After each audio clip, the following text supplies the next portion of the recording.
I stared at the virtual system interface before me, unable to stop my brows from knitting together. Bold letters on the panel read, Justice Navy System, empowering every Navy soldier with a sense of justice, along with my personal information. Name, Chow Gui, Navy Seaman 2nd Class. The data displayed included merit points 100, experience 100 out of 1,000, Dow Force 5, and an enlistment package containing a uniform, weapons, a monthly salary of 10,000 berries, and a 10% off coupon. This system certainly looked impressive, and my character setup sounded cool. A Navy soldier with a heart full of justice. But the problem was, as soon as I opened my eyes, I found myself surrounded by the dazzling lights and neon glow of Manhattan, New York. To make things even stranger, the Star Tower stood tall not far from where I was. I was supposed to be a Marine forward, or at least stationed at some Navy base in the world, carrying out missions in style. So, how did I end up in the Marvel Universe? Was this some kind of cosmic joke? System, what on earth is going on? I called out loudly, but the system remained completely unresponsive, wrapped in silence. No matter how many times I shouted, the result was always the same, not a single reply. The veins on my forehead threatened to burst from frustration. This system hardly seemed reliable at all. Is there any way I can return to the world of One Piece? I took a deep breath and asked, still harboring a sliver of hope. But once again, there was no answer from the system. All I could do was rub my temples in resignation and mutter under my breath, I get it. There's no way out of this, is there? Looking back, I'd been sleeping soundly at home when out of nowhere, this bizarre system popped into my mind. And the next thing I knew, I was brought straight into the Marvel world.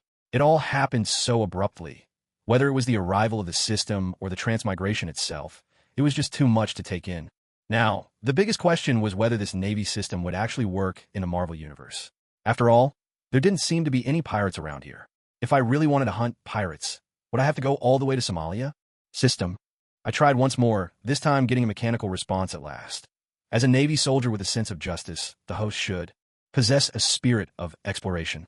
I couldn't help but mutter a curse under my breath, flashing a helpless middle finger at the screen. Given the circumstances, I figured I might as well focus on the system panel for now. Since I was stuck in this predicament, I might as well make full use of the system's resources. If the system turns out to be useless, then I'll come up with another plan. I calmed myself and carefully examined the system interface. To upgrade the system, I needed to accumulate experience points to rise through the naval ranks. At the moment, I had just enlisted with 100 experience points to my name, holding the rank of Navy Seaman 2nd Class. The system had issued me a military salary of 10,000 berries, which, when converted to real-world currency, wasn't much at all. According to Oda settings, berries are equivalent to Japanese yen, so 10,000 berries only amounted to about 550 yuan, considering the life-and-death battles between the Navy and pirates that happened. Almost daily, this bit of money wouldn't even be enough to buy a coffin. No wonder, with the arrival of the Great Pirate Era, the Five Elders and the world government had become so corrupt and inept. From the system inventory, I took out my weapons, a standard naval saber and a semi-automatic flintlock rifle. The saber was long and razor-sharp with a solid, reassuring grip and exquisite craftsmanship. The flintlock rifle had a classic, elegant appearance. One could almost display it as a work of art.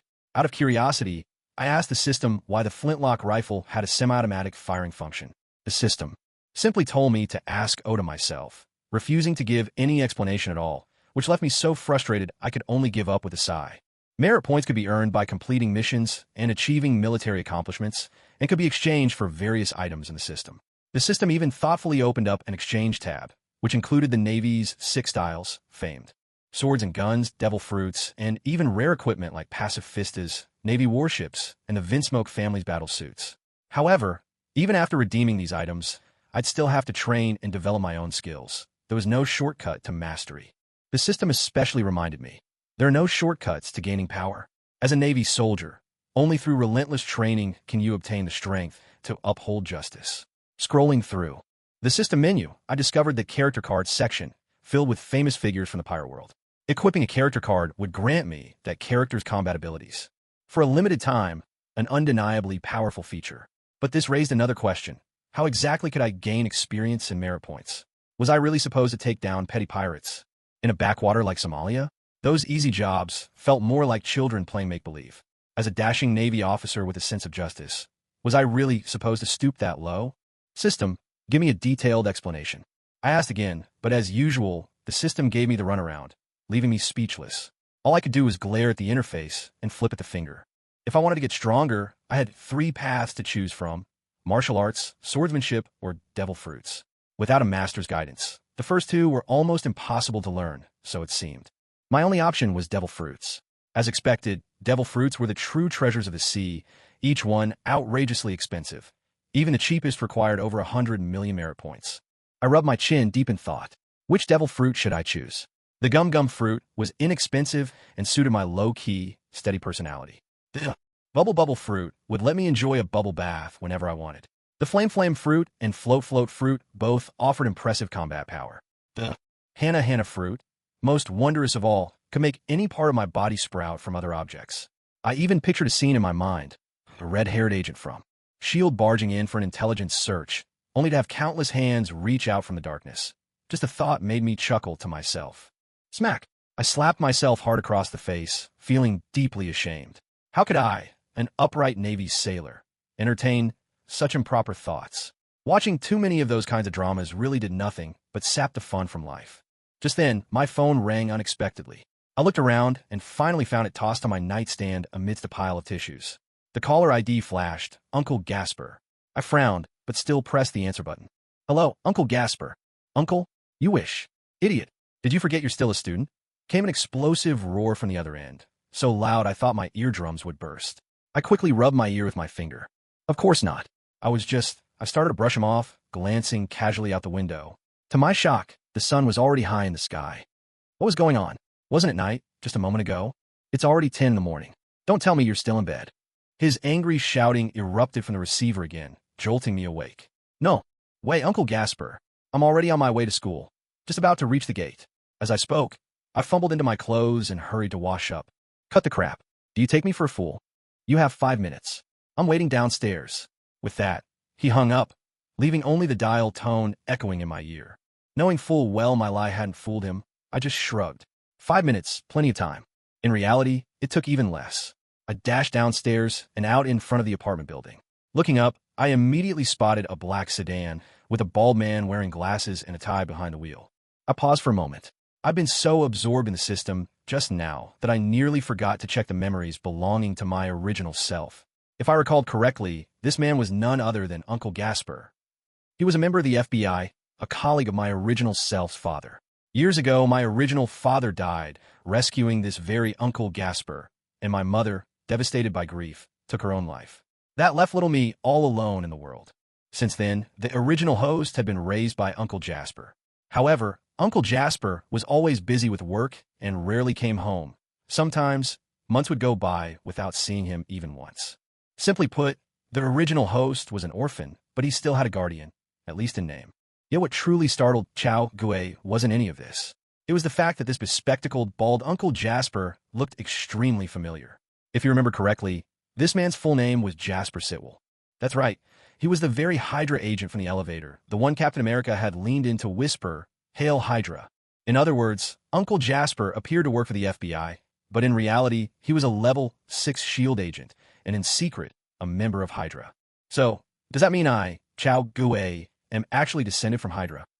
Chow Gue glanced at Uncle Jasper sitting in the car, then at the word justice flashing on his system's panel, feeling a momentary hesitation, unsure how to react.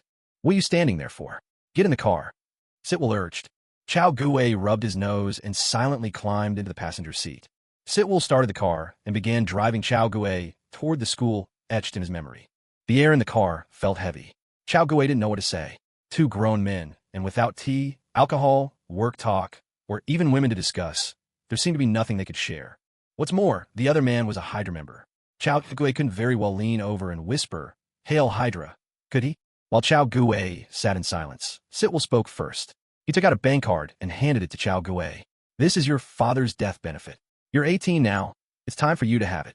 I'll keep sending you the monthly allowance as usual," but Sitwell locked eyes with Chow Gue. "Kid, you better start taking things seriously. Don't be as careless as you used to be." "I haven't done anything outrageous. How was I ever careless?" Chow Gue grumbled inwardly, but on the surface, he nodded seriously. "I understand, Uncle Jasper." Seeing Chow Gue's attitude, Sitwell nodded with satisfaction. "Chow, your father was my best friend. He died because of my negligence, and I owe him for that. He entrusted you to me, and I haven't done a good job raising you. I owe you as well."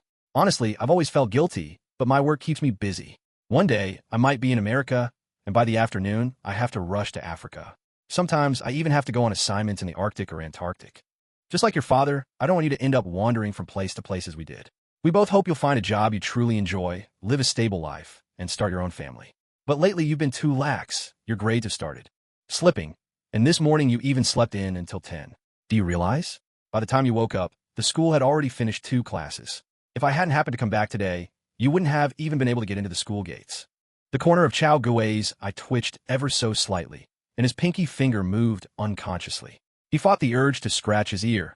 This was the first time he'd seen a secret agent nag so much. Oh, and one more thing. Sitwell pulled out another document. Here's your driver's license. I've already taken care of it for you, but you haven't driven before, so you'll need to enroll in a driving school yourself. And this is your firearm license, which I've also arranged. But you haven't taken any firearm safety courses yet, so you'll need to complete the required training before you can purchase a gun. Understood? There's something else.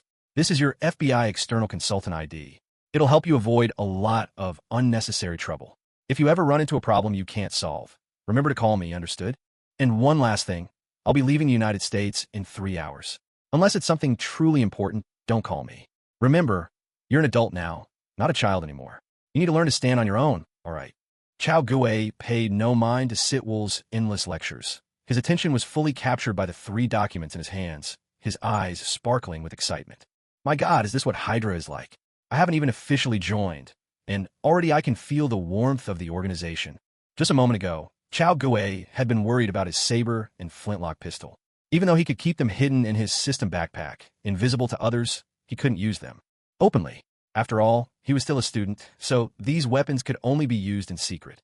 But now, with a firearms license and an FBI consultant badge, that problem was completely solved. While those 2 documents didn't give him free rein to do whatever he wanted, at least he no longer had to tiptoe around, living in constant fear. All right, I understand, Uncle Gasper. Chao Gui carefully tucked away the 3 documents. As they talked, Sitwell had already led Chao Gui to the entrance of Midtown High School in New York, but the security guard stopped them. I'm sorry, gentlemen. Classes have already started, and no visitors are allowed on campus during school hours. Please leave. Midtown High was famous in New York. Unlike other schools that embraced a philosophy of joyful learning, it was dedicated to elite education with exceptional academic standards, an ideal school in the eyes of many New Yorkers. Based on the grades of the original owner, getting in here should have been impossible. But Chao Gui's situation was different. He was a second generation within Hydra. All it took was a few strings pulled by Sitwell, and Chao Gui was able to get into the school without a hitch. The school had a strong academic atmosphere. Influenced by his classmates, the original host once devoted himself to his studies, keeping his grades consistently good. However, just as Sitwell mentioned, the original host had recently started to slack off, and his performance had slipped. In fact, that's easy enough to explain, Sitwell said as he reached his right hand into the inner pocket on the left side of his suit jacket. Chao Gui glanced over casually. In that brief look, he spotted at least 5 or 6 different IDs. CIUSNMI, 6 FBI FSB. Oddly enough, there was no IRS badge.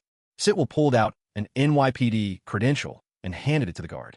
I'm with the New York Police. I needed this student's assistance for some matters, which took a bit of time. Now, as per New York regulations, I'm returning him to class. Is there any problem, sir? The security guard examined the badge carefully, then looked at Chao Gui, who wore an expression of pure innocence. No problem, officer. You may go in, student. The guard politely swung open the gate, letting Chao Gui enter. Chao Gui smiled faintly, silently reciting, Hail Hydra. Chao, study hard. Don't let me down, Sitwell reminded him. Oh, well, Uncle Gasper, Chao Gui replied. You take care too. Come back safe. I know. Sitwell gave Chao Gui's shoulder a reassuring pat. Go on inside. Chao Gui nodded, turned, and walked into the school. Sitwell watched him go, then headed off in the opposite direction. No sooner had Chao Gui set foot on campus than the bell signaling the end of class rang.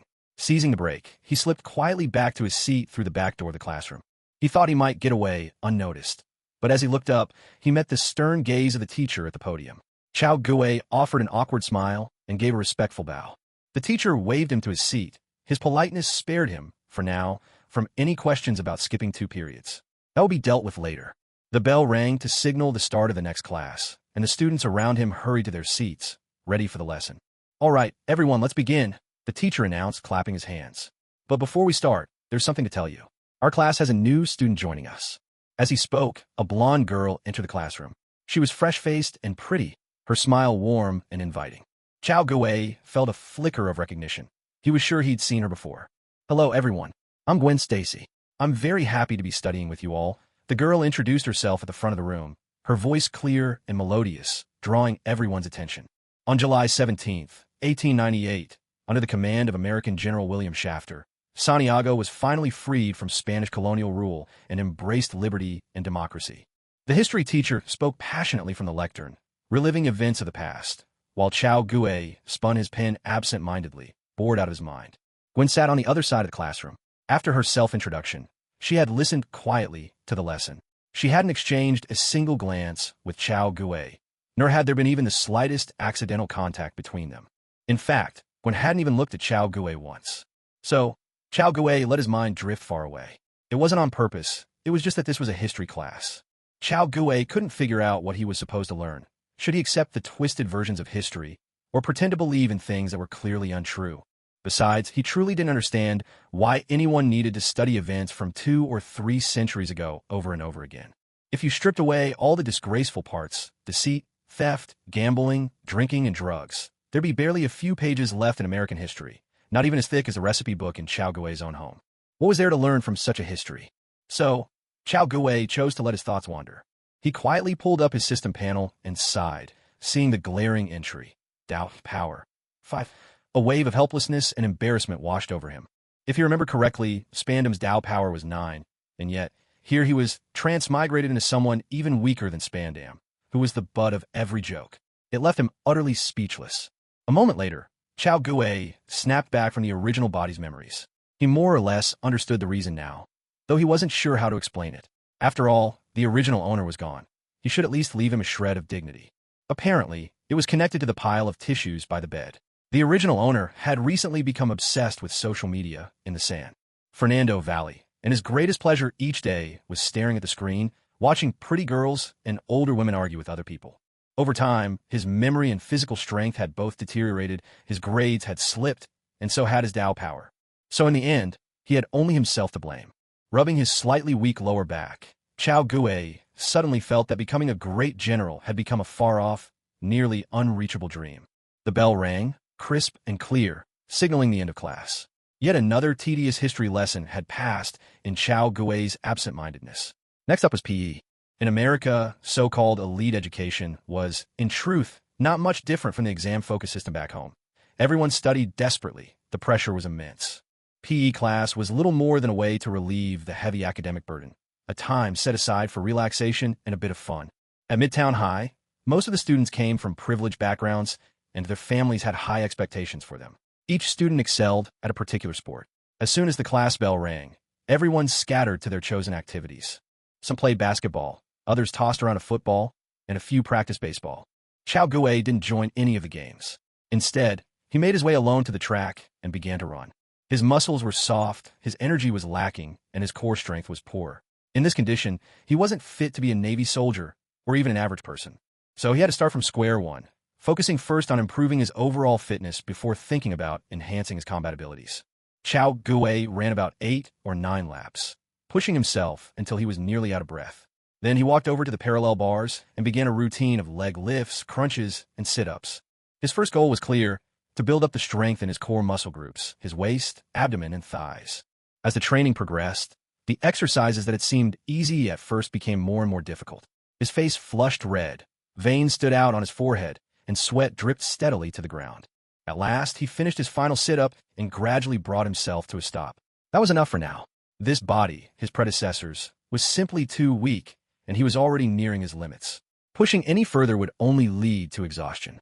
Chao Guwei opened the system interface, and a pleased smile appeared on his face. Justice Navy System, aiding every Navy soldier with justice in their heart. Soldier, Chao Guwei, Navy Seaman Apprentice. Merit points, 100 experience, 100 out of 1,000. Tao power, 7, a measure of combat strength, though not the whole picture. Just as he thought, how could anyone be weaker than Spandam? His predecessor's Tao power was so low only because the body was too frail. With hard work and training, he could bring it back up. Chao Guwei stretched, easing the soreness in his muscles, and headed toward the classroom. There were 5 periods in the morning, and only the last one remained. Just then, a commotion broke out ahead.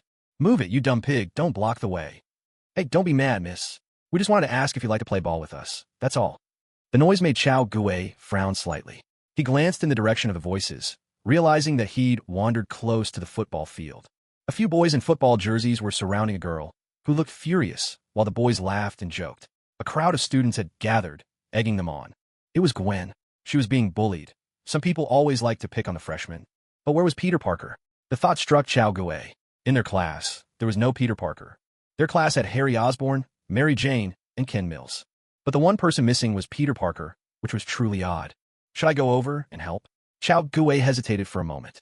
Gwen's father was a police officer, so she probably knew some self-defense moves. If he rushed in only to find Gwen easily handling the situation herself, that would be rather embarrassing. Just then, a notification sounded in his mind. Host has activated the Safeguard the People mission module. Fighting evil and protecting civilians is the unshirkable duty of every righteous Navy officer. Chao Gui's spirits lifted, and a faint smile curled at the corners of his mouth. At last, an opportunity had come. When it came to fighting evil, he had more than a little experience. "I'll say this one more time. Move aside, you idiot." Gwen's voice was firm and edged with anger. "Don't make me use force." "Whoa, did you hear that, Chris?" cackled a skinny black kid nearby. "She's about to throw down with you, man." "Listen, I mean you no harm," Chris replied, smiling broadly and flashing his white teeth. "I just wanted to invite you and your friends to join our game. I promise, if you give me a chance, you'll see the charm of a real cowboy." As he spoke, Chris's eyes inadvertently flicked to Gwen's knee-length pencil skirt, imagining how she'd look playing basketball in it. "Say yes. Say yes. Say yes. Say yes." The onlookers started chanting, egging her on. "Shut up," Gwen snapped, cutting them off sharply. "I never thought a cowboy would pick on a girl in front of a crowd, and I never imagined a cowboy could be so disgraceful. You don't deserve to be called a cowboy. You're nothing but a Texas bumpkin reeking of cow manure." Gwen's words sparked a wave of laughter among the crowd. "Ha ha ha. She's right, just a Texas bumpkin. Yeah, he smells as bad as a stable." The bystanders didn't care who was right or wrong. They were just there for the spectacle. Whether they cheered for Chris or joined Gwen in mocking him, they were thoroughly entertained. Simply put, they sided with whoever had the upper hand. Gwen's sharp tongue and the chorus of laughter left Chris red-faced, a flash of anger crossing his features. Suddenly, he raised a massive fist and swung it toward Gwen.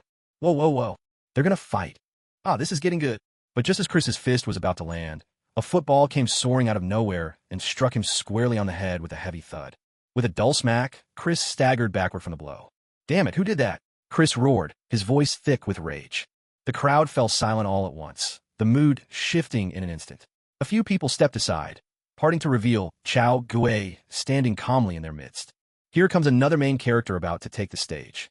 Everyone's eyes were fixed on him, unwilling to miss a single moment of what was about to unfold. "I think treating a girl like this isn't exactly appropriate, is it?" Chao Gui said with a calm smile.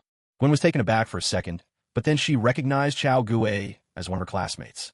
"Oh, look who it is, a yellow-skinned monkey," said a scrawny black boy nearby, breaking the silence before Chris could speak. He sneered and continued, "You planning to get involved?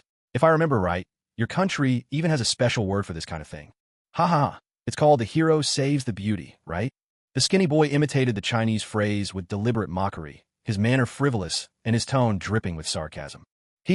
So what are you going to do to our cowboy?" The scrawny boy bared his white teeth in a grin. "What's your move, Snake Fist? Are you going to hiss and strike?" He dramatically waved his hands in front of Chao Gui's face, making exaggerated gestures as if goading him into action. Chao Gui's face darkened, his gaze turning icy. In his mind, this boy was nothing more than an annoying fly buzzing in his ear. "Haha, Liv, you sure know a lot about Chinese culture. Hey, Chinese boy, why don't you show us that snake fist of yours and teach this guy a lesson? Come on, we want to see you knock him out." The crowd egged them on, voices rising with excitement, as if they could barely wait for a fight to break out. Fueled by the commotion, the skinny black boy grew even more animated. He made an exaggerated gesture, sweeping his right hand up to his forehead, then spun around twice right in front of Chao Gui, putting on a show. "Hey, yellow-skinned monkey, if you don't know snake fist, maybe you know monkey fist? Is it like this? Wahoo, wahoo, wahoo." His ridiculous performance sent the crowd into peals of laughter. Even Chris, who had been seething with anger just moments before, couldn't help but crack a smile. Chao Gue let out a cold chuckle. To deal with the likes of you, I don't need kung fu at all. The black boy's antics had infuriated him to the point of laughter. I have something better, a bit of Easter magic. Care to see? Oh, the skinny boy cried out in an exaggerated voice. I'm so scared. Easter magic, huh? Before he could finish, Chao Gue took 2 steps back, parted his lips slightly, and reached into his mouth. To everyone's astonishment, he pulled out a regulation Navy knife. What the hell? The skinny boy gasped, eyes wide with terror. Crack! Chao Gue slapped him across the face with the flat of the blade, his glare cold as ice. Come on, I'll give you one more chance to choose your words carefully. Say what you just said again. I dare you. Man, the skinny boy stammered, his face drained of color as he swallowed hard. I was just joking around. No need for this. Before the words were even finished, Chao Gue swung his blade sharply, smacking the man hard once more with the flat of the sword. A loud slap echoed through the air. The scrawny black boy clutched his face and collapsed to the ground, crying out in pain. I'm sorry, I was wrong, I apologize. Another sharp slap rang out. This time, the long sword struck the other side of his face. He whimpered in agony. You can't do this. I've already said sorry. Chao Gue shot him a fierce glare, and the boy instantly fell silent, all his arrogance vanishing in a heartbeat. Chao Gue turned, pressing the blade to Chris's neck. The keen tip drew close, and Chris instinctively took a step back, a chill from the blade prickling his skin with goosebumps. This sword was truly razor-sharp. I don't recall ever offending you, did I? Chris swallowed hard, his voice dry and tight. Have you forgotten why I'm standing in front of you? Chao Gue's tone was both exasperated and amused. Was this Texan's memory really that bad? Apologize to this girl. Chris clenched his jaw, the muscles in his face straining. He knew all too well that if he apologized now, he'd never be able to hold his head up at school again. Suddenly, the flat of the blade struck hard behind his knee, sending Chris down on one knee. Chao Gue clearly had no intention of negotiating. Chris's expression darkened as he got back to his feet. He gave one a bow and said, I'm sorry, miss. I was out of line just now. I apologize and hope you can forgive me. Faced with such pressure, he had no choice but to swallow his pride and admit fault. When glanced at him, then waved her hand impatiently, as if shooing away an annoying fly. Seeing this, Chris turned and left. The scrawny black boy, no longer pretending nothing had happened, scrambled up and hurried after him. Hold on, did I say you could leave? But Chao Gue had no intention of letting them off so easily. The scrawny boy shuddered in fright. Come on, man, you've already taught us a lesson. I even apologized. You can't just keep pushing it. His voice was tinged with obvious grievance. Chao Gue let out a cold chuckle. When you pretended to know nothing just now, you didn't seem this aggrieved. Hit this Texan for me, and we'll call it even, Chao Gue said calmly. The scrawny boy was stunned. He looked first at Chao Gue, then at Chris. That single glance sent fury surging through Chris. His own friend was actually hesitating over whether to hit him. Leaf, what the hell do you think you're doing? Chris shouted angrily. He was still young. If Chris had chosen to communicate properly, perhaps he could have won his friend's support. But instead, he barked at the boy in front of everyone, his domineering tone leaving any person with dignity unable to swallow such humiliation. As expected, the thin, small black student's face flushed so dark it seemed both black and red, his teeth clenched in anger.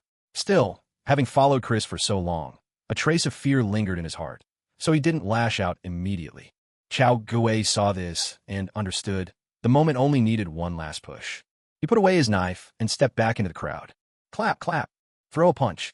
A rhythmic wave of clapping and chanting rang out from the crowd, clear and spirited. A few bystanders' eyes lit up and, following Chao Gue's lead, added their own applause. Clap, clap, throw a punch. Soon, cheers rose and fell in waves, the crowd of students chanting in unison. Clap, clap, throw a punch. Clap, clap, throw a punch. Swept up in the crowd's rhythmic calls, the thin black student's expression gradually hardened with resolve. The cheers around him infected his spirit, and his hesitation slowly gave way to impulsive courage. Just as Chao Gue himself had once lost his bearings, swept up by the handsome boy, cries of the Guangdong aunties. Seeing the moment arrive, Chao Gue knew it was time. He led Gwen away from the crowd. They had barely walked 100 meters when a cheer erupted behind them. It seemed the conflict had finally broken out. A faint smile curled at Chao Gue's lips. The boss, publicly challenged by his own follower, had lost his authority, and with the subordinates striking the leader, the gang's cohesion was shattered. This little bullying clique on campus was finished for good. Ding! Host has completed a Protect the Peace mission, successfully striking down evil forces. Awarded 100 merit points and 50 experience points. Chao Gui's thoughts stirred, and he opened the system interface. Justice Navy System, helping every soldier with justice in their heart. Soldier name, Chao Gui, Navy Private Second Class. Merit points, 200 experience, 150/1000. Tau power, 7, a standard for measuring combatability, though it does not directly determine actual fighting power. Excitement rushed through Chao Gui. This system was truly powerful. Fantastic. No need to delve into technology or chase after mutant powers anymore. The system was simply amazing. Could you let go of my hand now? A soft, faint voice cut through Chao Gui's thoughts. He looked down and realized he was still holding Gwen's hand. Oh, sorry, Stacy. I got a bit distracted just now. Chao Gui quickly released her hand. It's all right, Chao. Gwen chuckled lightly. If anything, I should thank you for helping me back there. Huh? How do you know my name? Chao Gui asked, a bit surprised. Before I transferred here, the teacher told me to memorize all the classmates' names. Gwen hesitated slightly, explaining, I have a good memory, so I remember them. I see. Now it all made sense to Chao Gui. With a father who was the police chief, Gwen could easily access not just her classmates' names, but even more detailed information if she wanted. That's right, exactly so. The two of them weren't particularly close, and after the topic ended, the atmosphere suddenly turned a little awkward. Ahem, Gwen, you don't seem all that surprised? Chao Gui tried to find a new topic. Surprised about what? Gwen looked a bit puzzled. Chao Gui gestured with his hands, hinting at the magic trick he had just performed. Actually, I can do that trick too, Gwen replied with a smile. She raised her right hand, and with a deft movement, a metal rod appeared in her palm. However, this golden staff turned out to be just a toy made of tin. But you didn't see that coming, did you? Gwen grinned with satisfaction. Your magic trick can't fool me. Chao Gui smiled back, giving her a thumbs up. Gwen, you're really smart. Just moments ago, he had been worried about how to explain himself. Little did he know, Gwen had already seen right through him. Before they realized it, the two of them had reached the classroom door. I'll head back to my seat now, Gwen said softly. Thank you for helping me. If you ever need anything, you can always come to me. Actually, there is something I'd like to ask your help with, Chao Gui admitted. My grades aren't great. Would you mind tutoring me a bit? Of course, Gwen agreed readily, her smile even brighter than usual. Chao Gui couldn't help but notice how her smile seemed to light up her whole face. Just then, the bell rang, snapping Chao Gui's thoughts back to the classroom. The two of them filed in, one after the other. He reminded himself that he had to keep up with his studies. Sitwell had high hopes for him, and he couldn't let him down. At the very least, he needed to keep his grades above average. As for romance, Chao Gui wasn't interested for now. His health still wasn't in the best shape. Time slipped by quickly. The sun was setting, and evening approached. The afternoon classes wrapped up in no time. Chao Gui stretched, packed up his bag, and strolled back to his apartment at an easy pace. He needed to tidy up his room. A pile of used tissues was waiting to be thrown out. But before heading home, he had to stop by the bank to exchange his military pay for US dollars. It wasn't a huge sum, but money was money. At a bank in downtown New York, Chao Gui stood in a long line, slowly inching forward. With nothing to do, he instinctively pulled up his system panel. He had already activated the Protect Homeland and People mission module and figured out how to earn experience and merit points. Still, he suspected there were other hidden modules waiting to be discovered. His understanding of the system was still far too limited, mostly because the thing acted all mysterious and never explained anything. No system guide, no friendly AI assistant, not even a basic newbie tutorial. Yet it boasted about its spirit of exploration. Sir, excuse me. Sir, can I help you with something? Chao Gui snapped back to reality and realized he was already at the front of the line at the cashier's counter. The young teller smiled at him expectantly. Oh, could you please exchange this 10,000 yen for US dollars? Also, I'd like to withdraw $1,000 in cash from this card, he said, handing over both the yen and his bank card. Almost unconsciously, he patted his waist. He couldn't help but grumble inwardly. This body not only had a poor memory, but focusing his attention was a struggle as well. Sir, here is your money and your card. Please keep them safe, the teller soon said, handing the exchange cash and his card back to him. Thank you, Chao Gui replied, getting ready to put the money and card away. Suddenly, a series of deafening gunshots thundered through the bank's main hall. 4 masked robbers, guns in hand, burst through the entrance. We're robbing this place. This is a stick-up. Everyone, hands on your heads. Get down. Don't move. Oh my God, someone cried out. The New Yorkers in the bank shrieked in shock, but wasted no time. Everyone dropped to the floor, arms over their heads. Clearly, this wasn't their first encounter with such danger. In New York, staying alert was a basic survival skill. If you weren't quick enough, at best you'd get hurt. At worst, you'd lose your life. But compared to the New Yorkers, Chao Guwei was noticeably slow. As the robbers stormed in and everyone dove for cover, he hesitated for just a moment, long enough to become the only person still standing in the hall, making him stand out like a sore thumb. With every eye in the room fixed on him, Chao Guwei's face changed instantly. He cursed inwardly. This was bad. To be fair, he could hardly be blamed. After all, this was the first time in both his lives that he'd witnessed an armed bank robbery.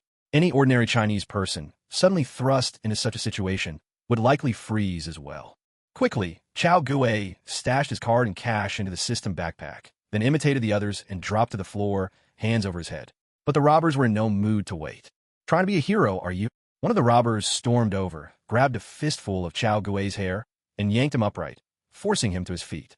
"Hey man, I just reacted a little slowly. I'm not looking for trouble," Chao Guwei said, ignoring the pain in his scalp.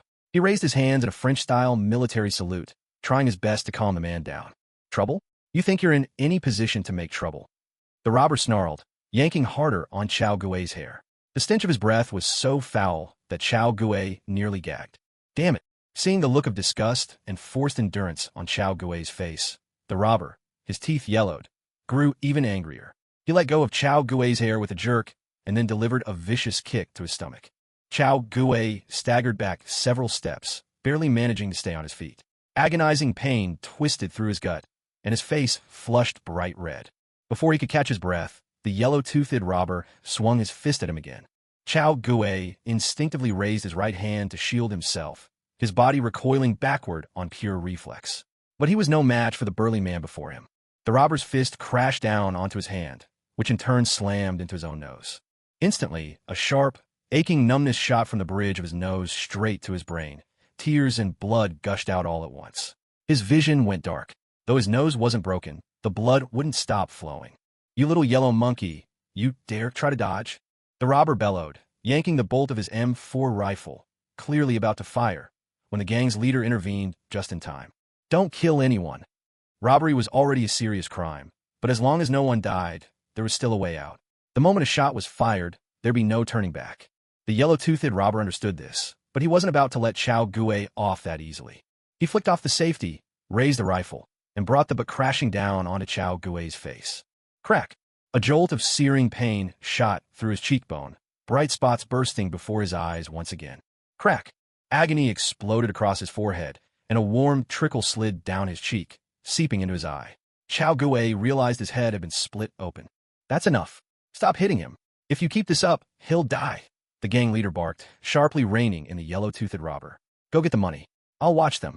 The yellow-toothed man shot Chao Guwei a venomous glare, then turned and disappeared into the vault, where two accomplices had already forced open the door. "Ladies and gentlemen, please don't panic. We have no intention of hurting you," the leader called out, trying to soothe the crowd pressed. Flat against the floor. "We're only after the bank's money. None of you will be harmed. Any losses will be covered by national insurance." As he spoke, he yanked the battered, bloodied Chao Guwei upright and dragged him before the hostages. "See this man? He's the example you shouldn't follow. Think about your families. Think about your children. Is this what you want your loved ones to see? Your kids?" With that, the leader gripped the collar at the back of Chao Guwei's neck, parading him in front of the crowd, a public spectacle meant to humiliate. The New Yorkers lying on the floor saw Chao Guwei's pitiful state. Their fear was reserved for the robbers. When their eyes met Chao Guwei's, it was with sneers and mocking smiles. Not a trace of sympathy could be found. Panting, Chao Guwei wiped the blood and tears from his face, his gaze turning icy cold. In his heart, he swore he wouldn't let a single one of these four robbers get away. Not even a god could stop him now, just as he'd once heard someone say. Ding! Host has activated the Eradicate Evil mission module. What should you do when evil arrives? Destroy it, and destroy it again. Chao Guwei closed his eyes, letting the gang leader drag him along, and began to compose himself, preparing for the fight to come. At this moment, the bank lobby was eerily silent. You could have heard a pin drop. The only sound was Chao Guwei's heavy breathing. The leader of the robbers no longer paid him any attention, instead pacing anxiously around the hall. "Damn it, are you done yet?" He shouted loudly toward the vault. Time was money in life. They couldn't afford even a moment's delay. With a thud, a large bag of cash was thrown down in front of the robber leader. "Boss, we're almost done. Just one last bag to go." He slung the bag over his shoulder. It was so heavy, it must have weighed nearly 20 kilos. If it was all in $100 bills, this single bag would be worth over $1 million. Soon, 3 robbers, each carrying a hefty bag, came running out of the vault. Let's go. Move it. Excitement flickered in the leader's eyes, but his gun remained firmly trained on the hostages lying on the ground. Backing away, he and his 3 accomplices retreated toward the exit, never lowering their guard until they were safely outside the bank's doors. Only then did he allow himself to relax, just a little. Fantastic! The 4 of them shouted with exhilaration, lugging their heavy bags toward a black BMW parked by the curb. Behind the wheel sat a man with thinning hair, his scalp glinting in a classic horseshoe pattern. He glanced into the rearview mirror, then thoughtfully opened all 3 back doors to let his partners jump in without delay. But in the next instant, the driver's face twisted in alarm. He saw, reflected in the rearview mirror, the bank doors being flung open. Someone burst out, wielding a flintlock pistol. Bang! A lead ball tore through the air with a shriek. The driver's vision blurred for a split second, then, smack, something wet and gruesome splattered across the left side mirror. The robber sprinting toward the left rear door staggered, then collapsed to the ground. The driver saw, with horrifying clarity, that half the man's face had been blown off. After taking down one of them, Chao Gui didn't hesitate or get greedy. He immediately ducked behind the protruding pillar by the entrance for cover. Sure enough, a burst of gunfire followed, bullets striking the pillar and sending chips of stone flying. Damn it, Danny's dead. Stop shooting and get in the car. We need to get out of here, the robber leader barked. No, it's just him, the Asian guy. Let's finish him, the yellow-toothed robber shouted. Cover me, I'll take care of him. With that, he darted to the side, tried to get a better angle for a shot.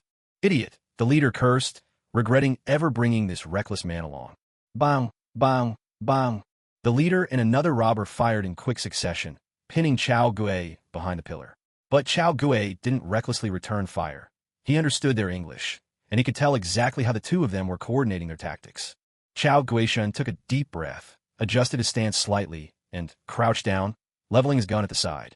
Though the flintlock pistols in the world of One Piece had crude aiming mechanisms, the distance was only about 10 meters, close enough to guarantee a hit. His gaze stayed locked on the barrel. Suddenly, a figure darted into his peripheral vision. It was the yellow-toothed bandit. A burst of gunfire tore through the air, peppering the spot where Chao Guishan had just been standing. Had he not crouched down, that volley would have been fatal. But now, a single shot rang out. The lead ball slammed into the yellow-toothed bandit's right shoulder. Agonizing pain made it impossible for him to keep hold of his weapon, and it clattered to the ground. Chao Guishan frowned slightly, feeling that his shot had been just a little off. Ah, damn it. I've been shot. I've been shot. The yellow-toothed bandit screamed in terror, pain robbing him of all reason. Damn it, the bandit leader cursed loudly. If the yellow-toothed bandit had been killed, he wouldn't have hesitated to jump into the car and flee. But as luck would have it, the man was only wounded, not dead. The bandit leader's expression changed, his gaze turning icy. Suddenly, he swung his gun around to aim at the yellow-toothed bandit. No, Leo, he's using a flintlock. Those things reload slow, the yellow-toothed bandit cried out, nearly sobbing. We can win. As long as he's fired, we'll get our chance. The bandit leader froze, recalling the earlier scene. Sure enough, the weapon in their opponent's hand was a flintlock. Chao Guishan sneered. The words reminded him of teammates in games shouting, "He's almost out of health. If that's what you believe, then let's give you your chance." He raised his gun. Another shot shattered the air. A spray of blood burst from the yellow-toothed bandit's left shoulder. Aya! Hurry, Leo. Now's our chance. He's out of bullets. The yellow-toothed bandit howled in pain. Charge him. Gritting his teeth, the bandit leader dashed out from cover with his last remaining comrade, charging straight for Chao Guishan. Chao Guishan drew a deep breath, swapped the rifle but from his right shoulder to his left, and switched his trigger finger as well. He shifted his body to the side and fired again. Shot after shot thundered out, echoing in the air. The 2 charging bandits froze mid-stride, then collapsed instantly. Bullets had torn through their chests and bellies, leaving their eyes wide with disbelief and shock. How could a flintlock fire like a semi-automatic weapon? Rubbing his temples to ease the dizziness in his head, Chao Guishan slowly walked over to the yellow-toothed bandit, who lay sprawled on the ground. Don't kill me. I can't fight back anymore. The yellow-toothed bandit pleaded in panic, desperately trying to crawl away. Chao Guishan pressed the gun to the man's forehead, wiped away the blood and tears from the bandit's nose and cheeks, and asked coldly, "If I recall correctly, you were the one who fired that shot, weren't you?" I'm so sorry. The yellow-toothed robber sobbed uncontrollably, his words tumbling over each other. They've always looked down on me. I just wanted to prove myself by being ruthless. Please, let me go. I truly know I was wrong. An apology? Chao Gui let out a cold laugh. If apologies could solve everything, what need would there be for the police? Bang! The yellow-toothed robber's head was blown open in an instant. His body crumpled lifeless. Ding! Host has completed a Wipeout Evil mission. Awarded 800 merit points and 400 experience points. Chao Gui frowned slightly, thinking to himself, for people and only 800 points? That's just 200 per person? Suddenly, the shrill blare of police sirens pierced the air. This is the NYPD. You're surrounded. Drop your weapon and surrender immediately. Several police cars appeared out of nowhere, closing in around Chao Gui. A large contingent of heavily armed officers took aim at him. Chao Gui furrowed his brow and slowly raised his hands. At the same time, he gripped an ID between his right index and middle fingers, holding it up for all to see. I'm with the FBI, he said calmly. The NYPD officers froze for a moment, exchanging glances before lowering their weapons. The lead officer stepped forward, accepting the ID for a careful inspection. Although Chao Gui was a special agent, the credentials were indeed authentic FBI identification. The officer's expression darkened, his tone stern. Agent, I don't recall any law that allows the FBI to bypass the NYPD and conduct operations directly in New York. Then do you recall that the federal constitution grants every citizen the right to self-defense? Chao Gui retorted icily, snatching his ID back. He holstered his flintlock pistol and strode straight out of the cordon. At the curb, he flagged down a taxi and headed for the hospital. He was determined not to leave any loose ends. The NYPD officers watched Chao Gui depart, unconcerned by his attitude.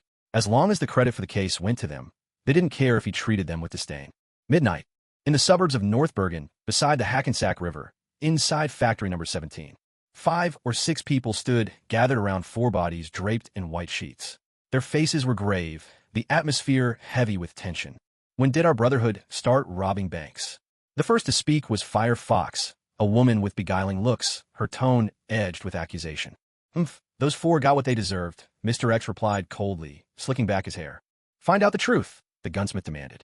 We need to know exactly how many others were involved in this. What about that FBI agent? The mechanic asked. Those 4 may have had it coming, but they were still Brotherhood members. Since when does the FBI have the right to meddle in our affairs? Chief Sloan spoke in a calm tone. Remember, we act only according to the will of God. Firefox, Gunsmith, I want you 2 to look into those 4 people. Butcher, come with me. The rest of you are dismissed if you have nothing else. At the chief's command, the assassins fell silent and carried out their orders without another word. Sloan led Butcher into his own office, pulled a sheet of paper from a folder, and handed it over. Butcher took it with a puzzled look, only to find that it was information on the FBI agent they had just discussed. Chief, what does this mean? Butcher's rugged face was filled with confusion. The coincidence seemed almost too uncanny. Sloan nodded helplessly. It really is too much of a coincidence. Even I find it hard to believe. But this is fate's arrangement. Chief, you mean? I'm putting you in charge of this. But not now. Wait a month before you act. Sloan spoke slowly, his voice unfaltering. Understood. Butcher replied with solemn respect. As the sun set, daylight faded from New York, and the city donned its cloak of neon lights. In the wealthy districts, the night's indulgence was just beginning, sparkling with extravagant revelry. In the slums, nightfall brought its usual danger, a world punctuated by gunshots and lurking threats. Chao Gui's apartment, though nestled in the poorer part of the city, was considered a relatively safe corner. There were no dazzling lights, no bustling nightlife, and it was far enough from the constant gunfire to offer a semblance of peace, a place where one could, at least, rest without fear. At that moment, Chao Gui lay half reclined on his bed, propped up by pillows and blankets. A bandage was wrapped around his forehead, making his injuries look severe. In truth, his wounds weren't too bad. The yellow-toothed robber had held back, drawing blood but leaving only a shallow cut, not even a minor concussion. That didn't mean the yellow-toothed robber felt any kindness toward him. He simply wanted to torment Chao Gui. When the doctor stitched him up, it took more than a dozen careful stitches to close the wound. The doctor's skill was meticulous. Not only were the stitches neat, but he cleverly arranged Chao Gui's hair to cover the bandage. Unless you look closely, you'd never notice it. Of course, Chao Gui paid dearly for that care. Most of his $1,000 savings were gone. In America, the poor often can't afford the price of getting sick. Truth be told, Chao Gui's survival in that robbery was due in large part to luck. The gang was skilled with firearms, worked seamlessly together, and made decisions with ruthless efficiency. At the first sign of trouble, they would retreat instantly, even going so far as to execute a wounded accomplice to prevent any leaks. But the yellow-toothed robber made a fatal mistake. Not only did he act recklessly on his own, but when his partner was injured, he shouted, "He's not going to make it." That outburst sealed the fate of the other two, costing them any chance at survival. Naturally, Chao Guo did not let the opportunity slip by. When the bandits were preparing to retreat after their haul and their guard was down, Chao Guo acted decisively, launching a surprise attack and taking down one of the bandits. Then, taking advantage of his semi-automatic flintlock, he set a trap that lured the yellow-toothed bandit into sending his teammate straight into a deadly predicament. Justice Navy System, empowering every Navy soldier with a sense of justice. Soldier name, Chao Guo, Navy Seaman 2nd Class. Merit points, 1,000. Experience, 550/1000. Power value, 7, a standard reflecting combat capability, but not the sole deciding factor. Gazing at the freshly updated system panel, Chao Guo fell into deep thought. When he first enlisted, the system had gifted him a 10% discount coupon for redeeming items. He had originally planned to save this coupon for a future exchange for a devil fruit, but now, a new option had presented itself. Navy's 6 styles, Iron Body, Tempest Kick, Moonwalk Shave, Paper Art, Finger Gun. Each requires 10,000 merit points, totaling 60,000. At this moment, his merit points were just enough to exchange for one of the Navy's 6 styles. Here came the dilemma. Should he use the coupon now, or save it for later? If he didn't use it now, redeeming a devil fruit in the future would be a bit easier. He could endure some hardship for a greater reward down the line. The problem was, even with the system on his side, he still had to earn every bit of strength through his own efforts. The system had made it clear. In this world, there were no shortcuts to power. And Chao Guo, right now, was nothing more than a Seaman 2nd Class. What does being a Seaman 2nd Class mean? In the world of pirates, a Navy Seaman 2nd Class was as insignificant as they came. They were mere background extras, cannon, fodder, the first to fall on the battlefield. Characters like these rarely even got a full line of dialogue in the story. At best, when a powerful figure appeared, they'd gasp in awe. Wow, such overwhelming hockey, such terrifying devil fruit power. And then, caught in the crossfire of giants, they'd die, their existence reduced to nothing more than a statistic in the casualty report. Without windfalls or special opportunities, armed with nothing but a standard-issue saber and a flintlock, there was hardly any chance for someone like him to rise in a world as wild as Marvel's. His choice had become crystal clear. Use it. The next question was which ability to choose. With only 1,000 merit points and a single coupon, which one would be worth it? First off, Iron Body was out of the question. Chao Guo would never pick Iron Body, no matter which fighting style he pursued. The failure of CP9 had already shown Iron Body's limitations. No one in their right mind would choose it when better options were available. It is now 2003 in the Marvel Universe, still several years before the large-scale emergence of superheroes. In this period, firearms are still powerful enough to resolve most issues. As a result, offensive techniques like Tempest Kick and Finger Gun can be set aside for the time being. Shave, too, can be ruled out. This move demands an extremely high level of physical ability, and with Chao Guo's current condition, it's simply impossible for him to utilize Shave effectively. That leaves only Paper Art for evasion and Moonwalk for movement. Chao Guo considered for a moment and ultimately chose Paper Art. The reasoning was straightforward. Paper Art could enhance his combat support and improve his chances of survival, while Moonwalk was primarily for movement, pursuit, or escape and offered little advantage in a direct fight. Besides, Chao Guo still had his position with the FBI. Before superheroes appear, the FBI is capable of handling the vast majority of situations, so there's no pressing need for an escape technique. But what if he encountered trouble even the FBI couldn't resolve? That was no real concern either. After all, he still had his identity as a second-generation snake. System, use a one-time discount coupon to redeem Navy 6 styles, Paper Art. Host spends 1,000 merit points to redeem Navy 6 styles, Paper Art, discount applied. Please confirm the redemption. Confirm. The moment the words left his lips, a faint chime echoed in his mind, and then a torrent of knowledge about Paper Art flooded into his consciousness. Chao Guo's eyes rolled back, dazed as he absorbed the information, and only after a moment did he gradually regain his composure. Paper Art, often considered a weakened form of observation hockey. Yet, that comparison isn't entirely accurate. While both enable one to sense and evade enemy attacks, their underlying principles are fundamentally different. Paper Art is a specialized technique that makes the body supple and light, allowing one to drift with the air currents like a feather or a sheet of paper, slipping past attacks. Within the CP9 organization, paper art manifests in two distinct forms. One is like Bruno and Lucci, who upon sensing an incoming attack, instantly dodge with their entire body. This method requires no physical distortion. The other, like the owl with a zipper for a mouth, involves dramatically twisting and contorting the body to evade blows. Chao Gui's goal was to master the whole body evasion style of Bruno and Lucci. As for the physically contorted approach, he found it far too challenging and decided to set it aside for now. Rising from a bed, Chao Gui stretched a little, preparing to practice paper art. He closed his eyes and took a deep breath, following the instructions in his mind to relax and soften his body. In an instant, he felt weightless, like willow catkins drifting effortlessly on the breeze. However, this state lasted for less than half a second. Chao Gui's face immediately turned pale, and he collapsed onto the floor. Ugh, this is unbearable. The strain on my body is just too much, he gasped. Cold sweat broke out on his forehead. In just a few seconds, his energy had been completely drained, making it impossible to maintain the state of paper drawing. Gritting his teeth, he managed to crawl back onto the bed. The moment his head touched the pillow, he was plunged into a deep sleep. With his strength utterly depleted, rest was the only way to recover. But things didn't end there. In the middle of the night, a little past 4 a.m, Chao Gui was jolted awake by an overwhelming sense of emptiness. His stomach growled fiercely, and his mouth began to water uncontrollably. He shot upright, eyes bloodshot. Damn it, why am I so hungry? Stumbling, barely able to keep his balance, he rushed into the kitchen. He rummaged through the fridge and found a few steaks, tossing them straight into a pot of water to boil without a second thought. Grabbing chips and cola, he stuffed everything into his mouth, not caring about anything else. Crunching and gulping sounds echoed through the dim kitchen. Before long, all the snacks and drinks had vanished, yet the steak was still cooking. Desperate, Chao Gui stuck his head back into the fridge, grabbing handfuls of vegetables and fruit. He didn't bother to wash them or worry if they could be eaten raw. He just bit into them right there.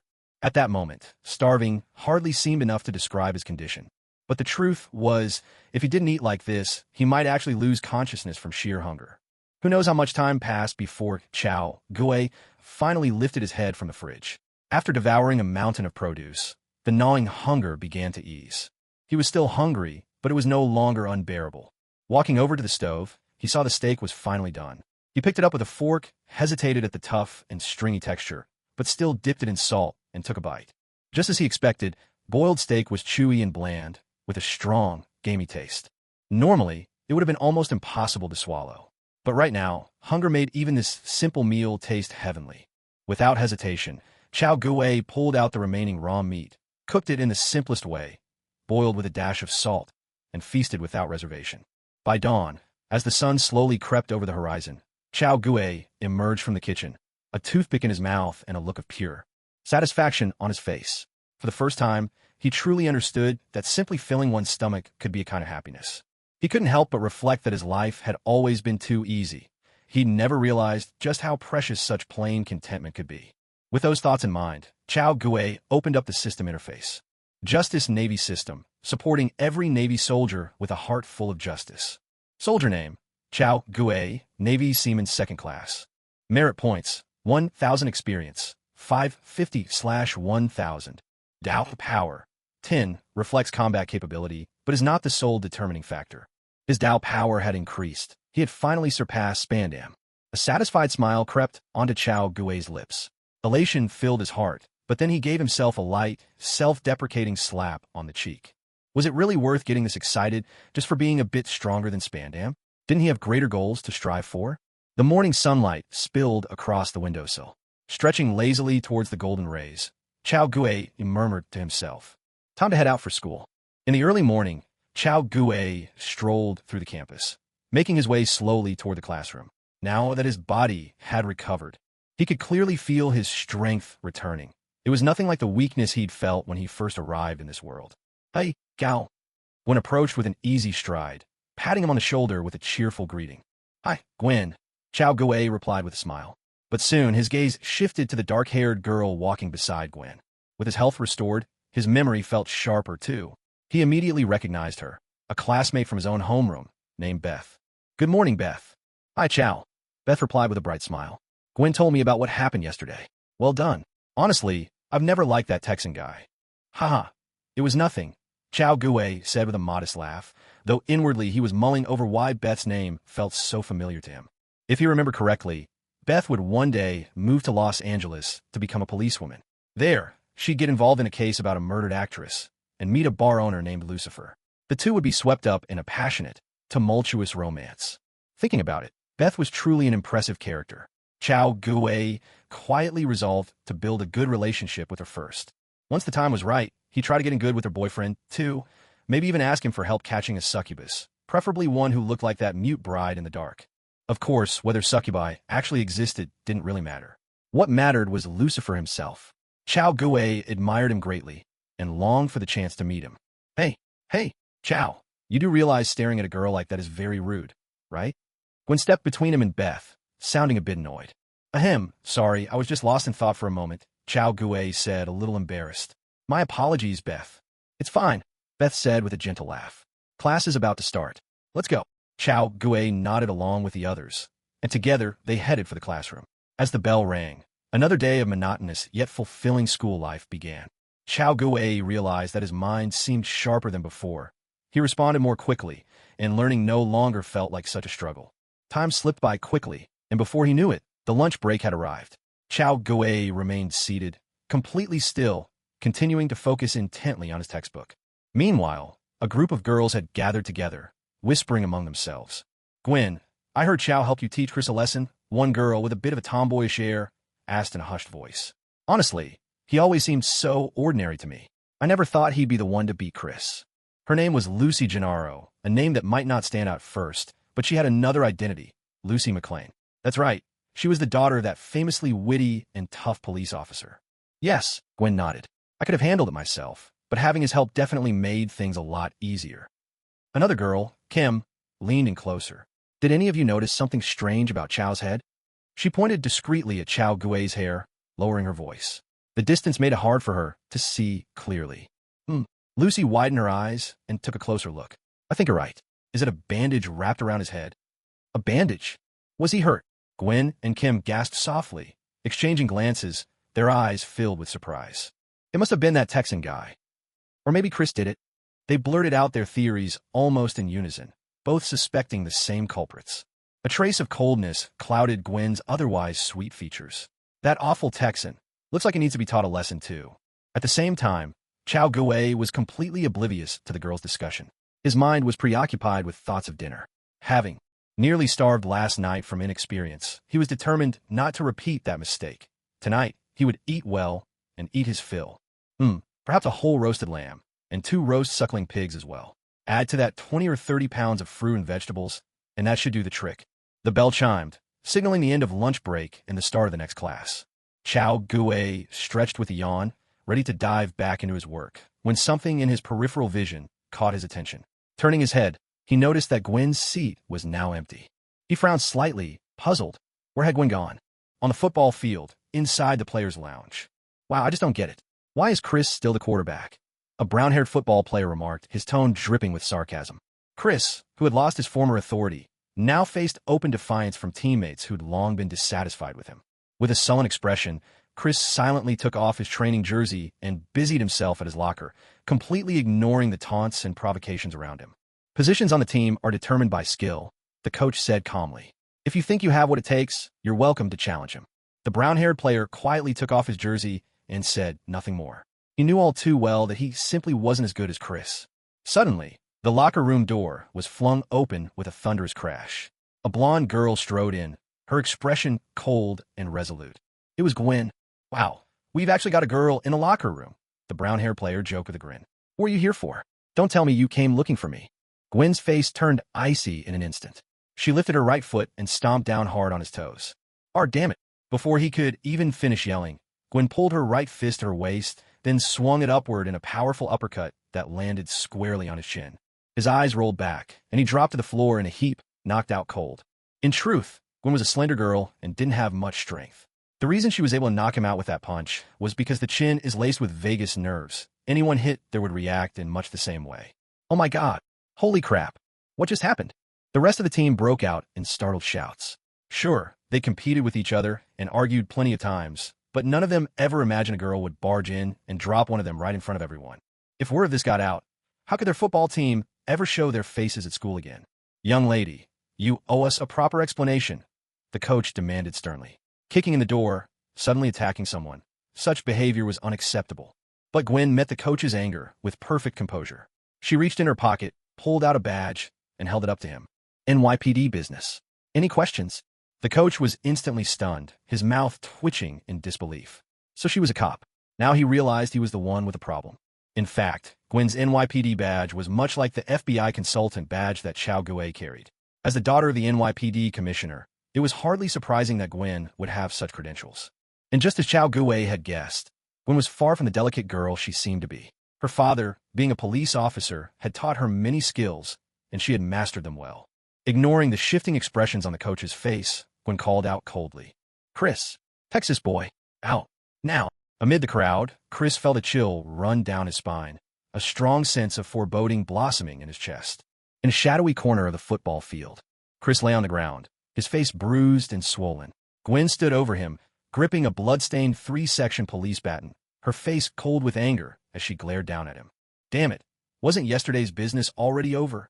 Chris panted, his breath ragged. "What do you want from me?" "Over." Gwen pressed the baton harder against his throat, her voice dripping with sarcasm. "You think you can get back at us behind our backs and still call it over? Is that it? What are you talking about? I don't understand a word." Chris looked genuinely bewildered. He recognized every single word, yet together they made no sense. Gwen slammed her foot down onto Chris's chest, relentless. "Are you saying you have nothing to do with the injury on Chao's head? That Asian guy got hurt?" Chris's shock was unmistakable, his confusion plain as day. "You really didn't know?" Gwen hesitated for a split second. Chris's expression didn't look like an act, but she quickly snapped back, her tone icy. "Don't play dumb. If it wasn't you, who else could it be? For crying out loud. What does this injury have to do with me?" Chris shouted, his voice a mix of anger and frustration. "I haven't even seen him since yesterday." Looking at his earnest, almost innocent face, Gwen suddenly felt her confidence waver. Her aggressive posture softened without her noticing. "Could I have made a mistake? Shouldn't I at least ask for Chao's side of the story first? Damn it, would you please get your facts straight before going after me?" Chris was on the verge of breaking down.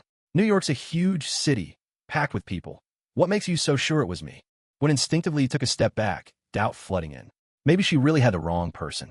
But almost immediately her embarrassment flared into anger. "Stop yelling, you Texan. If you didn't hit him yesterday, or today, what makes you think you won't do it tomorrow?" Chris looked at Gwen's desperate logic and let out a long, weary sigh. New York really was dangerous. 3 beatings in 2 days. Honestly, he was starting to miss Texas. "You're always plotting revenge against us. I'm warning you. If I ever see you again, I'll rough you up every single time."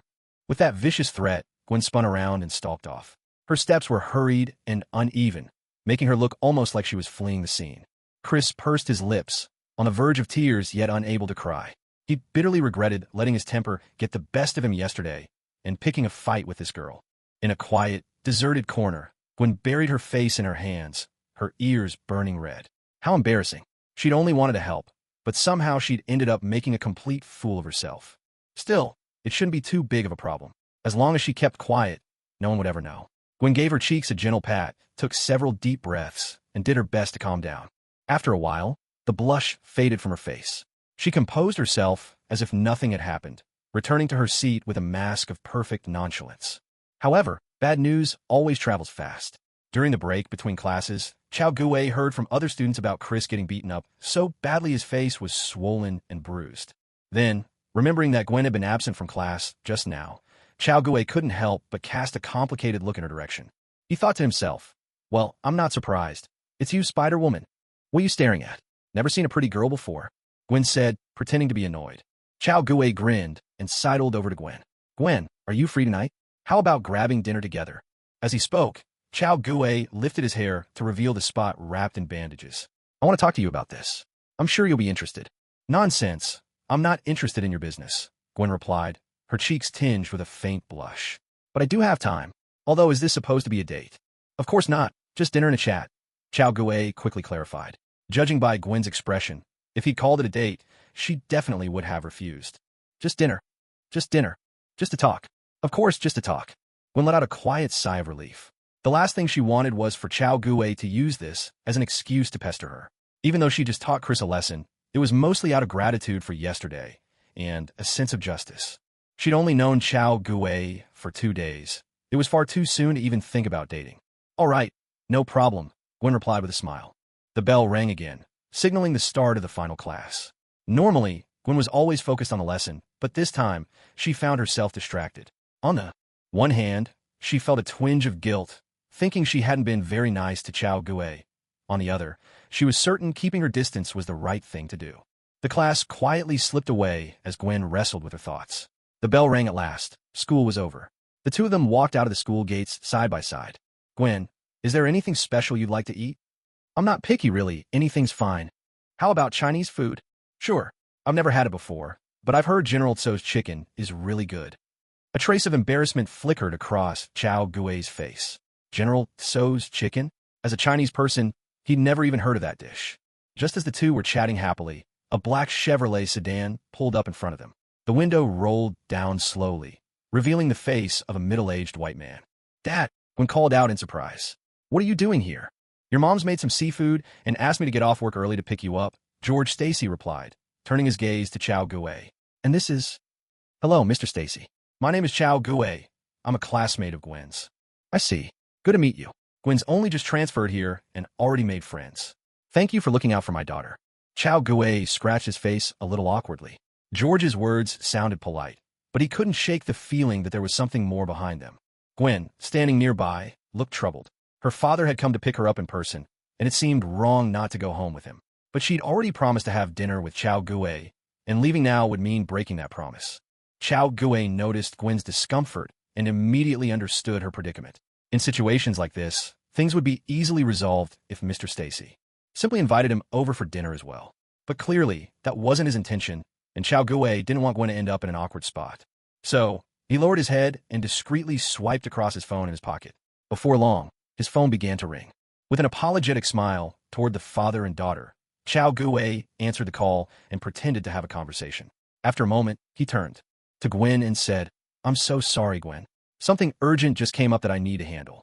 I'm afraid I can't join you for dinner tonight. Gwen forced a small smile. It's all right. You go take care of your business. I'm really sorry, Gwen. It's fine, Chao. I'll see you tomorrow. See you tomorrow. Goodbye, Mr. Stacy. Goodbye, young man. Chao Gue waved farewell and walked away. Gwen, cheeks puffed in frustration, climbed into her father's car, her face expressionless the whole time. She knew that, for her, Chao Gue had made the best choice. Still, if her father hadn't shown up so suddenly, or if he'd come a little later, things wouldn't have turned out this way. When they got home, her mother, Helen, greeted them warmly and invited them to sit down for dinner, only to notice her daughter's gloomy mood. Huh? Did something happen? Helen was a little surprised. After all, the bond between father and daughter had always been stronger than even that between mother and daughter or husband and wife. Oh, well, George shrugged. Maybe I was a bit too stern with her friend. Really? Helen looked surprised. Gwen, would you like to tell us about it? Since you transferred schools, you haven't mentioned your new classmates. Gwen sighed and briefly recounted how Chao Gue had helped her deal with the Texan. Naturally, she left out the part where she herself got into a fight today. So that's how it was. I misjudged him, George admitted. He instinctively overlooked the fact that his daughter was quite capable herself. In his eyes, Gwen was still someone who needed protection, fragile, easily bullied. Even so, Gwen, I still think it's too soon for you to start dating. He's helped you, but you haven't known each other long. You need to be careful. Gwen rolled her eyes and focused on peeling the lobster in front of her, ignoring her father's nagging. I really ought to treat him to a meal as thanks for helping my daughter, George added offhandedly. As for when he'd actually have the time, he wasn't sure. Work always kept him busy. In the suburbs of North Bergen, at Textile Mill Number 17, several assassins from the Brotherhood gathered together. Sloan lifted a white cloth, revealing a corpse beneath. He spoke slowly. I regret to inform you, gentlemen, that we have lost another comrade. He was killed by the traitor. Everyone's eyes fell on Mr. X lying there, their faces clouded with gloom. Deep down, they knew all too well, perhaps in a few days, the next to fall would be one of them.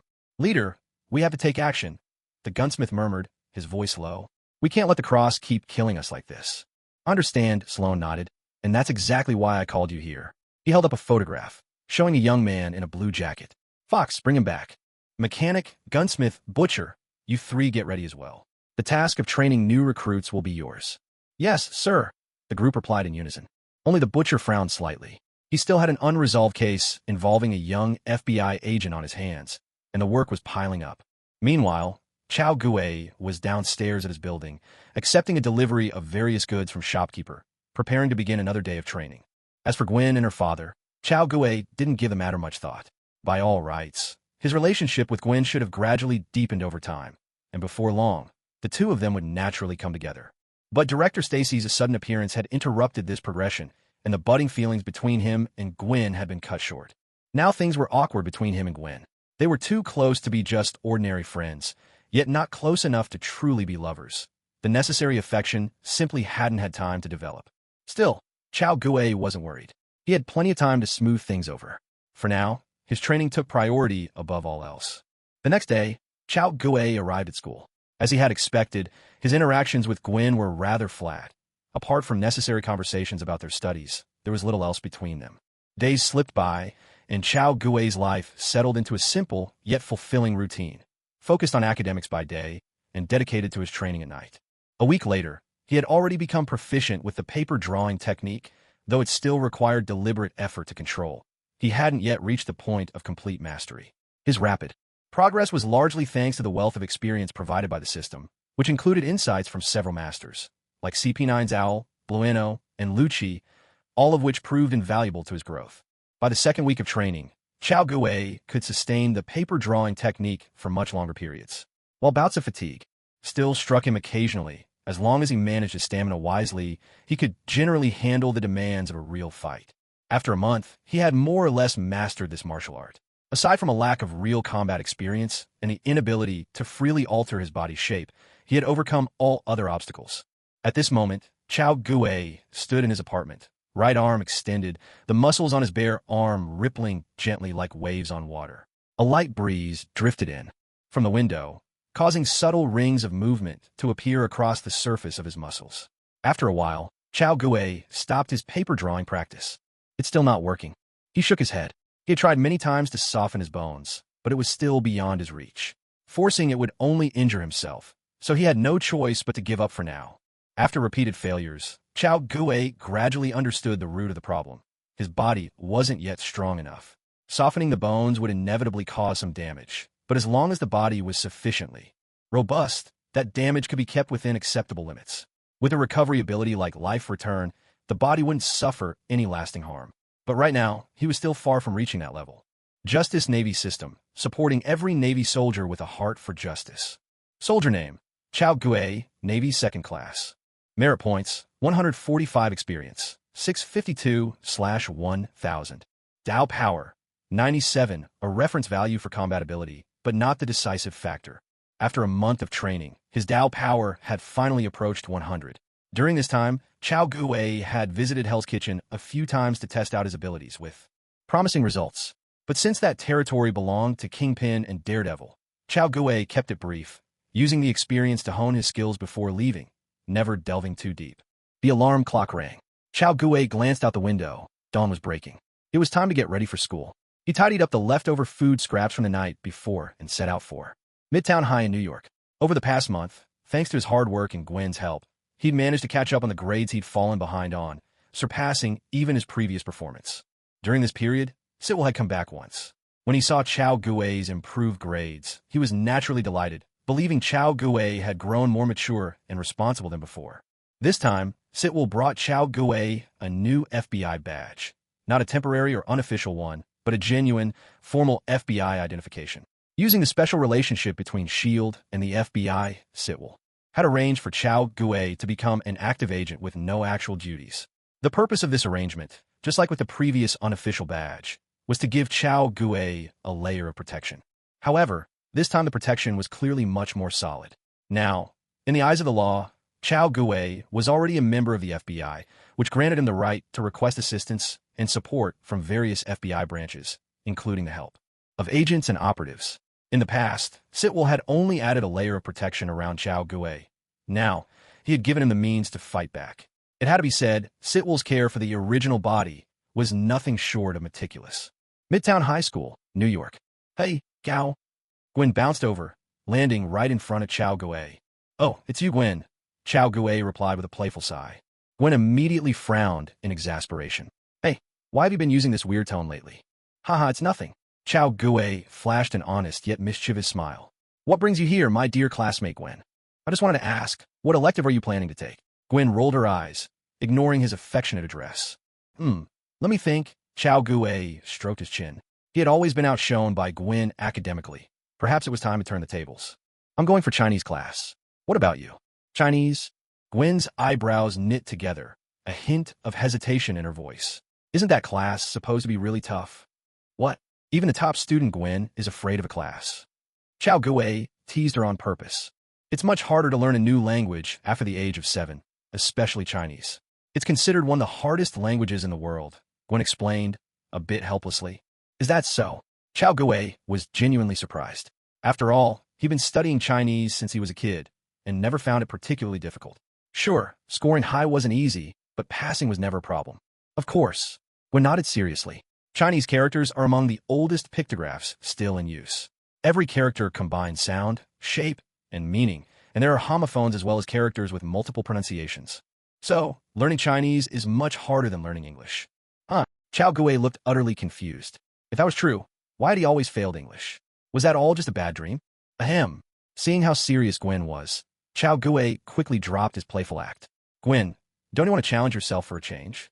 Look, Chinese class is both interesting and offers more credits. There's really no reason for you not to take it. Plus, I'll be taking it with you. I can help you out. What's there to worry about? You? Gwen looked at him skeptically. I remember you've always lived in New York.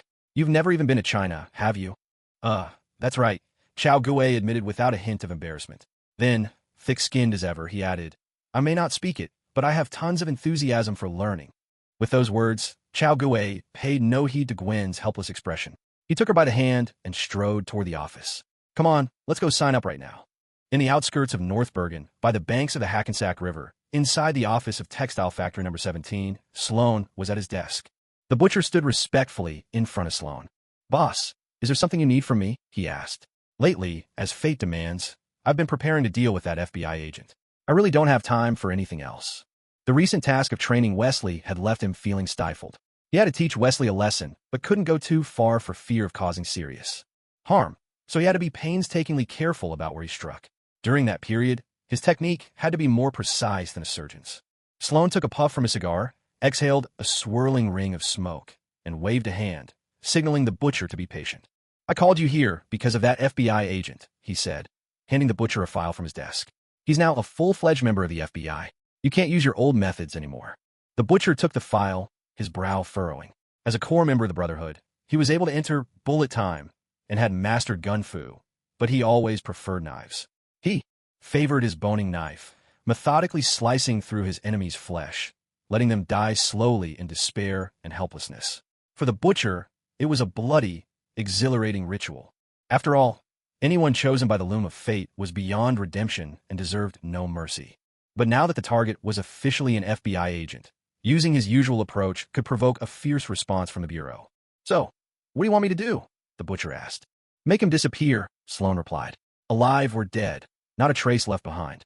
You know as well as I do, if there's no body under federal law, it can't be ruled a homicide. The FBI won't be able to trace anything back to us. The butcher's grimy beard bristled with reluctance. This kind of operation was far more complicated than his usual methods and would drain a great deal of his energy. Sloan, noticing the butcher's hesitation, handed him another file. This is his daily routine. Seeing how far Sloan had gone in his preparations, the butcher could no longer refuse. He accepted the file in silence and left the office. Sloan watched the butcher go, then casually leafed through Chao Gue's dossier. FBI? College student? Looks like a good kid. But if he's in the way, he has to be removed. At that moment, a strikingly beautiful woman pushed open the door and entered. Boss. Fox, Sloan said, how's Wesley doing lately? Firefox frowned slightly. That guy is weak. He spends nearly 12 hours a day in the rehab room. Honestly, I doubt he's capable of helping us at all. But Sloan just smiled. You're too impatient. Right now, Wesley's just passively going along with our plans. We need to change our approach, make him actively pursue power himself. Firefox thought for a moment. Then her expression brightened with understanding. I see, boss. You can go now. Yes, sir. Midtown University. Chao Gue stepped out of the classroom, looking utterly exasperated, as if he had a toothache. He had to admit, Chinese classes in America were truly an eye-opener. Right from the start of class, Chao Gue sensed something was off. He was the only Asian face in the room, and the teacher was a blue-eyed, blonde-haired Westerner. The sight of a foreigner teaching Chinese to a Chinese student was nothing short of absurd. What made his head ache even more was that the teacher spoke Chinese with a noticeable Japanese accent. Spotting Chao Gui, the teacher confidently showed off his awkward Mandarin, even boasting, "I've eaten more salt than you've eaten rice." Only after this declaration did he seem satisfied enough to begin the lesson. To be fair, the teacher's Chinese fundamentals weren't bad, but the little mistakes kept coming. For example, in that saying, Chinese, people would usually say, "I've eaten more salt than you've eaten rice," but with the word eaten to make it sound natural. The mistakes weren't serious, but if Chao Gui corrected them in front of everyone, he'd only come across as petty. So he forced himself to endure the uncomfortable Mandarin, all the while realizing why he was the only Asian student in the class. Gwen, on the other hand, was delighted.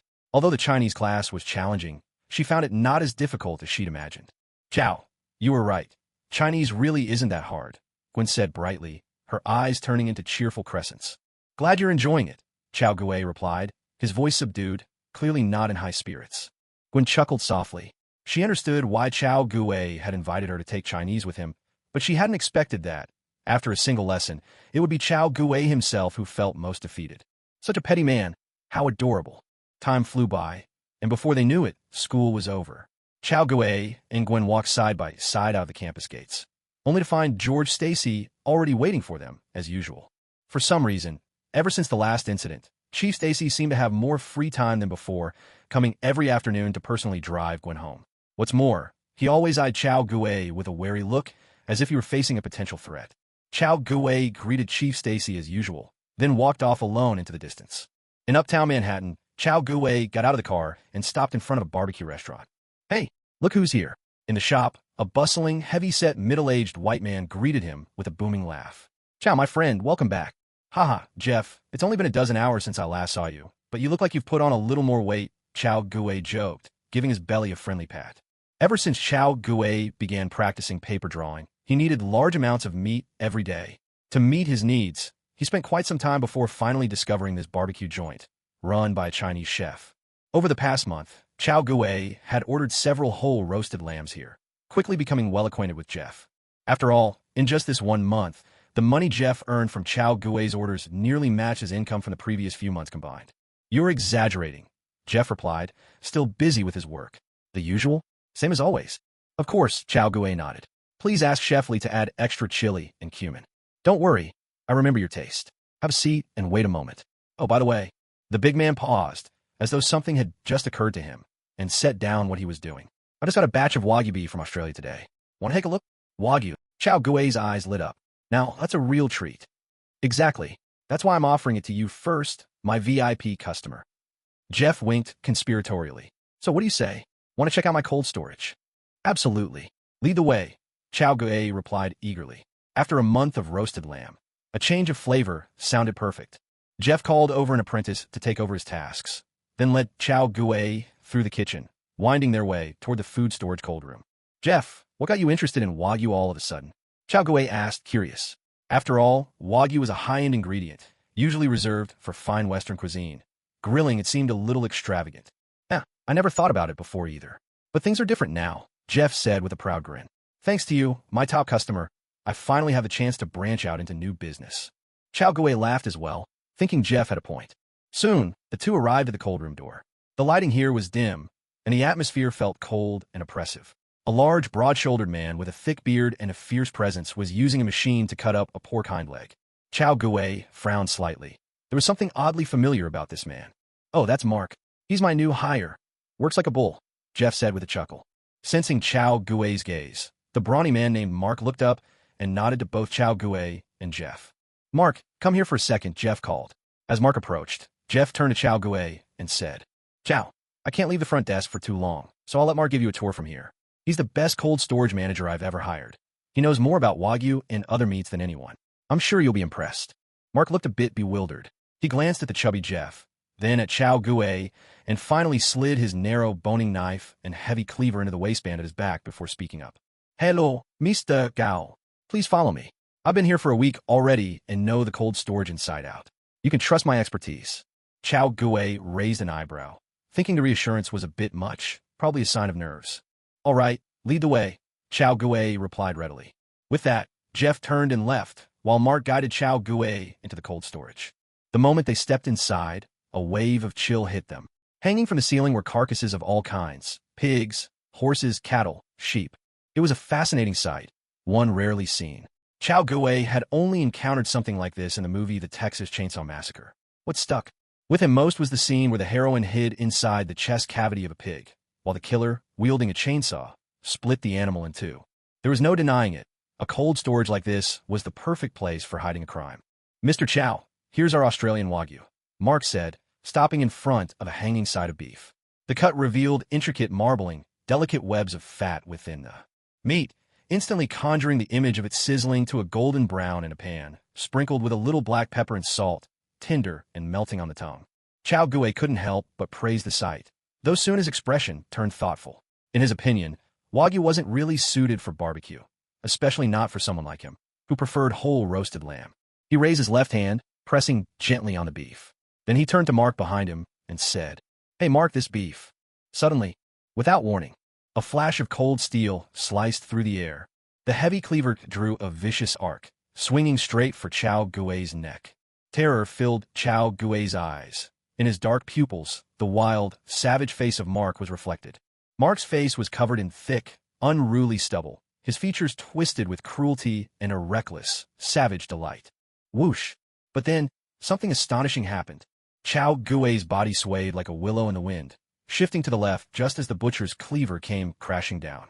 With the slimmest of margins, he actually dodged what should have been a sure and deadly vertical strike. Six forms, paper drawing. What?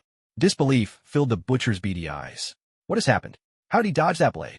But Chow Gui was not the type to take a beating lying down. Before his opponent could figure out what had gone wrong, Chow Gui's counterattack was already underway. A cold glint flashed in his eyes.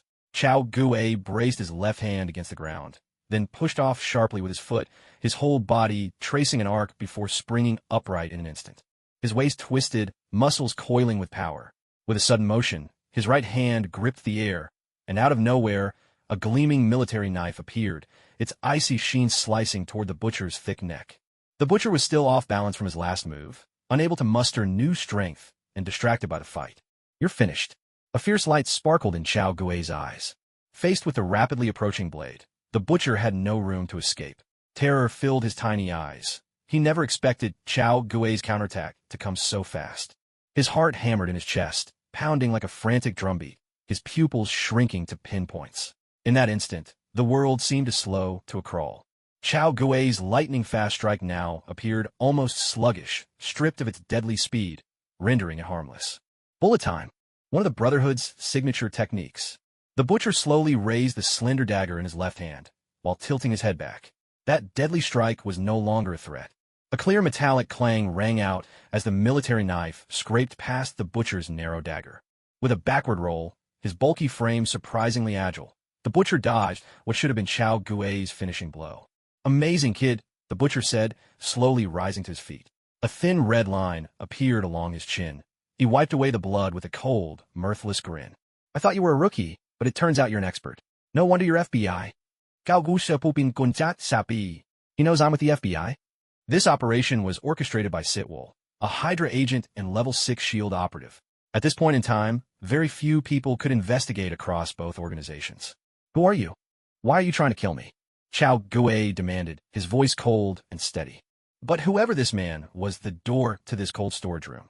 He would not be walking out today. "I am the arbiter of fate," the butcher sneered, reversing his grip on the dagger in his right hand and tightening his hold on the cleaver in his left. "Kid, your fate ends here. It's time for me to send you to meet Satan." "Ridiculous," Chow Gui retorted with a scornful laugh, gripping his knife with both hands. "You think you could decide my fate? You're not even close. Then let's find out." The butcher let out a sinister grin, then suddenly kicked the massive Wagyu carcass before him. With a harsh metallic clatter, the iron hook slid along the metal rack, sending the enormous beef carcass hurtling toward Chow Gui.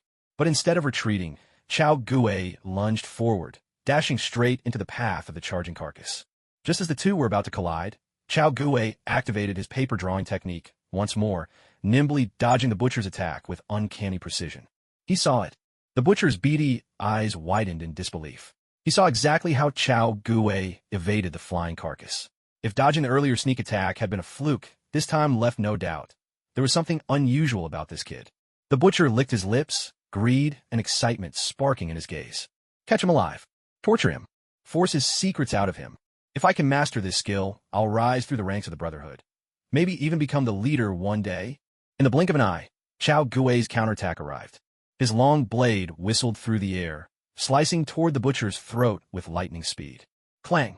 The butcher lifted his left hand, the broadside of his cleaver intercepting Chao Gui's thrust. Chao Gui's eyes narrowed. With a sudden motion, he raised his sword, then brought it crashing down with his full strength.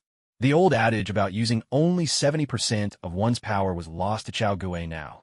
There was only one thought on his mind. Overwhelm his foe with everything he had. Clang! Bloodshot veins spread across the butcher's eyes as he once again entered bullet time, deflecting Chao Gui's onslaught with uncanny precision. In this heightened state, nothing could outpace his eyes. Blocked again? Chao Gui hesitated for a moment, then broke into a fierce grin. No matter, he'd just try again. Clang! Again! Clang! Clang! Clang! Blow after blow, Chao Gui unleashed 5 powerful strikes in quick succession. The force was tremendous, but the equal and opposite reaction sent numbness shooting through his own hands. Yet the butcher was faring no better. Deep notches marred his cleaver, and his left hand, the one gripping the blade, trembled involuntarily. Chao Gui's sharp gaze caught every detail. So, this man leads with his right hand and wields the pointed knife, his dominant hand, the one for skill. His left is the weaker, used for brute force. Nearly 100 points of Dao force, so our strength is evenly matched after all. Understanding dawned in Chao Gui's heart. Until now, he'd never known the true extent of his own power. At last, he had a benchmark. Haha, so you're just a brute after all. The butcher gave a dark chuckle. Despite having the advantage, all this kid did was hack and slash without a shred of technique. So what if he was strong? What good was it? Now it's my turn, boy. With a twist and a push of his left hand, the butcher knocked aside Chao Gui's sword. In a flash, his right hand flicked forward, the slender dagger darting toward the inside of Chao Gui's right arm, right at the spot of the major tendon. The butcher meant to cripple him for good. Chao Gui pressed his foot against the ground, swiftly retreating by leveraging the force, while twisting his wrist to reverse his grip on the long knife, forcefully blocking the butcher's sharp blade. Haha, not a bad reaction. The butcher grinned grimly, but it's still not enough. Thump, thump, thump, thump. The fierce pounding of a heartbeat resounded once more. Bloodshot veins burst in the butcher's eyes, and the world seemed to slow to a crawl around him. Kill! The chipped bone cleaver and the sharp knife swung again, one slash following another, each one faster than the last. Yet none of the butcher's strikes targeted vital spots. Every blow aimed precisely at the joints and ligaments connecting Chao Gui's bones. Shock flashed across Chao Gui's face. In his eyes, the butcher suddenly moved with inhuman speed, as if aided by supernatural forces. The 2 short blades danced dazzling patterns in the butcher's hands, arcs of gleaming steel whistling through the air, swift as lightning. I can't block this. There's no way to withstand attacks in this state. Chao Gui instinctively relaxed his body, activating paper drawing once again. Swish, swish, swish, swish, swish. The butcher's barrage missed entirely once more. Chao Gui managed to narrowly evade every strike, each time escaping by a hair's breadth. The butcher involuntarily licked his lips, eyes filled with shock and delight. He didn't care if this little FBI agent could dodge his ordinary attacks, but to avoid his assaults under bullet time, that was truly something. The butcher grew more and more excited. This miraculous evasion skill of Chao Gui's, he had to obtain it for himself. Even if Sloan himself showed up today, nothing would stop him. On the other side, Chao Gui's eyes darkened. The match between them could be summed up in one phrase. Evenly matched.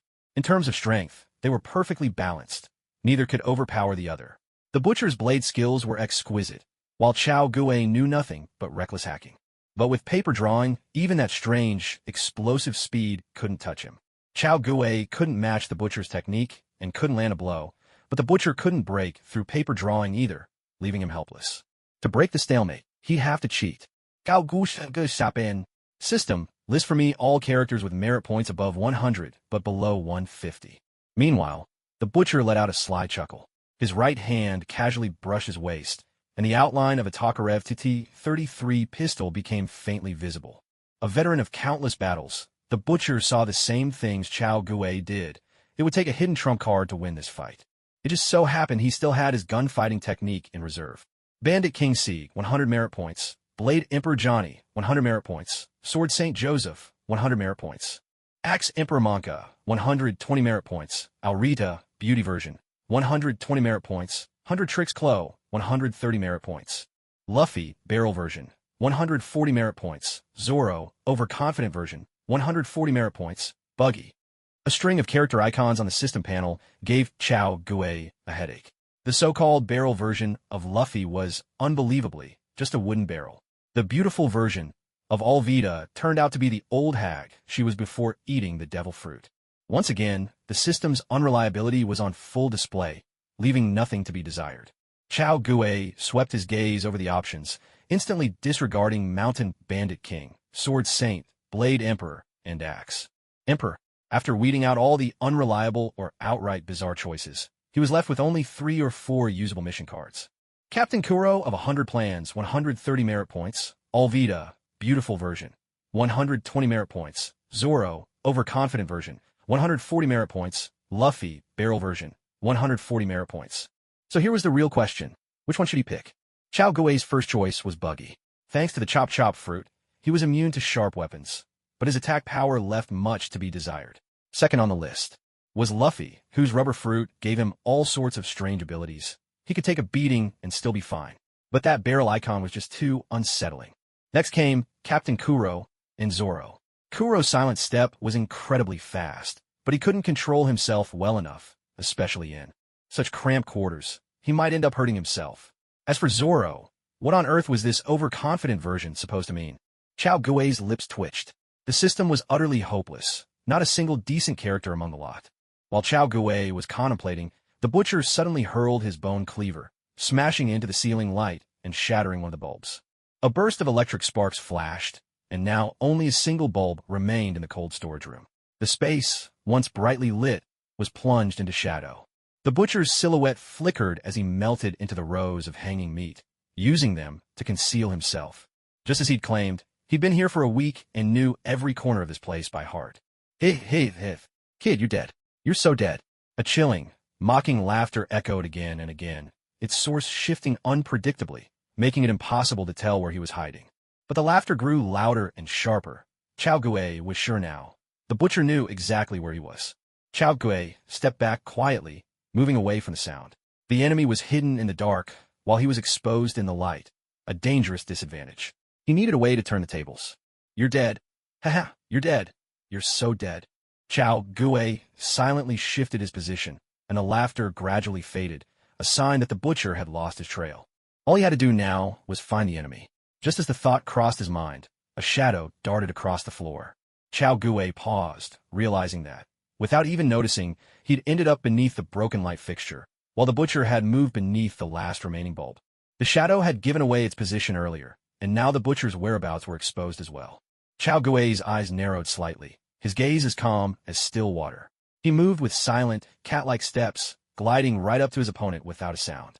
He was close, so close that a single thrust could finish the butcher off. Kid, you're dead. You're finished. There's no way you're getting out of this. Now's the time. Chao Gui's face turned cold as ice. In a flash, he lunged forward, his long blade darting out like a venomous serpent, stabbing with all his might straight for the butcher's back. But then, a sudden metallic clash rang out. The butcher spun around in an instant, his narrow dagger expertly knocking Chao Gui's saber aside. No, it's a trap. I've been lured in too deep. Haha, you're done for. The butcher snarled, a twisted grin on his face. He lifted his right leg and, like a coiled spring, hammered a vicious kick into Chao Gui's abdomen. Staggering back 3 steps, Chao Gue crashed into the corpse of a Wagyu steer behind him. A wave of searing pain shot through his gut. But the butcher didn't let up. In a blur, his left hand snapped up, muzzle flashing. 3 sharp cracks echoed as bullets tore toward Chao Gue. Then, with a sweeping motion, the butcher's arm arced wide. A single shot rang out, the bullet curving in from the side, aimed at Chao Gui's right flank. The scent of death closed in, suffocating and cold. Chao Gue felt a chill break out across his forehead, sweat beading like rain. 6 forms, paper drawing. He couldn't afford to hold back now. Summoning every ounce of strength, he unleashed paper drawing, softening not just his muscles but even his bones. In a heartbeat, his body compressed into a slim, pliant shape. The 3 bullets aimed at his chest whistled harmlessly past. At the same time, his spine curved forward, arcing his upper body, so that the bullet aimed at his right rib sailed past as well. What? The butcher's eyes widened in disbelief. That movement No human body should have been able to bend like that. It was beyond the limits of the human form. There was a sharp, whip-like crack as Chao Gui's body snapped back to normal form. Instantly, a tidal wave of agony crashed through his bones and muscles, raw and overwhelming. But now was not the time to falter. Gritting his teeth, Chao Gui forced himself through the pain and slipped into the tangled maze of carcasses behind him, taking advantage of the butcher's stunned hesitation. By the time the butcher snapped out of it, Chao Gui had vanished without a trace. Shit, the butcher cursed, panic flickering in his eyes. He lunged after Chao Gui, determined to finish this once and for all. But a rapid volley of 3 gunshots forced him back. This little FBI guy had a gun of his own. On the other side, Chao Gui leaned against the wall, sweat pouring down his face in fat droplets, his teeth clenched tight around his blade's handle. The pain was so intense it made the veins bulge on his forehead. He hadn't lost his ability to fight yet, but the agony made it impossible to focus. Ha ha ha, little FBI, I've found you. You look like you're in agony. Out of strength to fight, aren't you? Ha, ha, ha. Ahead, the butcher darted out, his Tokarev pistol unwaveringly aimed at Chao Gui. System, exchange for the Zoro character card and equip it. Host, exchanging for the Zoro, reckless version, character card will cost 140 merit points. Please confirm. Confirm. The situation was dire. Chao Gui had no time to hesitate. He immediately exchanged for the Zoro character card. In his hands, he had only a single blade and a pistol. There were no snipers among the available cards, leaving him with just the lone swordsman. In an instant, a mysterious sensation surged through Chao Gui's entire being. His strength and speed did not noticeably increase, yet his mind brimmed with countless sword techniques. The long blade in his grasp moved with an effortless grace, responding as if it were an extension of his own arm. Even the pain racking his body seemed to ease considerably. Host has equipped the Zoro, reckless version, character card. Duration, 300 seconds. A sudden realization dawned on Chao Gui. This so-called reckless version must mean Zoro's strength before he challenged Mihawk. Reckless as a child, directionless as an adult? If that was the case, then he truly was reckless. From Chao Gui's perspective, let alone Mihawk, even taking on a junior officer in the Navy would be a tough fight. But none of that mattered to him now. What mattered was dealing with the butcher. Chao Gui gripped his sword with both hands. A peculiar aura began to radiate from him, the unmistakable presence of a true swordsman. In the distance, the butcher's smug expression vanished in an instant. He couldn't say why, but a wave of unease washed over him. The Tokarev in his hand no longer offered any comfort or safety. Hey, little FBI guy, drop your weapon and surrender. You don't stand a chance.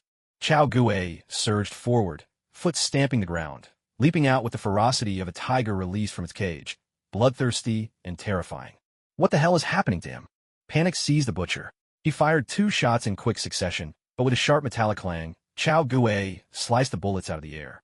Before the butcher could pull the trigger a third time, Chao Gui's attack was upon him. One sword style, onigiri. A clear, ringing note echoed from the sword. The butcher's vision blurred, and in a flash his gun-wielding arm was severed cleanly at the shoulder. Arg, damn it! Clutching the stump of his arm, the butcher's face twisted in horror. He had no idea what had just happened to this young man, but it was clear that he had failed. Escape. He had to get out. Staggering, the butcher made a desperate dash for the cold storage door. Behind him, Chao Gui rested a hand on his blade, a cold smile playing on his lips. Offend the Navy and think you can run? Not that easy. With a flick of his finger, he wiped away a trace of blood from the blade, then raised his sword once more. One sword style, onigiri. A dull, wet sound followed. The fleeing butcher stumbled, then collapsed headlong to the floor. Blood gushed forth, a massive wound splitting his body from left shoulder to spine. The butcher coughed up a mouthful of blood, his eyes gradually losing focus. He looked at Chao Gui and spoke slowly. You can't escape the judgment of fate. The Brotherhood won't spare you. You're as good as dead. The Brotherhood? Chao Gui was taken aback. So that strange speed was actually bullet time. He then gave a dismissive laugh. Huh, only the people can judge me. The Brotherhood? Fate? How many divisions do they have? Ding. Host has completed an Eliminate Evil mission. Reward. 1,000 merit points, 500 experience. Ding. Congratulations. Host experience has reached 1,000. Naval rank promoted to Seaman First Class. Reward. 500 merit points, military supplies, uniform, flintlock, saber, 30,000 belly. Chao Gui froze for a moment, then opened his system panel. Justice Navy System, empowering every soldier with a heart for justice. Name, Chao Gue, Navy Seaman First Class. Merit points, 1,505 experience. 1050/5000. Power value, 102, a measure of combat strength, but not the only factor determining it. Staring at the newly refreshed system panel, Chao Gue let out a long breath. The rewards weren't bad at all. But come to think of it, this man actually belonged to the Brotherhood? When did I ever offend the Brotherhood? A deep frown formed on Chao Gue's brow. If he remembered correctly, the current Brotherhood had long since been twisted by Sloan into his own personal assassination tool. So why had Sloan set his sights on him, Chao Gue?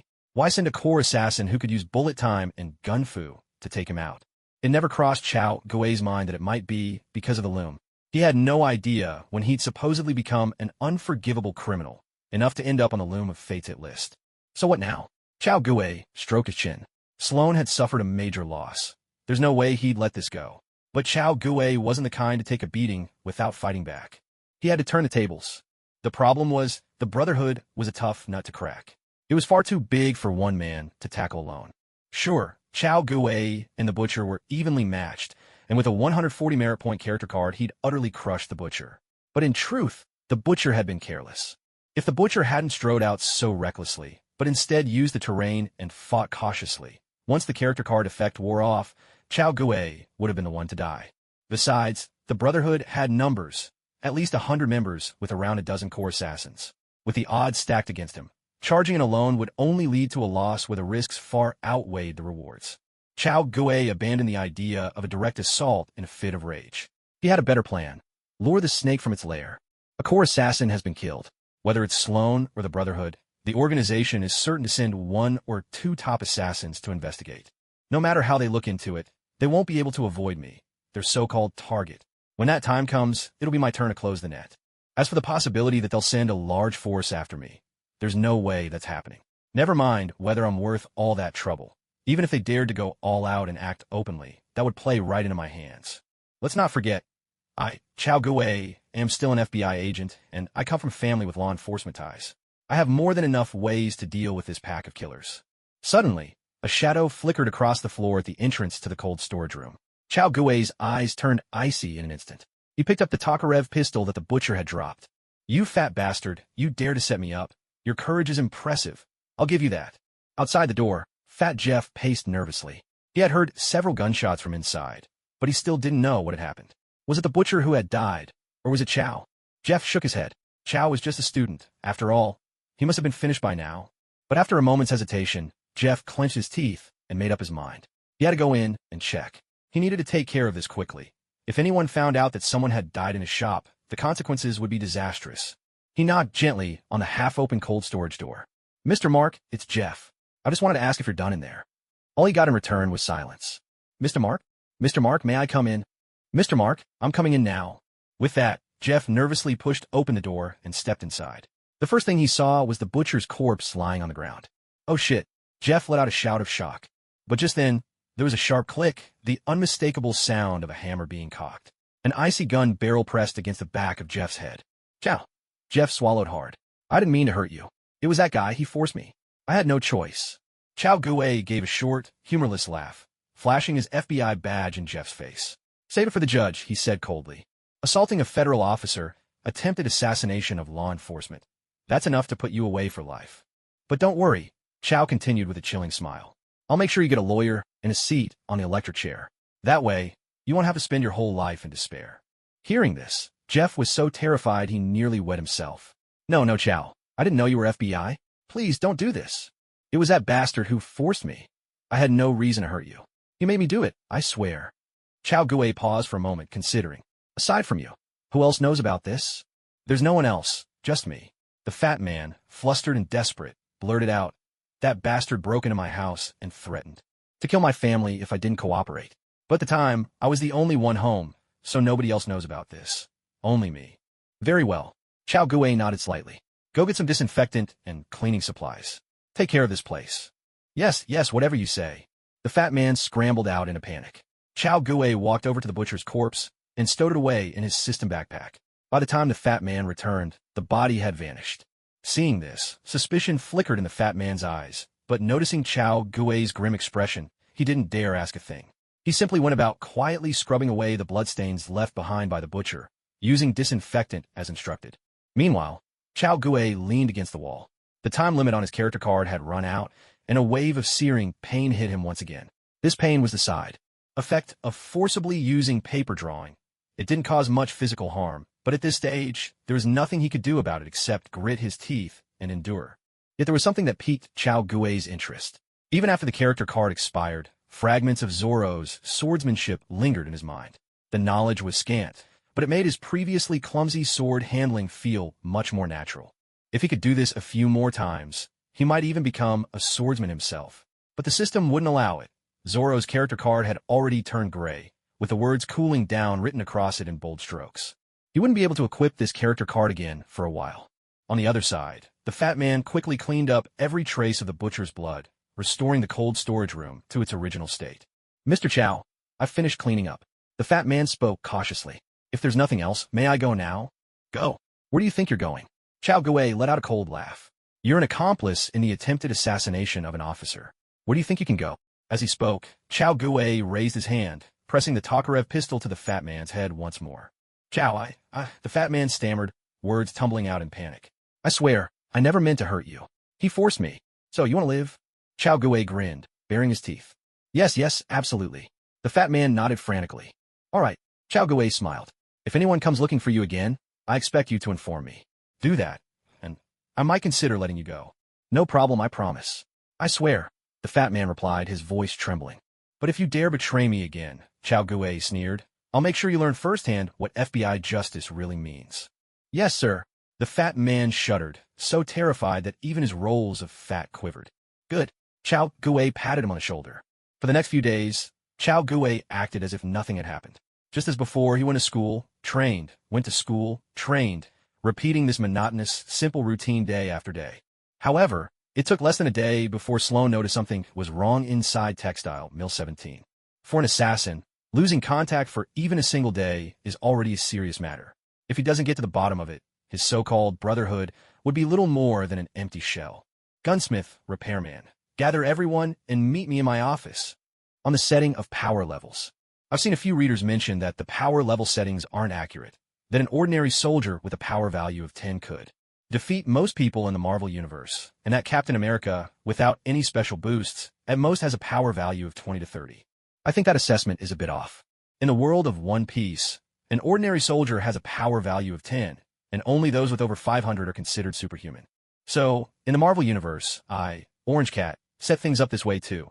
I put ordinary people from both worlds on the same footing, ignoring the differences in the average person's physical constitution between Marvel and One Piece.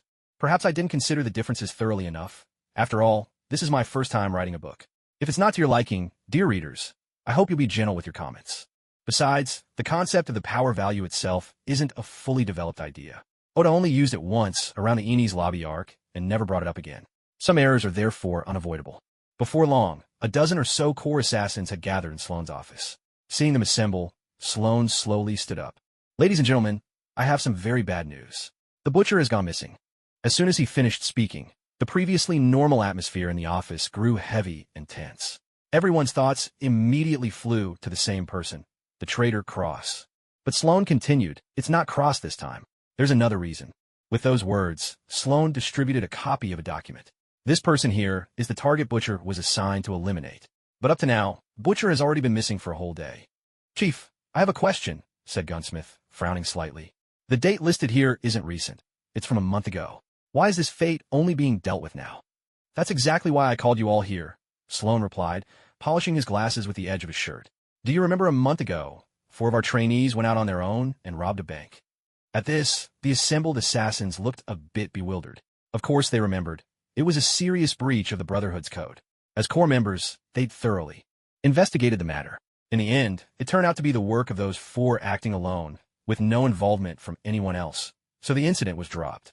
But what did that have to do with this? The assassins found themselves at a loss. This is the person who killed those 4 trainees, but the problem is his name appeared on the Loom's list at exactly the same time, and what a coincidence that is. Chief, could there be some mistake? Fox's face was filled with confusion and doubt. I've looked into this guy. He's just a student. He does have FBI credentials, but he's not even a full-time agent. Someone like that shouldn't be appearing on the Loom's list, should they? Sloane's weathered face showed nothing but helplessness. Exactly. It's too much of a coincidence. So, to avoid drawing Cross's attention, I took it upon myself to keep this from you and delayed the action by a month. But I never expected that the butcher would. This was my mistake, and I owe you all an apology. Sloane's tone was sincere, and he even stood up and gave a slight bow to everyone present. Chief. The assassins were stunned by Sloane's actions. None of them had expected their usually proud leader to apologize so earnestly. There's no need for this. Chief, none of us blame you. Cross is a looming threat right now. We can't afford to get distracted by this. The room erupted in a flurry of voices as the assassins tried to comfort Sloane, and in that moment, nobody seemed to care anymore why Chao Gui, a mere high schooler and junior FBI agent, had ended up on the Loom's list. With his frank admission and humble apology, Sloane not only defused the crisis of trust, but also strengthened his own authority. So, everyone, what are your thoughts on this young FBI agent? Sloane asked quietly, turning the decision over to the assassins. We need a thorough investigation, of course, the gunsmith declared in a low voice. Whether the butcher is dead or alive, we have to get to the bottom of this. I agree, the repairman chimed in. We need to find out if he has any connection to Cross, and if he does, all the better. The others nodded in agreement, clearly backing the two. Sloane gives slight nod. In that case, this will be handled by the repairman and Dove. Fox and Gunsmith, keep tracking Wesley. Everyone else, stick to your roles and stay alert for any ambushes from Cross. Yes, Chief. Let's get to work.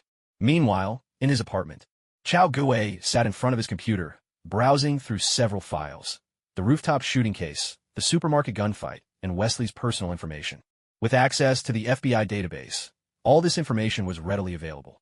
Looks like the story is already underway. Wesley has joined the Brotherhood. The only thing I'm not sure about is whether that loser has completed his training yet. Chao Gui frowned in thought.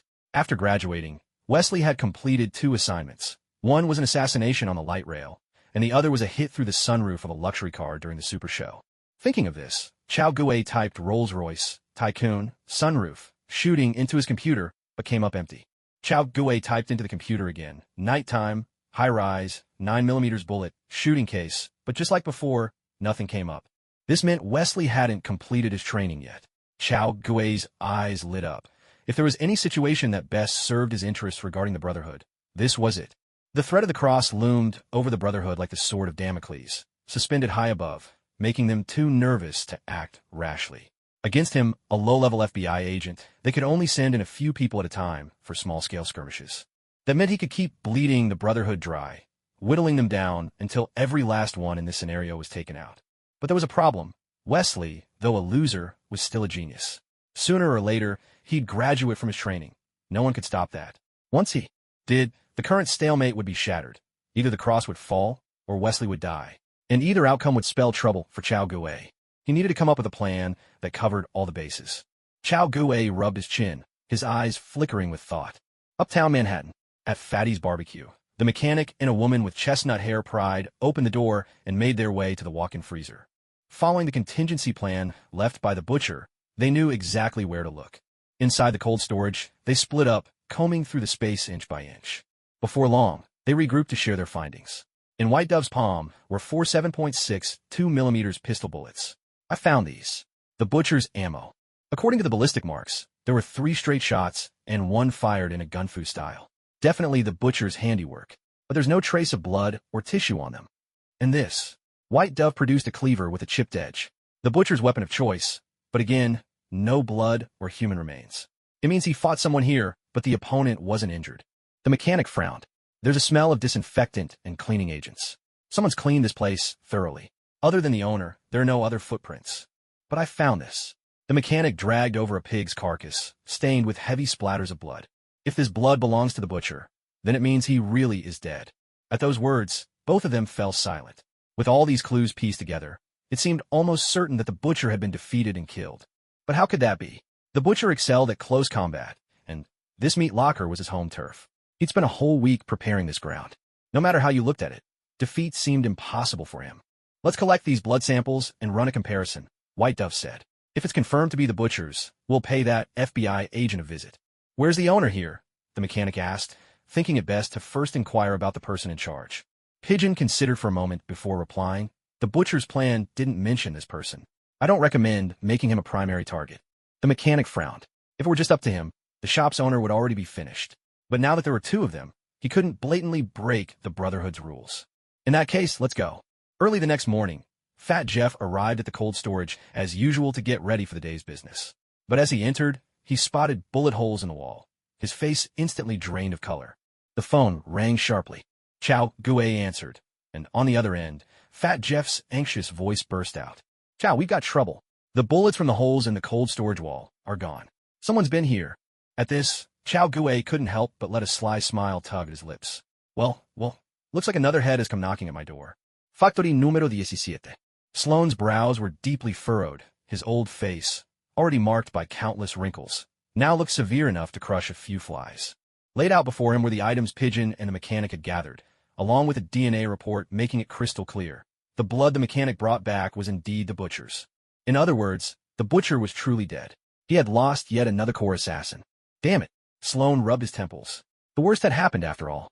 He thought that pesky little FBI agent was just an ant, easy to squash underfoot, just a minor irritation that needed removing. But to his surprise, that ant turned out to be strong enough to take down a core Brotherhood assassin single-handedly. He'd really kicked a steel wall this time. And yet, he couldn't just let it slide. If he tried to bury the incident and act as if the butcher's death meant nothing, he'd have to start worrying about his own assassins sneaking into his bedroom at night. Mechanic, Pigeon, Sloane spoke gravely. Keep moving. Capture him alive if you can. If not, kill him and bring the body back. But remember this. Above all, ensure your own safety. I do not want to lose another comrade.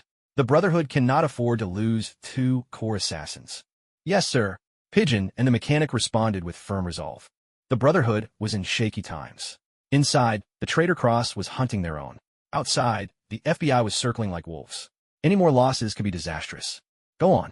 Above all, stay safe. Midtown High School. Two boys walked out of the classroom, building side by side. Chow, I'm still struggling with the Lebesgue integral. Can you go over it one more time? Harry, nicknamed Little Green Goblin, kept pestering Chow Gue with questions. Chow Gue rolled his eyes. Buddy, Lebesgue integration isn't something you can explain in a few words. I need to head home now, and besides, this stuff is already beyond our curriculum. Your calculus grades are decent. Why do you even want to learn this? Then why are you studying it? Harry shot back, rolling his eyes as well. And why are you better at it than me? Because I want to. Is that so hard to understand? Chow Gue retorted, clearly annoyed. If Gwen hadn't teased me about this stuff a while back, would I have spent so much effort on it? How about this? I'll give you a ride home. You can sit in my car, and we'll talk it over on the way, Harry suggested. No way. I'm not getting a Rolls Royce. I'll end up getting kidnapped for sure. Chow Gue grumbled. Let's just talk about it tomorrow at school. All right then, Harry shrugged. Since Chow Gue said so, he decided to let go of the headache-inducing integration problem. There was no point stressing over it now. When people are pushed to the brink, they can do anything, except solve math problems, or physics problems, or chemistry problems for that matter. Watching as Chow Gue got into a taxi, Harry climbed into his own family's Rolls-Royce. You seem to get along with him, Norman Osborn remarked, looking at his son. At this stage, Norman Osborn was still just a businessman and scientist, polished, cultured, and affable, the very picture of sophistication. He had not yet transformed into the villainous Green Goblin. We're okay, Harry replied. His name's Chow. Not sure what happened, but lately his grades have shot up. It's impossible to keep up with him. Oh, he's the top student? Norman asked. As the head of a tech company, he always kept an eye out for promising talent. No, the top student is Gwen. I know her. She's the daughter of Commissioner George Stacy. I met her once before. Yeah, that's her. Father and son chatted idly about school as their car cruised steadily toward their private villa. Meanwhile, in the taxi, Chow Gue's eyes darted like lightning, carefully observing the driver's every move. Only when he was sure there was no threat did he finally allow himself to relax. The reason he didn't want Harry to drive him home was simple. The threat from the Brotherhood still lingered. On one hand, he wasn't sure he could protect the little Green Goblin.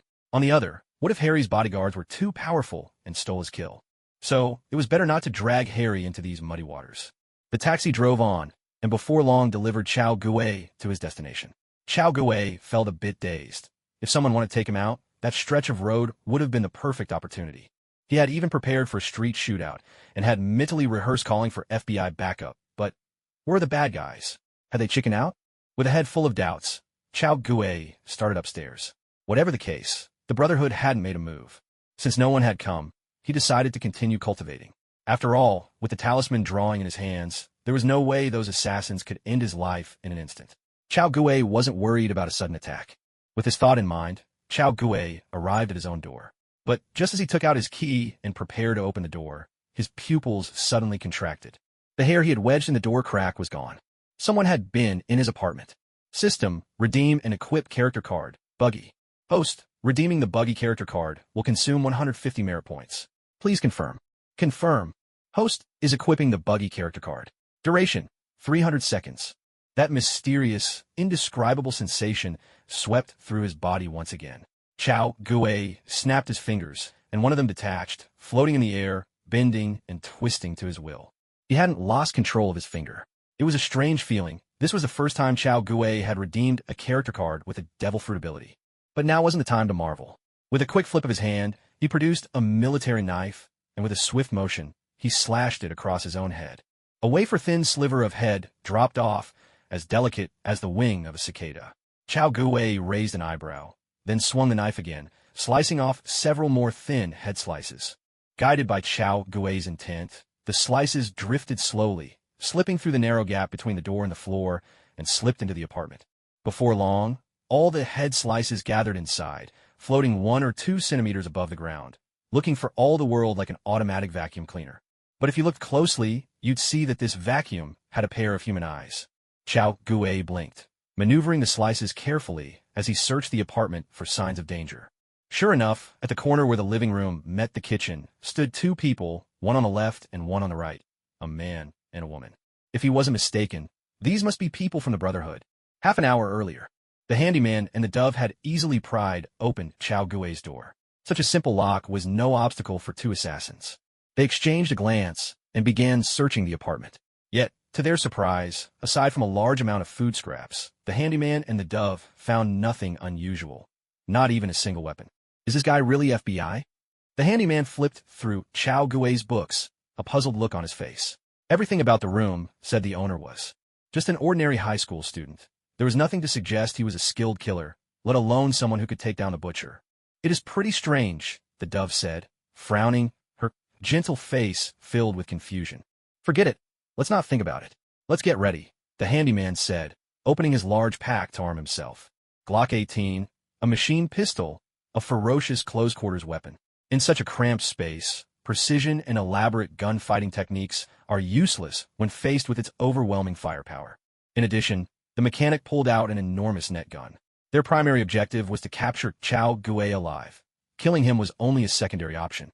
On the other side, Dove carried a Benelli M4 combat shotgun slung across her back, but in her hands, she held a modified taser. This particular weapon had been specially prepared for the butcher in the past. If anyone got hit, not even someone with the butcher's endurance could keep from losing control over bladder and bowels. With their preparations complete, all that remained was to wait for the prey to walk right into their trap. Footsteps echoed, drawing steadily closer.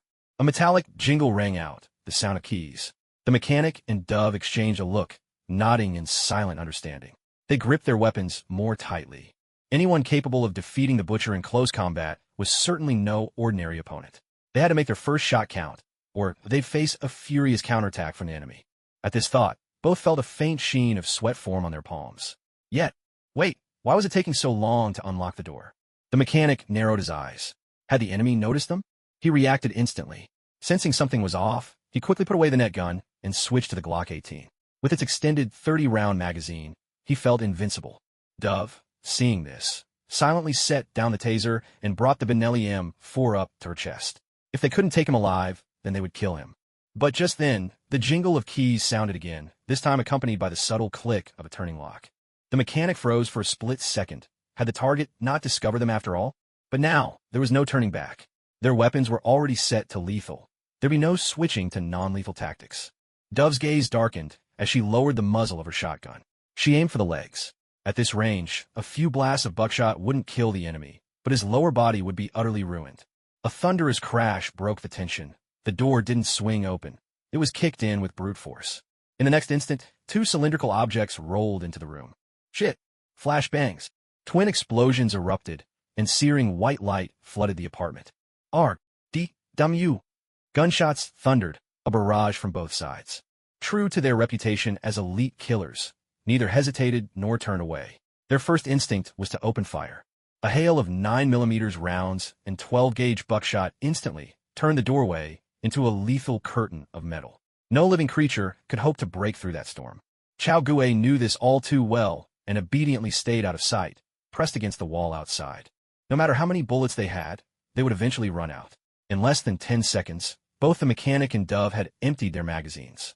Without a moment's hesitation, the two of them triggered bullet time and split in opposite directions, each heading for the window where Chao Gue was waiting. Ambushed and now outmaneuvered, the battered Dove and the mechanic instantly abandoned any thought of fighting back. They knew all too well that their chance had passed. If they didn't run now, they'd be dead for sure. But would Chao Gue really let them escape so easily? How could he allow these Brotherhood thugs to waltz in and out of his territory as they pleased? As Dove and the mechanic sprinted desperately, they suddenly felt a chill at their necks. In the next instant, their limbs, once nimble and sure, grew heavy and sluggish, as if they'd been filled with lead. Is this a tranquilizer? Damn it! They collapsed to the floor with a heavy thud. Chao Gue stepped calmly through the door. From opposite directions, two hands flew in and clapped smartly onto his bare wrists, and the eyes he'd hidden under the table now floated up and returned to their rightful place. The split fruit had some strange and useful powers, though it was more suited for support than for offense. Chao Gue shook his head. This was certainly an intriguing devil fruit ability. He tossed the tranquilizer injector aside, stripped the mechanic and Dove down to their underwear, and securely bound them with climbing rope. Still wary, Chao Gue administered another dose of tranquilizer for good measure. After all, these two were super assassins with adrenaline running hot in their veins. He had to be cautious. Dragging them into his bathroom, Chao Gue returned to the doorway to tidy up the mess. But just then, the sound of hurried footsteps pounded up the stairs. NYPD. Drop your gun. Put the weapon down now. Drop it, you son of a... I said put it down. Two plainclothes detectives, middle-aged white men, leveled their pistols at Chao Gue, barking orders with steely voices. One was nearly bald, his hairline receding all the way to the back of his head. The other was scholarly in appearance, though it was he who spat out the curses. Their tension was understandable. At that moment, Chao Gue still held a Glock 18 and a Benelli M4. The fact that they hadn't already emptied their magazines at him was a rare courtesy. Officers, please stay calm. The guns aren't loaded, Chao Gue said with a pleasant smile, appearing perfectly composed, though inwardly he cursed the trouble. Save it. Drop the weapons now, or we have the right to shoot. Chao Gue shrugged. Let go, and the two guns clattered to the floor. Hands on your head, down on your knees. No tricks. I'm watching you. I refuse, Detective John McClane, Chao Gue replied, pinching his fingers together to reveal a badge, an off-the-books FBI credential. That's right, the half-bald NYPD cop was none other than the legendary detective whose fighting prowess was inversely proportional to his hairline, John McClane. As for his partner, Chao Gue had no recollection of him. Hearing Chao Gue call his name so precisely, and seeing that FBI badge, the two tense men couldn't help but pause in surprise. Although they didn't know what was going on, it seemed clear this person wasn't a criminal. FBI auxiliary personnel? McClane eyed the badge with suspicion. He understood. This was one of those umbrella IDs. He'd once considered getting something similar from the NYPD for his own daughter and son. But his ex-wife had flatly refused, insisting that with her money, she could hire bodyguards and didn't need such things. That rejection had stung him more than he cared to admit. Putting away his gun, John handed the badge to his partner for inspection. Kid, how do you know me? From the newspapers, Chao Gue replied with a grin. But it was your daughter who told me your name. As he spoke, Chao Gue tossed his student ID to the half-bald detective. John picked it up. The more he looked at it, the darker his face became. This kid really was his daughter's classmate. The other detective handed the badge back to Chao Gue without saying a word. He noticed the bullet holes and spent casings, but saw no blood and smelled nothing metallic, so it seemed no one was hurt. And if anyone was injured, that would be the FBI's problem. He had no desire to get involved. But just because he didn't want to get involved didn't mean John felt the same. FBI, huh? Impressive, the half-bald detective remarked, eyeing Chao Gue up and down before snapping. Then explain all these shell casings on the ground. What exactly were you shooting at? If you can't give me a good explanation, I'll have to arrest you and see how you like prison food. Just testing the gun, Chao Gue replied, spinning a blatant lie with a cheeky smile. It was my first time firing a gun today, and I got a little excited. Sorry about that, Officer John. You call this a little excitement? John's face darkened. Sorry or not, Mr. FBI, because you ignored basic firearms safety regulations, I'm issuing you a fine on behalf of the NYPD. Disturbing the peace, damaging public property, Failure to follow safety rules. Total fine. $1,000. Pay up now. All right, Chow Gui said with a shrug, pulling out $1,000. But Officer John, I'll be sure to tell Lucy that your fine cost me my living expenses for next month. So, for the next month, I'm afraid I'll have to eat lunch with Lucy every day. McLean, face unreadable, stuffed the money right back into Chow Gui's hand. Kid, let me warn you, if you so much as try anything with Lucy, don't blame me for what happens next. Chow Gui spread his hands. You're overthinking it, Officer John. Lucy's not really my type. Besides, don't you think she's got a bit of a temper? Lucy's temper was really terrible. She acted like a street punk, and her manner was bold and fierce. If he had to choose one word to describe her, tomboy would fit best. John pondered for a moment. It did seem to be the case. Even he couldn't handle her. But suddenly, a surge of anger rushed to his chest. You brat. Are you looking down on my daughter? Chow Gui scratched his head. Officer John, do you want me to like your daughter or not? John! The balding detective was so choked up he couldn't utter a word. He shot Chow Gui a glare, then turned on his heels and stormed off. His partner gave Chow Gui a polite nod and followed after him. Watching the two leave, Chow Gui slowly let out a breath. Thank goodness, he'd managed to bluff his way through. If they'd insisted on searching the apartment, he would have been finished. Chow Gui stashed the Glock and Benelli into his system backpack, then shut the door and returned to the bathroom. The Dove and the mechanic were both sprawled on the floor, unconscious. A sharp glint flashed in Chow Gui's eyes. Now, he was determined to find out just how he'd ended up tangling with the Brotherhood. Splash! A sudden downpour of cold water drenched the mechanic. He jolted awake, trying to leap up, but his hands and feet were tightly bound. He lost his balance immediately and toppled over, chair and all, crashing to the floor. Chow Gui kicked the overturned chair back upright, then swept his gaze over the two captives, sizing them up. The man was thin, the kind who looked scrawny in clothes, but was actually quite solid underneath. A shame about his taste, though. What was up with that red checkered shirt?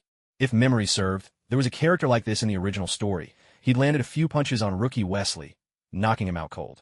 What was his name again? Fixer? Mechanic? Chow Gui frowned slightly, then turned to examine the other captive. The woman had an impressive figure, curves in all the right places, sandy brown hair, an oval face, and fair skin.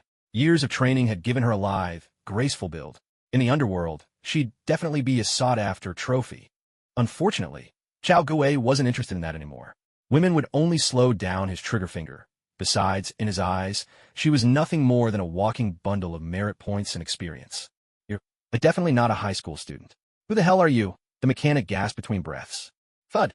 Chow Gui swung a fist into his face. Instantly, the mechanic's cheek swelled up, blood dribbling from his nose and mouth.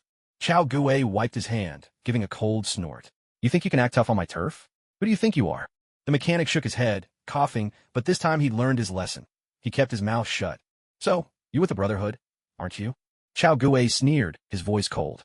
Did Sloan ever tell you why he wants me dead? The mechanic's face twisted in shock and fear. He hadn't expected Chow Gui to call out his affiliation right away, nor had he imagined that Chow Gui would know about their leader. No wonder he'd walked into an ambush. But who could have betrayed him? Was it the butcher? Or maybe Cross? A low chuckle escaped Chow Gui. You look surprised. He stooped to pick up a revolver from the ground. A Colt M1873, the Peacemaker, with an ivory grip and a titanium frame. This was the mechanic's prized weapon. It seemed the Brotherhood had a fondness for vintage guns. Mr. X with his flintlock pistol, Sloan's Mauser broom handle, the Fox's M1911, the Butcher's Tokarev TT-33, and now this Colt M1873, a true cowboy's gun. With a series of metallic clinks, Chow Gui emptied the cylinder of its bullets, then picked up a single round and slipped it back in. He spun the cylinder with a flick of his wrist, sending it whirring rapidly. With a practice snap, Chow Gui locked the cylinder back in place. I remember your name. Something like the Mechanic, or maybe the Tinkerer. He thumbed back the hammer with a gentle click, then pressed the gun muzzle to the mechanic's head. I'll give you a chance. Tell me everything you know about me, and maybe I'll let you walk away. The mechanic's terror deepened. He knew he'd been compromised, but he hadn't realized just how thoroughly. Chow Gui even knew his code name. Swallowing hard, the mechanic stammered, I don't know what you're talking about. Click. The hammer fell on an empty chamber, a sound that echoed like a drumbeat in the mechanic's chest. Sweat poured down his forehead. He hadn't expected Chow Gui to be so ruthless. It's fine if you don't want to talk, Chow Gui said with a dry chuckle. If my memory serves me right, you're all holed up in New Jersey, in the suburbs of North Bergen, at Textile Mill number 17 by the Hackensack River, aren't you? I'll ask Sloan myself when the time comes. But for now, your odds have dropped to 1 in 5. Will you talk or not? The mechanic's breath came in ragged gasps. This man had to be connected across. Otherwise, he couldn't possibly know so much. For the Brotherhood, there are no secrets left in front of this man. Click. The hammer dropped again, making the mechanic flinch. Now it's 1 in 4, Mr. Mechanic, Chao Gui said, cocking the hammer once more. Wait, I'll talk. The mechanic cried out desperately. Chao Gui eased the muzzle away, signaling him to go on. But when the mechanic spoke, he said, You made it onto the loom of fate's list. I'm just following its orders. Chao Gui's expression turned icy. Without hesitation, he shoved the gun into the mechanic's mouth and pulled the trigger. A muffled, strangled cry escaped the mechanic. The mechanic frantically shook his head, desperately trying to spit the gun out of his mouth, but there was nothing he could do. He was tied up. 1 in 3 chance. No. Click. Now, it's a 50-50 chance. No, there's not even a 50-50 chance left. The mechanic saw it all too clearly. If the trigger was pulled, the chamber would line up with the bullet and fire. Once the hammer fell, he would be dead for sure. The mechanic nodded with all his might. At this point, his psychological defenses had completely crumbled. Even if he had wanted to die bravely, he simply couldn't muster the courage or spirit for it. Chao Gui snorted, pulling the gun out of his mouth. A month ago, you killed 4 robbers. They were our trainees. The mechanic stammered his reply, his face flushed red. Chao Gui had nearly scared his bullet time out of him, but in this state, what use was bullet time anyway? So, just because of those 4 robbers? Sloan wants me dead. Chao Gui's expression twitched. He had thought he must have accidentally crossed Sloan by interfering with her interests. That's why he was marked for death. But the truth was, when had he ever done anything like that? He never would have guessed. It was all because of those 4 robbers. Chao Gui shook his head. Now, it wasn't just about the 4 robbers anymore. He had killed the butcher and was about to take out these 2 as well. There was no turning back from a life-and-death feud with the Brotherhood. Chao Gui fixed his gaze on the mechanic once again. Then give me the formula for your recovery serum, and I promise not to kill you. I don't know the formula for that stuff. The mechanic's face turned ashen. Chao Gui let out a cold, menacing laugh, his finger resting on the trigger, slowly squeezing it. Under his touch, the cylinder began to rotate, chamber by chamber.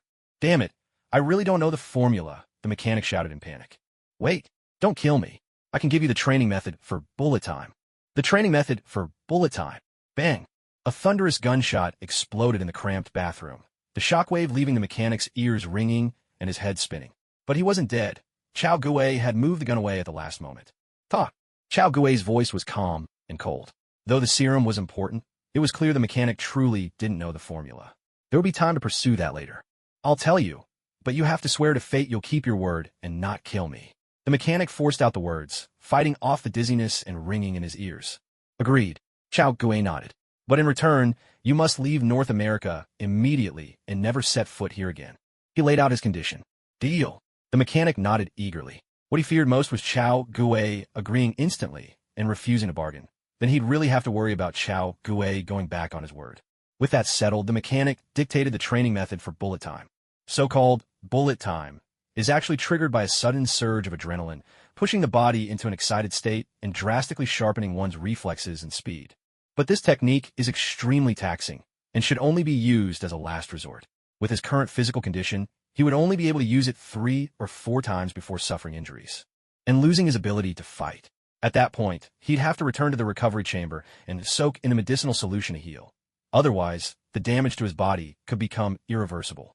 Only someone like the butcher, with his formidable physique, could repeatedly enter bullet time. But that brute was more skilled in close combat anyway. Compared to other core assassins, his marksmanship was far from impressive. As for Wesley and Cross, they were practically cheating. The mechanic not only explained the training method for bullet time, but also taught the secret of curving bullets. Chao Gui jotted down every detail with his pen. If he followed these instructions, becoming a core assassin of the Brotherhood was only a matter of time. At length, the mechanic finally finished explaining everything. Chao Gui frowned. Now that the mechanic had revealed all their secrets, the woman beside him had lost her value. So here was the problem. Was the mechanic's action essentially sentencing the woman to death? I've told you everything I know. The mechanic said, Now, will you let me go? Of course. Chao Gui gave a low chuckle, then added, But unfortunately, you've betrayed fate. What? Sloan forged the loom's orders, turning you from fate's assassins into mere bullets, used for wanton violence, Chao Gui replied. I'm sorry, I'd like to let you go, but fate won't allow it. Bastard, you tricked me. Bang. A bullet tore through the air, whistling as it pierced the mechanic's skull. Just as he was about to swing his gun around, he noticed that the woman had already opened her eyes. Clearly, bullet time was no empty trick. "Heard all that, did you?" Chao Guei said, half smiling. "I did." White Dove's face had gone deathly pale, partly from her predicament, and partly from the revelations Chao Guei had just made. "Then, may you find peace on your journey." Chao Guei reached out, grabbed her, and with a swift, clean motion, snapped her neck, leaving her body intact. Ding! Host has killed Brotherhood Assassin the Mechanic, completing the Eliminate Evil quest. Reward: 1,000 merit points, 500 experience. Host has killed Brotherhood Assassin White Dove, completing the Eliminate Evil quest. Reward: 600 merit points, 300 experience. Ding! Justice Navy System, supporting every Navy soldier with a just heart. Soldier name: Chao Guei, Navy Private First Class. Merit points: 2,955 experience. 2,350/5000. Tau power: 102, reflects the standard of combat power, but does not determine actual combat strength. Looking at the refreshed system panel, Chao Guei couldn't help but grin from ear to ear. The Brotherhood, what a bunch of great guys. Not only did they generously deliver experience and merit points, but they even gifted him skills. How wonderful. And Sloan, too. Knowing that Chao Guei was still weak, he thoughtfully sent people to him, one by one, just to help him grow stronger. When they meet in the future, Chao Guei swore he'd properly thank that old black devil. The man's wild ideas were just too ruthless and undignified. Beheading was much more acceptable. He'd have to consider that. Humming a cheerful tune, Chao Guei sang, "The smile of a super killer, still not as sweet as yours, old blackie." He gathered up the two corpses and stowed them away in the system backpack, then set about cleaning up the aftermath. Even the battered front door was replaced. He called in a renovation company to take care of everything. His late father had left him several $100,000, and with Sitwell's monthly transfers, Chao Guei didn't have enough for a life of wild extravagance, but he could live comfortably without worry. After finishing up, Chao Guei, in high spirits, began his daily training. The next few days passed uneventfully, but he was certain that the ever-benevolent Sloan would send more people his way. Ha. One day later, when Sloan found himself unable to reach either Dove or the mechanic, he knew something had gone wrong. Just like the butcher, the two of them are most likely dead. "So, what do you all think we should do now?" Sloan looked helpless. The worst-case scenario had happened. 3 of their top assassins dead, and that FBI agent had become a black hole, swallowing up the Brotherhood's elite one after another. Faced with Sloan's question, the room fell silent. In just 4 days, they had lost 3 core assassins, an unprecedented blow. This loss was even greater than what the Cross had inflicted on them. If things went on like this, they wouldn't even need the Cross to destroy them. This FBI agent alone might wipe them all out. "Leader," Fox said, her eyes narrowing as she spoke slowly, "Wesley has now fully mastered bullet time. We can start teaching him gun fu next." "Go on," Sloan prompted. "From what I know of Wesley, it should take him about a week to learn gun fu. My suggestion is that we act against the Cross in a week. Even if we fail, we can use Wesley to keep the Cross occupied. That way, we can focus all our efforts on dealing with that FBI agent and avenge Dove and the others." Sloan frowned slightly. What do you all think? He knew perfectly well it was a solid plan, but what worried him was the thought of that young FBI agent coming after them. The kid was proud and impulsive. There was every chance he'd show up at their door with a whole team in tow. The gunsmith thought for a moment before speaking up. "I agree with Fox. It's only a week. We can afford to wait."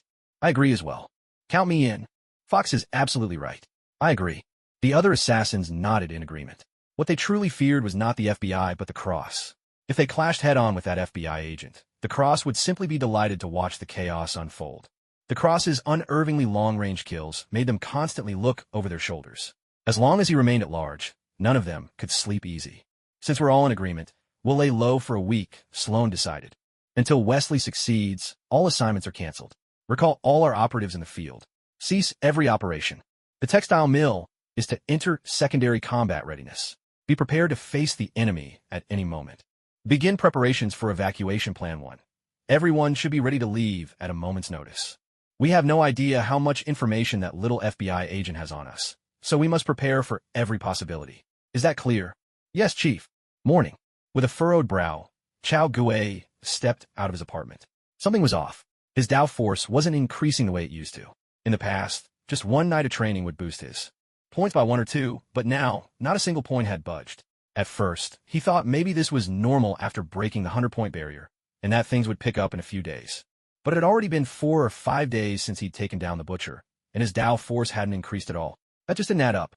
He had a suspicion as to why.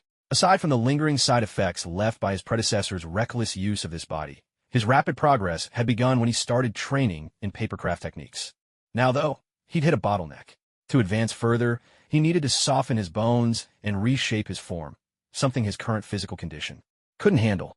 So, for now, he focused on perfecting his existing papercraft skills, as well as the newly acquired bullet time and gun kata. There were only 2 ways to keep advancing his Dao force: start the next phase of papercraft training, or learn a new technique among the 6 styles. Unfortunately, while his ambition was high, his funds were low. For now, he had no choice but to put those plans on hold. Lost in thought, Chao Gui found himself already at the school gates. Just as he was about to step through, someone tapped him on the shoulder. "Hey, Chao." A girl hurried over, calling out to him with a lively greeting. Chao Gui turned his head. It wasn't Gwen. It was Lucy, the daughter of the balding detective. He'd just seen her father last night, though judging by their frosty relationship, he wisely chose not to bring up that unpleasant encounter. Trailing behind Lucy was a burly young man, about as tall as Chao Gui, but broader across the shoulders. Since Midtown High didn't prohibit dating, Chao Gui couldn't help but wonder if this was her boyfriend. "Lucy, has no one ever told you to be a little more ladylike? You keep this up, and you'll scare off all your suitors," Chao Gui teased. "Gwen is a real lady, but isn't she single too?" Lucy dismissed the idea with a wave of her hand. Chao Gui shot her a look. "How could you compare yourself to Gwen? Gwen was a model student every year, always top of her class. So many outstanding boys felt unworthy in her presence." Lucy's face darkened. She caught the meaning in Chao Gui's expression and was about to explode with anger. But before she could, Chao Gui quickly changed the subject. "Ahem, Lucy, you haven't introduced us. Who's your friend here?" Chao Gui nodded at the boy standing behind her. "That's my brother, Jack." As soon as she mentioned him, Lucy perked up. She threw an arm around Jack's neck and ruffled his hair. "He's 2 years younger than me. So what do you think? Isn't my little brother way better looking than you?" Jack said nothing, but his face was full of exasperation. In fact, not just Jack. Even Chao Gui couldn't help but feel awkward. This girl was just too boisterous. "Jack, having a sister like her must be tough, huh?" Chao Gui said, genuinely sympathetic. "Man, you took the words right out of my mouth." Jack shook Chao Gui's hand gratefully, thankful for the understanding. Lucy flew into a rage. She hadn't even left, and they were already bad-mouthing her?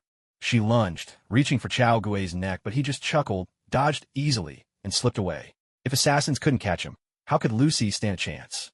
With laughter and playful banter, the school day began. Chao Gui wasn't worried about the fraternity making a move on campus. If that happened, forget the FBI, it'd probably be the Navy SEALs and Delta Force showing up. His life followed a strict routine, straight between his dorm and classes. If the fraternity wanted to settle the score, it would have to be on the road or in the dorms. But what puzzled Chao Gui was that, after a whole day, there was no reaction from the fraternity. He could only assume they hadn't realized what was going on yet. Yet 2 days passed, then 3, and still not a peep from them.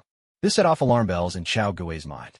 Even the meekest person has a breaking point, let alone a fraternity with a 1,000-year history. Something was definitely wrong here. Without hesitation, Chao Gui jumped in his car and headed straight for New Jersey. He had to see for himself just what the fraternity was up to. Night fell. The weather wasn't great that night. A thick blanket of clouds smothered the already scarce starlight, and aside from a few scattered lamps, the outskirts of North Bergen were swallowed in darkness. It was a moonless, windy night, the perfect cover for action. Chao Gui drove a battered Ford F-150, parking it quietly on an overpass far from Textile Factory No. 17. Through the windshield, the fraternity's hideout looked utterly deserted, blanketed in black, as if abandoned. Suspicious indeed.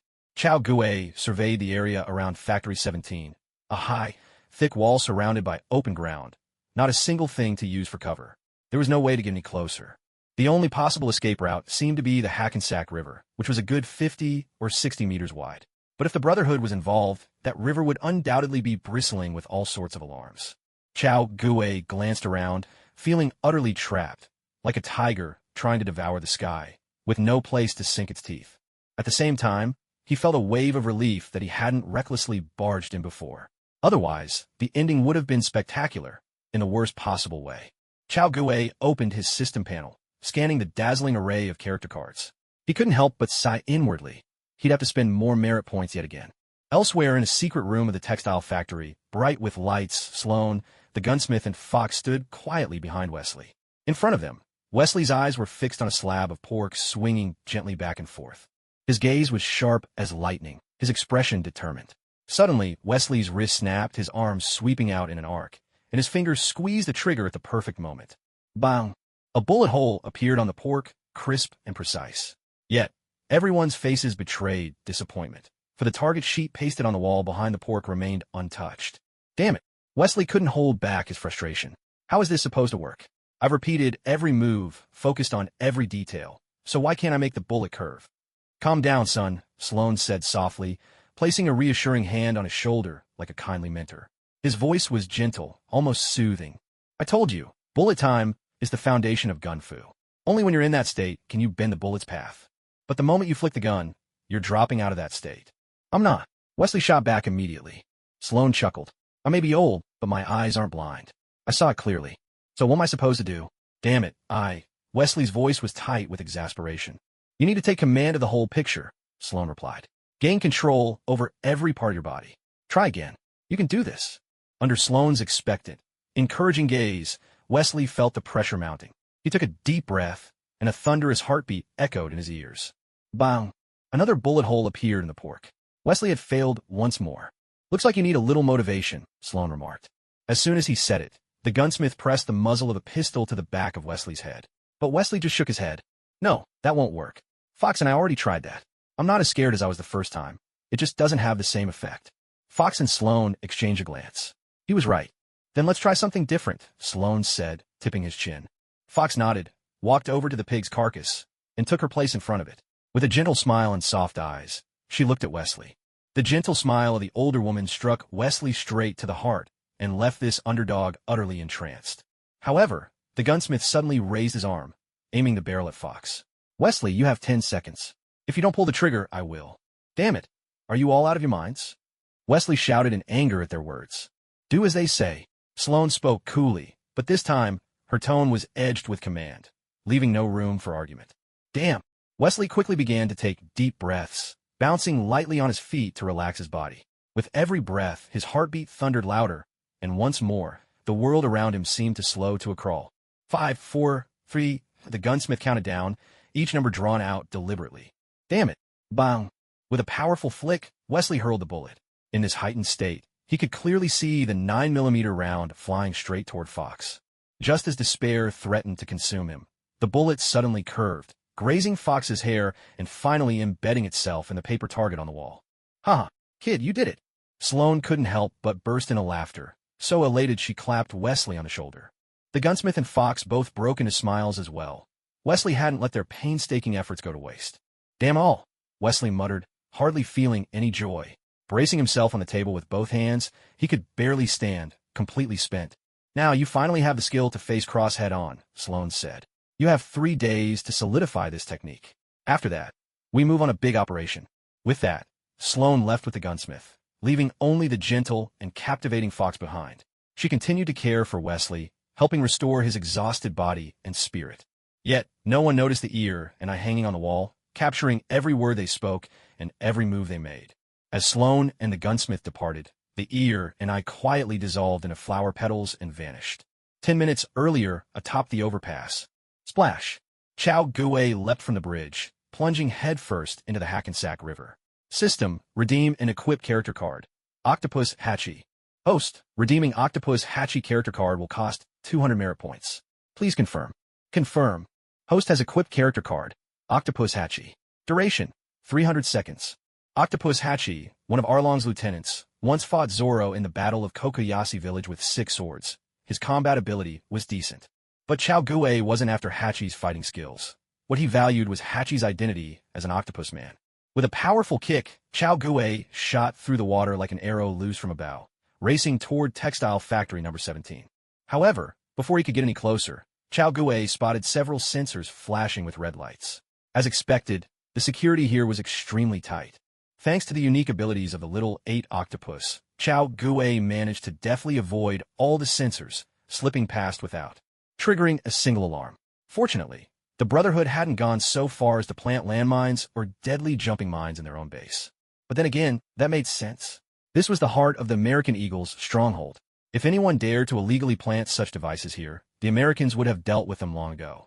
Soon, Chao Gue reached the base of the wall, placing his hand flat against its surface.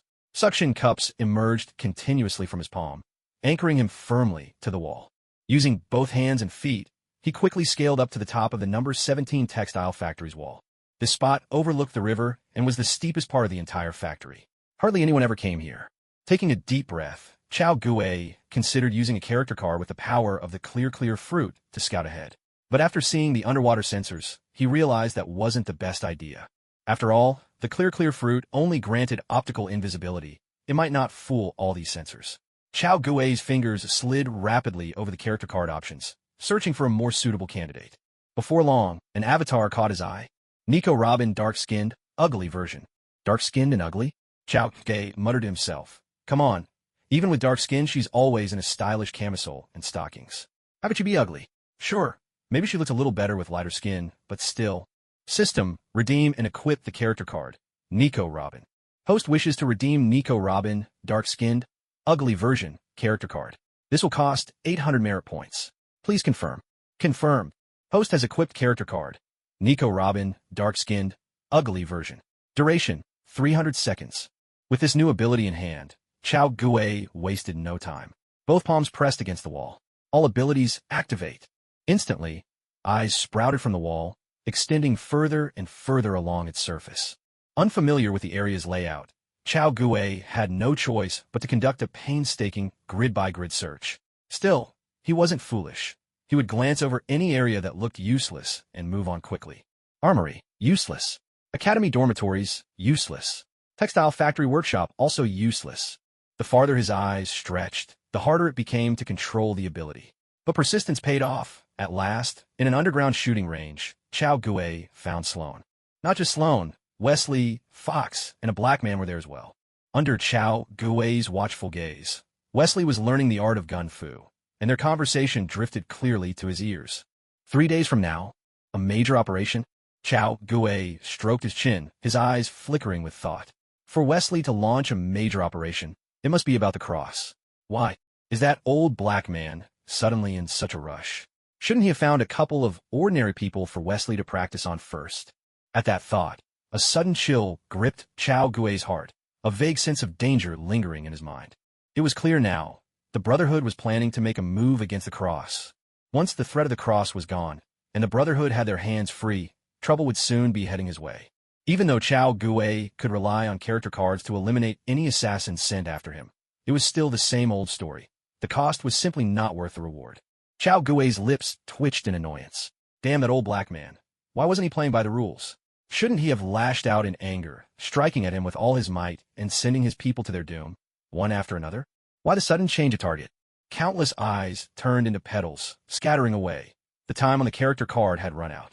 Chao Gue glanced at the number 17 textile factory under the cover of night. Without a hint of hesitation, he pushed off with his foot and vaulted over the wall.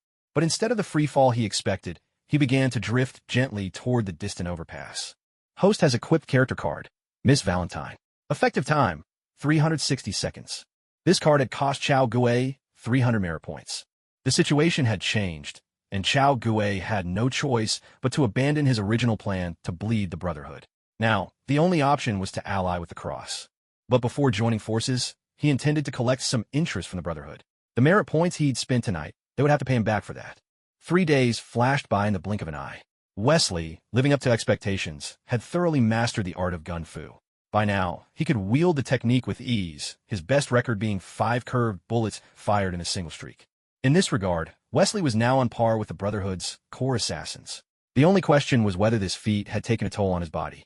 Night fell. Fox led Wesley out of the number 17 textile factory. For the first time in a month and a half, Wesley was stepping beyond those walls. They drove to an old apartment building beneath a light rail bridge, the very place where Wesley used to live. 5 minutes, Fox said, leaning against the doorframe. Her bright eyes were soft and tender, pride shining through as she looked at Wesley. 2 minutes is all I need, Wesley replied with a smile. It was just a pair of adulterers. He no longer cared about them at all. All right. Seeing Wesley brimming with confidence, Fox's gaze grew even gentler. With battle looming, their purpose tonight was to retrieve the things Wesley treasured most: his mother's photograph, his father's handgun, and the pet cat named Annabelle. Thank goodness Annabelle was just a pet cat. If she had been a rag doll, things would have gotten really wild. Bang, bang, bang. Wesley raised his fist and hammered hard on the door.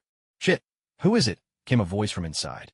With a sharp click, the door cracked open, held back by a security chain, and Barry, wearing that Star-Lord grin, peeked out. The moment Barry saw Wesley's stormy face, he broke into a broad smile.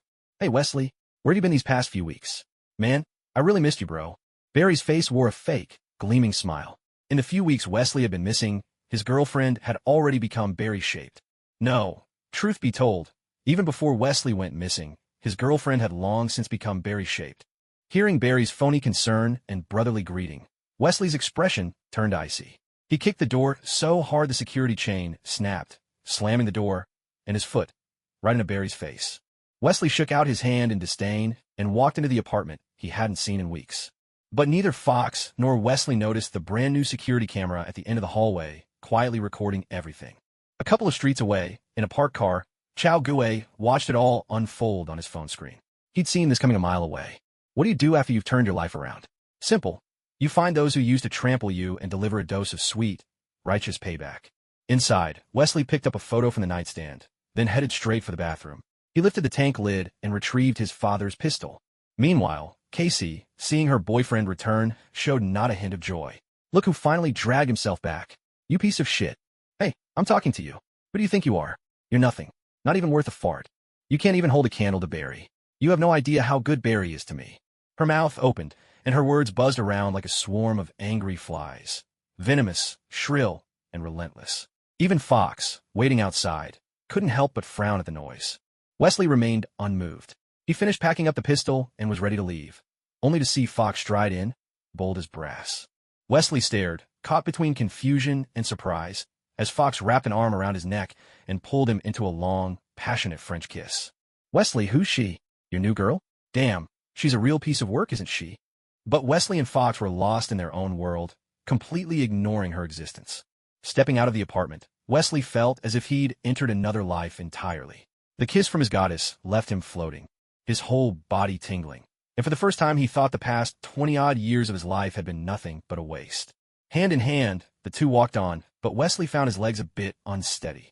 The rush of blood to both heads left him giddy and light-footed, needing a moment to steady himself. Are you all right? Of course, never better. Wesley couldn't hold back a smile, though the cold wind sobered him up a little. Wait here, I'll go find a car. Fox gave him another quick kiss on the cheek, sending a rush of heat surging through him once more. As he watched Fox walk away, Wesley chuckled to himself.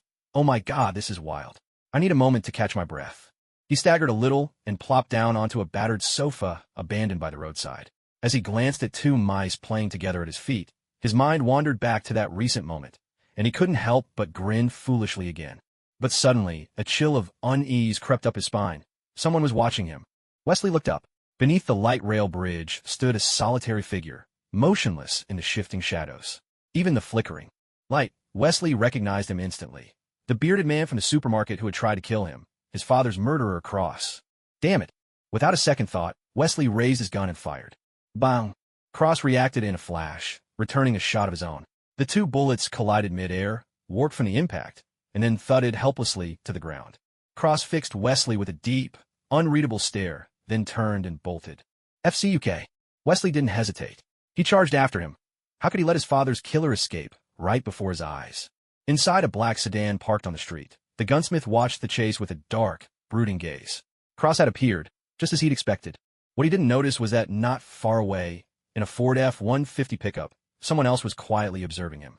You stand on the bridge, admiring the view, while someone upstairs is watching you admire the view. Bang, bang, bang. Wesley pursued Cross into a cluster of unfinished buildings. But after emptying a magazine, Wesley suddenly realized something was wrong. Cross had vanished without a trace. He was being lured into a trap, and he'd blundered right into it. Damn it. Wesley cursed under his breath, scrambling for cover. Hands shaking, he pulled out the handgun his father had left behind, dropped the magazine, and checked the rounds. But as the adrenaline faded, his hands and feet refused to cooperate, trembling uncontrollably. At that moment, he felt completely helpless. He couldn't even manage the simple task of sliding the magazine back into the well. Come on, damn it, hurry up. He watched the shadow at his feet creep closer, the threat of death pressing in. Wesley's shaking grew worse, but at the very last second, he finally managed to complete the motion. With a satisfying click, the round chambered. Gripping the weapon, Wesley let out a long, shaky breath, only to find that the ominous shadow had vanished without a trace. Wesley, full of suspicion, suddenly raised his gun and peeked out to observe, but the cross had truly vanished. At that moment, a rapid sequence of footsteps echoed through the corridor. Wesley's heart skipped a beat, but when he focused his gaze, he saw it was only the gunsmith and insecticide. His own allies had arrived. The three exchanged glances, nodding in silent understanding. Their timing couldn't have been better. Now was their chance to take out the cross here and now. The gunsmith and insecticide advanced in tactical formation, one ahead and one behind, covering each other. Wesley swung his gun around, watching their backs and securing the rear. But just as he stepped out from cover, a blade flashed. Dazzling steel burst before his eyes, brilliant, beautiful, and utterly deadly. No. In Wesley's pale blue eyes, he saw a long blade pierce clean through Insecticide's heart from behind. Dark red blood slowly dripped from the tip of the blade. In that instant, Wesley was plunged into bullet time. His right hand, holding the gun, snapped upward, the barrel aimed straight between Chao Gui's eyes. But Chao Gui would not allow his plan to succeed. A cold glint flickered in his eyes as he instantly let go of the blade and turned his hand into a claw. One hand seized Wesley's wrist, while the other gripped his elbow, twisting with brutal force. A sharp crack echoed. Wesley's right hand was instantly dislocated, and his cherished handgun slipped helplessly from his grasp. Everything had happened in a blink. While everyone's attention was fixed on the cross, a master of the blade had emerged from nowhere, striking down Insecticide in a heartbeat, and subduing Wesley the next. A gunshot thundered. The gunsmith reacted with lightning speed, swinging up his arm and firing a curving bullet that spun through the air, whistling directly toward Chao Gui's temple. Yet Chao Gui neither dodged nor flinched. He showed no sign of noticing the bullet's approach, as if oblivious to the danger. The gunsmith hesitated. This guy seemed like any ordinary man. Could he be bait set by the cross? But in the very next second, the gunsmith's expression changed drastically. Chao Gui's movements became eerily fast, not dodging, but instead producing a Tokarev pistol out of thin air and firing 3 shots in quick succession. Bang, bang, bang. Frozen in bullet time, the gunsmith saw 3 gleaming golden rounds streaking toward him. Each one struck home. His body shuddered as 3 bursts of blood blossomed on his chest. Disbelief etched across his face as he crumpled to the ground. What has happened? Where had that gun come from? How could this man move in bullet time? But he would never learn the answers. The 7.62mm Tokarev rounds tore through his heart in an instant, ending his life in mere moments. Meanwhile, the bullet he'd fired at Chao Gui's temple inexplicably veered off course, grazing Chao Gui's nose and embedding itself harmlessly in the wall. A soft metallic chime rang out. The host has killed the Brotherhood assassin Insecticide, completing an Eradicate Evil mission and earning 600 merit points and 300 experience points. The host has killed the Brotherhood assassin Gunsmith, completing an Eradicate Evil mission and earning 1,000 merit points and 500 experience points. Chao Gui ignored the system notifications. He suddenly bent low, pressing Wesley's head forcefully downward. Crack, crack. 2 bullets, curving in a sharp arc, grazed their scalps and struck the wall, showering fragments of concrete everywhere, the debris pattering against the back of Chao Gui's head. It was Fox and Cross. Cross, deal with Fox first, then come find me. There were too many people: Gunsmith, Insecticide, Wesley, Fox, and now Cross. A total of 5. Chao Gui simply couldn't handle them all at once. Taking out 3 with surprise attacks was already an impressive feat. With just a parting order, Chao Gui dragged Wesley and made a swift exit from the derelict building. But as soon as they reached the ground floor, a fresh burst of gunfire rang out above them, before fading once more into silence. Chao Gui raised an eyebrow, suddenly in no hurry. He hauled Wesley behind a pillar and waited quietly for the outcome. Damn it, let me go. The sound of gunfire had clearly rattled Wesley. He began to struggle violently, panic rising in his voice. Cross was so fierce, so powerful. What if Fox got hurt? Oomph. Chao Gui was not about to indulge his tantrum. With a swift motion, he struck Wesley on the head with his pistol, making stars dance before the young man's eyes. No sooner had Chao Gui dealt with Wesley than Cross came stumbling down the stairs, his left arm hanging limp, blood dripping steadily to the floor. It was clear he'd paid a hefty price to deal with Fox quickly. Cross. Chao Gui stepped out from behind cover, dragging Wesley with him. Cross started, raising his gun instinctively, but when he saw Chao Gui's Tokarev pressed to the back of Wesley's head, his arm froze midair. Who are you? Cross demanded, breathing heavily. Just a private, Chao Gui replied with a grin. I'd like to make a deal with you. Talk. Give me the recipe for Sloane's restorative bath, and I'll give you your son back. You bastards, let me go. Wesley struggled desperately. I'm not his son. He killed my father. Hearing this, Chao Gui couldn't help but chuckle. So, Cross, you become the scapegoat now. Cross's face darkened. Clearly, his foolish son had managed to annoy him again. I agree, but this isn't the place for negotiations. Come with me, Cross said, lowering his weapon. He led Chao Gui to a nearby car, and together they got in and sped away. The car raced through the streets. Despite his injured arm, Cross handled the wheel with surprising skill, driving smoothly and steadily. Before long, the Cross led Chao Gui and Wesley into a factory building. Without hesitation, he walked straight to a bookshelf and began rifling through its contents. At last, he pulled out a yellowed parchment scroll and tossed it to Chao Gui. He paid no mind to Chao Gui's gun still pressed against his own son's forehead. Stripping off his shirt, he lay down in a medicinal bath without a second thought. The flurry of actions made Chao Gui's eyelids twitch. Cross, you seem to trust me quite a lot. Not at all, the Cross replied, gently pressing on the wound in his left shoulder as he extracted a bullet. You killed the Brotherhood's men, but you didn't harm Wesley. That means we might be able to work together. Cao Gui not that silenti. He truly lived up to his reputation as an old hand in the business. He could instantly tell friend from foe. Ignoring Wesley's pained screams, Chao Gui forced his dislocated right arm back into place, then bound him tightly with rope before shoving him into the medicinal bath. You're right. I do have a score to settle with the Brotherhood, Chao Gui said, unrolling the parchment and carefully reading its contents. The reason I came to you was to deal with the Brotherhood together. As he spoke, Chao Gui flicked his wrist, and the butcher's corpse appeared out of thin air.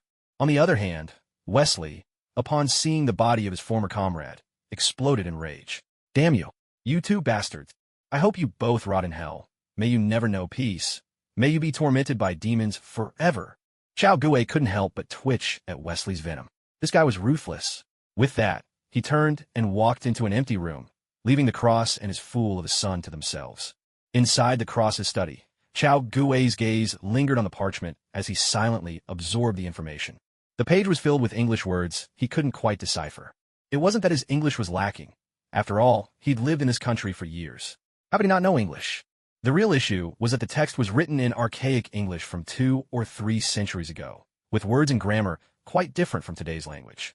At the end of the day, perhaps his English just wasn't up to the task. Fortunately, the Cross had also provided a sheet of translated notes, which Chao Gui could easily read. The notes contained detailed records of every ingredient, extraction, and blending method. It was a painstaking process, not at all easy to replicate. No wonder Sloane never promoted this formula.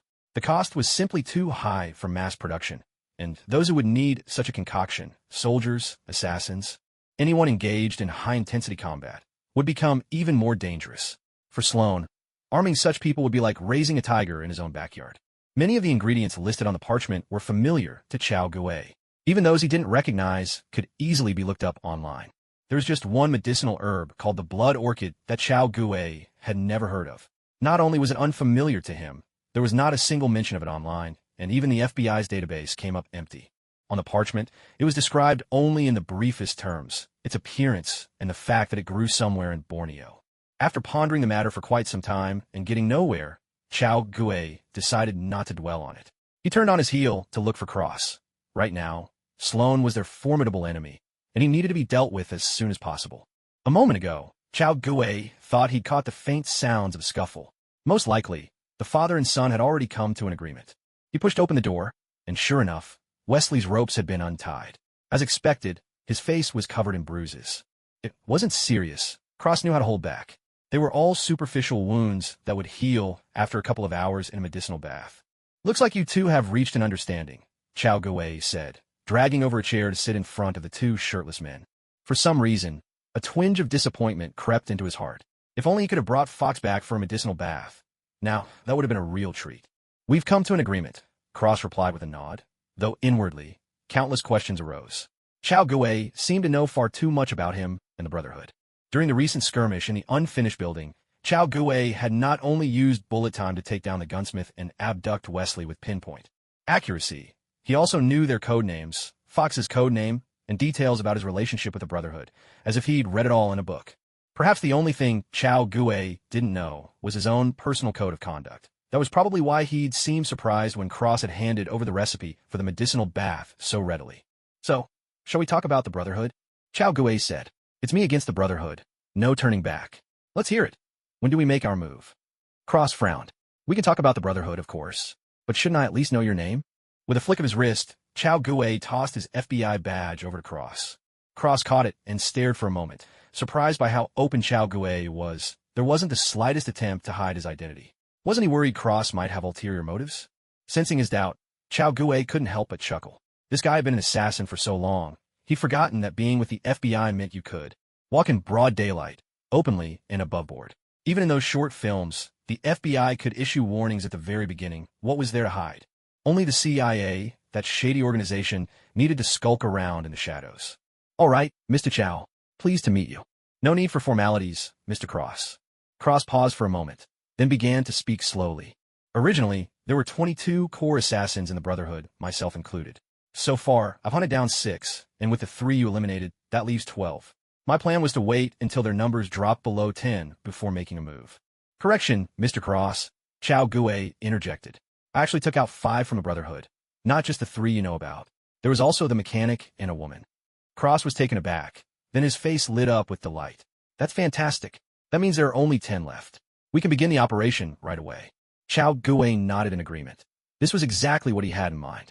Taking down Sloan as soon as possible was his top priority now. As the two of them spoke, they quickly finalized their plans. Off to the side, Wesley remained silent, completely submerged in his own thoughts. Truly submerged. Looking at Wesley's face, so full of misery and regret, Chao Gui suddenly thought of Fox. Perhaps this was a potential ally worth recruiting, so he asked, "By the way, did you kill Fox?" At these words, Wesley, who had been lost in thought, perked up instantly.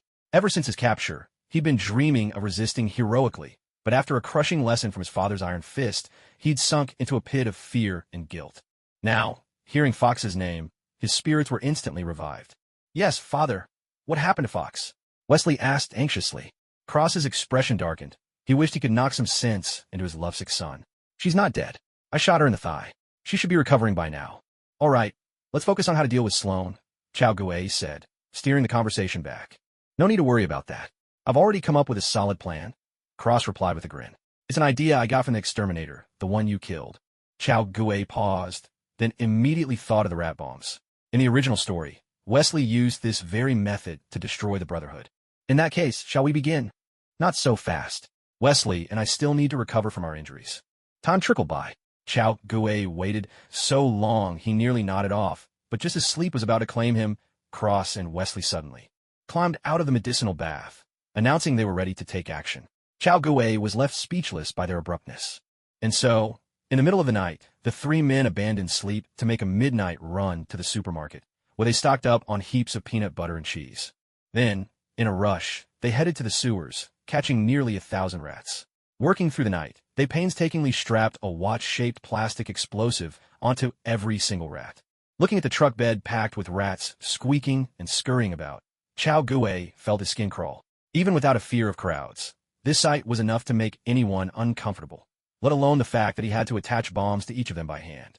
Chao Gui pondered for a moment, then dashed over to the FBI safe house and got himself a full set of nuclear radiation protective gear. With so many rats about, he certainly didn't want to catch some strange disease. Seeing Chao Gui so extravagantly suited up, fully armed from head to toe, Cross and Wesley, who had originally come empty-handed, suddenly felt uneasy. After a moment's hesitation, they decided to at least grab a couple of gas masks for protection. By the time Chao Gui, Cross, and Wesley had finished preparing the rat bomb, daylight had already broken. "Let's go. I'll get you some gear, and then it's do or die time," Cross said slowly, leading Chao Gui and Wesley into his own armory. Chao Gui didn't linger in Cross's armory for long. After stocking up on a few pistol rounds, some shotgun shells, and a bulletproof vest, he was ready to leave. At this stage, Chao Gui's fighting style mainly relied on close combat and blades. He used guns as well, but wasn't particularly skilled with them, and, truth be told, didn't much like them. As he browsed through Cross's battle plans, Chao Gui realized that, despite Cross's understated words, he had in fact made thorough preparations. Detailed blueprints of the entire textile factory and topographical maps were laid out, each covered in careful markings, where the walls were thick, where they were thin, which spots bore structural weight, and which were weak points. Everything was noted in meticulous detail. The trainees' dormitory, the single rooms for the elite assassins, especially Sloane's office and personal quarters. These areas were all marked in red. For those crucial 10 minutes before detonation, Cross had prepared for every possibility. Chao Gue nodded in admiration as he read. That's the way of the world. Even a few short minutes can require countless hours of groundwork and forethought. Just then, Cross and his son emerged, both clad in black bulletproof vests. Cross carried an AWM sniper rifle, its massive frame and scope making Chao Gue click his tongue in awe. He might not be good with guns, but that didn't mean he didn't appreciate them. It seemed Cross had a special fondness for products made by Magnum. His sniper rifle was an AWM, his sidearm a Magnum Desert Eagle, while Wesley kept things simple with a pair of Beretta and 92F pistols. As for Chao Gue, all his gear was the spoils of earlier battles. A Benelli M4 shotgun and a Tokarev TT-33 pistol, a weapon known back in China by another name, the Type 54. Glancing at his fully equipped teammates, Cross nodded in approval and spoke up. Our plan is simple. You two will ram the gates with the car and unleash the rats. I'll cover you from afar with a sniper rifle. As he spoke, Cross patted the AWM affectionately. While the rats flood into the factory and we wait for the charges to detonate, I'll make my way over to join you. Once the explosions start, it's open season. Hunt down every last resistor until the job is done. Understood. Yes, father. Let's move out. Textile Factory to number 17. After a night of medicinal bathing, Fox's injuries had largely healed. She hurried to report to Sloane about the battle in the abandoned building and the possibility that Chao Gue and Cross might join forces. Surprisingly, Sloane didn't seem shocked or alarmed by this news. Instead, there was a trace of delight in his expression. What worried him most? It was the thought of Chao Gue recklessly unleashing the full force of the FBI to destroy the Brotherhood, or that Cross would tie up his hands, preventing him from putting everything into eliminating Chao Gue. But now, both problems had resolved themselves. Chao Gue and Cross joining forces meant Chao Gue wasn't planning to use the FBI's power. And now, instead of facing two enemies, they had become one. That meant he wouldn't have to split his attention or fight on two fronts. At that thought, Sloane couldn't help but break into a smile. What a series of blunders from his enemies. Almost as if fate itself was lending him a hand. Fox, however, was far less optimistic. She had witnessed Chao Gue's flawless assassination firsthand. The exterminator and the gunsmith, two killers every bit or equal, had been wiped out in a single instant, with no chance to fight back. And that wasn't even counting Cross and Wesley, those two traitors in their own ranks. Just as Fox's worries were mounting, the roar of a car engine suddenly echoed outside the textile factory. She and Sloane exchanged a glance. Both immediately thought of Cross and Chao Gue. But to attack their headquarters in broad daylight, wasn't that just courting death? After all, they still had over 100 ordinary assassins and 10 core killers trained in bullet time and gun kata. The engine's roar drew nearer. There was no time for hesitation. Both of them grabbed their weapons and readied themselves for battle. Outside, the moment the car engine sounded, the other assassins of the Brotherhood had already snapped to attention. The order for second-level combat readiness had only just been issued, and now their vigilance was at its peak. But when they saw a lone garbage truck, even the seasoned killers couldn't help but be perplexed. Who on earth was bold enough to charge in like this? With a deafening crash, Wesley rammed the garbage truck into several battered cars piled up in front of Textile Factory number 17. Inside, seeing this, Sloane's anxiety instantly faded. He stood at the window, idly toying with a string of cat's cradle, looking down upon Wesley and Chao Gue from above. "Let's begin," Chao Gue said. Wesley nodded, then abruptly threw the truck into reverse, slamming through the factory's main doors. The rear end of the vehicle plowed deep into the building. "Take them out," Sloane ordered calmly. From atop of the high wall, every assassin pulled their triggers. Instantly, a hail of bullets hammered the roof of the garbage truck, their relentless clatter echoing through the air. At that very moment, a sharp whistling sound split the air. The two killers who had been showering bullets suddenly dropped to the ground, lifeless. Every assassin caught in the relentless gunfire felt an icy chill surge up their spines and hurriedly ducked behind cover. Damn that Cross! Sloane's face was clouded with fury, but unfortunately, his skin was so dark the anger barely showed. "They've got a sniper. Find him. Where is he?" "There. He's at 146 degrees. Damn it, we can't hit him. He's 1,500 meters away." The killers stationed atop the high walls roared in frustration, cursing Cross's actions, yet utterly helpless to do anything about it. Cross, tasked with covering his allies, made no attempt to conceal his position. He stood boldly in plain sight of the assassins, but there was nothing they could do to him. Don't be fooled into thinking 1,500 meters is a short distance. Imagine at 10 meters away, you can't even tell a man from a woman. At 20, you can't distinguish a human from an animal. At 30, everything turns into a blur. Now you know how impossibly far 1,500 meters truly is.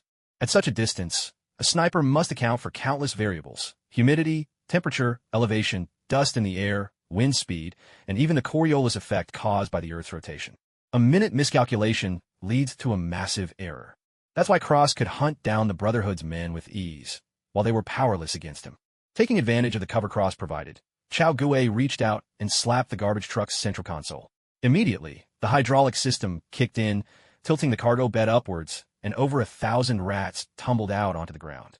Rattled by the intense gunfire, the rats were already on edge. Now, thrown suddenly into the open, they panicked and scurried toward the textile factory, desperate for shelter. Meanwhile, Wesley produced a tablet and began tapping furiously on its screen. In an instant, he activated every single rat bomb. The man known as Exterminator was a Slav, specifically a Russian, and, as it happened, a peculiar fellow with a fondness for rodents. He didn't have many friends in the Brotherhood, but few did mean none. Most of the assassins were baffled by the sight of rats fleeing in every direction and didn't react at all. Yet, those few who knew Exterminator's habits turned pale at once, instantly recalling his plan for rat bombs. Without delay, they shouted warnings over the comms about the threat these rats posed. Everyone was startled, and a frantic scramble to catch the rats ensued. But these were 1,000 rats, not 1,000 pigs. Even if it were pigs, it'd take a day to round them all up, let alone such nimble, slippery creatures. Minute by minute, time ticked away. Soon, 10 minutes had passed, and then, in an instant, all the planted bombs detonated. Boom! Boom! Boom! Boom! Boom! Inside the textile factory, clouds of dust and smoke billowed up, sending chaos rippling through every corner of the factory floor. Outside, the Cross had already arrived and joined forces. The moment the explosions ceased, the three of them exchanged a quick glance and charged into the factory together. Kill! Inside, the scene was utter devastation. Smoke and debris filled the air, threads lay tangled and scattered across the ground, and the cries of wounded assassins echoed through the chaos. The rat bombs were packed with C4, powerful yet compact, about the size of a wristwatch. To maximize the payload, the Cross had moved the detonator to the outside, but even so, there wasn't room for much more explosive. This amount of C4 couldn't kill outright, but it could maim. The regular assassins, who just moments ago could still fight freely, now lay broken. Missing limbs, concussed by the blast, sprawled senseless across the floor. Staring at the carnage, Sloane's face grew so dark it seemed rain might drip from his brow. He never expected the Cross to pull off such a move. He had already given the Cross every ounce of credit, yet now he realized, even that had fallen short. Without hesitation, Sloane turned and left, hurrying back to the third floor, to the room where the loom of fate stood. 10 of his core assassins remained. Surely, those 3 bastards couldn't hope to overcome them. On the first floor, the stunned assassins were still reeling from the explosion when, with a crash, the giant glass wall hanging from the factory's exterior shattered. Chao Gue and Wesley leapt inside, followed by boom, boom, boom. The Benelli shotguns in their hands thundered relentlessly, unleashing a hail of lead pellets.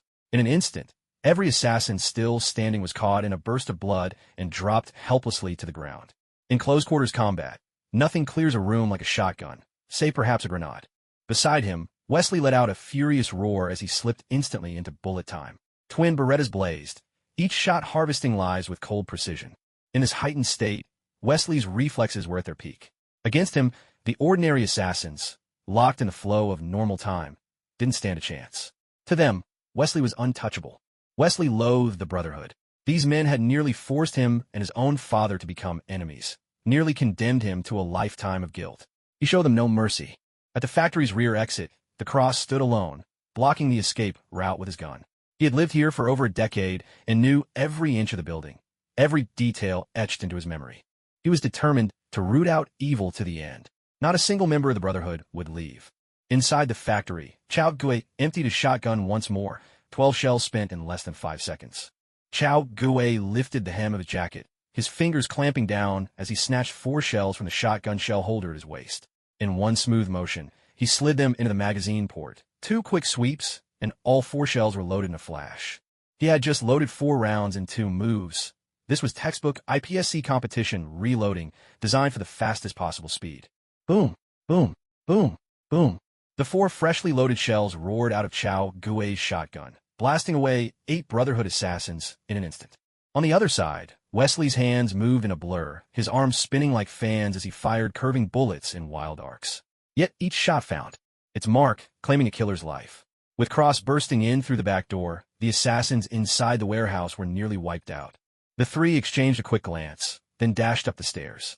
But the moment they set foot on the steps, a hail of bullets rained down, forcing them back to the first floor before they could even peek over the edge. Chao Gui felt a surge of relief that these were mere assassins, not soldiers. Assassins worked alone and used to teamwork. If they coordinated even a little, that last volley might have been the end of them. Someone was crouched above. Chao Gui didn't hesitate. In close-quarters combat, what's the best way to clear a room? Of course, grenades. With a flick of his wrists, 2 M1 pineapple grenades appeared in his hands. He bit out the safety pins and hurled them upstairs. Without pausing, Chao Gui tossed out a dozen more in rapid succession. Seeing this, Wesley and Cross followed suit, lobbing not just grenades, but also flashbangs and smoke grenades in a wild barrage. Boom! Boom! Boom! A string of explosions rocked the second floor, the thunderous blasts hinting at the mayhem and chaos above. Under the cover of the smoke, Wesley and Cross vaulted upstairs, launching once more into a slaughter, mowing down enemies with unstoppable force. Chao Gui paused, stowed his Benelli M4, and drew his combat knife. Guns were effective, but they still felt unfamiliar in his hands. System: redeem and equip character card, Absalom. Host: redeeming Absalom character card will cost 800 merit points. Please confirm. Confirm. Host has equipped character card, Absalom. Effect duration: 420 seconds. Absalom, one of the 7 warlord subordinates under Gecko Moria. A true patchwork monster. Half his face that of a lion, skin tough as an elephant's, and the combined strength of a bear and a gorilla. If that doesn't ring a bell, let's put it another way. In the Thriller Bark arc, he was the creep who slobbered all over Robin's face, spied on Nami in the bath, and pinned a naked Nami against the wall with perverse gusto. Honestly, shameless and despicable. Enviable in the worst way. But Chao Gui didn't choose his card for Absalom's monstrous strength. It was all about his devil fruit power, the clear fruit. With a thought, Chao Gui's figure began to fade, his form becoming transparent until he vanished completely. Clang! From the void came the faint, almost imperceptible ring of a blade. Second floor. Bang! Bang! Bang! The Fox, flanked by 5 or 6 ordinary assassins, forced Cross and Wesley to take cover behind a barricade. By rights, the Fox alone should never have managed this. Both Cross and Wesley were formidable killers, their combat skills and bullet time reflexes far superior to hers. But the Fox's solution was simple. She sacrificed her teammates. As the lead assassin present, the Fox had the authority to direct the other killers. So she spent the lives of 3 ordinary assassins to achieve her tactical goal, pinning down Cross and Wesley. All she had to do now was wait for the other top assassins to return, and victory would be certain. Fox, you've been deceived by Sloan. Wesley shouted from behind cover. The real traitor to the Brotherhood is Sloan. His name appeared on the Loom's list. When my father found out, Sloan forged my father's name instead. The Fox's face was dark, her lips pressed tight. Wesley's words fell on deaf ears, dismissed as worthless noise. All these years, Sloan has been faking the list for his own gain. He's used you to eliminate anyone in his way, turning you all into reckless gunslingers. The Fox's breathing suddenly grew ragged, and her once measured gunfire became erratic. Wesley and Cross exchanged a glance. There was hope. Sensing her wavering, Wesley pressed harder. Fox, you're no assassin of fate. You've never truly saved 1,000 by killing one. I know you don't believe me, but think about it. If Sloan really betrayed fate, then you're his accomplice. Do you realize how many innocent families, how many innocent lives have been ruined by your hand? Shut up. The Fox shrieked, Wesley's words shattering her mental defenses. This was her faith. Without it, what did her existence mean? Suddenly, blood sprayed everywhere. In the blink of an eye, the 5 ordinary assassins beside her were cut down, their lives stolen in an instant. The wounds looked like they'd been carved by a blade, yet there was no one else near her. A damp, hot blade, reeking of blood, pressed against the Fox's cheek. Slowly, from the empty air, Chao Gui's form appeared behind her.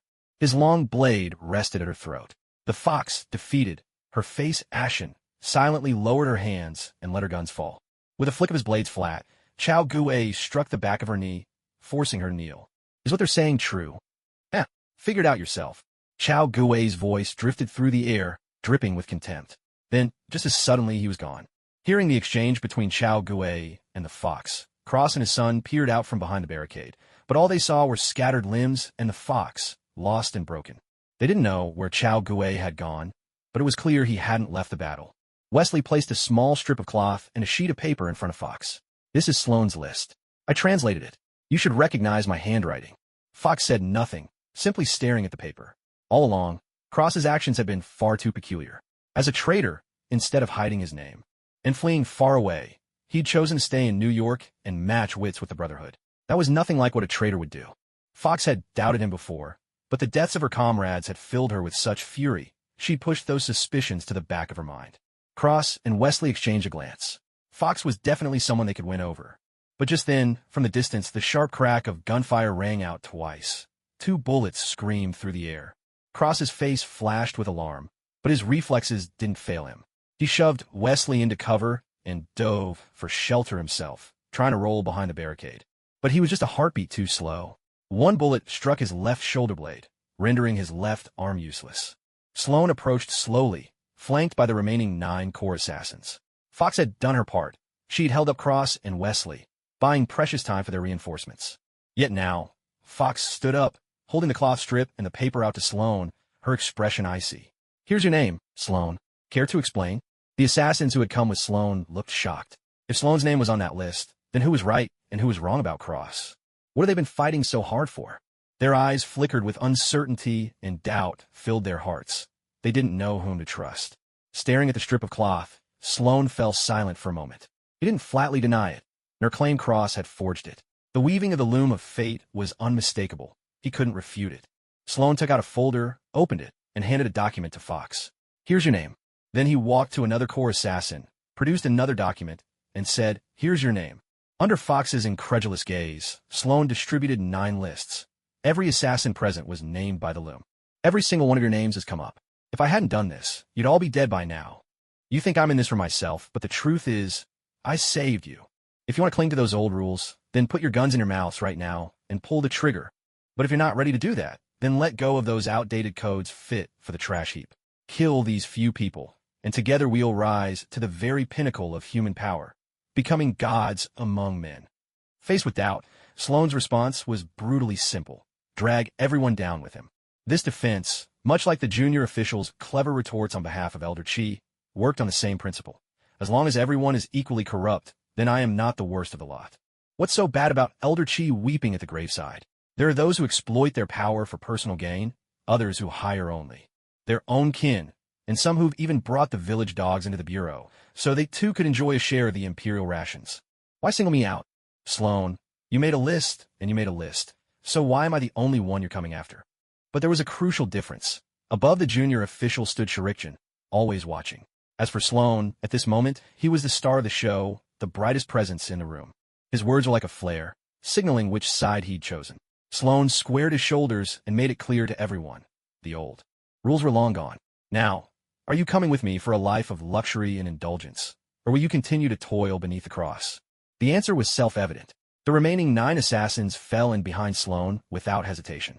With faith dissolved and creeds cast aside, what reason was left for struggle and hardship? Of course, it was for their own glory and wealth, for the dazzling pleasures of a life bathed in neon lights. Seeing the shifting expressions of the assassins, Sloane felt a surge of confidence. Just as he had predicted, this match was his utter victory. Yet he had overlooked one man, Chao Gue. A wet, gory sound. Blood sprayed in all directions. Out of nowhere, a long blade materialized in the air and came crashing down with deadly force. From Sloane's right shoulder to his left rib, his torso was split cleanly open, the cut smooth as silk, as though a hot knife had slid through butter, neat and effortless. Chao Gue twisted on his heel, reversing his grip on the long knife. There was a soft, chilling sound as the blade pierced straight through Sloane's forehead and out the back of his skull, dripping with fresh blood. "Sloane, what about my name on your list?" Chao Gue mocked, shaking the half of Sloane's body that hung from the blade. The assassins exchanged glances, then silently laid down their weapons. They were assassins with conviction. To kill one and save 1,000 was the creed they had lived by. Before, they'd simply been blinded by Sloane's deception. Thanks to the intervention of Cross, who parted the clouds and revealed the blue sky, they were saved from disaster. Their gratitude was immense. They were even ready to hail Cross as their new leader. "All right, it's over. Everyone go home, Chao Gue called out as he prepared to leave. But suddenly, unwilling to die, Sloane's eyes blazed with fierce resolve. With his only remaining left arm, he swung upward in a powerful rising punch that landed squarely on Chao Gue's chin. A sharp crack. Chao Gue was sent flying backward, landing flat on his back, staring up at the sky. The distance was too close, the speed too swift. Even Chao Gue had no time to react, not even to draw a paper talisman. Damn you! Sloane's face was grim as he yanked the blade from his forehead and flung it aside. Then with his left hand, he grabbed his severed half and pressed the two halves of his body together. Instantly, countless fleshy tendrils sprouted from the wound, writhing and weaving until both halves of his body were fused seamlessly once more. This scene defied all understanding, leaving everyone present chilled to the bone. How could this be possible? Someone was actually cut in half and still came back to life. Someone had their head pierced and yet returned from the dead. What kind of monster is Sloane? Filthy, despicable creature. You dare let a god be reduced to this state? Sloane's voice was icy cold, as if it seeped from the deepest, frozen pits of the underworld, sending chills down everyone's spine. A black man who spent 40 years in prison for sexual harassment. He dares call himself a god? Chao Gue let out a mocking laugh, picked up his military knife that had fallen to the side, tucked it under his arm, and slowly drew it, wiping away the blood and brain matter clinging to the blade. Sloane couldn't catch the nuances of Chao Gue's sarcasm, but the tone alone was enough to tell it was an insult. He reached behind his waist, and in an instant, two knives gleaming with cold light were in his hands. One, a cold steel T1, the other, a camouflaged tiger-striped combat blade. Seeing this, the other assassins silently retreated. This battle between two monsters was not something they wished to get involved in. At the same time, everyone gripped their weapons tightly, ready for whatever might come. None of them dared to face either monster one-on-one, but if one monster managed to kill or cripple the other, they'd leap at the chance to finish off the survivor. That much courage they had in abundance. Simply put, whoever wins, they'll side with. On the other side, Wesley shot a glance at Cross, ready to make a quick getaway. But Cross only shook his head. He understood all too well. If Sloane won, no matter how far he and his son ran, Sloane would hunt them down to the ends of the earth. There was only one choice, fight. They had no other option. Suddenly, Cross raised his hand and fired at a dazed assassin standing nearby. Wesley followed his lead, opening fire as well, joining his father in the fray. Gunshots thundered through the air. And at the same time, the deadly duel between Chao Gue and Sloane erupted. With a powerful stomp, Chao Gue launched himself forward like a tiger bursting from its cage, unstoppable and ferocious. He raised his long blade high and brought it crashing down. Among the rubble and chaos of the ruined second floor of Textile Factory No. 17, the brilliant arc of the blade swept toward Sloane. With a sharp clang, Sloane lifted his tiger-striped combat knife, parrying Chao Gue's attack with unerring precision. Chao Gue's eyes turned icy, his heart pounding so fiercely it thundered in his ears. In that instant, he slipped in a bullet time. With a low shout, his strength surged. There was a soft, wet sound as the long blade bit into Sloane's neck. Hith. Not bad. You're pretty strong. Sloane let out a twisted laugh, ignoring the blade lodged in his flesh. He stepped forward, following the line of the sword toward Chao Gue. The screech of blade against blade, bone against metal, was shrill and grating, a sound that set one's teeth on edge. At the same time, with his left hand gripping the TC-1, Sloane thrust straight for Chao Gue's throat. Chao Gue stepped diagonally forward, his long blade shifting from a vertical chop to a horizontal slash. Again, there was that soft, sickening sound as the blade sliced through flesh. The two men crossed paths in a blur. Behind him, Sloane's neck, along with the vertebrae, had been slashed open so wide that only a thin strand of flesh and skin still connected his head to his body. Yet Sloane braced himself with his left hand, pushing his nearly severed head back into place. Fresh tissue sprouted, and in an instant, all his wounds healed completely. Haha, I'm an immortal god. That knife of yours can never kill me. Sloane let out a grotesque laugh, shouting triumphantly. Gao Wu thou win. So Sloane was truly immortal. That was going to be a problem. Sloane could fight recklessly, unafraid of injury or death, but Chao Gue was still just an ordinary human. He couldn't withstand that kind of punishment. If this dragged on, Chao Gue would be the one to die. But where had this bastard gotten his immortality? Was there really something in the Marvel Universe that could grant such a power? Could it be Dormammu? No, that was impossible. The Ancient One wasn't dead. Now it's my turn. Sloane wasn't about to wait for Chao Gue to figure things out. He sprang forward, lightning fast. He thrust two daggers, one aiming straight for Chao Gui's heart, the other for his eye, striking with ruthless precision. But Chao Gui's figure flickered. The powers of the clear fruit activated, and he vanished in an instant. Sloane's ferocious assault stabbed only empty air. Damn it, come out. Hiding and sneaking around. Is that all you've got? Sloane roared with rage, but before he could finish, searing pain shot through his limbs. Blood spattered. Severed limbs flew. His body was sliced apart. By the time Sloane realized what was happening, all that was left of him was his head. Arg, damn you, you bastard. Chao Gui ignored his helpless fury. 5 steel bars floated through the air and pinned Sloane's limbs and torso to the ground. Standing above him, looking down at the dismembered Sloane, Chao Gui frowned. This supposed immortality felt awfully weak. You'll never kill me, Sloane taunted, though it was clear he was no match for Chao Gui. In their earlier exchange, they'd been evenly matched in strength, speed, and technique. Sloane could dodge bullets, but so could Chao Gui. Sloane had immortality, but Chao Gui could turn invisible. But this so-called immortality was useless. Against an invisible opponent, Sloane could only take a beating. Still, from Sloane's perspective, neither of them could finish the other off. Chao Gui glanced at the 5 body parts pinned to the ground. He said nothing. Aside from Sloane's still chattering head, none of the others could move. It seemed the weakness was in the head. He thought for a moment, then sighed. Looks like he'd have to use another cheat. Hopefully Sloane would net him a few more merit points. System, exchange for and equip the character card. Donachino. Host, exchanging for Donachino's character card will cost 800 merit points. Please confirm. Confirm. Host equips character card. Donachino. Valid for 420 seconds. Donachino is an original character from the anime, possessing the paramecia-type heat fruit, which allows him to control his body temperature at will, anywhere from a single degree to a scorching 10,000 degrees. That's right. His ability is identical to that of Oven, the 4th son of Charlotte Linlin, one of the 4 emperors. Not only are their powers the same, but even the name of the fruit is identical. But the man himself is strikingly unattractive. 5/6 of his body is upper torso, leaving only a 1/6 for his legs. He looks rather like a hard-boiled egg with 2 half-burnt matchsticks for legs. One can imagine what a peculiar sight he must be. For Chao Gui, a man of straightforward nature, equipping this character card was a choice made out of desperation. But there was no helping it. He simply couldn't find anyone more suitable, especially with his current savings at an all-time low. Chao Gui gripped Sloane's head with both hands, then began to activate his power. What the hell are you doing? Let go of me, Sloane shrieked. After all, who in their right mind would be interested in someone's head? Especially the head of a black man? Clearly, Chao Gui must have thought of some way to destroy him. In the blink of an eye, Chao Gui's body temperature soared to over 1,000 degrees. His clothes were instantly reduced to ash, and even the steel-reinforced concrete beneath his feet melted into lava. Sloane's head, in just a moment, was reduced to a pile of charred black remains. In this world, the incessant chatter of Sloane was silenced forever. Chao Gui frowned, suddenly feeling that he'd been wasteful. If he'd known Sloane was this easy to deal with, he would have dragged him to the crematorium instead. Ding. Host has killed Brotherhood Devil Sloane, completing an Eradicate Evil mission. Reward: 10,000 merit points, 5,000 experience points.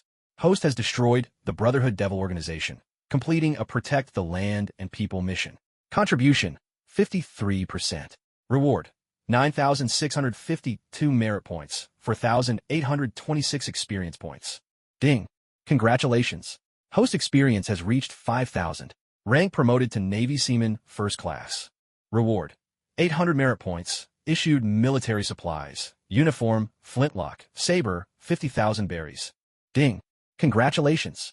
Host experience has reached 10,000. Rank promoted to Navy Corporal. Reward: 1,000 merit points. Issued military supplies. Uniform, flintlock pistol, saber, 100,000 berries. Ding. Justice Navy System. Supporting every Navy soldier with a heart for justice. Soldier name: Chao Gui, Navy Corporal. Merit points: 19,807 experience. 12,176/50,000. Power index: 102. Reflects combat capability, but is not the definitive factor. Hearing the string of chimes echoing in his mind, Chao Gui couldn't help but break into a wide grin. Perfect. He finally earned back all the merit points he'd spent. At last, I, Chao, have been promoted as sergeant. Nearly 20,000 merit points. How should I spend them?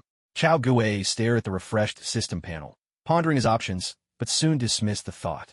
Back when he was living paycheck to paycheck, it was simply because he was too weak and had to pour everything into boosting his strength. Now that his power had grown, it was time to start saving up for a devil fruit. Ahem. Chow, I think you should probably put some clothes on first. Wesley spoke with his eyes lowered, sneaking a glance. Damn, how could this guy be so impressive and in such good shape? Chow Gue snapped out of his daydream at Wesley's voice, only then realizing he'd been standing nonchalantly in front of Fox and the father and son of the Cross family. A flush crept up his face, and he hurriedly retrieved some clothes from his system backpack and got dressed. He was about to speak when, out of the corner of his eye, he noticed Sloane's severed limbs slowly dissolving into a pool of black liquid. Chow Gue's expression darkened as he recalled the system's earlier prompt, Devil Sloane. His heart skipped a beat. Come on, take me to see the loom of fate. Fox and the Crosses were puzzled. Was there still any use for that loom? But after a moment's thought, they decided to lead the way. The four of them quickly climbed to the third floor, where the Brotherhood's assassination records were kept, along with Sloane's office and the room housing the loom of fate. Behind them lay a field of corpses, the remaining Brotherhood assassins, all slain by Fox and the Cross father and son. Arriving before the loom, they were met with utter devastation. The once orderly threads had become a massive, tangled knot, impossible to untangle, impossible to cut through. As they gazed at the loom, the three felt a peculiar sense of sorrow. Sloane's deception had lasted so long. How many innocent lives had been lost because of it? Chow Gue, however, felt something different, a vague sense of unease as he stared at the loom. Perhaps it was anxiety, perhaps something else, but whatever it was definitely not a good feeling. After a moment's thought, Chow Gue asked, "Is there any use left for this thing?" The Cross shook his head. "The Brotherhood is finished." Chow Gue didn't hesitate any longer. If it was useless, then it was time to burn it. He flicked his hand, and a lit lighter arced through the air, landing atop the bundle of tangled threads. But just as the flame was about to catch, a strange gust of wind swept in, snuffing it out. Chow Gue's brow furrowed. Something was definitely off. The three others sensed it too. Having just survived a battle, their nerves were stretched tight, so even the faintest disturbance put them on high alert. Sensing trouble, they all stepped back. Chow Gue drew his long blade and walked up to the loom, placing his hand upon it. The time limit on his character card hadn't expired yet, but Chow Gue activated his heat fruit ability, instantly sending his body temperature soaring above 200 degrees Celsius. Yet, the loom before him remained completely unmoved. There wasn't even a single scorch mark. A flicker of surprise crossed Chow Gue's mind. Gritting his teeth, he pushed his power to the absolute limit, 10,000 degrees Celsius. In an instant, his clothes vanished in a curling blue smoke. The bricks beneath his feet melted into bubbling magma, and the loom, which had been impervious to fire and water, suddenly erupted into flames with a whoosh. It was like spring willow fluff or autumn's dry stalks. Catching fire at the barest touch, the flames soared wildly. Gao Gu Thauen Hu Dao. The change was so sudden, so drastic, that he found himself momentarily stunned. Then, from within the blaze, a laugh burst out, sharp and grating, like fingernails scraping across a chalkboard. A wave of goosebumps swept over Chow Gue, as if he were back in his elementary school classroom, haunted once more by the terror of cheap chalk. On the burning loom, a cloud of black smoke rose swiftly, coalescing in an instant into a black skull, its eye sockets flickering with eerie green flames. The black skull barely finished forming before it lunged straight at Chow Gue. Holy crap! Startled out of his wits, Chow Gue blurted out in perfect Mandarin. Instinctively, he grabbed the military blade stuck in the ground, but the moment it touched his hand, the blade melted into a pool of molten iron. Without hesitation, Chow Gue scooped up the liquid metal with a wide swing and hurled it at the skull. There was a harsh sizzle like molten iron hitting ice. The metal solidified and blackened in an instant, its heat vanishing completely. The move stalled the black skull for less than half a second. Without thinking, Chow Gue threw himself backward, but the black skull gave relentless chase, closing in with every heartbeat. Just as it was about to collide with him, a beam of golden light shot forth and transformed into a magic circle, casting a radiant barrier over the skull. The skull let out a piercing shriek before being sucked into the depths of the glowing array. Damn it! Breathless and drenched in cold sweat, Chow Gue realized he'd only just escaped death by a hair's breadth. Where the loom had stood, only a mound of black ash remained. He pulled his feet from the molten rock, slowly reined in his power, dressed himself again, and took a long moment to compose himself. "Chow, what was that just now?" Cross asked cautiously. Chow Gue shook his head. "No idea." He might not have known what that black skull was, but he recognized the golden magic circle. "Kamartaj." The Ancient One, the New York Sanctum. Chao Gui had a sinking feeling he'd attracted the attention of someone truly formidable. The three of them fell silent, shaken by what they'd just witnessed. That black skull wasn't the work of fate. It was something far more sinister, more like a demon. This place isn't safe. We should go. Agreed. Let's get out of here. In the northwest of New Mexico, inside a bustling bar, countless gamblers were indulging themselves on the spacious floor, some shouting triumphantly as they won, others howling in misery, like beaten dogs as they lost. Yet, with a quick turn, they would borrow more chips from the house and plunge right back into the fray. Gamblers like these, truly, none of them ever come to a good end. On the top floor of the bar, inside a lavish private suite, an elegant middle-aged gentleman held a wine glass, taking a delicate sip of the crimson liquid that glistened like blood. Standing beside him was a strikingly beautiful woman, tall, blonde, blue-eyed, and alluringly seductive. Yet, she bore a pair of curling ram's horns atop her head, black wings on her back, and a spiked black tail that swayed gently behind her. Her skin was adorned with intricate tattoos of various designs. This was exactly the kind of succubus Miss Chao Gui had always dreamed of, perfect in every way, except for not having the silent, gothic bride's face from dark fantasy tales. Gazing down at the swirling tides of fortune and ruin on the casino floor, Mephisto let out a soft chuckle. As a devil, what he relished most was watching humans plummet from the heights of ecstasy into the depths of despair, for that was the moment their souls were ripe for the taking. Just then, Mephisto suddenly straightened, sensing a jolt through his spine. A devil under his command had just met its end. Beside him, the succubus's throat bobbed as if she wanted to ask what happened, but she dared not speak. Normally, the death of one of his minions would be beneath his notice. Their numbers were too great to keep track of. But this was different. This was Earth, the territory of the Ancient One. All told, he had fewer than a handful of devils operating on Earth. They were rare specimens, precious enough to warrant the utmost care and protection, his treasured assets. How strange. Someone on Earth was able to kill one of my devils? Could it be the people from Kamar Taj? Or maybe the Ancient One has discovered my mischief? Mephisto tapped his forehead, tracing the thread of consciousness back along the web of contracts, following the trail through the network until he found the memories left by Sloan before his death. Well now, what an interesting little fellow. Mephisto was honestly surprised. Invisibility, manipulating body temperature, those weren't unheard of, but he couldn't detect any trace of magic being used by Chao Gui. For an ordinary human on Earth, that was next to impossible. How did he manage that? I'd love to have a proper chat with him. Rubbing his chin, Mephisto's eyes glimmered with the excitement of a child discovering a new toy, a mix of eager anticipation and curiosity. But in the very next moment, that excitement would vanish. He saw the altar he had painstakingly constructed destroyed, and then witnessed the magic of the Vishanti streaking in from the New York Sanctum. It was all too clear. The Ancient One had caught wind of his schemes. Oh dear, looks like I've been found out. Mephisto scratched his face, caught between amusement and exasperation. He hadn't expected to get so absorbed in wine tasting that he'd accidentally let someone catch him off guard. It was a bit embarrassing, to be honest. Let's go. Time to find somewhere new to have some fun. I'm bored of this place, he said, raising his hand to open a portal to another space. With that, he pulled the succubus along with him, their departure a little rushed, their steps betraying a hint of panic. No sooner had the two demons left than another portal, crackling with sparks, sprang open. From its stepped a mage, her face hidden beneath a yellow hood, her hand gripping a glowing golden spell circle. The Ancient One sniffed the lingering scent of sulfur in the air, and her expression darkened instantly.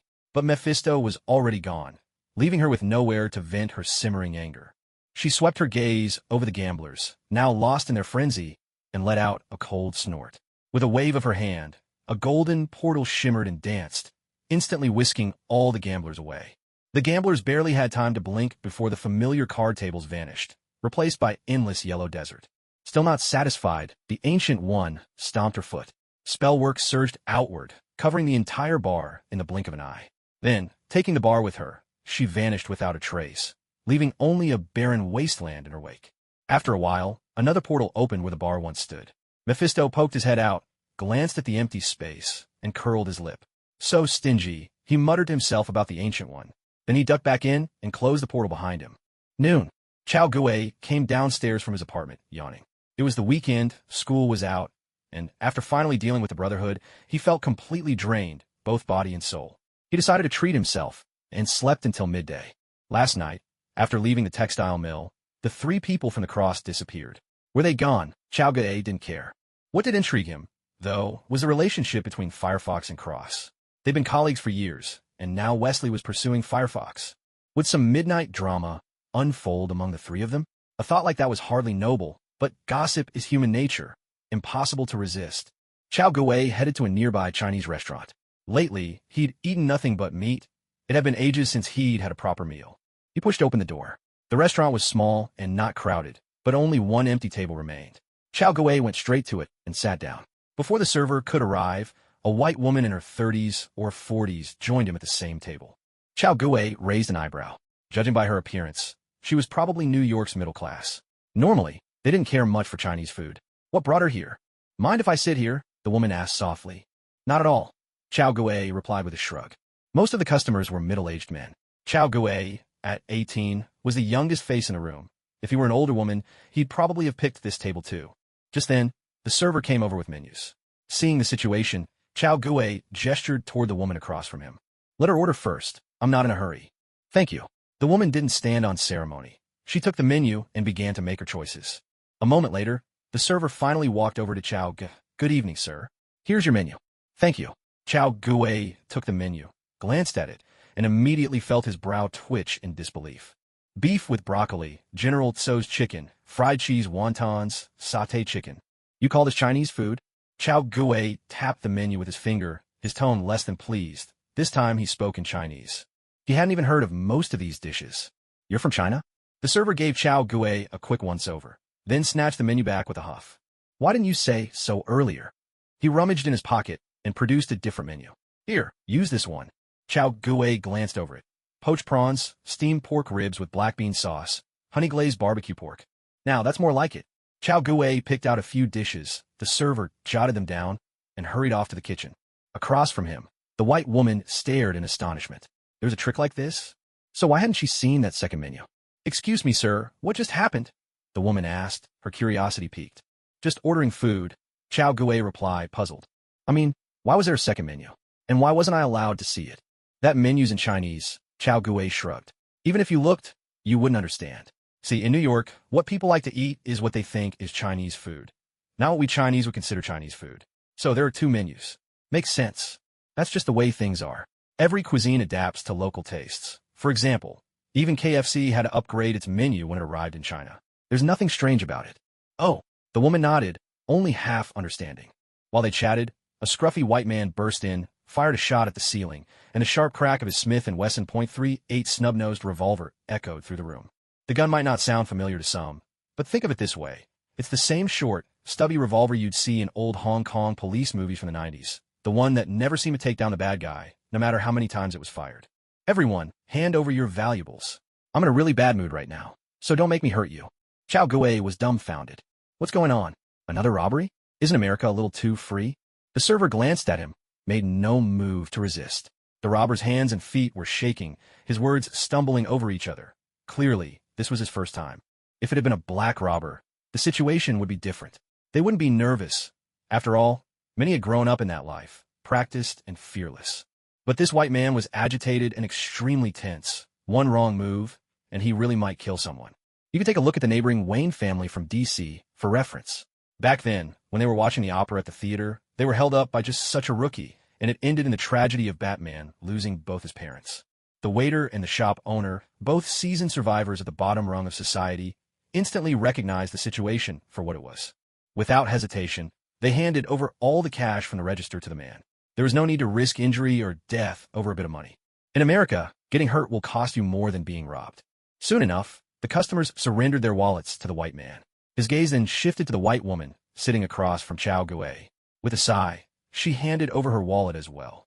My ring, and the ring too. The robber shouted. Hey, that's my wedding ring, the woman said hesitantly. Cut the crap, just give it to me, damn it.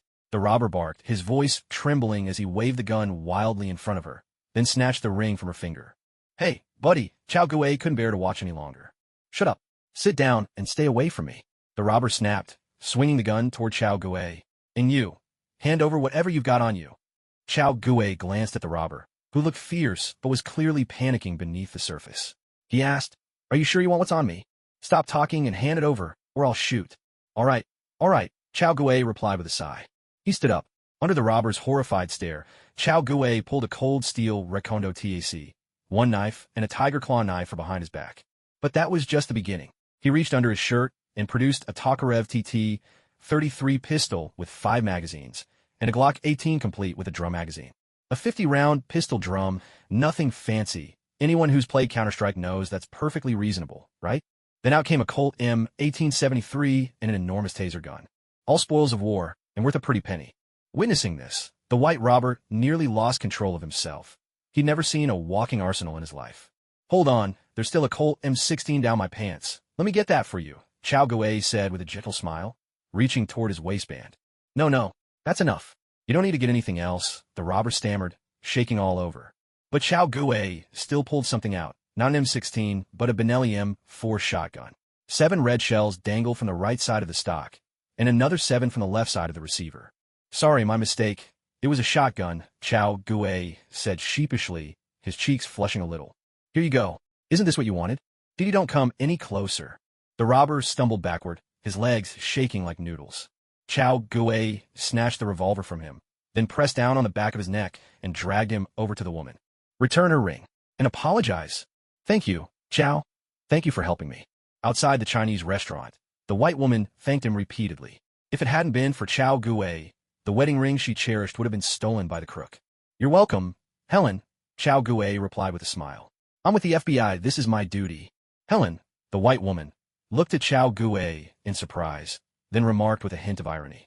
Chao, I've lived here for so long, but this is the first time I've heard that the FBI has any obligation to help people. Hearing this, Chao Gui paused, and then he understood. Back in his homeland, people were used to the saying, if you're in trouble, go to the police. Chao Gui was no exception. Having grown up under the red flag, whenever a crisis arose, his first thought was always to turn to government agencies. But things were different here. This was America. Here, law enforcement agencies didn't serve the people. They served the capitalists. Whether it was the FBI, NYPD, or the DEA, their responsibility was solely to the wealthy, not to ordinary citizens. In America, police only needed to maintain social order. They weren't obligated to protect the lives or property of the public. When a crime was reported, they could rush to the scene immediately, or they could just sit at the entrance fiddling with their phones, waiting until the criminals were done before making an arrest. To put it simply, lending a hand was a matter of personal kindness. Not helping, that was just their job. So in America, there's really only one thing that can protect your family and yourself: a gun. No one else will help you. Not the federal government, not law enforcement, not the capitalists who control the country. That's why neighbors stock up on food, while I stock up on firearms. My neighbor's pantry is my supply room. This is the land of the free, where shootouts are a daily occurrence. America, after all, has its own unique situation, so why be surprised? Ahem, let's not talk about this, Helen, Chao Gui said, cutting off the conversation. He was just about to find an excuse to slip away when he heard Helen say, Chao, could you do me a favor? Huh? Chao Gui was puzzled. She's not about to invite me out for dessert, is she? I've been working on a new Chinese dish lately, lemon sea base, but I just can't get it right, Helen said with a troubled look. I was hoping to try at the Chinese restaurant to get some inspiration, but then I got robbed. So, I was wondering if you could help me take a look. Chao Gui was at a loss for words. There were so many things he could say, he didn't even know where to start. In all his years, he'd never heard of a Chinese dish called lemon sea base. Wait a minute, lemon sea base? Chao Gui was startled. He vaguely recalled that Gwen's mother's signature dish was lemon base, wasn't it? And wasn't her mother's name Helen? A little bell seemed to ring in his mind as his eyes lit up. He suddenly thought of a way to break through Director Stacy's blockade. No problem at all, Miss Helen. Let's go. Let me help you from a Chinese perspective. I'm sure you'll be able to make the perfect lemon base, he said enthusiastically. Really? Helen was overjoyed. Tangju, Gao. You're welcome, Miss Helen, Chao Gui replied with a warm smile. But have you considered learning another Chinese fish dish? I could teach you if you'd like. Really? I'd love to learn, Helen replied eagerly. Then let's head out and get some ingredients we'll need for Chinese cooking. Sound great, let's go. The sizzling of hot oil filled the kitchen as Chao Gui placed a fish head, coated with potato starch, into the pan. Its mouth was wide open, lifted upward as if in mid-leap. Helen, the first fry is just to give it shape. The second is to actually cook the fish through, Chao Gui explained. Okay, I've got it, Helen responded, jotting the instructions down in her notebook. Standing by the stove hood, Chao Gui worked the frying pan while sharing his culinary tips with Helen, who listened attentively and took notes on everything he said. Once the fish head was nearly done, he added the pre-cut fillets to the pan. What he was teaching Helen was squirrel-shaped mandarin fish, a sweet and tangy dish that tends to suit Western palates. Chow Gui had also thoughtfully chosen mandarin fish, which, unlike the common carp with its many tiny bones, has tender flesh and very few bones. Much easier for foreigners to handle. Since he had no talent for fusion cooking, it would have been unrealistic to ask him to reinvent a dish he'd barely even heard of like lemon base. But that was hardly an issue. With squirrel mandarin fish on the table, he could easily win Helen over. After all, this dish was stunning to look at and tasted amazing. Who could resist, unless they didn't care for sweet and sour flavors? When Chow Gui poured over the vibrant orange sauce he'd prepared, the dish was complete. A beautiful, mouth-watering squirrel mandarin fish. Now, for the technical part, he'd have to narrate it just right. Wow, so this is what it's supposed to look like, Helen exclaimed, marveling at the elegantly plated dish. It's like a work of art. She realized that all her previous cooking had been just for sustenance, but now she was witnessing true art. Go on, give it a try, Chow Gui said, nodding toward the dish. I almost don't want to, Helen hesitated. It's so beautiful, I don't want to ruin it. We can always make another one. Chow Gui laughed, handing her a fork. Well, he asked, watching as Helen took a bite. It's delicious, better than I ever imagined lemon base could be. Then it's your turn now. Good luck. Okay, no problem, leave it to me, Helen said with an excited sparkle in her eyes. Unfortunately, Helen's knife skills, as a foreigner, left much to be desired. Sometimes she'd slice right through the meat and the fish skin in one go, and other times her cuts would miss the mark, failing to achieve the look they were going for. With Chow Gui's patient guidance, it took her the entire afternoon just to grasp a bit of the basics. The taste was nearly there, but her knife work still wasn't up to par. This, she'd have to improve over time with more practice and training. Mummy, we're back.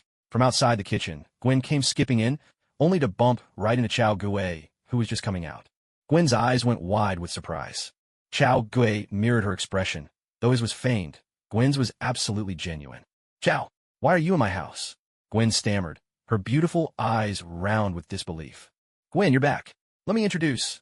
Wait, you two know each other? Helen had just stepped out and caught Gwen's exclamation. For a moment, she too was frozen in surprise. Now it was three of them, staring at each other, speechless and confused. Honey, are you in the kitchen? Wait a minute. Kid, why are you in my house? Now there was a fourth pair of wide eyes in the standoff. Chow, I never would have guessed. You're the classmate Gwen mentioned, the one who helped her? Helen said, clearly amazed. At the dinner table, Chow Gui shared a meal with Stacy and her family.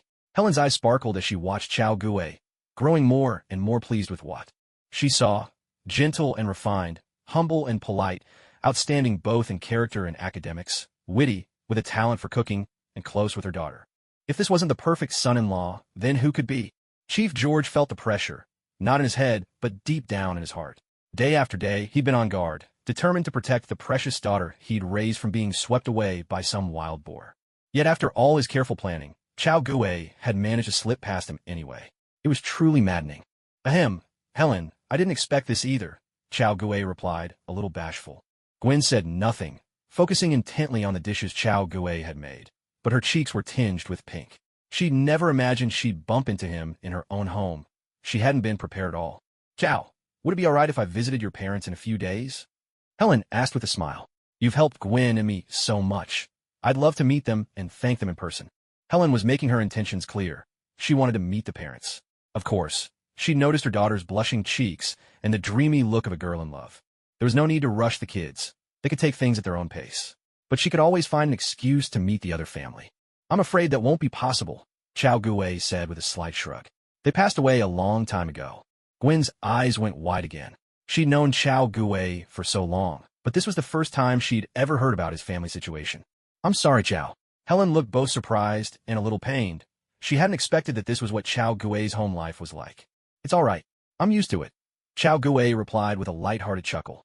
Their laughter and conversation mingled as the pleasant dinner continued at a leisurely pace.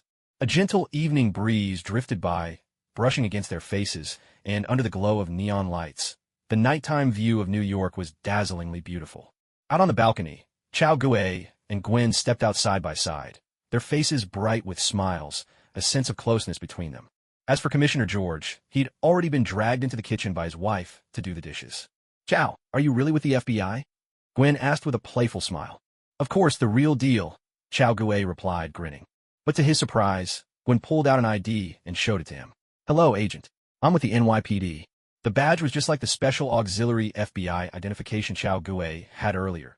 Clearly another umbrella credential, likely arranged by Commissioner George as well. "Madam, I haven't done anything wrong. You can't arrest me," Chao Gue joked. Gwen laughed at that. "Are we NYPD really that scary?" "Well, you never know. Remember that Texan at our school?" "Hey," Gwen's cheeks flushed as she swatted Chao Gue. "Can we just not talk about that?" He burst out laughing.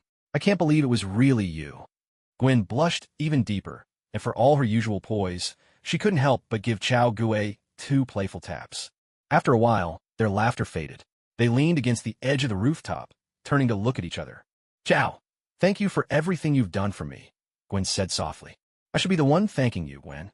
Moonlight spilled over the girl, its silvery glow blending with her pale golden hair, casting a unique radiance around her. Chao Gue's heart stirred. Unable to resist, he reached out, at first just as smooth a strand of Gwen's hair, but somehow, almost as if guided by fate, his hand came to rest gently on her cheek. Gwen's cheeks grew pink, but she didn't pull away. She simply let him caress her, silent and trusting. Her eyelashes fluttered, and her gaze dropped, shy to meet his eyes, but her rosy lips parted ever so slightly, wordlessly expressing her longing. Seeing this, Chao Gue didn't hesitate. He leaned in gently, but just as their lips were about to meet, they were interrupted. "Sweetie, your brother's computer," George's voice called out, and the tender moment shattered as the young couple sprang apart, as if jolted by electricity. Seeing their flustered faces, George instantly realized he'd just spoiled his daughter's big moment. He stood there awkwardly, guilt-ridden and eager to make amends, but unsure what to do. Just then, Helen appeared behind him, wrapping her arms around his neck. "Don't meddle. Come on, inside with me." And so, George was mercilessly dragged away, leaving the 2 young men behind in utter shock. In truth, George was helpless. As an old-timer who only knew how to use a computer for processing documents, how could he possibly help his son fix a computer problem? He had no choice but to turn to his daughter for help, something he hadn't expected to do. Chao Gue glanced at the dark, gaping doorway, then at Gwen beside him, and ventured, "Shall we keep going?" Gwen's pretty face flushed crimson, and whatever sweet moment had lingered between them was instantly shattered by Chao Gue's blunt words. Couldn't he say something a bit more romantic? Annoyed, she stomped on Chao Gue's foot and stormed off in a huff. Chao Gue shrugged, equally at a loss. Gwen had finally worked up her courage, only for George to interrupt at the worst possible moment. Given her shy nature, who knew when she would be brave enough to try again? Seeing Gwen retreat to her room and refuse to come out, Chao Gue took his leave as well. Before going, he took care of the computer problems Gwen's 2 little brothers had encountered. Before long, Chao Gue returned to his own apartment, only to find someone there who hadn't been before. It wasn't an intruder, but the original owner's adoptive father, SHIELD Agent Sitwell. Seeing Sitwell, Chao Gue was momentarily taken aback. Wasn't this guy usually off the grid for long stretches? What brought him back online all of a sudden? Catching the surprise in Chao Gue's eyes, Sitwell snapped gruffly. "I gave you that FBI badge to help keep you safe, not so you could poach from the FBI. Want to tell me how much trouble you've stirred up recently?" Chao Gue was stunned. Had he really done anything with his FBI credentials? All he'd done was borrow a set of protective gear and install a camera. Was that such a big deal? Sitwell grumbled, frustrated. "You actually took a nuclear radiation hazmat suit. Do you have any idea? I was almost fired by my superiors because of you." As it turned out, when the FBI headquarters realized a radiation protection suit was missing from their New York safe house, everyone immediately went on high alert. In America, anything related to this kind of equipment was never taken lightly. The incident was reported up the chain, all the way to SHIELD. The FBI brass panicked. They knew SHIELD existed and immediately suspected some major operation was underway. Dozens of calls bombarded the SHIELD triskelion, demanding answers. Sitwell, who was on duty at SHIELD at the time, even got a call from Director Pierce himself. After a thorough investigation, they finally traced the incident back to Chao Gue and wrote it off as a simple mix-up. Even so, Sitwell got a serious dressing down from Nick Fury. If not for Pierce's protection, he would have faced more than just a fine. Chao Gue scratched his head, realizing he never imagined things would escalate like this. "I am sorry, Ankel Gaspar. I know I was wrong," Chao Gue confessed honestly. "When you make a mistake, you should admit it. If you deserve a scolding, take it standing tall. Bowing your head to your elders is nothing to be ashamed of." "All right, let's leave in the past," Sitwell said, patting Chao Gue on the shoulder. Suddenly, without warning, he hurled a punch straight at Chao Gue's stomach. Chao Gue's pupil shrank as he instinctively caught Sitwell's wrist. staring at Sitwell in surprise. Chao Gui couldn't fathom why he would attack out of the blue. Sitwell, equally astonished, stared back, unable to comprehend how Chao Gui had developed such skill. Without pause, Sitwell spun and swung his elbow, aiming hard for Chao Gui's temple. To Chao Gui, this move seemed a bit slow. He could have easily blocked it, but after a moment's thought, he decided to hold back and not reveal his full strength. Instead of counterattacking, he leaned back, dodging the blow, and caught Sitwell's arm, using a joint lock to restrain him. Sitwell twisted in midair, breaking free from Chao Gui's hold, and then landed a swift kick to Chao Gui, pushing them apart. They faced each other, eyes locked. In a flash, the skirmish was over. "Chao, what happened to you while I was away?" Sitwell asked, his voice filled with suspicion and wonder. He hadn't expected his adopted son's fighting ability to have grown so much. Chao Gui just shrugged silently. Seeing that Chao Gui didn't want to talk, Sitwell sighed. He respected Chao Gui's wish for privacy and didn't press further. He pulled Chao Gui down to sit beside him and began, "Chao, I don't care how you picked up these skills, but I need you to be honest with me. Have you joined any organizations like the CIA or something similar?" "No, Gao Gu Zipli. I've always been a student. At most, I've had some contact with the FBI, but other than that, I've never had any involvement with spy agencies." Seeing the sincerity in Chao Gui's expression, Sitwell relaxed. "Good. The last thing I want is for you to get tangled up in some federal agency. Those places are filthier than you could ever imagine, nowhere near as glamorous as they seem. All you see is the deception, the dirty tricks, and nothing else. You must be careful. Don't let anyone fool you. I've said it before and I'll say it again. Don't think being a secret agent is cool. It's actually incredibly boring. Your father and I have never wanted you to end up like us. Being a spy is exhausting and dangerous. We hope you'll find a normal job, a doctor, a lawyer, an accountant, something easy and ordinary. Stay away from the world of killing and explosions. There's nothing cool about it. In fact, it's unbelievably dull." Chao Gui was speechless. He had actually suspected for a moment that the Sitwell in front of him might be an imposter, but this familiar, never-ending nagging was proof enough. This was definitely the real Sitwell. Sitwell only stayed for one breakfast with Chao Gui before hurriedly leaving, which left Chao Gui scratching his head. That shouldn't be the case. Iron Man hasn't even shown up yet, so S.H.I.E.L.D. shouldn't be this busy. But once Sitwell was gone, Chao Gui slipped back into his ordinary life as a student. By day, he kept up appearances, blending in as just another student. By night, he trained relentlessly, striving to strengthen himself. Still, hampered by his physical limitations, Chao Gui never managed to reach the next stage of paper drawing cultivation. Originally, he had hoped to use the Brotherhood's restorative serum to make up for his physical shortcomings. Unfortunately, he couldn't get his hands on a crucial ingredient, blood orchid, so he had no choice but to keep working out, honing his body bit by bit through sheer effort. This routine went on for a month or two, and in the end his Tao energy only increased by 3 points. So, in order to boost his combat ability, Chao Gui began to practice shooting, picking up the Brotherhood's gunfighting techniques. He didn't have Wesley's natural talent, but thanks to a body that was stronger than most, he managed to master a skill that usually took a decade for an ordinary person to learn. Time flew by in the blink of an eye, and before he knew it, summer break was almost here. One day in class, Chao Gui was staring up at the ceiling, lost in thought during yet another mind-numbing history lesson. If it weren't for the constant praise of America and putting down of other countries, he suspected the teacher wouldn't even know how to keep the class going. Just then, 2 girls and a boy approached his desk. Gwen, Lucy, and the little green goblin, Harry Osborn. Gwen, Lucy, and Harry exchanged glances, their faces a picture of awkwardness. Chao Gui responded with a look of exasperation. "Come on, say something already. Chao, do you have any plans for the summer?" Lucy asked. "Eat and sleep, sleep and eat. Once I'm full, I'll sleep. Once I wake up, I'll eat," Chao Gui replied honestly. "Are you a pig or something?" Gwen teased, reaching out to pinch his cheek. Annoyed, Chao Gui swatted her hand away. "Oh really? Then what brilliant ideas do you have?" Harry, the little green goblin, picked up the conversation. "We're thinking about a road trip across America." Interested, Chao? Gwen and Lucy nodded eagerly. "Yeah, that's the plan." A string of question marks practically popped out of Chao Gui's head. American high schoolers on a cross-country road trip? His mind immediately conjured up scenes from every horror movie set on the highway.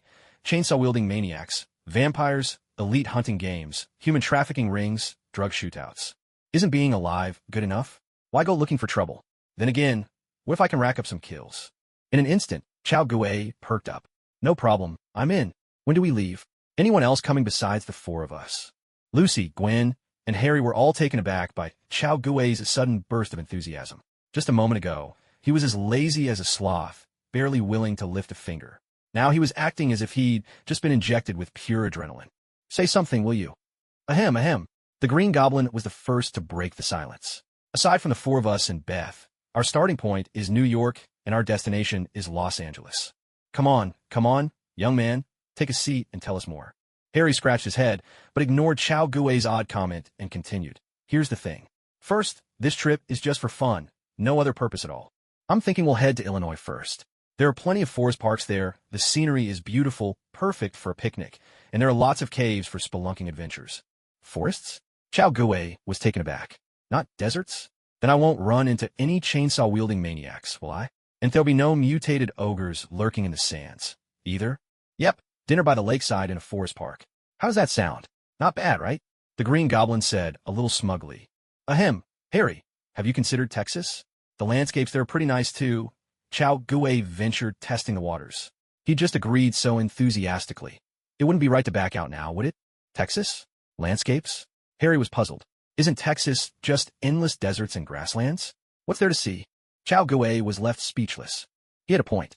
Chao Gui almost wanted to turn down their invitation, but Gwen was going, and there wouldn't be George the bossy overseer. Maybe this was a good opportunity.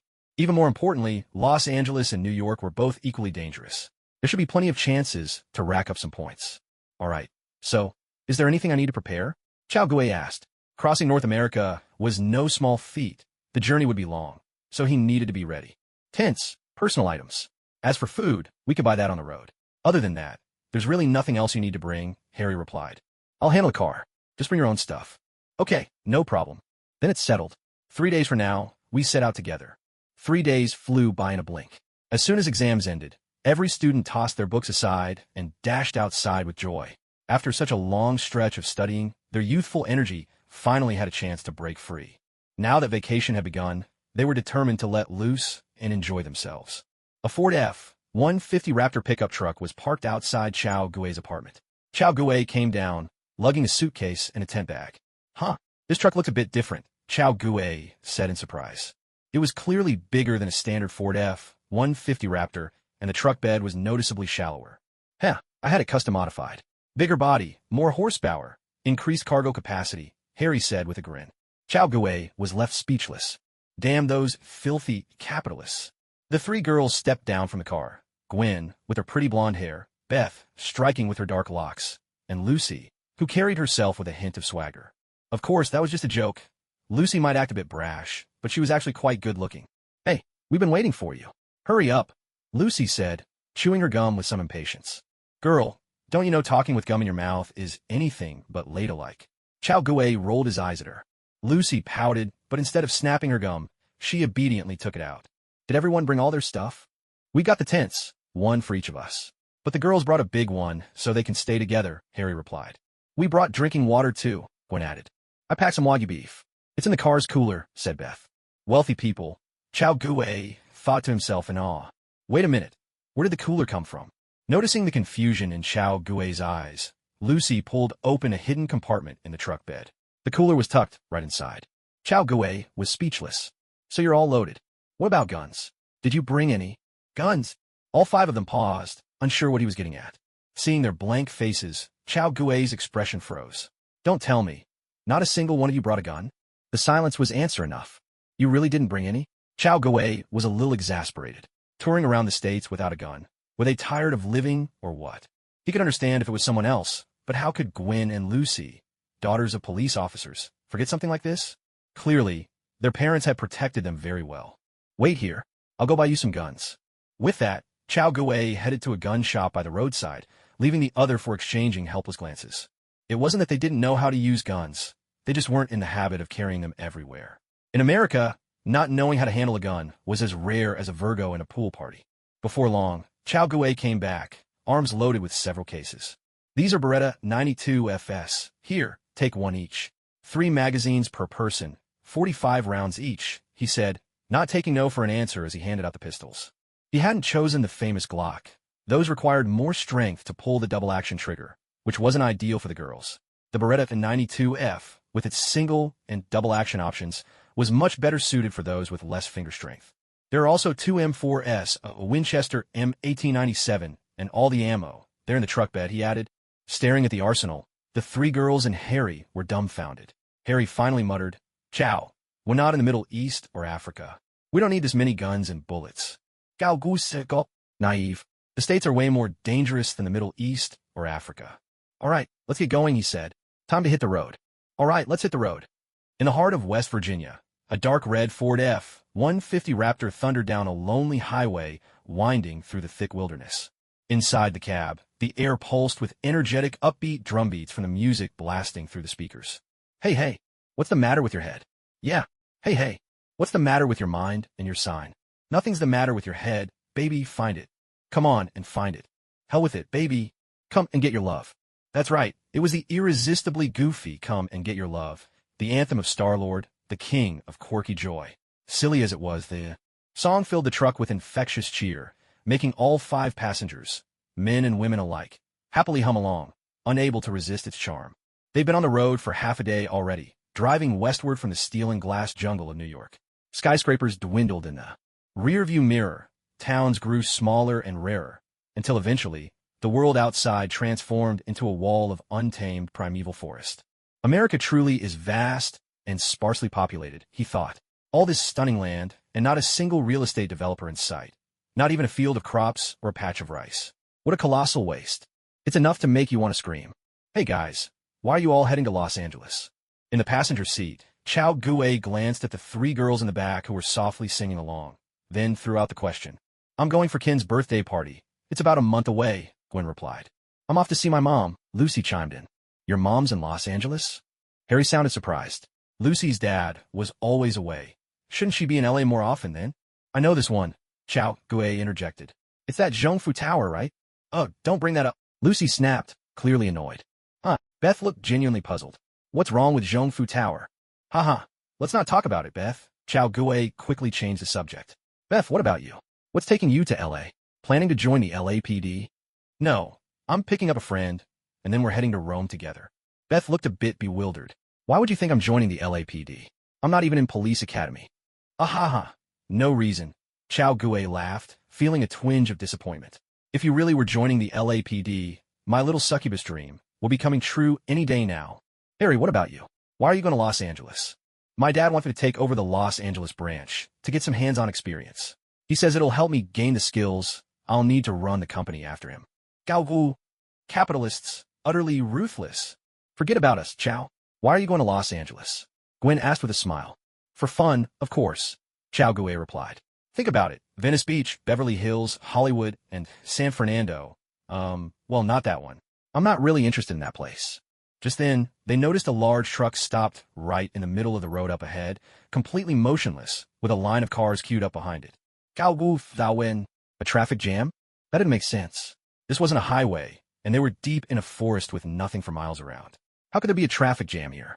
Harry eased their car to a stop behind the truck. There weren't many vehicles on this road. They'd been the last car in line the whole time. Looks like we're stuck in traffic. Should we wait? It's up to you all. Let's just wait. It probably won't take long. But 10 minutes went by, and the cars ahead didn't budge an inch. Chow Gue thought for a moment and said, I'll go check what's going on up there. Anyone want to come with me? Harry glanced back at the three girls, then spoke up, I'll go with you. No. Chow Gue shook his head. At least one of us, the 2.5 guys, should stay in the car. 2.5. Harry looked at the girls in the back seat. Who's the half?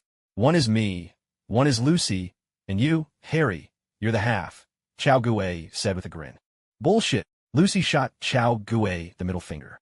Harry joined her, flipping Chow Gue off as well, and the other two girls burst out laughing. Chow Gue glanced at Beth, who was sitting by the window. Beth, come with me. Okay. Beth didn't object. After all, it wouldn't make sense to send Gwen, who was stuck in the middle seat. Oh, and remember to bring your gun, Chow Gue added. Chow, we're just going to ask about the traffic. We're not robbing anyone. Beth sighed, exasperated. Nope, you have to bring your handgun. Beth. With Chow Gue's insistence, Beth, though a bit reluctant, tucked her Beretta and 92F into her waistband. Good girl. Chow Gue not that hop Joving. Beth rolled her eyes, but fell in step beside Chow Gue as they headed for the truck's cab. Chow, why do you insist we carry guns? For safety. Chow Gue Vito. Look, kid, this world is dangerous. As a member of a vulnerable group, you need to be able to defend yourself.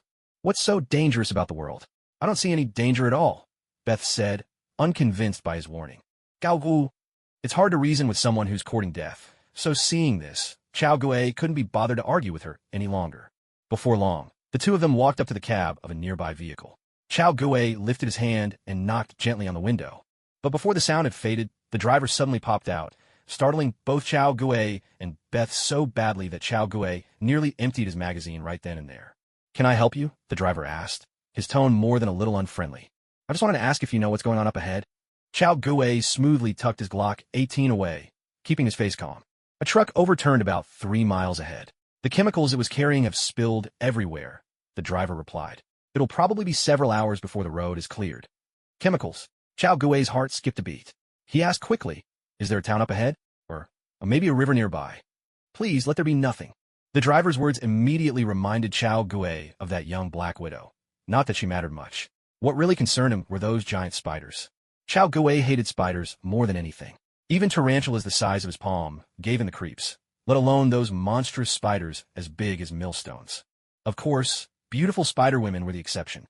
She could hang upside down and kiss me, or spin a web between New York skyscrapers for us to sleep in together. No, there's nothing. Just a road, the driver said. Relieved by his answer, Chao Gui let out a breath. That made sense. This was West Virginia, not Arizona. All right, thank you. Chao Gui thanked him, then headed back to the car with Beth. Guys, there's been an accident up ahead. It'll probably take a few hours to clear, so do we wait it out, or do we find another route? Chao Gui laid out the situation, then looked to the group of 4 for their thoughts. He didn't really care either way, but the decision was up to them. Doesn't matter to me, Gwen said. I say we find another way. There's no way I'm waiting for hours, Lucy complained. I agree with Lucy. Sitting here for hours would be way too boring, Beth chimed in. All right, let's take another route, Harry decided. Chao Gui pulled up the map and found a detour at the back, a winding side road, and a gas station. This road twisted off in a wide loop before reconnecting with the highway. After estimating the distance, Chao Gui figured it must be more than 5 miles, so they could avoid the traffic jam caused by the accident. Harry checked the route, turned the car around, and steered toward the side road. But what Chao Gui hadn't noticed was a tiny line of text on the map, the name of that road, Bear Mountain Road. On the highway, a group of teenagers drove their pickup truck, singing as they went, until they reached a fork in the road. Before them stretched nothing but dusty dirt roads as far as the eye could see. Beside the fork, a makeshift wooden sign stood, scrawled with charcoal to announce, "There's a gas station a mile ahead." Harry couldn't help but stop at the intersection. This place looks so run down. We don't have a choice, Lucy sighed. There's a traffic jam, so we have to take the back roads. It's not a big problem. The forest can be fun too, Beth said with a cheerful laugh. Chao Gui, however, frowned. Deep in the American countryside, surrounded by thick jungle, this was not the sort of place that inspired comfort. Harry steered the truck onto the side road, sending a trail of dust billowing behind them. As they bumped along the dirt path, it wasn't long before Chao Gui and the others spotted dozens of abandoned vehicles dumped by the roadside. RVs, vans, sedans, and even pickups just like theirs. No wonder they called this the country on wheels. America's car ownership is #1 in the world. You could add up the totals of the second and third-ranked countries and still not match it. Before long, they arrived at what could generously be called a gas station, though ruins might have been a better description. The building was pieced together from wooden planks, each one marked by strange, dark stains. Every scrap of metal was crusted with rust, making the whole place look older than Chao Gui's great-grandfather. On the porch of the dilapidated shack sat a filthy old man, his face and clothes covered in large patches of brown grime. He squinted at the sun, lounging lazily at the doorstep with a bright pink drink in his hand. That drink, with its vivid color, was probably the freshest thing this whole gas station had to offer. "Hey, sir, do you know if this road will take us back to the highway?" Chao Gui called out from inside the truck. The old man glanced up, and only then did Chao Gui notice. One of his eyes was bigger than the other, and in his upper jaw, he had just a single lonely front tooth hanging on. He was ugly enough to make your skin crawl. The old man didn't answer Chao Gui's question. Instead, he simply pointed a grubby finger at the wall beside him. Taking the hint, Chao Gui stepped out of the truck and walked over. There, hanging on the wall, was a battered old map. A mountain road was marked in red, exactly the route Chao Gui had found earlier, but this map was much clearer. Chao Gui took out his phone to snap a picture, only to realize he'd lost his signal. A heaviness settled in his chest. All the signs pointed to one thing. They were heading into a place where no help would reach them. "Goodbye, sir. Wishing you good health." Suppressing the strange unease in his heart, Chao Gue politely bid the old man farewell and climbed back into the truck. As long as they didn't run into anything like that nightmare with the loom, he was confident he could handle whatever lay ahead. The little green goblin glanced at the new map that Chao Gue had brought back, and, ever the professional, started driving the vehicle onward. As soon as they made it through this mountain area, they'd be able to get back onto the main road. The music in the car started up again, and the young group resumed their journey. The three girls, somewhat giddy, snapped photos with their cameras. It was their first time coming to a place like this without their parents.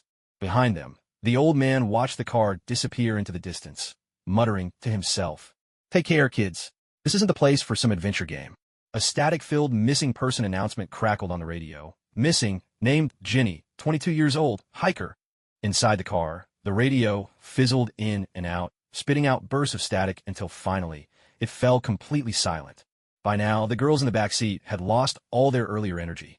At first, they had been thrilled. It was a landscape none of them had ever seen before. But once the excitement wore off, all that remained was the endless, repetitive scenery, and boredom quickly set in. Especially after they turned onto that forested path called Bear Mountain Road. Everywhere they looked, it was just dense woods, so thick that even sunlight could barely pierce through, leaving everything shrouded in a gloomy darkness. Luckily, the sight of a dead deer by the roadside managed to lift their spirits a little. But just then, there was a sudden clattering noise, as if something had gotten caught in the wheels. Before Chao Gue and the others could get out to check, the front of the Ford F-150 suddenly dipped. The whole vehicle shook violently and lost its balance, then veered straight toward a tree by the roadside. "Oh shit, what happened?" "Hit the brakes." The green goblin didn't hesitate. He slammed the brakes to the floor and, by the skin of his teeth, brought the car to a stop without crashing into the tree. All five of them tumbled out of the car, a bit dazed and unsure of what had just happened. "Damn it, Harry, what just happened?" Lucy complained, clearly annoyed. "Probably a flat tire," Gwen offered. "No way. This car's been modified. The wheels are reinforced. There's no way it just blew a tire," Harry snapped back, frustrated. Chao Gue ignored their bickering and walked straight to the front of the car. It wasn't a blown tire. The tire had been punctured and had lost air. A length of barbed wire was tangled around the wheel, and embedded deep in the rubber was a row of old police spike strips. It was obvious someone had done this on purpose. Seeing Chao Gue head to the front, the others followed. When they saw the culprit, Lucy immediately exploded with anger. Damn it, whose brat would pull a stunt like this? Putting spike strips on a mountain road. Chao Gue pulled out the spike strip. It was caked with dirt, and deep gouges ran across it. In some of the notches, bits of tire still clung. Clearly, this spike strip had been used many times before, and it had blown out more than a few tires in its day. "Lucy, this shouldn't be the work of some kids. Besides, we're surrounded by untouched forest. There aren't any villages or children around," Chao Gue said. Lucy pursed her lips and didn't take what Chao Gue said to heart. "Talking about this won't do us any good. Let's focus on what we should do next," Beth said. "Obviously, we fix it. What else is there to say?" Chao Gue took out his tools and two brand new inner tubes for the tires. He grabbed the jack and secured the front of the car. "Harry, give me a hand and pass me the tools," Chao Gue said. "Girls, you can do as you please, but don't wander off. This place isn't safe. Whatever you do, stay where we can see you." All right, we'll do as you say," Beth replied, sounding indifferent. She had heard the word unsafe more times than she could count today. Gwen nodded quietly. She, too, sensed that something was off. After all, it made no sense for police spike strips to show up in the middle of nowhere. Chao Gue ignored Beth and started working on the tire. Before he ended up here, he'd owned a car himself, so he knew the basics of car maintenance. Still, this was his first time actually doing it hands-on, so his work was far from perfect. After nearly half an hour of struggling, he finally managed to change the first tire, just barely. But the girls had already run out of patience. At first, they'd watched Chao Gue fix the car with some interest, but within minutes, they'd all drifted away. At their age, they preferred moving around to sitting still. Unlike Michaela, none of them had the slightest interest in car repairs. It didn't take long before Lucy got restless. "Guys, I'm going to take a walk nearby. I'll be back in a while," she announced. Hearing this, Chao Gue immediately stopped what he was doing. "Wait, Lucy, it's not safe here. Don't go wandering off." "Chao, there's not a soul around. How could it possibly be unsafe?" Lucy protested, clearly annoyed. "I've already been waiting here half an hour. I'm bored out of my mind. I'm just going for a walk nearby. I'll be back soon." Chao Gue Thawin. He knew he couldn't keep pushing, or things would really blow up. After a moment's thought, he said, "Beth or Gwen, one of you go with Lucy. The two of you can chat, and you can look out for each other." "I'll go with Lucy," Gwen volunteered. I'll come back and keep Beth company after. She'd wanted all three girls to go together, but with Chao Gue and Harry both busy, it was better not to leave the area unwatched. Beth muttered a couple of words under her breath, but didn't object. She didn't want to fall out with Chao Gue over something so minor, and it was only for a little while. Waiting for Gwen and Lucy didn't bother her. Just as they were about to leave, Chao Gue called out to them again. Take your guns. We've got them, Lucy replied, her impatience clear in her tone. It's not the handgun I'm talking about. It's this. Chao Gue pulled out an M4 and a Winchester M1897. Chao, you're being ridiculous. Lucy was utterly defeated by his antics. This is West Virginia, not Africa. Gwen could only give a helpless smile. She, too, thought Chao Gue was making a mountain out of a molehill. All right, let's switch then.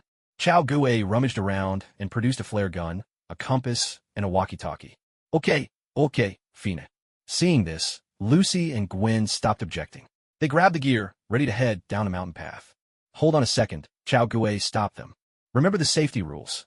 First, you two must stick together at all times. No splitting up. Got it. Second, keep an eye on the compass to make sure you know which direction you're headed. Understood. Third, stay in touch. If anything dangerous happens, use the walkie-talkie or the flare. Okay, you're the boss. Can we go now? Lucy said, her impatience clear. Chao Gue nodded, then handed the other walkie-talkie to Beth so they could all keep in touch. He stayed behind to keep working on changing the tire. But none of them noticed the subtle movement in the bushes. A faint glint flashed by, as if a pair of eyes were watching them. On the woodland path, Lucy and Gwen walked side by side. As they went, Lucy grumbled to Gwen. I really don't know what's going through Chao's mind. He's brought all these guns, and now he wants us to carry them, too. Seriously, it's overkill. Isn't one handgun enough? What kind of creature out here can't be stopped by a pistol? He's just worried something might happen to us, Gwen replied with a smile. She didn't find Chao Gue's preparations odd. In fact, she thought it was the right thing to do. Oh, come on, Gwen, Lucy protested. Why are you taking his side? Chao's been so tense this whole trip that it's got me all wound up. If this keeps up, I swear I'll have a nervous breakdown. It's not that bad, Gwen said soothingly. It is, Lucy shot back. Chao's even more long-winded than my parents. Every time I go out, they give me a whole lecture, and now he's doing it too. Lucy was quick to counter Gwen's defense. I just can't imagine. He's only 18 and already like this. Good grief. Whoever dates him in the future is going to have a tough time. Oh, come on, Lucy, Gwen replied. Chao is actually a really good guy. Back when he was at my house. As she spoke, Gwen abruptly stopped, realizing she'd said too much, but the words were already out. Wait, he's been to your house. Lucy blinked in surprise, then burst out laughing. Oh, I see how it is. No wonder you keep defending him. That explains everything. Hey, what nonsense are you talking about? Gwen's cheeks flushed as she shouted. I'm not his girlfriend. What did I say you were? Lucy cackled mischievously. You admitted it yourself. Ha ha ha. Gwen was instantly flustered and chased after her, swinging playfully. Lucy burst into laughter, spun on her heels, and dashed away. By the roadside, Chao Gue had already finished changing 2 tires. He called over to Harry, and together they started installing the new ones. Once they were fitted, they began pumping in air. NYPD, this is headquarters. Do you copy? Beth pressed her walkie-talkie, contacting Lucy and Gwen. ZZZ. Headquarters, this is Officer Lucy, loud and clear. Lucy's cheerful voice crackled through the radio. Girls, have you found anything interesting? I'm bored out of my mind over here. Beth complained. ZZZ. Nothing at all. Just trees and more trees. Lucy replied. ZZZ. How's the car coming along? That was Gwen. Not bad, Beth answered. Chao's put the wheels on. All that's left is to pump them up, and we'll be good to go. But we only have a hand pump, so it's going to take a while. ZZZ. All right, thanks for holding down the fort, Beth. Must be thrilling watching 2 guys fix a car. So spare a thought for me and hurry back, will you? ZZZ. We found a cliff. I'm going to check it out. On the other side of the forest, Lucy and Gwen had arrived at the edge of a cliff. Excited, they both took out their cameras and started snapping photos. Finally, something different to see, they were determined to capture the moment. The girls took turns photographing each other, laughing and posing until they were satisfied. Gwen, I'm going over there for a second. What for? Nature's calling. Lucy called out to Gwen, then slipped into the woods behind them to take care of business. Okay, don't be long, Gwen replied, not even looking up. However, both Gwen and Lucy had forgotten one crucial rule that Chao Gue had set for them. The 2 of them must always stay together, no matter what. That rule had completely slipped their minds. With Lucy gone, the cliffside gradually fell silent. Only the occasional birdsong or chirp of insects broke the hush of the shadowy forest. Sunlight trickled through the leaves, forming scattered beams that danced across the undergrowth. Even so, the place remained eerily dark. Gwen frowned. Only after Lucy left did she realize that the forest felt unsettling, like the uneasy feeling you get when you accidentally let your foot dangle off the bed in a dark room, a chill creeping up from your ankle all the way to your mind. A wave of unease washed over her, and suddenly, Gwen found herself longing for someone else's presence. But the problem was, she had no idea which direction Lucy had gone. Earlier, when Lucy had left, Gwen had been focused on the camera, not paying attention to where Lucy was heading. "Hey Lucy, where are you?" Gwen called out softly, then stepped away from the edge of the cliff and returned to the path. But there was no answer from Lucy. Standing by the roadside, Gwen thought for a moment and decided her best option was to find Lucy first, so they could head back to the car together. With that in mind, she followed what looked like Lucy's footprints along the path. Before long, she vanished into the woods. Gwen kept walking, but the further she went, the more uneasy she felt.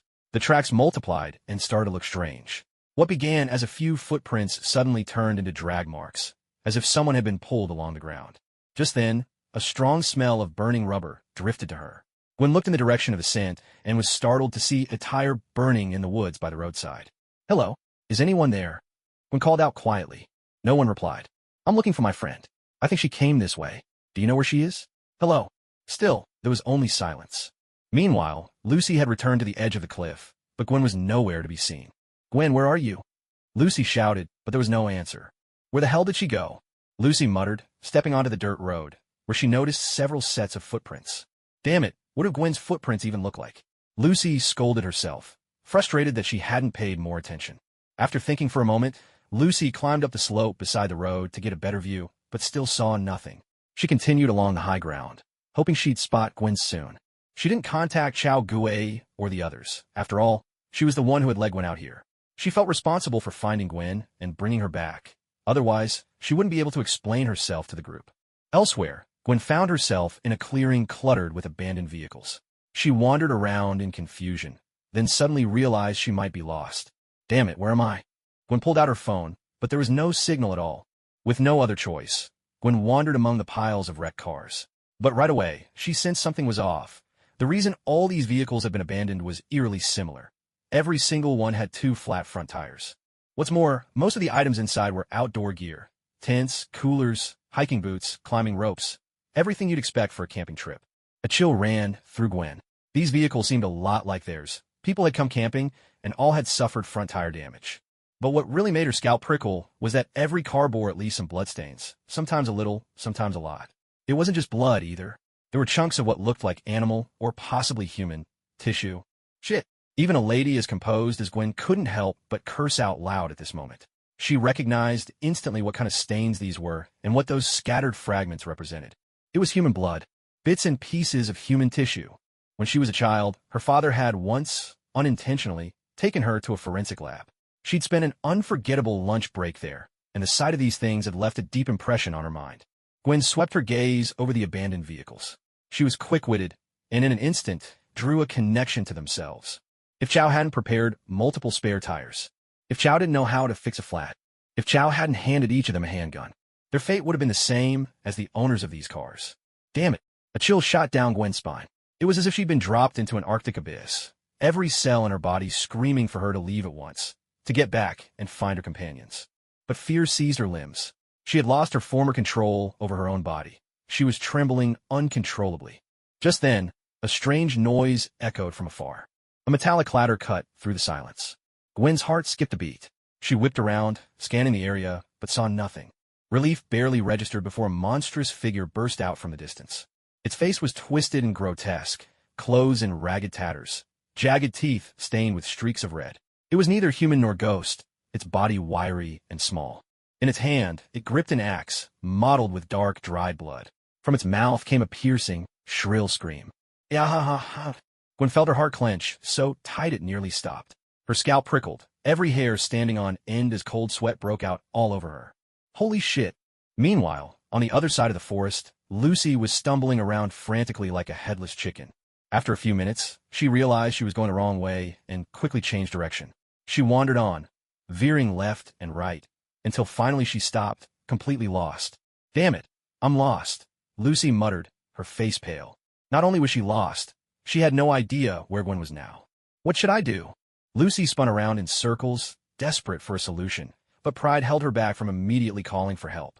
Shit, I never should have come out here. A pang of regret swept through her, but she managed to keep her composure. She clenched her teeth, thinking it over for a long minute, and finally decided she had no choice but to call for help. Beth, it's Lucy. Can you hear me? Up on a mountain path, Chao Guei and Harry had been huffing and puffing for ages, but at last, all the tires were inflated. Finally, we've fixed it, Chao Guei said, wiping sweat from his brow.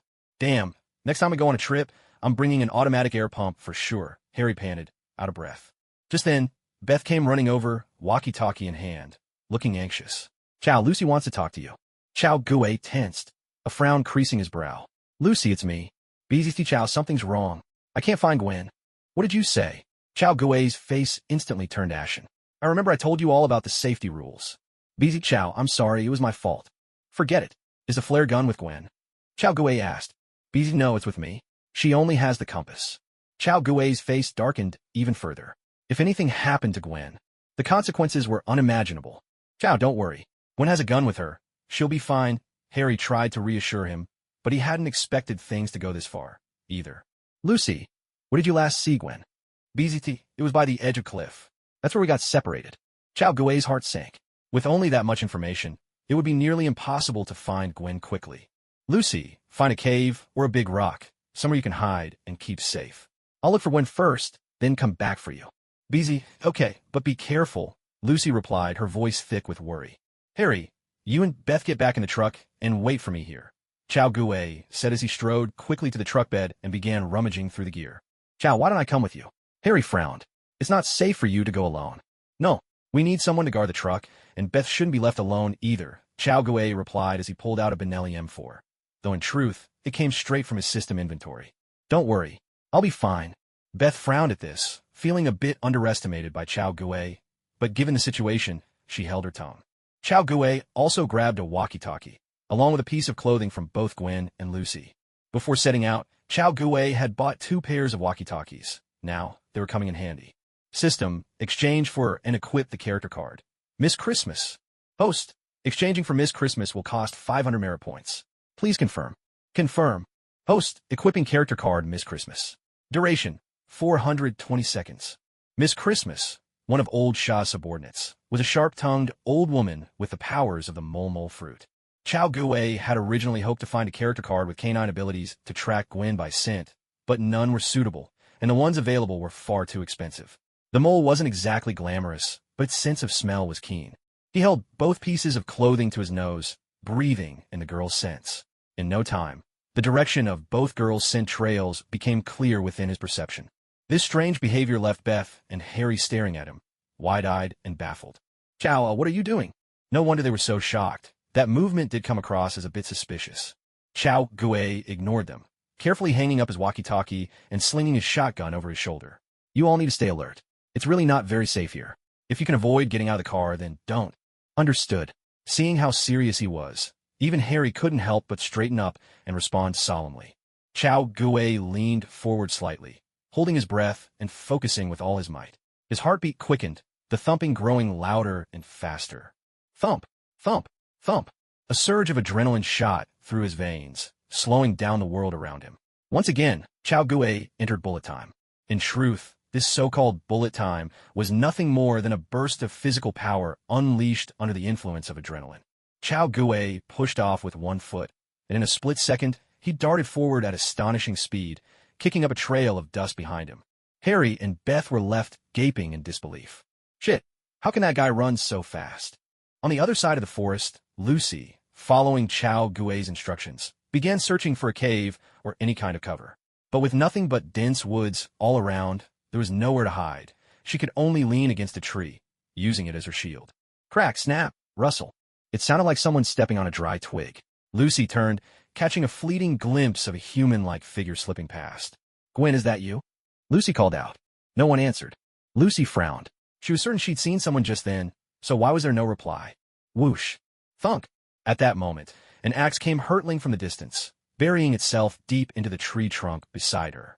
Oh, shit. Lucy's eyes widened in terror, her scalp prickling. Instinct took over, she spun around and bolted, sprinting desperately into the depths of the forest. In her panic, she completely forgot that she still had a Beretta and 92F pistol holstered at her side. A wild, guttural howl echoed from deeper within the woods. Far off, a hulking, savage-looking humanoid beast was howling with frenzy. Seeing Lucy fleeing for her life, it suddenly swung its lever-action rifle off its back, took aim at her, and fired a shot. Bang! A spray of wood chips exploded from the trunk, right beside Lucy. Oh my God! The gunshot jolted her back to her senses, and she ducked behind a tree for cover. Fear parched her throat, but at the same time, it reminded her she still had a gun. On the mountain road, Chao Gui was sprinting at full speed. Wind roared past his ears, his teeth clenched, jaw muscles bulging, his heart pounding high in his chest, warning him not to let down his guard for a second. In the blink of an eye, he reached the road, spotting a smoldering tire. The scent of Gwen was strongest here. It seemed she'd lingered in this spot. He took a deep breath, and his expression changed instantly. In the direction where Gwen's scent vanished, he caught a whiff of corroded metal, a thick stench of blood, and the unmistakable odor of decaying flesh. Damn it, please, let nothing have happened. Chao Gui slipped into bullet time once again, sprinting madly forward. Shit! In the abandoned car lot, Gwen saw the monster charging toward her and, fumbling in panic, drew her Beretta 92F pistol. She aimed at the oncoming creature and pulled the trigger. Click! Click! But the firing pin struck nothing but air. Shit! Gwen was just a student. She wasn't used to carrying a loaded weapon, and she hadn't chambered round. The monster let out a wild, twisted laugh, raising its axe as it drew nearer and nearer. Now less than 10 meters from her. In a rush, Gwen racked the slide, chambering around, and quickly aimed and fired again. Click! Click! Still, the pistol refused to fire. The Beretta 92F had a notorious flaw. The anti-slip grooves on the slide were placed too close to the safety.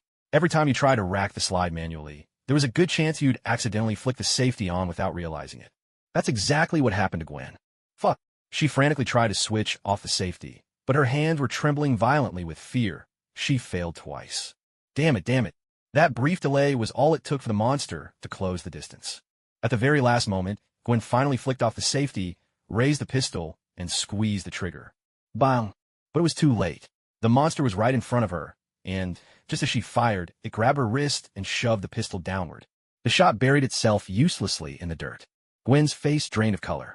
The creature loomed over her, hideous and terrifying, lips twisted back, body hunched and emaciated. A foul, nauseating stench washed over her as the monster breathed in her face, making her stomach lurch. Smack! A sharp pain shot through her wrist. The gun was knocked from her grasp and clattered to the ground.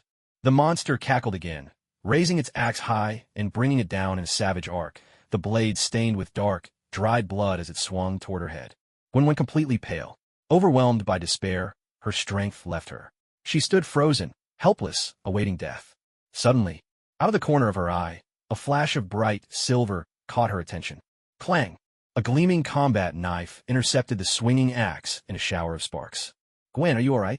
Chao Gui's calm, reassuring voice sounded in her ear. Gwen turned, and in that instant, the fear that had gripped her heart seemed to melt away. She was enveloped in an overwhelming sense of safety. The monster let out another shrill, twisted laugh, pressing down hard with its axe. But to Chao Gui, this effort was nothing. Foolish creature. Chao Gui barked coldly, jerking his blade to knock the axe aside. Then, in a lightning motion, he whipped up his right knee and lashed out like a cracking whip, smashing at full force into the monster's head. Crack! The monster let out a pained scream and was sent flying backward, crashing into a heap of abandoned cars.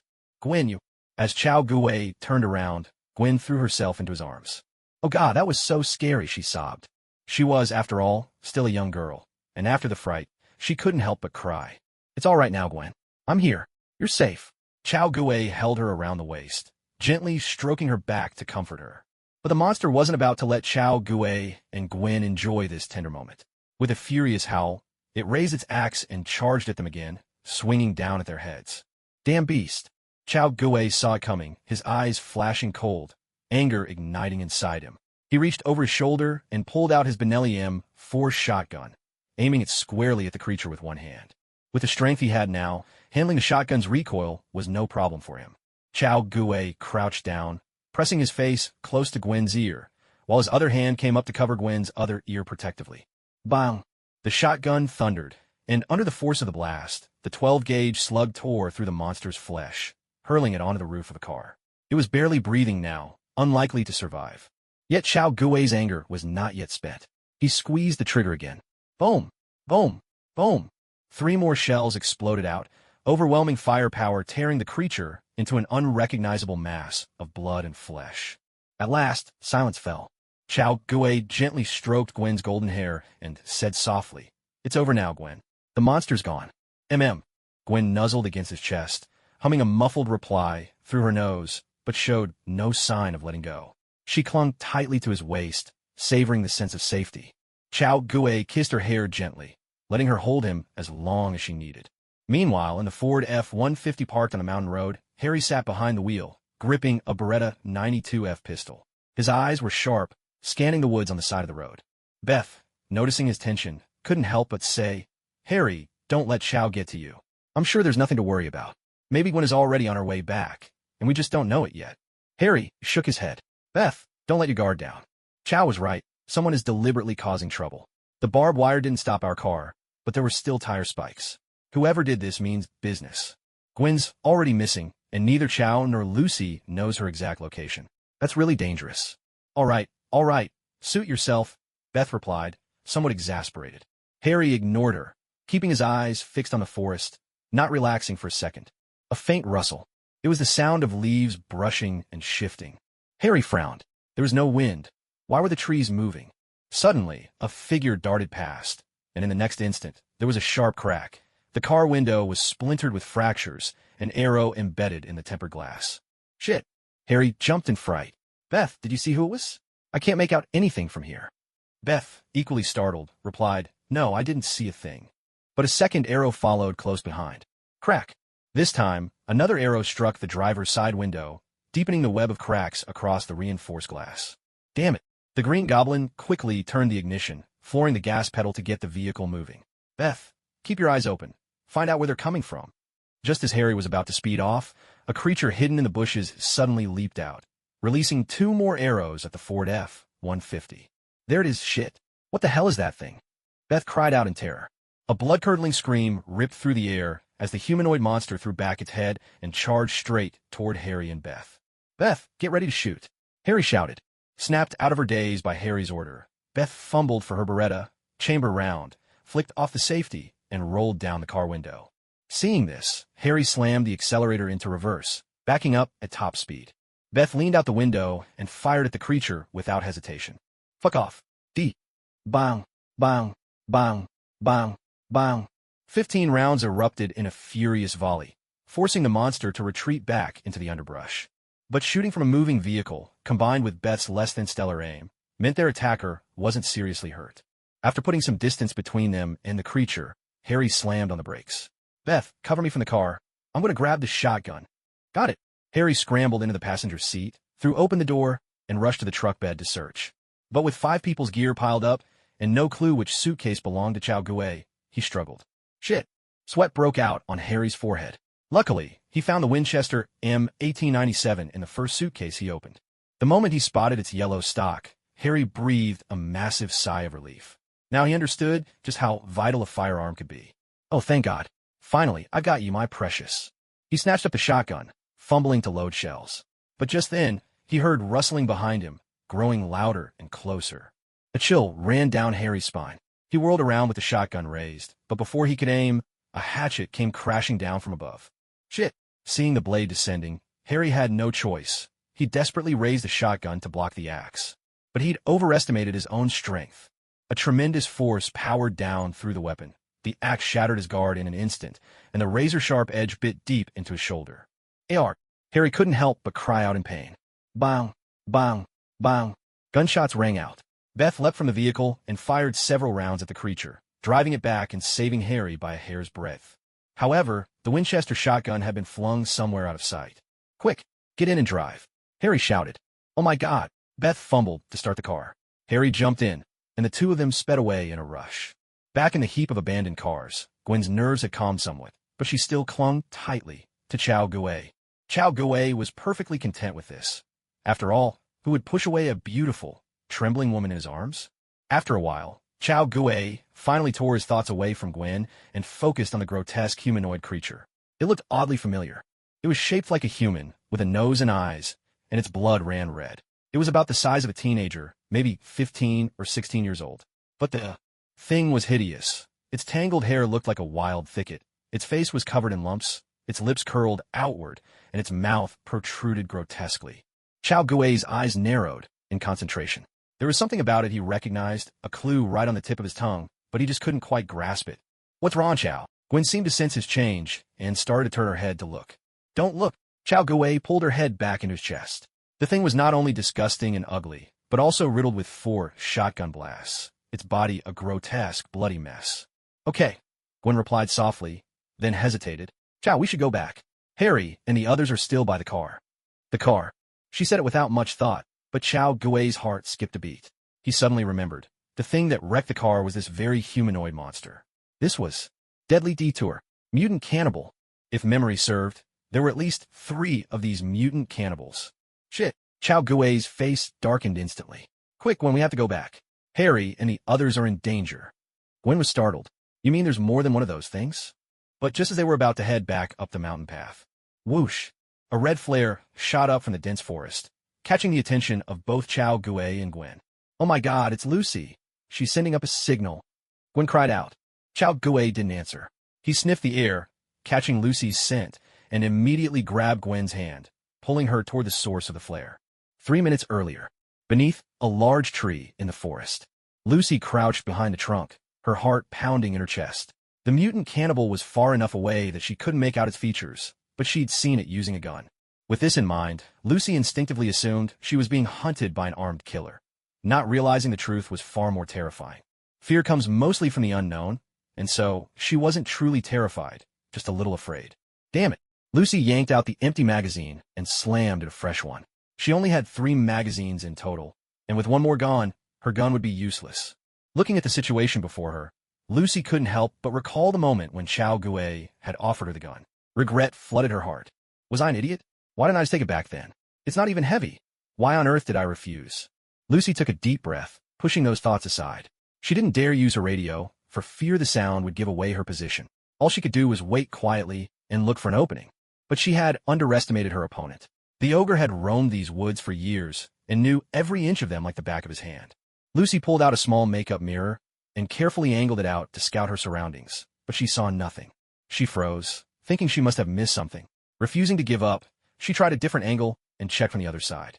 Just as she turned her head, there was a sudden thud. A hatchet whistled through the air and buried itself in the tree trunk right next to her head. If she hadn't turned at that exact moment, she'd be dead. Shit. Cold sweat broke out all over Lucy's body. She swung her gun in that direction and unleashed a hail of bullets. Bang, bang, bang, bang, bang. No wonder she was part of an NYPD family. Lucy emptied the magazine in the blink of an eye. But instead of checking if she'd hit anything, she spun around and started running without a second thought. She had made the right call. But Lucy was up against a mutated ogre whose physical strength far surpassed any normal human and who possessed a human's intelligence. He was a terrifyingly clever hunter. As Lucy fled, the ogre darted out from another direction, snatched the hatchet from the tree, and charged after her. He didn't go for a quick kill. Instead, like a cat toying with a mouse, he chose to play with his prey. Hearing the inhuman howls behind her, Lucy glanced back and nearly died of fright. Shit, what the hell is this monster? She ran for her life, frantically ejecting the empty magazine and trying to load her last one. In her panic, it took several tries before she finally got in place. Bang, bang, bang. 3 shots rang out, forcing the ogre to duck behind a tree. Lucy took a shaky breath, pulled out a flare gun, and fired it into the sky. Then she pressed the radio to her mouth and called out to her team. Chow, I've run into some kind of monster. It's hunting me. Static crackled. We ran into one too, Harry panted. The pain in his shoulder kept him from using his gun. Damn it, it's chasing us in a car. It actually has a car. It knows how to drive. Harry's voice came through the walkie-talkie, accompanied by the rumble of a car engine. BZT, Harry, Beth, keep the car moving and distracted. Don't engage it head-on. Lucy, keep yourself safe. Gwen and I are on our way to you. Chao Gui's voice crackled through the walkie-talkie. Hearing that he'd already found Gwen, the 3 instantly perked up, courage surging within them. Lucy took a deep breath, forcing herself to stay calm. She began edging sideways, searching for a chance to strike back at the monster. Bang! A bullet slammed into a tree trunk, narrowly missing Lucy. The close call made her heart race, but at the same time, it gave away the ogre's position. Lucy immediately counterattacked, firing 3 shots at the ogre, forcing it to change position once again. At first, seeing Lucy sprinting for her life, the ogre had treated the situation as it usually did, like a cat toying with a mouse, spicing up its dull, cannibalistic existence with a bit of fun. But it hadn't anticipated that while Lucy was indeed running for her life, she hadn't lost her head completely. She still managed to fight back with her pistol. Seeing this, the ogre changed tactics and aimed to shoot Lucy. Unfortunately, its first shot missed. After shifting to a new spot, the ogre raised its gun to fire again, only for Lucy's 3 shots to come whizzing at it, pinning it down. Lucy, however, wasn't in much better shape. She was down to only 9 bullets. A few more exchanges like this, and she'd be finished. Just as despair was about to swallow her. Bang!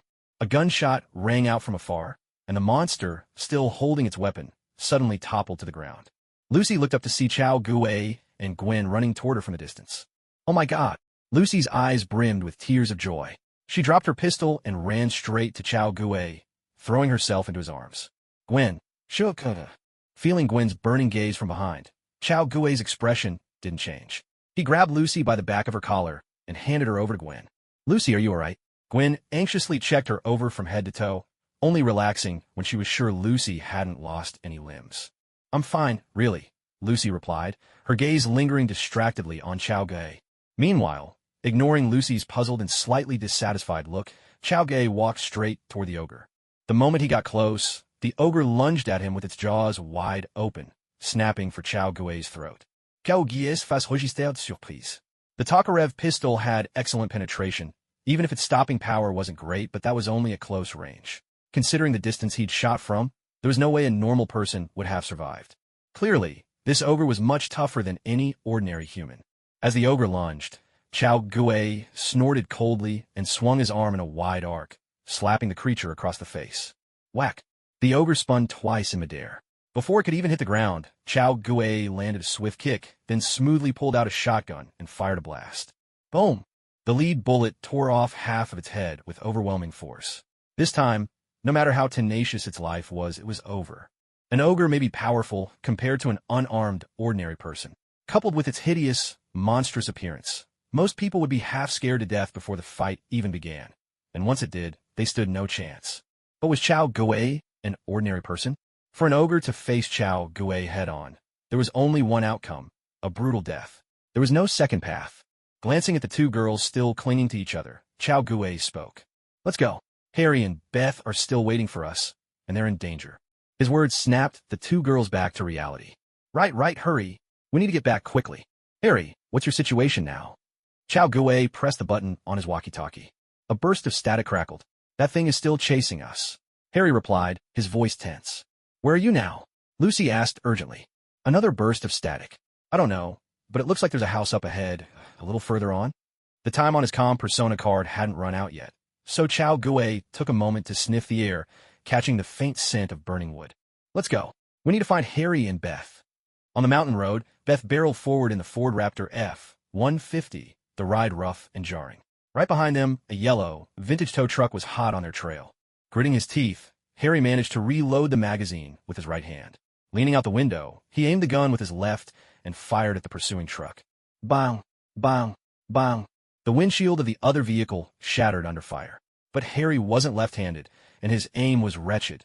Even hitting the windshield was sheer luck. The pickup jolted violently, nearly sending Harry's Beretta flying from his grasp. Beth! Harry couldn't help but roar. We're going downhill. I can't do anything. Beth shouted back. Damn it. Harry slammed a hand on the radio. Chow, where are you guys? A burst of static then. We see your truck. Slow down and force that thing to a stop. At those words, Harry and Beth glanced up the mountain. And sure enough, 3 figures were darting through the woods, racing in their direction. Relief washed over them. Finally, they were here. Beth steadied herself, easing off the gas pedal she'd been flooring. The pickup's speed gradually dropped, but the ogre behind the wheel slammed down the accelerator, charging forward with renewed fury. Crash! The 2 vehicles collided. The yellow tow truck's hood crumpled instantly, but the Ford Raptor, specially reinforced by Harry, suffered only minor damage. Reacting quickly, Beth stomped on the brakes, locking the pickup in place and holding off the tow truck behind. But they were still heading downhill. The slope was against them. No matter how hard she pressed the brakes, no matter how heavy the Ford was, the yellow tow truck continued to shove them forward. Damn it, Beth roared, her pretty face ablaze with fury. Harry, they're still not here. Before she could finish, the deafening blast of the Benelli M4 shotgun shattered the air. Boom! Boom! Boom! A hail of lead shot exploded from ahead at an angle, tearing into the mutated ogre in the yellow trailer. In an instant, like a torrential downpour pounding on banana leaves, the ogre's body convulsed violently, blood spraying in clouds, and within moments it was riddled with holes. Ding! Host has eliminated the mutated ogre family, completed the Protect the Homeland mission. Reward: 5,000 merit points, 2,500 experience points. Ding! Justice Navy System, supporting every Navy soldier with justice in their heart. Soldier name: Chao Gue, Navy Corporal. Merit points: 24,307 experience, 14,676/50,000. Dao Power: 102, a measure reflecting combat capability, but not the sole determinant of it. The system's notifications echoed in Chao Gue's mind, and suddenly it all made sense. There was no notification when he killed those first two ogres because it was a Protect the Homeland mission, not an eradicate evil task. Inside the Ford F-150, Beth suddenly felt the pressure on the vehicle vanish. The force pushing from behind was gone. Their pursuer was dead. Oh my God, it's finally over. Beth was as pale as a sheet, but she let out a long, relieved sigh. Beth, are you all right? Gwen and Lucy rushed over. The three girls, having narrowly escaped death, clung to each other, laughing and crying, jumping up and down, overwhelmed with joy. Meanwhile, Chao Gue opened the car door and saw Harry, his shoulder drenched in blood. Harry had taken a hatchet blow from the ogre. Though his bones weren't broken, he'd lost a lot of blood. Chao Gue rummaged through the truck bed, though in reality, he was retrieving a first aid kit from his system backpack. He quickly disinfected and bandaged Harry's wound, even giving him a shot for tetanus. The ogre's axe was caked with human blood and filth. If it wasn't treated properly, who knew what kind of trouble it could cause? For a moment, the three girls fell silent. The world around them was eerily quiet, save for the sound of Chao Gue attending to Harry's wound and organizing their things. Nothing else broke the stillness. This was their first time traveling alone, away from the protection of their parents. None of them could have imagined they would encounter something like this. Yet, all things considered, they were lucky. Facing three mutated ogres, the girls escaped with only minor scrapes, and the worst injury was Harry's axe wound. Painful, but not life-threatening. What were those monsters, anyway? Lucy asked in a low, somber voice. Gwen frowned. I don't know, but I'm sure there were plenty of victims before us. If it hadn't been for Chao, we would have ended up just like them, dead. Lucy and Beth's expressions turned a little awkward at those words. They had always dismissed what Chao Gue said, never expecting that the very thing that saved their lives was the handgun he had insisted they carry.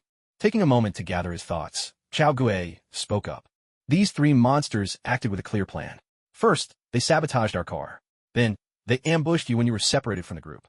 Their tactics are just like hunters stalking prey, hardly the mindless brutes we imagined. So what's their purpose for doing all this? Beth asked, puzzled. Gwen's face went pale as a chilling possibility struck her. She swallowed hard and stammered. To eat us. She remembered hunting trips with her father. After bagging a wild boar, they'd always butcher it nearby and feast on fresh pork. Shit. A cold sweat broke out on everyone's foreheads, their faces drained of color. That's entirely possible, Chao Gue continued. That place might be their lair. If you want to know for sure, we'll have to take a look inside. He pointed to a wooden cabin not far away, a thin trail of smoke curling from its roof. Next to the cabin were several abandoned vehicles. After Gwen's revelation, no one could see them as ordinary junked cars anymore. No one responded to Chao Gue's suggestion. I'll go burn down that cabin. You all get ready. We're leaving soon, Chao Gue said with a shrug. Harry and the three girls nodded. They climbed into the Ford F-150 Raptor, while Chao Gue got behind the wheel of the yellow tow truck and drove it straight into the cabin. Crash! Most of the cabin's wooden walls splintered under the impact, releasing a wave of nauseating, metallic stench. A quick glance inside, and Chao Gue spotted two jars on the table, one stuffed with human fingers, the other packed with teeth and jawbones. His face twisted in disgust, stomach churning. Grabbing a can of gasoline from the tow truck, Chao Gue doused the broken wall and the truck itself, flicked open his lighter, and set everything ablaze before speeding off in the Ford Raptor. Behind him, flames roared skyward, devouring the den of evil in a blazing inferno. By dusk, the sun had dipped below the horizon. At last, Chao Gui and his 4 companions found a decent roadside motel. They booked 5 rooms, 1 for each of them. Exhausted from the day's ordeal, no one spoke much. They washed up, tidied themselves, and went straight to bed, leaving the question of what to do next for the morning. In his room, Chao Gui didn't sleep. Instead, he replayed the events of the day in his mind. Honestly, his reactions today had been too slow. If he'd only remembered Bear Mountain Road the moment he saw it, they wouldn't have been caught so off guard. Fortunately, no one was hurt. After what happened today, these girls must have truly realized just how terrifying America can be. Carrying a gun, when you go out, will probably become standard practice for them now. In fact, it might soon be normal to always have an assault rifle on hand. Suddenly, there was a knock at the door. Chao Gui's eyes narrowed instantly. He gripped his gun, alert and ready. But then a timid voice came from outside. It was Gwen. "Chao, I'm a little scared. I can't fall asleep alone." Chao Gui was speechless. Morning sunlight streamed in, the sky was vast, and the clouds were light, and a gentle breeze floated through the air. It was yet another bright and beautiful day. Inside the motel room, Gwen rested her lovely face on Chao Gui's chest, a sweet smile on her lips. She had her arms wrapped around his neck like a lazy kitten, quiet, adorable, and utterly charming. Chao Gui, on the other hand, looked pale and worn out. Dark circles shadowed his eyes. He was the very picture of exhaustion. But the bed wasn't messy, and their clothes weren't scattered everywhere. Nothing at all had happened last night. Chao Gui clenched his teeth in frustration. The girl really did just come to sleep, but only to sleep, not the kind of sleep he'd imagined. The moment Gwen came in, she wrapped herself up in the blanket and was out like a light, even snoring softly as she drifted into an impossibly deep sleep. So yes, Gwen was truly frightened, but it was Chao Gui who suffered for it. He couldn't do anything to a sleeping Gwen, so all he could do was stare at the ceiling, wide awake. To make matters worse, Gwen had used him as a pillow all night. There was nothing for it. Chao Gui ended up pulling an all-nighter, and it left him completely drained. He shifted Gwen's petite backside in his hands to find a more comfortable position, hoping to get a little rest. But as he turned his head, he saw Gwen glaring at him, her face flushed bright red. "What is it?" Chao Gui asked, genuinely confused. "You jerk, where are your hands?" Gwen gritted her teeth. "Move them. I'm going back to my room." "No way. It's so comfortable here," Chao Gui replied with a mischievous grin. Gwen was instantly furious. She leaned over and bit him on the neck. "Ow, that hurts. No biting." Chao Gui smacked her gently on the rear. "Ah, you jerk." Fuming, Gwen bit him again. After a round of playful wrestling, the two finally stopped, breathless and laughing. "Chao, seriously, I have to go. If I don't, the others will wake up and catch me." Gwen's voice now had a pleading note to it. All right. Chao Gui knew he couldn't keep her any longer, so he decided to let her go, for now. "But Gwen, before you leave, don't you think we should have a little ritual?" "What?" Gwen's cheeks turned even redder. She was shy, but couldn't help looking up at him. "Well, there's something we didn't finish last time," Chao Gui said with a gentle smile, then leaned down to kiss her softly. Gwen closed her eyes, quietly accepting the kiss. The air was cool, yet gentle and moist. The faint trembling of the girl's lips revealed the turmoil in her heart. Chao Gui dared not act on his desires. Instead, he pressed forward with tenderness, careful not to leave a bad impression on the girl. After a while, their lips parted. Gwen lay on top of Chao Gui, breathing softly, as that kiss had been quite a challenge for her lung capacity. After a few more moments, she hurriedly slipped out of bed, preparing to return to the girl's room. But as soon as she opened the door, she was startled to find Beth and Lucy standing right outside, looking anxious. "Chao Gui, Gwen, she's..." Beth and Lucy exchanged glances, faces full of concern. Gwen looked utterly embarrassed, on the verge of tears. Chao Gui, too, was flustered, his face flushed with awkwardness. Gwen was mortified. She'd been discovered after all. After a moment, Chao Gui cleared his throat, breaking the awkward silence. "I am Lucy, Beth, come in. Why don't you talk with Gwen for a while? I'll go find Harry." No sooner had he stepped out than Gwen's startled cry drifted from behind the door. Clearly, Lucy and Beth couldn't resist their curiosity. Chao Gui knocked on Harry's door, helped him change his bandages, and then brought him back to his own room. When they returned, the 3 girls had transformed back into perfect ladies, showing no trace of their earlier excitement. "Ahem. Well, since we're all here, let's discuss this. Do we keep going, or should we head back to New York?" Chao Gui broke the silence and posed a question. After what happened yesterday, the once joyful trip had become depressingly somber, and their good spirits had all but vanished. So a decision had to be made: move forward or turn back. At his words, Everyone's expression grew serious, though uncertainty lingered in their eyes. Just as Chao Gui had anticipated, the spirit of travel was gone, the mood lost, and they themselves weren't sure what to do next. "Harry, what do you think?" Chao Gui asked. "Me?" Harry was caught off guard, then quickly responded, "I want to keep going. I already told my father I would. Turning back now would be too embarrassing." "And you, Chao? What about you?" Lucy asked. "Of course I want to continue," Chao Gui replied. "I took down those 3 ogres myself. What reason do I have to be afraid?" The 3 girls were momentarily surprised. Seeing both Chao Gui and Harry determined to press on, they realized they had little reason to object. "In that case, let's keep going," the 3 girls agreed. Yet, despite their words, the girls didn't rush to leave. Instead, they lingered in the motel, reluctant to set foot outside. Clearly, the forest no longer held much appeal for them. Chao Gui didn't mind at all. It was summer break, after all, and there was no hurry.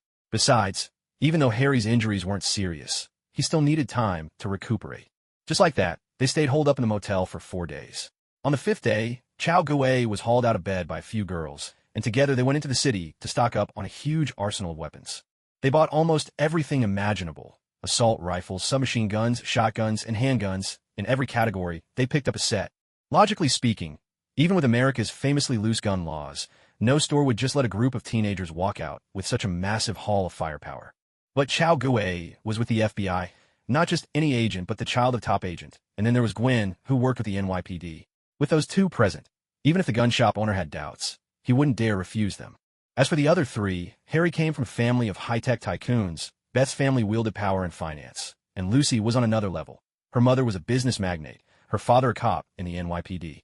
Strictly speaking, with the backing of both these circles, Lucy already had the credentials to vie for the top leadership position. The only question left was her actual strength. These 5, when together, could pretty much accomplish anything they set their minds to within America's borders. When they got back to the motel and unloaded their haul, Chao Gui was stunned to find just how many guns the girls had bought. 5 M4s, 5 Beretta 92 FS, standard fare, just enough to make up for the weapons lost during the mutant ogre incident. But there was more: 5 Winchester M897s, 5 MP5 submachine guns, nearly 1,000 rounds of ammunition. To top it off, Lucy had even fitted all the rifles and submachine guns with FTR trigger groups. In the States, civilian firearms are not allowed to have fully automatic firing modes. This is written into law, and violating it is a crime. But where there's a law, there's a loophole. Some enterprising Americans have invented all sorts of gadgets that skirt the law and mimic automatic fire, like bump stocks and binary triggers. The FTR trigger group was one of those gadgets. The name in Chinese means forced reset trigger. Simply put, there's a mechanism inside that, using the force of the firing gases, resets the trigger automatically without needing to lift your finger. Technically, it's still semi-automatic, but since the trigger pull is so light and no manual reset is needed, the rate of fire is much faster. It doesn't qualify as fully automatic, so it's not illegal. With the firepower they now possessed, the 5 of them could easily overpower a SWAT team in a head-on clash. "Lucy, seriously, don't you think this is a bit much?" Chao Gui said, exasperated. "Not at all. It's just right," Lucy replied. "Beth, Gwen, what do you think?" "Lucy's right. It's perfect," Beth agreed. Gwen gave a soft laugh and slung 4 guns over her shoulders. The sweet, gentle girl was instantly transformed into a fierce warrior, and the sight sent a thrill through Chao Gui. He couldn't help but feel a surge of excitement. "Exactly," Beth said. "Chao, when did you start thinking this was too much? Haven't you stashed away plenty of guns before?" Chao rolled his eyes, thinking, where do I even begin? He was bursting with exasperation, but didn't know where to start. "All right, folks, let's get moving," Harry clapped his hands. Next stop, Spring Lake in Lincoln Forest Park, Illinois. There was a burst of static from the radio, then a garbled news report. Late last night, 8 inmates. Escape, please stay alert. At dusk, the signal on the car radio was cutting in and out, the voices fading in and out with bursts of interference. Chao was driving the Ford F-150, turning onto a narrow path through the woods. He pulled up beside a small lake, where a sign advertised Spring Lake. This was a small scenic spot within Lincoln Forest Park. Not far from here, there were several underground caves, which made up another popular attraction. Sure enough, there were 2 cars parked not far away. Judging by the look of things, their owners had already gone down into the caves. When Harry announced this was their destination, Chao was startled. For a moment, he thought they'd arrived at the legendary birthplace of the infamous 100 Victims Jason, Crystal Lake. He couldn't help it. After what happened last time with the mutant cannibal, he'd become extra cautious. That close call had nearly cost them dearly, and now Chao was taking no chances. But after some careful investigation, he discovered that Spring Lake had never been called Crystal Lake, nor had it ever changed its name. Just to be sure, Chow dug through the FBI database and even found an experienced park ranger nearby to ask. Only once he was certain this wasn't Crystal Lake did he finally relax. He pulled the truck right up to the lakeshore. Here, there were no keep off the grass signs. In the States, with so few people around, the only ones who visited national parks were die-hard outdoor enthusiasts. Most days, they'd be lucky to get anyone to trample the grass, even if they begged. Guys, our real camping adventure is about to begin. Who's excited? Chow rubbed his hands together with a big grin. But the mood was flat. Nobody cheered. The memory of the mutant cannibal still lingered, and the four of them couldn't shake a strange sense of awe toward the forest. Come on, let's perk up a little, all right? Chow said, half exasperated. Okay. The four of them dragged out the word, responding half-heartedly. Chow rolled his eyes again, then started giving orders. Lucy, Beth, you two set up the grill and get the campfire going. Gwen, you're on lighting. Get the lanterns and any other lights ready. Don't forget to set up our signal relay. And after that, set up the tents. Harry, come on. Let's deal with the food. With that, the girls got busy, and soon enough, the campsite was a hive of activity. For a while, their worries faded into the background as they threw themselves into the tasks at hand. On the other side, Chow Gue called out and brought the little green goblin to the lakeshore. In truth, though, there was barely any. Need to prepare the ingredients. They had a refrigerator in the car, complete with both a freezer and a fresh-keeping section. All the meats were neatly sorted and packaged. All it took was to unwrap, thaw, marinate for flavor, and they were ready for the grill. By the time they returned to camp, the girls had already finished their tasks. The bright campfire was blazing. A few portable bulbs lit up the area, driving away the darkness, and the signal repeater had restored their previously spotty reception. The grill glowed red above the charcoal, waiting for Chow Gue and Harry to bring over the ingredients and start the feast. Yet despite their busy hands, each of the three girls had a compact, fierce MP5 submachine gun slung across her back. Chow Gue could only shake his head in silent disbelief. Isn't a handgun enough? Isn't this a bit much? Everyone sit tight and hand me the beef. I'll take care of it, Gwen said as she rolled up her sleeves and tied back her hair, her brisk movements making Chow Gue's eyes light up. That's my spider heroine, all right. Harry, since your hand's bothering you, take a break. Dinner will be ready soon, Chow Gue added. Okay, said Harry with a shrug, not protesting. Chow Gue stepped behind Gwen and gently wrapped his arms around her. Come on, Gwen, let me show you how to grill beef. Hey, I can do it myself, Gwen protested, but before she could finish, she felt his embrace and her cheeks flushed pink. All right then, teach me. It's my first time doing this myself. I don't know where to start. Chow Gue chuckled quietly, guiding her hands from behind, his chin resting lightly on her fragrant shoulder. With premium ingredients, the simplest cooking is often the best. For Wagyu beef, just grill it lightly and sprinkle on some salt and pepper. That's all it takes. Chow Gue placed the beef on the grill, then seemed to lose interest in the meat, instead gently holding Gwen's small hands, utterly ignoring the so-called high-end ingredients. Gwen gave him a playful pinch on the arm, torn between exasperation and laughter. This rascal, clearly he was using helping out as an excuse to get close. Left with no choice, she had to flip the steaks herself to keep them from burning. A few moments later, the steak was nearly done. Chow Gue sliced off a piece and held it out to Gwen. Open up.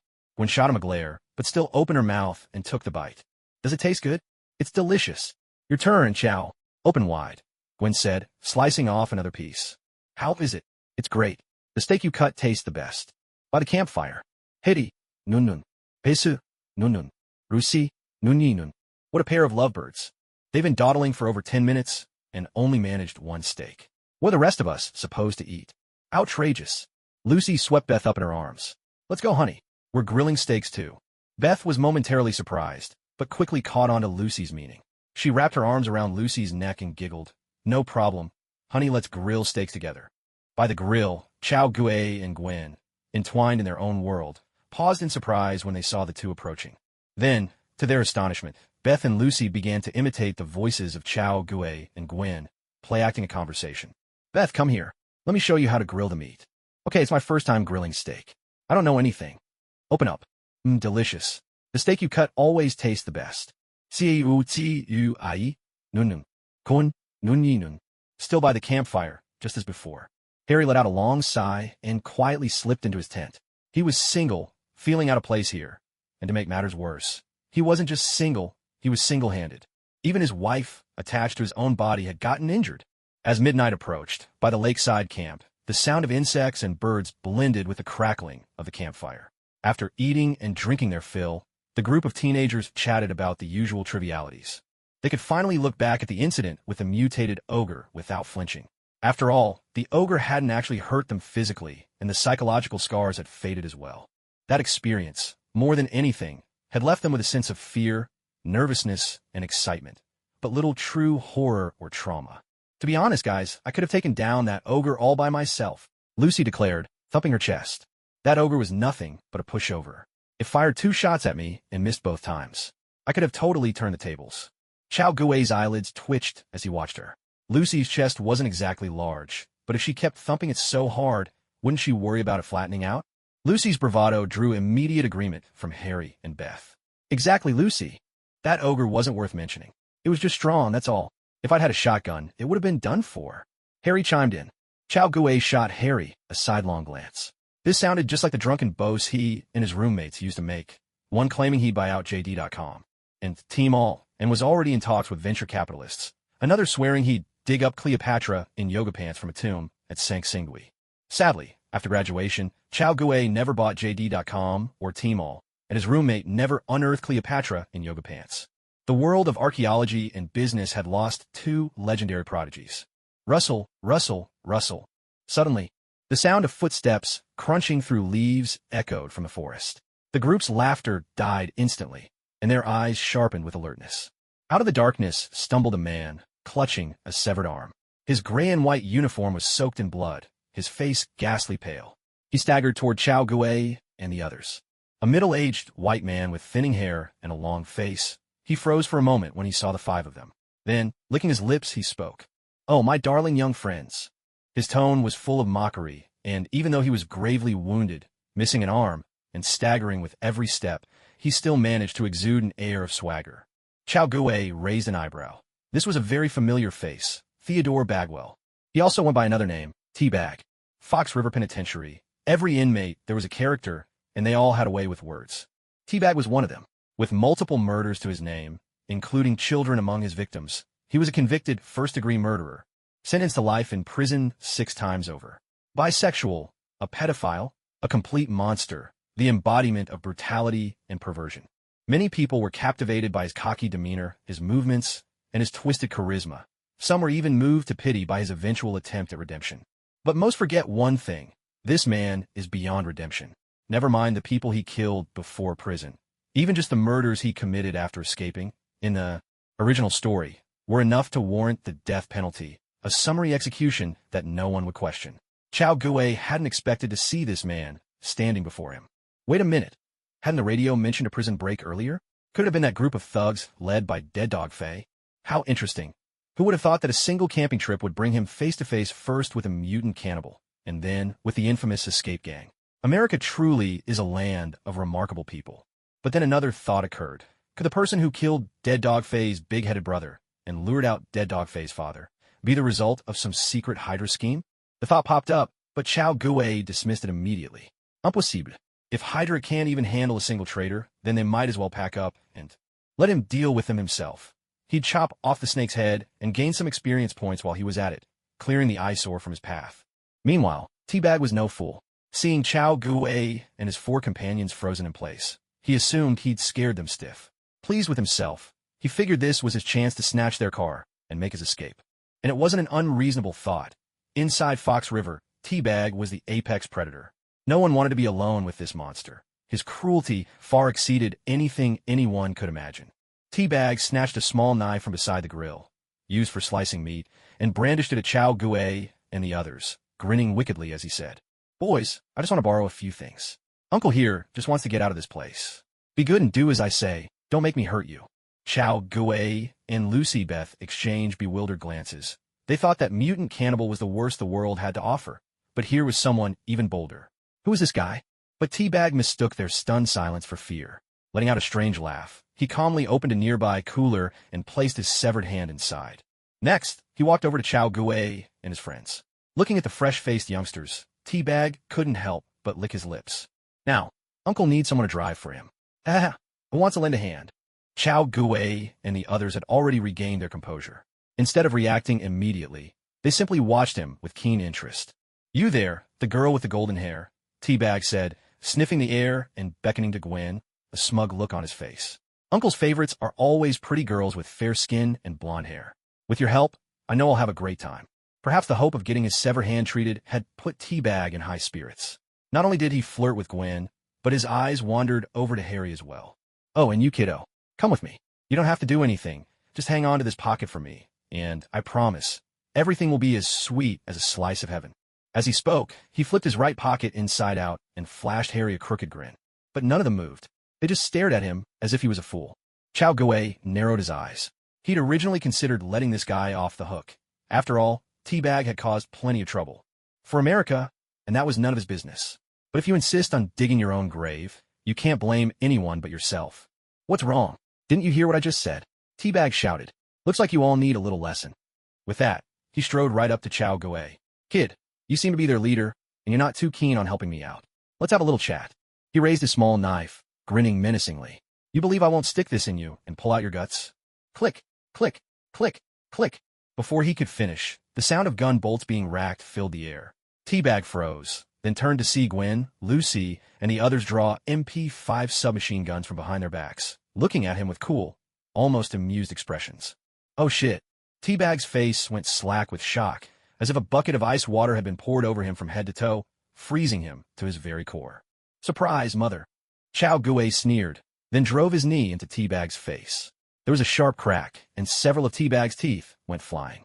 Yarg. No, guys, I'm sorry. Teabag shrieked in terror. I was just messing around before. Really, don't do this, please. Chao Gui gave a cold snort and stomped down hard on Teabag's wounded wrist. Please, don't do this. It hurts. Theodore Bagwell, Gaugusna, convicted of first-degree murder, bisexual, a pedophile, killed several ordinary people, including children, sentenced to life imprisonment without parole, currently serving time at Fox River Penitentiary. Am I right? Teabag's pupils constricted sharply, and for a moment, the fear in his heart far outweighed the pain in his wrist. Who is this man? How does he know all this? I only escaped less than 3 hours ago. Hearing Chao Gui's words, disgust immediately clouded the faces of Gwen, Lucy, and the others. So he's a worthless scumbag. FBI. Chao Gui flashed his badge. Sir, you're under arrest. From behind his back, Chao Gui produced 2 pairs of handcuffs, one set for Teabag's ankles, the other securing his hands to a slender tree trunk. Next, he took out a first aid kit, tended to Teabag's wounded wrist, and stopped the bleeding. Chao Gui was certain he'd have to kill this man, but not in front of Gwen and the others. Come on, man, don't leave me tied up like this. It's killing me. Teabag squirmed and protested. Chao Gui crouched in front of him, picked up the small knife Teabag had used earlier, and waved it in front of his eyes with a smile. You look pretty reluctant. Want to test if I'll drive this into your body and then rip your tongue out? Teabag's already pale face went ghostly white. In that moment, he finally realized that, despite Chao Gui's youth, he was no rookie to be trifled with. Chao, what are we going to do with this guy? Lucy asked, frowning. Lock him up for now. When dawn breaks, we'll take him to the police station. What do you all think? Chao Gui asked. That's great. Saves us from traveling through the night, Gwen replied. All right, it's settled, said Chao Gui. Everyone, back to your tents. Gwen, let's go. Gwen's pretty face turned bright red. She stomped hard on Chao Gui's foot, then stormed off after Lucy and Beth, bristling with anger. Stupid man, why do you have to say that out loud? What about my dignity? Chao Gui chuko, un concern. If Gwen wasn't sharing his tent tonight, he could deal with Teabag without worrying about waking her. Just then, Harry spoke up. Chao Gui, you go rest. I'll keep watch. Chao Gui frowned, ready to argue, but decided not to draw attention. After a moment's thought, he said, All right, you take the first half of the night, I'll watch the second. Deal. With that, Chao Gui headed back to his tent to sleep. Once he was gone, only Harry remained by the campfire, gazing into the flames, with Teabag beside him, ashen-faced and utterly defeated. How could I be this unlucky? All I wanted was to steal a car and get out of here. Who would have thought I'd run into a bunch of psychos armed with submachine guns? Who goes camping with submachine guns, anyway? Teabag felt a bitterness welling up inside him. He had always imagined that after breaking out of prison, he would return as a king, freedom and riches in his grasp, everything within easy reach. But who could have foreseen things would turn out like this? Wait a minute. Money? A sharp gleam flashed in Teabag's eyes as inspiration struck him. Suddenly, he thought of a way to escape. Back when they fled the prison, old DB had revealed where his money was hidden. $5 million. He could use this as bait, trick the kid into helping him escape, and once he got the money, he could take him out. The thought sent a hungry light into Teabag's eyes. He licked his lips, and that wicked smile crept back onto his face. "Hey, buddy, I've got something to tell you," Teabag whispered, lowering his voice conspiratorially. Harry frowned. "What is it?" "I know where there's a fortune. $5 million. It's the hijacker DB Cooper's loot. If you let me go, I'll take you to it. We split it 50-50. How about that?" Harry was briefly taken aback. $5 million? Was that a lot? Why would $5 million be considered fortune? Harry, ever the capitalist, just couldn't see the big deal. "Hey guys, come out here for a second. We've got a new situation," Harry called out toward the tent. "This guy says he's got a huge stash and wants me to let him go." "Oh, for crying out loud. Shut your damn mouth." Teabag jumped in surprise, shouting. He hadn't expected that the first reaction to hearing $5 million wouldn't be greed, but a call to gather everyone else. But it was already too late. Chao Guei and the others had just lain down, not even closed their eyes yet. Hearing Harry's words, they all came back out. Seeing this, Harry shrugged. "Sorry to bother you guys, but this fellow here claims he's got $5 million stashed away. Says it's DB Cooper's hijacking money. He wants me to take him to get it and split it with me. I didn't know what to do, so I woke you up." A glint appeared in Chao Guei's eyes. $5 million? That sounded like a windfall. Chao Guei wasn't strapped for cash himself. Between his generous father and Sitwell's monthly transfers, he got tens of thousands every month. Not a huge sum, but plenty for day-to-day expenses. Still, who would ever turn down more money? $5 million. Beth frowned. "Is that a lot? My mom makes more than that in a month." "Cuti. Nunun. Damn rich people. I think it's a lot." "My dad only makes a few thousand a month," Lucy said. "But my mom makes about the same as Beth's, so I guess it's not much for us." "Oh, then it's quite a bit," Harry nodded. "My family has a Rolls Royce, and I heard that's about what it costs." "Cuti. Nunun. Damn capitalists." Teabag stood there dumbstruck. What kind of people were these? Not only were they armed, but they were all filthy rich. "What do you think we should do, Chow?" Gwen asked. Upon hearing Gwen's question, Beth, Lucy, and Ruth all turned to Chao Guei for his opinion. "Let's get the full story first," Chao Guei replied, frowning. "Teabag, tell us exactly what happened." But Teabag just chuckled slyly, leaning his head back and falling silent. This was the only bargaining chip he had. How could he give it up so easily? "Hey, we're talking to you," Lucy snapped, her temper flaring. She already considered it generous restraint not to punch a known murderer. "Oh, boys and girls, you want information? There's always a price for news, isn't there?" Teabag cackled. Chao Guei let out a cold laugh. "A convict? So arrogant? Where did he find the nerve?" "Teddy, seems you've forgotten something." Chao Guei pulled out his Winchester M1897 and pressed it firmly against Teabag's groin. "We're not here to negotiate. We're giving you an order. I know your weakness, Teddy. You know about Fox River. If you lose that, you'll be stuck here, helpless as a worm on the ground." Staring down the barrel of that massive shotgun, Teabag felt a chill run from his tailbone straight up to his skull. "Honestly, it doesn't matter if you talk or not," Gwen said with a sly smile. "Since there were 8 people who broke out, you're not the only one. Who knows what happened? So if you're caught, you'll just have to watch as the others enjoy that $5 million while you rot back in prison. And you'll be stuck, watching them live it up on TV," Gwen added. She was playing the classic prisoner's dilemma. All the other criminals were still at large. Only Teabag had been caught. And these guys were all the selfish type. If they couldn't have it, no one else should either.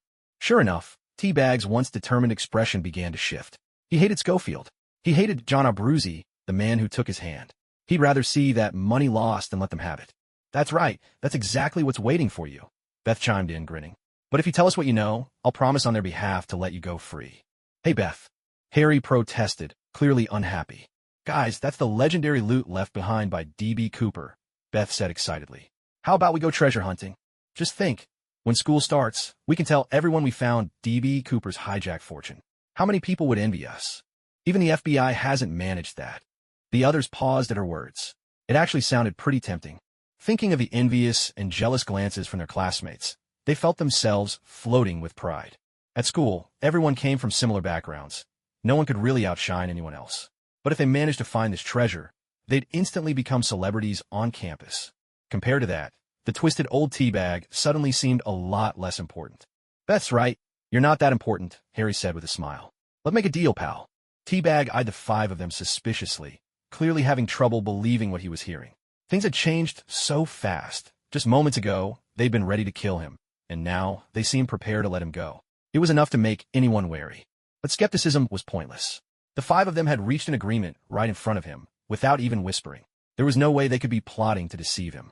After hesitating for a moment, Teabag decided to spill everything. This was the only sliver of hope he could see, and he had no desire to return to Fox River.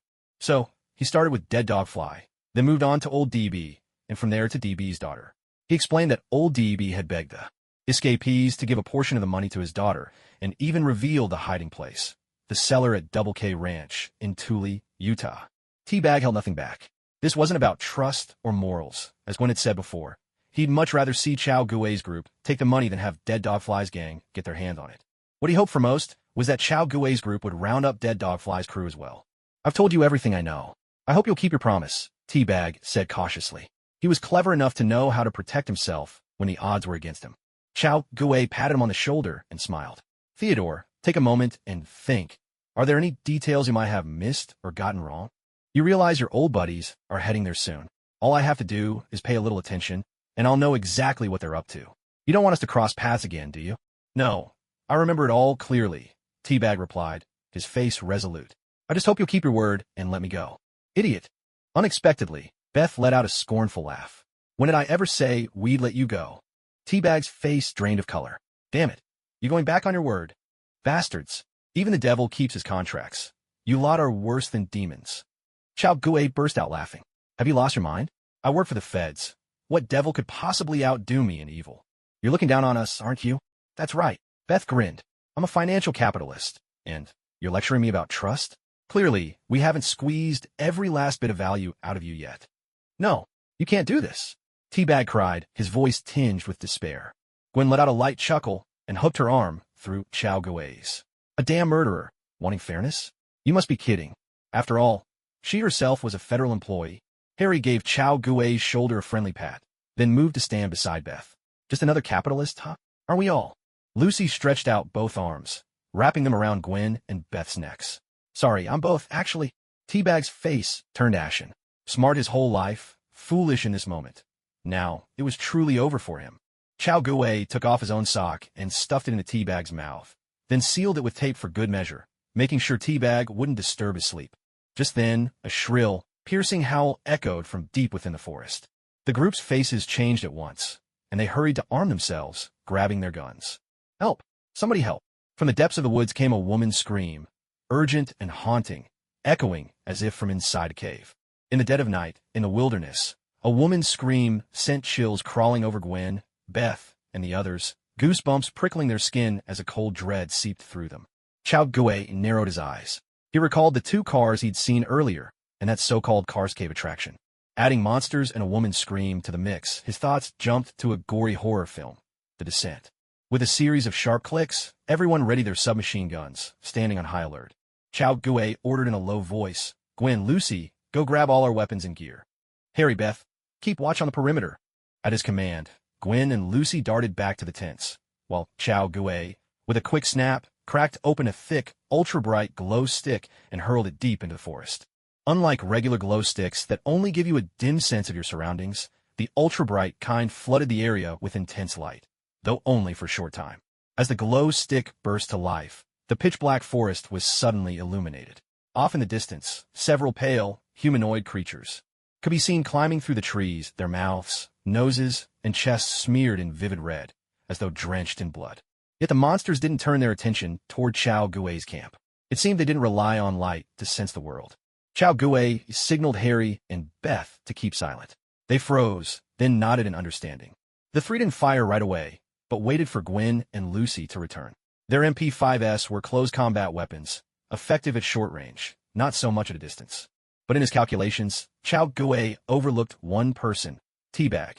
Knowing he'd soon be sent back to Fox River, Teabag was already drowning in despair. He'd made too many enemies there, and now, with one hand gone, life back at the prison would be a fate worse than death. Since that's the case, then let's go down together. Clang! A kettle was kicked by Teabag, tumbling onto a rock. The crisp, melodious clang of metal rang out, echoing through the silent forest. Shit! Harry and Beth's faces changed instantly, and they couldn't help but curse out loud. This roar! From the other side of the forest, monsters came charging madly toward the source of the noise. Open fire! Chow Gui barked coldly, squeezing the trigger in an instant. Tot-tot-tot-tot. Tot-tot-tot-tot. The MP5 unleashed its sharp, staccato bursts, tongues of flame flickering in the darkness. The 5 white, human-shaped monsters that had been barreling toward them soon collapsed to the ground, wailing in pain. Clearly, they weren't bulletproof. Tot. Chao Gui's gaze sharpened as he picked off the monsters one by one. In just moments, every last one of them went still. Seeing this, Harry and Beth felt their courage swell, their fear and anxiety fading away. Human fear doesn't come from the unknown, but from a lack of firepower. Clearly, Beth and the others had nothing to fear now. Damn it, Teabag. Beth gave Teabag a hard kick. Are you trying to get us all killed? Teabag could only squirm and whimper, unable to say a word. Just then, Gwen and Lucy returned, lugging a large bag full of weapons.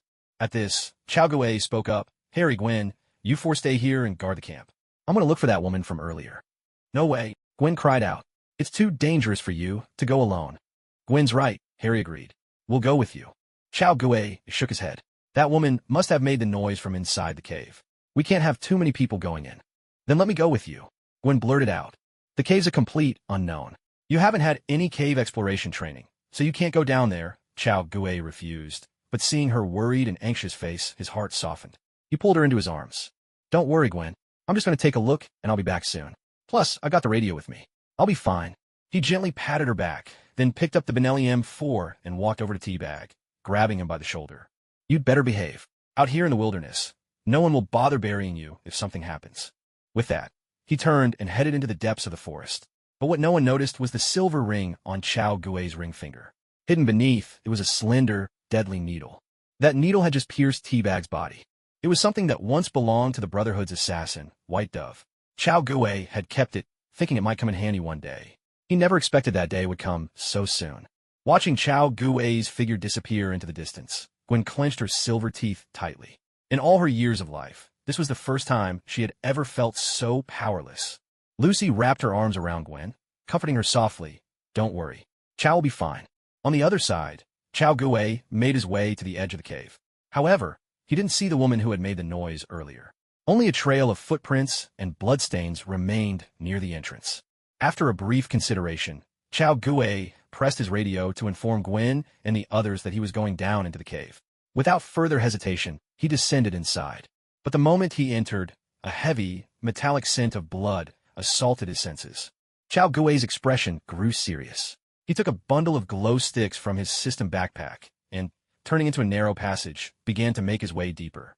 Every 10 meters or so, he dropped a glow stick to mark his path. He recalled from the movie that the protagonist had come this way, though he couldn't quite remember what happened next. It didn't bother him. If he found someone, he'd help them out. If not, so be it. Helping, if he could, was an act of kindness. If not, it simply couldn't be helped. With heightened vigilance, Chao Gui made his way through the cave. Strangely, he encountered neither monsters nor any of the female protagonists. All he found were piles of human bones, their flesh licked clean, leaving nothing behind. How odd. After a moment's thought, Chao Gui decided to press on. He still had plenty of glow sticks, so he figured he'd have enough. Above ground, Gwen had regained much of her composure. Hearing Chao Gui's voice crackle through the radio from time to time brought her a great sense of comfort. I told you Chao would be all right, Beth said with a laugh. With their firepower secured, her confidence grew, and the group began to relax enough to even joke a little. Suddenly, Teabag, who was nearby, began to tremble, froth bubbling from the corners of his mouth. Shit, what's wrong with him? Lucy cried out in alarm. Before anyone could react, Teabag's legs gave a final kick, and he was gone. He seems to have been poisoned, Gwen said in a low voice. Snakes? Someone asked. No way, Harry replied, frowning. I spread plenty of snake repellent around here. There shouldn't be any snakes. After a short pause, Harry continued. I'll go check. The 3 girls nodded, raising their guns and standing guard. The easygoing atmosphere vanished completely with Teabag's death. Carefully, Harry approached Teabag, lifting his chin to inspect him. But Teabag was indeed dead. Apart from the wound where his hand had been severed, there were no visible injuries anywhere on his body. How strange, Harry straightened up, about to speak. But just then, a pale figure suddenly leapt down from the trees, lunging straight at Harry. Shit! A thunderous bang followed. Lucy reacted with lightning speed, instinctively firing a shotgun blast, but the monster was just too fast. She only managed to hit its arm. Still, that shot was enough to snap Harry out of his shock. Bang! Bang! Bang! Harry whipped out his pistol and emptied the magazine in an instant. Then, scrambling on all fours, he rolled and crawled back to the three-girl side. His posture was anything but graceful, but he didn't lose any time. But as soon as he got to his feet, Harry saw that the forest was suddenly crawling with a horde of white, humanoid monsters. It wasn't exactly a sea of them, but there were at least several dozen. Damn it! I'm never setting foot in a forest again.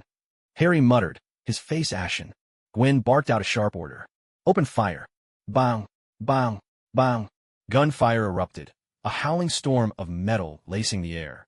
In a heartbeat, the silence of the forest was shattered. Meanwhile, underground, Chao Gui had made his way into a vast, empty cavern. At the far end of the cave stood a tall structure that looked like an altar, bearing a distinctly primitive tribal style. The altar's surface was covered in strange, almost otherworldly markings, and two objects had been placed upon it. One was a trophy-shaped object, metallic with a silvery gray-black sheen. The other was a ring of 6 earthy yellow stones. Chao Gui's eyes narrowed. These two items looked very familiar. A soft chime sounded in his mind. Host has killed the criminal Theodore Bagwell, completing an eradicate evil mission. Reward: 60 merit points, 30 experience. The system prompt echoed in his head, but Chao Gui barely noticed it. His gaze was fixed, burning with intensity, on the end of the cavern. From a distance, he stared at the two objects. After a moment, realization dawned.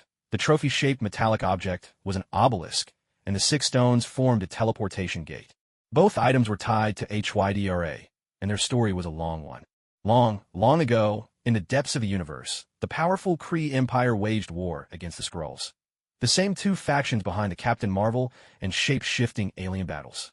Seeking to minimize their own losses and secure victory, the Kree came to Earth and used their advanced technology to alter human DNA, creating cannon fodder for their wars. The obelisk was in essence a Terrigen crystal, a tool used by the Kree to activate inhuman abilities, though encased in alien material that gave it its metallic, silvery gray appearance. In the end, the Kree succeeded in creating a superpowered race, the Inhumans. But within the Inhumans, a great leader arose, one who refused to help the Kree and led his people to drive their creators away. Sadly, the hero who slew the dragon eventually became a dragon himself. With the Kree gone, the most powerful Inhuman began to oppress his own kind. In the end, the Gifted Ones joined forces once more to defeat it, using those stone portals to banish it to an unknown world. Yet, the followers of the strongest among the Gifted were unwilling to accept this outcome, and they racked their brains trying to recover their lost leader. For this purpose, they established an organization. Hydra. The 6-clawed skull emblem of Hydra was modeled after the visage of that most powerful Gifted One. By the time of World War II, Red Skull had borrowed the ideals and name of this organization, to such an extent that most people only remembered Red Skull's Hydra, forgetting its original purpose. Chao Gui never expected that he would encounter these two things here. It was as if the second generation of snakes had finally come home to their roots.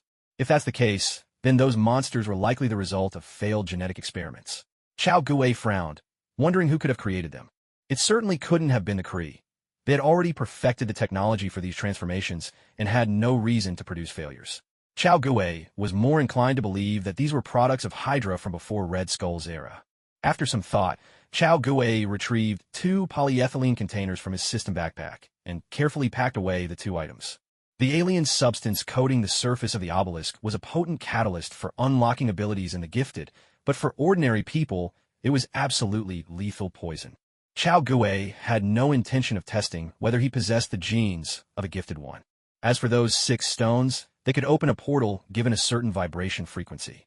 Chao Gui had no desire to come face-to-face with a real Hydra. Although he often joked about his own second-generation snake status, the truth was he didn't have the slightest fondness for Hydra. What was there to praise about an organization beaten so badly it had to scatter and hide? And as for S.H.I.E.L.D. being infiltrated by Hydra for so long without realizing it, well, that made them even more pathetic than Hydra. After safely storing the 2 items, Chao Gui prepared to continue his search to see what else he might find. But at that moment, faint gunfire echoed from above. Chao Gui's expression instantly darkened. Damn it, was that just a diversion? Those damned, half-finished abominations had managed to trick him. Without a second thought, Chao Gui dashed along the trail of glow sticks, sprinting toward the surface. Bang, bang, bang. Rapid bursts of gunfire echoed through the air. The first wave of white monsters came charging, but were instantly shot down, collapsing to the ground with pained wails. These creatures were actually quite agile, But the problem lay in the situation. Gwen and the others were standing in a small clearing, about 10 meters away from the nearest trees. In these conditions, no matter how fast the monsters were, they couldn't outrun Gwen and her team, who were armed with automatic rifles. At such close range, a single bullet was all it took to finish them. Don't be misled into thinking that the 5.56mm bullet is weak and can't kill with a single shot. This idea is utterly mistaken. When it comes to destroying objects, it's true that small-caliber ammunition doesn't match the power of full-caliber rounds. But here's the thing. Small-caliber rounds are designed to target the human body. These bullets are incredibly fast and light, and together, these traits give them pronounced instability in flight. Once they penetrate a human body, they tumble wildly, rolling and spinning both lengthwise and crosswise, 360 degrees. The entry wound might be no bigger than a pinhole, but the exit wound can be as large as a bowl. Anyone struck by such a round is left with nothing but screams and helplessness, doomed to wait for death, utterly powerless to do anything else. Of course, small-caliber ammunition has its downsides. Because it's so light, it carries less kinetic energy in flight. Body armor, rated at level 3 or above, can usually stop these rounds, not to mention the level 6 bulletproof vest developed by the Russians. But these humanoid monsters didn't have any protective gear. In just the first exchange, they lost a dozen of their own, and coupled with the thunderous roar of gunfire, the rest were immediately intimidated and dared not advance. By contrast, Gwen and her companions were visibly thrilled. With the first wave of enemies repelled, any lingering fear they'd felt vanished completely. Human fear stems from a lack of firepower. Now, with bullets pouring forth in a relentless stream, the monsters finally learned firsthand what human technology was capable of. The frustration Gwen and her friends had bottled up over the past few days was swept away. Ever since that ambush by the ogres, their hearts had been filled with lingering fear, relief, and embarrassment, all of which now turned into anger. In situations like this, it's what people call fury born of humiliation. They desperately needed an outlet, and slaughtering these monsters became their way to vent. Besides, these weren't even human. There was no guilt to be felt in killing them. Bang, bang, bang, bang, bang, bang. More monsters dropped to the ground. Now, all of the remaining creatures shrank back behind the trees, refusing to show themselves. Seeing this, Gwen and the others couldn't help but burst into laughter. The gloom in their chests evaporated. They felt nothing short of exhilaration. However, the situation soon shifted. A particularly robust humanoid monster suddenly bounded forward, leaping several times to land in the tree right in front of Gwen and her group. Well, you must be their leader, Lucy teased. Gwen immediately barked. Lucy, stay sharp. Relax, I got this, Lucy replied with a grin. I'll take care of him right now. But things weren't as simple as Lucy imagined. The burly creature drew in a deep breath, then let out a furious, piercing howl. Ya! A sharp, ear-splitting wave of sound swept through the clearing. Gwen and her friends clutched their heads in agony, feeling as though 1,000 needles were stabbing into their eardrums, and their eyes filled with red veins. Damn it! Unable to bear the pain, they let go of their weapons and desperately covered their ears. The monsters had been waiting for this exact moment. In that instant, the burly creature suddenly snapped its mouth shut, and then, like bolts of lightning, the 4 monsters lunged forward, pouncing on Hal, Gwen, and the others. With a sickening crunch. Shit! One of the monsters sank its teeth deep into Lucy's arm, its face twisted in a savage snarl, ready to tear the flesh with a violent shake of its head.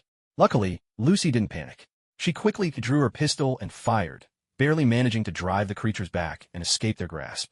Once she had broken free and prepared to help her companions, she realized that, though battered and smeared with dirt, they too had their pistols out and had fended off the monsters. The 4 creatures retreated swiftly, while the burly monster opened its jaws once more, unleashing a wave of sonic force. Shadows flickered among the trees. It was clear that next time, there would be no more probing, only a deadly assault. Gwen and the others turned pale. Damn it! Why did this thing have the power to attack with sound? A shrill scream rang out. Bang!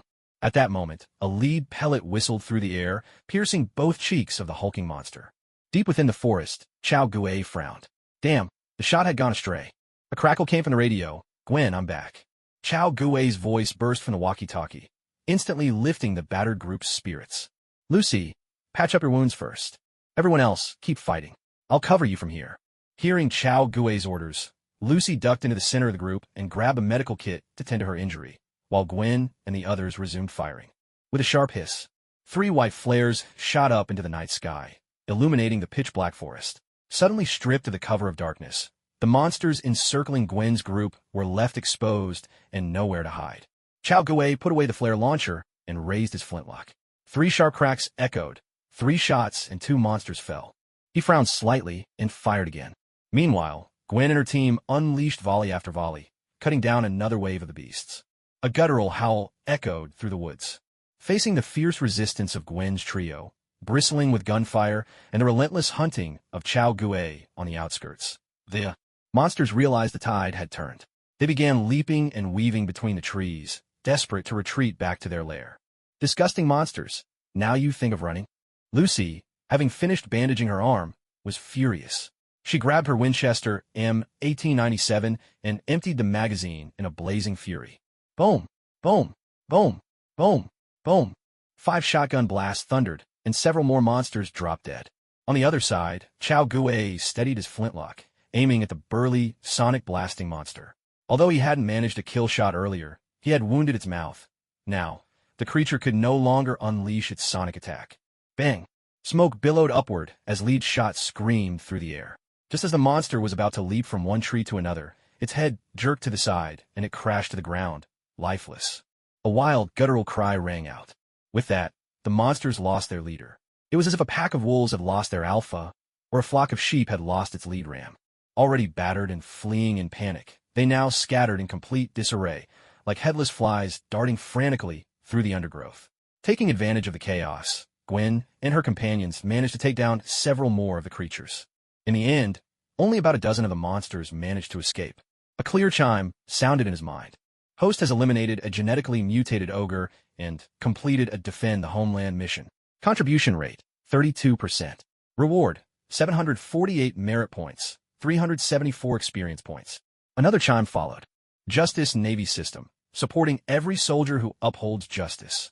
Soldier, Chao Gui, Navy Corporal.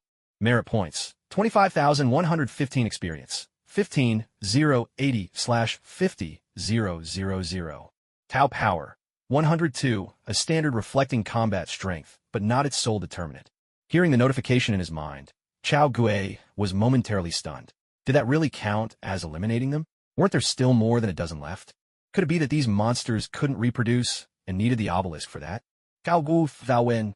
It was possible, but unlikely. The obelisk probably didn't have that function. Still, he couldn't rule out the possibility that he simply didn't know. After pondering for a while and coming up empty, Chao Gui decided not to dwell on it. He put away his flintlock and hurried off to rejoin Gwen and the others. But as he drew closer, he saw the camp was a complete mess. Spent cartridges and monster corpses were scattered everywhere. The 5 of them could only look at each other in silence, then quietly set about cleaning up the aftermath. They gathered up the shells, making sure to collect every last one, and then dragged the monster bodies away, tossing them all into the cave, including Teabag's corpse. He was dead. After all, they might as well bury him with the rest. Chao Gui searched for a long time, but still couldn't find any trace of the woman who'd cried out earlier. Either she had escaped, or she was already dead, and that earlier voice had come from the monster adept at sonic attacks. After searching fruitlessly and coming up empty, Chao Gui had no choice but to give up. By the time they finished tidying up, it was already past 3 in the morning. Damn it, I'm never coming back to the forest again, Beth said, sticking out her tongue and sighing with exhaustion. The forest isn't friendly at all. The 5 of them sat in a circle around the campfire. After such a frantic night, none of them had any desire to rest. All they could think about was waiting for dawn and then getting out of there as fast as possible. What's the plan from here? Chao Gui asked. Should we still visit any of the sites along the way? No way, Harry replied firmly. I hate forests. I'm never setting foot in one again. Yeah, Harry's right, someone echoed. Lucy called out from the side. Her injuries weren't serious, just a bite really. The only thing that worried her was whether that creature carried any viruses. To be safe, Chao Gui gave her a rabies vaccine, just in case. So, are we heading straight to Los Angeles? Chao Gui asked.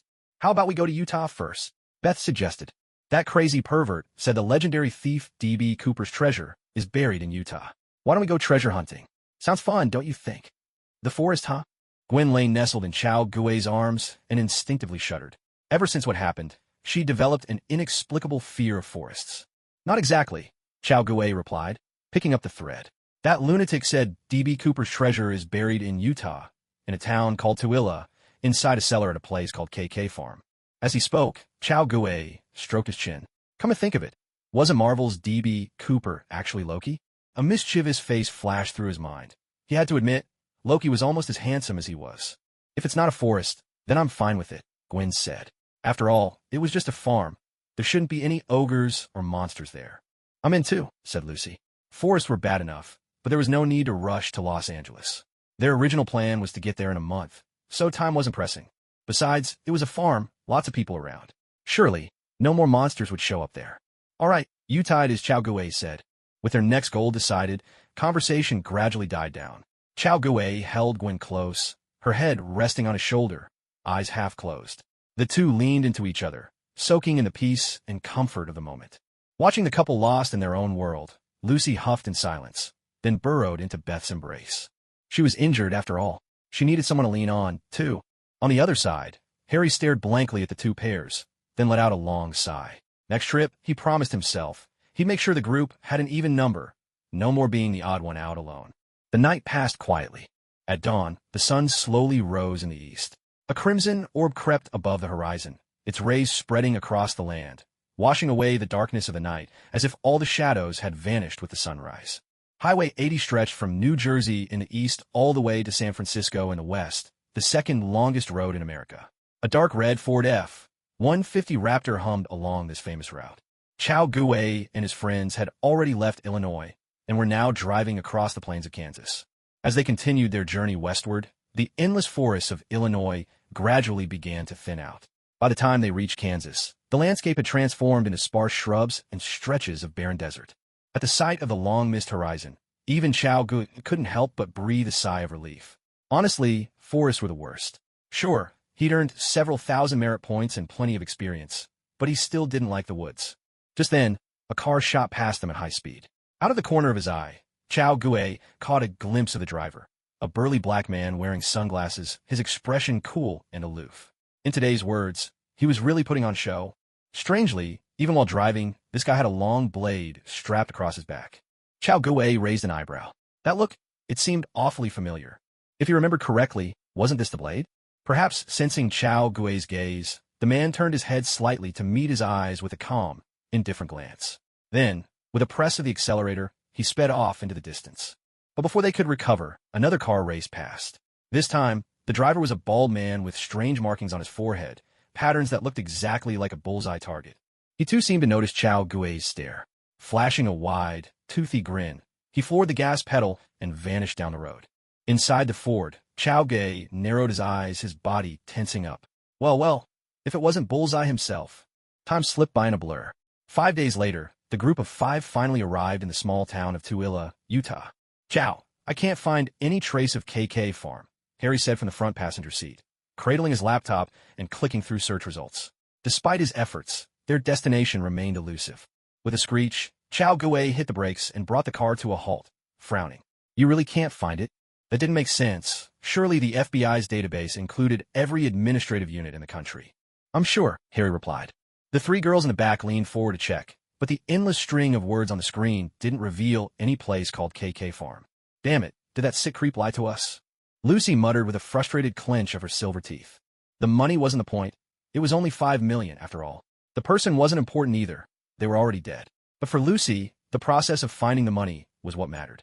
Don't get worked up yet, Chao Gue said. Gwen, check the information on those fugitives. Okay. Gwen took Chao Gue's phone and got to work. Before long, she had pulled up the identities and recent whereabouts of the 8 Fox River escapees. Of the 8 fugitives, Teabag was already dead. Another, John Abruzzi, had been shot and killed by the FBI.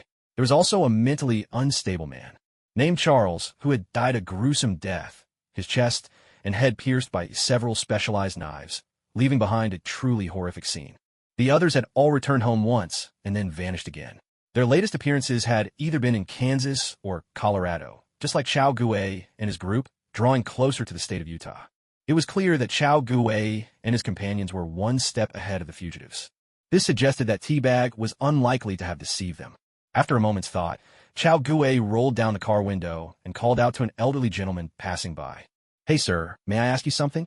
The old man was taken aback, but quickly responded, Go ahead. Do you know how to get to the KK Ranch in Tooley Town? Kulkosi Run. The old man looked surprised. Well, this is Tuli Town, but I've never heard of KK Ranch here. Chao Gui frowned. Sir, how long have you lived here? All my life, since birth. Thank you, sir. Wishing you good health. The old man waved his hand and ambled off down the road. Inside the car, the five of them felt a wave of disappointment. If even a lifelong local had never heard of the place, maybe the KK Ranch didn't exist at all. Looks like finding this treasure isn't going to be so easy after all, Chao Gui said with a resigned shrug. Before coming to this world, he'd only heard of the TV show Prison Break, never watched it himself. His roommate had once told him that the series went downhill in later seasons, and watching it was just asking for frustration. After hearing that, Chao Gui had lost any interest in following the show. So what now? Beth asked, anxiously biting her finger. Let's check out the town hall, Gwen suggested. They should have records of all the properties and maps of every plot of land. Maybe we'll find something there. The group paused. She had a point. All right, let's give it a try. The five of them got out, locked the car, and walked toward the nearby municipal building. Although calling it a town hall was a bit generous, it looked more like a rural guest house. They pushed open the door, ready to head inside, but noticed a security checkpoint by the entrance, with a police officer standing nearby. Chao Gui paused, then quietly leaned over to Gwen and whispered, Did you leave your gun in the car? Gwen shook her head. No. Then get your ID ready. Okay.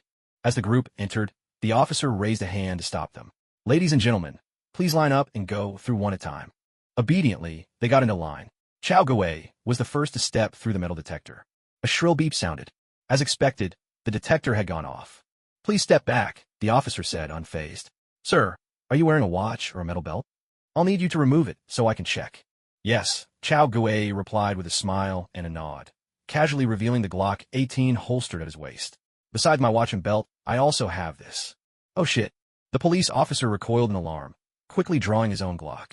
Sir, put down your firearm and get on your knees with your hands on your head. Perhaps because Chao Gui seemed so relaxed, his own Glock hadn't even had the safety switched off. I refuse, Chao Gui said, flashing his FBI identification. The officer paused in surprise, then holstered his weapon with a grumble. Man, next time to show your badge first, would you? I'm on vacation, Chao Gui shrugged, pulling off the most serious expression as he made up an excuse.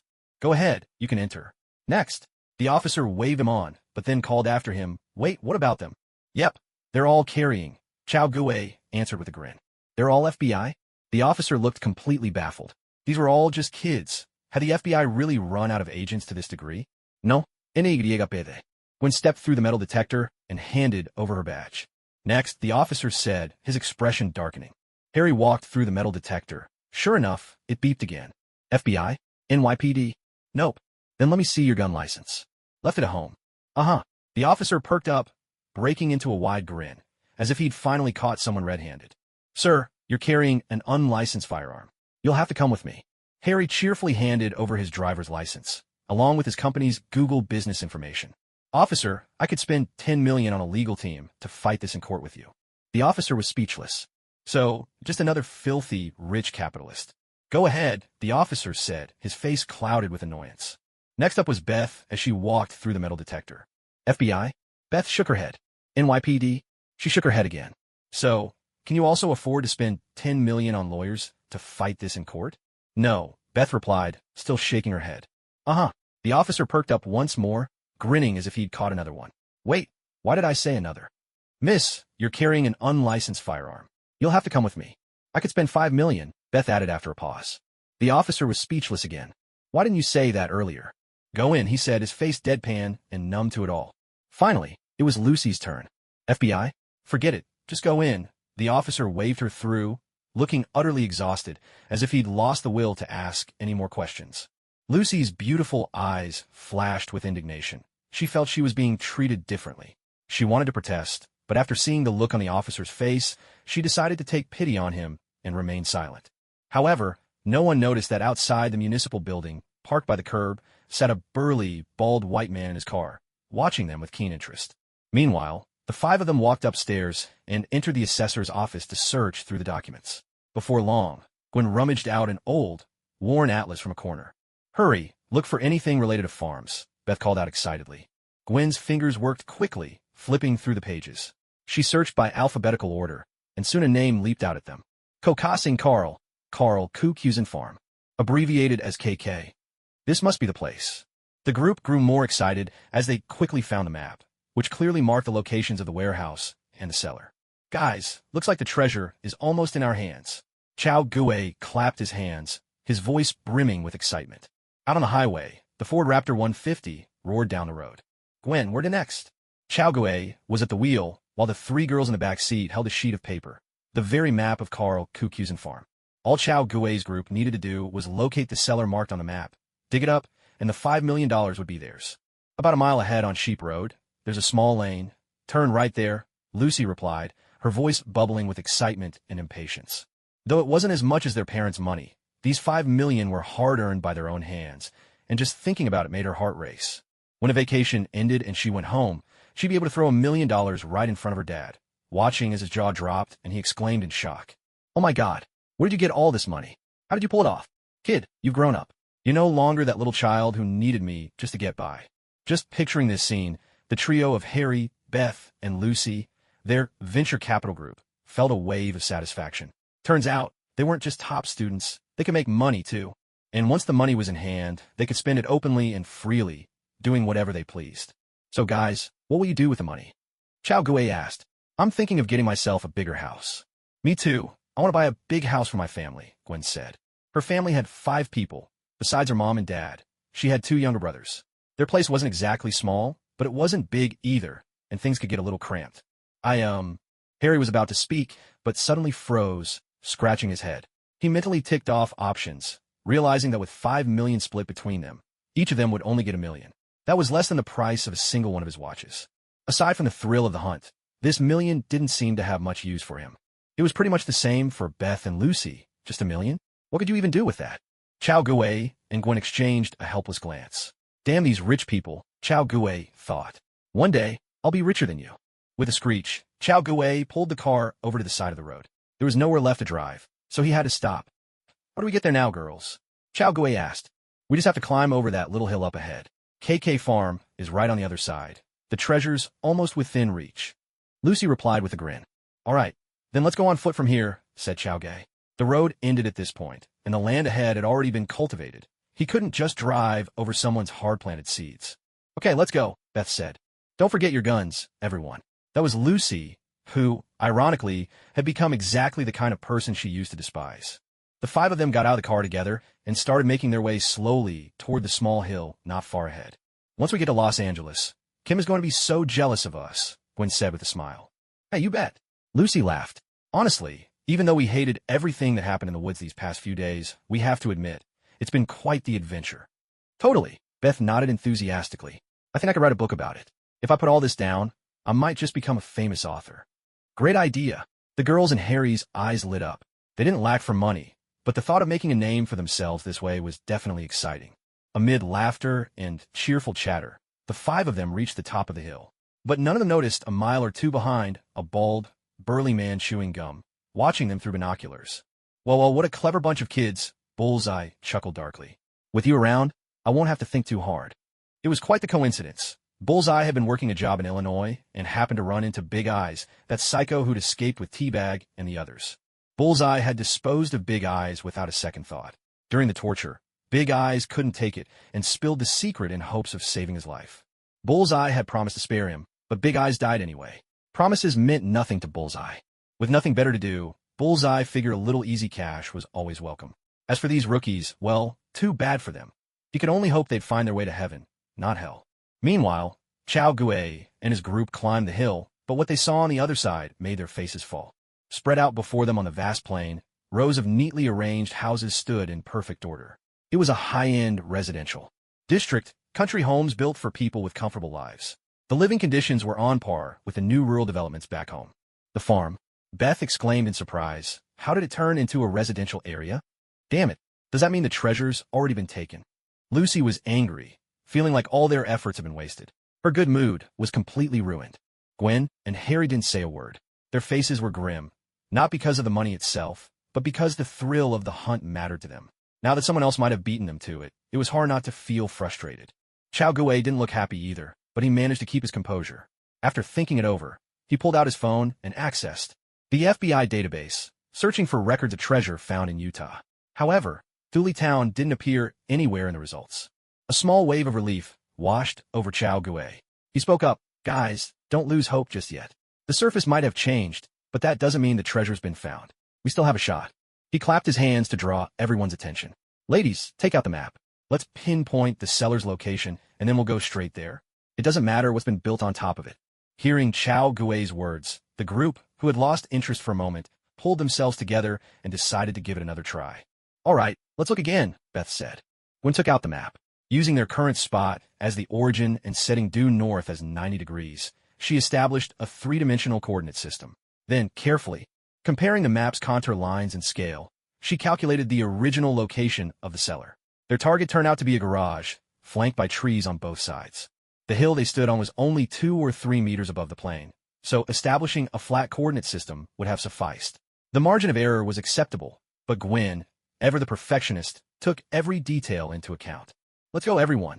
Time to find our treasure," Chao Gui said with a grin. "Hey, wait. Hold on a second." Harry grabbed Chao Gui's arm. "We can't just walk in there, right?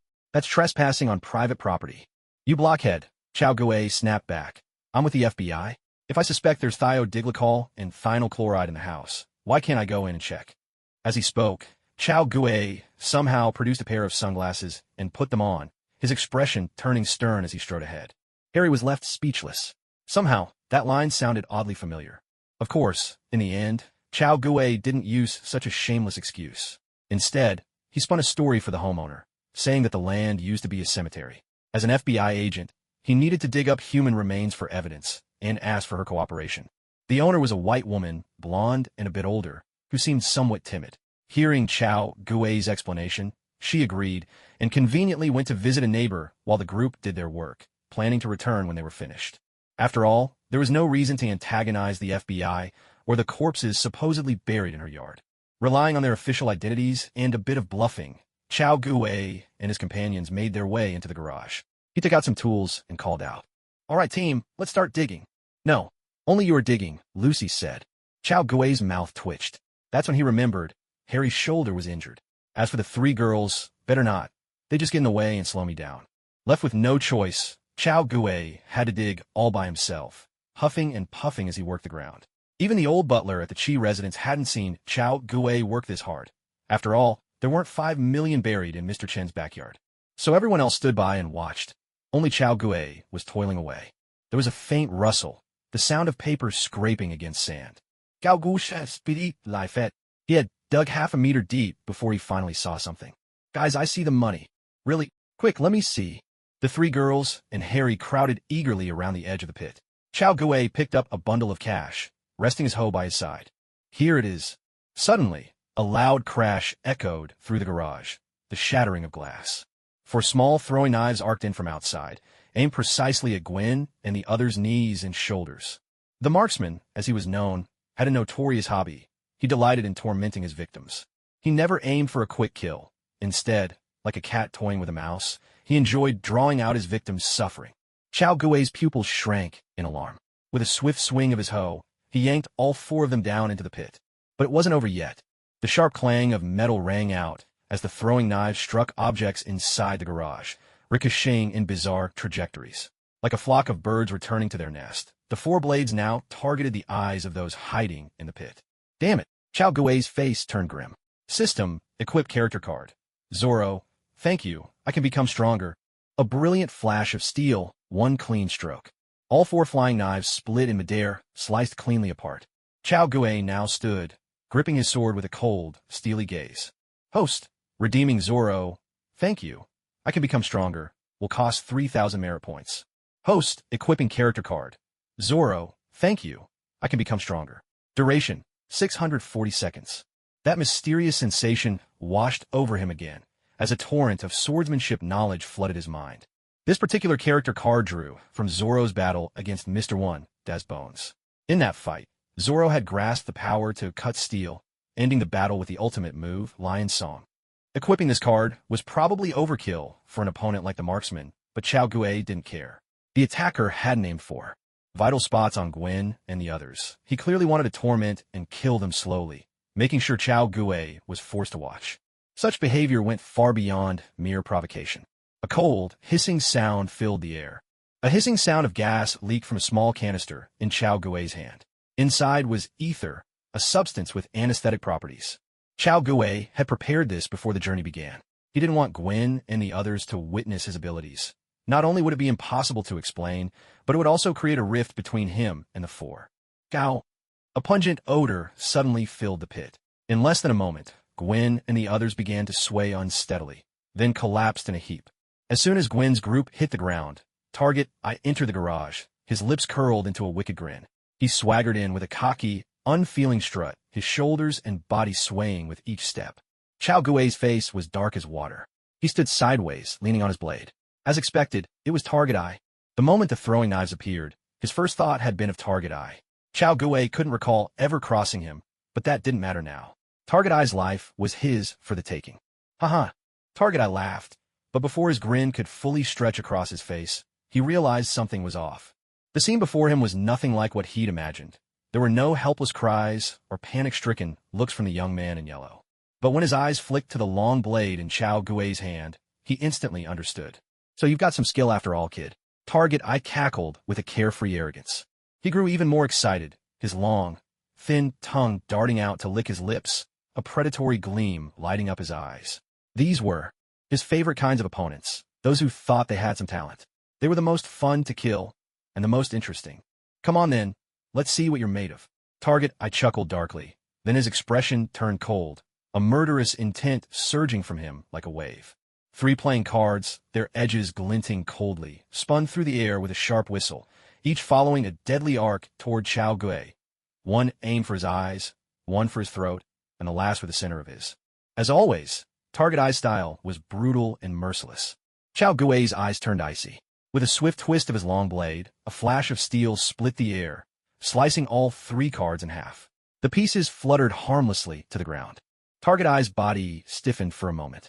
He prepared plenty of tricks with those cards, expecting Chao Gui to dodge and panic. Then the cards would ricochet, and no matter what, the kid would be trapped in their deadly dance. But he hadn't anticipated that his attack would end like this, so abruptly. So you do have some skills. The cocky look faded slightly from Target I's face. He drew 2 short knives from the small of his back, his grin feral. Come on, kid. Let's keep going. Show me what you're really worth. Who knows? Maybe I'll be merciful and spare your life. You're brave. I'll give you that. Chao Gui grinned, genuinely impressed by Target I, still mouthing off with death staring him in the face. Target I froze. Then fury surged through him as he caught the mockery in Chao Gui's eyes. You're dead, kid, Bullseye said coldly. Bullseye was, in truth, a lunatic, a dangerously powerful one. He was quick to anger, violent, obsessive, and utterly ruthless. Kid, I won't kill you. Bullseye sneered, his grin twisted and cruel. I'm going to tie you up and let you watch as I slice the flesh from your friends, piece by piece. Oh, and I almost forgot. Those 3 girls are pretty close to you, aren't they? Ha ha ha. You're in for a treat. You'll finally witness the spectacle you've always dreaded. Your chance is up. A cold gleam flashed in Chao Gui's eyes as he spoke, his voice calm and steady. With those words, he lowered his body ever so slightly, both hands gripping his long blade. Foolish, Bullseye muttered, licking his lips. His twin daggers danced nimbly in his hands. Yet in the very next instant, his expression changed dramatically. A sudden blur. Chao Gui's figure vanished before his eyes. Bullseye's pupils constricted sharply. His skin prickled, as if stabbed 1,000 times by invisible blades. A spray of blood erupted behind him. Searing pain shot up his back. With a guttural scream, Bullseye spat blood, collapsing backward in a scramble, his limbs flailing as panic took hold. Chao Gui's silhouette slowly reappeared behind him. He flicked his index finger, coolly wiping the blood from his blade. Damn you! Bullseye snarled, wiping his mouth. He sprang to his feet, driving a dagger upward toward Chao Gui's side, while the other, held in reverse, shot for Chao Gui's skull. He didn't dare back away and use his signature throwing knives. Chao Gui's saber was too long. If he tried to create distance, he'd be cut down before he could even throw. Bullseye was insane, but he wasn't stupid. A dull thud. Bullseye's eyes bulged, blood vessels bursting red across his sclera, and he slowly slid down past Chao Gui's shin, still gripping his daggers in frozen hands, hissing in agony through clenched teeth. How's that, brother? Feels good to be split in two, doesn't it? No man could withstand a kick like that. But Bullseye was tougher than Chao Gui expected. With a furious roar, he pushed off with both feet, spun, and hurled a volley of throwing knives behind him. Blades whooshed through the air, slicing and thudding into everything in their path. Dozens of knives fanned out like a deadly storm toward Chao Gui. Bullseye wasn't finished. He whipped out an H&K P30 pistol and emptied the magazine at him. Steel and lead closed in, sealing off every escape route. No one could survive such a lethal onslaught. How naive, Chao Gui scoffed, a cold smile on his lips. With a clench of his left hand, two sabers materialized out of thin air. He gripped one in his hand and clasped the other between his teeth. Three-saber style. Tiger Hunt. A mighty roar thundered through the air. The blade flashed downward, and a pale blue tiger leapt out, roaring as its form swelled with the wind.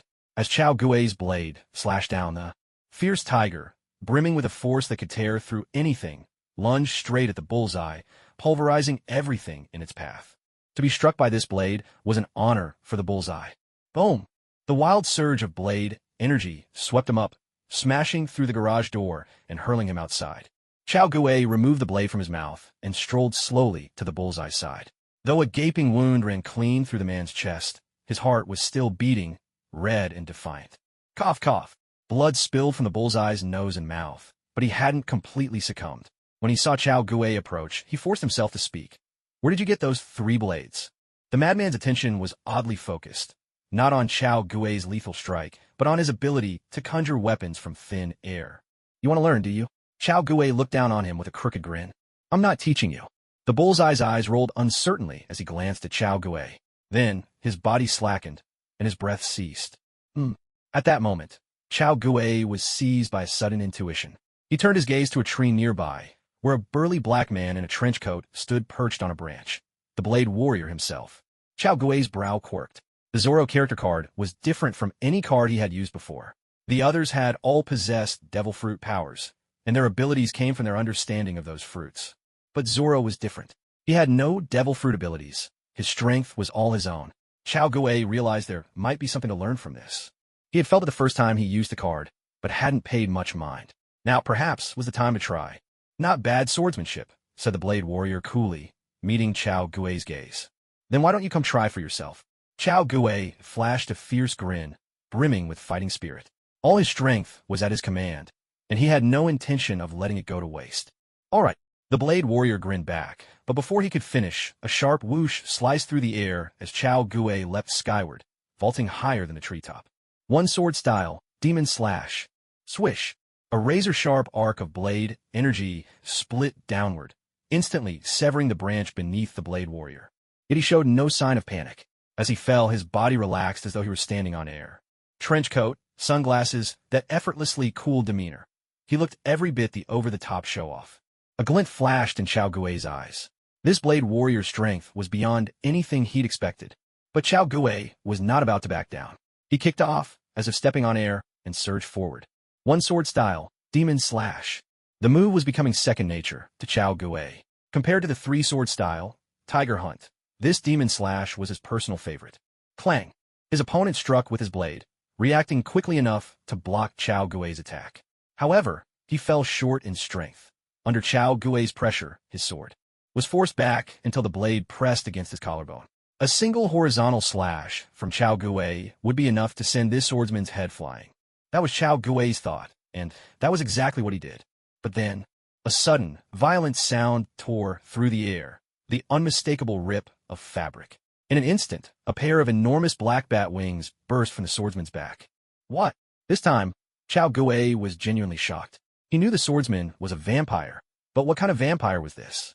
Distracted in battle, the swordsman sneered. You really think that little of me? With a thunderous beat, the bat wings exploded outward, leathery membranes whipping the air. They slammed into Chao Gui with crushing force. A burst of pain and pressure hit his chest, as if struck by some colossal weight. His strength drained away, and he plummeted from the sky, crashing hard to the ground. A sharp, piercing ache stabbed through his ears, and his vision sparkled with dizzying lights. For a moment, the world spun around him. This swordsman was far stronger than any he had ever seen in a movie. Clenching his teeth, Chao Gui shook his head to clear the daze, managing to lessen the aftereffects. He righted himself, regaining his balance for a safe landing. Above, the swordsman hovered midair, his wings fluttering as he stared down at Chao Gui with a lofty, predatory gaze. On the ground, Chao Gui's expression darkened. In his mind, he began piecing together the swordsman's origins. This man must be Eric. His mother was bitten by a vampire right before giving birth, forced into becoming one herself. But she died, while Blade himself survived, becoming a being half human, half vampire. He inherited the strengths of both races, able to walk in sunlight and enjoy it like any human, yet gifted with a vampire's immense power and a lifespan that bordered on immortality. And, judging by those wings, he must have also mastered the dark magic so favored by vampires. Chao Gue had forced Blade to reveal his true form, and Blade had struck back, leaving Chao Gue reeling. Yet after landing that blow, Blade did not pursue him. Between the two, in their brief clash, Blade had proved himself just a shade superior. "Shall we continue?" Blade's deep voice rang out from above. Chao Gue said nothing. He simply raised his blade and pointed it forward, his intent clear without a word. "Good." Blade's mouth twisted into a grin, his black irises now veined with crimson, a metallic tang of blood filling the air. With a resounding boom, Blade's wings snapped open as he dove, sword raised high. A fierce gleam flashed in Chao Gue's eyes. He stepped forward, blade at the ready, undaunted. Blade may have had the edge, but the outcome was anything but certain. Clang! Boom! Their swords collided, sending out a shockwave that roared across the field, kicking up a veil of dust and sand. The grinding clash of blades screeched on, harsh, metallic, and relentless. With a powerful swing, Chao Gue broke the deadlock and launched a fresh assault. One sword style, Demon Slash. Chao Gue unleashed a familiar technique, his mind flooded with knowledge. Perhaps he could truly master some of it. With a powerful whoosh, a surge of aura radiated from the Blade Warrior.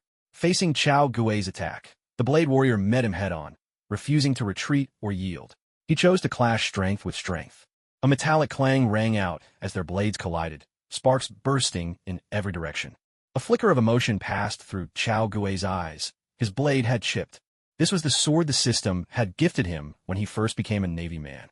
At its core, it was an ordinary weapon, not one of particularly fine quality. Yet Chao Gue paid it no mind. He darted forward with a sideways leap, moving to his right. Twisting his waist, he swung his blade downward. Itoryu, Onigiri. Chao Gue once again unleashed the familiar move, executing it now with effortless mastery. Another sharp clang sounded. The Blade Warrior's weapon shimmered with a crimson energy, once more blocking Chao Gue's downward slash. "If you keep this up, your blade will shatter," the Blade Warrior warned, his voice low and grave, a bloody gleam flickering behind his sunglasses. Chao Gue ignored the warning. He stepped back, raised his sword, and struck again. "Itoryu, Onigiri." "Idiot, are you serious?" Seeing Chao Gue use the same attack yet again, the Blade Warrior sneered. But as the blade fell, he sensed something was off. Clang! Crash! Their swords met, and half of Chao Gue's blade snapped off, spinning away into the distance. All that remained in Chao Gue's grip was a broken hilt.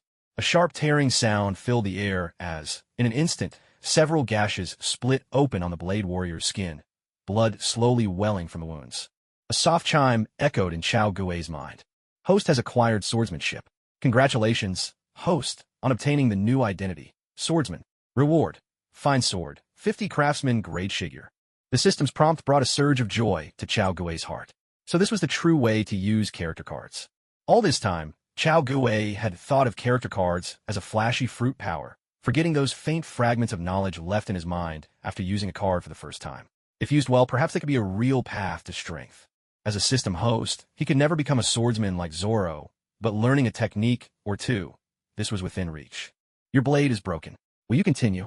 The Blade Warrior's voice brought Chao Gue back to the present. "Of course." Chao Gue smiled softly and reached behind him, drawing a slender, lightweight sword. A woman's blade, the very one wielded by Tashigi in the world of pirates. "Then let's go another round." A wild, bloody light blazed in the Blade Warrior's eyes, the crimson energy around his gleaming silver blade intensifying. Chao Gue slowly drew his new weapon, its long, slender blade glinting with cold steel.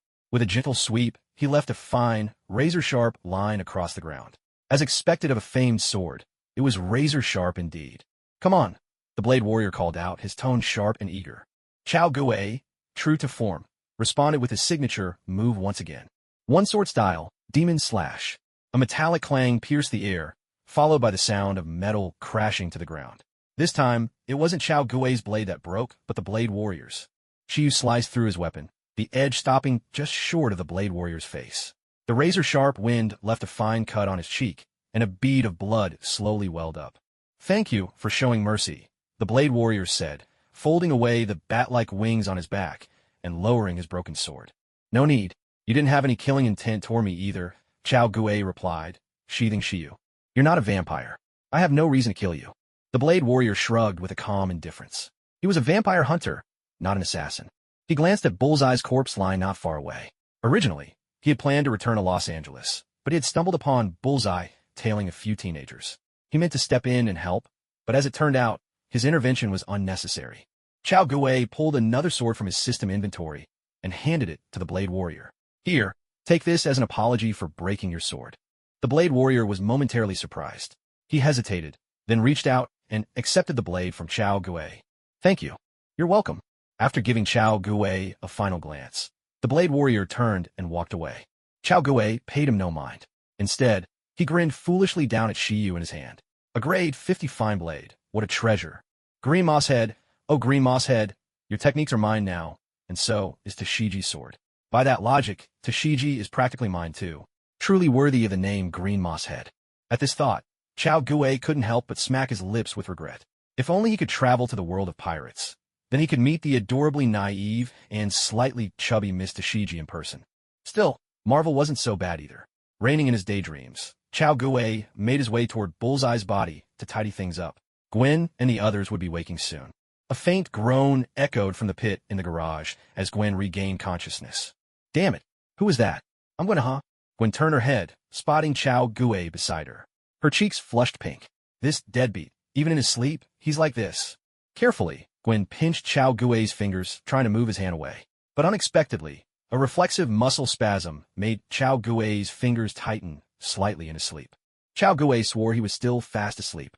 All of this was just an involuntary physiological reaction deep in his brain, nothing to do with him at all. On the other side, Beth let out a soft moan and rolled over, showing signs of waking up soon. Gwen jumped in surprise. Normally, in private, she wouldn't mind Chao Guei's touch, but there were 5 people. Wait, where did Harry go? He seemed to have ended up on top. No, now's not the time to be thinking about that. Gwen hurriedly forced herself to focus, pried apart Chao Guei's mischievous hand, and managed to pull his hand away just before Beth opened her eyes. "Gwen?" Beth rubbed her eyes, still groggy. "What happened? Why did we all fall asleep?" "I don't know either," Gwen replied. She took a deep breath and patted her cheeks, trying to banish the lingering blush from her face. Beth glanced at her, puzzled. "Why is your face so red?" "Ahem, it's nothing." Gwen quickly changed the subject. "Let's wake the others up." "All right," Beth said, though she was still curious. She shrugged it off and gently tapped Lucy, waking her up. Meanwhile, Gwen nudged Chao Guei. He yawned, stretched, and blinked his eyes open. "Gwen, how do we end up sleeping together?" Gwen fell silent. A disastrous conversation. Not just Gwen, Lucy chimed in from the side. "The 3 of us all fell asleep together." Gwen was speechless again. The conversation was only getting worse. "Ahem, well, I'll go wake Harry. You guys dig out the money." Chao Guei quickly excused himself when he saw Gwen's expression darken. Mischief was one thing, but not in front of Gwen. "All right, go on," Lucy agreed. Nimble as ever, Chao Guei scrambled out of the pit and went to wake Harry. He had already restored everything to its original state, so nothing seemed out of place.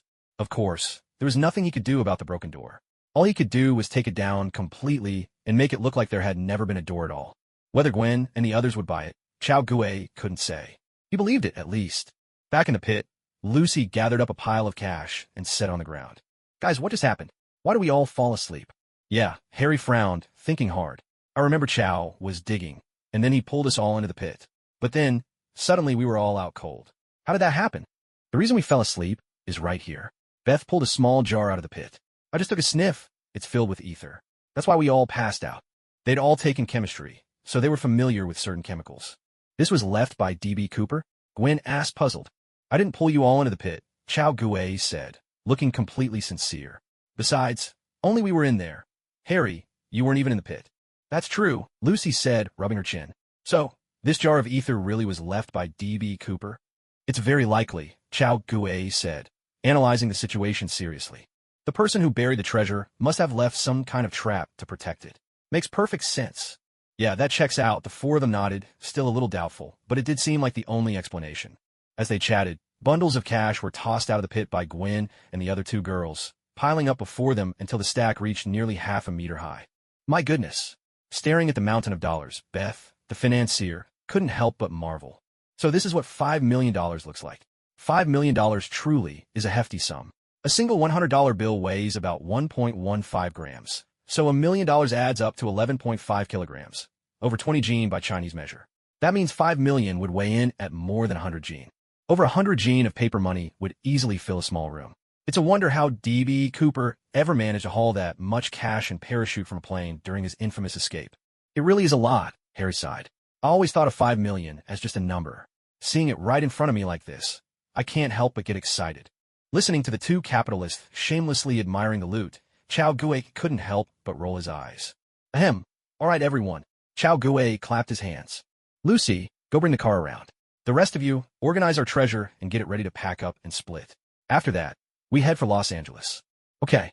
No problem. Suddenly, I feel full of energy. On Highway 80, a dark red Ford F-150 Raptor rolled into California, then turned south, heading straight for Los Angeles. Inside the truck, an energetic, upbeat drumbeat filled the air. Hey, what's the matter with your head? Yeah. Hey, what's the matter with your mind and your sign? Hey, nothing's the matter with your head, baby, find it. Come on and find it. Hell with it, baby. Come and get your love. The joyful music had the 5 young friends swaying along, unable to resist the rhythm. Guys, we'll be in Los Angeles soon. Are you excited? Chow Gui tapped the steering wheel, humming as he asked. Excited? Not at all. Harry's face fell. I was hoping to have a whole month to play, but we're here in less than 2 weeks. Now I'll have to work for my father's company for an extra 2 weeks. What a drag. Yeah, and Ken's birthday is still half a month away. I honestly don't know what I'm going to do next, Gwen muttered, leaning her chin on her hand, clearly frustrated. That's right. Beth nodded. My friend still hasn't broken up with her 2 boyfriends. There's no way I can go to her place. Chow Gui blinked in surprise. What kind of friend is this, so terrifyingly bold? She's been my close friend since childhood, Beth explained with a helpless look when she saw Chow Gui's astonishment. She just likes to have fun, but she's a good person at heart. All right, as long as you're happy. Chow Gui shrugged, unconcerned since it had nothing to do with him. So, where should we go next? I don't want to go back to the company so soon, Harry chimed in. Ken's birthday isn't here yet, so we don't need to hurry, Gwen added. Chow Gui's gaze rested on Beth. Beth paused, then sighed in resignation. Okay, let's go to my friend's place first. If she still has boyfriends over, we'll just find somewhere else. With that, Beth pointed out a direction, and Chow Gui drove the pickup truck southeast through Los Angeles, finally stopping in front of a large apartment building. Anyone living in a place like this was either a white-collar worker who'd spent their life climbing up the ladder, or someone wealthy enough to buy in for the sake of a better lifestyle. Knock, knock, knock. Hey, Whitney. Beth rapped on the apartment door. It's me, Beth. I came to see you. But there was no answer. Beth had tried calling before, but just like now, there was no response. Chow Gui checked the time. It was noon, 12 o'clock. Either Whitney had gone out for lunch, or she wasn't awake yet. Knock, knock, knock. Beth kept knocking. Hey, idiot, open the door already. A string of colorful expletives rang out from inside, and then, with a loud bang, the door was yanked open by a girl with a mane of golden curls and a man, both looking furious. Chow Gui raised an eyebrow. Golden curls was 3 adjectives in one. The reason was obvious. The man and woman weren't even wearing clothes, and the room was thick with the scent of sweetness. Chow Gui couldn't help but notice the scar on the woman's stomach. It looked like the kind of thing you'd get for short-changing someone at the noodle shop, not something life-threatening. But Chow Gui wasn't focused on a girl. What caught his attention was the man. He looked familiar, and though the overwhelming sugary scent nearly masked it, there was a faint trace of blood about him. On a commercial street in southeast Los Angeles, 7 young people sat around a table at a cafe, engaged in conversation. It was Chow Gui and his friends, along with Beth's friend Whitney and Whitney's boyfriend, Chupa. Chow Gui glanced around, half expecting the staff to come over and kick them out or complain, but nothing happened.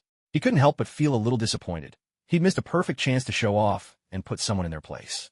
Otherwise, he'd have loved to see them learn what it meant to mess with an FBI agent who was more ruthless than the devil himself. I'm really sorry about this morning.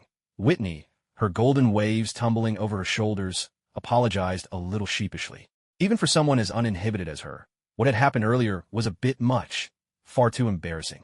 Chow Gui rolled his eyes. Capitalists truly lived in a different world. Noon was still morning to them, and midnight was just the start of work hours. How could a poor guy like him ever relate? Whitney, let's just drop it, okay? Beth covered her face, mortified. Whitney's embarrassment was contagious. Now she felt humiliated, too. Okay, sure. Whitney nodded readily, then swept her gaze over Chao Gui's group of 5, 2 men and 3 women. By the way, didn't you say you'd be coming in a month? Why so soon? You're even quicker than the French surrendering. Something unexpected came up, Beth replied hesitantly.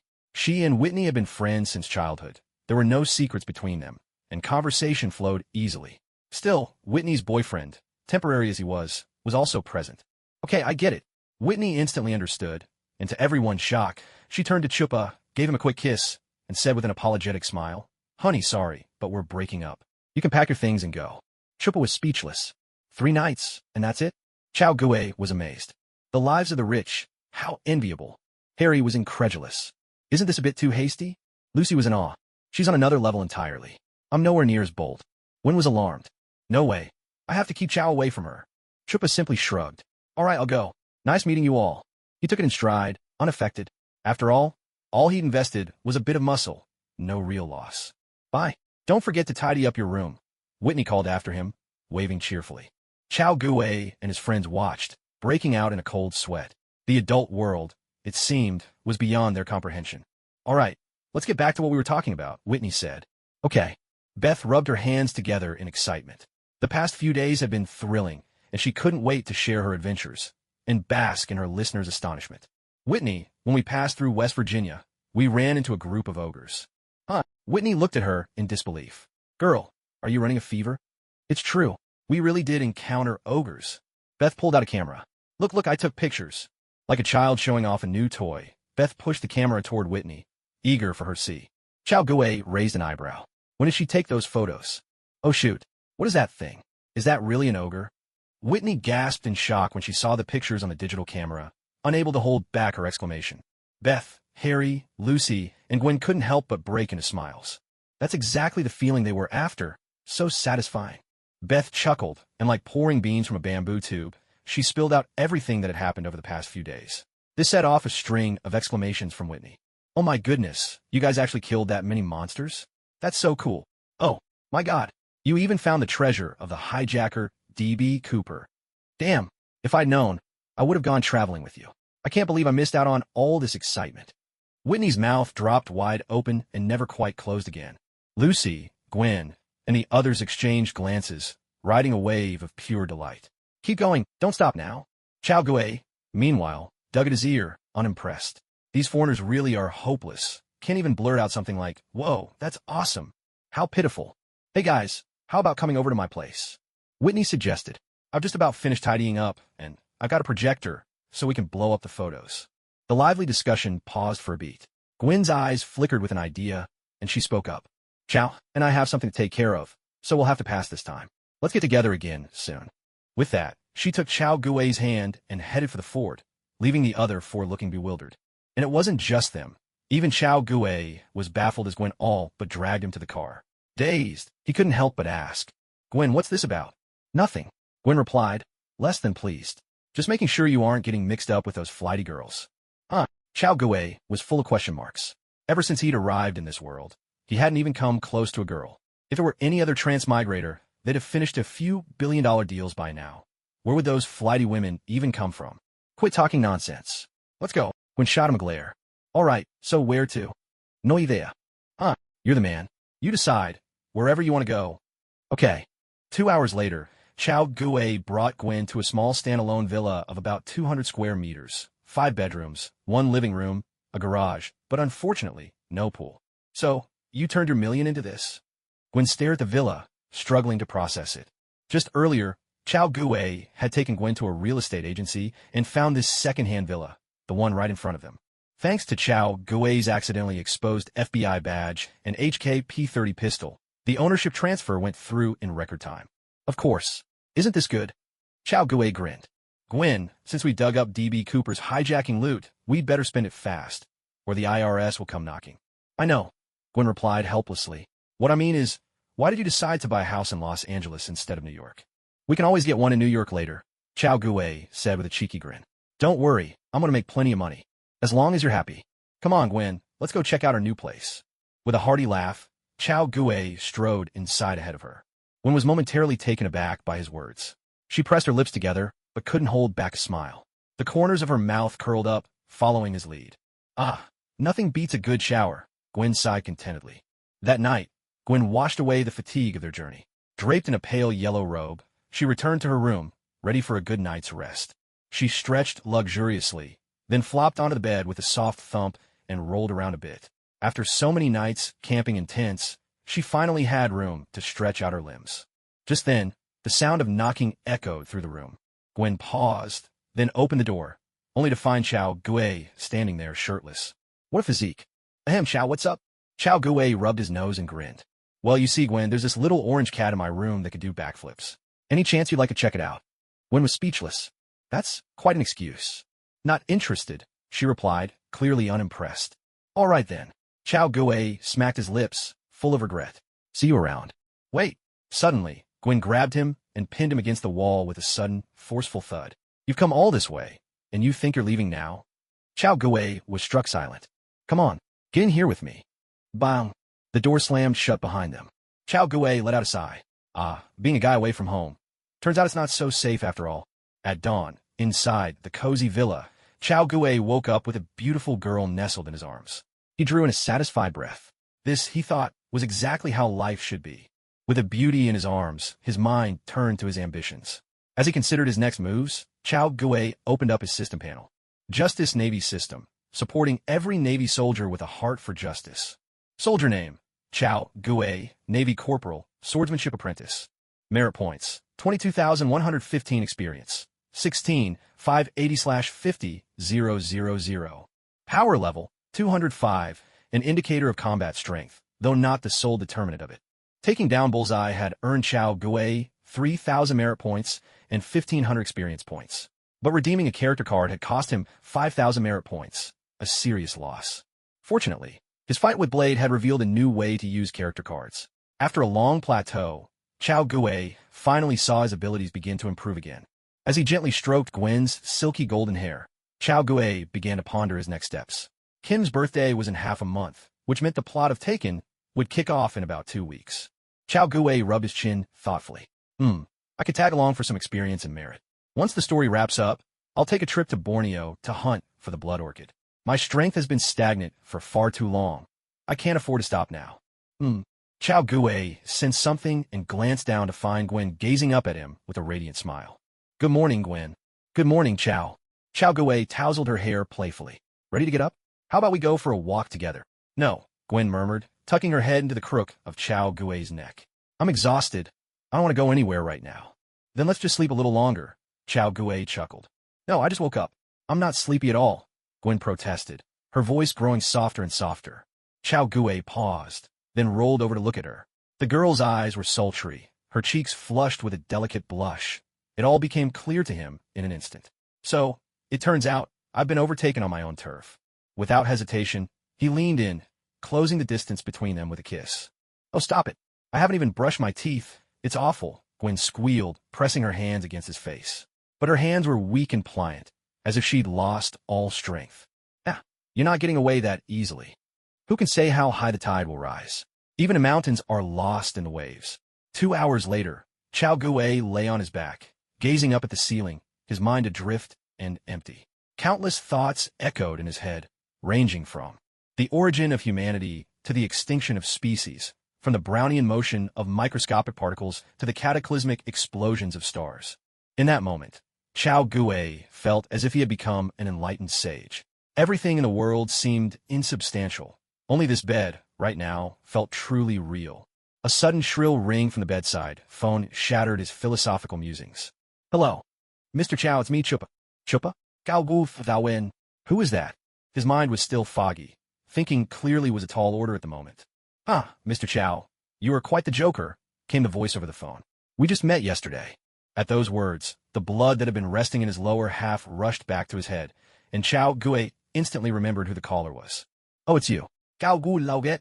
Chupa, what's up? Chao. We're having a costume party. I wonder if you'd be interested in coming. A costume party? Chao Gui arched an eyebrow.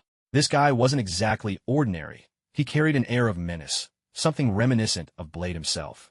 But since he could go about in daylight, he probably wasn't a vampire. That left him as one of the vampire's henchmen, likely involved in the shady business of trafficking blood slaves. It seems he's set his sights on me, Mr. Chow. Sure, no problem, Chow Gue replied with a smile. When and where? I knew you'd be interested. Chupa burst out laughing, then gave him a time and place. Will anyone else be there besides me? Chow Gue asked, referring to Beth, Lucy, and the others. No, I invited them, but they declined, Chupa said on the other end, sounding a bit regretful. If everyone had come, he might have had a shot at receiving the embrace. All right, got it. See you then. See you then. No sooner had he put down the phone than he noticed Gwen watching him, clearly having caught on. Chow, you're not allowed to go out. Tonight, you're staying with me. Chow Gue couldn't help but make an awkward face. This girl's fighting spirit was something else. She could match him blow for blow. All right, no problem, Chow Gue said with a smile. I'll just check out this so-called masquerade, and I promise I'll be back to keep you company. How about I go with you? Gwen suggested. No need, Chow Gue replied. I'll be back before you know it. Just stay home, take a nice bath, and wait for me. Ugh, you're impossible. Gwen's cheeks turned rosy, and she couldn't help but shoot him a glare. Still, since Chow Gue put it that way, she saw no need to tag along. He might enjoy flirting, but he'd never broken a promise. Chow Gue pulled Gwen into his arms, and after an exhausting morning, the two of them quickly drifted off to sleep. When he opened his eyes again, dusk was falling. Checking the time, Chow Gue saw the party hadn't started yet. He got up, freshened up, and drove off. He needed to prepare a few things related to vampires. After all, Mr. Chow never fights a battle unprepared. An hour later, dressed in a priest's robe, Chow Gue found Chupa. Chow, why are you wearing that? Chupa's face twitched in disbelief, feeling both annoyed and helpless. This was just too much. Isn't this a masquerade? Gao Gu Godin. I thought dressing up as a priest would be perfect. Chupa was speechless. He couldn't argue. It made perfect sense. But this was a room full of vampires. Whatever, let's just go with it, Chupa sighed, hoping that, for Chow Gue's sake, he wouldn't end up regretting it. All right, let's go. Right this way. Led by Chupa, Chow Gue followed him into a grimy, dilapidated alley, eventually arriving at a small doorway.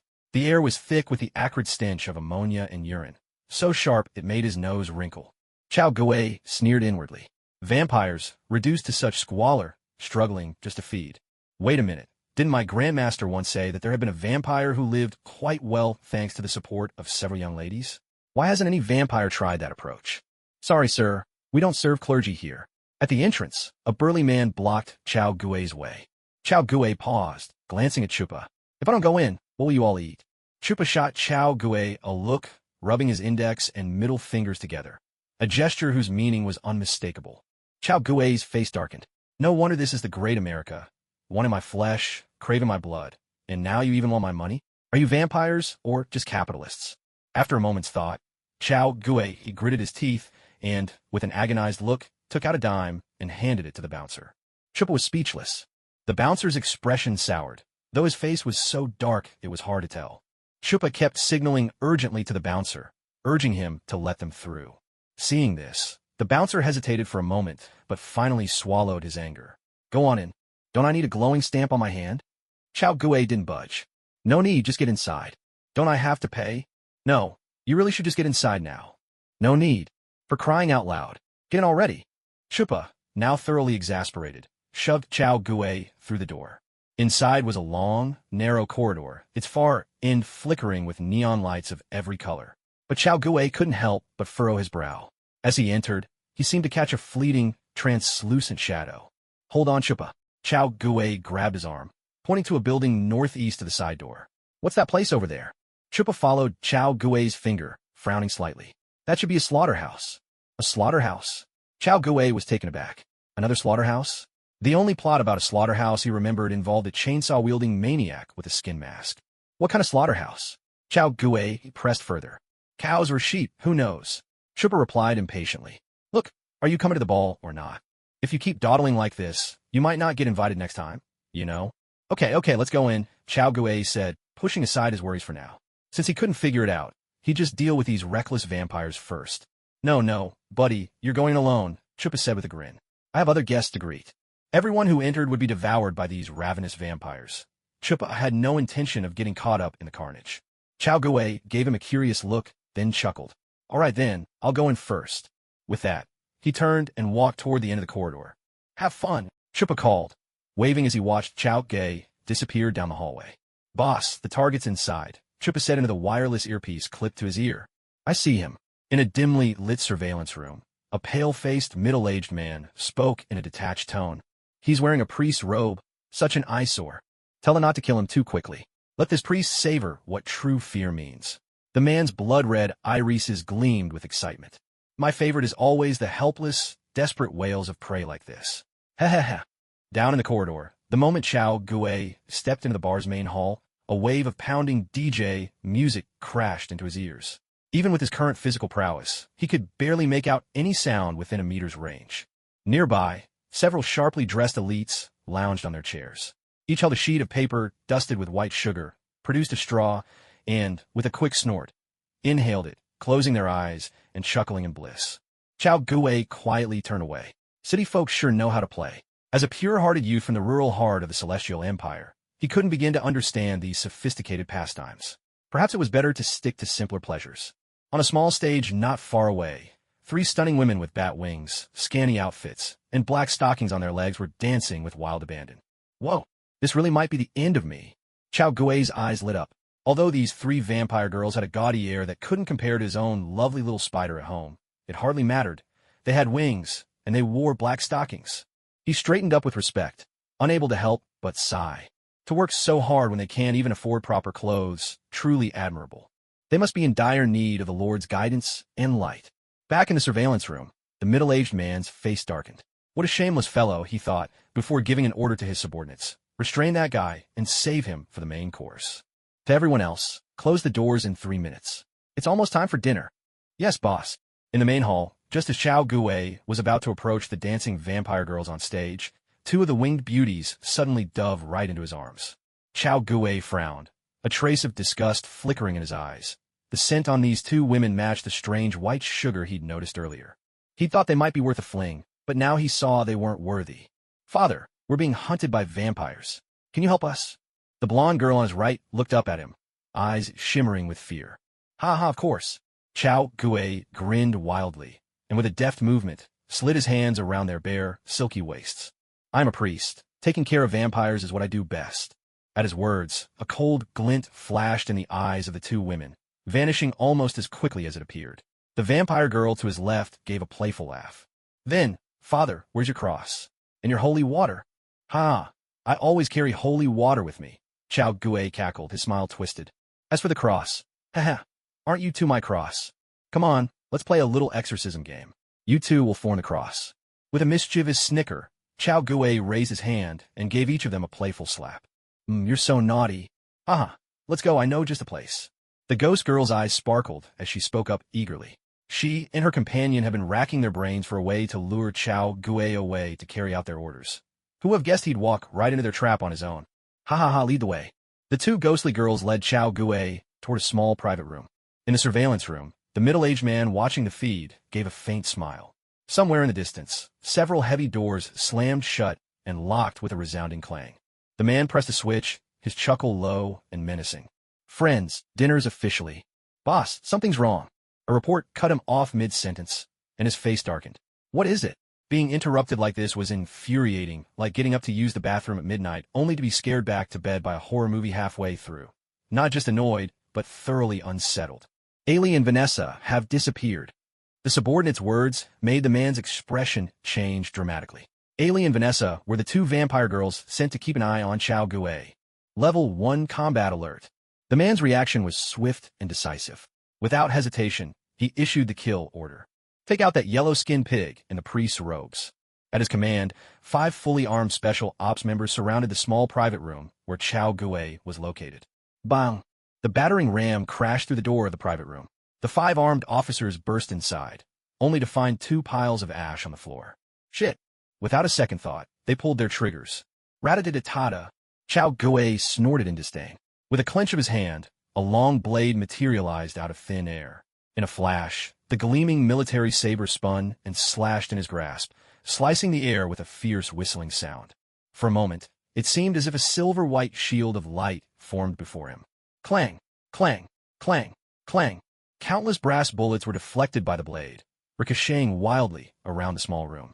With a series of sharp impacts, blood spurted from the legs and arms of the armed men near the door, but they kept firing, unfazed, as if they didn't feel a thing. Click, click! Their firing pins struck empty chambers. Their ammo was spent. You're not even equipped with weapons that can kill yourselves. What makes you think you can kill me? Gaugusna. With a flick of his wrist, he sent a silver dagger flying, piercing straight through one man's skull. The man let out a shrill scream before instantly crumbling into ash. Their weakness, it's in their heads. Shit. The remaining 4 turned pale, scrambling to reload their magazines. But it was already too late. Boom! The Benelli M4 roared, sending a hail of tiny lead pellets, mixed with garlic and silver powder, straight into their bodies. This was the special surprise Chao Gue had prepared for the vampires. AR. The 4 vampires clutched at their cheeks and necks in agony, howling with pain. One particularly unlucky one barely had time to scream before he was reduced to ashes. Pathetic weaklings. Chao Gue let out a cold, disdainful laugh. But just then, with a sudden boom, a surge of fire exploded through the private room's wall, crashing inward and sweeping toward Chao Gue. In the blink of an eye, the flames engulfed his spot completely. Outside the shattered wall, a burly vampire slowly lowered his hands, a sneer curling his lips. Just another prey. Did you really think you could fight your fate? But in the very next moment, his expression twisted in shock. The wild, raging fire suddenly began to contract, drawing back and condensing until it gathered in Chao Gue's right hand. Host. Exchanging for the character card. Port gas D-Ace. Cost. 8,000 merit points. Host. Equipping character card. Port gas D-Ace. Duration. 360 seconds. Gao Shamata Dwight. Damn it, he'd underestimated these vampires. He thought they were useless except for their longevity, but it turned out they actually had dark magic, and it was surprisingly powerful. Still, he thought, if even vampires can conjure fire, why do I even need the flame fruit? What a waste. Not even a dog would want it.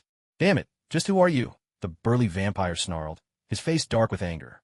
His most powerful attack had hit full force, yet this man was completely unscathed. Who on earth was he? Fire Fist. Ignoring the vampire's question, Chao Gue shouted, unleashing a torrent of fire 10 times more ferocious than before. The vampire didn't even have time to groan before he was swallowed by the flames and reduced to a pile of ash. This time, not even the most stubborn vitality could bring him back. Shit. Now the rest of the vampires couldn't keep their composure. They had assumed the intruder was already finished after the burly vampire's attack, but in just seconds, the tables had turned. Hurry. Activate the fire suppression system. Everyone take it down now. Use ice magic. He's strong with fire, so his weakness must be ice. As panicked shouts rang out, the sound of tearing fabric filled the air, and bat-like wings unfurled across the room. There were about 60 vampires in total, but less than 10 could sprout wings. Chao Gue raised an eyebrow. Clearly, he'd stumbled into a nest of elite monsters. He cast a glance at his opponents, but didn't rush to attack. Instead, he waited, curious to see what magic they would unleash. He wanted to gauge just how formidable these vampires truly were. His mind raced, and soon a series of cryptic chants began to echo in his ears. A faint chill crept into the once stifling bar hall, as a layer of frost formed over the hands of the vampires standing on the floor. Those few vampires with bat-like wings let out a fierce shout, clapping their hands together with force. Pillars of pale blue energy shot forth, enveloping Chao Gue. In an instant, an icy cold surged over him. Before long, Chao Gue was encased completely in a block of ice. Damn it, we've trapped him. Don't stop. Keep casting the spell. Damn it, you think too highly of me. There's no way I can keep this up for more than 3 minutes. Hurry, who's the strongest? Chop off his head now. Should we call the elders? This guy doesn't seem ordinary. Not yet. Let's subdue him first and see. All right. Inside the block of ice, Chao Gue frowned slightly. The sensation wasn't too bad, not especially strong. He recalled that later, at the Shield Academy, there was someone with the power to freeze, a man who could seal an entire cargo ship and the surrounding sea in ice. Compared to that, the vampire's dark magic seemed a bit underwhelming. Still, if they could develop into melee spellcasters, vampires would have some real combat potential. Unfortunately, they had far too many. Weaknesses: sunlight, silver, garlic. No wonder they ended up lurking in the shadows, so miserable that even finding enough to eat was a challenge. Enough. No more games with them. Chao Gue's eyes shot open, flames blazing within them. With a thunderous crack, the ice block shattered, sending the spell-casting vampires flying. Shit, he broke free. Hurry, take him out. Call for backup. Quick, call headquarters for backup. But Chao Gue had no intention of giving them a chance. Crossing his arms before his chest, he shouted, Great Flame Ring, Flame Emperor. At once, swirling layers of flames unfurled from beneath his feet, spreading rapidly to cover the entire bar. In a panic, the vampires scrambled for the exits, but the flames surged up, forming a massive fireball that engulfed them all. Screams filled the air. "Please, let me go. I haven't fed on a human. Help! Somebody help me." Chao Guwei held back his power, maintaining only the fireball, his attention focused on its interior. Within the blazing sphere, the vampires writhed and howled in agony. Yet in less than a moment, all 60 or so vampires were reduced to ash. Every last one of them perished. In the surveillance room, the middle-aged man's face turned ashen. Terrifying. Just who was this person? Why was he targeting them? Fire fist. With a deafening crash, the surveillance room was blasted open by a single punch, flames swirling at the edges but leaving the middle-aged man unharmed.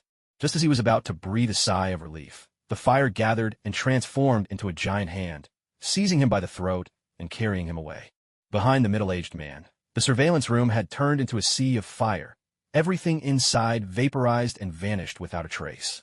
With a heavy thud, the vampire fell at Chao Guwei's feet. Chao Guwei raised his hand, and the burning, tattered hand floated back, seamlessly merging with his own wrist. One had to admit, nature-type abilities truly were perfect, utterly convenient. Chao Guwei pressed his foot down on the middle-aged man. "I ask, you answer." Face ashen, the man nodded hastily. "Yes, sir. What was your purpose in capturing me?" The man hesitated, then answered cautiously, "To drink your blood."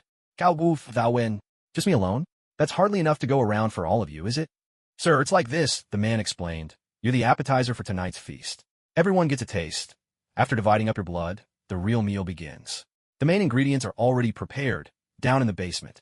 So that's how it is." Chao Guwei stroked his chin. "I thought as much. One person couldn't possibly be enough for them all. And after you're done dividing me up?" Chao Guwei pressed. You'd be kept in the basement as a blood slave," the man swallowed nervously. "What we truly feed on isn't human blood, but human life force. Once there's nothing left in you to squeeze out, then we dispose of you." "Oh, and how do you dispose of me?" Chao Guwei's curiosity was piqued. After all, vampires usually only drank blood without eating flesh. "We kill you and turn your skeleton into specimens to sell to institutions that need them." Chao Guwei's expression darkened at once. So there's an entire industry chain behind this.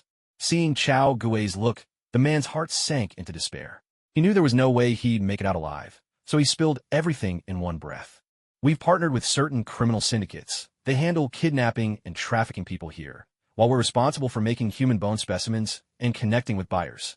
After the deal, profits are split 30-70. With a sudden roar, the man was instantly reduced to a pile of charred flesh. Chao Guwei wrinkled his nose in disgust and flicked his shoe, shaking off the remains clinging to it. Ding! Host has destroyed a high-level vampire blood farm, completing a Protect the People mission. Reward: 10,000 merit points, 5,000 experience points. Ding! Justice Navy System, empowering every soldier with a heart for justice. Soldier name: Chao Guwei, Navy Corporal, Swordsman Apprentice. Merit points: 24,615/experience, 21,580 out of 50,000. Tau power: 205, a measure reflecting combat strength, but not the sole factor deciding it. Listening to the prompts echoing in his mind, Chao Guwei let out a long sigh of relief. Drug dealers and traffickers, those were the kinds he despised most. Their sins were countless and unforgivable. No wonder the reward this time was so generous. Chao Guwei glanced at the time. It had only been an hour and a half since he left the small villa. Not much time had passed. Just as well, since his character card timer had also run out. He could head back to keep Gwen company. He stepped out of the bar and made his way toward his car. However, what Chao Guwei didn't notice was that on the top floor of the slaughterhouse building, a ripple of crackling blue electricity flashed, and a tall, transparent humanoid figure flickered in and out of sight. Inside his Ford Raptor F-150, Chao Guwei poked his head out and swept his gaze around, frowning unconsciously. He couldn't shake the feeling that someone was watching him. Was it just his imagination? After pondering for a moment and coming up with nothing, Chao Guwei simply started his car and drove away. Before leaving, though, he made several phone calls. Half an hour later, a swarm of reporters, doctors, and police officers surrounded the place. More than 100 blood slaves were rescued from the bar's basement. In front of their televisions, waves of enraged citizens cursed the state government, calling them useless. The complaint hotlines were instantly overwhelmed. These blood slaves were swollen and pale, clearly with only a few days left to live. The hospitals wanted nothing to do with them. But with the media covering every move live and under mounting pressure from the state government, the hospitals had no choice but to pinch their noses and provide free treatment for these people. Behind the scenes, the hospital investors wailed in anguish. They were suffering heavy losses. In their eyes, if they couldn't squeeze the very last penny from the pockets of the poor, they considered it a loss. Did anyone realize how many resources would be consumed treating these people for free? Or how much profit could be made if those resources were used to treat paying patients instead? That night, the capitalists were collectively so distressed that it was as if they were coughing up blood. At the highest point of the slaughterhouse, blue sparks flickered, and a tall, armored figure gradually emerged. If Chao Guei were here, he would instantly recognize this character as one of the iconic figures from science fiction horror. The Predator. The Predator planted his spear into the ground, gazing thoughtfully in the direction Chao Guei had left. He'd had several chances to hunt, but had deliberately held back. For the Predator, only the victor of a battle qualifies as worthy prey. In the first film, it was the governor, triumphant after defeating local warlords. In the second, it was Mike, victorious over the Yakuza. Chao Guei had wiped out the vampires, but vampires are cold-blooded creatures. Their body temperature is abnormal, making them invisible to the Predator's infrared vision. From the Predator's perspective, Chao Guei had entered a freezer, which then began to glow eerily. When Chao Guei came out, his clothes were neat, his face calm. There were no signs of a fight. Since he was not the victor of a battle, there was no reason to hunt. However, this earth creature looked rather formidable. Perhaps it was worth keeping an eye on him. There might be a surprise in store. If I could add his skull and spine to my collection, nothing would please me more. Meanwhile, Chao Guei was humming a little tune as he drove back to his villa. "Gwen, I'm home," Chao Guei called out, arms wide open, waiting for a loving embrace. Gwen smiled sweetly and slipped into his arms, but almost immediately, she pouted with a hint of annoyance. "Why do you smell like another woman?" "It was a masquerade party," Chao Guei replied with a cheeky grin. "A bit of bumping into people is inevitable, but I swear, nothing happened." "How do I know you're not lying?" Gwen retorted, clearly unconvinced. "It was only an hour and a half. Do you think so little of me, darling?" Chao Guei shrugged, stating the obvious. Gwen knew him far too well for him to get away with anything. "Oh well." Gwen paused, realizing he had a point. After all, this guy always lasted longer than most, both in time and in other ways. An hour and a half was definitely not enough for him. "Are you yelling at me now?" Gwen's expression darkened. Realizing she couldn't out-argue him, she prepared to escalate the situation. But Chao Guei just chuckled, refusing to take the bait. "Darling, I brought you a present." "What kind of present?" Gwen's curiosity was piqued. She had been looking for a way to ease the tension, and Chao Guei's change of topic was just what she needed. "Ta-da!" Chao Guei pulled out 2 DVDs from behind his back. "Look, straight from Los Angeles, a special from the San Fernando Valley. Come on, let's head to the bedroom and study together." "Ugh, you pervert. Who wants to watch that with you?" Gwen's face turned crimson as she couldn't help but scoff. Chao Guei grinned knowingly. When a girl says no, it usually means yes. He swept her up in his arms and carried her into the bedroom. Chao Guei was always thoughtful. He knew girls could be shy about these things, so he was willing to shoulder all the blame. In the bedroom, the young couple sat close together. As the screen flashed a red FBI warning, everything began to fall into place. Before long, Gwen's cheeks were flushed, her eyes sparkling with shy anticipation like spring water rippling in a pond. "Darling, shall we try what they're doing?" Chao Guei whispered, nibbling gently on Gwen's earlobe. "And no, that's too embarrassing." Gwen's voice was barely above a whisper. "Come on, just once. It'll be quick. If you don't like it, we'll stop." "All right, just this once." Elsewhere in Los Angeles, in a high-rise building, several distinguished middle-aged men sat around a round table. In their midst, a projector played a video clip, footage of Chao Guei destroying the vampire bar. On the screen, Chao Guei gave a sharp command, "Fire fist," and incinerated a burly vampire to ash. The video abruptly cut to black. Almost everything in the surveillance room had been destroyed by Chao Guei's fire, and this brief video clip, barely 5 seconds long, had only been painstakingly recovered by top computer experts. What a formidable superhuman! Around the round table, several middle-aged men wore grave expressions. Not one of them could have withstood that blow. "Have we found out who this person is?" "Yes, we have. On the surface, he's with the FBI, but in reality, he's an agent of S.H.I.E.L.D. and even has family connections there." One of them spoke in a deep voice. The vampires had operated in the shadows of the world for many years, and they knew about S.H.I.E.L.D. well enough. Chao Guei's hidden identity was something they could uncover. Damn it! The vampires' faces shifted dramatically. Setting aside whether they could even take this person down, his shield affiliation alone made them wary and hesitant. In truth, with the vampire's strength, they didn't truly fear S.H.I.E.L.D. in a direct confrontation. But S.H.I.E.L.D. had 5 top-tier experts backing them. Striking a shield would be like slapping those 5 masters in the face. If those 5 ever decided to act, no number of vampires would be enough to withstand their wrath. So now, the vampire's real dilemma wasn't how to reclaim their lost ground, but how to avoid the possibility of S.H.I.E.L.D. coming after them. The elder at the head of the table rubbed his temples, feeling a headache coming on. Their organization was vast, too big to confront, and too entrenched to run away. We'll prepare on 2 fronts. First, have our people lay low, no more hunting for a while. Second, send an envoy to negotiate with them. At the same time, get ready for battle. If the negotiations fail, we'll go all out to wipe him out. Erase him from this world. Make sure to clean up after, leave no evidence behind. Without proof, there's nothing S.H.I.E.L.D. can do to us. No wonder he was a centuries-old vampire. The moment Chao Gui's threat appeared, he swiftly charted a clear course of action. Yes, Elder. We'll go carry out your orders. At dawn, inside a small villa, Chao Gui slowly opened his eyes. Beside him, Gwen was sound asleep, her delicate white neck adorned with a few tiny cherry blossom marks. Chao Gui rubbed his face. Last night had gotten a little wild. He thought to himself, definitely coming back for more next time.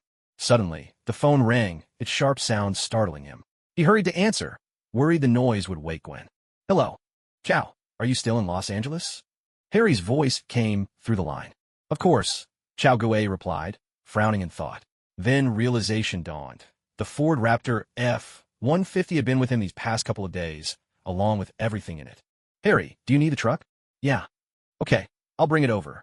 Chao Gui said, just as well. He felt like getting out for a bit. Who knew? Maybe he'd stumble into something interesting. He leaned over and planted a gentle kiss on the sleeping Gwen, then got out of bed to wash up and get ready to head out. Hey, Harry, are Lucy and Beth with you? Chao Gui asked as he dialed the phone from inside the Ford. No, I'm at my villa, Harry replied. I haven't been in touch with them since we parted ways the day before yesterday. All right, I got it. Chao Gui hung up. When they separated 2 days ago, he hadn't sorted anything in the Ford.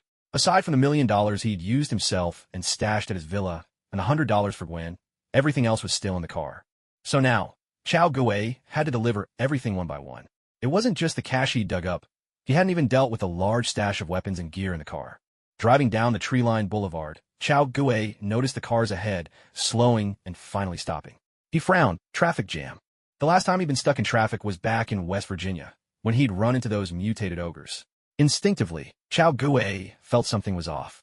Just then, a black Chevrolet came roaring up, overtaking everyone and stopping not far ahead. The driver looked hurried and tense, a burly white man with a leopard-like face and bushy eyebrows that almost met his beard. Chao Gui's eyes narrowed. It was the infamous Downfall guy. Wherever this guy showed up, chaos followed. He was as notorious as Kim's father among Hollywood's legendary tough guys. But this actually put Chao Gui at ease. Downfall guy's presence meant nothing supernatural was going on. For Chao Gui, that was a relief. He could handle this. He recognized the scene. It was from Den of Thieves. A decent action flick. At least, the gunfights were. Thinking it over, Chao Gui rummaged through his car and pulled out an M4. With so many people around, a shotgun was out of the question, and facing rifles with just a handgun, that would be suicide. Using a pistol in this situation gave him a creeping sense of unease. Cars kept arriving behind him, and soon, every vehicle was trapped on the boulevard, unable to move. 200 meters ahead, the door of a black full-sized SUV swung open, and a white man in a white t-shirt and black body armor stepped out. Chao Gui's eyelid twitched. This guy was hefting an M249 light machine gun, the drum magazine, so big it made Chao Gui's heart skip a beat.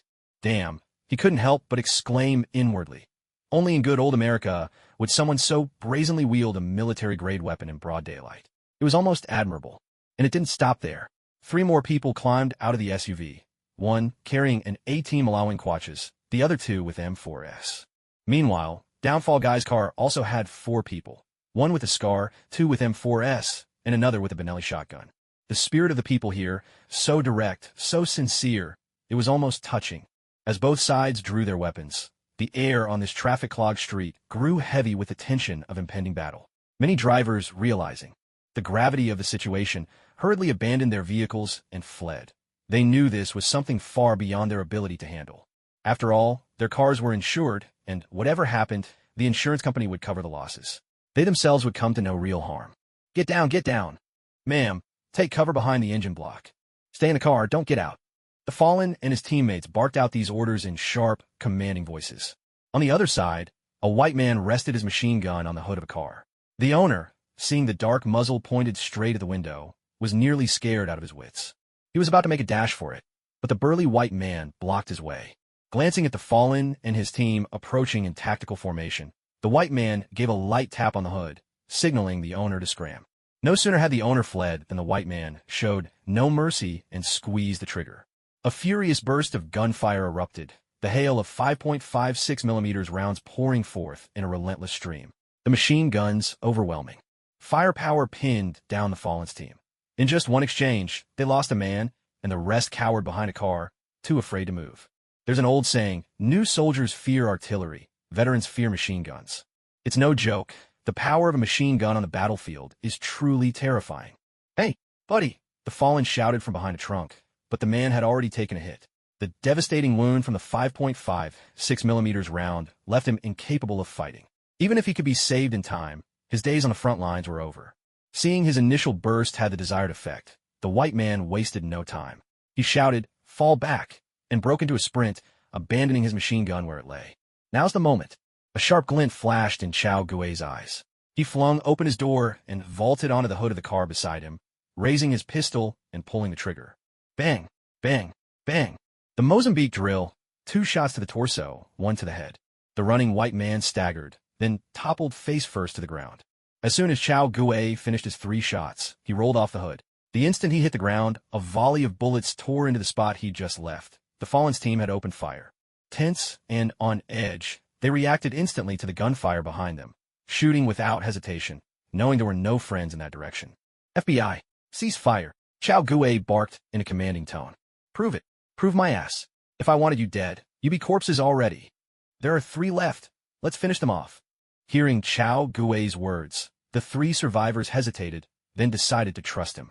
The ringleader Ray was down, and the man claiming to be FBI was clearly not an enemy. At least, not for now. Seeing that Fallen Brother had stopped attacking, Chao Gui took a deep breath. His heart pounded fiercely, the sound echoing in his ears. For an instant, the world seemed to slow down around him. Chao Gui slipped into bullet time. With a powerful push of his legs, he leapt once more onto the hood of a nearby car. He swung his M4 in quick succession. 3 sharp cracks rang out as he fired. The 5.56mm rounds traced graceful arcs through the air, each one finding the temple of a retreating robber ahead. One particularly unlucky man's skull shattered, fragments scattering through the air. Classic American style, blowing minds wide open. A crisp chime sounded. Host has eliminated half of the bank robbers, completing a Safeguard the People mission. Reward: 1,000 merit points, 500 experience points. Half. Chao Gui arched an eyebrow. Did that mean there was another group of robbers still out there?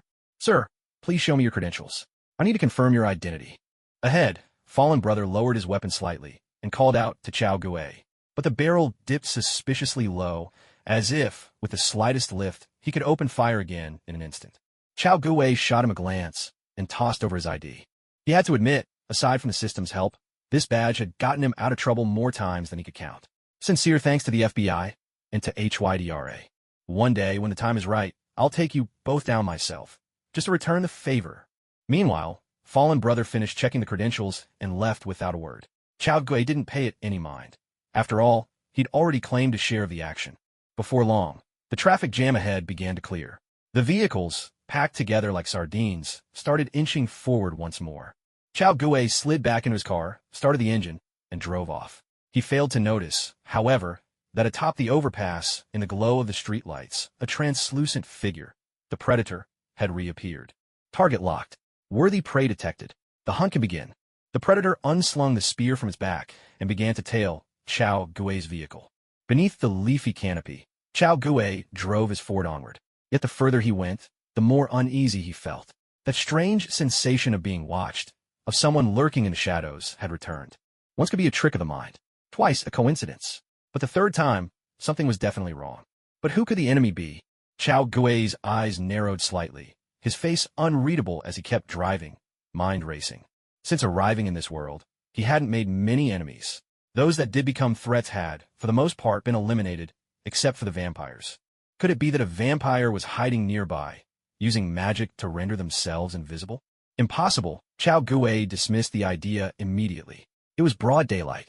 Even if a vampire had some way to overcome the sun, they'd never choose to fight under such unfavorable conditions. It would be utter foolishness. So who, then, could possess such a power of invisibility? Only one answer came to Chao Gui's mind: the predator. There are only a few reasons someone could possess the ability to turn invisible, which defies the laws of physics: magic, supernatural powers, or advanced technology. The first two are out of the question. Chao Gui had never provoked anyone from those circles. As for technology, the only thing that came to mind was the predator. These alien hunters are known for seeking out strong opponents in war-torn places during sweltering seasons. And right now, Chao Gui clearly fit both criteria. It was summer break, and he had just emerged victorious from shootout. With this realization, Chao Gui jerked the steering wheel and made a sharp U-turn, weaving through the streets before speeding toward the underground parking garage of a large building. He needed to find a place with plenty of cover. He wasn't sure if his pursuer would use high-powered weapons, but if it truly was a predator, one blast from that shoulder cannon, and he'd be done for. Noticing Chao Gui's sudden burst of speed, the predator, trailing him, hesitated for a split second and instinctively activated its shoulder cannon to aim. However, Chao Gui had already darted into the underground garage, slipping out of sight before the cannon could finish locking on. Seeing this, the predator quickly broke into a run to follow, but as soon as it reached the entrance, it sensed something was off. A thick layer of white powder now covered its feet. It was flour. Embarrassing as it was, Chao Gui had a bit of a hoarding habit and suffered from an irrational fear of running out of supplies. Ever since he'd acquired the system backpack, he'd taken to stashing away all sorts of essentials, especially food. This time, it turned out to be unexpectedly useful. Hiding behind a pillar, Chao Gui watched as several oversized white footprints appeared on the ground, far larger than any humans. His heart settled. It really was a predator. After a moment of thought, Chao Gui drew his trusty blade, Shiyu. He didn't opt for a firearm. His guns were no match for a predator's shoulder cannon, and there was no guarantee he could even harm it. Cold steel was the better choice. The predator's most formidable weapons were its shoulder cannon and the bomb on its wrist, but it also prided itself on honor. If challenged with melee weapons, predators would never stoop to using their hot weapons against an opponent. As the saying goes, a gentleman fights fair. Chao Gui intended to force the predator to abandon its technological edge. At the entrance, the predator's massive head swiveled as it began scanning the entire garage. Its mask shifted scanning modes, switching from thermal imaging to light-based detection. It didn't take long before the glint of Chao Gui's drawn blade caught its eye. Seeing the predator's gaze fix on him, Chao Gui didn't bother to hide. He stepped out openly, blade in hand, ready for battle. Predators were sticklers for rules. If you wanted a fair fight, they'd oblige. But if you broke the rules, they'd respond in kind. With his current strength, Chao Gui was confident he could take down a single predator in close combat.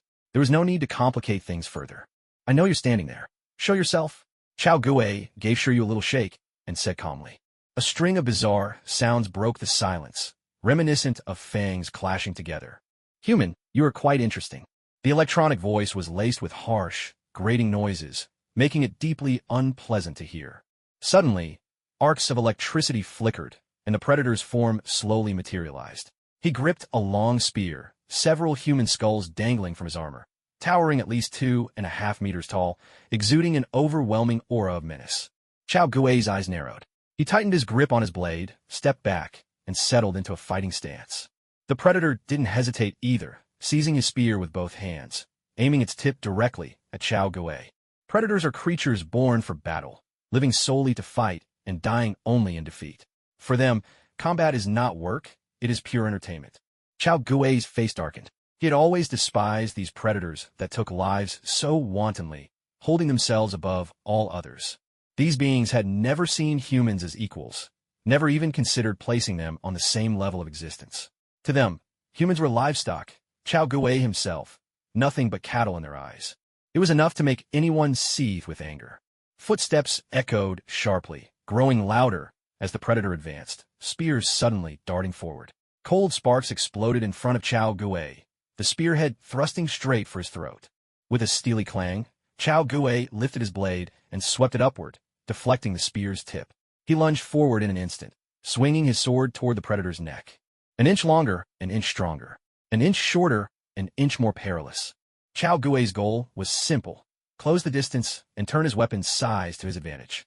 But the Predator was a seasoned interstellar hunter, his combat experience vast. He read Chao Gui's intentions with ease and blocked the attack effortlessly. Chao Gui fixed his gaze on the Predator's mask. He sensed the eyes beneath were burning with excitement. With a fierce shout, Chao Gui launched into a flurry of blade strikes. Once again, that sound like clashing teeth rattled out, as the Predator spun his spear in perfect rhythm with Chao Gui's assault. In the blink of an eye, the two had clashed countless times. In the dim underground parking garage, silver flashes arced through the gloom, showers of sparks flying, the ringing of metal on metal echoing without end.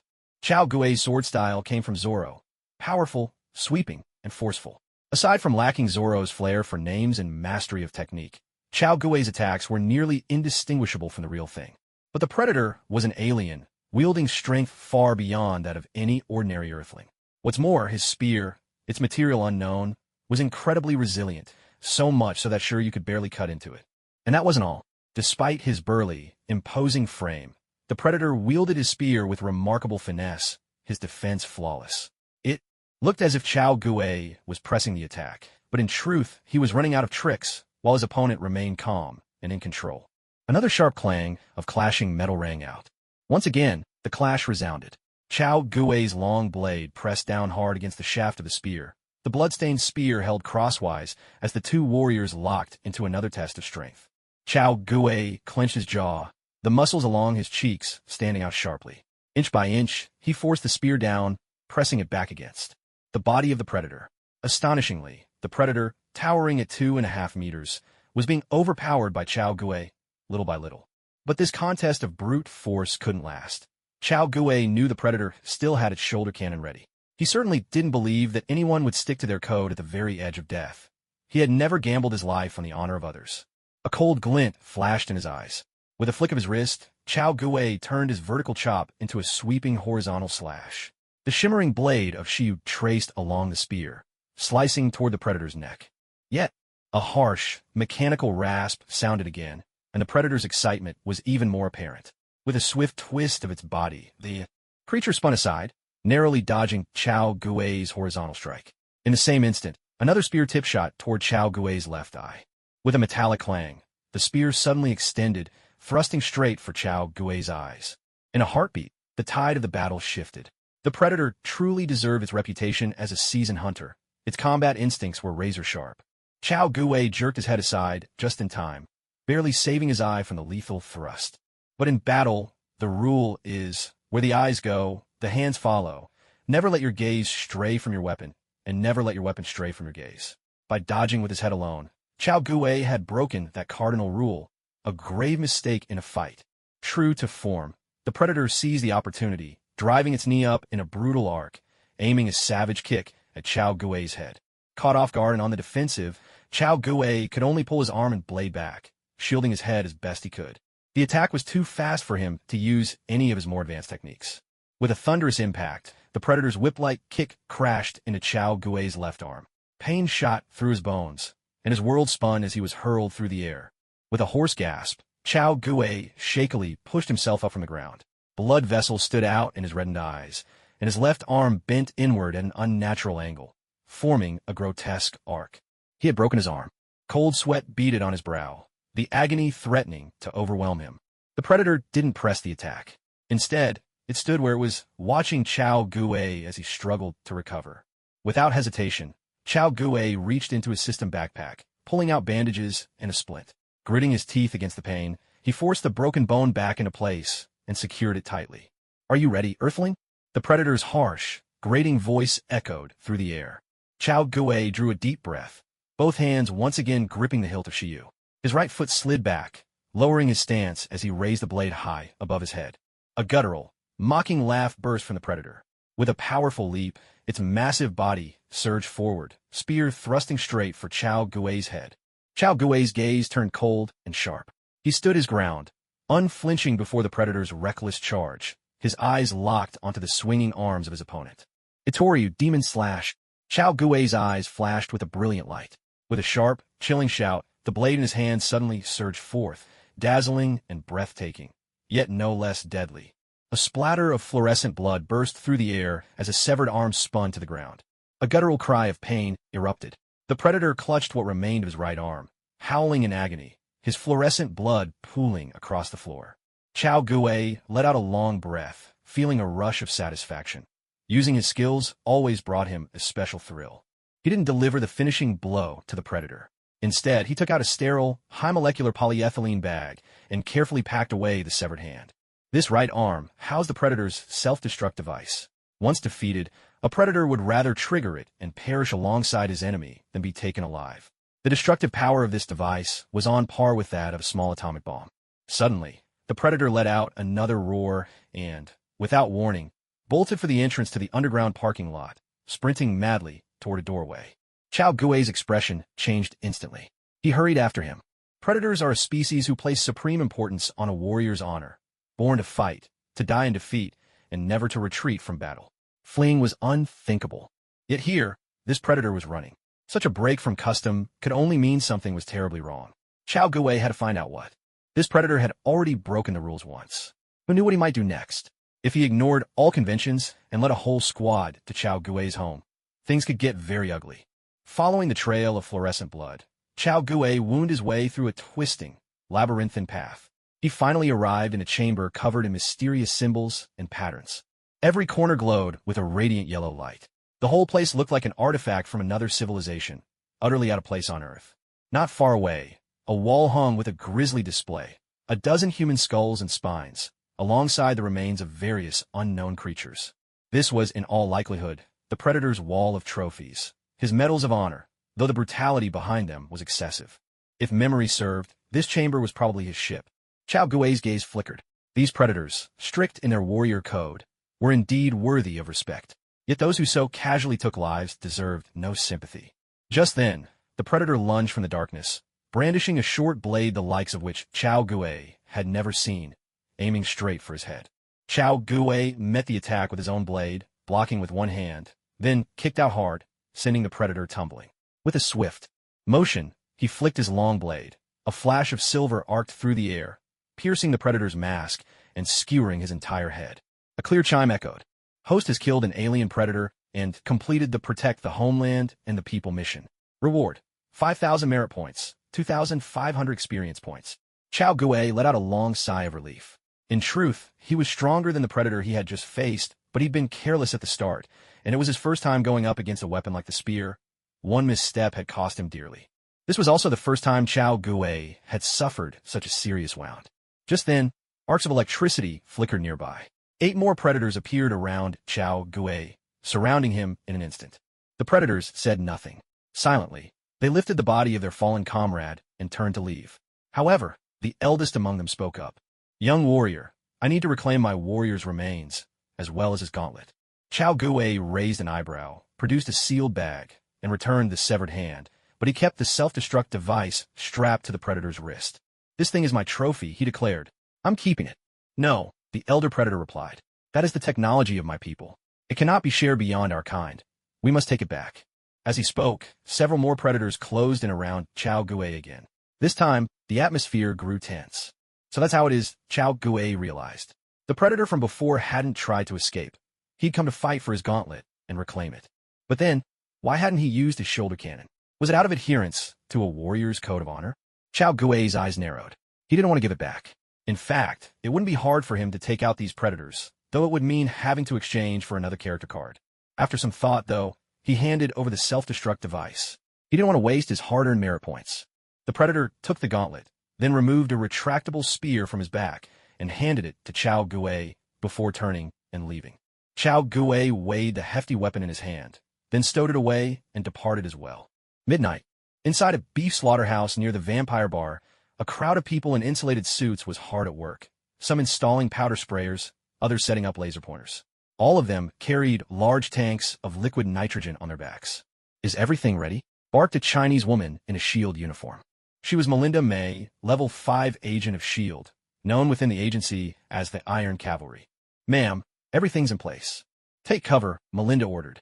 After years of investigation, SHIELD had finally confirmed the presence of these invisible monsters again. Now, it was time to capture one. If SHIELD could acquire the technology from these creatures, it would mean a tremendous boost in their strength. Melinda's expression was grave.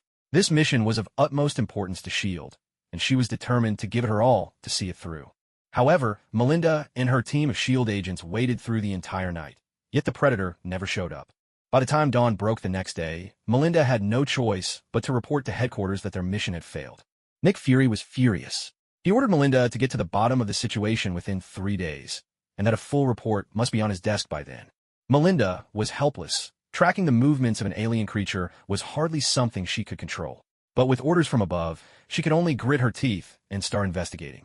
With no leads to go on, she pulled up footage from the nearby surveillance cameras. She found nothing unusual, except for one odd detail. Why would someone leave the bar alone in the middle of the night? And after that person left, why did no one else appear in the bar again? This kid seems suspicious, Melinda murmured to herself in front of the computer, staring at Chao Gui's file. At dusk, Chao Gui drove a Porsche Cayenne back to his villa. Don't get the wrong idea. Chao Gui couldn't afford such a car. The Porsche actually belonged to Harry, who had given it to Chao Gui. Harry had taken back the Ford F-150 Raptor to add to his collection. That truck had brought him so many unforgettable memories that he couldn't bear to let it go. Originally, Chao Gui had planned to take public transport home, but Harry insisted on giving him the Porsche Cayenne. He even brought in a lawyer to handle all the paperwork on the spot. With things at that point, Chao Gui had no choice but to accept. In the villa, a bedsheet and a few pieces of clothing belonging to Chao Gui and Gwen hung from the second-floor balcony, carrying a faint scent of laundry detergent that drifted gently on the breeze. Inside, Gwen was busily tidying up their home. What had once been an empty, cold house had been transformed by Gwen's touch into a warm and inviting place. A true home. "Gwen, I'm back," Chao Gui called out with a smile as he parked the car. "Oh, then hurry up and wash your hands. Dinner's ready," Gwen replied, setting down her feather duster. "I've already cooked."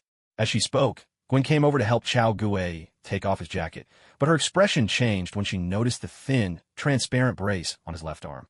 "Chao, just a little car accident," Chao Gui said with a cheeky grin.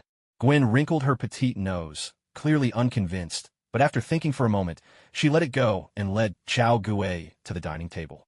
"Darling, my hands hurt. I can't eat by myself," Chao Gui sighed, sounding apologetic. Gwen glanced at his left hand and then broke into a smile. "It's all right, honey. I'll feed you." Late at night, in a Los Angeles S.H.I.E.L.D. branch, Melinda's office was brightly lit. 3 people were inside, poring over a stack of documents. Chao Gui, a student at Midtown High School in New York. Father, a member of the FBI, unfortunately died in the line of duty. How could it be? This kid actually doesn't have any hidden identity? Melinda stared at the file, her brow tightly knit. Everything looked perfectly normal, as if he were just an ordinary person, utterly unremarkable, his cover flawless. But that was the problem. Being too perfect was, in itself, a flaw. "Mel, have you ever considered, what if this kid really is just an ordinary student?" Beside her, a young man couldn't hold back and spoke up. Entering a bar, then leaving alone. Sure, it wasn't common, but it wasn't suspicious either. Maybe something urgent came up. Melinda shot the young man a glare. "Ward, you're a level 4 agent now. You need to keep your basic sense of vigilance." "But even if I analyze this by the book, just like we learned at the academy, I can't find anything suspicious about him," the agent named Ward replied. "Nothing suspicious?" Melinda's face hardened as she tossed a stack of receipts onto the table. "Take a look at this, his purchase records. The amount of food he buys every day could feed a dozen people. And another thing, his savings are far too high. Even with an FBI pension, it shouldn't be this much. Every month, someone wires money into his account, but I can't trace the source. And most importantly, the bar at the slaughterhouse? It's declared bankruptcy and has already been demolished. Don't you think all of this is just a little too convenient?" Ward frowned. Melinda truly deserved her status as a level 5 agent. She noticed things he would have missed. But the problem was, none of this really added up. None of it had anything to do with aliens or advanced technology. And there's one more thing. He sold a villa in Los Angeles for over $1 million. Where'd he get that kind of money? He's a New Yorker, so why would he buy property in L.A.? "You're right, ma'am," Ward said, spreading his hands in surrender. "But that's for the IRS and the FBI to sort out. This has nothing to do with aliens. It's outside the Strategic Homeland Intervention, Enforcement, and Logistics Division's jurisdiction." "And how do you know it has nothing to do with us?" Melinda retorted. "Can you explain why? Ever since he left, not a single person has come out of that bar, day or night. Don't forget, that was a vampire bar. If he didn't have serious skills, how could he have walked out of there unharmed? Even if he has nothing to do with our target, he still has to report his abilities and submit to our agency's supervision. If necessary, I have the authority to apprehend or even eliminate him." Okay, Ward said quickly. You're the boss, whatever you say. So what now? Do we go undercover and investigate? Idiot. We're S.H.I.E.L.D. Why bother with covert investigations? Let's just summon him under the FBI's name, detain him, and interrogate him. Isn't that a bit much? We're potentially dealing with an unknown, superpowered individual. We don't know his combat strength or abilities. We must be fully prepared. All right then. When do we move? Tomorrow. Linda, get in touch with the tactical team and have them ready by tomorrow morning, Melinda instructed her assistant. Yes, ma'am. So soon. Ward sounded surprised, then grinned. Mel, are you just eager to meet one of your own? Ward's words were meant as a joke, but the moment he finished, Melinda's expression hardened. Her voice turned cold. Ward, first of all, my nationality is American. Second, my faith is Catholic. I have nothing to do with them. I am an American citizen who swore an oath to the flag and the Bible. I don't want to hear any more of these foolish jokes from you. Ward was taken aback, unsettled by Melinda's sudden anger. He nodded instinctively. We'll summon him first. If he refuses to cooperate, then we'll take action, Melinda continued. Yes, ma'am. The next morning, Chao Gue slowly opened his eyes, still half asleep. Gwen was nestled in the crook of his arm. Chao Gue gently slid his arm out, adjusted Gwen to a more comfortable position, and was just about to get out of bed when his phone suddenly rang. It was Harry again. Harry. Ciao, it's me, Harry said. There's a banquet tonight, hosted by my father and me. I was wondering if you'd be interested in coming. I've also invited Lucy and Beth, and I was about to ask Gwen as well. Oh, I see. I'll be there on time, Chao Gue replied, rubbing his nose. Gwen and I, live together now. I'll ask her for you. Great. See you tonight, Harry said. Oh, by the way, where do you live? I'll have a tailor send over some evening wear for you. Haha, no need for that. We can handle it ourselves, Chao Gue replied, wiping a nervous sweat from his brow. The little green goblin really was a good guy. Not at all the ruthless capitalist he'd imagined. All right, see you tonight, Harry said before hanging up. Zing zong, zing zong. Just then, the doorbell rang. Chao Gue frowned. I don't know anyone in Los Angeles. Who could be visiting me? He was a little unsettled, but got dressed and went to the door, curious to see who it might be. When he opened the door, he found two people standing outside in uniform, a woman of Chinese descent and a young white man. Not far from them, a black van was parked, a vehicle that might belong to them, or perhaps there were more people inside. Chao Gue frowned. He recognized the two people in front of him. They were agents from S.H.I.E.L.D., Melinda and Ward. Ward's background was much like his own. Both were second-generation Hydra, the so-called Hydra heirs. But there was a crucial difference. Ward was the real deal, risking his life on the front lines day after day. Chao Gue, on the other hand, had never actually been involved with the organization and spent his time chasing women and traveling. As for Melinda, the Chinese woman, she was what you'd call a banana, yellow on the outside but white on the inside.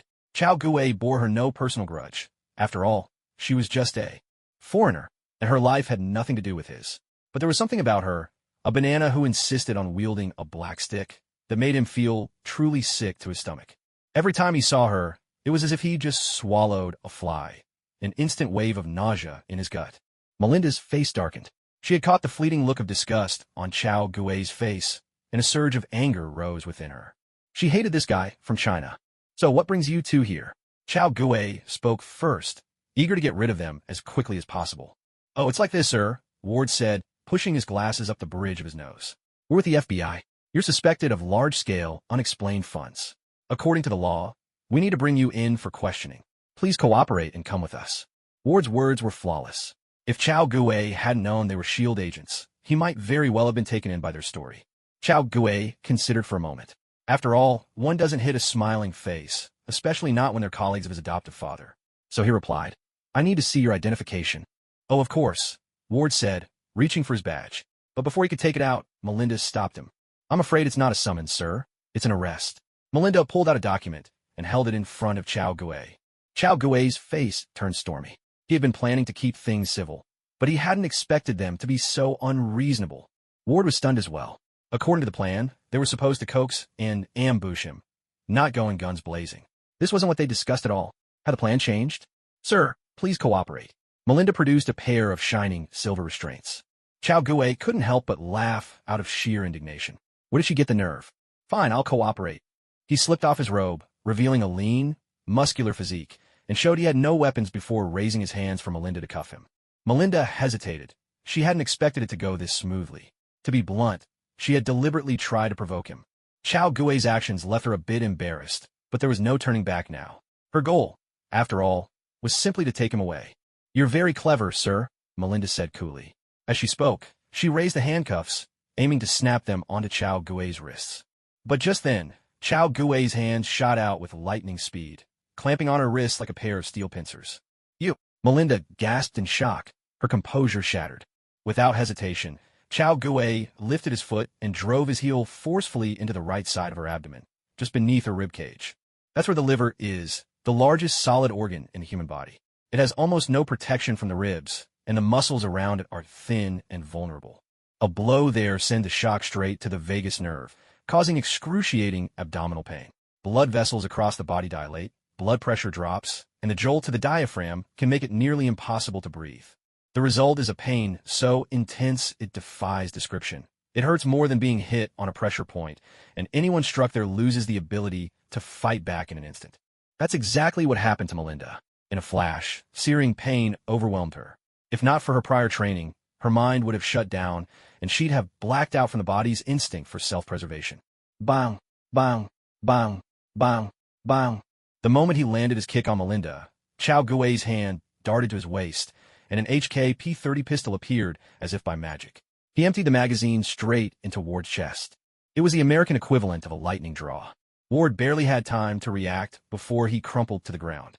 He was wearing a bulletproof vest, so the 9mm Parabellum rounds couldn't penetrate, but the barrage of impacts left his chest battered and put him at risk of suffocating. Just then, the men in the van snapped to action. 5 of them burst out, aiming their weapons squarely at Chao Gui. The fence along the villa wasn't concrete, just flimsy wooden boards, no match for bullets. Chao Gui immediately entered a state of heightened focus, sprinting for cover behind a concrete barrier. Gunshots rang out, tearing into the spot where he'd been standing only a heartbeat before. As he dove behind cover, shards of cement ricocheted wildly through the air. The attackers had locked onto his location once again. But Chao Gui kept his cool. He pulled out a phone and dialed emergency services. "This is the FBI. Badge number XXXXXXX. I'm at XX and under attack by unidentified armed suspects. They have automatic weapons." On the other end, the LAPD command center erupted into chaos. Alarms blared, phones rang off the hook, and the SWAT team scrambled for the helicopters. Hanging up, Chao Gui peeked out to assess the situation, only to see the assailants trying to drag Melinda and Ward away. "Not so fast," he thought coldly. "No way I'm letting you get away with that." With a steely gaze, he reached into his system pack, pulled out an M4 carbine, and squeezed the trigger. Bang, bang, bang. The 2 men hauling Melinda and Ward dropped instantly, bullets tearing through their thighs. They collapsed to the ground, howling in agony. The remaining 3 split up. One laid down automatic suppressing fire on Chao Gui's position, while the other 2 fanned out, circling wide to flank him. They moved in a pincer formation, determined to take him down in a single, brutal assault. It had to be said, these people were exceptionally skilled fighters. However, Chao Gui was no ordinary man, and this was the heart of the Bald Eagle's territory, a place where you couldn't just run wild as you pleased. "This is the LAPD. Drop your weapons immediately, or we have the authority to use lethal force." In an instant, helicopters above and police cars on the ground had Chao Gui and the SHIELD agents completely surrounded. Over 100 gun barrels were aimed squarely at Chao Gui and the 7 from SHIELD. Seeing the situation, Chao Gui decisively tossed away the M4 in his hands. Among everyone there, he posed the least threat. After all, he was shirtless. "FBI, I'm the one who called the police." Before the SWAT officers could make a move, Chao Gui pulled out his identification and revealed his credentials. The group of officers, who'd rushed over, paused in surprise, then quickly holstered their handcuffs, lowered their weapons, and helped Chao Gui to his feet. "Sir, you're safe now." But on the other side, things weren't going so well for SHIELD agents. SHELD's people loved to pose as FBI agents during operations, but there was a catch. Only official agents had that privilege. The regular combat operatives didn't get that kind of protection. They did have special weapons prepared for Chao Gui, gear that could even take on SWAT, but even if they had the nerve, they wouldn't dare use them now. Otherwise, all of California would become off-limits to SHIELD. Faced with the overwhelming LAPD presence, the SHIELD agents had no choice but to surrender quietly. Inside the villa, Gwen stood by the window watching as Chao Gui was led to a police car. She didn't rush downstairs. Instead, she contacted Beth, Lucy, and Harry. Gwen was a smart girl. She knew how to best help Chao Gui. Meanwhile, at SHLD's Los Angeles branch, chaos reigned as well. A whole action team had been caught, along with 2 agents of level 4 and 5. For them, this was an earthquake. Half an hour later, Harry, Gwen, Lucy, along with Beth and Whitney, hurried to LAPD headquarters. None of them could have imagined witnessing something so terrifying in such a big city. Gwen, what happened? Lucy couldn't help but ask. I'm not sure, either, Gwen replied, shaking her head. I was still asleep when I heard gunshots. At first, I thought it was just some other noise and didn't pay attention. But when I got up to check, the LAPD was already there. As she spoke, Gwen instinctively straightened her clothes. There was still a plum blossom mark on her neck that hadn't disappeared. Don't worry, it's going to be fine, Harry said reassuringly. The lawyer just called me. Chow wasn't hurt at all. Not even a scratch. It was the 7 others who got injured by him, 4 of them in fact. We just need to wait a bit. Once the paperwork is done, Chow will be out. All right, Gwen nodded. In fact, not only Harry, but Beth and Lucy had all called their lawyers as well. Yet having too many lawyers involved wasn't necessarily a good thing. After weighing the options, they decided to let the lawyer appointed by Harry handle the matter. In a separate room, Chow Gue sat shirtless in front of a chair, speaking with a white lawyer. The LAPD hadn't interrogated or detained him. They simply took a brief statement. After all, Chow Gue's legal identity was with the FBI, and he had legal counsel by his side. Coupled with North America's expansive rights to self-defense, nothing Chow Gue had done amounted to a violation of a law. The most crucial point was that no one had died at the scene. This detail was vital. Had there been a fatality, even with all these advantages, he couldn't have avoided a trip to the interrogation room for the sake of LAPD's reputation. Mr. Chow, the other party wishes to settle with you. I'd like to hear your thoughts, the middle-aged white lawyer asked. S.H.I.E.L.D. had moved swiftly. Before Chow Gue's lawyer even arrived, their people were already there, loudly accusing Chow Gue of assaulting FBI agents and demanding he face the electric chair. But when Chow Gue produced his credentials, their bravado vanished instantly. They were fake FBI. Now, faced with a supposed real one, it was like an impersonator coming face-to-face with the genuine article, an awkwardness beyond words. Although Chow Gue's FBI identity was also fake, the other side didn't know that. S.H.I.E.L.D. instantly became uneasy. When Ron, the renowned Los Angeles lawyer, showed up for Chow Gue, S.H.I.E.L.D. wasted no time proposing a private settlement.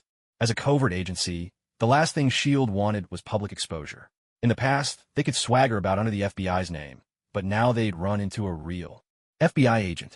In this kind of situation, the actual FBI would be thrown into confusion, and if they got involved, S.H.I.E.L.D.'s risk of being exposed would only increase. So S.H.I.E.L.D. decided to be crafty, hoping to keep things quiet for now, planning to settle the score once the commotion died down. By then, they'd have plenty of ways to deal with Chow Gue. What are their terms? Chow Gue asked. $1 million, Ron replied. Tell them to add another $1 million, Chow Gue sneered.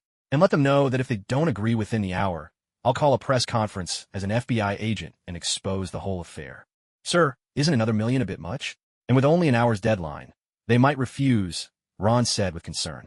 Besides, this was turning into a hassle. It would take considerable effort on his part, and he found it exhausting. Chow Gue chuckled softly. Just go and negotiate, counselor. If you pull this off, $500,000 from that extra $1 million is yours. I have faith in your abilities. Upon hearing this, the middle-aged lawyer instantly became excited. Patting his chest, he grinned and said, No problem, Mr. Chow. Leave everything to me. With that, he dashed out of the room, barely able to contain his enthusiasm. Chow Gue chuckled to himself. S.H.I.E.L.D. would definitely agree to this. After all, if a problem could be solved with money, it was no problem at all for them. No sooner had Lawyer Ron left than a police officer walked in and informed him that all the paperwork was done. Chow Gue was free to go. All right, thank you. Outside, Lucy and Gwen received the news from the police that Chow Gue would be out soon, so they didn't have to worry. Before the words had even faded, they saw Chow Gue coming out, escorted by another officer, still bare-chested. The sight of his powerful, sculpted muscles made quite an impression on Beth, Lucy, and Whitney. It was the first time any of them had seen such a perfect physique. In truth, it wasn't just them. Even Gwen had been mesmerized the first time she saw him like this. Suddenly, Gwen's expression darkened. She could feel 3 burning gazes on her back. Damn LAPD. Couldn't they at least give him a shirt? Gwen quickly rummaged through her bag, pulled out a shirt, and hurried over. Behind her, Beth and Lucy sighed wistfully. If only they'd been quicker. If Gwen hadn't beaten them to it, they'd have jumped at the chance to make their move. Ahem, stop staring. Let's go over, Lucy said. Okay. Beth shrugged. Whitney, hey, what are you doing? Wiping the blood from her nose, Whitney giggled foolishly. Thank goodness. After 2 months of congestion, my monthly visitor finally came out through my nose. Beth, straight face. No way. I have to go thank him in person. Beth grabbed her. Are you blind? Didn't you see Gwen is his girlfriend? What's it got to do with anything? Whitney looked innocent. I just want his body. Who he's dating doesn't matter to me. Beth shot her a glare. If I can't get him, what chance do you have? Whitney shrank back. All right. I'll drop it for now. Meanwhile, Chow Gue had put on his shirt, and with Gwen by his side, left the police station. If it didn't get out now, her boyfriend would be devoured by those 3 hungry wolves. But just as they got home, Lawyer Ron rushed over with SHLD's settlement agreement and a bank card in hand. Chow Gue glanced over the documents, signed his name, then transferred $500,000 to Lawyer Ron and moved the remaining $1.5 million into his own account. After all, who knew if S.H.I.E.L.D. might freeze the card at any moment? Better safe than sorry. And with that, the matter was more or less settled. Of course, whether S.H.I.E.L.D. would seek further revenge, well, that was another story. With $1.5 million deposited, Chow Gue didn't even bother going home. Instead, he asked Gwen to drive him to get some tailored clothes. They had a banquet to attend that evening, and he needed to dress more formally. Hey, Harry, are there any good clothing brands in Los Angeles? Yeah, there's Kingsman. I'll send you the address. Great. Inside S.H.I.E.L.D., in the infirmary. Although it was called an infirmary, it was more like SHLD's private hospital, fully equipped, rivaling any major medical center. Melinda lay on the hospital bed, her eyes sharp and cold. The memory of the fleeting look of disdain and disgust on Chow Gue's face made her blood boil with murderous intent. Why? What gave you the right to be so arrogant? What makes you think you're better than me? What makes you think you can act superior in front of me, a citizen of the United States? In her heart, Melinda raged. She knew she shouldn't care so much, shouldn't let anger get the better of her. Everyone has their own ambitions and pursuits. No one has the right to interfere with another. But she was just furious. She simply couldn't stomach Chow Gue's attitude. As her emotions swelled, a sharp pain flared in her liver, making her suck in a deep breath. She forced herself to let it go, but she was certain this matter was far from over. Footsteps echoed in the corridor. At that moment, 2 middle-aged white men knocked on her hospital room door and stepped inside. Coulson? Gatler, what brings you here? Melinda asked. It's a big deal. Headquarters sent us to look into it, Coulson said as he took a seat by Melinda's bed, while Gatler pulled out a notepad. Mel, we mean no harm. We just need to ask a few questions, that's all. It'll be over quickly, don't worry. Coulson, a level 6 S.H.I.E.L.D. agent, was reputed to be the village chief for newcomers in the Marvel world. He was gentle and approachable, but make no mistake, anyone who reached level 6 had to be tough. As for Gatler, he was a level 7 agent, a high-ranking figure within S.H.I.E.L.D. But he wore another face as well, Hydra operative. Known within Hydra as clairvoyant, Gatler wasn't loyal to peers, nor was he in league with Sitwell. He was more like an independent head, a force operating outside of Pierce's control. Inside the hospital room, Melinda explained in detail why she suspected Chow Gue, but she twisted the story, claiming it was Chow Gue who provoked her and struck first. Listening to her, both Coulson and Gatler fell silent. As veteran agents, they were experts at reading micro-expressions. It was obvious Melinda wasn't telling the whole truth. Still, they didn't call her out. The incident was over and digging deeper would serve no purpose. I want to know how headquarters plans to deal with this man from China, Melinda asked. They won't, Gatler replied. He's one of our own, Sitwell's adopted son. His father was a level 5 agent in the Bureau before he passed away, so the matter was simply closed. Not long after the incident, word of it reached headquarters. Coulson, being good friends with Melinda, took the initiative to investigate Chow Gue. According to SHELD's internal records, Chow Gue was just an ordinary student, nothing out of the ordinary.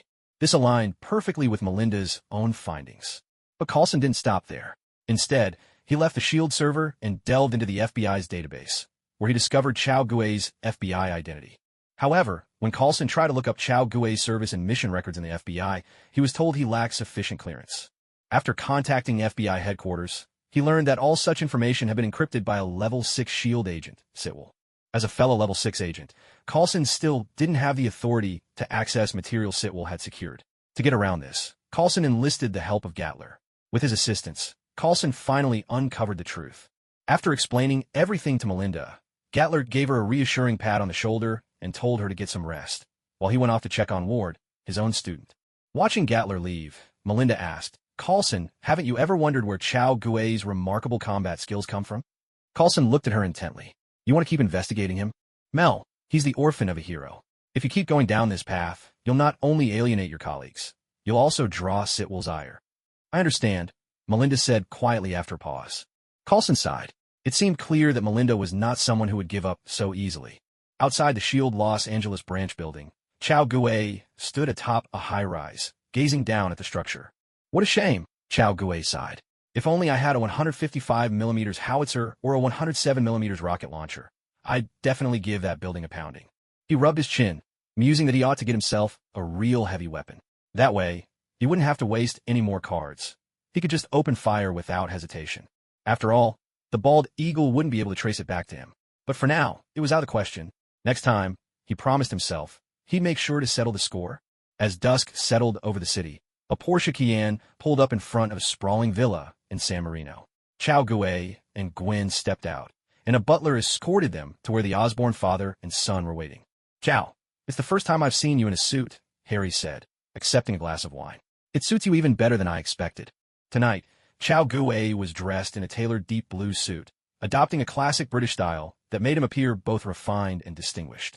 But, to be honest, wearing a suit is really uncomfortable. Chao Gue rolled his neck, and in that instant, all his previous poise vanished. Not only Harry, but even Gwen couldn't help but shake her head in exasperation. Gwen, you look beautiful today, Harry said, skipping over Chao Gue's antics and turning to Gwen. Thank you, Harry, Gwen replied with a grateful smile. Harry nodded slightly. Now, that was the right way to start conversation. May I introduce my father? Harry said, gesturing to the middle-aged white man standing beside him. Hello, Mr. Osborne. Hello, Chao. The elder Osborne smiled as he shook Chao Gue's hand. Harry's told me about your adventures during the trip. Thank you for your help. Without you, this boy might not have made it back. Mr. Osborne, Harry is my friend. It was simply the right thing to do, Chao Gue replied with a warm smile. Even so, I still owe you my thanks. After all, I have only one son. The elder Osborne grinned. Just call me Norman. No need to be so formal. Chao Gue was taken aback for a moment, then quickly adjusted with a smile. All right, Uncle Norman. Norman patted Chao Gue on the shoulder. Go ahead and enjoy yourselves with Harry. I need to welcome another guest. With that, he strode toward the entrance. Harry, who's important enough that your father has to greet them personally? Chao Gue asked, puzzled. After all, the Osborne Corporation was a multi-billion-dollar tech giant. Who could command such respect? Tony Stark, Harry replied with a shrug. He's our third-largest shareholder. Of course my father has to make a show of it. Besides, he's got a terrible personality. Chao Gue couldn't help but chuckle at that. It was true, Stark's personality was notoriously abrasive. In fact, many of Marvel's villains have been antagonized by his attitude. Take Killian, for example, who turned from a fan into a bitter foe, or Mysterio, who ran Spider-Man in circles. If only Stark had treated people with a little more sincerity, things might have turned out differently. But unfortunately, he was the ultimate egotist, never caring about anyone else's feelings. My sympathies, Harry. Chao Gue grinned, not even trying to hide his schadenfreude. Thankfully, he didn't have to deal with that guy himself. Could you at least pretend not to enjoy it so much? Harry complained, shaking his head. Honestly, sometimes Chao Gue's personality reminded him a bit too much of Stark. By the way, who's your second-largest shareholder? Chao Gue asked, curious about who could possibly outrank the Stark group. Harry pointed to a few middle-aged men in military uniforms not far away. They're not just our second-largest shareholders. They're also the second-largest shareholders in Stark Industries. Chao Gue couldn't suppress a whistle of surprise. Wow, Uncle Sam really does play hardball. You go have fun with Gwen. I need to greet a few more people. Take care, young master, Chao Gue called after him with a grin. Watching Harry walk away, Gwen remarked, looks like Harry and the others are pretty worn out. Well, making money isn't easy, Chao Gue chuckled. Fortunately, we don't have to go through all that, Gwen replied, a hint of schadenfreude in her own smile. She was much like Chao Gue, though she concealed it better. Hand in hand, Chao Gue and Gwen began wandering leisurely around the villa. The two of them were deeply in love, so nothing else really interested them besides each other. But even though the villa was spacious, after just one circuit, they soon lost interest and didn't really know what to do next. This is so boring. If I'd known, I wouldn't have come, Gwen grumbled. Call Lucy and Beth, see where they are, Chao Gue suggested absent-mindedly, his gaze sweeping restlessly across the ballroom. Eventually, his eyes settled on a middle-aged man in a black suit, his large glasses giving him a distinctive look. Silly, who'd bring a phone along when they're dressed for a formal event? My phone's in the car, Gwen replied. Oh, Chao Gue muttered. Hey, are you even listening to me? Gwen's expression darkened. Chao Gue patted her hand. Sweetheart, I need to go meet someone. Wait here for me, okay? Gwen regarded him with a touch of suspicion, thought it over, then said, all right, but come back soon. I'm bored to death. Chao Gui nodded and headed in the direction of the man he'd spotted. He recognized him. One of the 12 Knights of the Round Table of Kingsmen, the agent known as Galahad, also called Harry. Hello there, sir. Chao Gui greeted him with a radiant smile. Sorry, sir, but I don't offer any special services, Galahad replied dryly, catching Chao Gui completely off guard. If you've nothing important, I'd prefer not to be disturbed, Galahad continued, leaning casually against the wall. Chao Gui's face fell. He composed himself, picked up a glass of wine, and moved to stand beside Galahad, speaking in a low voice. Kingsman's Galahad, one of the 12 Knights. I'm not mistaken, am I? In an instant, Galahad's posture snapped taut, his eyes fixed squarely on Chao Gui. Somehow, he was already gripping a golden lighter in his left hand. Chao Gui took a sip of wine. No need to be nervous. FBI. Galahad scrutinized Chao Gui, noting his relaxed stance. He didn't look like he was about to attack. There was no trace of hostility. I don't recall notifying the FBI of my whereabouts, Galahad said, slipping the lighter away. It looked like an ordinary lighter, but was in fact a grenade. Purely personal business. Nothing to do with the FBI, Chao Gui replied with a soft laugh. So what brings you here? Once Galahad was certain that Chao Gui meant no harm, he regained his usual composure. Yet, his gaze kept shifting to the tortoise-shell glasses, evidently busy pulling up information on Chao Gui. Shopping for gear, Chao Gui said with a smile. I want everything you're wearing, your bulletproof suit, the seal, the pen, even those Oxford shoes. Galahad fell silent. After a moment's pause, he spoke slowly. I can let you have a set, but I have one condition. Go on, Chao Gui replied. Tell me how you learn my identity, Galahad said. The FBI doesn't know who I am, and even if they did, you shouldn't have access to that information. Clearly, he had already found out who Chao Gui was. Of course, Chao Gui chuckled. A senior told me, Melinda May. She's Chinese like me. Galahad's eyes flickered as he quickly pulled up Melinda's file. Not the real one, of course, just what was available on the surface. There wasn't a word about the shootout that morning. While S.H.I.E.L.D. might not be known for its combat prowess, when it came to cooling down public attention and scrubbing records, they were second to none. Chao Gui smiled to himself.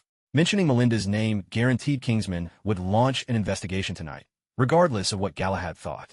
When it came to potential leaks, no one could afford carelessness.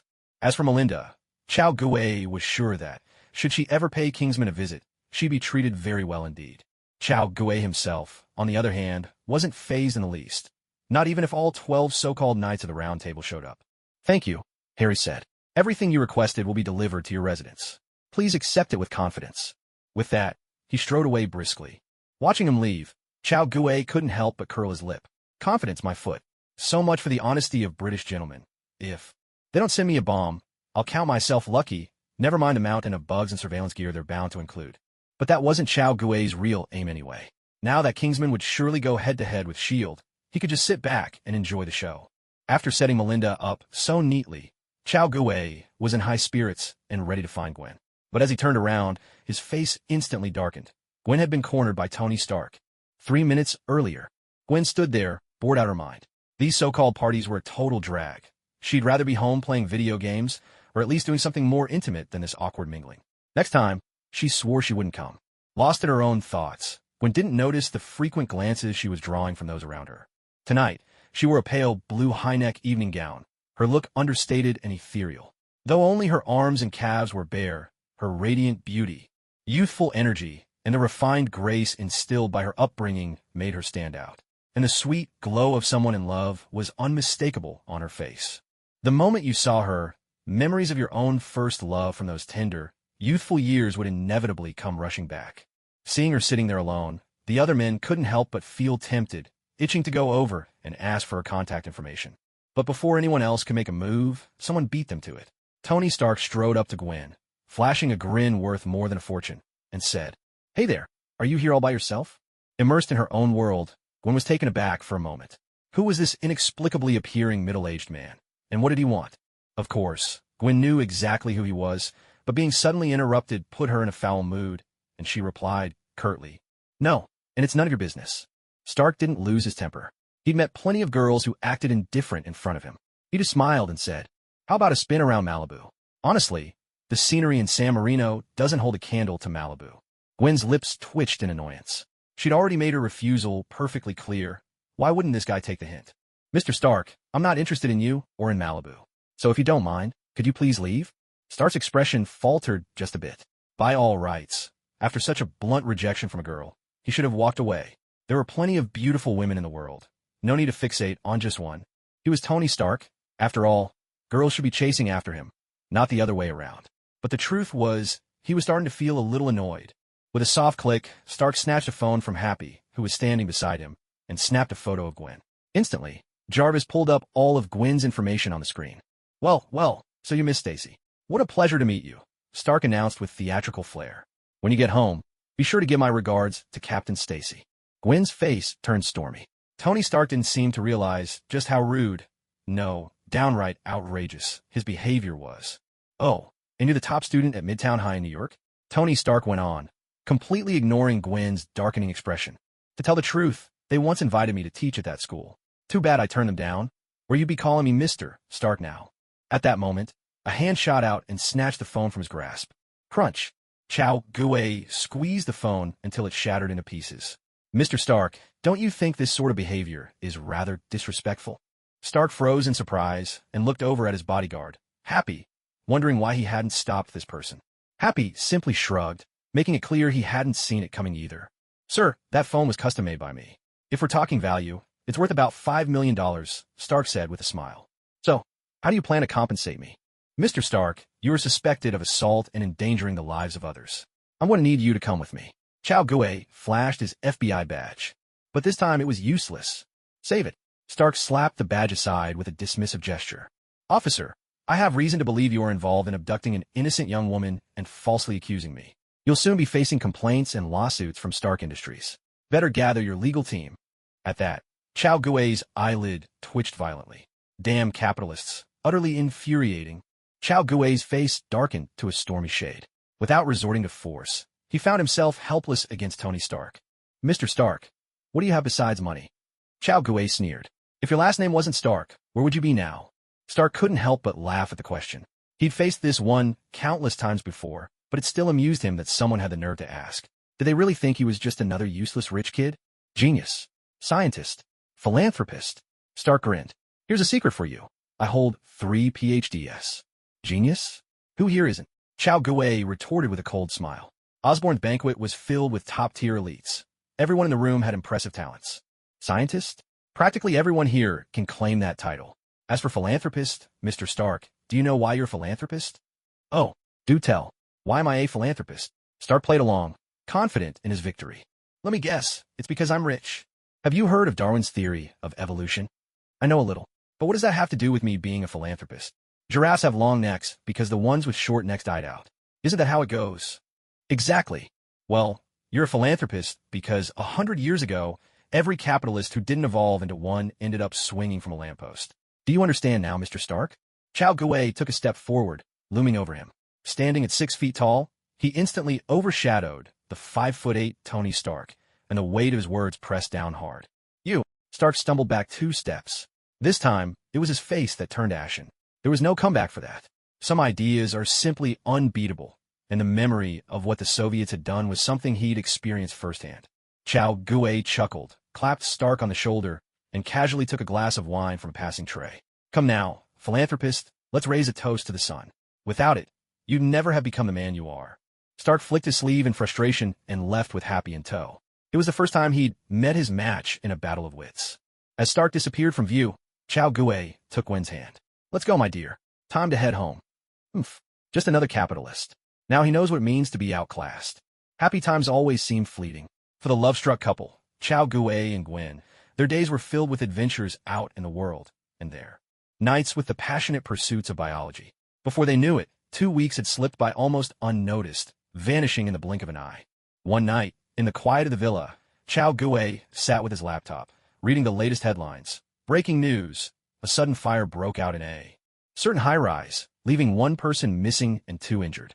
The cause of the fire remains unknown, though arson has not been ruled out. As he read, a wave of satisfaction washed over him. That very building was the headquarters of SHLD's Los Angeles branch. Judging by the report, Kingsman had finally made their move. He couldn't help but feel curious. What would become of Melinda? Darling, What do I look in this outfit? Gwen's voice pulled Chao Gue from his musings, snapping his attention away from the screen. He looked up, only to be struck by awe, and found himself compelled to look again. Gwen stood before him, her hair a soft golden curtain falling to her shoulders, and perched atop her head were two fluffy cat ears. She wore what seemed an ordinary maid's dress, but the skirt was a touch too short, showing off her long, graceful legs, clad in simple black stockings. Chao Gui's heart skipped a beat. Oh my incurable lovesickness. Gwen giggled behind her hand, unable to contain her amusement at Chao Gui's expression. Come here, darling. No way. I just wanted to show you. Now I'm changing back. Oh no you don't. Where do you think you're going? Let me go. Fireworks at sunset. Music lost in the spring breeze. 2 hours later, Chao Gue lay back, staring at the ceiling. In this moment, he felt utterly free from worldly desires. Even the wise and virtuous could be nothing more than this. Beside him, Gwen rested, her cheeks still tinged with red. After a while, as her strength returned, she spoke. Chao, there's something I need to tell you. What is it? Tomorrow is Ken's birthday party. We're going together, so no more fooling around tonight. Chao Gue blinked in surprise, then nodded. All right, no problem. My mom, dad, and 2 younger brothers have all come to Los Angeles. Oh wait, what? Chao Gue shot up like a coiled spring. What's going on? Gwen gently stroked his head, soothing him. Dad says he's taking the whole family to Hawaii for a vacation. That's why they're here in LA to find me. Oh, I see. Chao Gue stroked his chin, wondering if he would have to adjust his plans for a trip to Hawaii. I told my dad about us. Gwen grinned, half hiding her mouth. He said he wants to drag you back to New York and give you a good beating. Chao Gue was left speechless. Gwen continued, and he absolutely forbids you from coming with us to Hawaii. If you insist, the whole Hawaii trip is off. Chao Gue fell silent. So it's either him or me, never both. What kind of grudge is this? Chao Gue ground his teeth in frustration. Just how deep is this animosity, anyway? So, darling, what should I do? Chao Gue asked helplessly. This father-in-law of his was truly impossible to please. We'll just have to go along with Dad's wishes. And he also said he doesn't want to see you, Gwen replied with resignation. So, that means we need to separate for a while. I'll be going to Hawaii with Dad and the others, and you'll have to stay behind in Los Angeles. I'm sorry, sweetheart. Chao Gue was taken aback. Wait, that might not be so bad. He had been racking his brains for an excuse to slip away to Paris during this period. Who would have thought his father-in-law would solve the dilemma for him in an instant? Turns out, father-in-law, you're the real hero here. Chao Gue cheered inwardly, but put on a look of reluctant resignation, sighing as if heartbroken. All right, but how long will this last? I don't want to be apart from you for too long. I probably won't be back until school starts, Gwen replied apologetically. They'd be away for a month before returning to North America. What? That long? Chao Gue exclaimed, this time genuinely shocked. Honey, there's nothing I can do. Dad's angry. So this is the only way, Gwen said, a bit frustrated. She didn't want to be apart from Chao Gue for so long either. All right, you're amazing to put up with this, sweetheart. Chao Gue pulled Gwen into a hug and gently nuzzled her along the nutritious curve of her body. It's not so bad.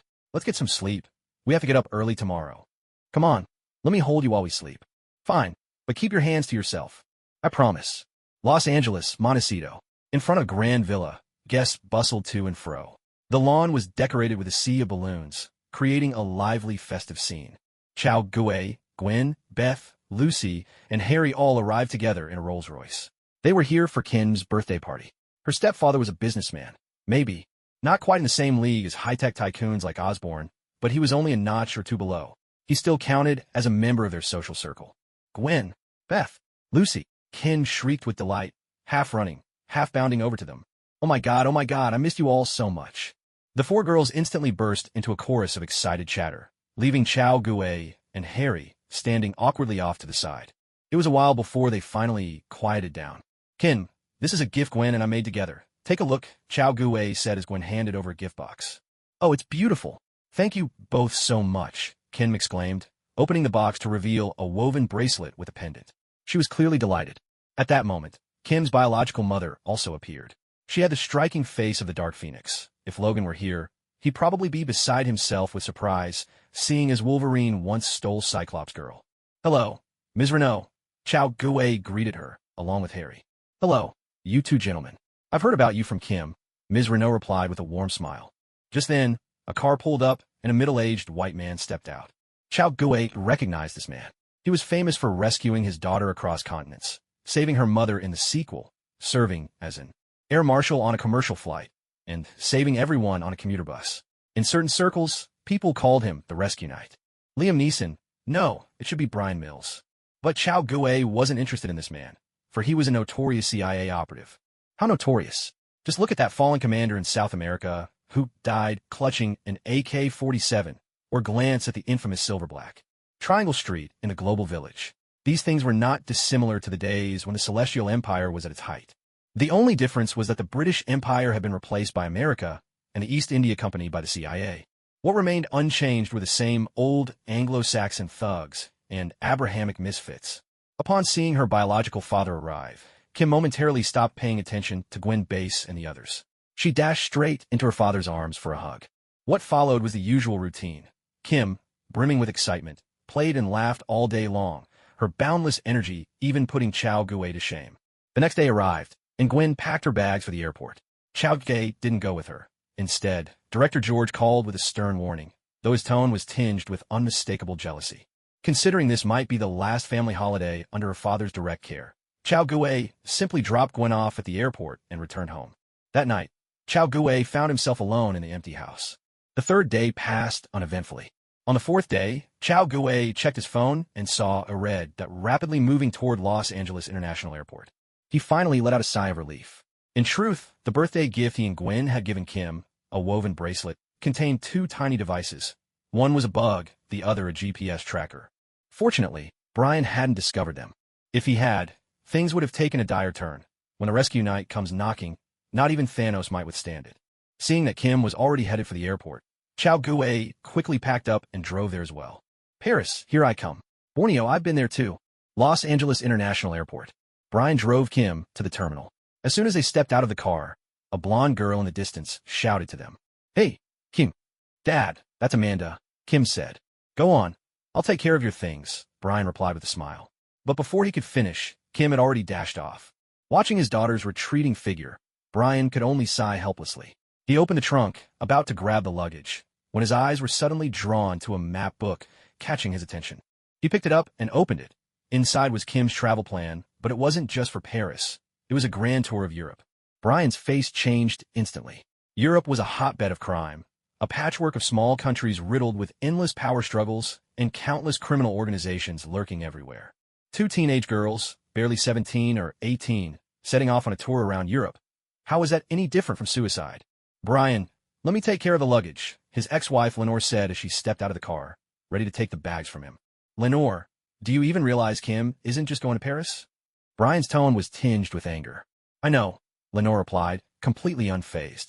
You know. Brian's gaze turned sharp in an instant. So the mother and daughter had conspired together to deceive him. Sensing Brian's growing anger, Lenore felt compelled to explain. Kim just couldn't tell you the truth, because you're always laying down rules and conditions. This was the only way she could do it. Don't worry, my husband's arranged the best hotels for her. Kim will be happier there than she is here. The best hotels. Brian finally lost his temper. You live in your own little bubble, with servants and chauffeurs at your beck and call. You have no idea how real, how dangerous the world outside really is. Lenore was taken aback by Brian's intensity, a shiver running down her spine. The chilling aura of a top CIA operative was nothing a society lady like her could ever hope to withstand. Yet instead of fear, she just felt wronged and stubbornly retorted, then let her experience this so-called real world for herself. You're always saying how dangerous the world is, but I've lived all these years without seeing any danger at all. Kim's been alive over a decade, and she's never encountered any, either. In fact, the most dangerous person is you. Do you know, all these years, what I've feared most is someone showing up at my door to tell me you've died in action. As she spoke, her voice wavered, eyes reddening and glistening with tears. A vein throbbed on Brian's forehead. As a top agent, he knew all too well that his ex-wife's performance was just that, a performance, an emotional ploy. But there was nothing he could do. They were already at the airport. He couldn't just detain Kim and drag her home, nor could he punch his ex-wife in the face. A man, no matter how strong, can't always have a virtuous wife or dutiful child. At last, Brian truly understood the meaning behind this old Chinese saying. Let her go. If you try to stop her, I promise you, Brian, you'll lose her for good. Brian let out a long sigh and lowered his head. All right. Hello, I'd like a ticket to Paris, please. Not far from them.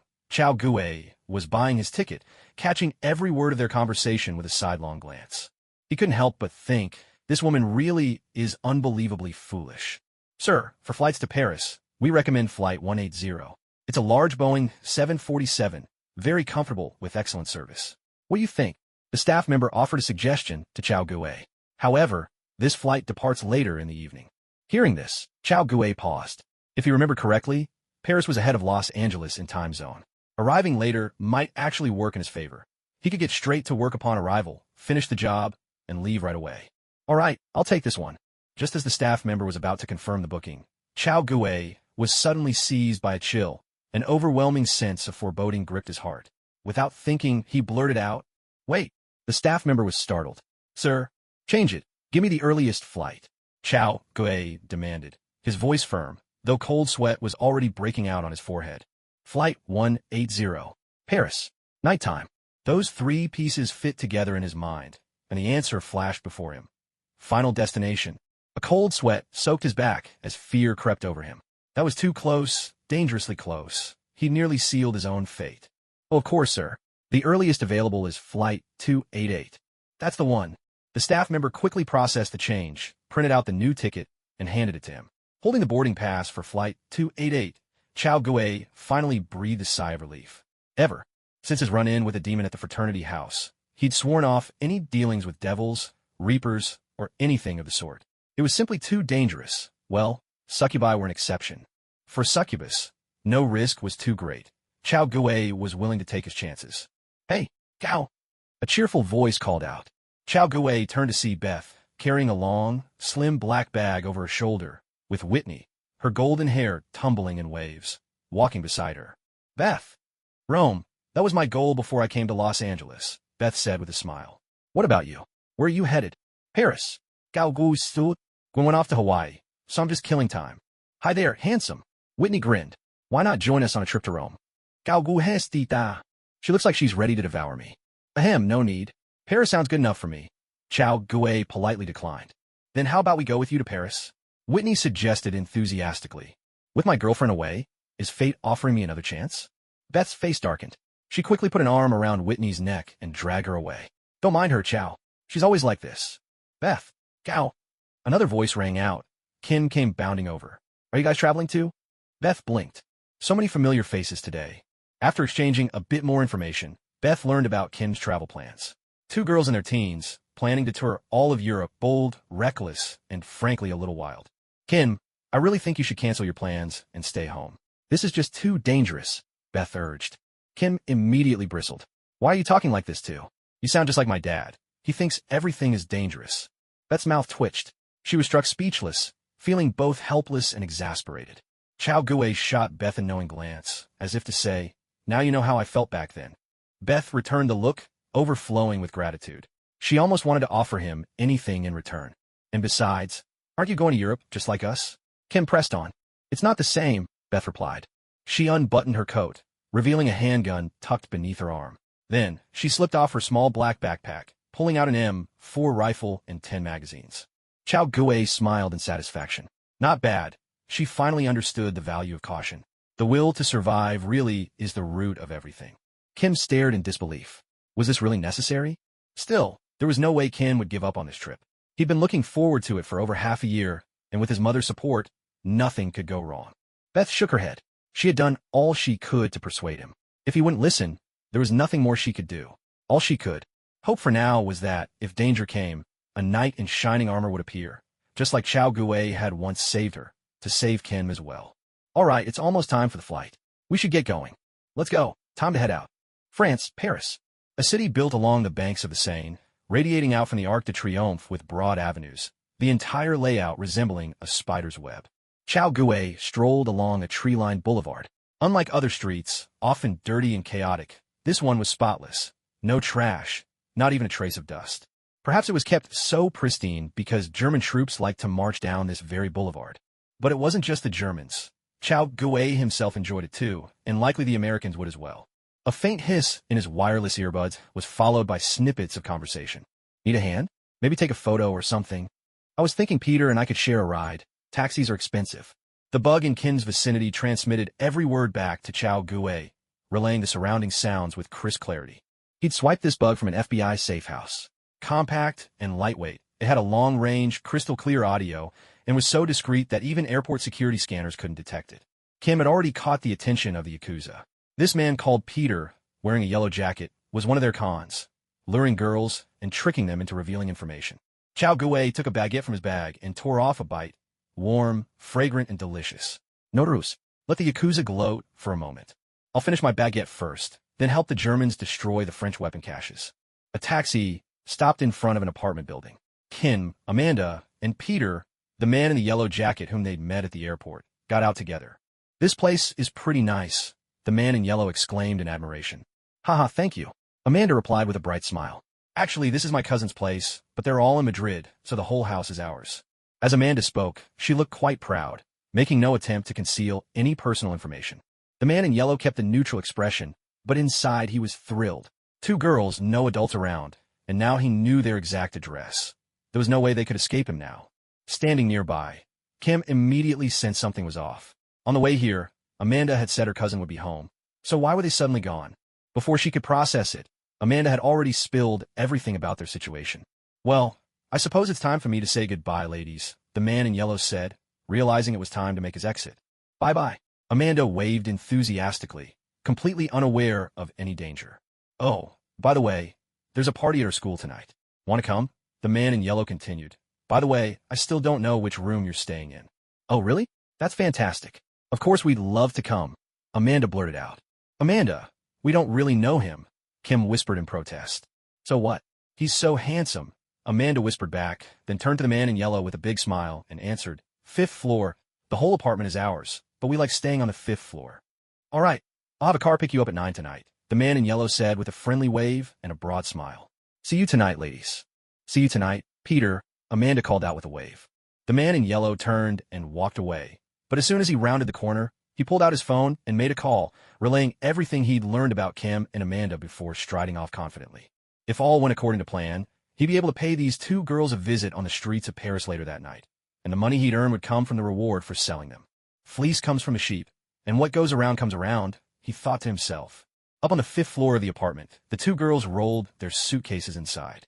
Oh my gosh, is all of this really ours? Kim exclaimed in delight. Of course. No parents, no nagging, no rules. We could do whatever we want. Yay! Amanda shouted gleefully. Amanda, you really shouldn't have told him all that about us, Kim said, Beth's words from before still echoing in her ears. She couldn't shake the feeling that something was wrong. What does it matter? Amanda replied, laughing it off. It's not like he's going to climb into our apartment at night.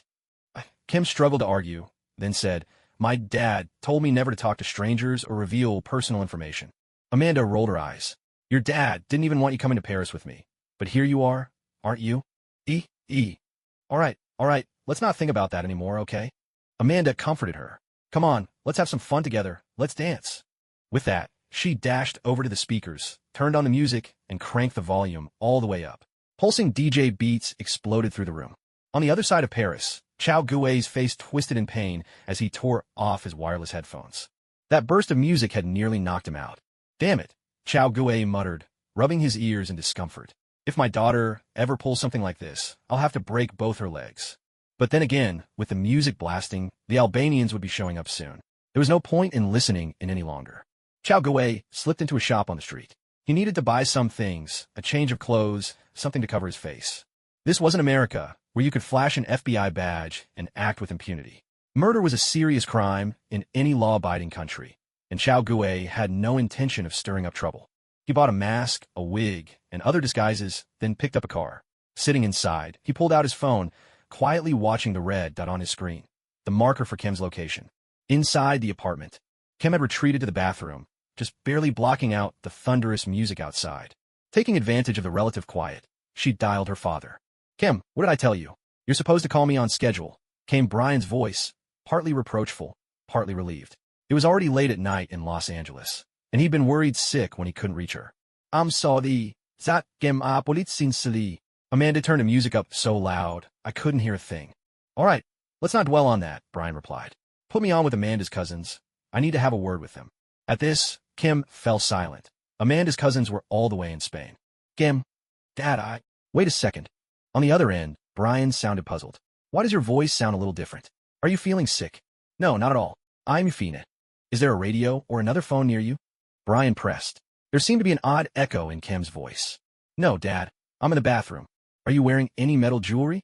No, well, there's one thing. A braided bracelet a classmate gave me. Take it off for me, will you? That gemsai ui sapta. Please, sweetheart. Just do it. With no other choice, Kim slipped off the bracelet.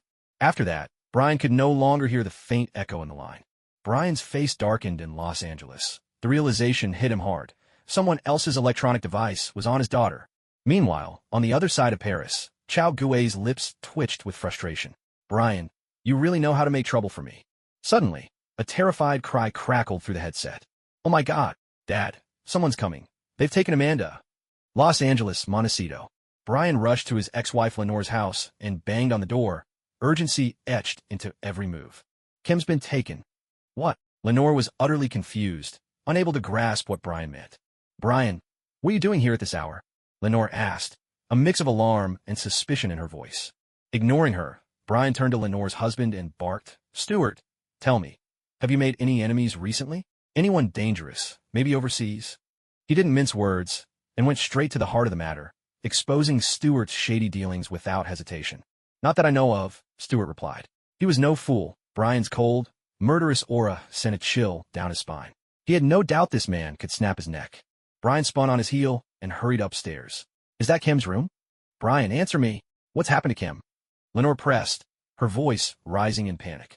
She's been kidnapped in Paris, Brian replied through clenched teeth, his tone ice cold. Oh my God, how could this? Lenore's knees buckled as the shock washed over her. Tears welled up and streamed down her face, her eyes red and swollen. Brian paid her no mind, striding into Kim's room to search for clues, wondering if his daughter had fallen in with the wrong crowd, perhaps a dubious boyfriend. But after combing through her diary and trinkets, he found nothing to suggest any involvement with a boy. He could be fairly certain the issue didn't originate with Kim herself. Lenore, that woven bracelet Kim's been wearing. Who gave it to her? Brian suddenly remembered what he'd noticed during their last call. A classmate. Lenore sobbed, her words broken. I don't remember who. It was a boy and a girl. The boy's Chinese, last name's Chow. The girl's white, her name's Gwen. Stuart chimed in from the side, recalling the pair clearly because they'd come by with Harry Osborne. Brian nodded, then said, I remember you have a deal with an airline. Give me a plane to Paris, as fast as possible. Stuart hesitated for a moment, then agreed and hurried out to make the call. As for Lenore, all she could do was cry. Just then, the phone rang. It was a call from one of Brian's friends. After a brief conversation, both Brian and Lenore understood what had happened and what kind of nightmare might await Kim. Oh, my daughter, my child, Renaud was overwhelmed by grief. Sam, help me look into 2 more people, Brian said, his face as dark as storm clouds. 2 high school students. One is Chinese. His surname is Chow. The other is a girl named Gwen. Moments later, the reply came through the phone. The boy is with the FBI, an official member. His foster father also works for the FBI. The girl is under the protection of the NYPD. Her father is a precinct chief. Both are classmates of Kim. For my analysis, the girl has nothing to do with this. She's currently on vacation in Hawaii. But the boy is another story. He's flown to Paris, and he was on the same flight as Kim. The voice on the other end spoke with the calm authority of an intelligence analyst, instantly assessing the threat posed by these two. Brian's expression grew even darker. If it really was him, no matter who stood behind this boy, Brian was determined to make him pay. Without another word, Brian hurried off, boarding a plane bound for Paris, never once glancing at his ex-wife. Paris. Some distance away from Amanda's apartment, a black SUV sat parked. Chao Gui was behind the wheel, quietly watching the entrance to the building. He had no other choice. Brian had managed to disable the GPS tracker he'd placed on Kim, so now he had to take matters into his own hands and rely on old-fashioned tailing. Before long, 4 burly Slavic men emerged, each carrying an unconscious girl. They loaded them into a van, spun it around, and sped off. Silently, Chao Gui started his car and followed, keeping his distance. The van raced through the streets and eventually entered Paris's second arrondissement. Paris, the so-called city of romance, a city of international fame, celebrated for centuries. Even Shanghai is often called the Paris of the East. Such as Paris's influence on the world. But the people of Shanghai would beg to differ. They'd say, we refuse to be compared to Paris. Even a single warehouse here has lasted longer than your entire country. What makes you think you deserve to be mentioned in the same breath as us? Besides, Shanghai doesn't have anything quite like Paris's second arrondissement. The second arrondissement is unique, famous for its, well, unique features. At night, the sidewalks teem with blonde women drifting up and down, striking deals worth millions. But it's daytime now, so the more colorful side of Western prosperity is nowhere to be seen. In the northeast corner of the district, the van turned onto a street called Paradise, finally stopping in front of number 10. Kim and Amanda were carried inside. At the street corner, Chao Gui's eyes were cold as ice. There were two kinds of people he despised most in this world: human traffickers and drug dealers. Chao Gui pulled out a white mask and slipped on a hoodie. He was just about to drive off when a convertible suddenly sped past him. Inside the car sat a young woman and a Gallic man in a yellow jacket. Chao Gui paused, not moving forward, and chose instead to observe quietly. The convertible slowed to a stop in front of 10 Paradise Street. The woman inside looked confused. "Why are we stopping here?" "This is where the carnival party is happening," the man in the yellow jacket replied with a grin. The woman frowned. "Isn't it supposed to be tonight, Peter?" He laughed. "Why wait? We can have fun now." No sooner had he spoken than the crimson door of number 10 swung open. Two burly men burst out, slipped a black hood over the woman's head, and dragged her inside without hesitation. Moments later, another figure emerged from the house and tossed a small wad of cash to the man in yellow. "Don't forget to return the rental car," the man said flatly before heading back indoors. "No worries, I'll take care of it right now." The man in yellow patted the cash with satisfaction, then turned the car around and drove away. As the car rolled slowly down the street, it reached an intersection when suddenly a black SUV's door flew open and someone leaped out, clutching a crossbow. With a sharp twang, the crossbow string snapped forward, launching a steel bolt that pierced the windshield in a flash, driving straight into the man in yellow's left shoulder. "Gao Goof, thou win." He'd missed the mark. He wasn't skilled with a crossbow, and hitting a moving target was harder than he'd thought. "Af!" Chao Gui vaulted onto the car, seized the man by the throat, and stifled his screams with an iron grip. "Tell me, how many people are inside?" "Gao Gui demandet gun li." I don't know," the man gasped in pain. "Gao Gu sha gahadan." He yanked the arrow from the man's flesh. With a sickening sound, the barbed head tore out 2 chunks of meat. Chao Gui tightened his hold on the man's neck again. "Answer me. I swear I don't know. I'm just a lookout. They don't let me inside." Tears streamed from the man's eyes as he pleaded. "Gao Goof, thou win." He hadn't expected this guy to be so useless. "You're Parisian?" Yes. "Born and raised in Paris," the man cried. "Please, let me go. I promise I'll leave Paris and never do this sort of thing again." Chao Gui shook his head slightly. So this was one of those old Parisians who surrendered at the first sign of trouble. No wonder you give in so quickly. With that, he drove the steel bolt through the man's skull. The man's head lolled to the side, life snuffed out in an instant, bringing his sordid story to an end. Flicking the blood from his hands, Chao Gui frowned. He'd hoped to squeeze some intel from this encounter, but it looked like brute force was his only option now. Paris, District 2, 10 Paradise Street. One was thin and small, the other burly and broad-shouldered. The two Slavs sat idly in the little space behind the door, fiddling with a few tiny mahjong tiles on the table before them. A new shipment had arrived, but none of it was for them. All they could do was wait until others had their fill, then scavenge for leftovers. After all, they were the newest recruits here. "Did you hear that? They're at it again," the thin man muttered gloomily. "When will it ever be our turn?" "You've only been here a month. Why the rush?" the burly man replied. "You're not anxious?" "I am, but what can we do?" The burly man shrugged helplessly. Things really were bleak for them. The thin man was about to say more when a glimmer caught his eye. He turned to see someone stride in, a figure dressed in casual clothes, their face hidden behind a white mask. "Hey, damn it, who are?" Before he could finish, 2 muffled thuds sounded. The thin man toppled backward, head thrown back, 2 bloody holes blooming on his balding forehead. 2 more dull shots rang out. Chao Gui turned his silenced pistol toward the burly man, whose head snapped back before he even had a chance to react. Subsonic rounds. Chao Gui had fitted a suppressor to his HK P30.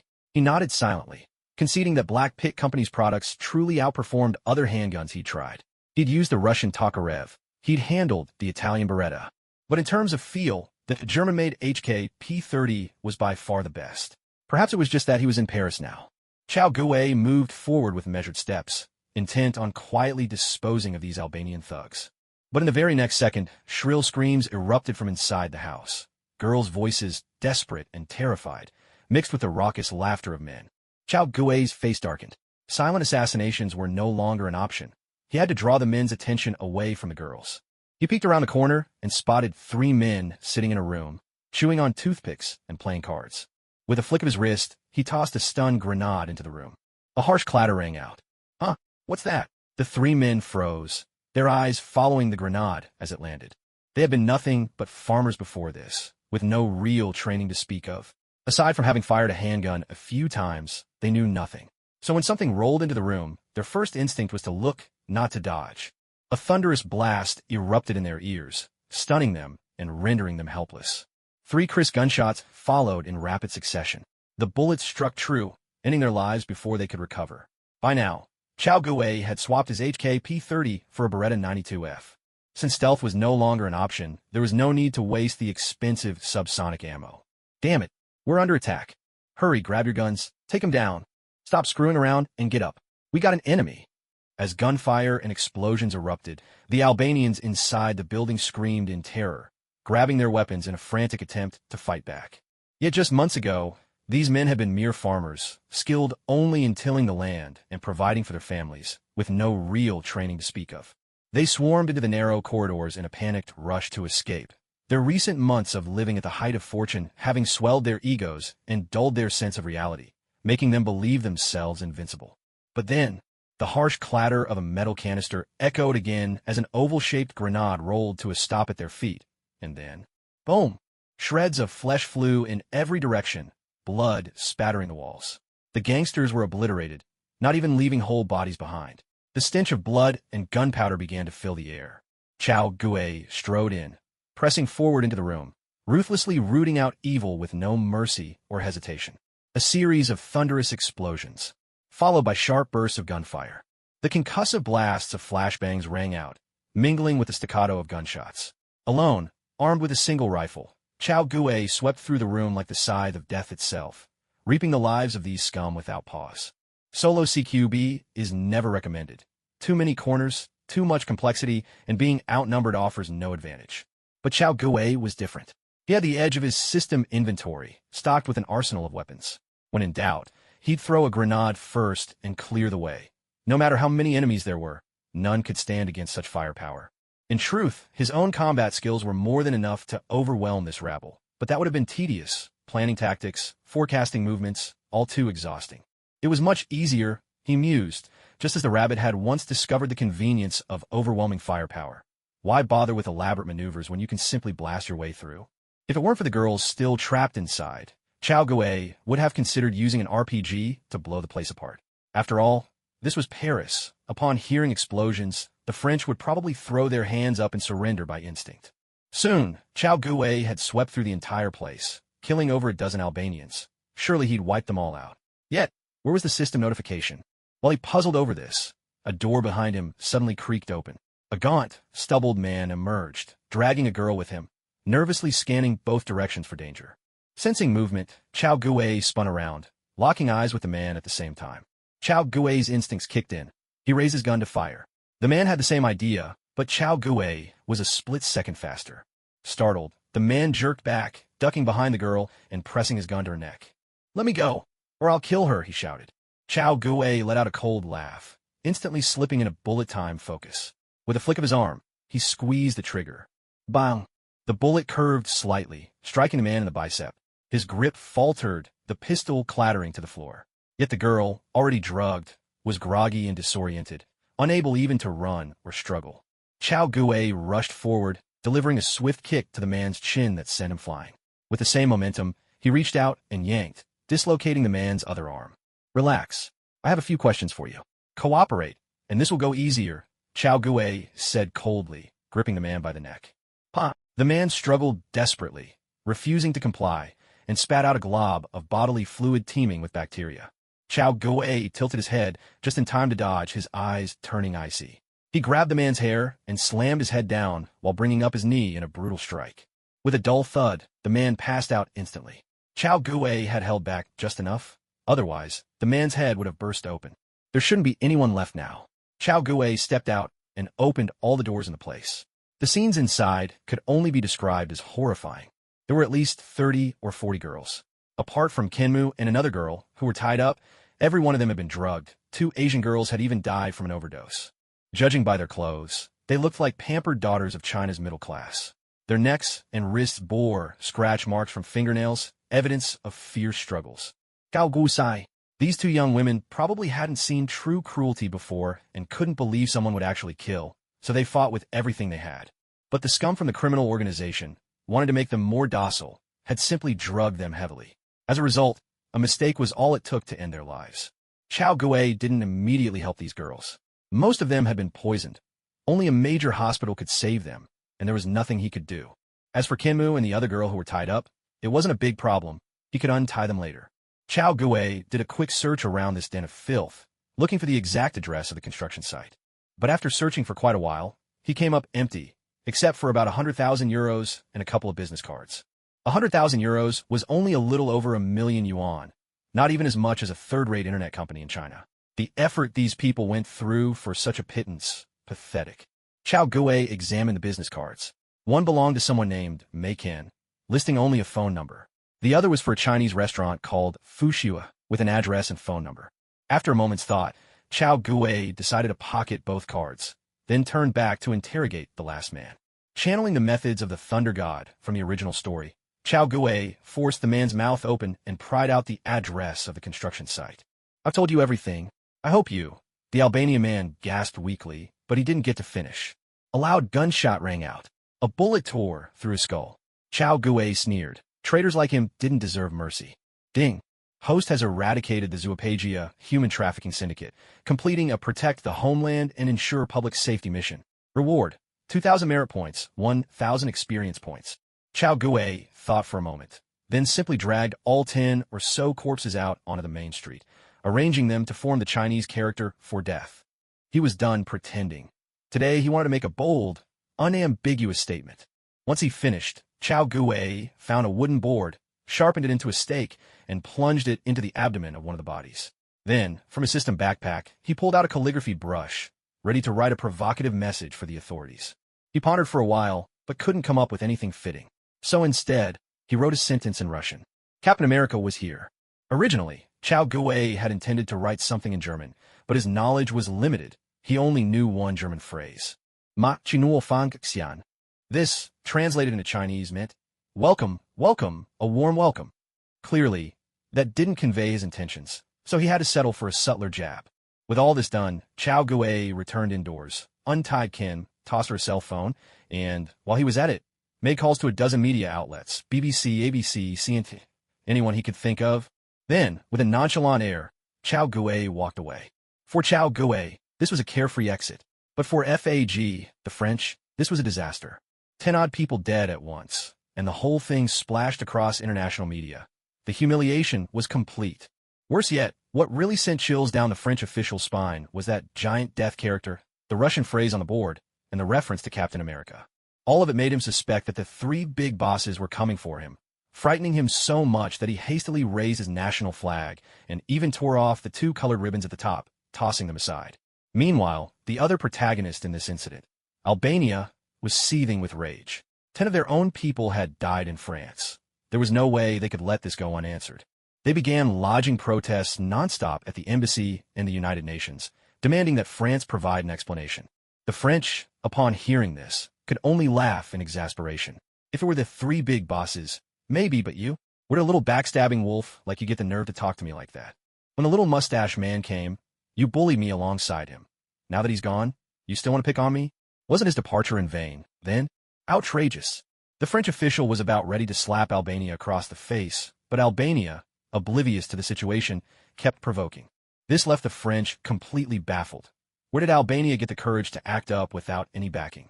Not daring to take any chances, the French mobilized their intelligence network to gauge the reactions of the three big bosses. The result? Seeing the situation, the French official quietly put away the white flag he'd just hoisted, a sly, almost sinister smile spreading across his face. So, the three big bosses have nothing to do with this. Then who gave you the guts to make such a fuss? Someone who didn't know better might think your family had also produced a failed art school applicant with a little mustache. With that thought, Lecoq instantly straightened his back, brimming with confidence. He landed a resounding slap right across Albania's face. "And you dare call me a traitor?" "Dad!" Somewhere in Paris, inside a hotel room, Kim's eyes were red and swollen as she tearfully dialed her father's number. On the bed nearby lay Amanda, hooked up to N4. Kim had contacted Stewart's people and arranged for Amanda to be brought here. On the other end of the line, aboard a private jet, Brian was utterly confused, but overjoyed all the same. Kim, how are you right now? I escaped. I'm in Stewart's hotel now. I'm safe, sob. Kim choked out, barely able to speak through her tears. Everything she had just endured was far too terrifying for a girl of 17 or 18. It had been nothing short of hell. What happened? Brian asked, bewildered. Sweetheart, don't worry. I'm on a plane flying to Paris right now. I'll be there very soon. Tell me everything that happened. As much as you can, just tell me. Okay. Kim's voice was thick with emotion as she recounted the entire ordeal, her kidnapping, what happened during those dreadful hours, and finally, her rescue. When Brian finished listening, he fell silent. Had his suspicions been wrong all along? Was he not the real target? Was this truly just a random kidnapping? As a Langley operative, Brian had been prepared for the worst, that his own organization might betray him, even try to kill him. But against all expectations, while he was still mid-flight, the whole crisis had resolved itself. Could he really have been mistaken? And yet, how did the FBI fit into all this? Brian scratched his head, his mind a tangled mess. Still, no matter what, Kim was safe now, and that was all that mattered. The next morning, in a hotel room somewhere, Chow Gue stretched luxuriously and sat up in bed, feeling completely refreshed. Last night, he had swept through 2 filthy dens left behind by the Albanians in District 2, earning himself a handsome sum of merit points and experience. Ding! Justice Navy System, supporting every Navy soldier with a heart for justice. Soldier name, Chow Gue, Navy Corporal, Apprentice Swordsman. Merit points, 32,615 experience, 29,580/50,000. Tau Power, 205, a measure reflecting combat capability, though not the sole determinant. Not bad at all. 2 nights as a vigilante, and he'd already racked up quite a profit. Chow Gue stroked his chin, pondering his next move. He took out 2 business cards he'd found at 10 Paradise Street. Last night, he'd looked into a man named Makin. Turns out, he was just a precinct chief in Paris's 2nd district. Nothing special. Chow Gue had already looked into this Chinese restaurant, but he hadn't found anything unusual. At least, nothing had come up so far. Maybe he should go check it out? He could treat it like a little sightseeing trip. Chow Gue thought it was a good idea. Since that was the case, there was no reason to hesitate. He got dressed and sauntered out of the hotel at a leisurely pace. Last night, he'd earned quite a bit of merit and points, along with a pile of dirty money. Since there was no way to turn it into legitimate income, he might as well splurge. A beautiful jasmine flower. How fragrant and lovely its buds are. So sweet and praised by all. Inside a Chinese restaurant called Fushua, a melodious song drifted through the air. It wasn't coming from speakers. It was a live performance, sung in the bel canto style. That was truly something you didn't see every day. Chow Gue looked around the restaurant. The whole place was drenched in red, decorated with an abundance of blue and white porcelain, various fish tanks, and round dining tables. If you asked him, this place was about as Chinese as a firecracker at a French wedding. If he had to describe it in one word, gaudy. The colors were too bright, the atmosphere too tacky. It gave off the feeling of someone trying way too hard, without really knowing what they were doing. Any real Chinese person would instantly feel a sense of discomfort here. Chow Gue frowned. It was certainly off-putting, but if he ignored the cultural overtones, there wasn't anything obviously wrong. He thought for a moment, then picked a spot and sat down. Good afternoon, sir. Here's our menu. Is there anything you'd like to order? A waiter approached and addressed Chow Gue in English. Chow Gue raised an eyebrow. Wasn't the official language in Paris supposed to be German? Did they surrender again, or something? Could we speak Chinese? Chow Gue replied in his native tongue, without skipping a beat. The waiter froze for a moment. Then his face lit up with delight. Hey, handsome. Are you from the mainland too? Chow Gue felt a bittersweet thrill. Finally, someone wasn't calling him a jerk for once. Too bad it wasn't a young lady. Now that would have been perfect. Wait, you're Chinese too? Chow Gue exclaimed in surprise. What a rare treat, man. I haven't seen a fellow countryman in ages. Me too. The waiter grasped Chow Gue's hand, his eyes shining. Man, it's like running into an old friend in a foreign land. Brings tears to my eyes. Handsome. Oh my dear friend. Chow Gue shook his hand enthusiastically, barely able to contain his joy. If only the waiter didn't reek of illegal drugs, Chow Gue would have truly been overjoyed. Handsome, what would you like to eat? I'll have the kitchen make you some authentic Chinese food. Not that stuff we serve to fool the foreigners. The waiter patted his chest and grinned broadly. You said it. Don't mind if I take you up on that. Come on, you Shanxi guys always so polite. No need for formalities with me. All right then. I like some steamed chicken with scallion oil. No problem.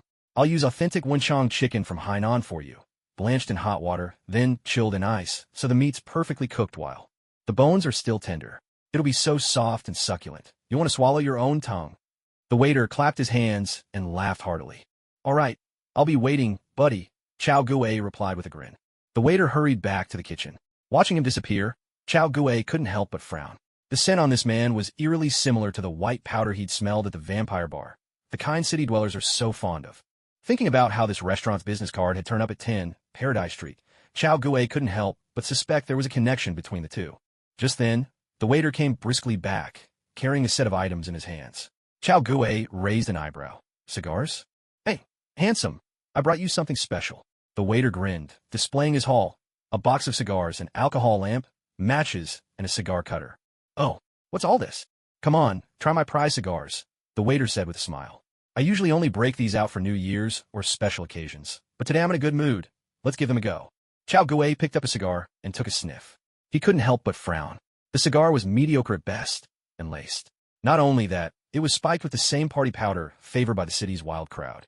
This guy, it's like being stabbed in the back by a fellow countryman. Chow Gue's face showed nothing as he silently set the cigar down. Not your thing? The waiter asked, confused. We're both from China. I'm not used to these. Got any regular cigarettes? Chow Gue replied with a smile. You should have said so. I always carry some. The waiter laughed, producing a pack of Furong Wong cigarettes. Chow Gue took the pack and, sure enough, caught the same telltale scent, spiked again. He pulled out a cigarette and tucked it behind his ear, chuckling. Let's save it for after the chicken. Wouldn't want to spoil the taste. The waiter frowned, then managed a forced smile. All right, we'll chat more later. I'll just leave these here for you. Chow Gue chuckled to himself. This guy probably didn't grow up in China. He seemed more like someone raised abroad, mimicking the way Chinese people talk and act, but it all came off awkward and forced. He was trying way too hard. Every move he made was just a little too deliberate. At that moment, two white men walked in. One wore a suit and carried himself like an official, while the other was a burly, bald man dressed in flashy, streetwise clothes, pure American swagger. As soon as the waiter by Chow Gue's side spotted them, he rushed over to serve them. Chow Gue raised his eyebrows once again. These two looked awfully familiar. Daddy, you're finally here. In a hotel in Paris, Kim threw himself into Brian's arms, tears streaming down his face. Kim. Brian held his daughter tightly, gently patting her back, overwhelmed with relief. Despite the ordeal of the kidnapping, his daughter had come through unharmed. After a moment, Kim finally released her father. Dad, let's just go back to Los Angeles. I don't want to be in Paris anymore, Kim said, her voice trembling as she sniffled. All right, Brian nodded. Let's wait for Amanda to wake up, then we'll all go back to Los Angeles together. Brian glanced over at Amanda, who was lying on the bed nearby, a slight frown creasing his brow. His daughter had fallen in with a troublesome girl. Hard for any parent to accept. Dad, please don't blame Amanda. I mean, okay, it really is her fault. Kim tried to defend Amanda, but deep down she knew all of this had started with Amanda's actions. If Amanda hadn't revealed their information so recklessly, if she hadn't insisted they stay at the apartment instead of Stewart's hotel, none of this would have happened. Then maybe it's time to end your friendship with her, Brian said. We can leave right now if you want. I have a seat on Stewart's private jet. We can take Amanda with us, and she can get in 4 drip on board. Okay, let's go now, Kim replied. With that, Kim began packing quickly. Meanwhile, Brian made a call to have the private jet prepared for departure once again. A few hours later, the plane had been checked, refueled, and the father and daughter received word they could board. But just then, Brian's phone rang. Hello. Brian, you're in Paris, right? We need your help with something. Brian was silent. A few hours earlier, Fushiwe Chinese restaurant. Chow Gue took a sip of the baijiu in his glass, picked up a spicy peanut, and chewed slowly. There wasn't much flavor. Not that the food or drink were bad. Both were genuine Chinese products, with packaging in Chinese, brought out by the waiter earlier. Chow Gue had carefully inspected everything, making sure nothing had been tampered with before he dared to eat. But baijiu and peanuts, he usually shared these with his old roommates. Eating them alone, he found, just didn't taste the same. There was something odd about this restaurant. Besides the waiters constantly trying to slip a medicine, there was another glaring detail. There wasn't a single camera in sight. Not inside the restaurant, not even outside. From those two clues, it was pretty clear. This place was set up by a group of drug dealers. Probably a front for laundering dirty money, Chow Gue thought. He remembered a man named Pablo, a real character who had once started a taxi company that supposedly made $1 million a day, even though he only had 3 old cars. Didn't seem to get in the way of his daily $1 million income. Believe it or not, Pablo himself certainly did. The local authorities, seeing the situation, realized they couldn't fight him, nor could they drive him away. In the end, all they could do was grit their teeth and accepted. Hey, waiter, how do you say egg in Chinese? At that moment, the bald white man who looked eerily familiar called out. Chao Gui narrowed his eyes slightly. If he remembered correctly, this guy should be a foul-smelling Langley agent. Once again, he'd unwittingly wandered into the middle of someone else's plot. Sorry, sir, I'm not from China. I'm a fourth-generation Chinese from France, born in Bristol. I don't speak Chinese, replied the waiter, who just moments ago had greeted Chao Gui like a long-lost compatriot, eyes brimming with emotion. But the bald white man suddenly grabbed the waiter by the collar, yanked him down onto the table, and in one swift motion, pulled out a white SIG Sauer P226 pistol, pressing it hard against the waiter's forehead. Well, let's see if you really can't speak Chinese, the bald man sneered, his face twisted with malice. Oh my God, the young man in a suit who'd come in with him, clearly an official type, jumped back in shock, exclaiming, Hey man, calm down. He's just a waiter. What the hell are you doing? Oh, is that so? The bald man let out a strange, chilling laugh. Then let him order me some dessert. I want a Pakistani-style Chinese dessert. Get it for me now, or I'll blow your brains out. Not far away, Chao Gui let out a helpless sigh. It seemed his hopes for white-cut chicken tonight had just vanished. And no dessert. Only fortune cookies, the waiter stammered, his whole body trembling, voice breaking with terror. And cream puffs across the street. No. The bald man shook his head, his skull gleaming under the lights. I want something that smells good enough to lift my mood. It's a kind of powder. At that, Chao Gui arched an eyebrow. Trust someone from Langley to be this foul, but also this sharp. Hurry, get your gun. Things are going south over there. Suddenly, a clumsy voice in Mandarin rang out. Another waiter burst from the kitchen, brandishing a submachine gun and opening fire. But the bald white man reacted instantly. He flipped the table for cover and fired back without hesitation. Bang! Bang! The Chinese waiter with the gun hit the ground in an instant. Screams erupted. Ah! Help! Someone's shooting! Run! With the gunshots ringing out, chaos exploded in the restaurant. Diners shrieked and scrambled for the exits, desperate to escape. Meanwhile, by the cash register, the Chinese cashier whipped out a submachine gun and sprayed bullets across the room. But the bald white man, dragging Chao Gui's supposed countryman with him, darted behind a pillar. The bullets only chewed into the concrete, sending chips flying. From another angle, the bald man leaned out, fired twice, bang, bang, and killed the cashier. Impressive skills, Chao Gui thought, his gaze intense. Using the tables, pillars, and his human shield for cover, the man had easily taken out two opponents armed with submachine guns. At that moment, yet another person burst out from the kitchen, dressed in a chef's uniform but still gripping a submachine gun. The bald man used the same trick as before, darting back behind a pillar and firing from a new angle. He easily took down the chef. Chao Gui shook his head. What a bunch of useless fools. They just went up one by one to die, like the Gore brothers rescuing their grandpa, completely squandering their advantage in numbers and equipment. But then again, they were only drug dealers. It made perfect sense that they were so useless. Bang, bang, bang, bang, bang, bang. Gunshots rang out again in rapid succession. The bald white man's SIG Sauer P226 danced skillfully in his hand, and wherever the muzzle pointed, another life was snuffed out. In just a short while, 4 waiters, 2 chefs, and a cashier. All 7 were killed by the bald man's gun. The bald man slowly helped his fellow countryman to his feet, surveying the now silent restaurant. The gunfight had sent every customer fleeing in terror. Except for Chao Gui, of course. Are you all right? The bald man asked, directing his question to the young man who had come in with him. The young man's face was pale, but he managed a shaky nod. The bald man let out a strange, guttural laugh, yanking up his fellow countryman and interrogating him. Where are you hiding, Dong Xe? I don't know what you're talking about, whimpered the man, looking pitiful. Oh, still not talking. The bald man shoved the gun right into the man's face. The barrel, heated by the recent firefight, instantly branded a small, scorching ring onto his cheek. Af, please have mercy. Answer my question. I really don't know what you're talking about. Oh, I've got plenty of ways to make you talk. The bald man suddenly paused, realizing there was still someone else in the restaurant. And damn, he was Chinese. Well, looks like we got another accomplice. The bald man grinned wickedly, swinging the gun around to point it at Chao Gui's head. You're done for, kid. He cackled, then added, Oh, by the way, I've got a question for you. In your language, how do you say egg? His tone brimmed with the smugness of a victor.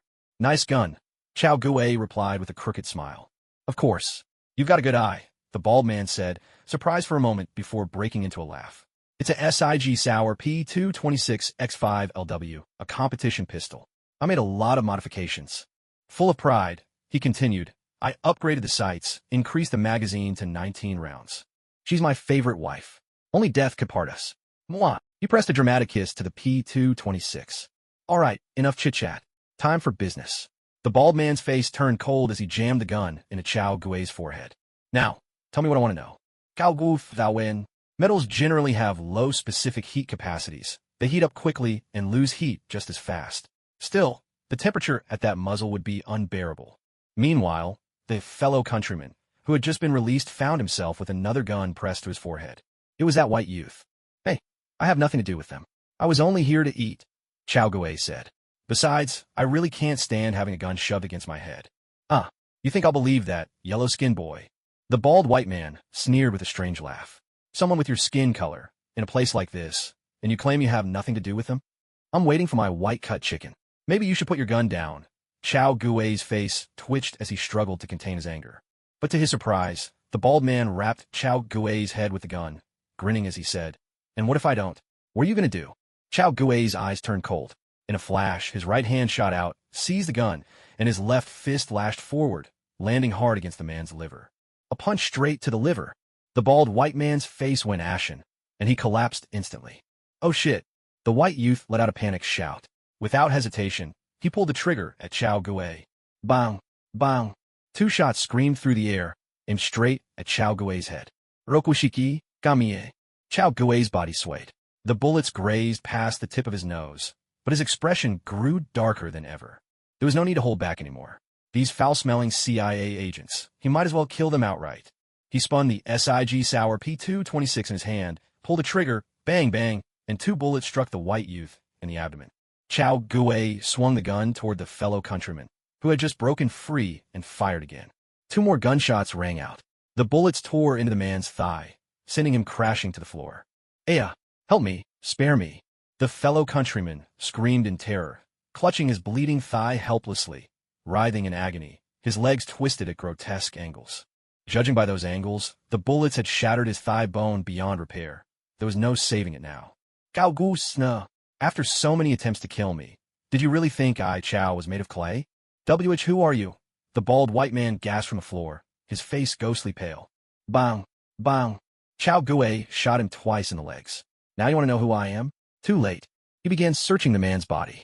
In no time, he found an ID card, a CIA badge, with the name Walker on it. Chao Gui shrugged. The badge was probably real. Though this man had stormed into the restaurant with guns blazing, such a skirmish in Paris was no more serious than 2 old ladies fighting. With brooms back home. At worst, it was a public disturbance, not even worth calling a security incident. It hardly merited mention. Therefore, this guy no longer had any reason to hide his identity. If things got out of hand, he could simply invoke absolute diplomatic immunity and return to America. After all, the French couldn't possibly chase someone all the way to North America to make an arrest, could they? Did the French even have that kind of reach? So, all things considered, this ID was probably genuine. Agent Walker. Chao Gui let out a sly chuckle. Just a moment ago, the bald white man had been brimming with confidence, mowing down anyone in his way. Now his face was deathly pale, blood streaming down his legs. A pitiful sight if there ever was one. You're not a drug dealer. Who are you? Walker stammered, his complexion ashen. As usual, Chao Gui produced his FBI credentials and flashed them before Walker's eyes. Take a good look. Seeing this, Walker's face lit up with hope. Man, I'm with the CIA. I'm really sorry about what just happened. Bang! Bang! 2 bursts of blood bloomed on Walker's chest. His body went rigid in an instant, the look of surprise still frozen on his face, but his eyes now filled with confusion and utter despair. If an apology could fix everything, what would the FBI even be for? Chao Gui sneered, shifted his aim, and squeezed the trigger at the young man's head. With a single gunshot, this CIA agent received the full presidential treatment, his mind blown wide open. Ding! Host has eliminated Langley agents Walker and James, completing a Purge Evil mission. Rewards: 1,000 merit points, 500 experience points. Host has eliminated Langley agent James, completing a Purge Evil mission. Rewards: 30 merit points, 15 experience points. Ding! Justice Navy System, empowering every Navy soldier with a sense of justice. Soldier name: Chao Gui, Navy Corporal, Swordsman Apprentice. Merit points: 33,645 experience, 30,095/50,000. Dao power, 205, a measure of combat potential, not a direct determinant of strength. As the notifications echoed in his mind, Chao Gui turned his gaze to the countryman. The man had performed some basic first aid on himself, stemming the bleeding, but he'd already lost too much blood. His face was as pale as paper. Brother, please, I'm begging you, don't kill me. I swear, I don't know anything. I'm just a waiter, the countryman sobbed, snot and tears streaming down his face. Chao Gui walked over and patted him on the shoulder. All right, I'll let you go this time, but if I see you again, I won't show any mercy. Thank you, brother, the countryman choked out between sobs, nodding frantically. Chao Gui didn't spare him another glance. He holstered his SIG Sauer P226 and turned back to his car. The countryman watched Chao Gui leave, his heart full of gratitude. What he didn't notice, however, was the small, black, button-shaped device now attached to his shoulder. It was a bug and tracker left behind by Chao Gui. Since he was already involved in this affair, he decided to root out the mastermind behind the scenes, take them down together, and earn himself some merit and experience. 5 minutes later, a van pulled up. Several men dressed as renovation workers got out, and with a single gunshot, they killed the countryman, who thought he was about to be rescued. Next, they tore open the ceiling, hauled down bag after bag of white powder, and loaded it into the van. At the same time, they gathered up all the bodies in the restaurant and packed them in as well before driving away. Chao Gui watched in awe. It turned out that it wasn't just wooling vans. Even other vehicles could hold that much stuff. He started his car slowly and followed from a distance, keeping well back. With a tracker in place, he wasn't worried about losing his target. Not long after Chao Gui left, a black SUV appeared. 3 burly men in black suits got out, searched the restaurant thoroughly, and then departed. Sir, we found blood samples from Walker and James. And here, this is a bullet fired from James's service weapon. There's no blood on it. This is a bullet from Walker's SIG Sauer P226, and it has Walker's blood on it. Surveying the items laid out before him, the middle-aged man in the driver's seat looked grim. It was clear that both Walker and James were dead. His face dark with worry, the man dialed a number. Brian, I heard you're in Paris. I need your help. There was a moment of silence on the other end. Then Brian spoke slowly. Sir, I'm retired now. I'm spending time with my daughter. Hearing this, the middle-aged man rubbed his brow. Brian, Walker died in the line of duty. I need someone strong by my side right now. Give me your email. I'll recommend someone to you. The man paused, then recited his email address. Soon after, a file arrived in his inbox. Alan Krauss, the stumbling block. He stroked his chin thoughtfully, then made another call. Bayer, I need to borrow someone from you. Meanwhile, at the Snow Jasmine Chinese restaurant, a group of people in black busied themselves for quite some time before finally stopping. Several of them exchanged glances and shook their heads helplessly. Sir, this is a public place. There are too many human traces here for effective analysis. And since it's a restaurant, everyone leaves behind bodily fluids, so DNA tech won't turn up much. Also, there are no surveillance cameras here. The closest one is at the street corner, but with the heavy foot traffic, it's impossible to analyze. The word to the technical team made the middle-aged man's headache worse. An hour had already passed, and they still hadn't found even a direction to start their investigation. It's not that analysis is impossible. A voice sounded. Everyone turned to see a medium-built white man walk in. Had Chao Gui been there, he would have immediately recognized that this man had the same face as Hawkeye Barton from the Avengers. Alan Krauss, the middle-aged man asked. That's me, sir, the agent named Alan replied. I'm leaving this to you. Find a bastard who killed my man, the middle-aged man growled. As you wish, sir, Alan answered with a hawk-eyed smile. He turned to the tech staff and asked, Where's the furthest our man's tracks go? The technician pointed to a column and a toppled table not far away. And where exactly did he fall? Alan pressed. The technician pointed to the ground at his feet. Most likely right here, but the body's already been removed. Any signs of struggle left? Or bloodstains from someone else? None, the technician replied, shaking his head. Alan frowned slightly. Judging from the evidence, it was clear that Walker had been killed after losing the ability to resist. But the real question was, who could have taken down a top Langley operative without a trace of struggle? Could have been someone with supernatural abilities? Alan's gaze fell on a pile of peanuts scattered across the table, along with a bottle of spilled liquor. Have you run DNA tests on these? We have, the technician said with a sigh. The alcohol and all the salt have ruined any bodily fluids. There's nothing left to analyze. What about these chopsticks? Alan pointed at a dozen or so scattered on the floor. Oh, we haven't checked those yet, the technician admitted. Then get on it, Alan ordered as he strode outside. He'd noticed it as soon as he arrived, a very distinct tire mark on the ground. Ordinarily, no car would block the restaurant entrance like that. Something was definitely off. He called over the tech team to analyze the tire track, then checked the nearby surveillance footage. Before long, they traced the trail to a van. "We found it," Alan said. As everyone's attention zeroed in on the computer screens, he discreetly took out 2 pills, one green, one blue, snapped a photo with his phone, and swallowed them. No one noticed a thing. Meanwhile, the Langley team stayed on high alert, pouring all their resources into tracking the van. It didn't take long to pinpoint the location. The 13th arrondissement of Paris, known as Chinatown, the main enclave for the city's Chinese community. But in truth, the number of black residents there actually exceeded the Chinese. Blacks outnumbered Chinese not only in the 10th arrondissement, but even surpassed the combined total of all the city's Chinese and white residents. Paris, 10th arrondissement. A narrow alley. Chao Gue sat inside a car, gently wiping his SIG Sauer P226 with a silk handkerchief. He had to admit, though the bald thug he'd taken it from was trash, the gun itself was anything but. The P226 had once been hailed as the best combat pistol on the market, famous for its flawless ergonomics and comfort in the hand. Not to mention, this one had been custom modified. As expected, nothing feels quite as comfortable as a wife's gun. Chao Gue stroked the P226 and sighed in satisfaction, but the words had barely left his mouth before he realized something was off. "Oh no, did I just awaken some rather questionable preferences?" Scratching his head, Chao Gue felt a pang of unease. Could it be that I really am innately skilled at wielding the robust, yet elegant style of Jianan, inheriting the legacy of Wei Wu? That doesn't seem right. Yet, thinking back, it did seem to be the case. The HK P30 he used belonged to his sharpshooter friend, the Tokarev, to the butcher's favorite, and in his system backpack there was a revolver with an ivory grip, once cherished by another assassin. Oddly enough, the Beretta 92F he'd bought for himself rarely saw any action. Can I still change this? Cold sweat broke out on Chao Gue's forehead. This didn't bode well. Just then, 5 men emerged from the building's front entrance. 4 Asians and 1 white man. They oozed trouble, swinging baseball bats and chattering away in a language that wasn't Chinese. Chao Gue raised an eyebrow. It was Japanese, not that he'd ever studied it formally, so he had no clue what they were saying.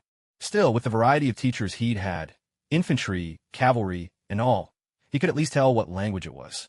Tap, tap, tap. Someone was knocking on his car window. The 5 men had completely surrounded his car. Troubles come knocking. Chao Gue arched an eyebrow and put away his P226. "Get out of the car," one of them barked in English. Chao Gue chuckled, opened the door, and stepped out. He was curious to see what these flashy types from Japan were up to. "Can I help you with something?" Chao Gue asked with a smile. One man pulled out a bag of white powder, waving it with a grin that split his face.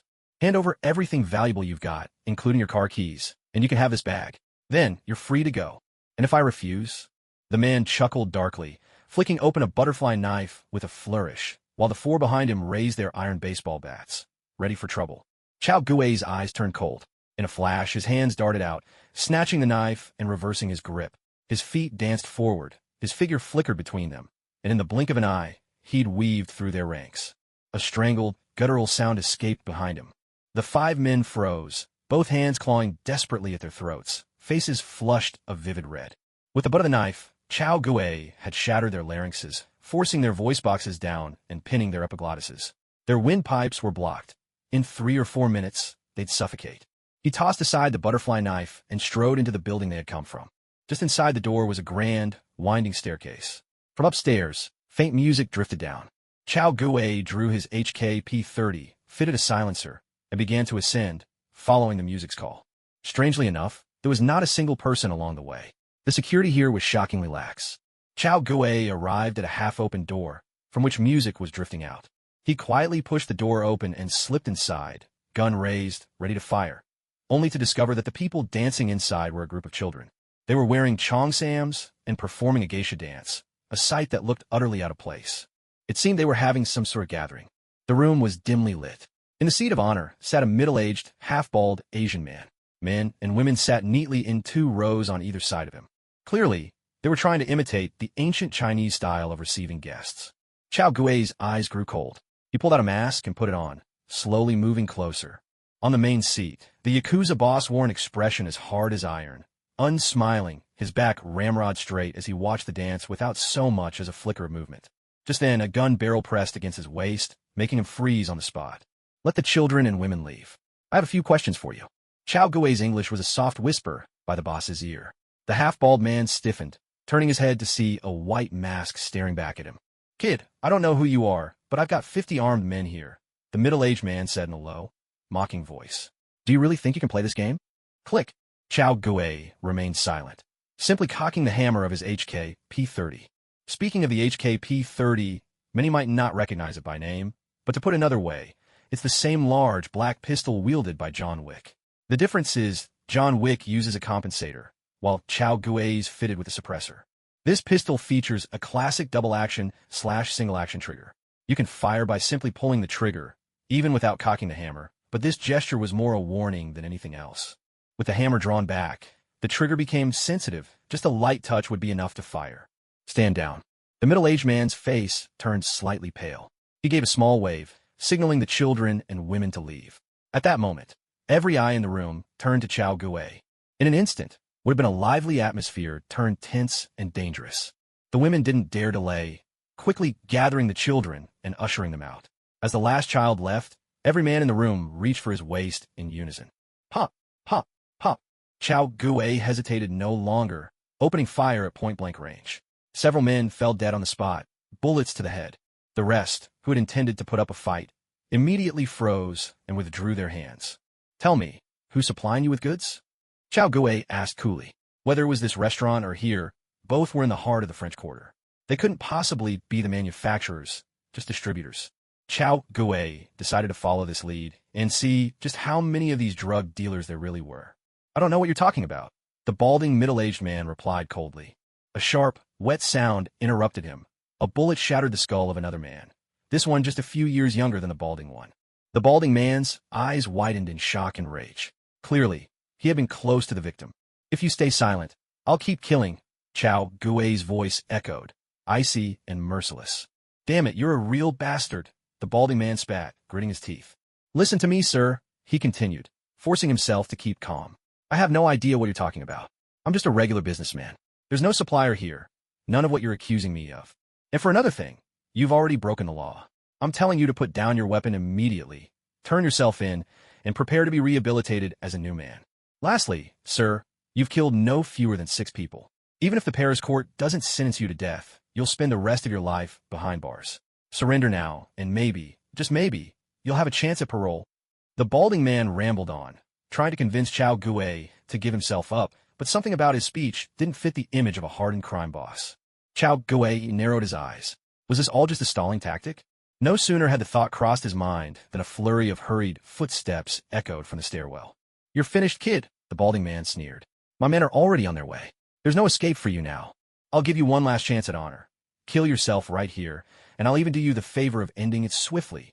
Another sharp crack. The balding man's head burst open, and Chao Guei let out a cold laugh. Idiot, did he really think having 50 men meant victory was assured? Seeing their boss fall, the remaining men, knowing there would be no mercy, hardened their hearts and reached for their guns. But Chao Guei had no intention of letting them get the drop on him. With the advantage of the first move, he squeezed the trigger repeatedly, ending their lives in a heartbeat. By then, the rest of the Yakuza gang had arrived. Chao Guei reached out and grabbed a Benelli M4. He leveled it at the doorway and pulled the trigger. Thunderous blasts erupted. The 12-gauge shells tore through the crowd. The Yakuza charging through the entrance dropped like flies, their numbers cut down in an instant. Without missing a beat, Chao Guei tossed several grenades down the corridor. When the explosions faded, the hallway fell eerily silent. But within moments, the clamor resumed. There were still plenty more enemies. There really were a lot of them. Chao Guei frowned, pulled a Winchester M1897 from his system backpack, and strode out, boots squelching in the pool of blood. Another deafening blast. The Winchester M1897 roared, sending the Yakuza scrambling up the stairs, tumbling down like dominoes. Chao Guei's hands worked without pause, holding the trigger and quickly cycling the pump action. Boom, boom, boom. The magazine emptied in an instant. This time, not a single enemy was left standing. A soft electronic chime sounded. Host has eliminated the Paris Neon Yakuza organization, completing a defend the homeland and protect the people mission. Reward: 8,000 merit points for 1,000 experience points. Ding. Justice Navy System, empowering every Navy soldier with a heart for justice. Soldier name: Chao Guei, Navy Corporal, Swordsman Apprentice. Merit points: 41,645 experience, 34,095/50. 000. Tau power, 205, an indicator of combat capability, but not the sole determinant of combat prowess. Hearing the notification in his mind, Chao Gue rolled his neck. Those neon thugs, he'd been itching to take them out for a long time. He flicked the lingering gun smoke from the muzzle, returned the Winchester M1897 to his system backpack, and strode back into the room. The kill had been swift, too swift. He hadn't managed to extract any real information about their supplier. There was nothing for it but to search the place. Maybe he'd turn up a clue. Clang! Just then, the glass window shattered in an instant. A figure burst through, rappelling down on a rope. The intruder raised a Glock and fired at Chao Gue without hesitation. Bang! Bang! Bang! Bang! Bang! 5 or 6 bullets tore through the air, sealing off every avenue of escape around Chao Gue. His pupils shrank, his muscles tensed in an instant. Bullet time, activate! Chao Gue drew his pistol and fired, round after round colliding mid-air, knocking away the incoming 9mm rounds. Yet everything was happening too fast, and the distance was far too close. He barely managed to intercept 3 bullets coming from the left. The other 3, coming from the right, were simply too quick. Rokushiki, paper art. Chao Gue twisted at the waist, shifting left just in time. 3 9mm bullets grazed his skin and slammed into the wall behind him. He rolled with the momentum, slipping behind a nearby pillar, his heart still pounding wildly in his chest. Drawing a deep breath, Chao Gue peered out for a look, only to be driven back by 2 more bullets. Whoever you are, killing CIA agents means you're a dead man. Alan's gun was locked onto Chao Gue, his tone icy. As expected, a superhuman. But it wasn't the first time Alan had faced one like this. He sneered inwardly. Let's see what you're made of. Chao Gue narrowed his eyes slightly. Hawkeye my hawk. No, this was Clint. A SHIELD agent moonlighting for Langley?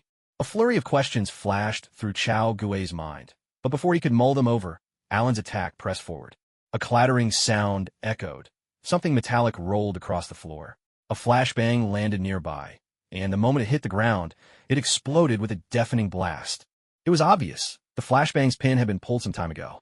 A blinding white consumed Chao Gue's vision. He was utterly blind. Behind him, Alan saw the flashbang work its magic. He grabbed a submachine gun and charged forward. There was no such thing as a dead end. With Chao Gue's current physical condition, the flashbang hardly affected him. After just a second or two, his blinded eyes began to see again. In fact, Chao Gue had plenty of ways to dodge the flashbang. He could have entered bullet time, dashed away in an instant, and even bullets wouldn't have caught up with him. But Chao Gue had an even better plan. With a sudden flick of both wrists, he hurled 2 oval-shaped grenades from either side of the pillar. The safety pins seemed to vanish in midair, and in an instant, the enemy's path of attack was completely blocked. This move was called luring the enemy deeper. The oval grenades, officially known as 2 Malawian Kwacha's defensive grenades, had a lethal radius of 30 meters. In such a confined space, their destructive power was magnified. For most people, being in this situation would spell certain doom. But Alan Klaus was no ordinary man. He, too, was a superhuman. Shit. Catching sight of the 2 grenades rolling toward him, Alan's heart skipped a beat. In a flash, he pulled back from his firing position, diving behind a cabinet with a speed far beyond that of a normal person. A thunderous double explosion erupted. Smoke and debris filled the air, shrapnel ricocheting and slicing through objects with a relentless metallic clatter. Behind the cabinet, Alan felt a sudden numbness in his left shoulder, followed by searing pain. He'd been hit by a fragment. Damn it! Alan's face darkened. He thought he was dealing with some rookie, drunk on newfound power and full of himself. But his opponent's combat instincts were far sharper than he'd expected. That lure the enemy deeper trick had nearly finished him off. Alan took a deep breath, forcing himself to stay calm. He'd lost the initiative, was now on the defensive, and to make matters worse, he was injured. The situation was perilous. He glanced around, searching for anything that might give him an edge. But aside from a few mismatched Chinese decorations, the only thing within reach was a katana. Elsewhere, Chao Gue stepped out from behind the pillar, SIG Sauer P226 in hand. The room was in chaos, smoke swirling, debris everywhere, visibility low. His gaze swept the room and quickly found the enemy behind the cabinet. Part of a coat stuck out. A Glock pistol lay carelessly discarded nearby, and the figure seemed severely wounded, lying motionless. Bang! Bang! Chao Gue squeezed the trigger without hesitation. But the half-exposed coat was sent flying by the bullets, drifting gently to the ground.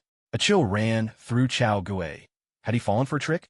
The thought had barely formed when, through the haze, a flash of cold steel slashed down from above. A katana, swinging straight for his head. Clang! Chao Guo raised his pistol horizontally, blocking the blade with the gun's frame.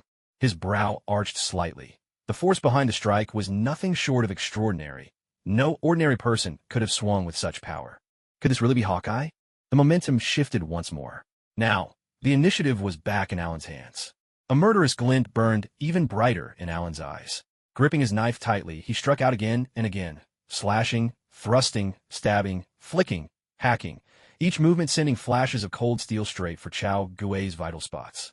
Chao Guo danced nimbly, his feet tapping the ground in quick succession. Each time, the blade would just barely graze past his body, missing its mark. With his paper drawing technique activated, this man still couldn't land a hit. Still, his knife skills were unexpectedly superb. Unlike Chao Guo's own bold and sweeping style, where he aimed to slice his enemy cleanly in half, this man's technique was short, swift, and level, always targeting the eyes, throat, and other critical points. The movement seemed small, but every strike was lethally precise. Gao Gu Sai In Wali, and you claim you're not Hawkeye. Clang. The 6-hour P2-26 blocked the knife once more. Shield, Hawkeye, Clint Barton? Chao Guo's voice echoed from behind his mask. Since when did S.H.I.E.L.D. agents start working for the CIA? The words made Alan freeze mid-attack, his body stiffening as he faltered and stared in disbelief. Chao Guo seized the moment, landing a punch squarely onto Alan's jaw. Alan's head snapped back, and he was sent flying before crashing hard onto the ground. Without hesitation, Chao Guo raised his pistol and fired. Bang! Bang! Bang! 3 shots rang out in rapid succession, a Mozambique drill, 2 to the chest, 1 to the head. An ordinary man would likely have died on spot. But Alan was no ordinary man. He was an enhanced superhuman. Arg!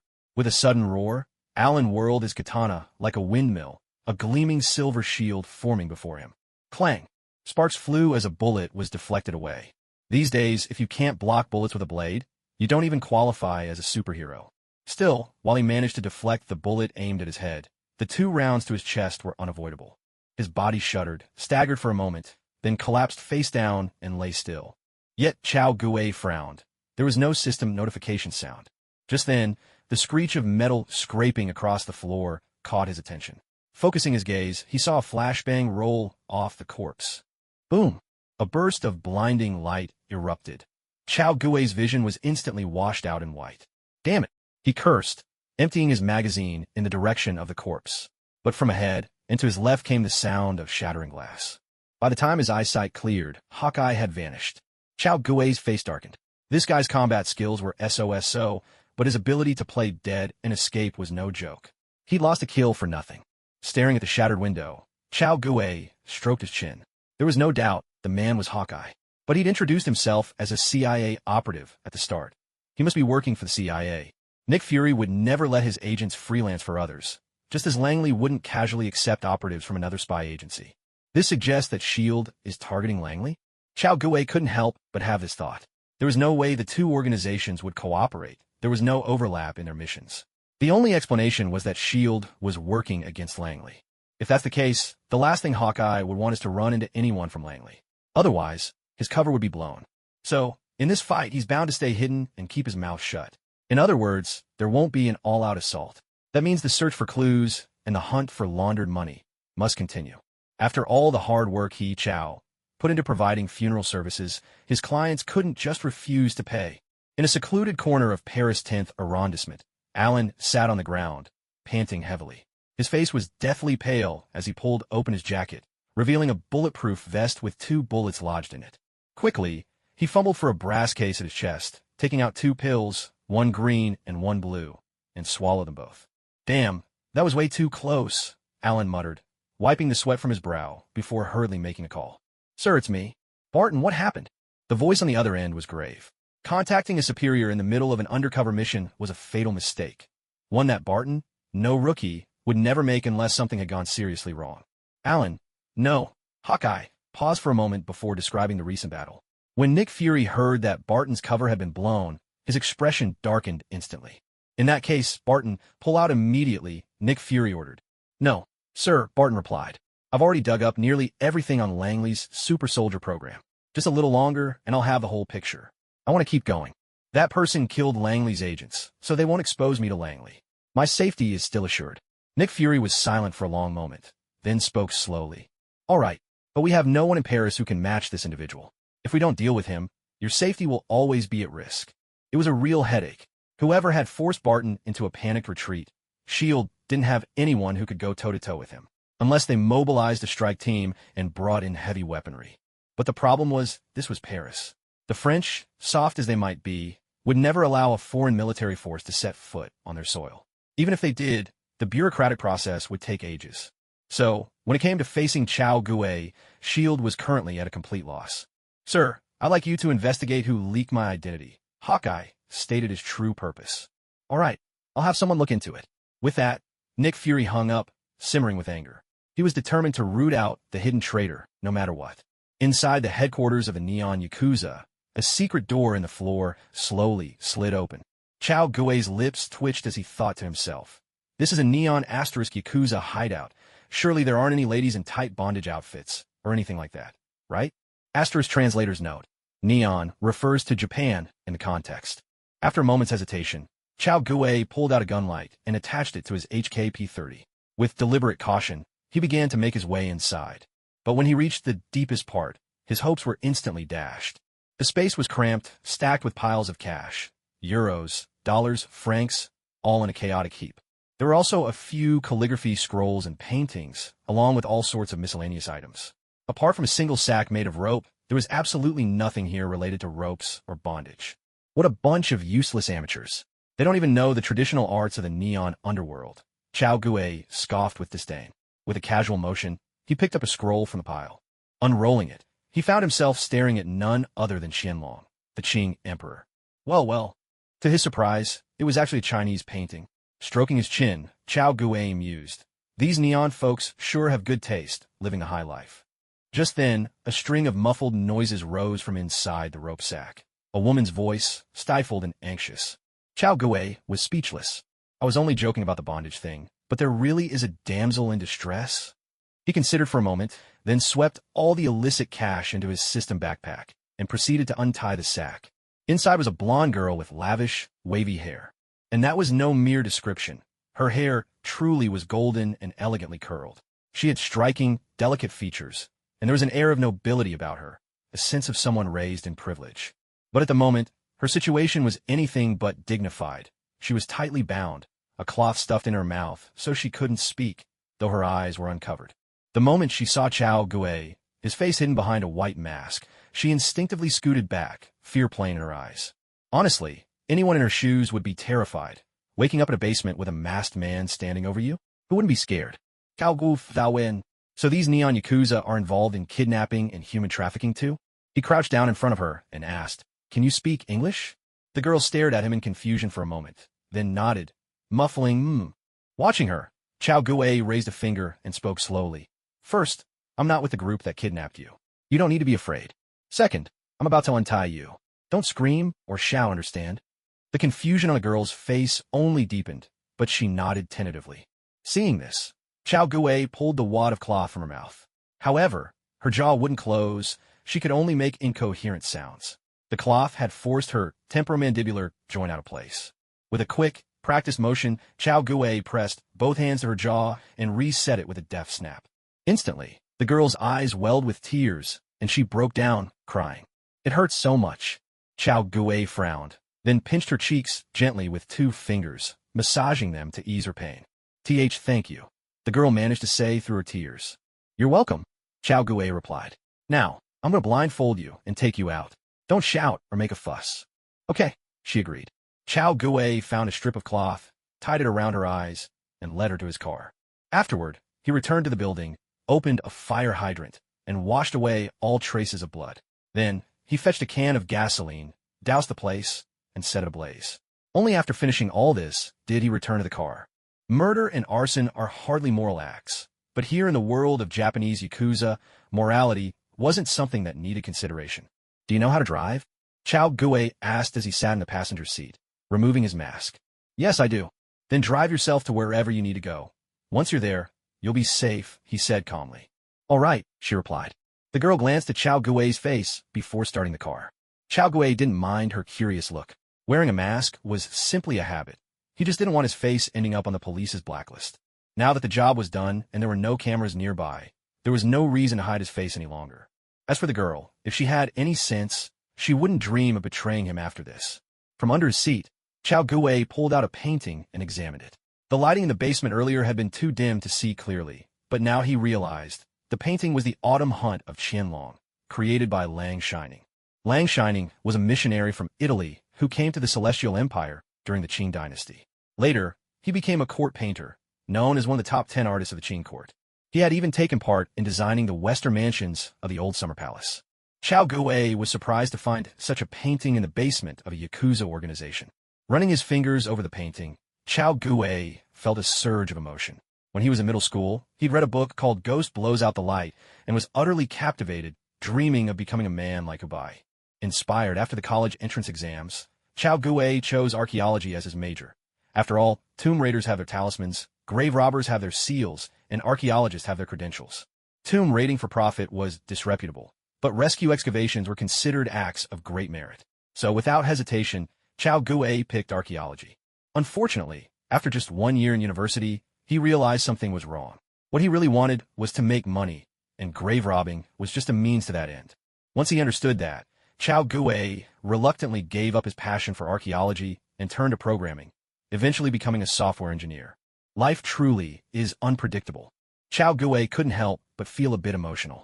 In his previous life, he had never come into contact with any cultural relics, yet now he found himself holding a missing imperial painting in his hands. Ironically, he didn't even like the so-called old man of 10 perfect virtues. "Hello, I'm Catherine," the girl in the driver's seat said. "Thank you for saving me." "Hello," Chao Gui replied coolly, not bothering to look up. "You seem to really like this painting?" Catherine continued. "Yeah, I do." Chao Gui still didn't raise his eyes. "Actually, this painting belongs to my family. We even have a few more at home." Chao Gui's expression darkened. He turned and stared at her intently. With a sudden screech, Catherine stepped on the brakes and brought the car to a stop. She smiled at Chao Gui and said, "Would you like to come to my house? We have many more calligraphy and paintings." Chao Gui was at a loss for words. That line sounded familiar. "Mind if I ask, are you married?" "No," Catherine replied, a little puzzled. "All right then." Chao Gui smacked his lips, feeling an odd pang of disappointment. "We're here. This is my home, Sish Manor."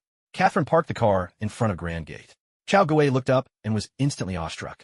Inside stood a massive castle, its grounds alone spanning more than a dozen acres. "This is your house?" Chao Gui asked, bewildered. Normally, people living in places like this would have tight security. How had a gang managed to kidnap her? "I know what you're thinking." Catherine shrugged helplessly. "My family went bankrupt, so I cut security to the bare minimum. Besides, my parents have already passed away. I'm the only one holding it together now." "All right then." Chao Gui shrugged as well. City folk and their troubles. He really didn't get it. "Come on in, I'll show you something." Catherine smiled, leading Chao Gui into the manor. Just as she'd said, there were only a handful of servants inside, which made the place feel rather empty and cold. Inside the castle, a tiger skin rug lay at the entrance. On the tables and walls were all sorts of rare animal specimens, bones, antlers, and more. Catherine led Chao Gui up to the second floor. On the staircase, however, something unusual caught Chao Gui's eye, a bronze rooster head.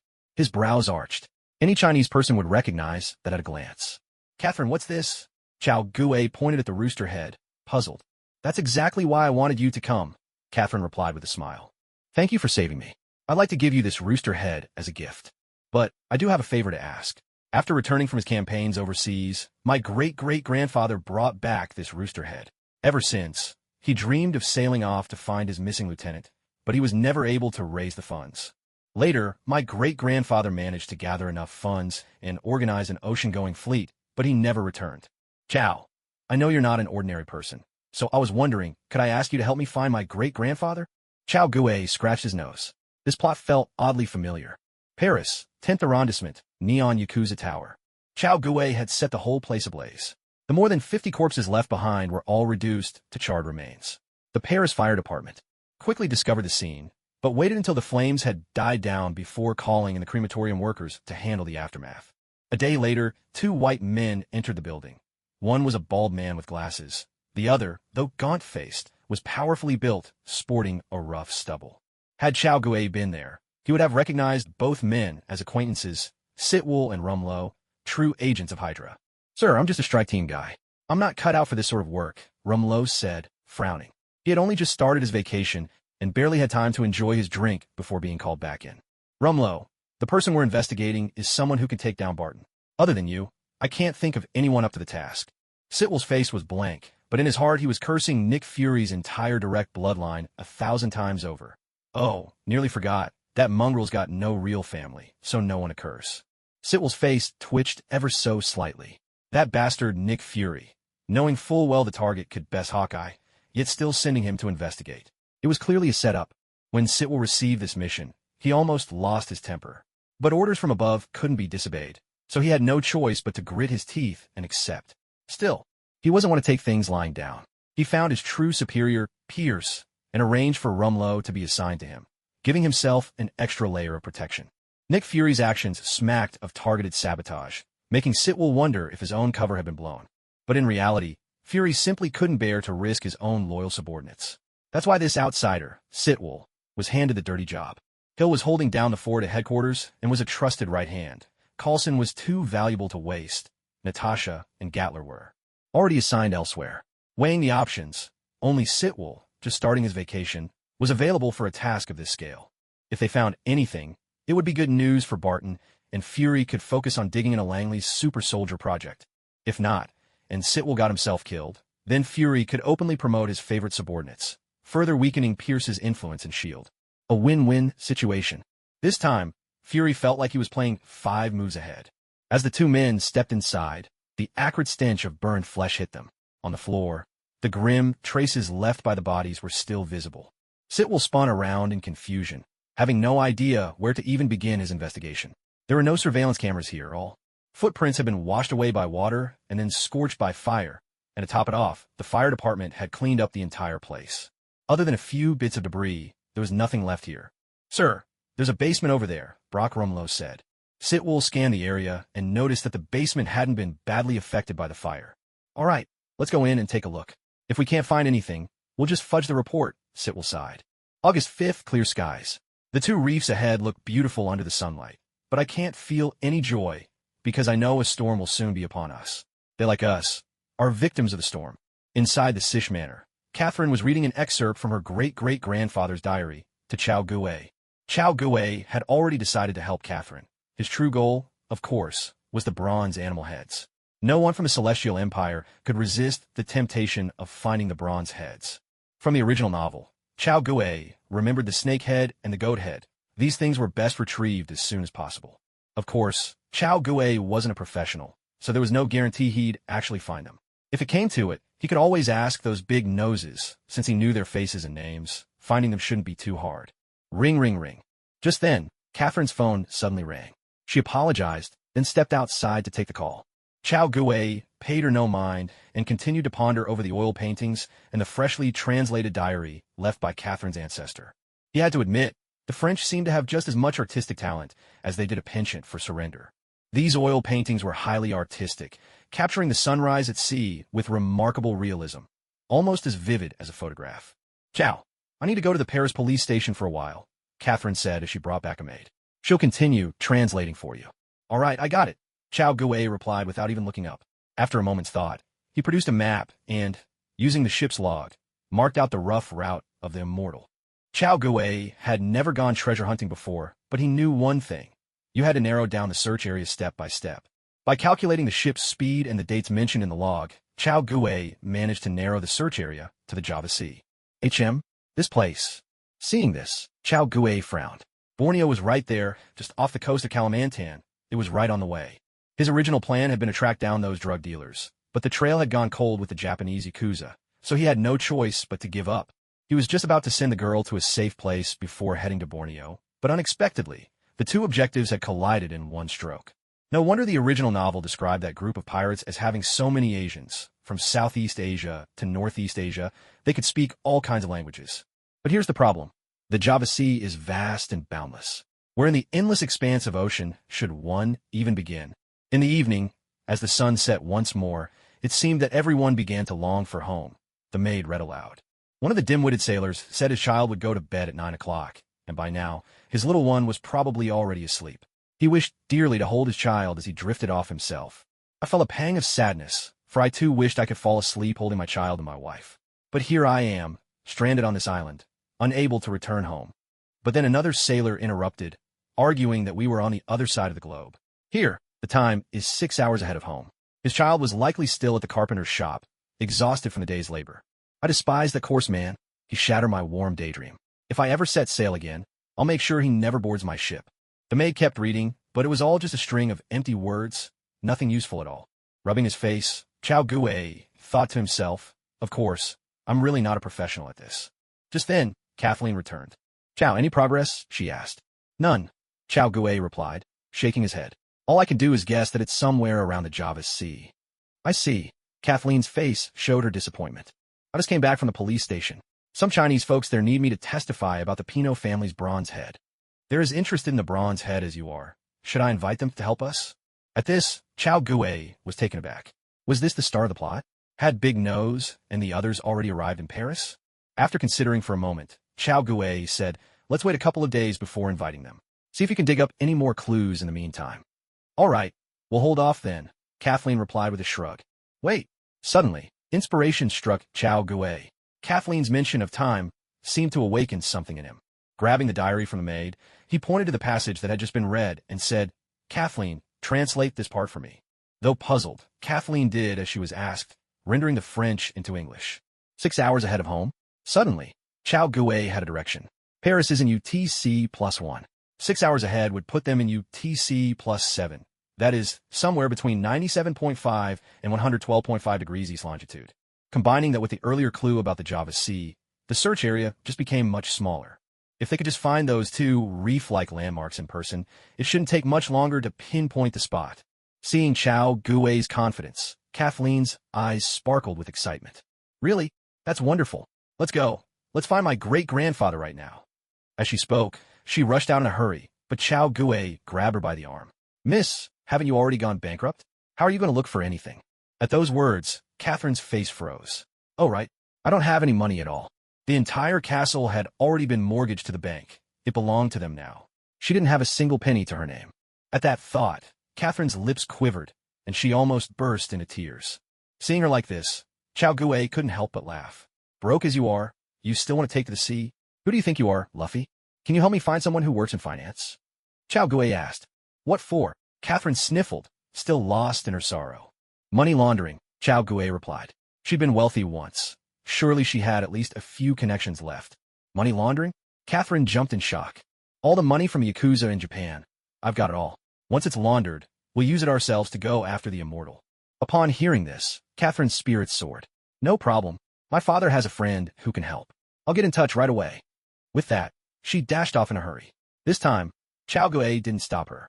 In the basement of the Yakuza building in the 10th arrondissement of Paris, Sitwell and Rumlow had just pried open a hidden compartment and pulled out a ledger. Flipping it open, they found a record of all the Yakuza's dealings, selling powdered toys, trafficking women, even breaking into homes to steal artwork, and more. Sitwell and Rumlow exchanged a look, both deeply uncomfortable. They were Hydra, after all, but Hydra's funds came from the 5 major arms dealers funneling money to S.H.I.E.L.D. As for the other Hydra heads, they couldn't say. Maybe the others were into even nastier business, but the branch Sitwell and Rumlow belonged to had no need for this kind of filth. These people really do deserve whatever's coming to them, Rumlow muttered with a frown. But Sitwell wasn't listening. His eyes were fixed on an entry in the ledger, a payment of $1 million from an organization called the Lilith Club to the Yakuza. Sir, Rumlow asked, puzzled. Sitwell's voice was low and serious. Rumlow, pull up information on this organization for me. Rumlow didn't dare drag his feet. He pulled out his phone and, in a matter of moments, had the club's information on screen. The real power behind it is Air Labs, Sitwell murmured to himself. Sir, I don't quite understand, Rumlow said, frowning. Sitwell tapped the ledger, his voice grave. The Lilith Club is actually a gathering place for deviants. They're all wealthy individuals, and the club exists to provide them with the most extreme forms of stimulation imaginable, torturing and murdering humans. As long as you're a member of this club, you can spend money to purchase someone inside. Then you're free to torment and abuse them however you wish, until you're satisfied or the victim dies. At these words, Rumlow frowned. Brutal, Yes, but things like this aren't uncommon. Besides, it doesn't seem like this should fall under SHLD's jurisdiction. I know, Sipple replied. But the club is just a front. The real force behind it is Air Laboratory. This lab is in Los Angeles, and their research focuses on blood rheology and coagulation. And the real boss of this lab is a vampire. Rumlow's voice was low and tense. Exactly. Those filthy creatures. Sitwell's tone was equally grim. I suspect those bastards are conducting human experiments. The Neon Yakuza supplies Lilith Club with bodies, and in return, Lilith Club provides a dark shield for Air Laboratory. That way, even if S.H.I.E.L.D. stumbles upon the horrors of Lilith Club, they'll chalk it up to ordinary human depravity, never suspecting the involvement of vampires. So, all this time, Air Laboratory's dirty tricks have gone unnoticed. Until now. Rumlow's brow furrowed deeper. Sir, how did you find out vampires were pulling the strings behind Air Laboratory? Sitwell shrugged. They told me themselves. Not long ago, a vampire paid him a visit, openly apologizing and asking to settle things privately. At first, Sitwell had no idea what was going on, but the visitor laid out every detail of their grudge with Chao Gue. After listening, Sitwell immediately sensed something was off. This wasn't just a private settlement, it was a threat. For someone to show up unannounced and corner a S.H.I.E.L.D. agent, that's more than a peace offering. That's intimidation. Faced with this, Sitwell agreed to the settlement, but with one condition. If they wanted to settle, it had to go through official channels. The vampire handed over a job offer from Air Laboratory for Chao Gue, along with a bank card loaded with $5 million. And just like that, the matter was settled, without Chao Gue ever knowing about it. Sitwell had planned to have a proper conversation with Chao Gue next time they met, to ask him about the origin of that mysterious fire of his. But unexpectedly, with this new incident, he was the first to uncover the vampire's schemes. Still, Sitwell had no intention of letting his superiors know about the connection between Chao Gue and the vampires. He didn't want Chao Gue getting involved with Hydra. Let's head back to the branch, Rumlow, Sitwell said. We'll report to the higher-ups first. No acting on our own. After all, he already knew Air Laboratory was a vampire operation. For him, following the trail from the results to the clues wouldn't be difficult. 2 hours later, the orders from their superiors arrived. To their surprise, Pierce's instructions were exactly in line with Nick Fury's thinking. Sitwell and Rumlow were to investigate and gather solid evidence before they could launch a strike. Upon hearing this, the two men exchanged wry smiles. Facing vampires, clearly, the boss had a lot of faith in just the two of them. Let's go, get some gear together, and head out, Sitwell said with a sigh, feeling a bit frustrated. 3 days later, Bawean Island, Indonesia. Chao Gue and Kathleen had spent over $1 million renting a medium-sized yacht on this island, and now they were cruising around the Java Sea, aimlessly exploring. They weren't picky about much, except that they only sought out deserted islands and remote, out-of-the-way places. While piloting a drone to search for large, uninhabited reefs, Chao Gue also hacked into the FBI's database, pulling up satellite maps of the area. After 3 or 4 days of searching, they finally found the 2 large reefs jutting out of the water on the morning of the 4th day. "Oh my God, we finally found it," Kathleen exclaimed, wiping sweat from her brow. These 3 days had nearly worn her out. "Come on, girl, let's go find your great-grandfather," Chao Gue said with a grin. He carefully steered the boat closer to the island, anchored the yacht, and then took a motorboat ashore. "Chao, why are you bringing so many weapons?" Kathleen asked from her own motorboat, eyeing the weapon case floating in the water with curiosity. "There could be wild boars, tigers, who knows what else on the island. Better to be safe than sorry," Chao Gue replied. "And what if there are pirates in these waters?" "Pirates? Come on," Kathleen laughed. "This isn't Somalia, you know." A few kilometers away, a small boat floated on the sea. One man peered through binoculars, watching Chao Gue and Kathleen's every move. "Boss, look at that boat. Those two are a gold mine," one of his crew chuckled. "What I really want to know is what a man and a woman are doing in such a godforsaken place," another pirate said, chewing gum and frowning in confusion. "No rush. Keep an eye on them. Tomorrow, we'll go grab them ourselves," the pirate boss said with a sly grin. "Everything they've got will belong to us." Laughter erupted among the crew. Above, the drone buzzed steadily, circling in the sky and transmitting images back to the computer. Inside the tent, Chao Gue took a sip of plain water and said, "If nothing goes wrong, the immortal should be on this island. Same as always, let's keep narrowing down the search area until we find the immortal." "Okay," Kathleen responded, half understanding. "But what are we using as a clue to narrow it down?" "Traces of humans, of course," Chao Gue replied. "With so many people on the immortal, they're bound to have left some sign of human activity on this island. It's been over 100 years already. How could we possibly still find anything?" Catherine scratched her head as she spoke. That's why I said we're just narrowing down the search, Chao Gui replied. If we could simply find the traces they left behind, we'd just intercept them directly. What's the point of narrowing the range then? As he spoke, Chao Gui started browsing through the images sent back by the drone. Catherine spread her hands in resignation, silently admitting that while she understood the logic, she really didn't know how to do it herself, so it was best left to him. Soon enough, Chao Gui found something in the images. Amid the island's dense jungle, there was a patch that looked slightly sparse, like a pale green speck on a sea of deep green. Easy to miss, but it stood out if you looked closely. That spot was on the southern side of the island. Thinking for a moment, Chao Gui maneuvered the drone to circle that area. Sure enough, there was a high cliff and a deep fissure that stretched into the heart of the island. If his guess was right, the location of the immortal must be there. Catherine, let's go. We're heading out. Chao Gui closed his laptop with a smile. What? Catherine exclaimed in disbelief. You found already? That was so fast. Chao Gui shot her a look as if to say, you call that fast? I'm someone who takes longer than 6 lessons for just one. Get changed, grab your gear, and let's move. I'll wait for me. Out on the sea, 2 kilometers away, the pirates watched Chao Gui and Catherine's every move through their binoculars. Boss, they're on the move, one of the lackeys reported. They're wearing jungle gear, faces covered, look like they're ready for anything. Seems like they're heading into the jungle. And look, that guy's carrying what looks like a gun. They're armed. What are you afraid of? There's so many of us. What's one gun against us? But why are they going into the jungle? The pirate leader frowned, puzzled. That's all untouched forest. Could they be looking for something? So what are they looking for? Could it be the Pirate King's treasure? You idiot. We're the pirates, the Pirate Kings of the Java Sea. No. I heard from my grandpa. There was a pirate shipwreck in these waters years ago. Maybe those two are searching for treasure. Wait, aren't you black? You have a grandpa? Don't tell me your grandpa's actually your dad. Get lost. I'm a Papuan from New Guinea, not some African, and definitely not from America. All right, enough, the pirate leader snapped. Whatever they find, it's going to belong to us, got it? Yeah, boss is right. We're pirates. We'll just take it from them. Not only whatever they find, but even they themselves will belong to us. Boss, I want that woman. A pirate rubbed his hands together and chuckled lewdly. Her chest may be small, but she's really cute. Boss, I want the guy. Get lost. The pirate chief kicked him straight into the sea. That man's mine. Anyone want to challenge me for him? As he spoke, the pirate chief glared fiercely around, his eyes wide with rage. No one dared meet his gaze. To find the boss meant a rough night ahead. We'll land in 3 hours.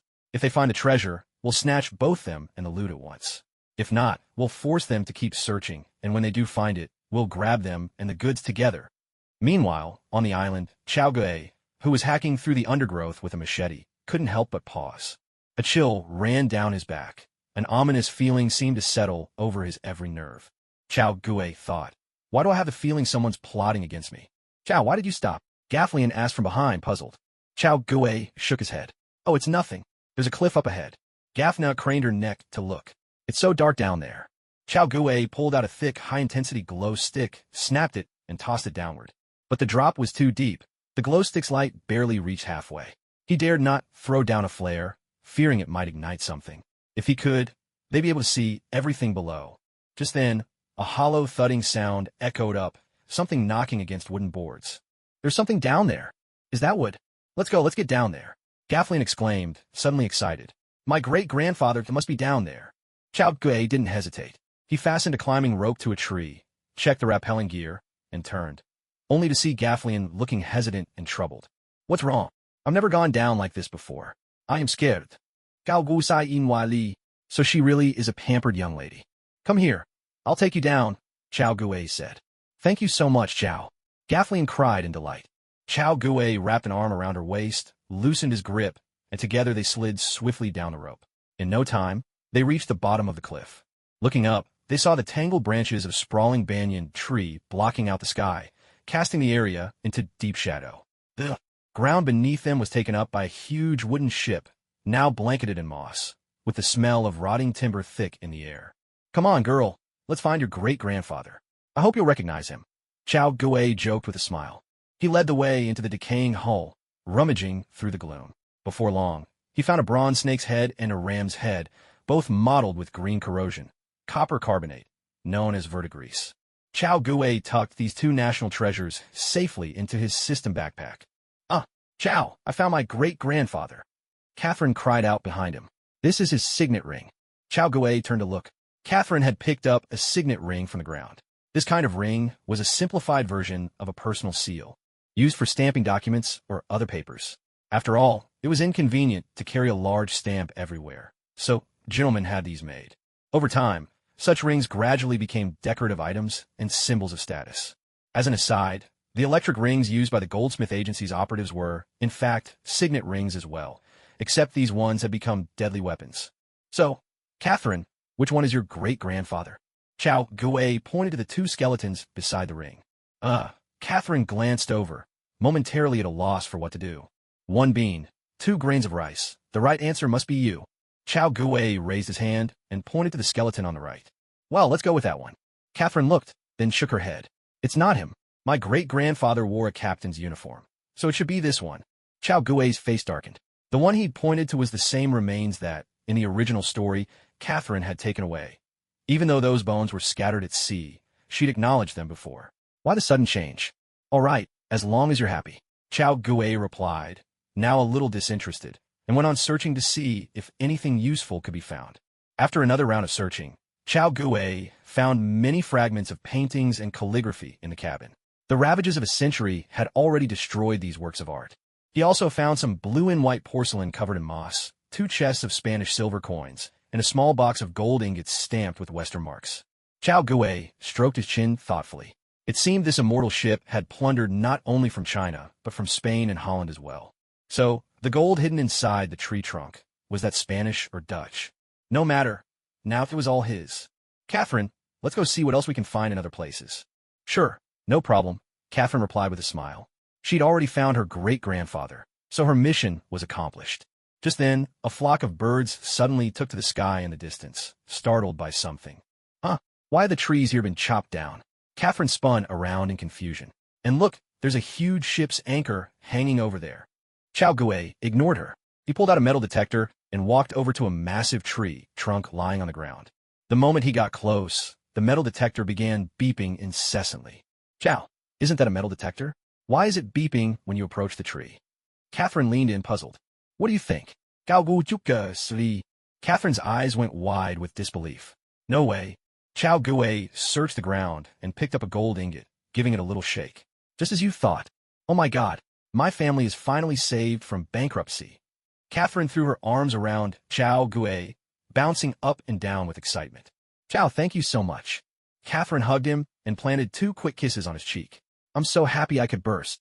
Chow Gui patted her gently on the head, signaling her to calm down a little. Wait, you don't look very happy, Catherine said, puzzled. Chow Gui spread his hands. With a tree trunk this big, how are we supposed to carry it away? Oh, Catherine froze at his words. He was right. How are they going to move it? Suddenly, there was a burst of gunfire. Catherine shrieked and, quick as a rabbit, darted behind Chow Gui for cover. Don't move, either of you, or I'll blow your heads off. At that moment, a group of pirates appeared, weapons at the ready, blocking their path. Chow Gui raised an eyebrow. Well, the movers have arrived. But there were only 12 pirates in all. He couldn't help thinking that seemed rather few. All right, kid, hand over your weapon. No funny business, or I'll put a bullet in your head. The pirate leader snarled with a twisted grin. Chow Gui's eyes darkened, but with the odds against him and Catherine by his side, he had no choice but to comply. He handed over the MP5 slung across his back. Very good, the pirate leader chuckled, stepping up to Chow Gui and giving his shoulder a squeeze. Listen up, kid. We're not here to kill anybody. As long as you cooperate, you'll live. Chow Gui's expression turned grim. He could feel the malice radiating from the man, especially with that hand gripping his shoulder. He almost wished he could chop it off. So what do you say? Interested in joining us? The pirate leader asked, rubbing his hands together with a sly grin. A chorus of laughter broke out among the other pirates. Finally, a fresh face. Maybe now the boss would stop picking on them. I knew you'd agree, the leader cackled, seeing Chow Gui's silence as consent, and grabbed his hand in celebration. Come on, brothers, let's welcome our newest member. A round of applause erupted. The other 11 pirates beamed with broad smiles, clapping enthusiastically. A glint of cold light flashed in Chow Gui's eyes. In a swift motion, a SIG Sauer P-226 appeared in his right hand. 4 rapid shots rang out in succession. With the speed of a gunslinger, he took down 4 pirates, blood spraying in an instant. Before anyone could react, the barrel of the SIG sour was pressed firmly against the pirate leader's forehead. "Tell them to drop their guns, or I'll blow your brains out," Chao Gui said with a cold smirk, the muzzle nudging the pirate leader's head. The pirate leader broke out in a cold sweat. "Damn it, didn't I confiscate his weapon already? Baka, shit, what?" The other pirates were startled, quickly turning their guns on Chao Gui, but the pirate leader immediately shouted, "Damn it, put your guns down, all of you, drop your weapons." The pirates froze in place, unsure what to do. Their boss had been captured, so dropping their weapons made sense, but it still left a bitter taste. After all, there were so many of them, and so many guns. Bang! Another pirate fell instantly, a bullet to the head. Before they could react, the barrel of the SIG Sour P226 was once again aimed at their leader. Chao Gui chuckled, "Sorry, gentlemen, but you're surrounded by me. If you want to stay alive, put down your weapons." Damn it! The pirates swallowed hard, cold sweat streaming down their faces. All their defiance instantly evaporated. This was no one to trifle with. "Are you planning to betray me? Drop your guns now," the pirate leader roared again. Seeing this, the pirates hesitated for a moment, but finally threw their weapons to the ground. Right in front of them, Chao Gui gathered up all their guns and knives, stripping them of every last weapon. They were completely disarmed. "Well then, gentlemen, do me a favor, drag that big tree outside," Chao Gui said with a grin. The pirates' faces turned ashen. "Damn it, how are we supposed to move something that big? There are wheels underneath. You'll manage," Chao Gui replied, still smiling. "If you can't, well, I'm afraid you'd better prepare to stay on this island forever. I'll be waiting for you on the beach, pirates. Kathleen, let's go. And by the way, you only have 2 hours." With that, Chao Gui took Kathleen and headed back to the beach. The pirates looked utterly dejected. They knew exactly what Chao Gui meant. He might kill them all, or perhaps destroy their ship, leaving them stranded on the island forever. Either way, it spelled disaster for them. But with death looming over them, they had no choice but to obey and follow every instruction Chao Gui gave. On the beach, Kathleen and Chao Gui sat leisurely. After a moment's thought, Kathleen asked, "Chao, what if those pirates refuse to cooperate?" "No worries. If that happens, we'll just destroy their ship and wait for them to die off.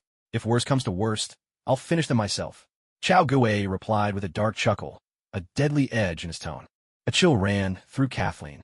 She almost forgot this was the same man who had wiped out an entire gang. Fortunately, the pirates' will to survive was strong. In about an hour and a half, they managed to roll the log over using the wooden rollers.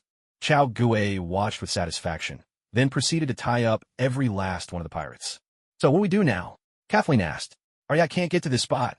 It'll run aground." Chao Gui stroked his chin. "Then let's deal with the gold. Do you know anyone who could help with that?" Kathleen rolled her eyes. "I do, but they're on the other side of the world." Gao Gu stood. "Well, that makes things a bit tricky." As he spoke, he injected a sedative into Kathleen's neck. Chao! Kathleen's body went limp, and she collapsed. Chao Gui caught her in his arms and quickly dispatched all the nearby pirates with his gun. A crisp alert sounded. Host has eliminated the Java Sea pirates, completing a Safeguard the Homeland mission. Reward: 1,000 merit points and 500 experience points. With that done, Chao Gui split open the wooden crates with his knife, revealing the contents inside, then stowed all the gold into the system backpack.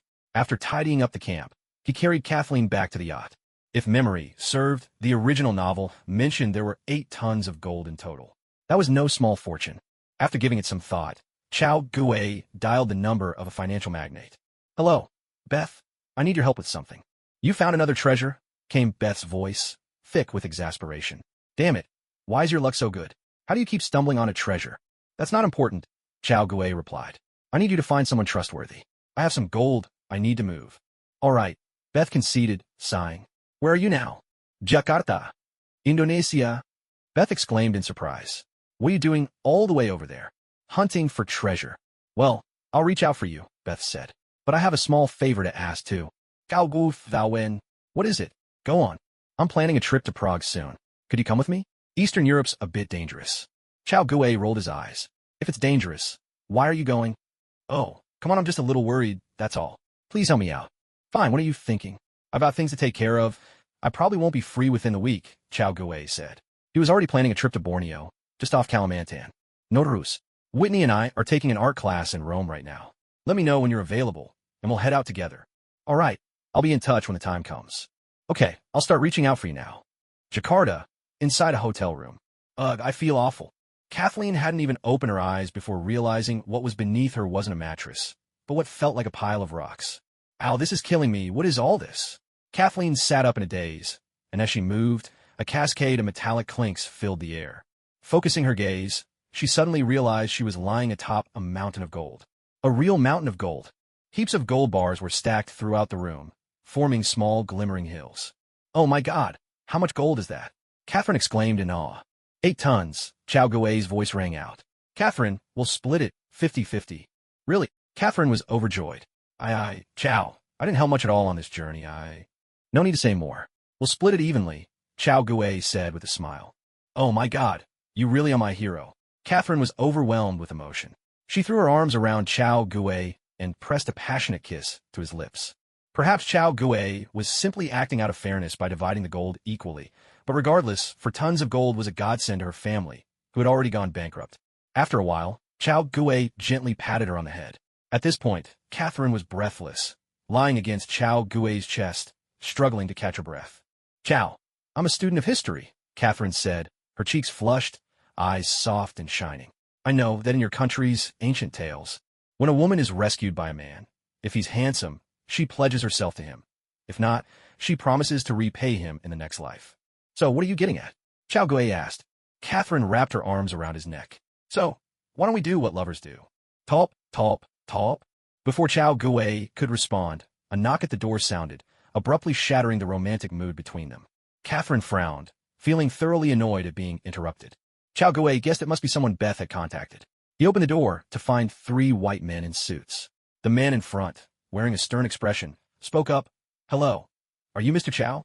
His Mandarin was flawless, which took Chao Gui by surprise, but he quickly nodded. Ms. Beth contacted me. She said you have a batch of gold you want to sell? That's right. May I ask, how much are we talking about? The man continued. Though it was clear from his demeanor he wasn't happy to be there. He'd been enjoying a lovely holiday in Singapore, only to be sent to Indonesia on short notice by his superiors. Anyone in his shoes would be disgruntled. 8 tons. But Chao Gui's next words made the man's irritation vanish in an instant. Chao Gui gently swung the door wider, revealing piles of gold bars scattered behind him. Oh my God, the man muttered in disbelief. The sight of 8 tons of gold was simply overwhelming. Let's do the math, sir, Chao Gui said with a smile. No problem, sir. We'll get started right away, sir. The man chuckled, signaling the 2 others behind him to inspect the gold bars. They checked everything carefully and then calculated the value based on the day's gold price, finally offering a rate of $63 million per ton. Chao Gui immediately handed things over to Catherine. This sort of negotiation wasn't his strength. After some quick calculations and verification calls, Catherine agreed to the price. Simply put, 8 tons of gold meant $500 million. And just like that, Chao Gui, had become a wealthy man. After the deal was done, Chao Gui and Kathleen made way for the others and set off to explore Indonesia together. 3 days later, their paths diverged. Kathleen rushed back to handle her family affairs, while Chao Gui set out for Borneo. Germany, Potsdam. Sitwell and Rumlow emerged from an abandoned factory on the outskirts, their bodies spattered with blood. Damn it, this is the first time I realized just how twisted the rich can be. Rumlow's face was grim. The sight of corpses strewn about the factory didn't faze him. After enduring Hydra's training, he'd witnessed far worse. What truly shocked him was the sheer, unfiltered evil lurking in the hearts of those wealthy people who paid for the privilege of torture and murder. How could someone bring themselves to kill, solely for the sake of killing? There will always be people in this world whose minds are broken, Sitwell said calmly. As a spy, he'd seen the darkness in men's hearts more often than Rumlow, who was more used to action than intrigue. His voice was steady, his mood composed by comparison. Come on, let's head to Eastern Europe. We should be able to track down the headquarters of the Lilith Club there. Sitwell glanced at a business card in his hand, marked with a dog's head, and spoke in a measured tone. Kalimantan Island, Borneo, Palong Province. The rain hammered down in torrents, drumming relentlessly against everything in the street.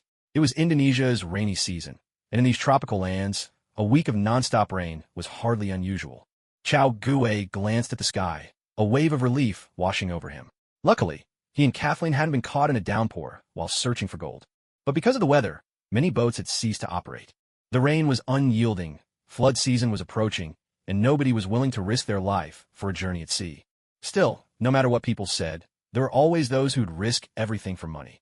After asking around, Chao Gue finally found a captain named Jin Song, a man willing to set sail despite the dangers of the rainy season. But when Chao Gue found Jin Song, he was surprised to discover the man was actually white, and he had a group of Americans ready to rent his boat. "Sorry, sir, but we've already rented the boat," said a burly black man with a smile. He was clearly the group's leader. "That's right, kid from China," Jin Song added, a cigarette dangling from his lips. In truth, his real name was Bill Johnson, but the locals had so often called him Jin Song that it stuck. "I've already made a deal with them. Best you head back. Gaogujuka. Loyalty only lasts as long as the stakes. Tell me, how much did they offer you?" $50,000. Jin Song replied easily, unfazed. He was a man who followed the money. Whoever bid higher won. "Then I'll pay 100,000. Chao Gue declared. "Are you serious?"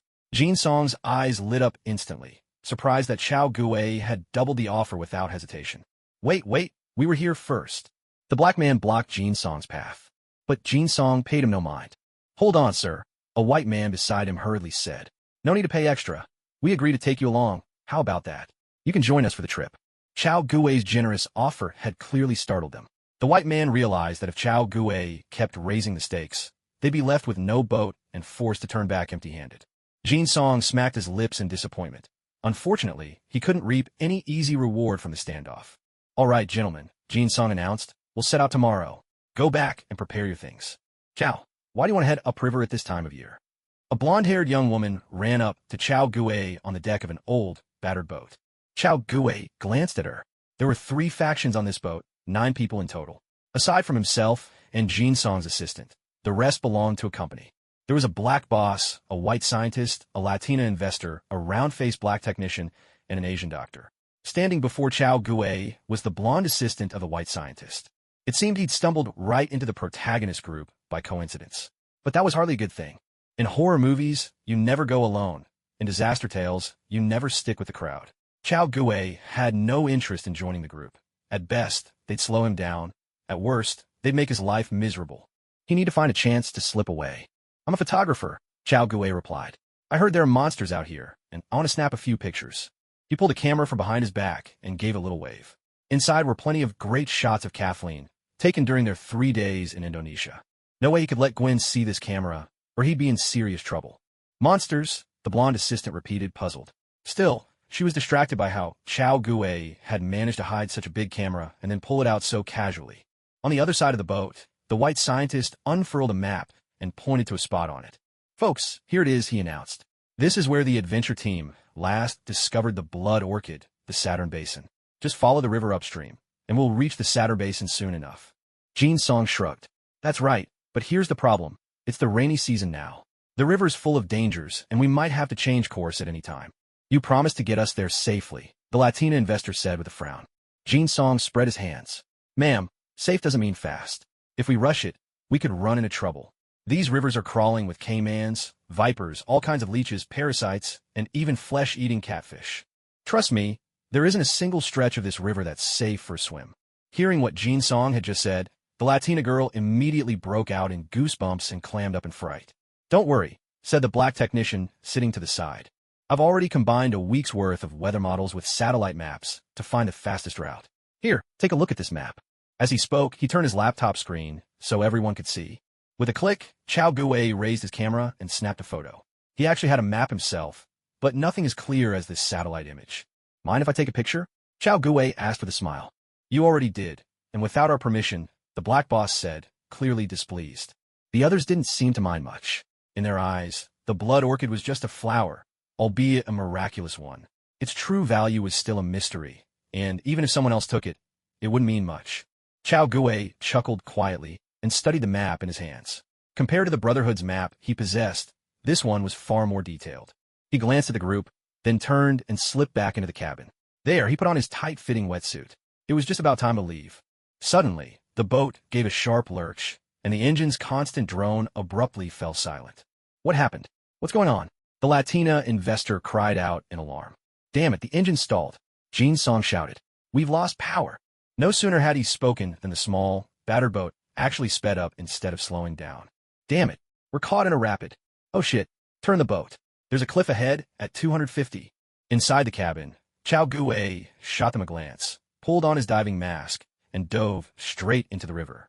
Now clad in a specialized full-body protective wetsuit, he was shielded from anything in the river short of a crocodile. With a splash, Chao Gui slipped beneath the surface, his body twisting as he swam straight toward his destination, the Satan Basin. Meanwhile, Jin Song's rickety boat was swept over the cliff by the current, crashing into the waterfall below. The old vessel shattered instantly, with all its equipment washed away by the torrent. Luckily, everyone on board emerged unscathed. No one dared linger in the water. They rushed to swim for shore.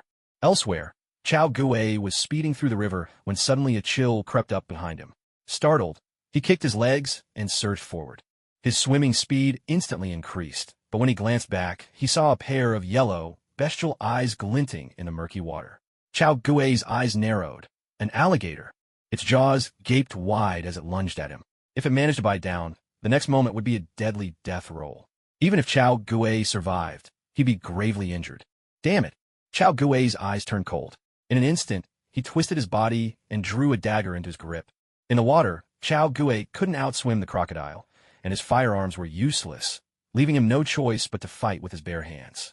Seeing Chao Gui rushing toward it, the crocodile was delighted and opened its mouth wide, ready to bite down, only to find its jaws suddenly stuck.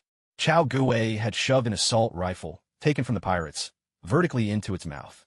Seizing the moment, Chao Gui plunged his dagger into the beast's upper jaw, then flipped himself onto the crocodile's back. Racked with pain, the crocodile thrashed desperately. The river turned murky in an instant, churning wildly from the reptile's violent struggle. But how could Chao Gui let such a golden opportunity slip away? Drawing his tiger saber dagger, he drove it deep between the crocodile's eyes, aiming straight for the brain. Yet Chao Gui didn't stop there. For creatures like crocodiles, as long as their spine remains intact, they can still fight back.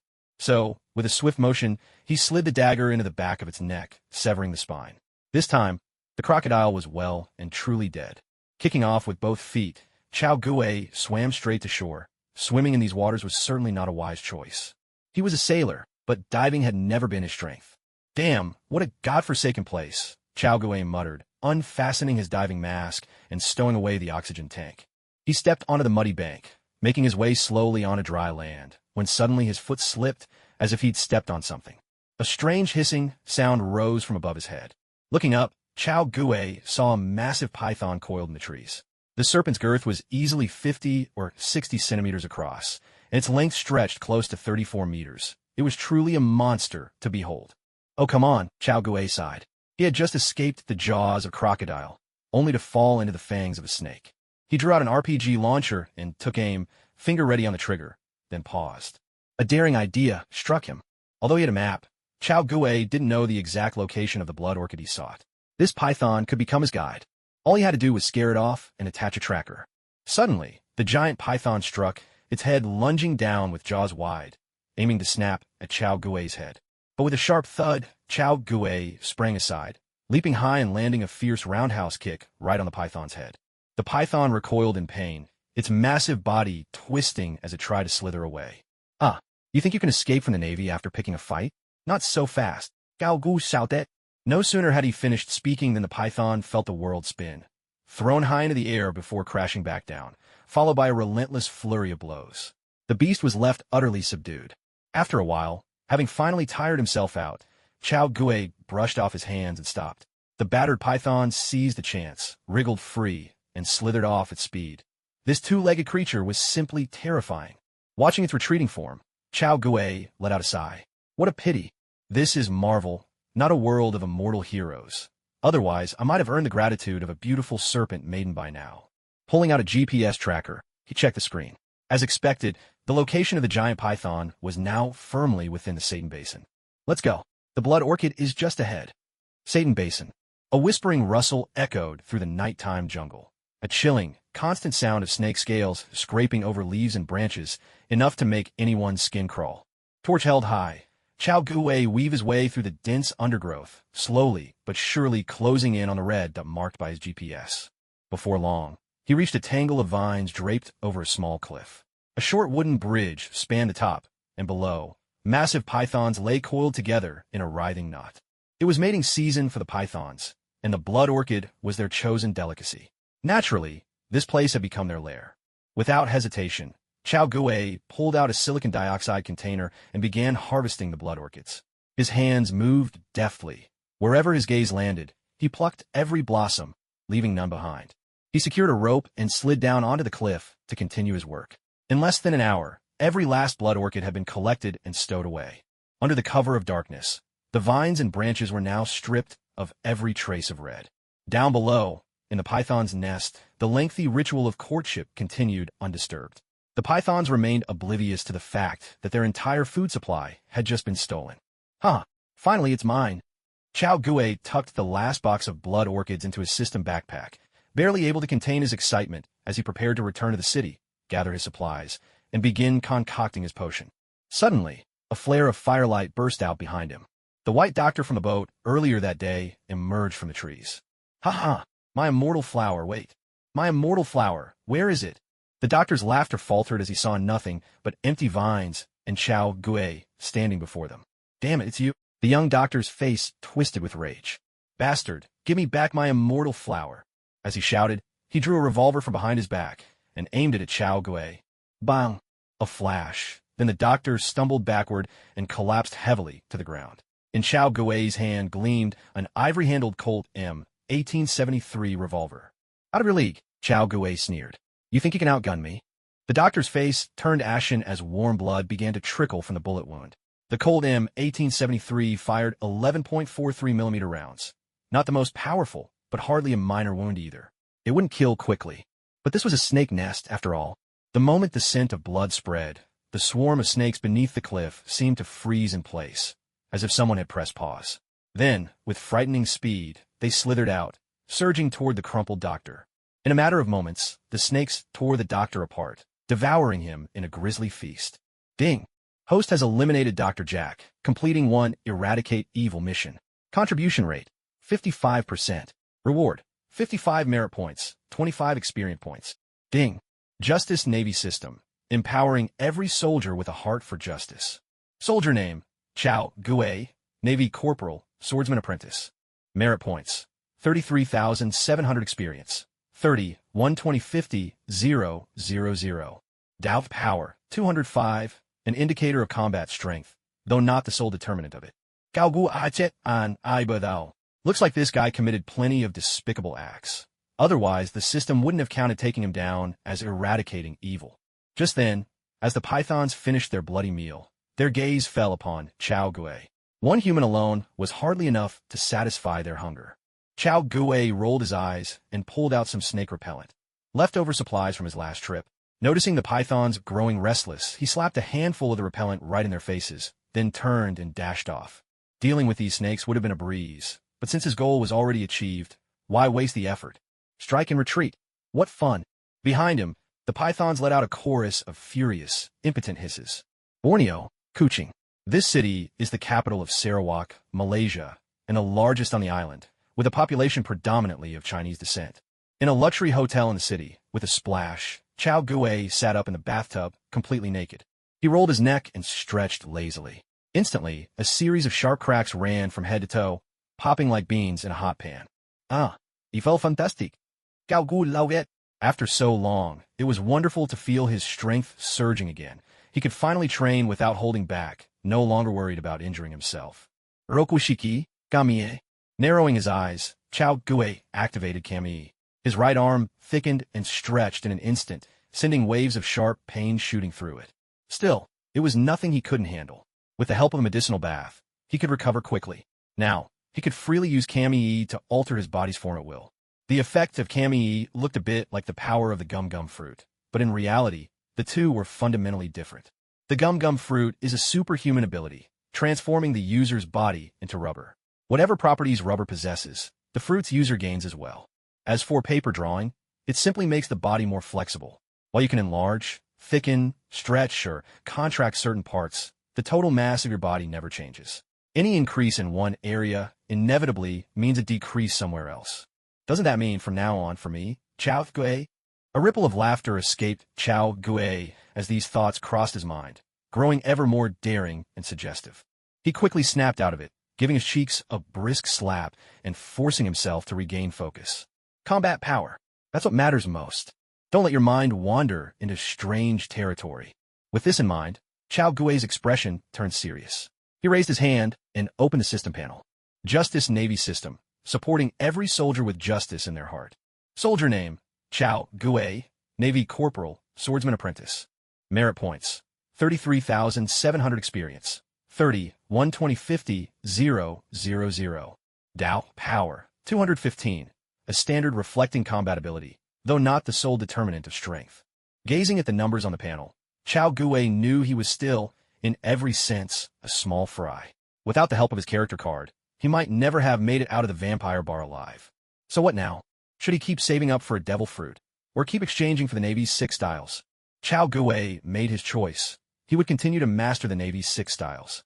Instead of chasing after the distant dream of a devil fruit, he would focus on solid, step-by-step improvements, honing his strength.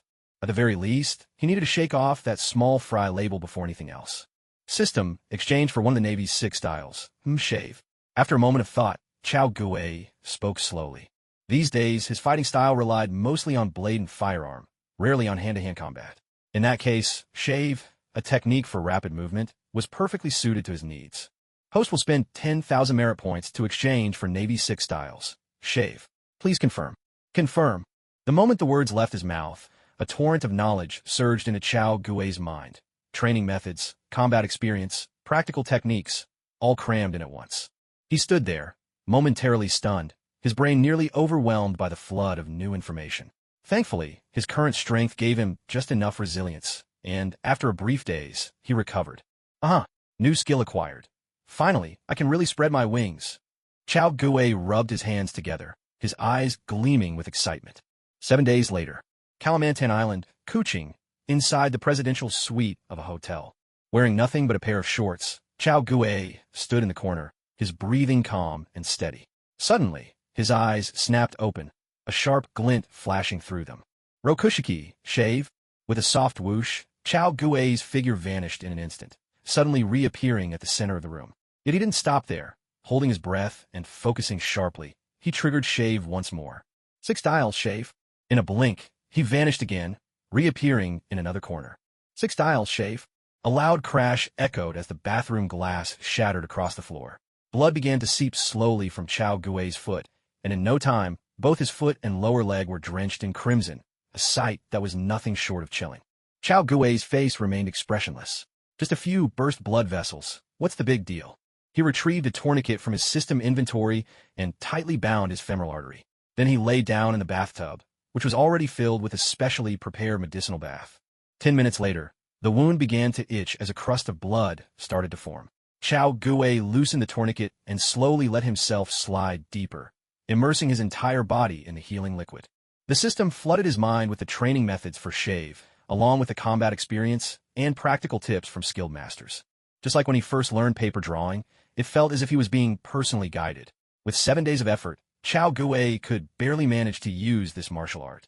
Shave truly was an incredible technique, but it came with intense physical demands. With his current physique, just 3 uses had already ruptured his blood vessels. If not for the near-miraculous restorative power of the medicinal bath, it might have taken years before he could wield this technique freely. Soaking in the tub, Chao Gui began to contemplate. The blood orchids he had on hand were surely enough for him to splurge on.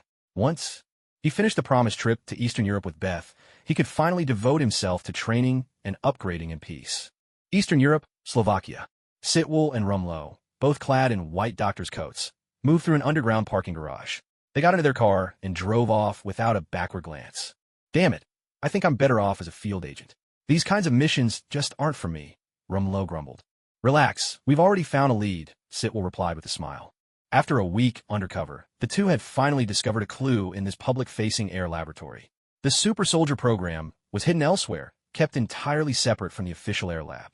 However, the branch out of the air lab where they were embedded actually commanded all the air lab branches across Europe.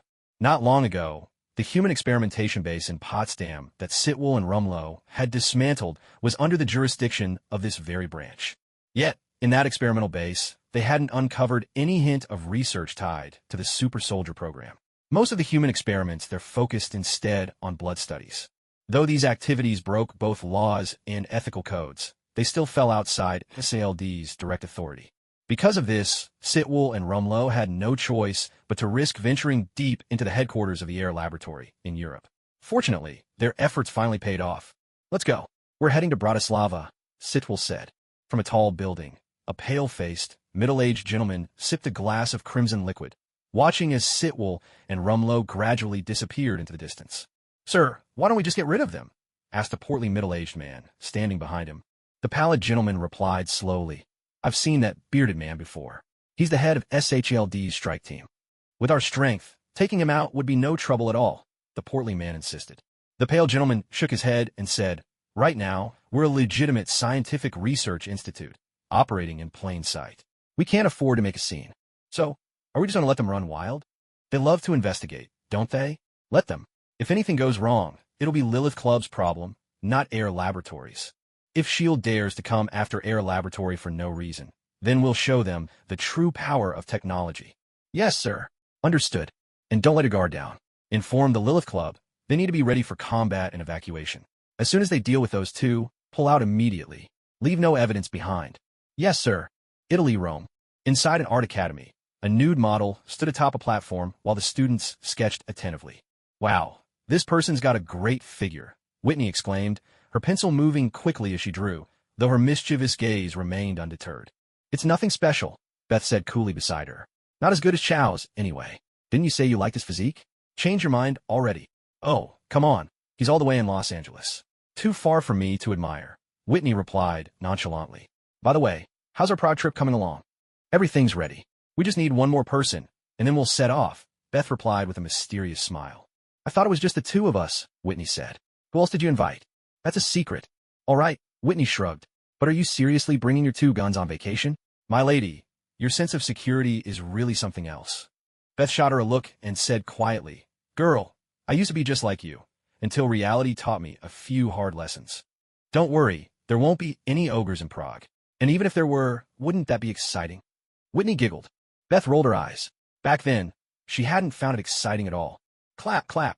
The teacher brought her hands together and addressed the nude model standing on the platform. "Very good, sir. Your task is complete. Next model, please. Goodbye, handsome. See you next Tuesday." Whit waved enthusiastically, calling out to the model as he stepped down. The teacher shot her a look. "Miss, please focus on the class." At that moment, a tall beauty clad in a bathrobe strode up to the platform. She cast a flirtatious smile at the students, then slowly began to remove her clothing, piece by piece. A chorus of sharp, collective breaths swept through the room. The male students were clearly captivated. Their eyes gleamed with excitement. Now that a woman worth getting to know, they thought. Maybe after class, they could ask for her contact information. The female students, on the other hand, were clearly displeased. The newcomer's confidence and allure made them feel overshadowed, and they found it rather vexing. The guys, of course, couldn't care less. If you got what it takes, why don't you get up there yourselves? All you do is complain, but when it comes to action, you're nowhere to be seen. Suddenly, a phone rang, its chimes slicing through the commotion. Beth paused, surprised, then answered. It was Chow Gue on the line. "Hello. Beth, it's me. I'll be in Rome tomorrow." "Really? That's fantastic. Yeah, start packing your bags." "Okay, no problem. Meet us at the Rome train station tomorrow. We're taking the train." Gao Gui Sao De Bu Dao. Aren't you a financial mogul? Why take those slow, clunky trains? After all, trains in Europe were nothing like those back in China. Old, slow, and filled with all kinds of people. Not exactly the best way to travel. "We're on a journey, not a race," Beth replied. "Otherwise, I just call for a private jet." Fine, you're the boss." "Wait, where are you right now? I could swear I just heard a hippo in the background." "Africa," Chow Gue chuckled. "I'm here to pick up a few little trinkets." "Comrade, my friend," called out two black men, greeting Chow Gue with clasped fists and wide grins. Against their dark skin, their teeth shone brilliantly white, but their sharp features gave them a sly, cunning air. Chow Gue bought some trinkets from them, only to find he'd been thoroughly fleeced, the price several times higher than usual. Not that it mattered much. Chow Gue was flush with cash these days, and the toys were worth the price. "Deal's done. You can go now," Chow Gue said with a smile. "Goodbye." With the cash in hand, the two men dashed off without a backward glance. Chow Gue could only chuckle foolishly, his eyes fixed on the heavy, imposing piece before him. A W-89 heavy machine gun, the lightest of its kind in the world. Even with a tripod, it weighed just about 18 kilograms. For an average soldier, it was light enough to fire from the hip single-handedly. And for someone as fit, as Chao Gui, wielding it was no different from carrying an AK. However, it's important to remember that this is a heavy machine gun that fires 12.7mm large-caliber bullets, capable of obliterating any living creature in a matter of moments. With such firepower close at hand, the sense of security is incomparable, truly rock solid. Chao Gui's gaze shifted to the massive 120mm shoulder-fired rocket next to him. It was clear he suffered from a serious case of firepower insufficiency anxiety. Normally, a 120mm round would be considered heavy artillery, but for Chao Gui, it was merely a portable rocket.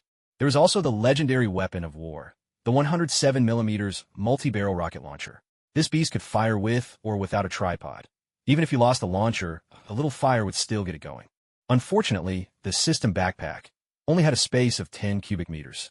Packing food and portable weapons was no problem, but fitting a tank inside was out of the question. Otherwise, Chao Gui would have been rolling out 5 sets of road wheels in no time. After carefully stowing these weapons away, Chao Gui boarded a plane to Rome with a light heart.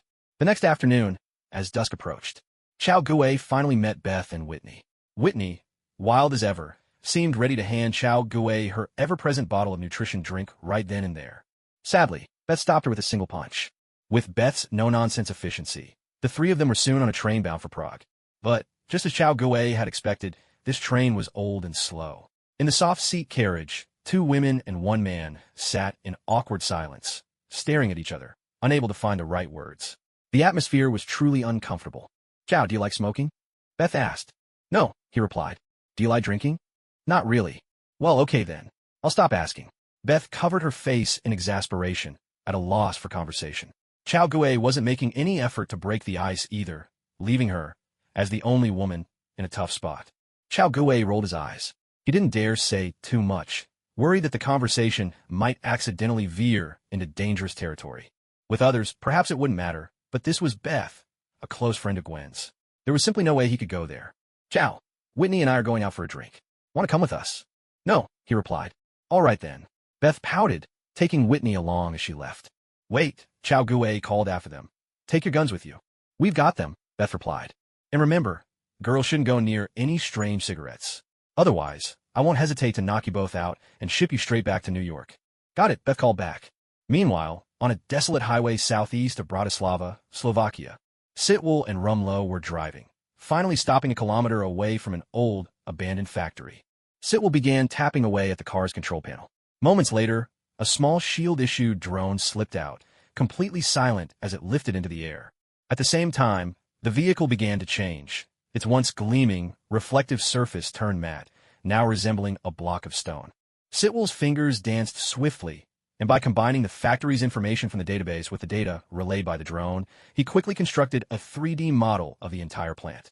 The artificial intelligence system immediately analyzed and identified the optimal route for infiltration, as well as the fastest path for retreat. Exchanging a quick glance, the two donned their gear, moving swiftly and silently under the descending dusk and through sparse vegetation, slipping into the factory with practiced ease. Aboard the train, Chao Gui sat with his eyes half closed, quietly absorbing the knowledge of the 6 styles provided by the system. Every practitioner of the 6 styles had developed their own unique techniques, but up to now, Chao Gui still relied on the most basic forms, having yet to even brush against the edges of those advanced variations. Just then, Beth and Whitney suddenly rushed back in a panic, hastily locking the compartment door behind them. "What's going on?" Chao Gui asked in a deep voice, his hand gripping the SIG Sauer P226. "Chao, there are some Italian men chasing us," Whitney said breathlessly. Chao Gui's brows knitted together. He was about to head out, but Beth stopped him. "Wait, there are more than 10 of them," she whispered urgently. Chao Gui frowned even deeper. Eastern Europe really was even more chaotic than he'd heard. Outside the compartment, several people began pounding frantically on the door, the thin panel shaking so violently it seemed ready to come off its hinges. The relentless noise grated on Chao Gui's nerves. "Chao, don't do anything rash. If we don't respond, they'll just leave. Let's wait a bit longer," Beth pleaded, worried he might unleash havoc. But instead of fading, the commotion outside only grew more intense. Just as Chao Gui was preparing to go out and settle things, the pounding suddenly stopped. He opened the door to find a tall, strikingly beautiful woman standing outside. Her chestnut hair cascaded in waves. Her figure was slender and alluring, and her presence was nothing short of extraordinary. Yet there was a faint, metallic tang of blood about her, a scent uncannily similar to the one he'd noticed when he'd met Chupa in Los Angeles. Chao Gui's eyes narrowed. Another vampire? He glanced at Whitney. This girl was remarkable. She had managed to run into vampire thralls twice now, and both times it was he, Chao Gui, who had come to the rescue. Was that good luck or bad? Hi there, handsome. And hello, girls. The woman greeted them warmly. Beth hesitated, then returned the smile. In contrast, the usually outgoing Whitney seemed displeased. She whispered to Chao Gui, "She's a figure model from our art class. I don't like her. I can just tell she's trouble." Chao Gui raised an eyebrow in surprise. Since when had Whitney become so sharp? Or was this just the natural rivalry between women? "Good evening. My name is Axela," the woman said with a gentle smile. "Axela, how did you get rid of them?" Beth asked, her curiosity piqued. Axela's smile grew as she revealed a short-barreled revolver tucked at her waist. "It's not exactly safe around here. I have a few ways to protect myself. Can I come and stay with you all?" "To be honest, I'm a little scared," Axela requested softly. Beth hesitated, unsure. After all, this woman had just helped them. It would be too harsh to turn her down. Chao Gui's face remained unreadable. He was curious to see just what this woman was capable of. A fleeting glimmer of joy flashed in Axela's eyes. Since she hadn't been refused outright, there was still hope. "Please, Beth," Axela pleaded, her tone pitiful and endearing. "All right, we happen to have a spare spot. You can join us," Beth relented. "Thank you, girls," Axela exclaimed with delight, giving Beth and Chao Gui a warm cheek-to-cheek greeting. Whitney received the same gesture, though she declined it. As night fell, a cacophony of singing, shouting, and angry voices drifted in from outside the sleeper compartment, leaving Beth, Chao Gui, and the others restless and on edge. "Damn it, are all Italians like this?" Whitney muttered, barely containing her frustration. Her good mood had evaporated, and she was itching to go out and give everyone outside a piece of her mind. That's just how it is on trains. He remembered that, back home a decade ago, things weren't much better, pickpockets and thieves. Everywhere, and if you weren't careful, your belongings would vanish. He'd even heard stories of professional escort teams getting swindled. Of course, that wasn't the case anymore. Nowadays, even in the cheapest sleepers, aside from the unavoidable stink of feet, there were no other bizarre problems. But wasn't this supposed to be a developed country? How could people's manners be worse than back in a developing nation? Beth and Axela both shrugged as if to say, "What can we do?" "So, are you heading to Prague for the football match?" Axela asked with a playful smile. She lounged in a silk camisole nightgown, her bare shoulders and collarbones catching the light, exuding a sultry charm. Her eyes drifted toward Chao Gui, the meaning in her gaze unmistakably flirtatious. A faint, intoxicating fragrance wafted from her, enveloping the senses. Chao Gui's eyes lit up, though he wore the look of a man tempted but holding himself back. Of course, it was all an act. Everyone knew that Chao Gui wasn't the sort to be easily swayed by beauty, right? Axela smiled knowingly and pulled the covers up, though not all the way, just enough to keep Chao Gui intrigued. "I'm starting to wish I was back in Los Angeles," Whitney grumbled, rolling her eyes and sinking deeper into her gloom. "What about you, Axela? Where are you traveling?" Beth asked. "It's not really a trip," Axela replied with a smile. "Just a simple spa getaway, nothing more." "Hot Springs Resort." Whitney's interest was instantly piqued. "Where is it?" "In Slovakia," Axela replied with a gentle smile. "How are the hot springs there?" Whitney pressed eagerly. "They're the best in the world. I go twice every year," Axela said, her tone confident. "And you won't find any of those troublesome Italians there. It's truly a relief." "Wow, that sounds wonderful," Whitney responded. Chao Gui raised his brows. This woman was intriguing. Just a few words, and she was already tempting them to change their plans. "Miss Beth, what do you say we change directions?" Whitney asked. Beth took a deep breath. The loud, boisterous voices of Italians still rang in her ears. After a short pause, she nodded slowly. "All right, let's pick a new destination. I've had enough of this dreadful weekend." "Chao, what about you?" "No objections here," Chao Gui shrugged.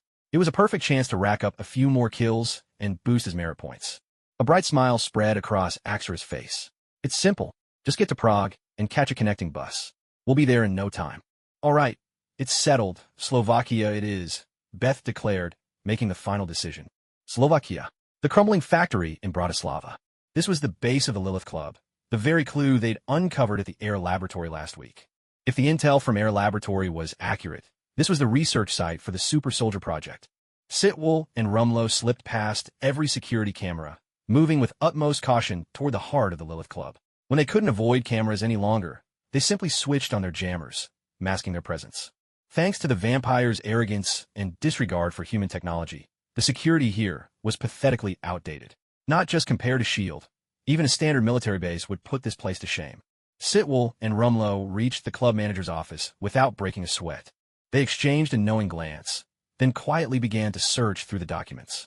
Before long, they found a file inside the safe. On the cover, it read, Harvester's Project Architect, Machino's Bea. Sitwell's expression darkened as he flashed a series of hand signals to Rumlow. Rumlow instantly understood, gave a small nod, and drew his assault rifle, ready to stand guard. Sitwell immediately flipped open the file. The project's summary detailed the vampire's elder's ambition to create a new vampire, immune to sunlight, garlic, and silver weapons, free of all traditional vampire weaknesses. But there was another requirement. While eliminating their vulnerabilities, these new vampires had to retain every advantage of the originals. For example, there's their notorious embrace ability, their extraordinary constitution, combat prowess, and of course, their need to feed on human blood. Sitwell's face changed slightly.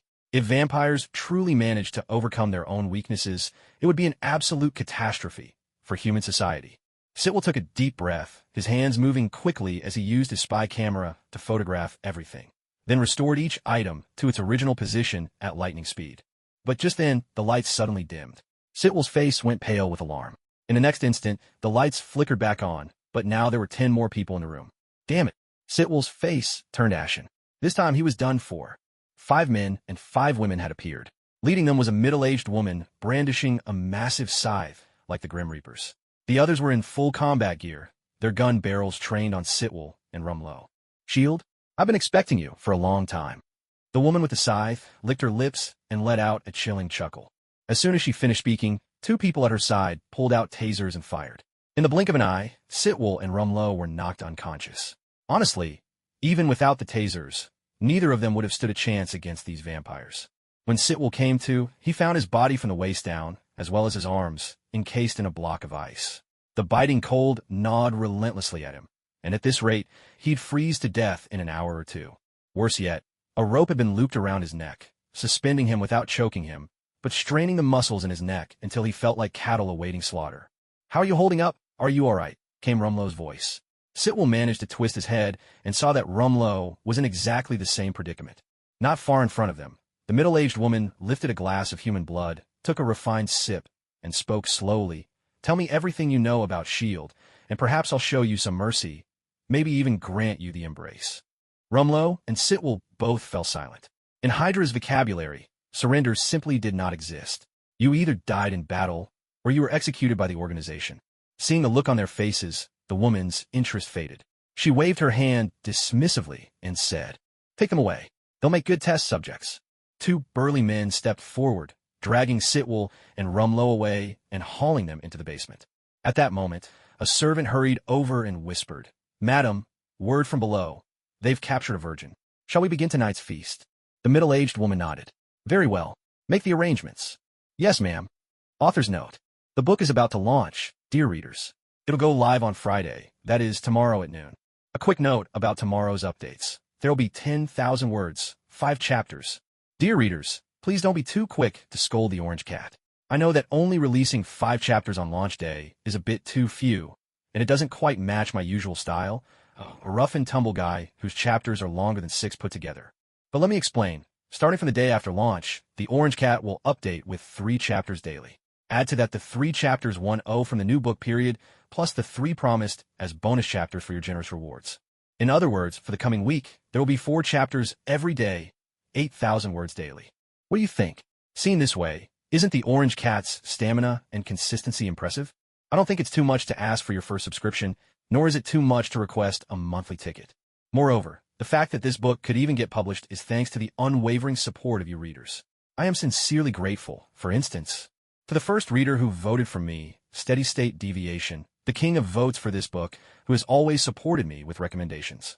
There's also Lena 2, the book's monthly ticket champion, the first supporter, Jia Rue, and the first apprentice reader, 2018022822115359016.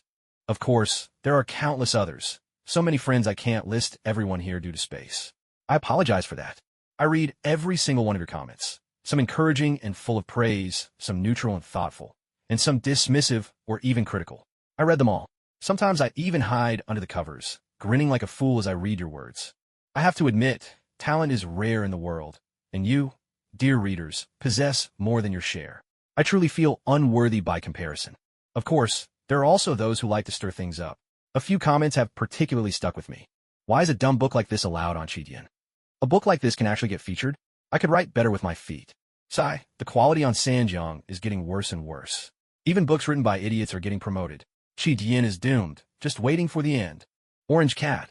I know my writing has its flaws, but isn't that a little harsh? I fought my way through fierce competition to get recommended, you know?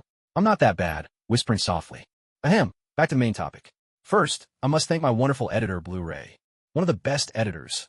Always patient and courteous to a small-timer like me, answering every question thoroughly, sometimes even replying in seconds. I've always felt valued and respected. Finally, encouragement means everything to an author, especially during a new book's launch. Seeing the collection numbers rise each day is an enormous source of motivation for the Orange Cat.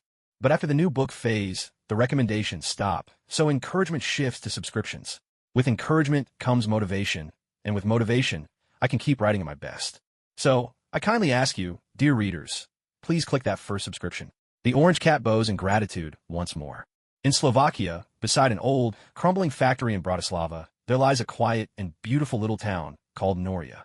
The small town was picturesque and quaint, with numerous Eastern European-style buildings rising proudly, creating a scene of breathtaking beauty. At the heart of the town, Beth, Chow Gue, and the other two walked into an old building marked hostel, laughter and conversation trailing behind them. The moment they stepped inside, they found themselves in a lavish, elegantly decorated space that felt open and grand. Two girls, sitting in front of a television watching a movie, immediately turned around to check out the newcomers.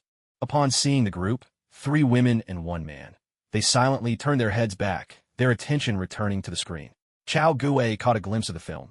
It was Pulp Fiction, a true classic. Axela led Chow Gue and the others to the front desk. Just then, a young white man emerged slowly from the back, taking his place behind the counter. How can I help you? 3 beautiful ladies and a gentleman from the east.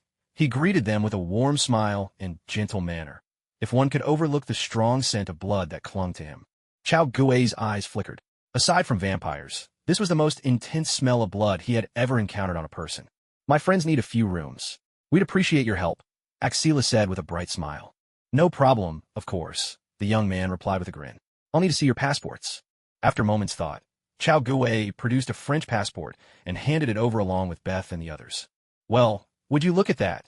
2 lovely ladies from America and a gentleman from France, the receptionist chuckled, his tone carrying a hint of deeper meaning.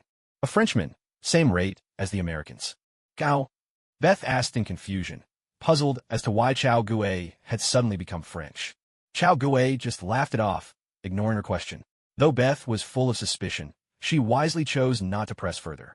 So, how would you like to split the rooms? The receptionist inquired. I'll share a room with Chow. Beth jumped in. Whitney, you, and Axela can share. No, Beth, I want a room with you. Whitney immediately shot back. Beth's face flushed with frustration as she glared at Whitney.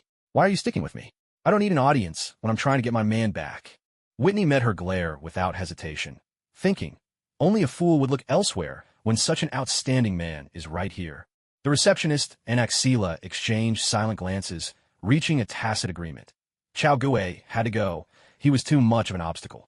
Well then, 3 people, 1 room. Here's your key, the receptionist said with a resigned sigh, handing over a set of keys. The room number was 237. Chow Gue raised his eyebrows. That number didn't exactly bode well.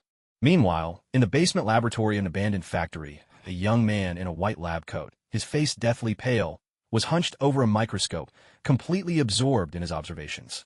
He was a rare scientific talent among the vampires. Although he still looked young, he was actually nearing 100 years old. Sir, 2 new live test subjects have just arrived. A middle-aged human researcher came running over to report. Oh, the vampire lifted his head from the microscope, frowning as he asked, how many test subjects do we have left? Sir, for in total, 3 humans and 1 vampire. In that case, let's begin a controlled experiment, the young vampire said. By the way, how many doses of Langley's reagent do we still have? 2, sir. Bring them both. Get ready to start the experiment. At the young vampire's command, 2 large glass chambers were wheeled in. The researchers took out a vial of crimson reagent and injected it into the bodies of one human and one vampire in the glass chambers. As the reagent coursed through their veins, changes began to appear. On the human's body, crimson patterns traced along his blood vessels, bulging. Beneath his skin, his muscles swelled in tandem with the expanding veins, growing larger and larger, his whole body swelling grotesquely. Until, with a sickening burst, the human was reduced to a gruesome mixture of blood and shattered bones. Witnessing this horrifying scene, Sitwell and Rumlow broke out in cold sweat. Damn it, what now? What should we do? Inside the other glass chamber, the vampire also developed crimson patterns beneath his skin. But his transformation continued. His skin turned white, then gradually became translucent, until he appeared neither vampire nor human. The young vampire researcher's face lit up with delight. Had he finally succeeded? Yet before the thought could take hold, another mutation set in. A series of grotesque, cracking sounds echoed as the creature's jaw began to split down the middle, peeling open to reveal a set of bloody, monstrous mandibles, freakish, repulsive, and terrifying. But in the very next moment, with a loud pop, the vampire, too, was reduced to a heap of blood, flesh, and bone, just like the human before. Shit! The vampire researcher's face darkened. There had been progress, but it was still a complete failure. Switch to Langley's reagent. I want to see the reaction with my own eyes, the researcher ordered. The assistants opened a refrigerated container, revealing 4 vials, 2 green and 2 blue. According to Langley, the blue one enhanced intelligence, while the green one boosted physical ability. Let's try the green one first, the vampire researcher said. His assistants swiftly filled a syringe and injected the green reagent into Sitwell, who was utterly powerless to resist. His hands and feet were locked in place by blocks of ice, and his neck and spine were strapped down with thick cords. Other than moving his head or rolling his eyes, he could do nothing at all. As the reagent entered his veins, a burning sensation began to radiate from the tips of his limbs. What's the success rate of the experiments at Langley? The vampire researcher asked, glancing at Sitwell, whose body was gradually turning red. Sir, they've conducted over 100 experiments at Langley, and only 1 agent survived after being injected with the serum. Oh, who is it? The researcher's interest was piqued. Can we capture him? Sir, his name is Jason Bourne. Even Langley can't find him now, so I doubt we'll do any better. Well then, let's keep monitoring our test subjects. Inside room 237 of the motel, Chow Gue was suddenly struck by a wave of unease. An inexplicable restlessness gnawed at him, making him anxious for reasons he couldn't pinpoint. Chow, what's wrong? Beth looked at Chow Gue in confusion. It was the first time she'd seen such anxiety on his face. It's nothing, just a bad feeling I can't shake. Chow Gue took a deep breath. When a premonition struck, he always believed it was a sign. Better safe than sorry. If danger was coming, where would it strike? His gaze drifted toward the factory, shrouded in darkness. The town was small and surrounded by mountains. Unless the vampires had a habit of sleeping upside down in the trees, their hideout was almost certainly in that factory. Beth, I need to go out for a bit. Remember, don't leave this room for any reason, and above all, don't trust anyone. With that, Chow Gue hurried out, leaving only those words behind. Hey, wait, Chow! Beth called after him, but his figure had already vanished down the hallway. Whitney, who had been rolling around on the bed, barely had time to react before Chow Gue was gone. It's already 9 p.m. Where's he going at this hour? Whitney wondered aloud. I don't know. Beth's expression grew serious. She locked the door, then dragged a table over to wedge it firmly against the entrance. Whoa, whoa, whoa. Whitney was startled by Beth's sudden actions. Hey, what's gotten into you? Stay in the room. Do not wander off, Beth replied matter-of-factly. And don't trust anyone. Seriously? Whitney's face fell. Sis, we came here for vacation, to soak in the hot springs, not to get spooked. Isn't this a bit much? Beth spoke coolly. Whitney, no matter what you say, you're not stepping outside this room before sunrise. Not a single step. With that, she opened her suitcase, took out her M4, loaded a magazine, chambered around, flicked off the safety, and sat down on the edge of the bed with a rifle in her arms. This time, Whitney was left truly speechless. Beth's stern demeanor left no doubt. She wasn't joking. So what do we do now? Whitney asked hesitantly. Beth walked over and switched off the lights, plunging the room into darkness. You should get some sleep. Oh my God, this is just too much, Beth groaned, covering her face in despair. Whitney, unless Chow comes back, try to keep your voice down, Beth hissed in a low voice. Damn it. I swear I'm never going out with you again. All this creepy talk. You must have been influenced by Chow, Whitney grumbled. She yanked the covers over herself and promptly went to sleep. But less than 10 minutes later, a knock sounded at the door. Beth, Whitney, are you in there? "Open up, I need to talk to you," called Akshara from outside. Whitney was about to answer, but Beth quickly clapped a hand over her mouth. Illuminated by her phone's light, Beth shook her head gently, signaling Whitney to stay silent. Whitney rolled her eyes, but knew better than to argue. Resigned, she plugged in her earphones and went straight to sleep. Tonight marked the earliest bedtime she'd had since becoming an adult. Meanwhile, Chao Gue was running at full speed, pushing himself to the limit. In less than 10 minutes, he'd reached within 500 meters of the factory. He slowed his pace, carefully reducing his speed, then found a place to hide. Pulling out his drone, he began his reconnaissance. As the drone streamed back footage, Chao Gue gradually pieced together information about the factory. Just as he'd expected, the area was riddled with surveillance cameras and heavily guarded. It was no exaggeration to say there were sentries every 5 steps and guards every 10. Taking a deep breath, Chao Gue's mind raced as he analyzed the incoming data from the drone. Half an hour later, Chao Gue was making his way through the factory, now dressed in a security guard's uniform and sporting a thick, fake beard. He had taken out a guard, using the man's uniform as his disguise to blend in. The factory looked dilapidated from the outside, but inside it was even worse, dark, damp, and oppressive. Walking through its halls, Chao Gue felt the suffocating atmosphere closing in. The air was thick with the stench of blood, so pungent it nearly made him retch. Damn it, aren't vampires supposed to be all about elegance? Why does this place feel like a slaughterhouse? Cao Gu Guset Inwali. But soon enough he understood why. He made his way down a long corridor lined with iron doors, some of them open, others shut tight. Through the few doors that stood ajar, Chao Gue glimpsed scenes that made his stomach churn. The rooms behind the iron doors were filled with an array of torture devices. Inside, 2 people, one inflicting pain, the other bound and helpless. He even saw an old man methodically slicing the flesh off a young woman's legs, stripping them to the bone as if he were carving a steak. The girl's mouth was open in a silent scream, but no sound escaped her lips. She lay helpless on the dissection table, utterly at their mercy. The sight made Chao Gue's rage boil over. If nothing changed, he knew their own fates would be the same as the poor souls in these rooms, lambs awaiting slaughter. Damn vampires!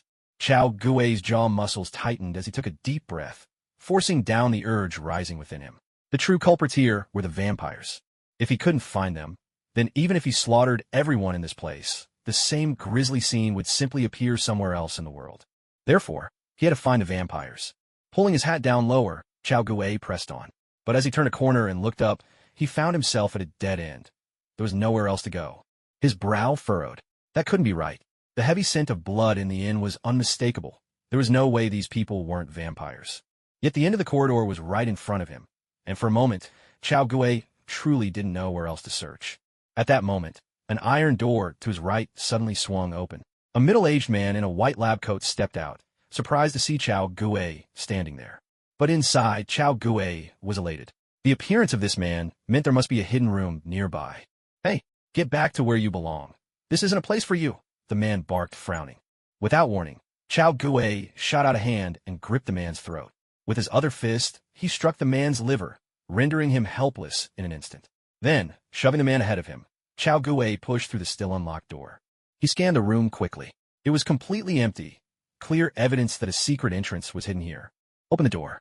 Take me inside," Chao Gue barked, tightening his grip on the man's neck. "You filthy wretch, don't even think about it." The man spat, struggling to curse through his pain. Chao Gue's expression turned cold. He raised a fist and struck just in front of the man's ear, and immediately, bright red blood began to trickle from his ear. "Open the door. This is your last chance." Seeing the utter calm in Chao Gue's eyes, the man felt a chill run through his body. He could sense the murderous intent radiating from him.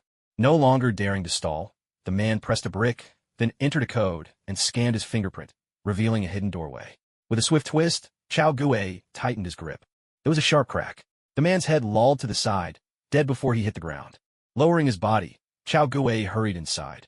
On a block of ice in the laboratory, as the serum was injected, Sitwell's skin quickly took on a reddish hue. "Hurry, take notes," said a young researcher, clearly a vampire.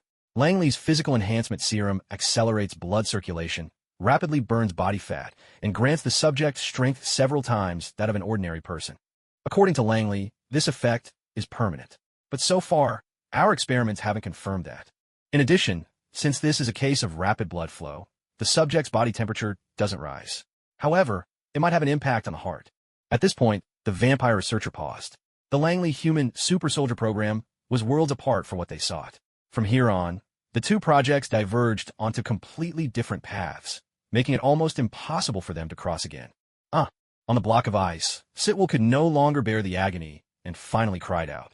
His entire body was flushed as red as a cooked shrimp, and at this rate his blood vessels would soon burst. Death by hemorrhage was imminent. "Dispose of him," ordered the vampire researcher. Just then, the door behind him swung open, and a man slowly stepped inside. "Huh? How did you get in here? Get out now," the vampire researcher barked. But Chao Gui paid him no heed. All his attention was fixed on Sitwell, sprawled on the ice in utter misery.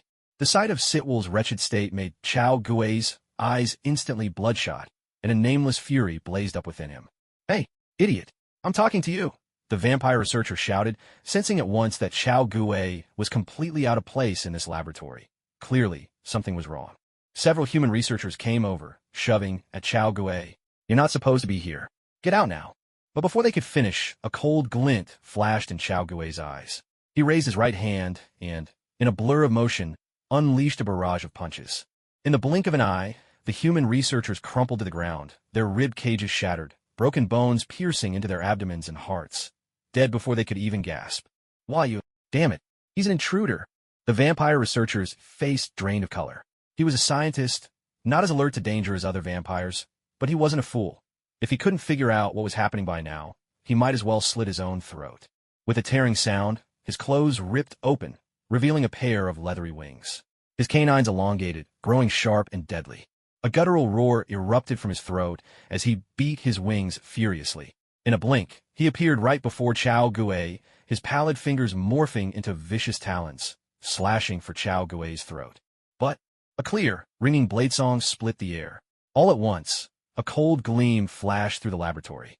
What? A spray of blood burst forth. An arm went spinning through the air.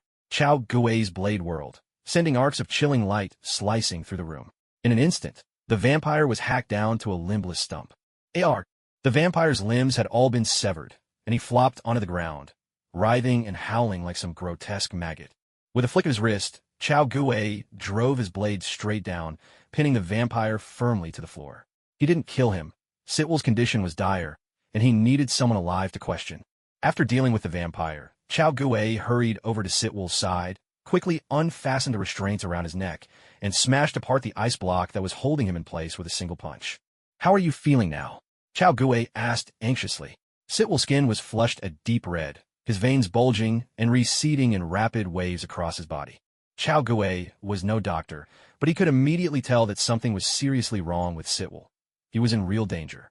"Quick, cover me with the ice," Sitwell rasped, his throat hoarse. Through those pitch-black pupils, he'd recognized Chao Gui and heard his voice. Chao Gui didn't dare hesitate. He swiftly gathered the shattered ice scattered across the floor and piled it all over Sitwell's body. "They used me for experiments, injected me with some serum that boosts physical abilities. My heart's racing, my blood vessels are under insane pressure. There's a real risk I could burst a vessel," Sitwell managed to say between labored breaths. Chao Gui's face darkened with worry. He was too late. "Just keep the ice on me like this. I should be able to pull through," Sitwell said, shivering violently, forcing out his words. But the pain raging through his body was growing unbearable, his veins standing out more and more against his skin. If this kept up, he really might suffer a hemorrhage. Without delay, Chao Gui pulled a bathtub out from his system backpack. The tub was already filled with a medicinal bath he'd prepared in advance. He eased both Sitwell and the ice into the tub together. Chao Gui was powerless to stop the changes inside Sitwell's body, but at least he could do something about the risk of his blood vessels exploding. "Hey, buddy, let me go. I'm with Director Sitwell. We're on the same side." Brock Rumlow called out frantically from the side. But Chao Gui didn't even glance his way. He simply raised his hand and fired a shot, ending Rumlow's life on the spot. Sitwell looked over at Rumlow's corpse, said nothing, and clenched his teeth, enduring the agony inside him. A soft chime sounded. "Host has eliminated Hydra agent Brock Rumlow. You have completed a Purge Evil mission. Reward: 1,000 merit points, 500 experience points." Chao Gui cast a cold look at Rumlow's body. "Saw everything you shouldn't have, and you still want to live?" Wishful thinking. Then, Chao Gui seized the vampire lying on the ground. "Tell me, what's in that serum? How do I cure him?" But to his surprise, the vampire just sneered. "It's nothing. He's doomed. And so are you. Neither of you is getting out of here alive." Chao Gui's expression turned icy. He drew a silver dagger with a swift motion and plunged it straight into the vampire's skull. A wailing shriek echoed, and the vampire instantly crumbled to ashes. Sitwell lay in the medicinal bath. Though his heart was still pounding furiously, the danger of a vascular rupture had eased somewhat. Chow, there's no way the vampires won't notice what's happened here. In less than an hour, I'm afraid they'll be swarming this place, Sitwell said quietly. The ones who benefited here were the secret research base, and since vampires were never skilled in human technology for the sake of safety, they hadn't installed any surveillance in this laboratory. Otherwise, after all this time, the vampires would have shown up at the door ages ago. Let soldiers confront soldiers and water block the flood, Chao Gui said. I'll stand guard outside. Hold on, and don't you dare die. Chao Gui's Adam's apple bobbed as he swallowed, his throat a little dry. Although Sitwell wasn't the original body's father, his kindness toward the original couldn't be doubted. No matter how you looked at it, Chao Gui didn't want Sitwell to die. I know. Be careful out there, Sitwell replied. Chao Gui didn't say anything more. He turned and left. Sitwell slowly sank into the medicinal bath, knowing full well what he needed to do now. Recover as quickly as possible, and then make his escape. Time ticked by, minute after minute. Half an hour later, a piercing telephone ring shattered the silence, echoing throughout the empty lab. Seeing this, Sitwell's heart sank. The vampires were coming. Just as Sitwell expected, when the vampires discovered the lab's phone wasn't working, they didn't dare be careless. They immediately reported the situation to the middle-aged woman wielding the enormous scythe of death. Hearing her subordinate's report, Raquel, who had been bathing and changing in preparation for tomorrow's bloodbath, instantly turned pale. There were just 2 SHIELD agents captured in the lab. Had something gone wrong? After a moment's thought, she gave the order without hesitation. Assemble all the vampires and their servants. She knew how much the elders valued this laboratory. If something happened, no one would be able to bear the consequences. With her command, an armed squad quickly mobilized, rushing straight for the lab hidden beneath the factory. In the dilapidated factory, Chao Gui's eyes flashed with resolve as a flurry of rapid footsteps approached. Their enemies had clearly discovered something was amiss. Glancing at Sitwell soaking in the tub, Chao Gui drew a deep breath. It was now or never. He was fighting with his back to the river. Have there been any anomalies here? A short, elderly man barked in the monitoring room. Nothing unusual. All the prey are quiet, and none have escaped, answered a burly man. What about our people? The middle-aged man in a suit refused to let it go. No issues there either. Leo said he was going to the restroom, but he hasn't come back yet. The burly man hesitated, mentioning this minor detail. What did you say? The short old man's face changed dramatically. Why wasn't this reported sooner? I thought Leo would be back quickly. The short old man shot him a fierce glare. Seal off all the exits immediately. No one is to leave or enter. With the old man's command, every door was instantly locked. The entire factory was completely sealed shut. On the other side, in a narrow, elongated corridor, a team of 8 armed soldiers advanced cautiously, guns raised, searching as they moved. What kind of terrain is the most terrifying? Anyone who's played a horror game can give you the answer. Corridors. If an enemy or a monster appears, there's nowhere to hide or escape in a corridor. All you can do is take what's coming. There's nothing else you can do. That's what makes this kind of space so utterly despairing and frightening. That was exactly the situation now. The 8-person squad pressed themselves close to the wall as they moved forward. Suddenly, 2 small metal cylinders rolled to a stop at their feet. Oh shit. The squad leader froze for a split second, then his face turned ashen with dread. A tonneau explosion érupted. Smoke and shrapnel filled the air, and in the blink of an eye, all 8 lives were snuffed out. In a corridor like this, even if the shrapnel didn't slice you to pieces, the shockwave itself would finish you off. These loyal thralls, so painstakingly raised by the vampires, were wiped out in a single encounter. Damn it. Raquel's face darkened. Just as she feared, things had gone wrong. Let's go. We'll handle this ourselves, or none of us will get any sleep tonight. Raquel hefted her massive scythe, and with 9 subordinates in tow, charged into the corridor. Humanity was no longer reliable. She would have to take matters in her own hands. Meanwhile, in the laboratory, Chao Gui glanced over at Sitwell. The milky white medicinal bath had begun to take on a reddish tint. His blood vessels had ruptured, but fortunately, it was still within manageable limits. Sitwell was in poor condition, but from the looks of it, his life was no longer in danger. Seeing this, Chao Gui finally breathed a sigh of relief. Now, all that was left was to deal with the vampires. He took out a mask, strapped it on, and strode quickly out the door. Gunfire erupted. Sharp, deafening bursts echoed through the corridor. Raquel and her team, having learned from the human's earlier failure, unleashed a withering hail of bullets, sealing off every inch of the corridor with relentless fire. At the corner, Chao Gui's expression turned grim. The vampire's tactics were a real headache. Judging by the situation, close-quarters combat was the only option left. The muzzle flashes grew brighter, and the shots rang out ever nearer as the vampires advanced. Chao Gui took a deep breath, pulled out a grenade, and tossed it around the corner. Right at that moment, the vampires were approaching. Another thunderous explosion rocked the corridor. For a moment, the gunfire ceased. The vampires staggered under the force of the blast, blood splattering from their bodies, but not a single one fell. "Ah, got you now, little mouse. I'm going to catch you and drain your blood drop by drop. You're dead meat." The vampires dropped their guns in unison, their nails lengthening into vicious talons as they lunged for Chao Gui's throat. "Six styles, shave." Chao Gui barked out the command. In a blur, he vanished from their sight, reappearing upside down in midair. In that split second, 6 of the vampires found silver daggers embedded in the tops of their skulls. A chorus of agonized screams filled the corridor. With a blood-curdling scream, 6 figures were instantly reduced to ashes. "Damn it!" Raquel roared in fury, swinging her enormous scythe, the blade's tip darting menacingly toward Chao Gui, who was suspended in midair. A glint flashed in Chao Gui's eyes. Twisting his waist sharply, he raised a long saber in his left hand, intercepting the oncoming scythe. A wet, sickening sound rang out as a spray of blood filled the air. Chao Gui tumbled through the sky and landed back on the ground, his feet tapping lightly as he retreated. A deep gash had been carved across his chest, blood streaming down in rivulets. Fortunately, the wound, while broad, wasn't deep. Aside from the steady flow of blood, it was really just a flesh wound. Chao Gui frowned. Unable to leverage himself in midair, he'd taken a minor hit. The sudden turn of events happened so fast that the 3 remaining vampires were still reeling. Chao Gui had already eliminated 6 of their number and even crossed blades with their leader. "Human, where does your strength come from?" Raquel demanded, suspicion and shock mingling in her voice. Care to guess?" Chao Gui pulled out some medicine and casually smeared it over his wound to stop the bleeding. "I'll just capture you and torture the answer out," Raquel sneered. "You 3, go check the laboratory. Leave this little rat to me. I want to have some fun." As she spoke, Raquel licked her lips. "A human with such strong blood and vitality, you're perfect. Even better than the purest virgin. If I devour you, I'll regain my youth for sure." "You're in for a disappointment, you old hag," Chao Gui retorted, drawing his sword, Shiyu, from behind his back.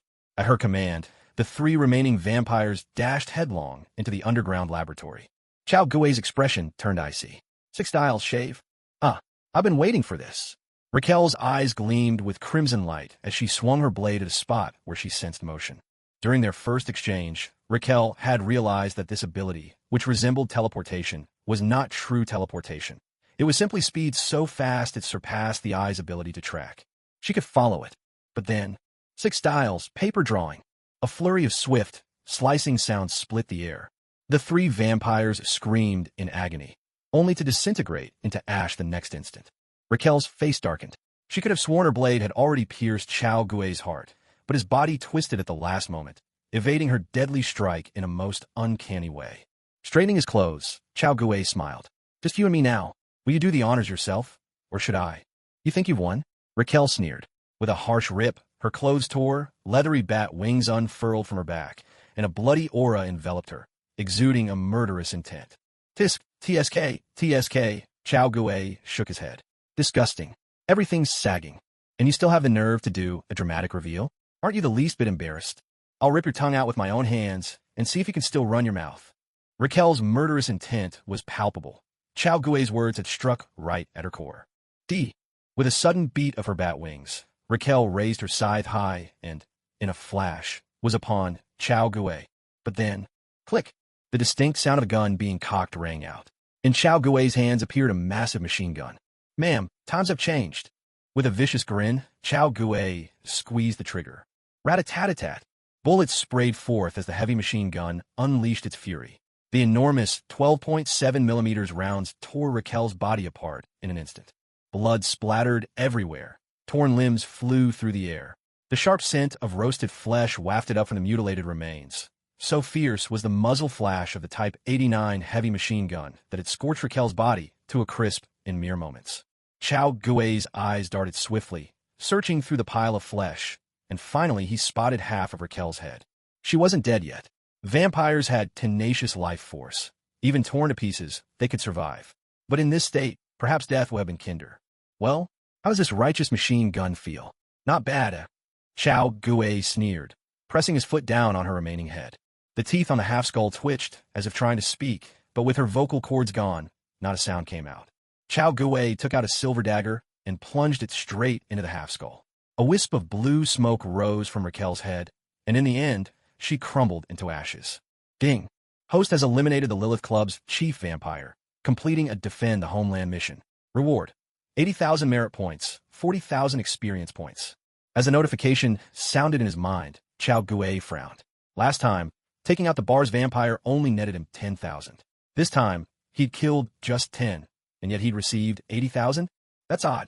Chao Gue stroked his chin, pondering in confusion. Could it be that feeding isn't considered a crime by the system? Ding! Congratulations, host. Experience has reached 50,000. Naval rank promoted to Petty Officer, 2nd class. Reward: 30,000 merit points. Issuing military supplies, uniform, flintlock, military saber, 100,000 berries. Ding! Justice Navy system, empowering every Navy soldier with a sense of justice. Soldier name: Chao Gue, Navy Petty Officer, 2nd class, Swordsman Apprentice. Merit points: 113,700 experience, 70, 120/100, 000. Power value: 215, a standard reflecting combat capability, not the sole factor determining it. Chao Gue glanced at the system panel. He still didn't understand the standard by which the system judged evil, but he decided not to dwell on it. He headed into the underground laboratory. At a glance, he saw that much of the redness had faded from Sitwell's skin. He no longer looked like one of the red men. The man himself had fallen asleep in the bathtub. Chao Gue let out a long sigh of relief. Thankfully, the lives had been saved. Now, the next step was to bring the wicked people in this place to justice.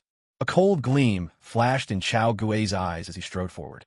Every single person in this factory was pure scum. There wasn't an innocent soul among them. In a surveillance room, the short, elderly man turned deathly pale when he saw the vampires wiped out. If nothing unexpected happened, he knew people like him, traitors to humanity, would be next. Hurry, open the exit. We need to get out of here now, the short old man, Sasha, said anxiously. Then, gathering several burly men, he quickly left the surveillance room. But just as they reached the stairwell, they found Chao Gue already waiting for them, heavy machine gun in hand. The deafening roar of gunfire erupted, and in an instant, the 5 of them were reduced to nothing more than a bloody mess. Chao Gue stepped into the surveillance room and quickly spotted a large red button on the control panel, an emergency switch. Once pressed, it would force all the exits open. The moment he pressed the emergency switch, all the iron doors swung open at once. The depraved, wealthy sadists inside, in the midst of their cruel games, looked around in confusion. None of them had opened the doors, so why were they suddenly unlocked? But before they could make sense of it, a gun barrel slid through the doorway, bullets spat forth, and their evil lives were brought to an abrupt end.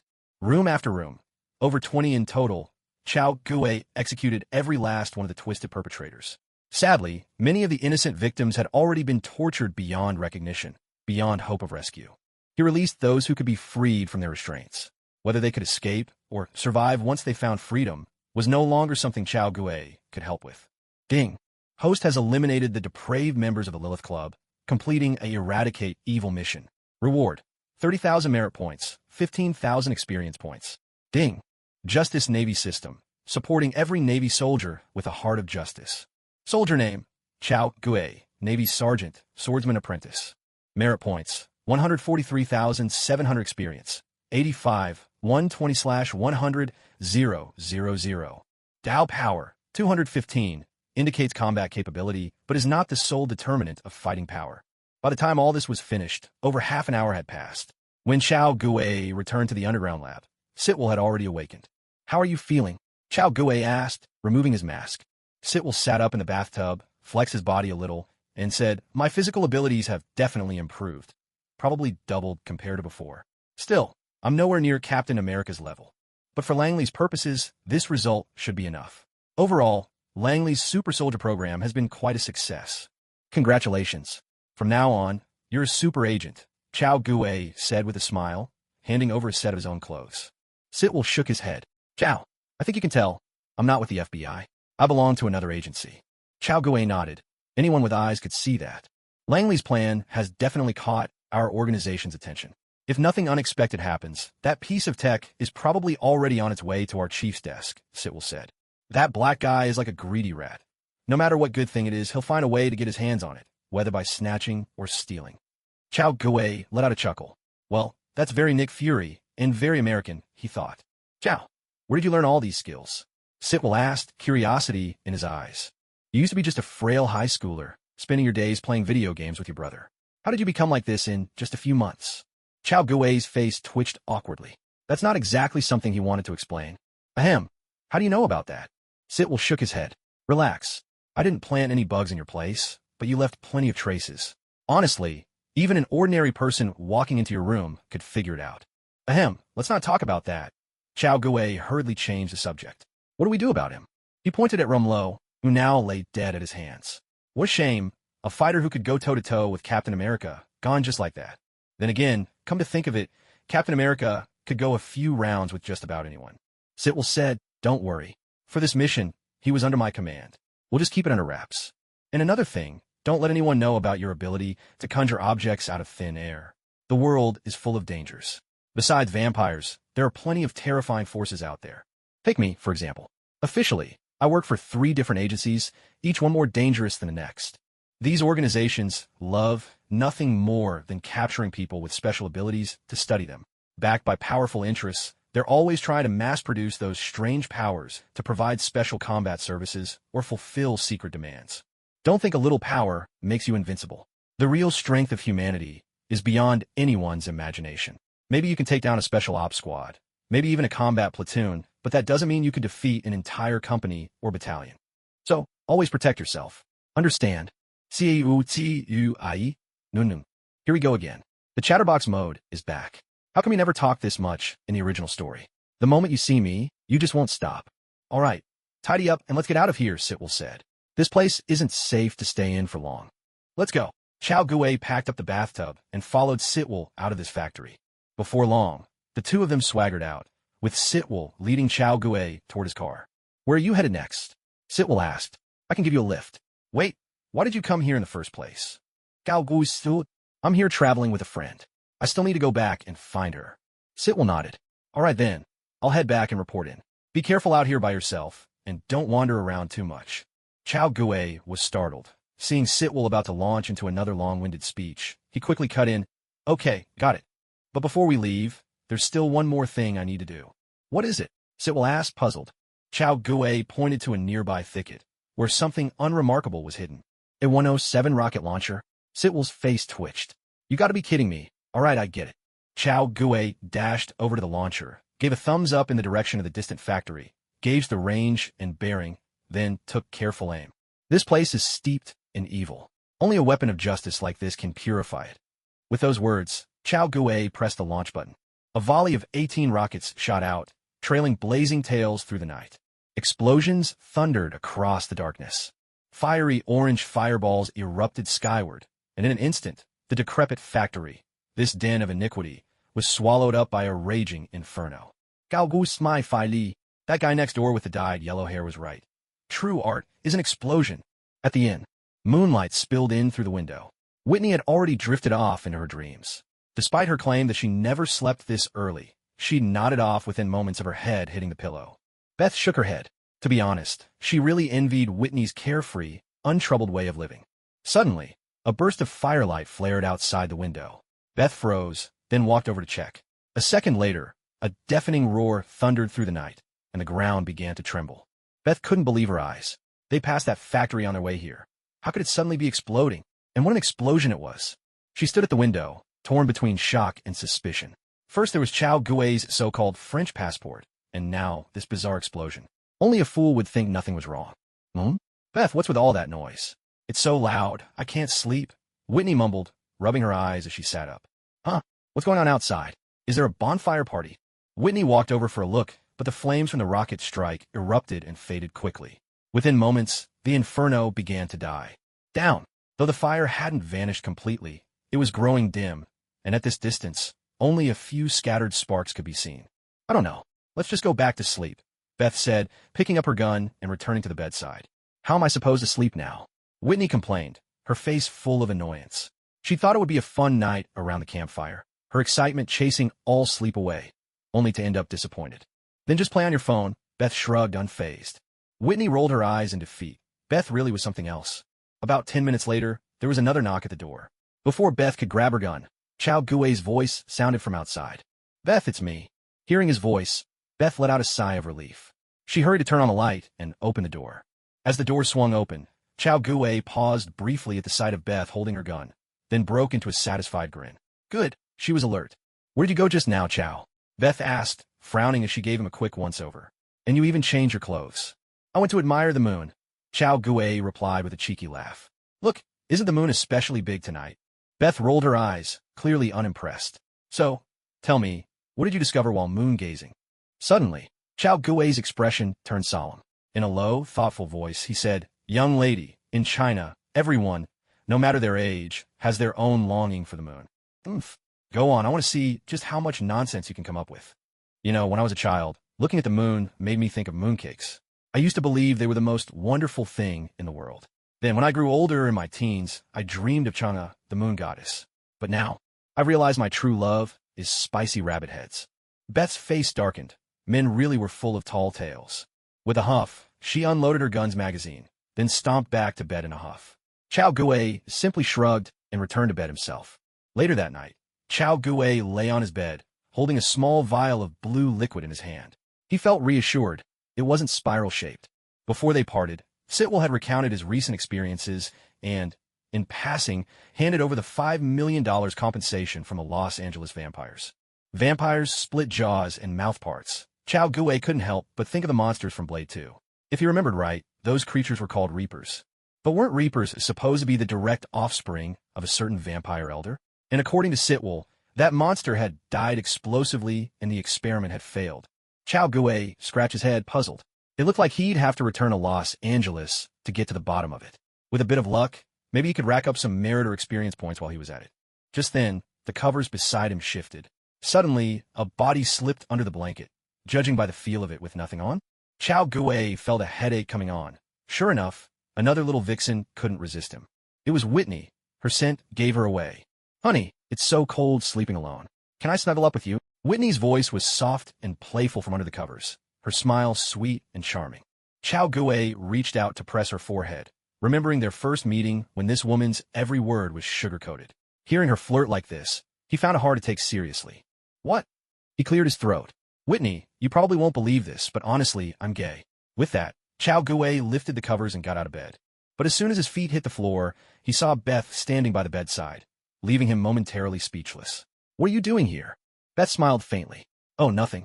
I just heard some noise and thought maybe there were mice, so I came to check. As she spoke, she turned to leave, and Chow Gui noticed a gleaming silver wrench in her hand as she walked away. Chow Gui couldn't help but wonder, why on earth is she carrying a wrench around? Back on the bed, Whitney pouted. Damn it, Beth. So you've got your eyes on this guy, too. The next morning, the front desk clerk burst into their room in a panic, ordering Chow Gui and the others to leave the hotel immediately. The place was shutting down. Whitney and Beth were completely bewildered, barely having time to react before their luggage was tossed out after them. And they weren't the only ones. Every guest in every room was being thrown out, one after another, as burly men barked orders and showed no trace of sympathy. Soon, the hotel was deserted except for the front desk clerk, the muscle-bound men, and Axela. Not a single tourist remained. So what now? Whitney stood by the roadside, her face full of frustration. This trip had turned out to be a complete bore. Nothing fun at all. Simple. Chow Gui shrugged. We just head back to where we came from. With things settled, he was ready to return to Los Angeles. Beth's eyes glimmered with mischief. She grinned. Come on, Whitney. Let's go to Bratislava and catch a ride back to Rome. Sound good? Whitney nodded and waved down a taxi. Let's go. Just then, Chow Gui seemed to remember something. You two go on ahead. I left something behind. Gotta go back and get it. He turned and walked away. The two girls exchanged a glance, then decided to wait for him after all. Inside the hotel, the front desk clerk was nervously making a phone call. His voice was pleading, his face tight with anxiety. Clearly, he was on edge. Axela beside him was just as distraught, pacing like a cat on hot bricks. After a moment, the call abruptly ended, leaving both men pale as death, as if the world had just ended. We're finished, Axela muttered, lips trembling, consumed by despair. The front desk clerk collapsed to the floor, his eyes void of hope. The factory was destroyed. The vampires wiped out. Someone had to answer for this. Their superiors had all been killed by Chao Gui. So now, responsibility fell squarely on their shoulders. At that moment, a sharp, piercing sound sliced through the air. The front desk attendant and Axera saw a sudden blur before their eyes, a flash of something speeding toward them. The very next instant, boom! A blaze of fire erupted.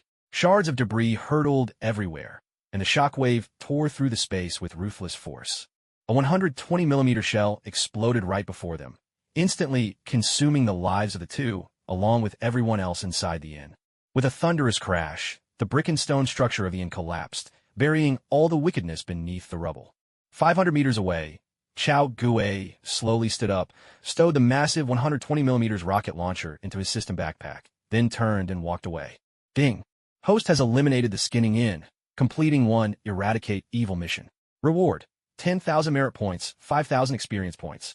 Evil must be rooted out completely, down to the last blade of grass. That is true justice. Norway, Andoya, Andens Airport. Here at 69 degrees north latitude, they were already well within the Arctic Circle. Chao Gui sat in a small white private plane, unable to suppress a nervous gulp. So, Beth, are we really going to fly across the Arctic to Los Angeles? Of course. Beth brushed a lock of hair behind her ear, put on a pair of sunglasses, and chuckled softly. But I don't know how to fly a plane. Chao Gui exclaimed in alarm. I'll fly, Beth replied, settling into the pilot's seat and buckling up. She began flipping switches and checking controls. Didn't I already show you my pilot's license? Sir, please relax. I'm the captain of this aircraft. I'll make sure you're both safe, said a sturdy middle-aged woman from the co-pilot's seat, flashing Chao Gui a reassuring smile. Chao Gui couldn't help but twitch the corner of his mouth, completely baffled by Beth's elaborate setup. One day earlier, Chao Gui and his two companions arrived at the Bratislava train station. He planned to see the two girls off on the train, then catch a flight back to Los Angeles. Stay safe on the road, Chao Gui called out, waving at Whitney's departing figure as the train pulled away from the platform. Yeah, you stay safe too. I'll miss you, came a voice behind him. Chao Gui. The voice was unexpectedly familiar. He turned, and sure enough, it was Beth. Weren't you already on the train? Chao Gui asked in surprise. How did you get back down here? Beth flashed a mischievous smile. I took the stairs, of course. That's not even your line, Chao Gui retorted. I'm heading back to Los Angeles too, Beth said with a smile. We're on the same route. All right then, let's go to the airport, Chao Gui sighed. Flying commercial flights is so boring, Beth said as she threw an arm around Chao Gui's neck, grinning. I've got a better way to travel. Come on. The engines began to hum, growing louder and louder. On the runway, the plane started rolling forward, faster and faster, until finally it soared up into the sky. A look of growing astonishment filled Chao Gui's eyes. Well, Beth really does know how to fly a plane. Outside the window, the ground gradually shrank, and the clouds thickened, swirling more densely around them. After about an hour, the plane slowly leveled out, beginning its journey toward Los Angeles. Chao Gui shook his head and took a bottle of wine from the fridge. It was a fine vintage, yet he still couldn't understand why Beth insisted on piloting the plane herself. Was it really just for the thrill? Gazing at the breathtaking expanse of ice fields below, Chao Gui raised his glass and took a sip. Once he returned to Los Angeles, his top priority would be to master the integration of the two martial art styles and level up in the process. The incident with Sitwell had served as a wake-up call. He needed to grow stronger as quickly as possible. Otherwise, the future could be perilous. Chao Gui raised his glass for another sip, planning to get some sleep and only wake once they landed in Los Angeles. But just then, a sweet fragrance wafted over. He quickly pressed his hand to her shoulder, exasperated. Damn it, what are you doing? She laughed mischievously. Isn't it obvious? I'm going to sleep with you. No way. I refuse, Chao Gui said firmly, remaining unmoved. If I sleep with you, what about my succubus? Beth perched herself on Chao Gui's lap, grinning as she produced a remote control from behind her back. Darling, do you know why I insisted on bringing you onto this plane? Why? Because I planted a bomb on board. If you don't cooperate, I'll take you down with me. Chao Gui. What a ruthless woman. Beth hooked a finger under his chin, her voice gleeful and teasing. So, will you give in now? Chao Gui turned his head away in silent protest, but Beth only burst out laughing, triumphant. 3 hours later, Chao Gui lay on the bed with his face buried in his hands, groaning in despair. It's over. The succubus is gone, and now I'm not even clean. How did I lose control so quickly? Beside him, the black-haired beauty slept quietly. For all her bold talk, Beth's prowess was only so-so, not even on par with Gwen. Chao Gue sighed, pulled the lovely woman into his arms, and drew the blanket over them. Well, this is unexpectedly nice. Half asleep, he seemed to hear a noise. Chao Gue sat up, only to realize it was the captain's voice over the intercom. Sir, there's a situation that requires your attention. Chao Gue didn't dare delay. He hurriedly dressed and ran to the cockpit. The sturdy woman saw him and immediately spoke up. Sir, we've picked up a distress signal about 50 kilometers ahead to the left. Chao Gue frowned. We're flying so high and still received a distress signal. The captain replied, Sir, whoever sent it must be using a high-power transmitter, and besides, we're only at 6,000 meters, still within the troposphere. Chao Gue asked in a low voice, What's the usual protocol in these situations? According to international regulations, upon receiving a distress signal, we're obligated to initiate a rescue, the captain replied. But we're flying a jet. If there isn't a suitable runway, we might not be able to take off again. Chao Gue raised the issue. After a moment's thought, the captain replied, Sir, according to the map, that place is an island. It looks fairly flat on the satellite images. Based on my experience, I believe we can carry out a rescue. Hearing this, Chao Gue considered for a moment and then nodded. If that's the case, let's go. Understood, sir. The captain banked the plane, veering off the planned course and heading for the island. Inside the cabin, Beth woke up with a yawn. Chao Gue, somewhat helpless, explained the situation to her. Upon hearing it, Beth sighed in resignation. Looks like our flight's going to be delayed. About half an hour later, the plane began its descent, finally landing on a relatively flat stretch of ice. Chao Gue and Beth bundled up in their cold weather gear, opened the cabin door, and stepped outside. Hey, over here, over here. In the distance, a figure in a red down jacket was waving frantically, dragging a sled behind him, calling out with a voice so full of excitement and relief that even from far away, Chao Gue could hear it. Chao Gue strapped on his skis, planted his poles, and glided swiftly toward the person. Before long, a middle-aged white man came into view. Gao Budai set an Ibao, un soba. Oh my God, thank heavens, thank you so much. But this man showed none of Uncle Ba's poise. As soon as he saw Chao Gue, he burst into tears, rushed over, and shook Chao Gue's hand over and over, utterly overwhelmed.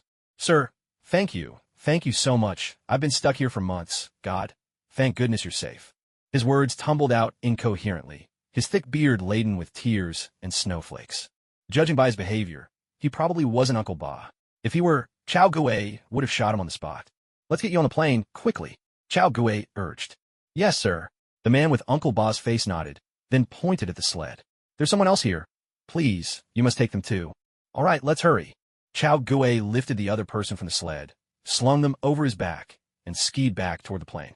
The man with Uncle Ba's face followed close behind, almost matching Chao Gue's speed. Once back on board, the captain glanced at the ground ahead and pointed to a small hump in the ice. Sir, there's a raised patch up ahead. If possible, we should clear it. The man with Uncle Ba's face immediately volunteered. I'll do it. I'm not injured. Chao Gue thought for a moment. I'll go with you. Grab the tools. The man nodded and slung 2 pairs of skis over his shoulder, following Chao Gue off the plane once more. There were no shovels or spades on board, so they had to use the ski boards as makeshift tools. However, when Uncle Ba's face followed Chao Gue to dig open what they thought was a block of ice, they discovered it wasn't ice at all. It was a wooden figure, and a woman at that. This looks like a figurehead. Uncle Ba scratched his head, sounding a little puzzled. A figurehead? Chao Gue's brow furrowed. There are still 2 more updates to come, but they'll be a bit late. The moment Chao Gue sensed there was something there, his first thought flew to Captain America and the Cosmic Cube. After all, this was a Marvel universe, and they were in the Arctic. But as soon as a wooden ship's figurehead appeared, he wondered, could it actually be Megatron? That didn't make sense, though. If it was Megatron, he should be at Hoover Dam right now. Chao Gue and Uncle Ba exchanged a quick glance and kept digging. Before long, they reached the ship's deck. Working their way along the deck, they dug deeper and soon found themselves inside the ship's cabin. Inside, the air was eerily cold. Frost covered everything. In the crew's quarters, dozens of hammocks hung in the gloom, each holding a gaunt, frozen corpse. The extreme cold had tightened their skin so much that their teeth were bared in a chilling, macabre grin. Why are the crew still lying in their hammocks after the ship was wrecked? Uncle Ba asked, deeply confused. No idea, Cao Istruct. He opened the cargo hold, and inside were barrels upon barrels of black gunpowder. Uncle Ba rummaged through them, confirming they were all filled with gunpowder. Then Chao Gue noticed a corpse wearing a captain's hat, clutching a small wooden barrel to his chest. Chao Gue frowned. Why wasn't the captain in his cabin, but here in the cargo hold? And why was he holding a barrel? He picked up the barrel and opened it. As expected, it was full of gunpowder. But when he emptied it completely, he found a small box hidden inside. On the box were painted a few figures, along with a fierce eagle spreading its wings, very much in the American style. What's this? Uncle Ba leaned in, curiosity in his eyes. Chao Gue opened the box. Inside was a pipe made from meerschaum, beautifully crafted but not particularly useful. So it's just a pipe? Uncle Ba shrugged. This must be a supply transport ship. Chao Gue weighed the pipe in his hand, then tucked it into his coat. Let's go. There's nothing else worth seeing here. The figurehead couldn't be taken away. They could only hack it off with tools or ask the pilot to find another way to change course. The two returned to the plane. When they explained the situation, the pilot adjusted their direction. It was a bit troublesome, and the other routes weren't as smooth as the one ahead, but there was no other choice. Half an hour later, the plane took off safely again. Chao Gue and the others returned to their original route, heading for Los Angeles. Inside the cabin, Uncle Ba shared a bit about himself. His name was Offergod, a Finnish researcher. The woman was there because she'd received his distress signal and had come to rescue him. But luck wasn't on their side. A sudden storm hit, the plane crashed, her husband died, and she was left gravely injured. The rescuers became the ones needing rescue themselves. Fortunately, they were saved by Chao Gue and his companions. Beth, however, was far from pleased. She'd finally gotten some alone time with Chao Gue, only to have two strangers intrude. No matter how she looked at it, the situation was infuriating. Chao Gue took out his emergency medical kit and treated the woman's wounds, making sure she wouldn't die before reaching the hospital. Her injuries weren't just superficial. She had internal trauma as well. There was little Chao Gue could do for that. All he could manage was to keep her hanging on. Once he was sure that this man, who looked so much like Uncle Ba, actually wasn't him, Chao Gue lost interest. He picked Beth up in his arms and went back to bed. This woman had caused him to lose his succubus, so she would have to become one herself. That was the only way to make up for what he'd lost. Of course, before that, there were billions to be made in business. Once they landed, he'd see to her transformation. 10 hours later, the plane touched down. Chao Gue took the two to the hospital and notified the relevant authorities. With that, his part in the affair was done. He wasn't anyone's nanny. He'd gone above and beyond already. Let's go, Beth. Time to head home, Chao Gue said, taking Beth's hand in the hospital corridor. To whose home? Beth asked, her eyes sparkling with laughter. Yours, Chao Gue replied shamelessly. You're the rich one. Time for you to take care of me. Beth stifled a laugh, covering her mouth. Just then, a tall, striking woman walked toward them. Chao Gue froze for a moment. Her face was so familiar. She was an old acquaintance, Foxfire from the Brotherhood. But Foxfire didn't seem to recognize him. Noticing Chao Gue's gaze, she simply offered a faint smile, then sashayed away without a word. Chao Gue stroked his chin. Foxfire would never act like that. It had to be someone else. But who? Suddenly, pain shot through his ear. Beth had grabbed it, her expression less than pleased. On their very first day back, he dared to check out another woman right in front of her? Unacceptable. No, she wasn't going to let him off that easy. Without giving him a chance to protest, Beth dragged Chao Gue back to her own villa. 3 days later, in Chao Gue's little villa. Ring, ring, ring. Next to the bathtub, Chao Gue's phone started ringing incessantly. HM. With a sharp crack, Chao Gue struggled up from the now solidified medicinal bath. He grabbed his phone. It was Beth calling. Chao, you haven't spent any time with me for a whole day. Beth complained pitifully on the phone. Don't tell me you're tired of me already after just a few days? Chao Gue rolled his eyes. Didn't he have to cultivate? But he glanced at the time, thought for a moment, then smiled and said, You pick the place. I'll spend the day with you. Really? Yay, Beth replied excitedly. Half an hour later, Beth led Chao Gue to the entrance of a grand casino. Looking at the casino, Chao Gue couldn't help but furrow his brow. Beth, puzzled, asked, Chao, you don't like it here? It's not that. I just don't like casinos at all, Chao Gue replied helplessly. As a descendant of Yan and Huang, he had always viewed gambling and vice as mortal enemies. Then let's go somewhere else, Beth said, turning the steering wheel. But Chao Gue stopped her. No need, darling. Let's go in. I'll keep you company. Chao Gue decided to compromise just this once. As long as he didn't actually gamble, it would be fine. After all, he had neglected Beth for a whole day, which was truly his fault. All right, let's go in, Beth agreed. The two of them walked into the casino hand in hand. To be honest, this was Chao Gue's first time in a place like this. But before he could take it all in, Beth led him straight to the poolside inside the casino. Huh? Chao Gue blinked in surprise. Beth shrugged. You don't like casinos, so let's just hang out by the casino pool. Don't we have a pool at home? Chao Gue couldn't help but grumble. Why come to such a crowded place? With a sigh, Beth explained, I originally wanted to go to the amusement park, but I heard someone was found hanging from the Ferris wheel at the nearest one. So I canceled that plan. Fair enough. Chao Gue nodded, then went to change into his swimsuit. Beth planted a kiss on his cheek. I'm going to buy something. Take it easy, don't rush, Chao Gue reminded her before stretching a bit by the pool. His well-toned physique immediately caught the attention of many. A bit of fitness attracts the opposite sex. Too much attracts your own, as the saying goes. Chao Gue's build was not over the top, but radiated strength, a physique that appealed to both men and women. He settled onto a chair by the pool to soak up the sun and ordered a cold drink from a nearby vendor. At that moment, an elderly man with white hair and a balding head approached. He sized Chao Gue up carefully and then spoke slowly. Young man, you're in great shape. Thank you, Chao Gue replied, taking a sip of his drink, not giving it much thought. But the old man's next words nearly made him spit out his drink. Interested in coming to my room for a bit? I've got something you might like. Beth, who had just returned, burst out laughing the moment she heard that. Chao Gue's face darkened as he firmly turned down the old man, who smacked his lips in disappointment and walked away. Honey, I didn't expect you to be so popular, Beth teased, unable to hold back her laughter. That's enough. Keep it to yourself, Chao Gue grumbled, clearly annoyed. But at that moment, Chao Gue failed to notice a familiar face appearing not far away, a man in a leather jacket and sunglasses. Ip Man Xia? There's still one more chapter, but might be quite late. Beth, do I really look that much like I'm gay? Chao Gue asked, thoroughly bewildered. Why did that guy come up to me? Beth laughed. Maybe you're just his type. Hurry up and lie down. I'll put some sunscreen on you. She shook the brand new bottle of sunscreen she just bought. As everyone knows, sunscreen's main purpose isn't just sun protection.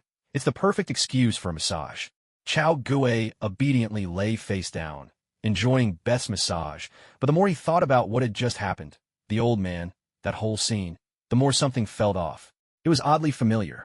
Propping his chin up with his wrist, Chao Gue racked his brain for clues. Just then, out of the corner of his eye, he spotted a pretty girl approaching the old man from earlier. He froze in surprise. He recognized her. She was Dog Faye's girlfriend, the female lead from Prison Break. Chao Gue had never actually watched the show, but he'd heard that this woman had her head cut off and still came back to life. That kind of thing was wild enough that he couldn't resist catching a few episodes of that trashy drama back in the day. From Chao Gue's perspective, she really was attractive. Unfortunately, she'd been tainted by toy powder and was already blacklisted in his book. Otherwise, she'd have been perfect for a fling. But that wasn't what Chao Gue was focused on. It was that old man. If you remember correctly, the old man had a stunningly beautiful young wife. But because of his own limitations and his deep love for her, he'd look for young, handsome men to help him out as proof of his devotion to his wife. So, suddenly struck by revelation, Chao Gue shot upright. Turns out, the butt of the joke was himself. He'd just let a golden opportunity slip through his fingers. Agonized, he buried his face in his hands, masking his regret and misery. Chao, what's wrong? Beth asked, puzzled. There was a precious opportunity right in front of me, and I didn't cherish it. Now that it's gone, I'll regret it forever. Beth just rolled her eyes, treating Chao Gue's melodrama as another of his passing whims, and ignored him. At that moment, a familiar face flashed into view, Ip Man, wearing sunglasses. Chao Gue's heart skipped a beat. Something about this was off. In the next instant, as if on cue, the man in the leather jacket with IP Man's face suddenly stepped forward, accelerating in a blur. With lightning speed, he grabbed the old man and hoisted him onto his shoulder, sprinting toward the casino exit. Suddenly, a gunshot rang out. The leather-clad man with IP Man's face tossed the old man aside and flipped through the air, narrowly dodging the bullet. But the shot hadn't come from Chao Gue. It came from another direction. Chao Gue looked up and saw another man in a leather jacket and sunglasses, this one black. In the scorching heat, neither seemed to mind, and at that moment, Chao Gue understood why. They really didn't care about the heat. An old acquaintance, Blade. A vampire. The moment the man in the leather jacket with the Ip Man face saw the Blade Warrior, he knew things had taken a terrible turn. Without a second thought, he flung the old man aside and spun around, fleeing at full speed. Not far away, the Blade Warrior pushed off with his foot, launching himself in hot pursuit. Meanwhile, at the sound of gunfire, the American crowd instantly displayed their well-honed instincts. They dove for cover, shoving others aside without hesitation. When a shootout breaks out, they don't need to outrun the bullets, just the people around them. Beth, get back to the car immediately, Chao Guwei said. What about you? I'll check things out and be back soon. Chao Guwei patted her shoulder and turned away. Beth didn't hesitate any longer. She dashed out of the casino and hurried back to the car, while Chao Guwei threw on a coat and took off after Blade and the Ip Man look-alike. In the alley, the so-called snowman, with IP Man's face raced ahead, his feet barely touching the ground, sometimes darting along the pavement, sometimes scaling walls and ledges. He had no intention of letting the relentless Blade warrior catch up. But Blade was not one to give up so easily. Daylight or not, he wasn't about to use his gun, but that hardly meant he was defenseless. With a flick of his wrist, several kunai flew from his hand, aimed squarely at Snowman's back. The snowman whipped aside the hem of his trench coat, and a handful of four-pointed shurikens shot out, intercepting the kunai. With a sharp metallic clang, the kunai fell harmlessly to the ground. Blade, aren't you afraid I'll rally my people and hunt you down if you keep chasing me this way? Snowman called out. Blade let out a cold, mirthless laugh. If it were night, maybe I'd give you a break. But in broad daylight, bring everyone you've got. I'm not afraid. Why are you after that old man? Blade demanded, voice icy as he ran, never missing a beat in his pursuit. The snowman just chuckled and, rather than answering, came to a sudden stop and drew the long sword from his back. Blade's anger flared. He felt insulted that a vampire would dare face him head-on, in the sunlight no less. Rage surged within him. He drew his sword and charged. In an instant, the narrow alley erupted with clashing blades and flashing steel. Above them, standing atop a nearby building, Chao Guwei watched the fierce duel below. If memory served, that old man was one of the holders of Scylla. Scylla was the most prized asset of the company, the shadowy organization behind the prison break. What actually looked like no one knew, but rumor had it that it was a marvel of cutting-edge technology, the very pinnacle of human achievement. It seemed the vampires had run into trouble with their so-called new vampire project, which was why they turned to humans for help.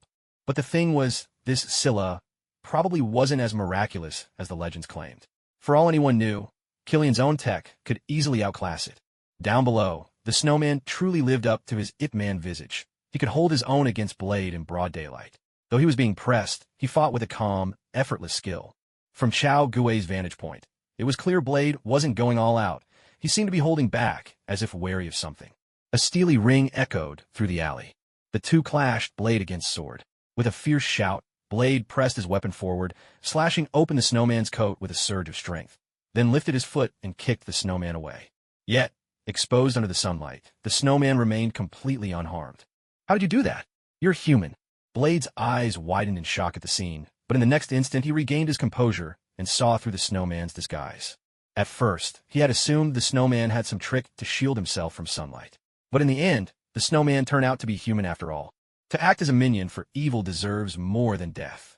Above them, Chao Guwei's expression turned cold. He drew his flintlock pistol and aimed it at the snowman. Ever since what happened in Slovakia, Chao Guwei had harbored no sympathy for vampires. These filthy creatures of the night had to be wiped out completely. Bang! Smoke billowed as the lead ball shot out, whistling through the air straight for the snowman's head.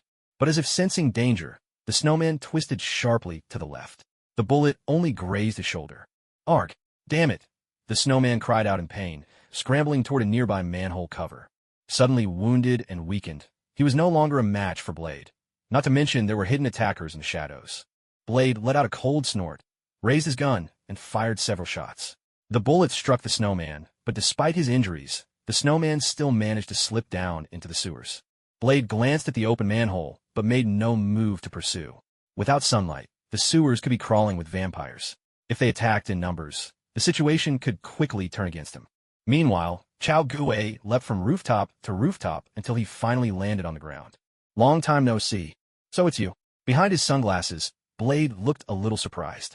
Who was that just now? He seemed pretty strong. Chao Guwei asked with a hint of curiosity.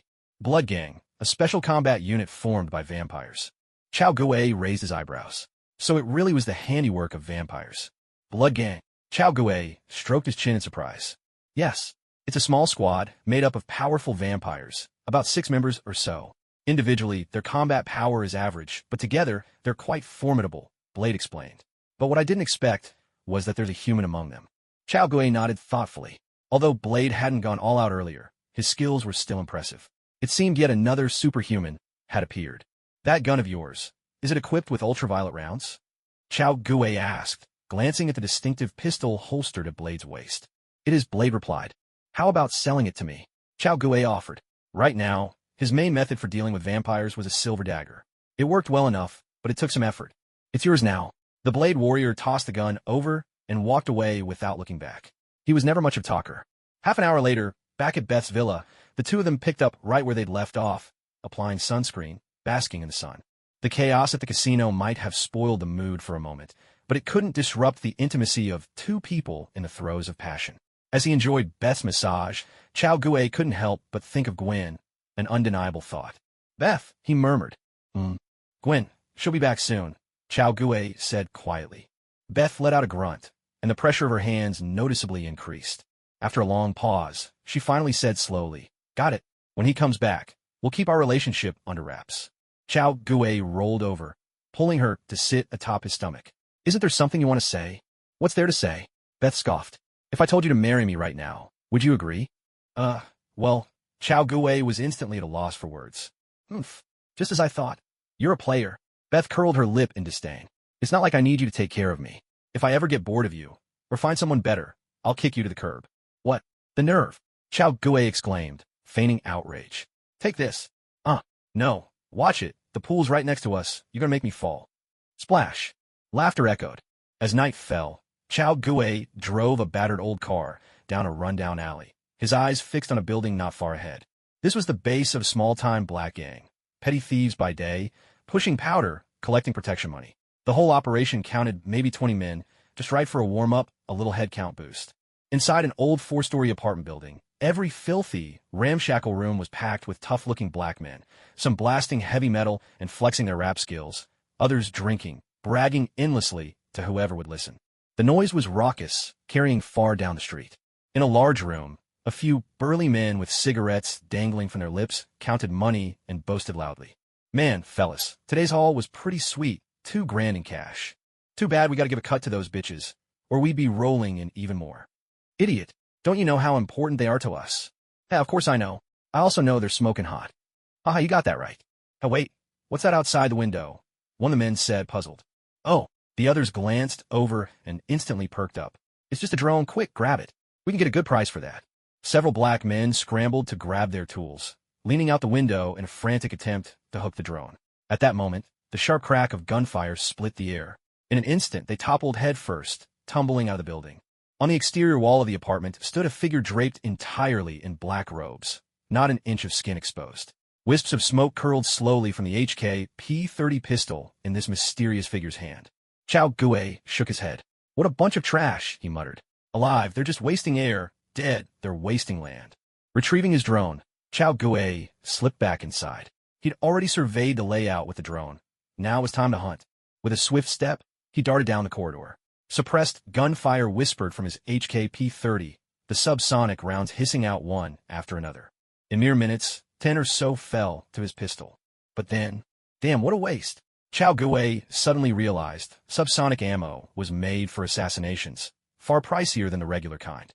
Using it on these gangsters was simply throwing money away. With that thought, he quickly switched to standard 9mm rounds, took aim, and squeezed the trigger again. Bang, bang, bang. Even with the suppressor, the regular 9mm rounds made quite a racket. At first, the other gangsters didn't think much of it. It just sounded like gunshots outside. Nothing unusual. After all, in China, players of Battle Royale games can't tell game footsteps from those in real life. In America, gamers can't tell game gunfire from the real thing. So at first, the gunshots didn't register. Once or twice was normal, but after several bursts, the gangsters realized something was wrong. "Shit, we got an intruder. Hurry, hurry. Someone's here to crash the party. Grab your guns. Quick, get your guns." They bellowed at the top of their lungs, panic setting in. But when everyone finally gathered, they discovered there were fewer than 10 of them left. With a flick of his wrist, Chao Gue tossed a flashbang their way. With a thunderous blast and a blinding flash, their sight and hearing were snatched away in an instant. The staccato roar of automatic fire filled the room. Chao Gue drew his Glock 18, and, as soon as he pulled the trigger, the gangsters dropped like wheat before a scythe. The Glock's rate of fire was terrifying. 30 rounds from the extended mag, spent in less than 10 seconds. A crisp notification chimed in his mind. Host has eliminated the black gangsters, completing the Eradicate Evil mission. Reward: 1,000 merit points, 500 experience. Chao Gue turned and headed upstairs, rifling through drawers and cabinets. He swept all valuables into his system backpack, flushing the toy powder down the toilet as an afterthought. He staged the whole scene to look like a robbery gone wrong, a convenient cover story, in his own way out. The motive of money is the most primitive and straightforward of all. If nothing unexpected happens, the story of these 20-some corpses will end here. The LAPD won't go out of their way to dig deeper for them. As long as they can close the case, they'll do so as soon as possible. After all, there's no reward for extra effort. Why bother? After wiping away his own footprints, Chao Gue made his way back to his battered old car and drove off toward his next destination. 20 minutes later, he arrived at the beef slaughterhouse, in the alley behind the vampire bar.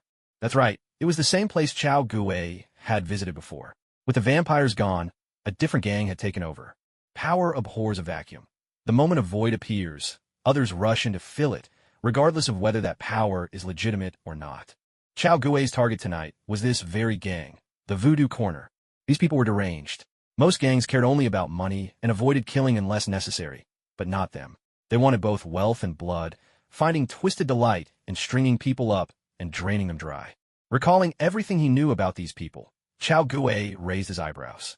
If he remembered right, this gang once appeared as minor villains in Predator, only to be swiftly wiped out. It was Sunday, just got back from being out. Here's an early chapter. The other 3 will come much later tonight. If you'd rather not wait, check back tomorrow, dear readers. A soft, mechanical buzzing filled the air.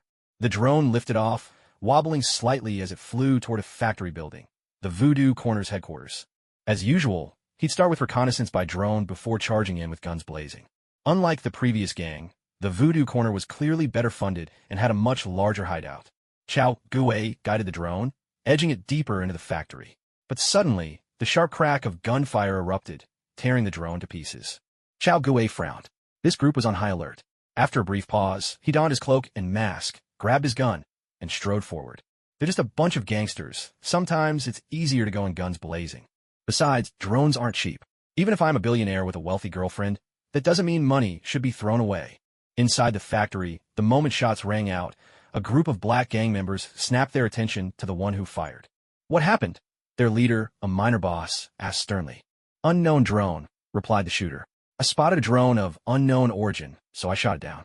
The leader waved his hand. You two, go check it out. The 2 gangsters, decked out in garish clothes, hesitated for a second. Then they drew their pistols and crept forward with caution. But just as the leader watched, he thought he saw something flicker past his eyes. In the next instant, both his men stood frozen in place, completely motionless.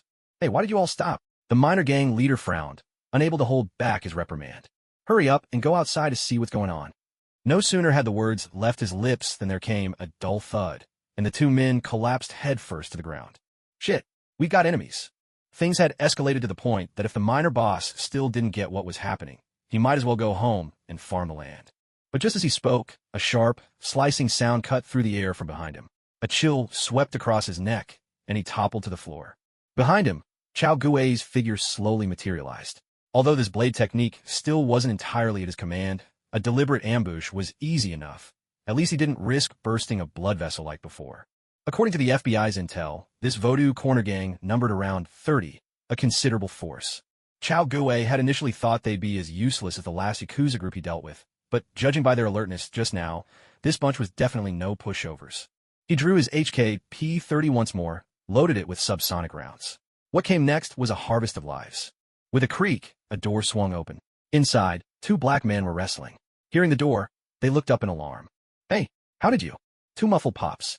2 bloody holes appeared in their heads, killing them instantly. Then came the second room, the third. 10 minutes later, Chao Gue finished loading his 3rd magazine of subsonic rounds and slowly made his way up to the 2nd floor workshop. The first floor had been cleared, 28 Yakuza members eliminated, leaving 4, most likely upstairs. Chao Gue tread softly, carefully ascending the iron staircase.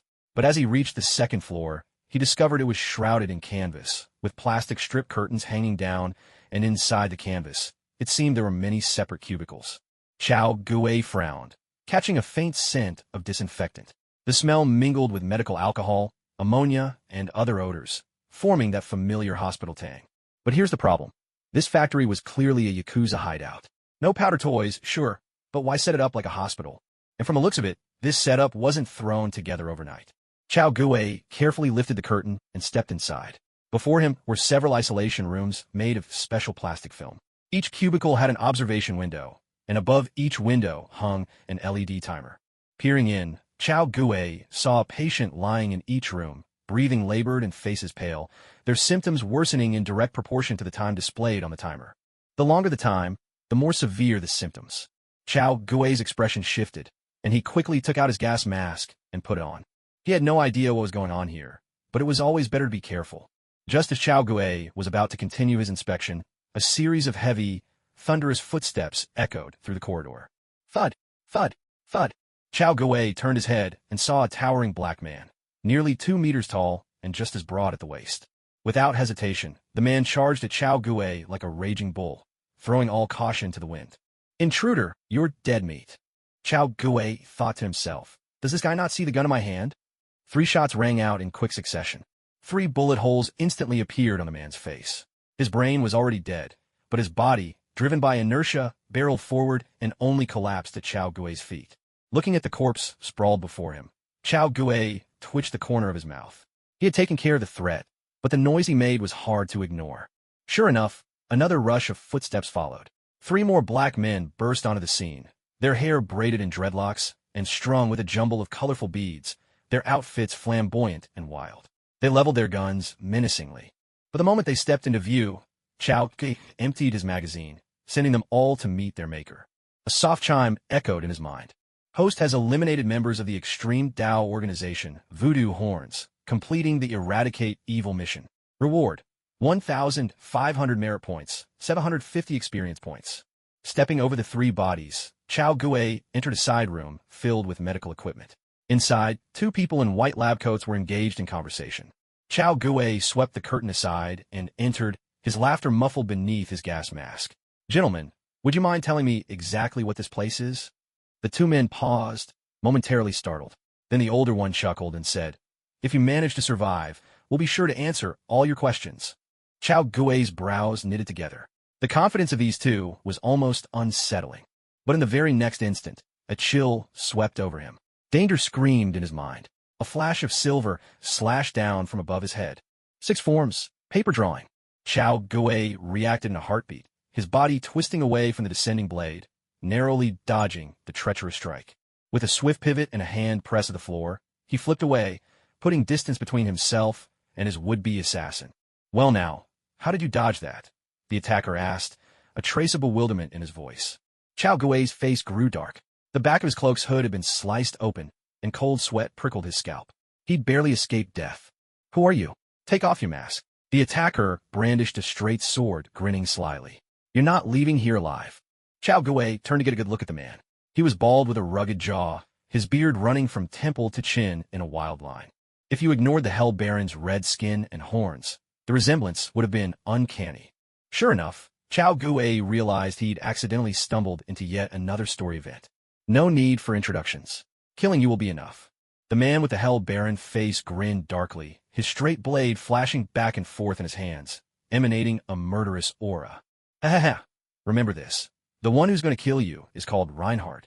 The man with the Hell Baron face pushed up his sunglasses and broke into a wild, toothy grin.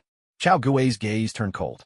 This man was dressed in a reflective leather armor, wielding a long, straight blade, and sporting a pair of sunglasses on his face.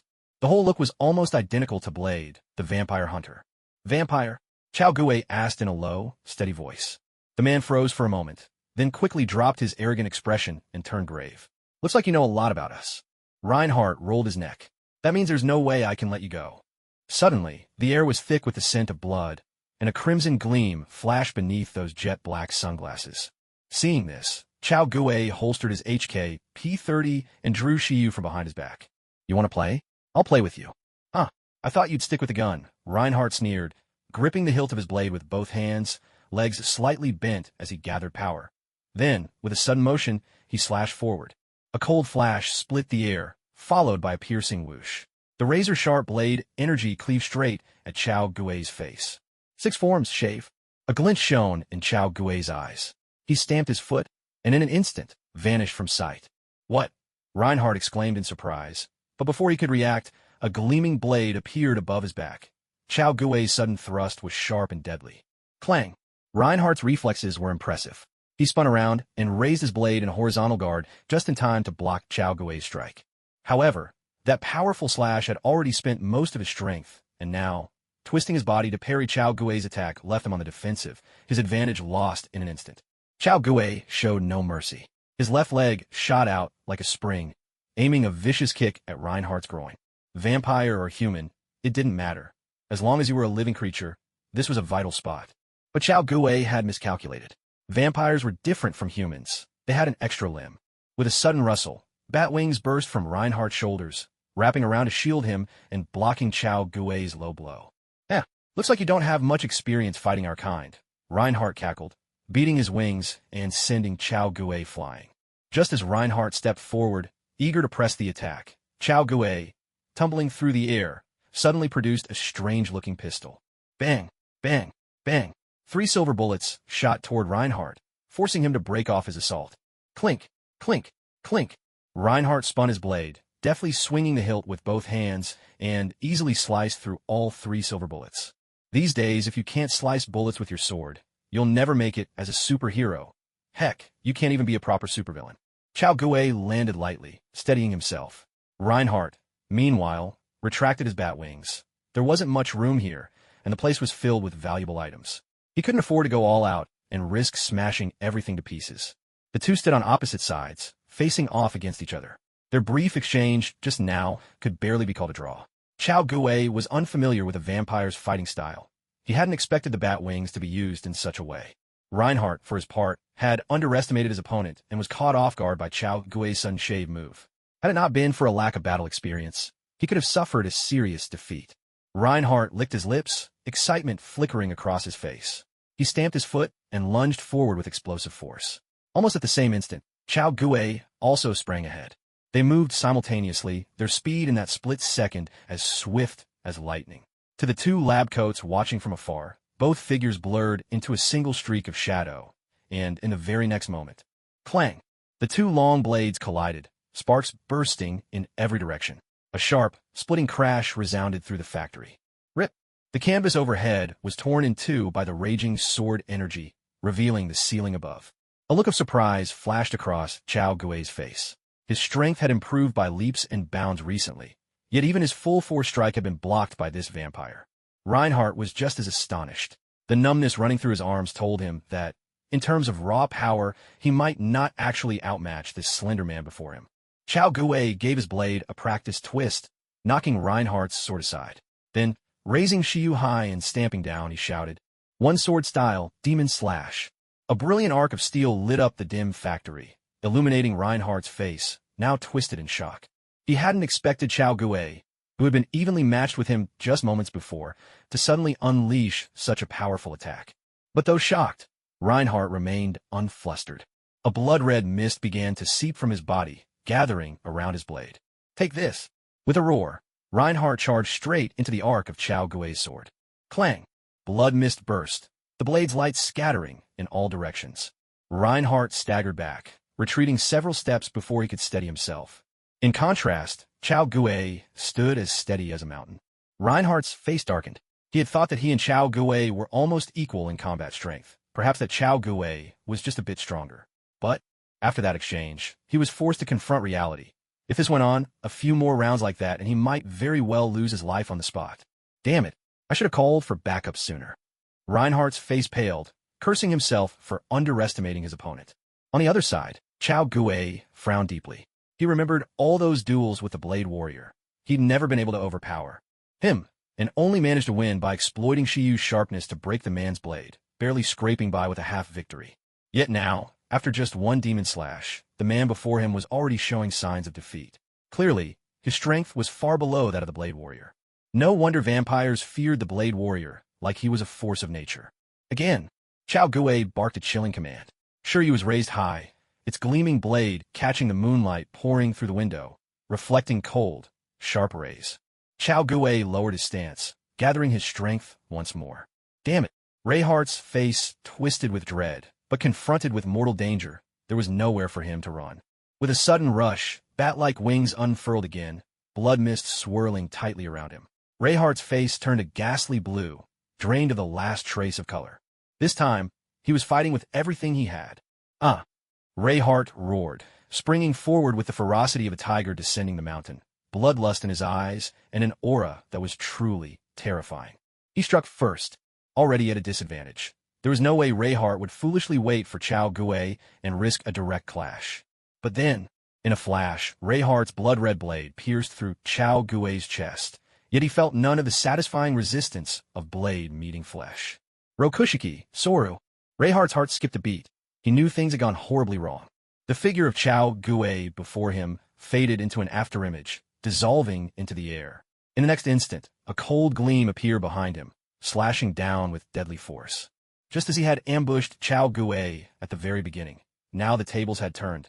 This moment mirrored that first encounter exactly. But unlike before, Rayhart had no protective shield. Drained of strength, he had no chance to change his move. With a sickening sound, the ball giant was split in two by Chao Gue. Yet even then, Rayhart did not die. The Shiryu blade was not made of silver, and thus could not deal a fatal blow to a vampire.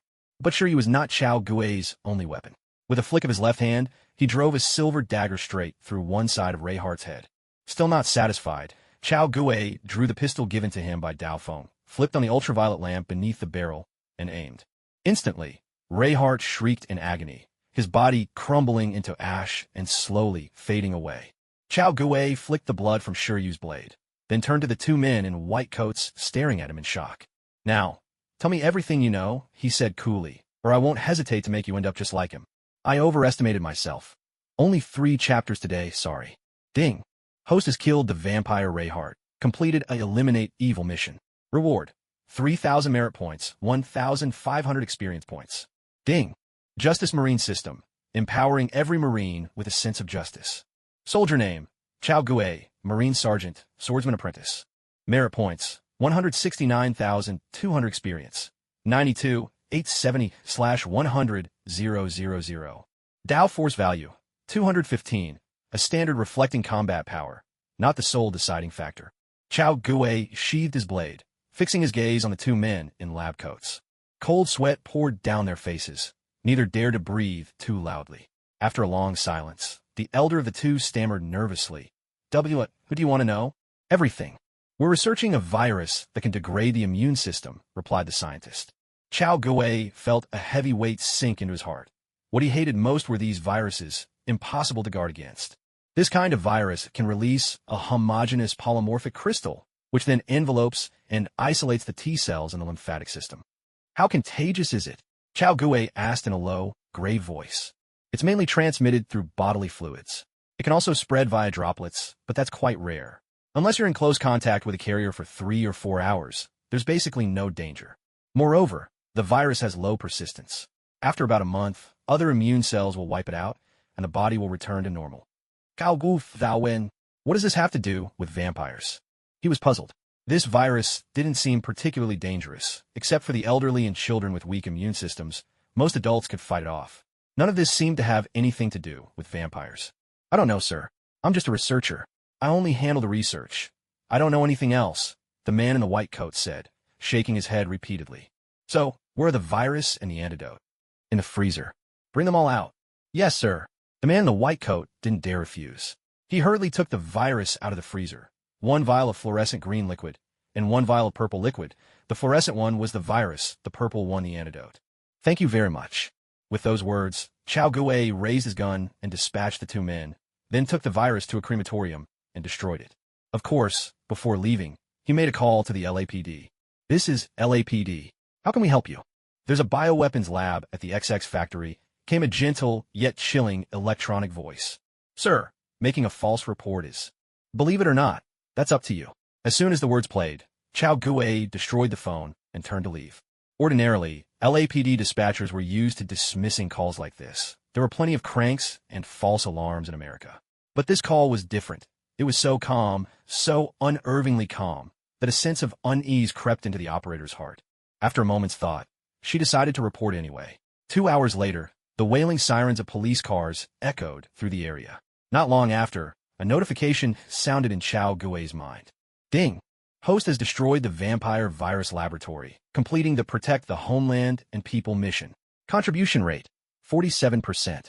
Reward, 600 merit points, 130 experience points." Chao Guo glanced at his system panel, turned his car around, and drove toward the forests outside Los Angeles. 2 hours later, he surfaced from a lake, mounted a motorcycle waiting by the shore, and rode back to his villa.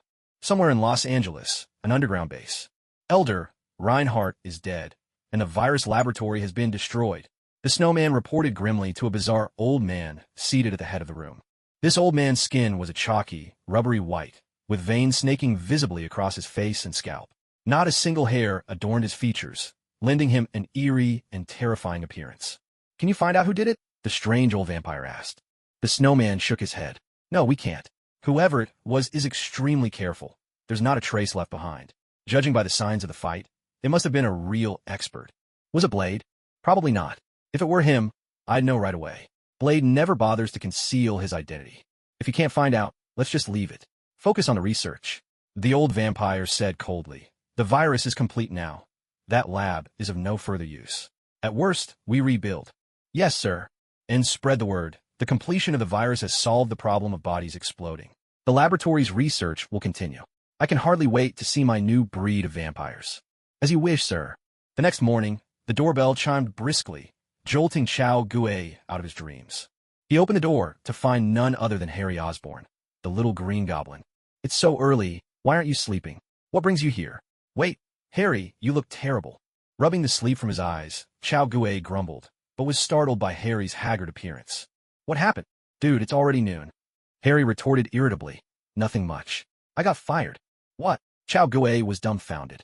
Who would dare fire the Crown Prince of Osborn? "There was a problem at the company. I resigned on my own," Harry said, sighing.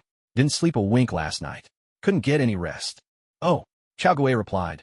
"That's rough. Can't get the girls is one thing, but now you can't even get some sleep?" Harry felt utterly speechless. "I'm in this state, and you can't even offer a word of comfort?" Chao Guo rolled his eyes. "Why do you come to me for comfort? I'm hardly some pretty girl. Wouldn't it be better to seek solace from one of them? Besides, I know how you capitalists operate. Find a scapegoat, lay low for a while, and once the trouble blows over, the party resumes as usual. But then again, what kind of trouble is so big that the Osborn heir himself has to take the fall?" Gao Guf Thou Wen. Clearly, this was no ordinary situation. The virus was stolen from the lab, Harry sighed. "A while back, a batch of virus was taken from the lab. We searched everywhere, but found nothing. So we kept it under wraps. We thought we could keep looking in secret, but last night, someone discovered that virus and called the police." Harry Osborn shrugged. "So I got fired by my own father." "Oh, so that what happened?" Chao Guo wiped his brow, realizing he was actually the culprit behind all this. "So what brings you to me?" Chao Guo looked helpless. He'd just gotten out of bed, only to be confronted by a rather good-looking young man. The whole situation felt a little awkward. "I don't know. I just came by because I was bored." Harry spread his hands and began wandering around Chao Guo's living room. "Well, shouldn't you be doing what a young master is supposed to do?" said Chao Guo. "Why not take a page from Stark's book? Lavish out parties, swimsuit models, Playboy cover girls, a new one every month. Isn't that a better use of your time than coming to see a fellow guy like me? I can't pull that off. I'm not as much of a playboy as he is, am I?" Harry turned in a circle and finally stopped in front of a meerschaum pipe. "Chow, what's this?" "No idea," said Chao Guo. "Just a pipe made of meerschaum. Pity I don't smoke, so it's kind of useless to me." "No, Chow, this pipe seems a little unusual." Harry's tone grew serious. As he spoke, he suddenly gripped the pipe stem and examined it carefully. "Huh, it really is different," Chao Guo said, coming closer. The stem was covered in intricate carvings, patterns that looked a lot like letters. Chao Guo picked up a bottle of ink nearby, found some cotton swabs, and dabbed the ink along the carved patterns on the pipe stem. He then pulled out a napkin and gently rolled the stem over it. Sure enough, several sentences appeared on the paper. A legend inscribed in words. "Stains reveal their trail. The silent key lies within. 55 iron pens. Not even matchery can damage it." What does that mean? Chao Guo was utterly baffled. He understood every word, but together they made no sense at all. "This," Harry looked surprised. "This is talking about the Declaration of Independence." Huh? Chao Guo was still lost. "Haven't you ever studied American history?" Harry shot Chao Guo a look. Matchery was the official recorder at the Continental Congress, and there were 55 signers of the Declaration. Chao Guo rolled his eyes. "I wouldn't dare study American history. I grew up under the red flag. I'm a pure-hearted youth, you know. What if I get corrupted? But what does this have to do with the Declaration of Independence?" Chao Guo eyed the pipe with suspicion. "That's what I should be asking you," said Harry. "Chao, where'd you get this thing?" "The Arctic. From a shipwreck," Chao Guo shrugged. What were you doing in the Arctic? Harry asked, baffled. Well, that's a long story. Chow Gue hesitated. He couldn't just blurt out what was going on between him and Beth, could he? Then make it short. There were reasons. I had no choice but to go. That's it. Short story short. That's how it is. Chow Gue spread his hands, as if to say there was nothing he could do about it. Forget it. I won't ask anymore. Harry muttered, feeling a bit dejected. He wondered if he'd come to the wrong place. Maybe he really should learn from Tony Stark, seek comfort in the embrace of some charming ladies to soothe his restless soul, rather than sit here talking about adventure and history with this incorrigible friend. The sharp trill of a phone rang. Chow Gue instinctively reached for his phone, only to realize it wasn't his that was ringing, but Harry's. Hello, Aunt Audrey. Harry turned and stepped out to take the call. Meanwhile, Chow Gue carefully wiped the pipe clean, then tucked it into a box. He still had no idea exactly what this pipe was, but anything that could be linked to America was bound to be extraordinary. He'd stash it away for now and take his time studying it later. Harry soon returned. Chow, my aunt just called. Her driver had an accident, and she needs a new one. What? Do I look like a chauffeur to you? Chow Gue shot him a look. Wasn't he a man who regularly negotiated billion-dollar deals with financial tycoons? How dare Harry compare him to a driver? No, I'm the driver. Harry threw an arm around Chow Gue's neck and dragged him along, chuckling mischievously. But you can't run off. You have to come with me. I can't be the only one to suffer here. C-U-T-U-I-E. No. Just you wait. When you turn to the Green Goblin, I'll make sure to give you a good beating. On the highway, an Audi A8 was racing along, heading toward South Pasadena in the distance.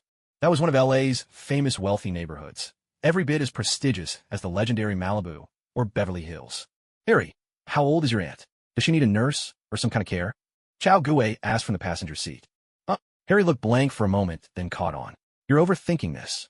My aunt's only 32. She's nowhere near the age where she'd need a caregiver. You sure she's your aunt and not your sister? Chow Gue tilted his head in confusion. That seemed awfully young for an aunt. What's the big deal? Harry replied offhandedly. I've even got an uncle who's a year younger than me. When we were kids, we'd get into fights, and he never once beat me, huh? Chow Gue fell silent. With family ages like this, even I'm having a hard time wrapping my head around it. Whatever, as long as you're happy. Chow Gue rolled his eyes. The tangled relationships of wealthy families were none of his business. He was just a regular naval officer, after all. Before long, Harry brought Chow Gue with him into South Pasadena. As they passed through the front gate, Chow Gue couldn't help but raise an eyebrow. Why was there an old-fashioned van parked right outside? Before Chow Gue could puzzle out the mind of the wealthy, Harry was already leading him up to a grand mansion. In fact, calling this place a mansion hardly did it justice. Estate was a more fitting word. In this lifetime, Chow Gue had visited his fair share of affluent neighborhoods. But among all the luxurious homes, only Catherine's Sither estate could rival this one in size and splendor. Your aunt lives here? Chow Gue asked, clearly surprised. Yes, she does. Her husband's a congressman, and their family's wealth is about on par with mine, Harry replied with a shrug. Though, it seems the two of them aren't getting along lately. As they spoke, the two had already entered the estate. Harry, standing at the front door, was a woman in her 30s, waving at them. Her flaxen blonde hair was swept up, revealing a slender, graceful neck. She wore a white one-piece dress that accentuated her mature elegance. With a gentle smile befitting the perfect wife and mother, she exuded warmth and poise. Yet, even with makeup on, she couldn't quite conceal the exhaustion on her face. Chow Gue raised an eyebrow. This person, looked quite familiar. He was sure he'd stumbled into another storyline. If he remembered correctly, this was from Frank Martin's The Transporter. But where was Frank? Chow Gue glanced around, but saw no sign of Frank. Maybe he was off on a mission with Rambo. Even though Frank was nowhere to be found, Chow Gue's gaze fell on a sound recorder hanging from a nearby tree. A flicker of suspicion crossed his mind. Someone was watching them. Aunt Audrey. Harry hopped out of the car, greeted Audrey with a cheek-to-cheek kiss, and then scooped up his little brother, spinning him around twice. Harry, put me down. I don't like spinning, the young boy protested, scrunching up his face. Watching her two sons laugh and play, Audrey's face finally softened into a smile. After a moment, she turned her attention to Chow Gue. Hello there, sir. Haha. Aunt Audrey, let me introduce you. This is my good friend Chow, Harry said, setting his little brother down and slinging an arm around Chow Gue's shoulders with a grin. Hello, Chow, Audrey said with a gentle smile. Hello, Mom. Chow Gue brushed Harry's arm away in mock annoyance before greeting Audrey. Haha, you two seem to get along well, Audrey said, covering her mouth with a light laugh. Not bad, right? Honestly, I dragged him over today just to make him my chauffeur, so I could play with my little brother, Harry said, giving the younger boy's nose a playful pinch. The little boy batted his hand away, cheeks puffed in protest. All right then, let's get Jack to the hospital for his checkup, Audrey suggested. Chao Gue arched his brows with interest. As expected, the story was already unfolding. It seemed he could finally enjoy the style and prowess of CR7. Just 2 more chapters to go. By the seaside, in front of a villa, several figures clad in kendo armor were practicing together, 6 dressed in black attacking one in white. The man in white darted left and right, holding his own easily against all 6 opponents. Before long, he defeated the 6 effortlessly, bringing the training session to an end. A servant quickly stepped forward to help him remove his kendo gear, revealing a face strikingly similar to Cristiano Ronaldo's. Only this time, CR7 wasn't playing football. He'd switched to kendo and viruses. Are our people ready, Vasily? The Ronaldo lookalike asked. We're ready, sir. The servant named Vasily replied respectfully. However, there was an accident in the lab. We're down to just 2 doses of the virus. That's not a problem, said the Ronaldo lookalike, wiping sweat from his brow. The meeting is scheduled for the day after tomorrow. As long as nothing goes wrong with today's operation, we'll have enough time. Rest assured, sir, nothing will go wrong, Vasily replied. We're only up against a woman, a child, and 2 high schoolers. Our people can handle them easily. The advantage is clearly ours. Good. Go and prepare the antidote. I want it injected into my system, said the Ronaldo lookalike. Sir, but Vasily hesitated. This is the safest course of action. The Ronaldo lookalike's tone was calm and unwavering. Understood, sir. Is this the place, Mrs. Billings? Chao Gue pulled up in front of a private hospital. The building looked rather small, and he wondered why Audrey had chosen it. Perhaps, he thought, private hospitals abroad are more trustworthy than public ones. Yes, but you'll need to park in the underground garage, Audrey replied. All right. Chao Gue turned the wheel and headed down into the underground parking lot. Mama, am I going to get a shot? Little Jack looked up, his voice tinged with nervousness. No, you won't, Audrey reassured him, gently stroking his hair with a smile. You just need to lie down and let Dr. Coburn take care of you. Hearing his mother's words, Jack breathed a sigh of relief. Not getting a shot was the best news. Nothing scared him more than needles. Jack, what if Dr. Coburn gives you a shot when you're not looking? Harry teased with a laugh. But Jack protested. He wouldn't. Dr. Coburn is a good man. He'd never trick me. Chao Gue chuckled quietly to himself. It seemed Harry had tried to fool this child too many times. Jack was developing an immunity to deception. Chatting as they went, the 4 of them took the elevator up into the private hospital. But when Audrey saw the nurse at the far end of the counter, she couldn't help but frown. This was not the familiar nurse she was used to. Chao Gue raised an eyebrow too. This woman didn't have the air of a nurse at all. On top of that, she wore a camisole and stockings. Her whole appearance was just indescribable. Of course, none of that really mattered. What did matter was that she was as flat as a board, completely unremarkable. It was like staring at a sheer cliff face, so flat that it was almost despairing. He couldn't imagine what the infamous C. Ronaldo saw in her. The thought of the 2 of them bathing together brought to mind the Higher brothers splashing in the water. If they ever had a child, that poor kid would probably have to learn how to cook for himself the moment he was born, or else he'd starve. He really couldn't understand how she turned out this way. Maybe all her potential just got squeezed out during puberty, like a pimple. Is there anything I can help you with? The woman asked with a bright smile. Excuse me, where's Laura? Audrey inquired. Laura? A flicker of confusion crossed the woman's face, but she quickly smiled again. Ma'am, Laura took some emergency leave. I'm filling in for her today. Audrey looked at her, still doubtful. This woman really didn't look like a nurse at all. All right. Audrey sighed. Then could you please contact Dr. Coblin? Jack Billings already has an appointment with him. The woman's smile remained unchanged. Ma'am, Dr. Coblin also called in sick today. Dr. Taibwa is on duty now. Why weren't we notified? Audrey's frown deepened. Under normal circumstances, if there were any changes, they would have been notified by phone, but there hadn't been a single call from Dr. Coblin. Maybe he forgot, the woman replied with a casual smile. Harry and Chao Gue exchanged glances, both sensing something was off. Coblin was just a doctor. He wouldn't dare stand them up unless something was wrong. Chao Gue nodded at Harry, signaling him to stay alert. Harry gave a slight nod, his expression unreadable. Ma'am, please take the patient to exam room 3. Dr. Taibwa is waiting for him, the woman continued. Audrey's brows knitted together. After a moment's thought, she decided to take Jack to exam room 3. Turning back now would seem petty and a little heartless. Hello, everyone. A Slavic man emerged from exam room 3, smiling at the group. I'm Dr. Taibo. The patient can come in with me. The rest of you, please wait outside. No, Audrey declared firmly. I'm his mother, and I have the right to accompany him. If that's not allowed, Then we'll just come back another time. With that, Audrey took Jack's hand and prepared to leave. Dr. Taibois hurried to stop her. Wait, ma'am. I just want to respect the patient's privacy. Please, don't be upset. You can come in, but these two handsome young men will have to wait outside. Audrey hesitated for a moment, but eventually agreed. With Jack's birthday party next week, preparations needed to be made ahead of time. Please come in, Mrs. Slav said with a warm smile. As Mrs. Slav closed the door behind them, Harry took up position right beside the entrance, ready to rush in at the slightest sign of trouble. Chao Gui, on the other hand, seemed completely unfazed. After all, the virus wasn't particularly lethal, and he still had the special antidote on hand. Nothing serious could really go wrong.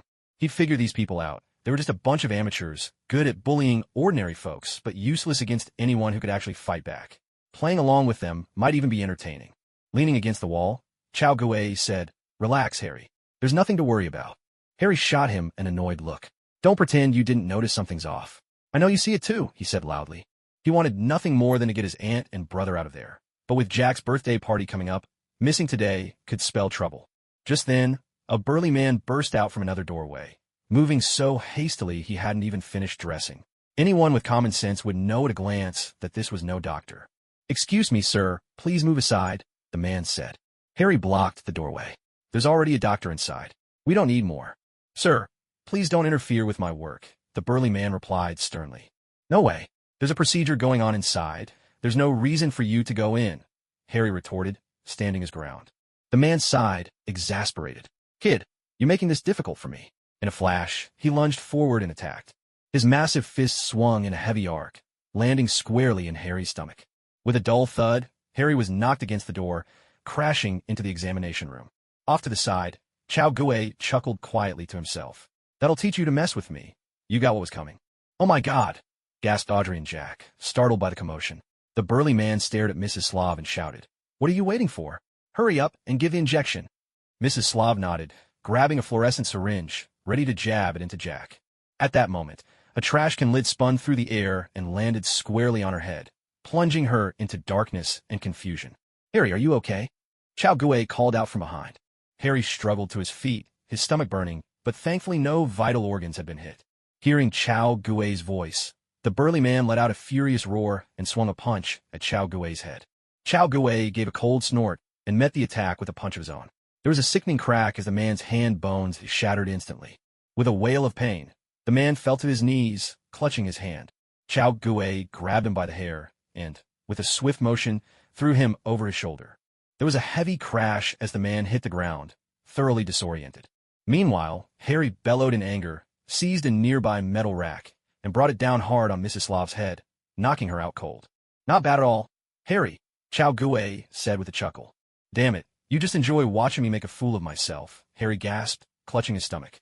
Chao Gui only grinned, offering neither agreement nor denial. "Stop joking around. Let's get out of here quickly." Audrey's legs were trembling, her voice quivering with fear. Yet despite what she said, she was shaking so badly she could barely stand. "I'll take Jack. You help my aunt," Harry said, lifting Jack out of Audrey's arms. "No problem." Chao Gui pulled Audrey to her feet. "Ma'am, do you think you can walk?"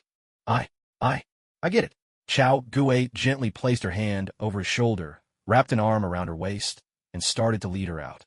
But as soon as he stepped forward, he immediately drew back. The next moment, a flurry of bullets ripped into the wall. "Oh my God, bullets! Someone's shooting at us!" Audrey shrieked. "Don't worry, you'll be fine," Chao Gui reassured her, pulling out a flash grenade. He yanked the pin and tossed it out. With a thunderous bang, the posturing female assassin collapsed in agony, the blinding light and deafening noise stealing away her sight and hearing. If it weren't for the women and child still here, Chao Gui would have thrown a real grenade instead. "Let's go now," he said in a low, firm voice, once he was sure it was safe. Harry nodded and bolted out carrying Jack, with Chao Gui supporting Audrey close behind. The four of them quickly reached the elevator doors. Suddenly, the flat-chested woman went berserk, screaming at the top of her lungs as she wildly squeezed the trigger and sprayed bullets everywhere. Rounds ricocheted off the walls, leaving a trail of bullet holes and sending Audrey into another fit of fright. "Let's take the stairs." Chao Gui swept Audrey into the safety stairwell, hurried her down a floor, and from there, they caught the elevator. "Oh, thank God," Audrey breathed, finally able to relax as the elevator carried them smoothly downward. The danger had been far too close for comfort. Chao Gui glanced at Harry, who still looked a little pale. "You okay?" "Much better than before," Harry replied. Chao Gui gently pressed on Harry's abdomen. The big guy who'd attacked him earlier had struck out in a panic, and without any real training, his blow had landed on Harry's intestines instead of his vital organs like the liver or stomach. It hurt, but it wasn't a serious injury. If it had been Chao Gui's punch, Harry might not have gotten back up at all. "Who the hell are these people?" Audrey demanded, frustrated and frightened. "No idea. Harry replied. But the injection they used, that's the virus from our lab. Those thieves have found it." Audrey's face paled in shock. After Harry explained the virus's properties, she finally allowed herself a sigh of relief. Before long, the elevator arrived at the underground parking lot. Chao Gui started the car and drove the three of them away from the building. Watching the endless stream of cars rushing past the window, Audrey, who had been terrified out of her wits, finally began to calm down. "Chao, thank you for saving us," she said. "There's no need to thank me, Mrs. Billings," Chao Gui replied with a smile, flashing his FBI badge. "It's my duty. There are such young agents in the FBI?" Audrey exclaimed in astonishment. "That's a fake," Harry grumbled, rubbing his stomach. "He's still in school with me." Chao Gui rolled his eyes, unwilling to waste words on someone so eager to expose him. "Either way, we should thank you, Chao," Audrey said, completely ignoring her nephew's remark. "Just look at him, so calm and composed. Then look at you, a complete mess." That's when Harry realized Chao Gui had been showing off the entire time, while he was the one getting beat up. Chao Gui gave an awkward little chuckle. "Can't blame me for that. You just weren't up to the task." Harry's face darkened, his teeth grinding in frustration. "Ahem, Harry, let's put that aside for now," Chao Gui said quickly, shifting the topic. "We should figure out who those people were. After all, it concerns the lab's virus. We can't just let it go." "Don't worry, I know what to do." Harry pulled a laptop from under the seat, logged into his company's server, and, leveraging its powerful resources, hacked the building's surveillance system. He found the footage of the three attackers.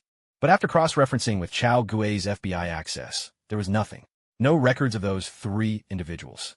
"No luck," Harry said, shaking his head. "It's fine. Later, call in your company's security team. We'll get results," Chao Gui replied with a reassuring smile. Before long, Chao Gui dropped Audrey back at her villa. Meanwhile, across town, the man with the face like Cristiano Ronaldo flew into a rage upon hearing the plan had failed. Without hesitation, he shot the burly man and the Slavic woman dead. "What now?" the female assassin asked. "Keep tracking their movements. There'll be another chance," Ronaldo Face replied with a cold snort. Johnny Cellini, one of the kingpins in Los Angeles trafficking in powdered toys, had orchestrated this whole affair because Audrey's husband's political stance threatened his business. He needed them out of the way. The virus itself wasn't fatal, but would cause people to fall sick frequently and seriously. When that happened, Audrey's husband would be forced out of office, and Cellini could keep the party going. But there was one problem. The virus originated from the Osborne laboratory. If things weren't investigated thoroughly, the Green Goblin wouldn't let it slide.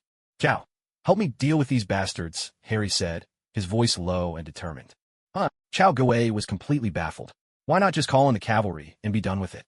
I've been fired. It's not a huge deal, but it does have some impact. And who knows, in the future, someone might use this to stir up trouble," Harry said. "So what? So I have to deal with them myself," Harry replied. Though he was a decent man, at the end of the day, he was still a capitalist. When pushed too far, he didn't mind making an example out of those who crossed him. After thinking for a moment, Chao Gui let out a chuckle and agreed. "No problem, but only if you can find where they are." Los Angeles, South Pasadena, inside Audrey's home. "So how are you planning to find them?" In the study, Chao Gui and Harry were plotting their strategy against CR7. "That's not hard," Harry said, cradling his laptop as he got to work. "I'll write a facial recognition program, then tap into the LAPD's surveillance servers.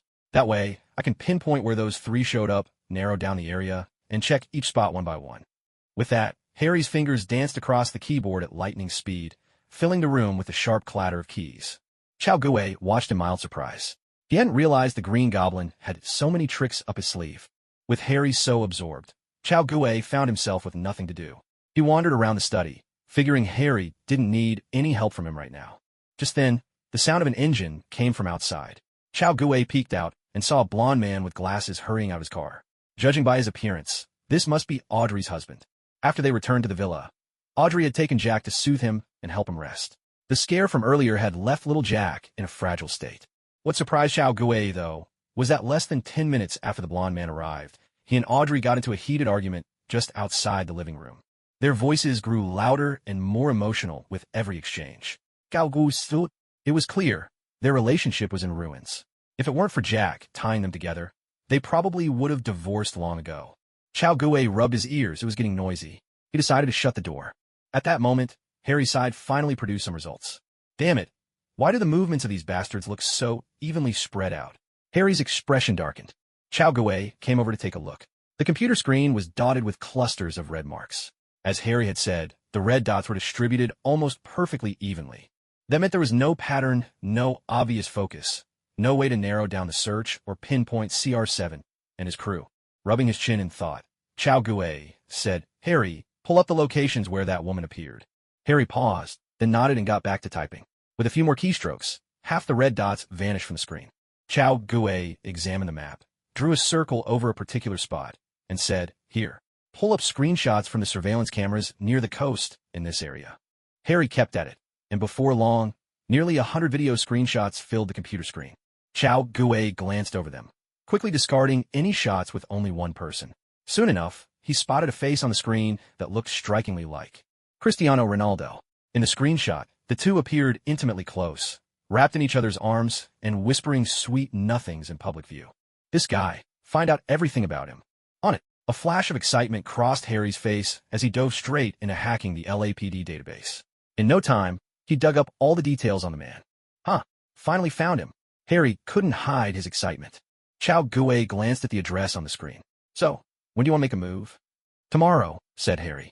I need to get some things ready tonight. Chao Gue looked puzzled. Harry, you're coming with me? Of course. Hey, listen, Chao Gue frowned. This is the real deal. Life and death. Are you sure you can handle it? Damn it. Harry snapped, clearly irritated. How weak do you think I am, anyway? Sure, I'm not exactly a fighter, but I've been training lately, you know. Ever since those run-ins with the ogre and the mutated monster, Harry had been squeezing in plenty of training after work. Those experiences have been a wild rush, but also terrifying. He had no intention of facing the kind of danger unprepared ever again. Chao Gue shrugged. All right, if you say so, we'll go together. With his own abilities, protecting Harry wouldn't be an issue. After all, they were only up against regular people. Talp. Boys, it's dinner time. Come have something to eat. Audrey stood at the door, gently knocking. Chao Gue looked over and noticed her eyes were slightly red. It seemed things hadn't gone well between her and her husband. And Audrey, Harry frowned, hesitating to speak. It's nothing. Audrey forced a smile, patting her cheeks to compose herself. She managed a brighter expression and said, Let's eat. We've all had a long day. With nothing more to say, Chao Gue and Harry followed her out. Just as expected, the atmosphere at the table was tense and heavy. Audrey and her husband barely exchanged a word, leaving their guests, Chao Gue and Harry, to sit in awkward silence. So, as soon as they finished eating, Harry grabbed Chao Gue and hurried away, heading home to get their gear ready for tomorrow's action. Chao Gue, meanwhile, made his way to Beth's place, killing time with a few rounds of a game he could never seem to win. Only when night finally fell did he return to his own villa, ready to start his training. But just as he'd finished undressing, the doorbell chimed outside. Ding dong, ding dong. Who is it? Chao Gue threw on a coat and opened the door, only to find Audrey standing there. Now, her hair, once neatly pinned up, cascaded down in a shoulder-length bob, soft and loose. The white dress she wore earlier had been swapped for a pale pink skirt, and compared to her daytime elegance, she now appeared languid and irresistibly charming. Hey, good evening, Chao. Audrey greeted him with enthusiasm, but as soon as she opened her mouth, the scent of alcohol drifted over. It was obvious she had drunk quite a bit. Mrs. Billings? Chao Gue was a little taken aback. What was going on? Did she also want to see the little orange kitten in my room that could do backflips? Call me Audrey. Just Audrey, she said with a hazy smile, wagging her finger gently. All right, Audrey, Chao Gue shrugged. Is there something you need? Thank you, Audrey said with a smile, placing her hand on his shoulder and gently guiding him into the room. Chao Gue. As expected, another woman has her eyes on my little orange cat. Chao, do you know how safe you made me feel today? Audrey pressed him up against the wall, tapping his lips with her finger and laughing softly. Little man, you're full of surprises. As she spoke, she leaned in to kiss him, but Chao Gue turned his head, dodging her advance. The reason was simple. Her breath was heavy with the smell of alcohol, and he just couldn't bring himself to go through with it. The mood was gone. Audrey, you're drunk. Don't do this, Chao Gue said, holding her close, gently patting her back. Why? Audrey buried her face in the crook of his neck, her voice trembling as she cried softly. You're acting on impulse right now, and you might regret it later. Chow, I'm so lost, so miserable. Audrey burst into tears, clinging to him. I just don't understand. Why is he like this? We've only been married 6 years, and already he can't stand me. He always uses work as an excuse to brush me off, but the truth is, I've known for a long time he's cheating on me with his secretary. As Audrey poured out her heart, Chow Gui nodded silently. Sure enough, in this world, I'm the only good man left. After a while, Audrey finally calmed down. Still holding on to Chow Gui, she felt a little awkward. Bearing her soul like that in front of a younger man was more than a little embarrassing. Chow Gui didn't mind at all. He took her hand and smiled. Come on, let me walk you back. All right, Audrey replied, her cheeks tinged with pink. Just then his phone rang. Chow Gui answered, and Harry's voice came through. Chow, could you come over for a minute? I have something to show you. Chow Gui paused in surprise, then nodded. Sure, give me a moment. San Marino, Osborne Villa. Bean bag rounds, low-velocity rubber bullets, tasers. Chow Gui stared speechlessly at the pile of equipment on the floor. Harry, why is it all non-lethal weapons? Harry shrugged. My goal is to catch the mastermind alive, not to kill him. Besides, I don't want to commit murder, so I'm using weapons that are less lethal. Chow Gui's lips twitched as the realization dawned on him. This guy just wanted to have some fun. He'd probably been itching for action after days of training with nowhere to let off steam, and deliberately picked an opponent just for entertainment. Still, in the original story, this Cristiano Ronaldo character, despite his private jets and luxurious villas, had underlings whose weapons were laughably outdated. They either wielded iron rods or fought barehanded. So poor it was almost comical. Well, if that's the case, Chow Gui figured he might as well play along. I know what you're worried about, Harry said with a grin. Don't worry, we're well equipped. Harry then pulled out 2 fully enclosed tactical helmets. Chow Gui frowned. Weren't these those flashy Japanese Ronin helmets? These things were definitely not in vogue.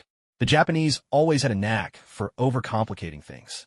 A standard tactical helmet could easily be fitted with a protective visor, safety goggles, or if you were really worried, even a bulletproof mask. But no, the Japanese had to go for a full-face enclosed helmet. It's not that this approach was inherently wrong, but the thing was, the Ronin helmet had terrible ventilation. There was no way you could get enough oxygen during intense physical activity. To compensate, they added 2 tiny fans on top of the helmet for ventilation. It was utterly unnecessary. Who goes into battle with 2 little fans spinning on their head? Weren't they afraid of getting their hair caught? Were you supposed to wear a swim cap underneath, too? Wouldn't it just be simpler to wear a standard tactical helmet? Why make things so complicated? It was just like their oddly designed machine guns. They just had to add an oil can. With a flawed concept from the start, the whole project went astray, resulting in a bizarre product. Too wasteful to throw away, but using it only created trouble. A classic case of a white elephant. This is an information helmet I modified from the Ronin helmet, Harry explained excitedly. I collected intel on those bastards building using satellites and surveillance feeds, and uploaded it all into this. It can help with aiming, receive satellite data, and even detect enemy positions in advance. And don't worry, I've fixed the ventilation issue by adding a few air vents on the sides. Put it on, and dealing with those guys will feel just like playing a video game. How unnecessarily complicated, Chow Gui complained. Why do you even pick such a piece of junk? Don't you think it looks cool? Harry replied. This helmet is absolutely badass. Come on, try it on and see how it feels. With Harry urging him, Chow Gui had no choice but to reluctantly put on the helmet. To his surprise, it was actually quite breathable inside, not stuffy at all as he'd expected. Harry hurried over to a computer nearby and began typing away. A green cross appeared before Chow Gui's eyes, and as he shifted his gaze, it locked onto Harry. In the upper left corner of his view, the words "one friendly unit" appeared. How is it? Not bad at all, Chow Gui replied, feigning enthusiasm. Truthfully, this gadget was as useless as its predecessor, barely worth the trouble. After taking down CR7, it could go straight into the trash heap. Wait, suddenly, Harry's skills were impressive if he could whip up something like this. That meant, in the future, if he ever needed custom weapons, Harry could make them for him. Chow Gui's eyes lit up. So this was where the real advantage lay. Actually, it's excellent, Chow Gui said with a grin. Take it home and get familiar with it. We'll set out tomorrow night. Okay. The next night, Marburi, Villa. In the basement, Johnny Cialini, wearing the CR7 face, stood with his arms crossed over his chest. Then, dropping to one knee, he bowed respectfully to a young woman in front of him. Honored master, I have completed my assigned mission. Please grant me immortality. The young woman had long black hair and a face that was both delicate and alluring. She also had a rather prominent feature, one that was impossible to ignore. Compared to the flat-chested female assassin beside Johnny, this black-haired woman was far more striking. She glanced at the ledger in her hand and then nodded. Well done. You may receive your first embrace. Johnny was elated, barely able to contain his joy. But don't celebrate too soon. I won't be the one to grant it. You're not worthy. Yet, the black-haired woman added. Yes, I understand. Johnny lowered his head, not daring to argue. In 3 days, someone will. Just then, the black-haired woman sniffed the air, her brows furrowing. Seems like you have a visitor. Go see who it is. Johnny's expression darkened. He nodded grimly, then turned and left. In the dead of night, any uninvited guest could only mean trouble. Outside the villa, Chao Gue, wearing a Ronin helmet and body armor, pressed a block of C4 against the wall. He quickly retreated to a safe distance, and Harry slammed his hand down on the detonator. With a thunderous blast, the wall exploded open, leaving a gaping hole. Instantly, the villa's alarms blared, and security guards came running from all directions. Chao Gue and Harry didn't rush in. Instead, they tossed several flashbang grenades in quick succession. Shit! Grenades! The security guard shouted, scrambling for cover in panic. A series of deafening explosions filled the air, and in seconds, 7 or 8 guards were writhing on the ground, groaning in agony. Chao Gue and Harry darted out from their cover, helmet visors displaying crosshair targeting. They barely needed to aim, just pointed and squeezed the triggers. Bang! Bang! Bang! The low-velocity rubber bullets shot out, striking their unprotected faces and necks. Instantly, welts appeared on their skin, and with their minds already clouded, they could do nothing but writhe on the ground in agony. Seeing this, Harry slung the KGS double-barreled shotgun from his back and pulled the trigger at the fallen security guards. Bang! Bang! Bang! The shotgun thundered, beanbag rounds slamming into their thighs and arms. Bruises blossomed immediately, leaving the guards either unable to move or so shaken they couldn't even hold their weapons steady. Let's go, Chet. Move! Harry shouted urgently. Thud! Thud! Thud!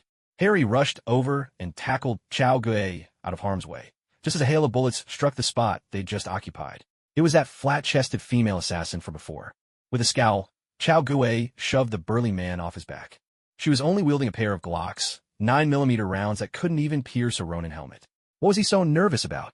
Bang! Bang! Chao Gue fired twice, both shots hitting the assassin squarely in the chest. At last, there was a curve on her otherwise flat front, albeit one that caved inward. I'll kill you, I'll kill you, the woman shrieked. Taking advantage of her distraction, Harry fired a shot into her abdomen. The searing pain knocked her out cold.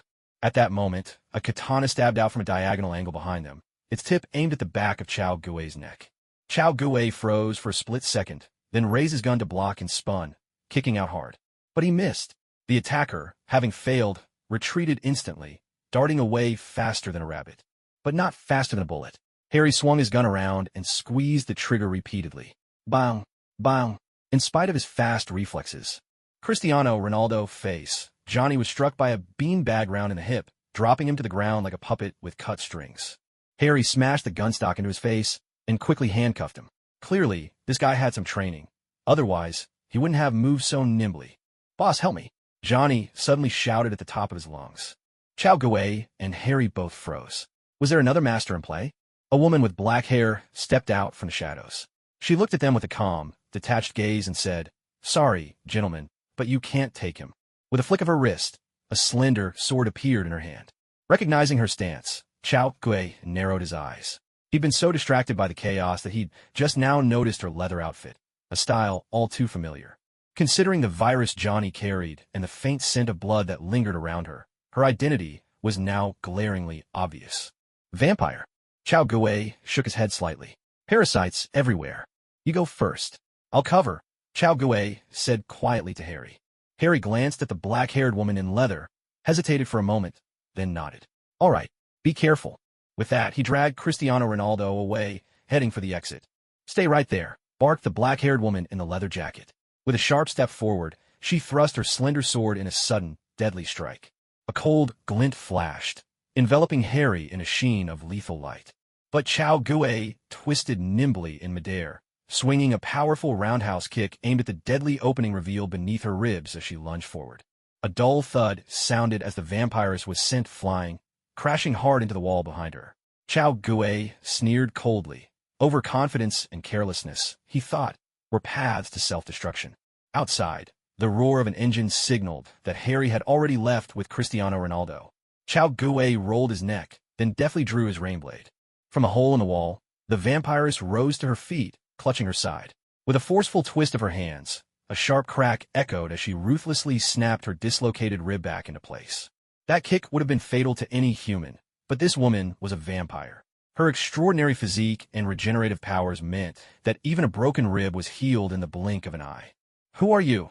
the vampiress demanded, her face clouded and tense, her eyes filled with suspicion. "You're not human. No human has such strength. No human has such strength." Chao Gue chuckled, his tone dripping with irony. "Then why do your kind scurry about in the shadows like rats?" Fury flashed in the vampire's eyes. Chao Gue's words struck a nerve, but the truth was undeniable. Human technology left these supernatural beings utterly outmatched. Just as when Chao Gue had brought out a heavy machine gun earlier, no matter how powerful a vampire, that kind of firepower was simply overwhelming. But Chao Gue had no intention of making a scene this time. There was no need for such theatrics to dispatch this woman. "Damn you," the vampire snarled, baring her teeth as she swung her blade in a vicious arc toward Chao Gue's head. With a light step, Chao Gue advanced instead of retreating, parrying the blow with a deft flick, then seizing the opening to press his attack. A tearing sound split the air. The vampiress grunted in pain as a deep wound split opened across her chest, blood streaming down, revealing glimpses of pale bone beneath torn flesh. Yet, lacking silver, the rain blade inflicted only physical wounds. It could not truly harm her. The vampiress wiped her hand across her chest, and within moments, the blood had scabbed over and the wound was healing. Chao Gue shook his head. If vampires didn't have so many weaknesses, their regenerative abilities alone would make anyone envious. The vampiress's expression shifted uncertainly. Their brief clash had already revealed that this masked man's combat prowess far surpassed hers. The probing phase was over. Now it was a fight to the death. Sure enough, across from her, Chao Gue leveled his long blade, its cold light gleaming, a surge of killing intent flooding the air. "Ro Kushiki," he muttered, just as he was about to unleash his full power. Suddenly, a shadow flickered past the window. He turned quickly, but nothing was there. A tremendous crash rang out as a white figure burst through the wall, lunging straight at Chao Gue. His entire body was white, his skin with a gelatinous sheen, and thick blue veins stood out starkly on his bald head. Yet, what truly made one's scalp tingle in terror was his jaw. The newcomer's jaw split open from the middle, tearing outwards to both sides and revealing raw, bloody flesh. Twisted, nightmarish mouthparts writhed and spun madly within the gaping maw, sending out a screech that grated on the ears like fingernails dragging across a chalkboard. It was enough to make anyone's skin crawl and raise goosebumps all over. Chao Gue's expression turned icy. He stepped back, raising his blade crosswise in defense. With a sharp clang, the creature's mouthparts bit down on Shiyu, producing a metallic ring as steel clashed with steel. In a sudden move, Chao Gue shot out his left foot like a coiled spring, aiming a swift kick at the creature's groin. With a shriek of pain, the monster was sent flying, crashing into the wall with a dull thud. But Chao Gue's face shifted slightly. He'd landed the kick, but the impact felt as if he'd struck a slab of iron, unyielding and impossibly hard. "Damn it! What kind of monster is this?" the female vampire cried out in horror. "Gao Gu Snot Gun Li, wasn't this thing one of your vampire creations?" The moment the creature appeared, Chao Gue recognized it. A reaper, just like in Blade 2. Those grotesque, revolting mouthparts were the stuff of childhood nightmares, the kind you never forget. Disgust flickered across Chao Gue's face as he flipped his hand and pulled out a silk cloth, carefully wiping down Shiyu. Shiyu was his beloved Blade, a cute girl in her own right, and the thought that she'd been bitten by such a monster in the chaos made his skin crawl. "And to think you call me a monster. How heartbreaking," came a deep, rumbling voice from the rubble where the creature had crashed. It pushed aside the debris and slowly stood up. Chao Gue hesitated for a split second. He could have sworn that, in the original story, this creature couldn't speak. Had he remembered wrong? The monster grinned, letting out a guttural chuckle. "Nissa, the first thing I did after escaping was come looking for you." "Who are you? How do you know my name?" The female vampire, Nissa, exclaimed in shock. "Huh?" The monster started to reply, but before he could finish, Chao Gue suddenly raised his gun and pulled the trigger. Bang! Bang! 2 silver bullets shot out, burying themselves in the monster's body. But it was useless. The specialized vampire-slaying weapon blade had given Chao Gue had absolutely no effect. Interrupted, the creature's expression twisted in anger. Chao Gue's eyes narrowed. If he remembered correctly, this female vampire and the monster were close, possibly siblings, even. Right now, he didn't want her to find out the truth too soon. The reason was simple. Chao Gui planned to use the chaos caused by the rampaging Reapers as a chance to deal with the vampires. These creatures were steeped in sin. If nothing else, the human skin in Slovakia alone was enough reason for Chao Gui to hunt them down. Never mind the score he still had to settle with Sitwell and his kind. Bastard, I'll kill you. The Reaper monster let out an enraged roar and lunged forward once more. The modifications had left it volatile and quick to anger. Being interrupted only stoked its fury. Without a second thought, its mandibles snapped open as it charged straight ahead. Seeing this, the vampire woman named Nisha turned away without hesitation, leaving the fight between Chao Gui and the monster behind without a second glance. Chao Gui gave a cold snort. With a sudden step, he vanished in a swift blur. Rokusiki, Soru. In the next instant, a flash of blade light flared behind the monster. Clang! She struck down hard, but only managed to split a thin layer of flesh. The monster's tough bones stopped Chao Gui's blade from going any deeper. Ar! The creature howled in agony, twisting its body and lashing out with a powerful kick aimed at Chao Gui's head. The air whistled with force. Clearly, this was no light blow. Chao Gui's eyes narrowed. With an eerie motion, he shifted his body, dodging the heavy kick with effortless grace. Bastard! I'll eat you alive. The wounds Chao Gui had inflicted only made the creature more savage. Its jaws gaped wide, emitting a constant, frenzied roar. Chao Gui curled his lip in a sneer, clearly unimpressed. The true threat of these Reaper monsters lay in their immunity to the silver bullets and garlic. That usually left vampires helpless, as well as their terrifying contagion. As for their actual combat prowess, in Chao Gui's eyes, it was merely decent. Rare! The monster threw back its head and howled at the night sky. With a flurry of motion, it hurled a barrage of bricks and stones at Chao Gui. Chao Gui's eyes flashed. He activated paper, drawing once more, weaving through the storm of projectiles as they whistled past, not a single one touching him. But the Reaper's aim was never to injure Chao Gui with flying debris. Suddenly, it leapt into the air, bounding off the walls, dashing left and right, moving with uncanny agility along the rooftops. In the blink of an eye, it flanked Chao Gui, jaws wide, aiming for his neck. Fool! Never learns from pain. Chao Gui let out a cold laugh and vanished with another swift step. The Reaper snapped at empty air, then roared in frustration, attempting to flee, but too late. Above its head, Chao Gui flipped through the air. His blade plunged down from above, piercing the monster's right rib and pinning it to the ground. Arg! The monster writhed and struggled, ignoring its mortal wound, and with sheer brute strength managed to break free from Chao Gui's hold. But by now, it understood that it could never defeat Chao Gui. With a savage glare, it spun around and leapt into the darkness of the night. Chao Gui twisted his wrist, bracing his arm against the blade as he slowly drew it free, wiping away the blood. A scornful laugh echoed from beneath his helmet. Just another monster. If you weren't still useful, I would have turned you into merit points and experience long ago. Ding. Host has eliminated the Johnny Cellini Underworld Syndicate. Contribution rate, 56%. Completed 1 Protect the Homeland mission. Reward, 800 merit points, 130 experience points. As soon as Chao Gui returned to his villa, a notification sounded in his mind. It seemed Harry had already set things in motion. He settled onto the sofa and pulled out a laptop, one Harry had previously used to investigate the flat-chested female assassin. Now, Chao Gui was borrowing it for his own purposes. Next, Chao Gui needed to monitor the spread of the Reaper's infection. He couldn't allow it to run rampant. But if their numbers were too few, they wouldn't be enough to inflict real damage on the vampire clan. At the moment, Chao Gui didn't have an effective way to handle this situation. Using his cards felt like a waste, so he could only rely on Harry's money power. There was really no other choice. His FBI identity was utterly useless in this kind of circumstance. For all its seeming authority, the FBI was far from omnipotent. Sure, it looked like they had their hands in everything, even those infamous opening scenes in adult films. But in reality, the FBI couldn't operate across state lines without the support of local police. Without that cooperation, they couldn't move an inch within any given state. In America, each state held enormous local power, with its own laws and minimal interference from others. The federal government could only coordinate, playing the part of mediator, never directly intervening. This was why archaeological-style rescues so often occurred. If Chao Gui wanted to use citywide surveillance in Los Angeles for an extended period, there was no way the LAPD would ever agree, unless he called in Hydra. But for something like this, Summoning Hydra would only bring unnecessary trouble onto himself. Still, there was another important matter. Chao Gui rubbed his chin, pondering whether to exchange for another Rokushiki technique.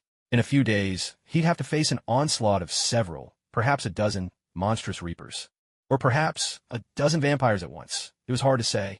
Chao Gui wasn't concerned about their strength.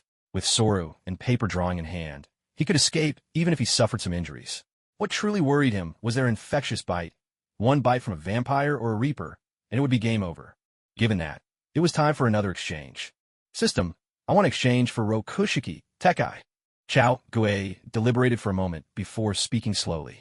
Tekai's principle was to accelerate blood flow, hardening the muscles and rendering the body impervious to blades and bullets.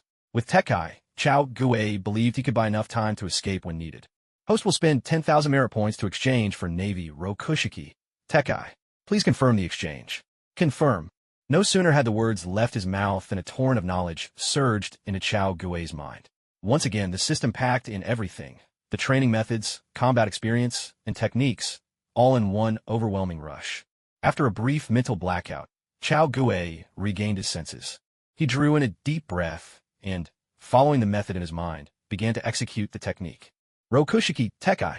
With a low shout, his blood suddenly surged, muscles contracted and tensed, turning instantly as hard as steel. Just as expected, though, he couldn't move during this state. Any attempt to move, and the effect of becoming like an iron block would immediately vanish. Moreover, Chao Gui couldn't maintain this state for long.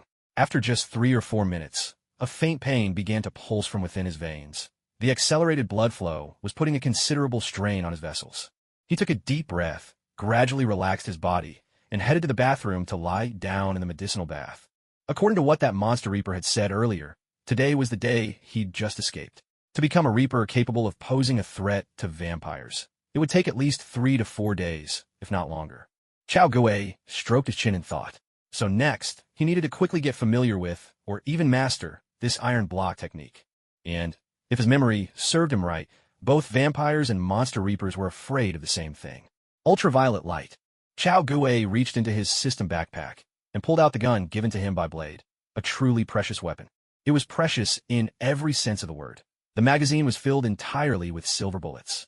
The original 10 or so rounds had already been mostly spent by Chao Gui. He needed to restock, and there was also the underbarrel ultraviolet gun lamp, which could use some improvements. At this thought, Chao Gui couldn't help but chuckle to himself. Look at that. Doesn't it mean Harry could actually be of use after all? Somewhere in a Los Angeles basement, Nissa knelt respectfully before an eccentric, bald, elderly vampire, reporting the day's events in detail. That monster sought you out. The bald, strange-looking elder vampire, Makinos, asked in a tone laced with suspicion. Yes, father, Nissa replied. Makinos turned his back to Nissa. What's your take on this? Father, I believe we must first uncover this monster's origins. He seemed very familiar with me, Nissa said hesitantly. And how strong is this monster? Makinos pressed on, withholding his opinion on her assessment for now. Stronger than I am. Nissa pondered for a moment before arriving at this conclusion. That monster had gone toe-to-toe with the black-clad, helmeted man. His strength and speed both surpassed her own. If it came to a fight, she might not prevail. In that case, send the Blood Gang out to search for him. Remember, reconnaissance only, no engagement, Makinos said slowly. Yes. And, starting tonight, impose a curfew. Have everyone keep their heads down and stay indoors. We can't be certain whether that monster possesses the same embrace ability as we do. Yes, father. You may go, Makinos said. Nissa dared not defy him, silently backing away. Makinos let out a sigh. He'd been careless, never expecting the creature would escape. Now things were getting complicated. Inside the villa, a sharp dagger suddenly flew through the air, a flash of silver glinting as it hurtled straight toward Chao Gui's chest. Clang! When the blade struck flesh, it rang out with a metallic sound, as if 2 pieces of steel had collided. All it left was a faint white mark on his chest. Chao Gui's tense body relaxed. With a flick of his toe, he sent the dagger spinning up into the air. It had already been 3 days, and still there was no news on the monitor. On the other hand, Chao Gui had become quite proficient with manipulating the iron block, though he hadn't tried it against firearms yet, so he wasn't sure if it could stop a bullet. Dingling. Hello. Chao, the things you asked me to make are ready. Open up. It was Harry. Chao Gui was a bit surprised. It was finished already? He opened the door to find Harry laden with bags and boxes, standing at the threshold and looking rather worse for wear. Come on in. Chao Gui quickly helped him with the load, ushering him inside. Damn it. What possessed you to come up with so many bizarre things? Harry grumbled, rubbing his shoulder in frustration. Chao Gui ignored the complaint and picked up a row of magazines. Each one was loaded with silver-tipped bullets, their metallic sheen mingling with the strong, pungent odor of garlic. So strong it was almost unbearable. Special silver garlic bullets, made specifically for fighting vampires. Chao Gui set down the bullets and picked up a multifaceted, transparent crystal, a modified ultraviolet grenade, adapted from an ultraviolet gun lamp. This device could unleash a violent burst of ultraviolet rays in a short time, utterly lethal to vampires. Of course, it was a single-use item, which was why Harry had made several. Careful with that, Harry snapped. That kind of ultraviolet light is a carcinogen. Handling it without protection is seriously dangerous. Don't worry, Chao Gui replied, weighing the grenade in his hand. Harry rolled his eyes. There was no way he could feel reassured. Still, his task was done, so after exchanging a few more words with Chao Gui, he took his leave. But Harry had barely left when the doorbell rang again. Chao Gui opened the door to find Audrey standing there, her eyes red and swollen from crying. Ah, Audrey, let me guess, another fight with Mr. Billings? Chao Gui scratched his head at a loss. Had this woman started seeing him as her relationship counselor? No sooner had he asked than Audrey's tears began to fall in earnest. He's getting worse and worse. Today, while I was out, he actually took Jack out to play. With his secretary, I can't take it anymore. Chao Gui was speechless. Good grief, that man really was shameless. Taking his mistress and his own son out together? Where did that leave Audrey? Even he had to admit, compared to that, he himself wasn't half as bad. But in the end, it was someone else's family business. Aside from a few words of sympathy, there was nothing more Chao Gui could do. But Audrey clung to Chao Gui, sobbing in his arms. I gave up my job for him, became a devoted housewife. And after all I've done, I can't believe he would treat me this way. Chao Gui felt a headache coming on. This wasn't going anywhere. He needed to shift her attention. After a while, when her tears had mostly subsided, Chao Gui suddenly spoke up. Audrey, let's go out for a drive. Huh? Audrey looked up, startled. There's no point in crying here. Gao Gu Stu, let's get out, take a drive. Maybe that'll lift your spirits. Oh, all right. Chao Gui didn't wait for a definite answer. He took her by the hand and led her straight to his Porsche Cayenne. With a press of the gas pedal, they sped off toward the coast. By now, dusk was approaching.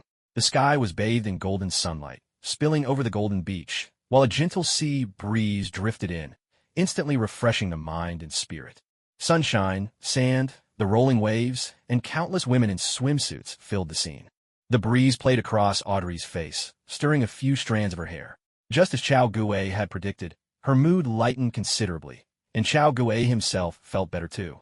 How are you feeling? Chao Gui asked as he pulled the Porsche over at a red light. Much better, Chao, Audrey replied with a smile. Just then, an orange sports car pulled up beside them. Nice ride, man. How much did it set you back? Someone called out. Chao Gui glanced over and was nearly blinded by the glare from a bald head in the other car. There were two men inside, a burly bald white guy and a handsome blonde, the latter only a notch below Chao Gui in looks. Chao Gui recognized them, Dom and Paul Walker. It was Paul who'd spoken. You couldn't afford it, buddy, Chao Gui replied with a grin. It's a Porsche Cayenne. Paul really couldn't afford it. As a low-level FBI agent, his monthly salary was just a few thousand. Unless he broke the law, he'd have to work several lifetimes to buy one. Dom's face was expressionless as he turned to Paul. Win this, man. Chao Gui blinked, then grinned and pressed the gas pedal, the engine roaring in response. He accepted the challenge. Paul gave a cheeky grin and revved his own engine in return. Audrey, taken aback, quickly buckled her seatbelt and grabbed onto the handle. The red light flashed, then turned green. Without hesitation, Chao Gui floored the accelerator. The tires screeched, launching the car forward with a burst of speed. Oh my God, Audrey shrieked, feeling the powerful surge of acceleration for the first time. Paul did the same on the other side, slamming his foot down and matching Chao Gui's speed, the two cars neck and neck. But while Paul's car was built for racing, Chao Gui's Cayenne was no sports car. He was at a disadvantage when it came to pure speed. The wind roared past their ears, and Audrey's mouth hung open wide. The powerful rush of air was making it difficult for her to breathe. At that moment, Paul's car began to accelerate. In just a few seconds, it pulled ahead of Chao Gui's by half a car length. A sports car really does live up to its name. Not necessarily superior in every way, but when it came to speed, it clearly had the upper hand. No problem. If they had the advantage, he'd just have to even the odds. A spark flashed in Chao Gui's eyes.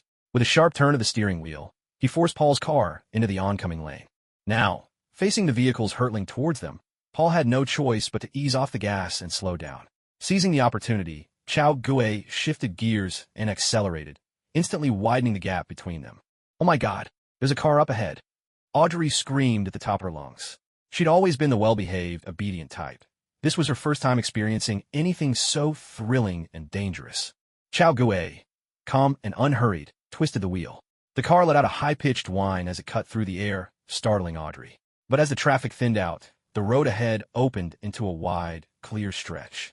Ooh, the brush with danger set Audrey's adrenaline surging. Even as refined as she was, she couldn't help but shout for joy, caught up in the moment. After that maneuver, Paul and his family friend were all but defeated. Chao Gue gradually eased off the accelerator, letting the car slow. Oh my God, you're incredible. Audrey threw her arms around Chao Gue's face and kissed him, her cheeks flushed with excitement. Just then, the orange sports car finally caught up. Paul waved at Chao Gue. Hey man, that was some skillful driving. Hey Paul, remember to drive safe. Chao Gue replied with a grin, waving back. Haha, thanks for the reminder, buddy. Paul laughed heartily. But I'm not Paul, I'm Brian. See you around, man. See you again, man. Chao Gue smiled, and with that, pressed the gas and sped off down another road. He didn't notice the way Audrey, sitting in the passenger seat, gazed at him with a sparkling smile and dreamy eyes. Chao Gue shook his head. He seemed like a good guy. Too bad he'd fallen in with the wrong crowd. Chao, let's go up to that mountain over there. The view should be beautiful, Audrey said with a smile, pointing at a small hill in the distance, her cheeks still tinged with a rosy glow. She was pointing a low, gently sloping hill. All right, Chao Gue turned the car toward their new destination. As the sun set, the sky exploded with brilliant colors. By the time they reached the hilltop, dusk had already begun to settle. Here we are, Audrey. Let's get out, Chao Gue said, switching off the engine with a smile. But instead, Audrey leaned forward and pressed a button, locking all the windows and doors with a soft click. Audrey, have you ever wondered why I came looking for you? She turned around slowly and settled onto Chao Gue's lap, lifting his chin with a teasing smile. Gao Gu. He hadn't understood before, but now the answer was clear. Audrey let out a soft laugh, adjusted the seat by pressing the button, and then settled herself atop Chao Gue. Chao, let me teach you something new. Gao Gu. For you, I have grown so weary, pausing my carriage beneath the evening maples. 3 hours later, Chao Gue let out a speechless sigh. Indeed, for someone named Chao, temptation is always a hurdle to overcome. Inside the villa, Chao Gue lay on the bed, his expression calm and distant. Staring up at the ceiling, his mind emptied itself, basking quietly in the world's tranquility. Beside him, Audrey slept soundly, a faint blush coloring her cheeks. Chao Gue frowned slightly and reached out to remove a stray, curled hair from the corner of her mouth. That looked a bit unseemly, much better now. Honestly, nothing much had happened earlier. Audrey had simply worked hard to warm his stomach. He gave the woman beside him a gentle hug, feeling refreshed and alert. Pulling the covers over himself, Chao Gue prepared to drift off to sleep. But just then, the computer on the nearby desk suddenly began to beep insistently. Chao Gue's expression tightened. He quickly got out of bed to check. It was a notification from a program he had set up, designed to sound an alarm when a target was detected. On the screen, pale, rubber-skinned humanoid monsters were hunting humans in the streets and attacking vampires. They're here. A chill ran through Chao Gue's heart. Rapidly, he dressed, strapped on his gear, and dashed out the door. Shit, what the hell are those things? Shoot, open fire now. Damn it, they won't die. Help me please, somebody help. In a dark, damp, foul-smelling alley, a handful of black gangsters ran in blind panic, like headless chickens. Behind them, several of their companions were being gnawed on by the monsters. In mere moments, those caught by the Reapers were left with shriveled skin. Though blood still dripped from their bodies, they looked like desiccated corpses. The remaining gangsters fled for their lives, shoes and hats scattering across the ground in their desperation. The 6 Reapers opened their jaws wide and let out guttural roars, lunging forward once more. The vampire-modified Reapers were a failed experiment. Their metabolism worked at such a furious pace that, without feeding within a set time, they would collapse and die. Feeding and reproduction became their sole obsessions. Except for the very first Reaper encountered at CR7's place, who still retained a sliver of reason. The rest were driven only by animal instinct. To these Reapers, humans were the finest food, while vampires were essential for reproduction. With a guttural hiss and a chilling, crackling sound, the Reapers shook their heads. Blood seeped from their slowly closing jaw plates. their eyes burning with a ravenous, bloodthirsty light. The gangsters were far too slow, barely a tenth as fast as the Korean prisoners of war.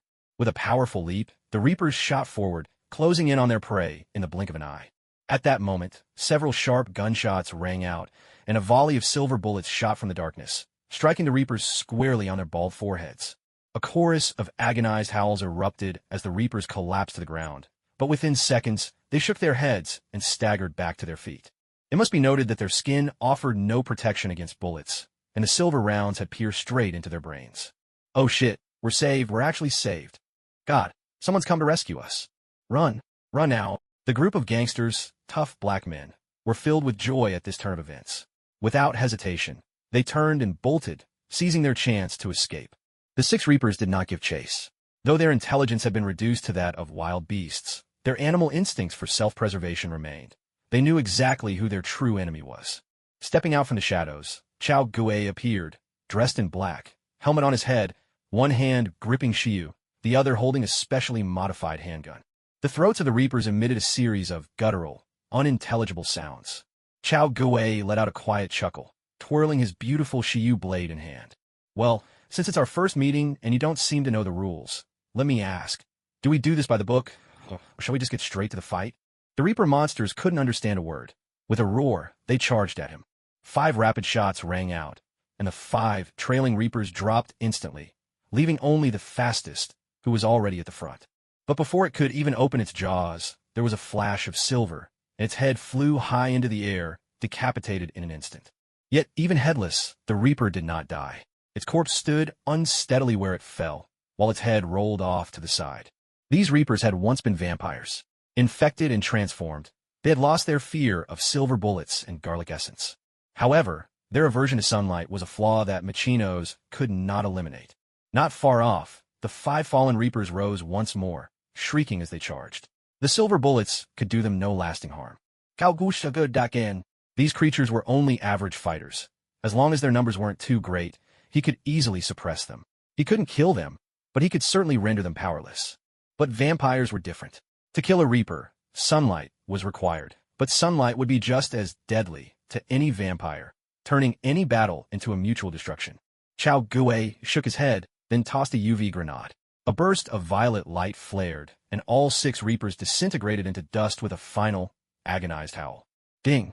Host has eliminated the monster Reapers, completing a Defend the Homeland mission.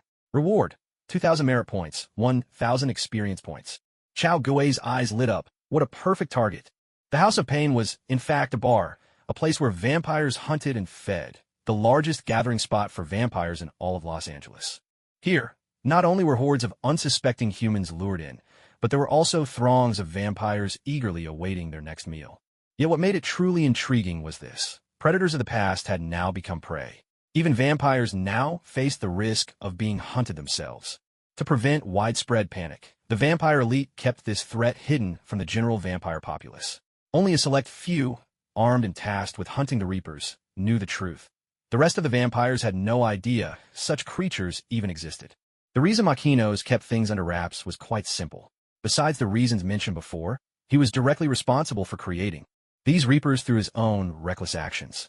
If the other elders discovered this, he would undoubtedly be impeached, or worse, punished. So Machinos mobilized his most formidable force, his blood pack, to handle the situation. At the same time, he reached out to Blade, the vampire hunter. Just as the wise test the virtuous by honest means, so too are heroes. Moved by the greater good. With the fate of humanity at stake, Blade had no choice but to join Machinos and fight on his behalf. Moreover, as the world's first vampire impervious to sunlight, Blade was of far greater scientific value than Machinos' own dim-witted son. Truth be told, Machinos, having lived for over a century, had mastered the art of manipulation and intrigue. Inside the bar, the Bloodpack and Blade weaved their way through the crowds. Heavy metal music thundered around them. The vampires here were nothing like their elegant European counterparts. They were brash and wild, steeped in American bravado. Moving through the club, Blade and the Bloodpack searched, the largest gathering of vampires in the city. If the Reapers were going to strike anywhere, it would be here. No sign of them, Nissa. Same here, nothing. Blade, what about your side? A low chuckle came through the earpiece. Their voices passed across the comms, but none of them realized that, right beneath their feet in the bar's underground tunnels, a pack of a dozen reapers lay in wait. Led by Nomak, the very first reaper, they lurked in silence, ready to strike. Still feeling a bit uneasy. I have no idea if there's a second chapter. Guess I'll just do my best, _winky face. In a high-rise building elsewhere, Carlson and Sitwell stood before a massive holographic screen, its surface displaying surveillance footage from across Los Angeles. One by one, images showed reapers preying on the living. Sitwell, are these the mutated vampires you mentioned? Carlson's expression was grim.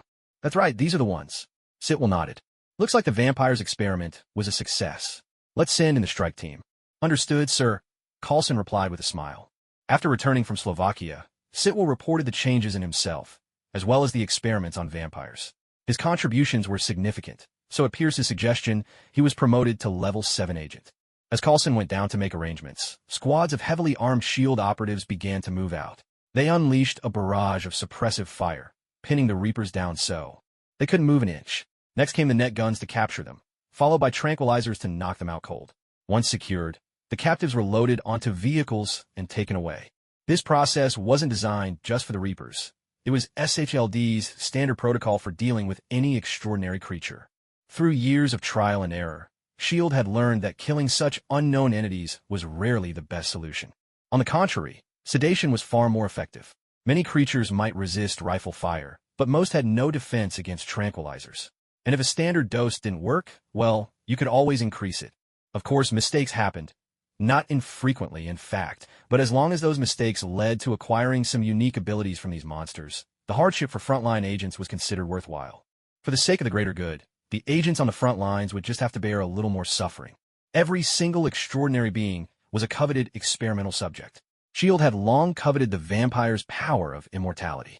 Even though they knew the odds of success were slim, that didn't stop them from pursuing the research.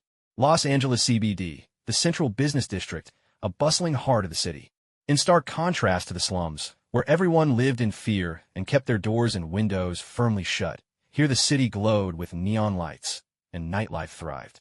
A vibrant nightlife meant large crowds, and that was exactly what the Reapers loved most. With so many people, they didn't need to hunt, just lunge forward, and they were bound to get a bite. Besides, unlike the slums where everyone was armed and on high alert, where even the slightest noise would have people emptying their magazines, the people here were as docile as lambs, making it all too easy for the Reapers to feast. Amid the bustling crowd, a few strange figures suddenly appeared, dressed in black hooded sweatshirts. A peculiar odor clung to their clothing, something like the sour stench of spoiled food, drawing curious stares from passersby. They were impossible to miss, their attire starkly out of place in the business district, where people were either sharply dressed corporate wolves or parading in casual, provocative outfits. In their black hoodies, these people looked as out of place as the Earth Tiger Knight from the opening of Armor Hero, utterly alien to their surroundings. But before anyone could fully register the danger, the Reapers suddenly threw back their hoods and lunged at the nearest people, sinking their teeth in. Their metabolism was lightning fast, which meant they were always ravenous, constantly driven by the need to consume vast amounts of food. Desperate from hunger, they could no longer care about anything else, and simply began to eat without hesitation. What the hell is this? Monsters! Run for your lives! Help! Somebody help me! Bodyguard, pull me up! Hurry, protect me! In an instant, chaos erupted in the central business district. Unarmed and defenseless, these people became the easiest prey for the Reapers. Gunshots rang out in rapid succession. Although these people weren't fighters themselves, their status meant they had bodyguards. But there was a problem. The bodyguards were equipped with standard pistols firing 9mm rounds, jacketed bullets made of lead with a copper coating. Such bullets were more than enough against ordinary humans. But when they struck the Reapers, their hard bones shattered the projectiles instantly, doing little to no harm. Damn it! Ma'am, get in the car. Driver, get us out of here now.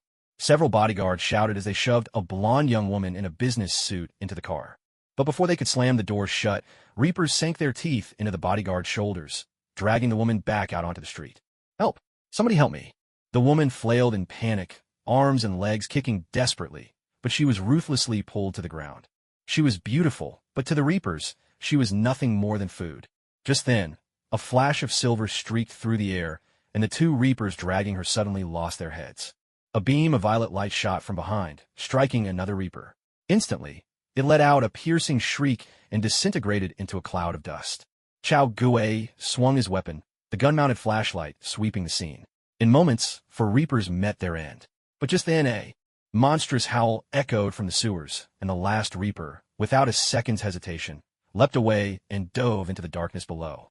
Beneath his helmet, Chao Gui's face betrayed his surprise. He pulled out a new gun and squeezed the trigger. With a sharp crack, a round struck the reaper, but it survived and vanished into the sewers. Chao Gui took out his phone and checked the screen. A red dot was moving rapidly across the map. What he'd fired earlier was a tracker. From the way the reaper had fled, it seemed it wasn't running from him, but rather responding to the howl. Clearly, someone was calling it back. Perfect. Let the monster run for a while. He'd follow the trail and get to the bottom of things. A gentle voice sounded behind him. Thank you for saving me. Chao Gui turned in surprise. Standing before him was a stunning blonde woman in a black business suit. The chaos had left a few strands of her hair loose, and her freckled cheeks were still flushed. Pepper Potts, Tony Stark's assistant and girlfriend, or, as some would call her, the one who keeps everything in order. Did I just save Iron Man's wife? No need to thank me. You owe me one. Don't forget to pay me back, Chao Gui said with a gentle smile, patting her on the shoulder. With that, he turned and walked away, leaving Pepper standing there utterly bewildered. All she'd done was offer a polite word, and yet the other party actually expected her to express her gratitude? Wasn't that just holding a favor over her head for payback? If Chao Gui knew what she was thinking, he'd probably just chuckle. She wasn't important, nor was Tony Stark. The real thrill was getting one over on Iron Man himself. Meanwhile, the Reaper who had escaped earlier wound his way through the underground pipes, twisting and turning until he finally emerged from a manhole cover. On the top floor of a nearby building, Chao Gui watched through binoculars and spotted that same Reaper, along with at least 10 others just like him. They had surrounded an old, dilapidated building. It seemed whatever had summoned them was inside.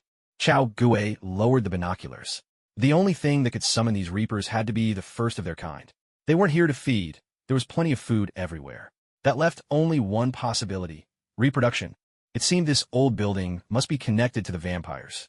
Huh, brothers, chapter 2 is here. I'm feeling better, so tomorrow there'll be 4 more chapters. As long as you don't leave the story unfinished, we'll get along just fine. A rumble of thunder erupted across the sky, and a gentle rain began to fall. Beneath the dim yellow glow of the streetlights, several hooded Reapers suddenly lunged at a van parked by the roadside. Inside the van, a man panicked and opened fire. But against 4 attacking Reapers, his resistance was utterly futile. From afar, Chao Gui witnessed the scene clearly through his binoculars. Wait, is that him? Chao Gui murmured in surprise. The man in the binoculars was none other than Whitney's ex-boyfriend, Chupa. Chupa was the one who had tricked Chao Gui into going to the vampire bar. Chao Gui had planned to settle the score with him, but Chupa had run off too fast. Chao Gui had looked everywhere and couldn't find him, so he let it go.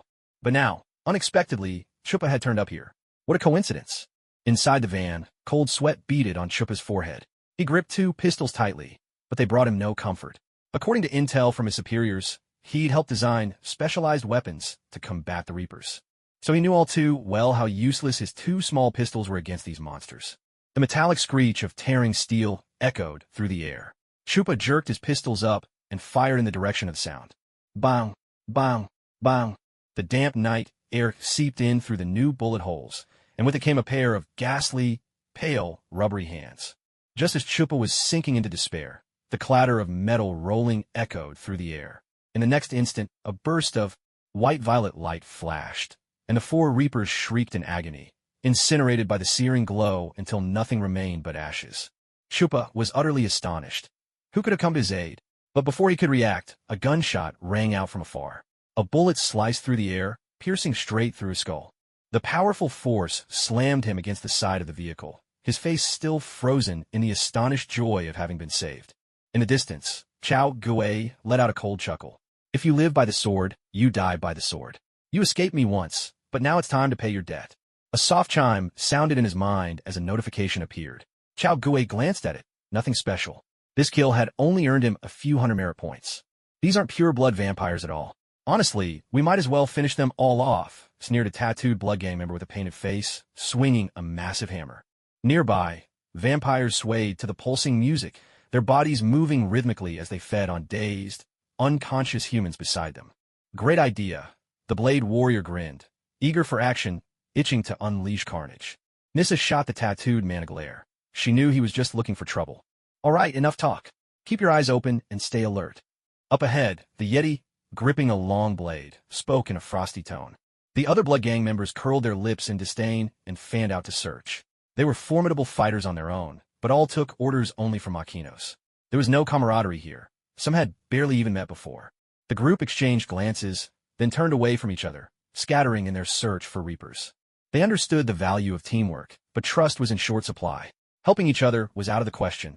Not stabbing one another in the back was already a display of rare courtesy. Besides, none of them had ever fought a reaper up close. Their understanding of these creatures was hazy at best, and each believed, perhaps foolishly, that they could still rampage through foes as they had in the past. The tattooed man with the hammer wandered into the so-called Kitchen of Pain. The name was a misnomer. The place had been abandoned for ages. After all, vampires preferred their blood fresh. Just then, a gaunt, skeletal reaper silently crept up behind the tattooed giant. Its beady eyes glimmered with bloodlust. The scrawny reaper inched closer, ready to strike a fatal blow. But the tattooed man was a hardened veteran. Sensing the danger, he tensed, swung his massive hammer, and brought it crashing down behind him. With a sickening crunch, the reaper's neck snapped, its head driven down into its chest. Pathetic trash, the tattooed man scoffed with contempt. But in the next moment, his face twisted in shock as the reaper wrenched its head free, grinned wickedly, and lunged at him once more. Huayan the hammer stepped back to dodge, preparing for a second attack.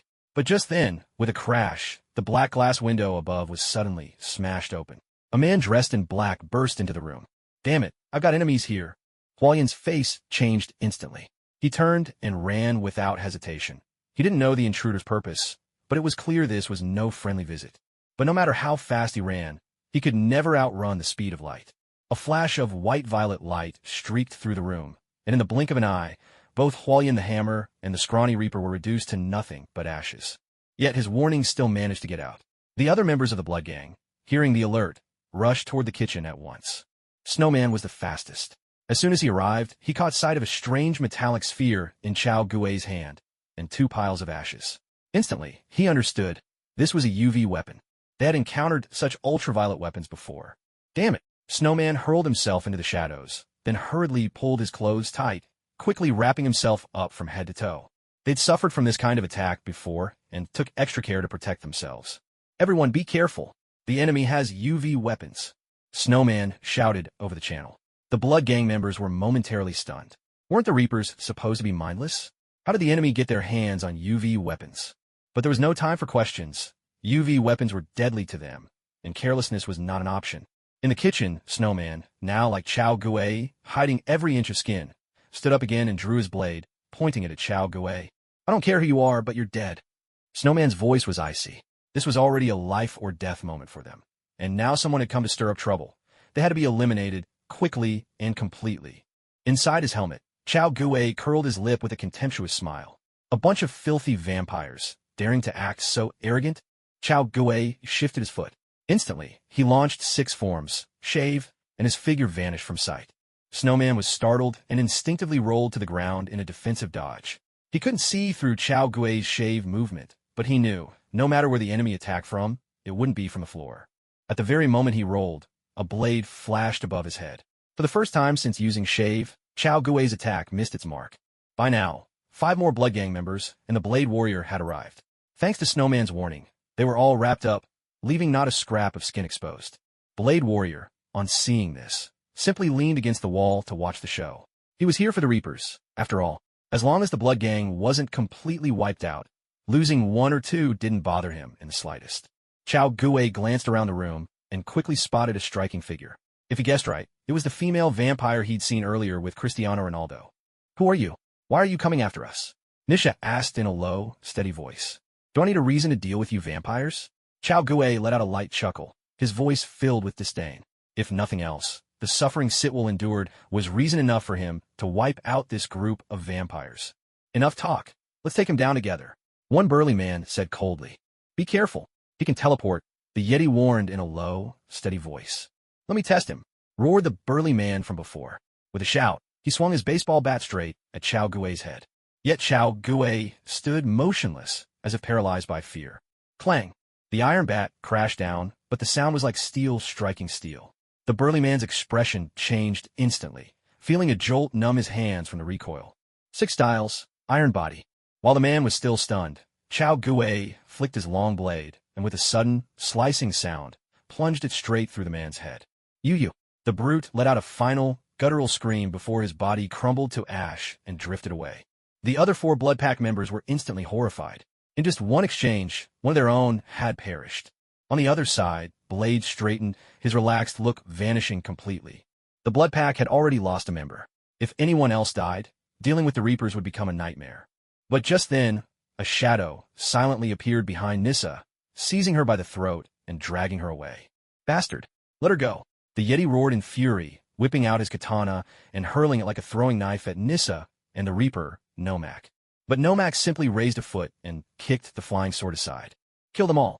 Nomak shrieked, and from the darkness, a pack of 12 Reapers burst forth. Using their numbers as cover, Nomak dragged Nissa away. Chao Gue pushed off with his foot, swiftly darting past the others in pursuit. Meanwhile, the Blood Pack and Blade were surrounded by a swarm of Reapers. The gunfire rattled on. A barrage of bullets tore through the air, but the Reapers were only driven back, not killed. Damn it! Silver bullets can't kill them, someone shouted in panic. Chao Gue glanced back and saw Blade wielding only melee weapons. Without hesitation, he tossed a gun toward Blade, then dashed after Nomak and Nissa. Blade caught it and immediately recognized the weapon, his own custom sidearm, though it had been modified. Still, there was no mistaking it. Blade flicked on the gun's tactical light, shining it directly at a Reaper. In moments, the creature was dead. Chao Gue had returned the gun to Blade partly because Blade lacked firearms, but also because inside the gun was a tracker. If he remembered correctly, Blade would eventually be betrayed and captured for research. This was the perfect opportunity for Chao Gue to meet with that Makinos. If it hadn't been for his so-called new vampire project, these Reapers wouldn't have appeared, and there would never have been that House of Horrors in Slovakia. Makinos was the true mastermind behind all of this. If Chao Gue didn't take him out, he simply wouldn't be able to rest easy. Meanwhile, the Reaper Nomar dragged Nissa into a secluded room. Haha, if I'm not mistaken, you're Makino's daughter, aren't you? Nomar cackled grimly. Nissa's heart skipped a beat. She thought this monster was going to kill her as revenge against her father. Just as she believed her fate was sealed, Chao Gue appeared at their side in a sudden blur. With a swift kick, his leg lashed out, smashing into Nomar's head. The blow sent both figures tumbling aside, instantly separating them. Nomar twisted his neck with a series of sickening cracks and stood up again. Chao Gue's kick had been powerful, but it wasn't enough to kill him. Judging by the way you acted just now, you seem to have a grudge against the vampires, Nomar sneered. So what do you say? Want to join me in taking down Makinos? Nissa's face went pale. Her worst fears were confirmed. This monster's true target was her father. Yet, what Chao Gue said next under even more. Kill Makinos? Chao Gue replied with a sly grin. If I remember right, isn't he your father? Sir, the monsters have almost all been cleared out, Carlson reported to Sitwell inside the S.H.I.E.L.D. headquarters. That's good news, Sitwell replied with a smile. Our official business here is done. Carlson, no need for such formality. Of course, Sitwell, Carlson said with a grin. But there's one more thing. During the operation, we came across this. He tapped to open a surveillance video. It showed the scene where Chao Gue rescued Pepper Potts. Except in the footage, Chao Gue was masked and fully armored, making him unrecognizable to Sitwell. Any chance we can identify this person? Sitwell asked. No way, Carlson said, spreading his hands. We've analyzed his height, build, and gait, but there's no one in our database who matches. Judging by their reactions, the two did communicate, but we couldn't pick up what they said. Sitwell nodded. After all, these are just security camera recordings, not a movie set. There was no way to sync sound and video. And, clearly, the woman was Tony Stark's assistant. Using force to question her, as they might have in the past, was obviously not an option. In that case, we'll let it go for now, Sitwell said with a shrug. Keep monitoring. He's bound to show up again, and we can approach him then. My thoughts exactly, Carlson agreed. He paused, then hesitated for a moment before continuing. Shouldn't you go visit May? You know her situation isn't very good right now. What does that have to do with me? Sitwell replied coolly. She brought this upon herself. Frankly, she should be glad I'm not settling the score with her. Carlson simply shook his head and walked away in silence. Things unfolded much as Chao Gue had expected. Knight Galahad, together with 3 other knights of the Round Table, infiltrated SHLD's Los Angeles branch and abducted Melinda May. Normally, even if S.H.I.E.L.D. was slipping, it would never be so easy for outsiders to come and go as they pleased. S.H.I.E.L.D. had always been the one bullying others, when had anyone ever dared to strike at them. It's no joke. In North America, Apart from the IRS, everyone else at the table is second-rate compared to S.H.I.E.L.D. But the catch was, Kingsman had an estranged brother of sorts in America, the distillery. Combined with S.H.I.E.L.D's own lack security, Kingsman managed to pull off the infiltration and take Melinda away. When it came to their own safety, British gentlemen never pulled their punches. They unleashed every trick in the book, leaving Melinda battered and barely clinging to life. By the time S.H.I.E.L.D. realized what had happened, there wasn't a single patch of uninjured flesh left on Melinda's body. After some negotiations, Melinda was eventually returned, but both sides quickly realized who the true culprit was and turned their attention to Chow Gue. He was, after all, the mastermind behind all. But just then, Sitwell was promoted to level 7 agent. With a cold snort, he said, "I'm the one who told them. So what?" Instantly, the S.H.I.E.L.D. crowd fell silent, pretending nothing had happened. After some deliberation, Kingsman declared that, for the sake of the shared Anglo-Roman heritage, they would let the matter rest. And so, the whole affair came to a quiet end.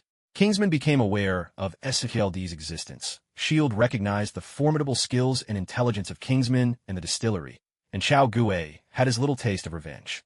Apart from Melinda, who had been gravely injured, no one else really suffered. All in all, everyone walked away satisfied. House of Pain.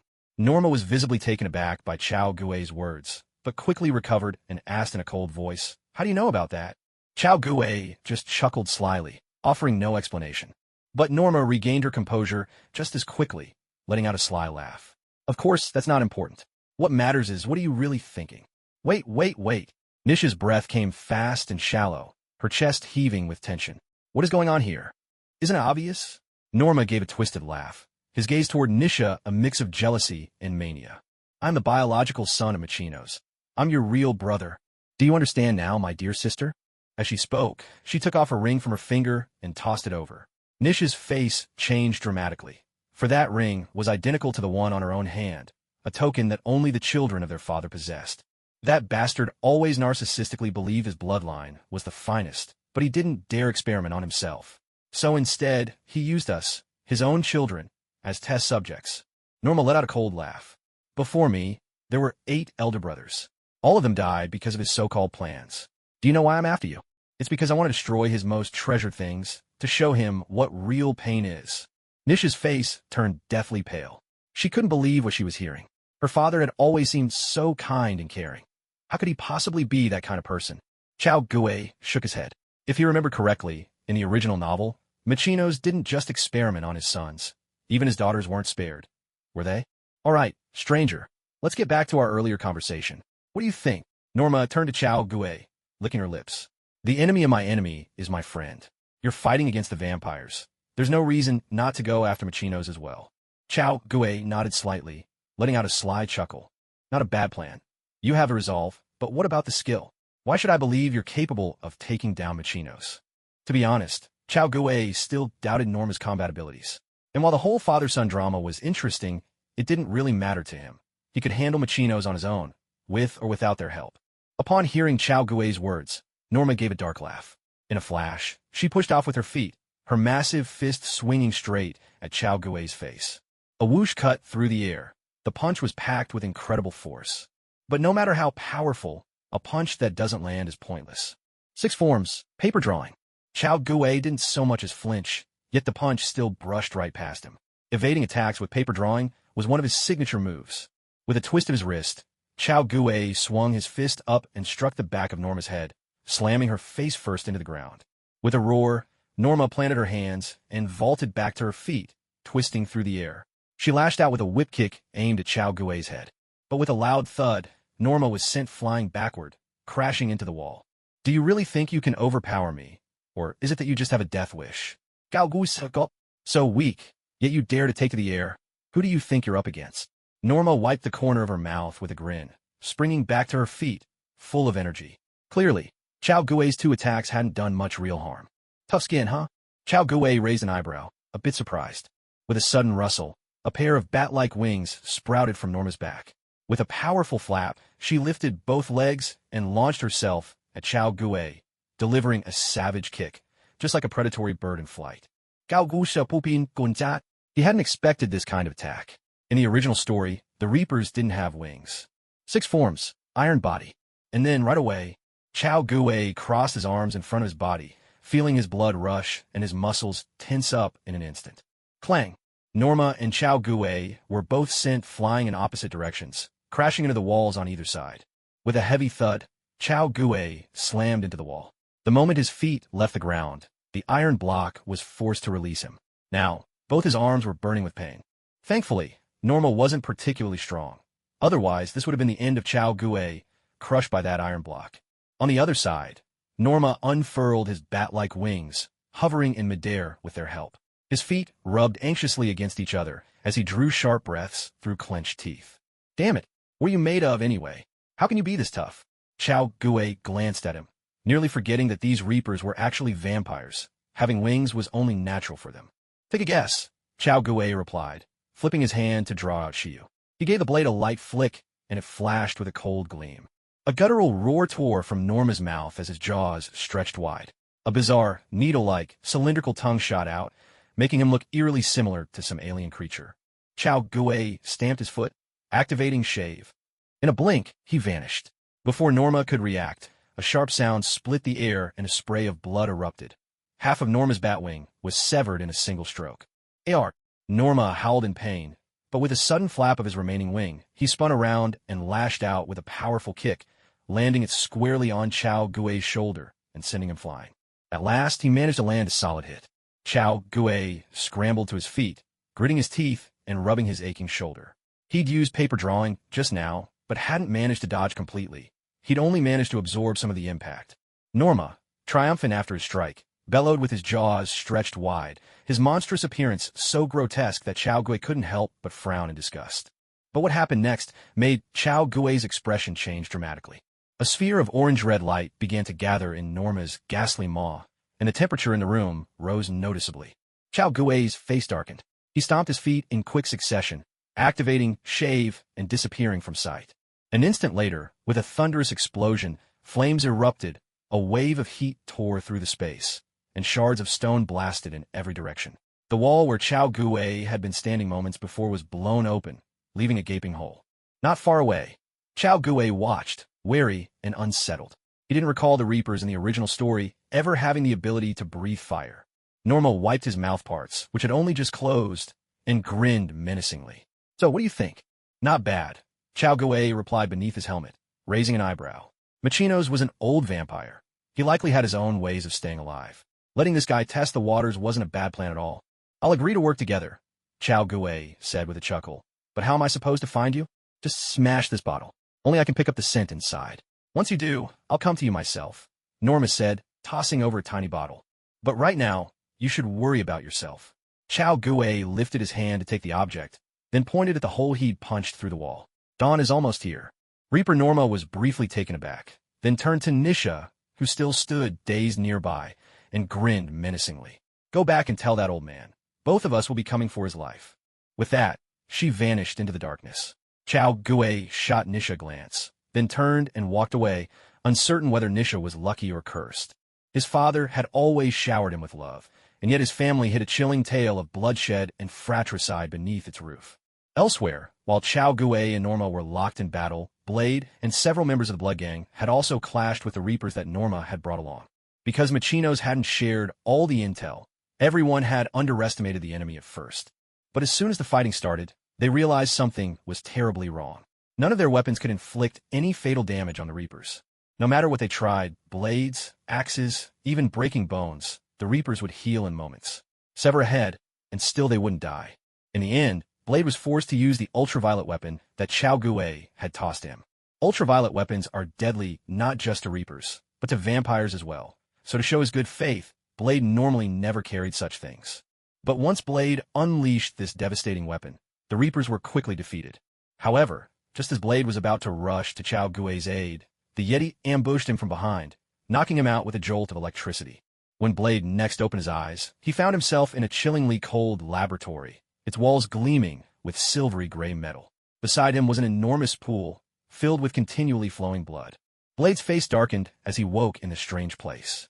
Instinctively, he reached for his weapons. Looking for this? The Yeti chuckled from the platform above, twirling Blade's custom handgun in his hand. Behind him, an elderly man with long hair and a white beard spoke with a resigned sigh. Blade, they've taken all our weapons. This was Whistler, a man who was both mentor and brother-in-arms to Blade, handling logistics and weaponry for years. The gun in the Yeti's hand was one of Whistler's masterpieces, though Chao Guo had made a few modifications to it later on. Blade's expression shifted as he scanned the room. Everywhere he looked, heavily armed guards stood watch, their infrared lasers sweeping constantly, hemming him in. We were tricked from the very beginning. Everything, every bit of it, was a vampire plot, Whistler went on. He's right, Blade, said a trembling bald vampire, his voice quavering as he spoke. His face was covered in wrinkles, his hands and feet trembling incessantly. The skin on his body was just like that of the Reapers, white slightly, translucent and gelatinous. Especially his hands, which no longer looked remotely human, resembling nothing so much as semi-transparent silicone. Let me show you my creations. Makino spoke slowly, then opened a freezer to reveal rows upon rows of palm-sized human embryos, floating in nutrient solution. Blade's expression changed slightly. The sight was bizarre and grotesque.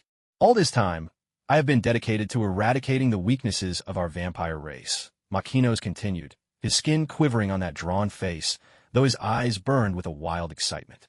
For example, our fear of silver, garlic, and sunlight. We vampires, this great race, should not live in the shadows of humanity. We should rule over them. Makino spread his arms wide, proudly declaring, I have succeeded. I have found a perfect solution to the harm silver and garlic do to us. But I have also failed. In solving those two problems, I created many more. Blade felt a chill in his heart. He knew Makino's was talking about the Reapers. That's why, as the world's first vampire immune to sunlight, silver, and garlic, I believe you can be of great help to my research. Makino's let out a low chuckle, his eyes fixed on Blade with an unsettling, feverish intensity. Crash! Suddenly, a section of the glass window shattered, and a small vial tumbled through, landing at their feet and breaking apart. Makino's face darkened. Without hesitation, he turned to leave. But the exit, Chao Guo's figure blocked his path. From beneath his helmet came a mocking laugh. Where do you think you're going, you old wretch? 2 more chapters to come, though very late tonight. Take him out. Makino's gave a cold snort. At his command, the Yeti sprang into action, swinging a blade down at Chao Guo's head. Chao Guo sneered, leaping up with a swift kick. With a heavy thud, the Yeti was sent flying, crashing down at Blade's feet, his weapon scattering across the floor. Bang! Bang! Bang! Bang! A volley of gunshots rang out.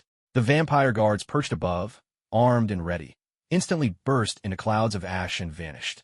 They were not Reapers, only ordinary vampires.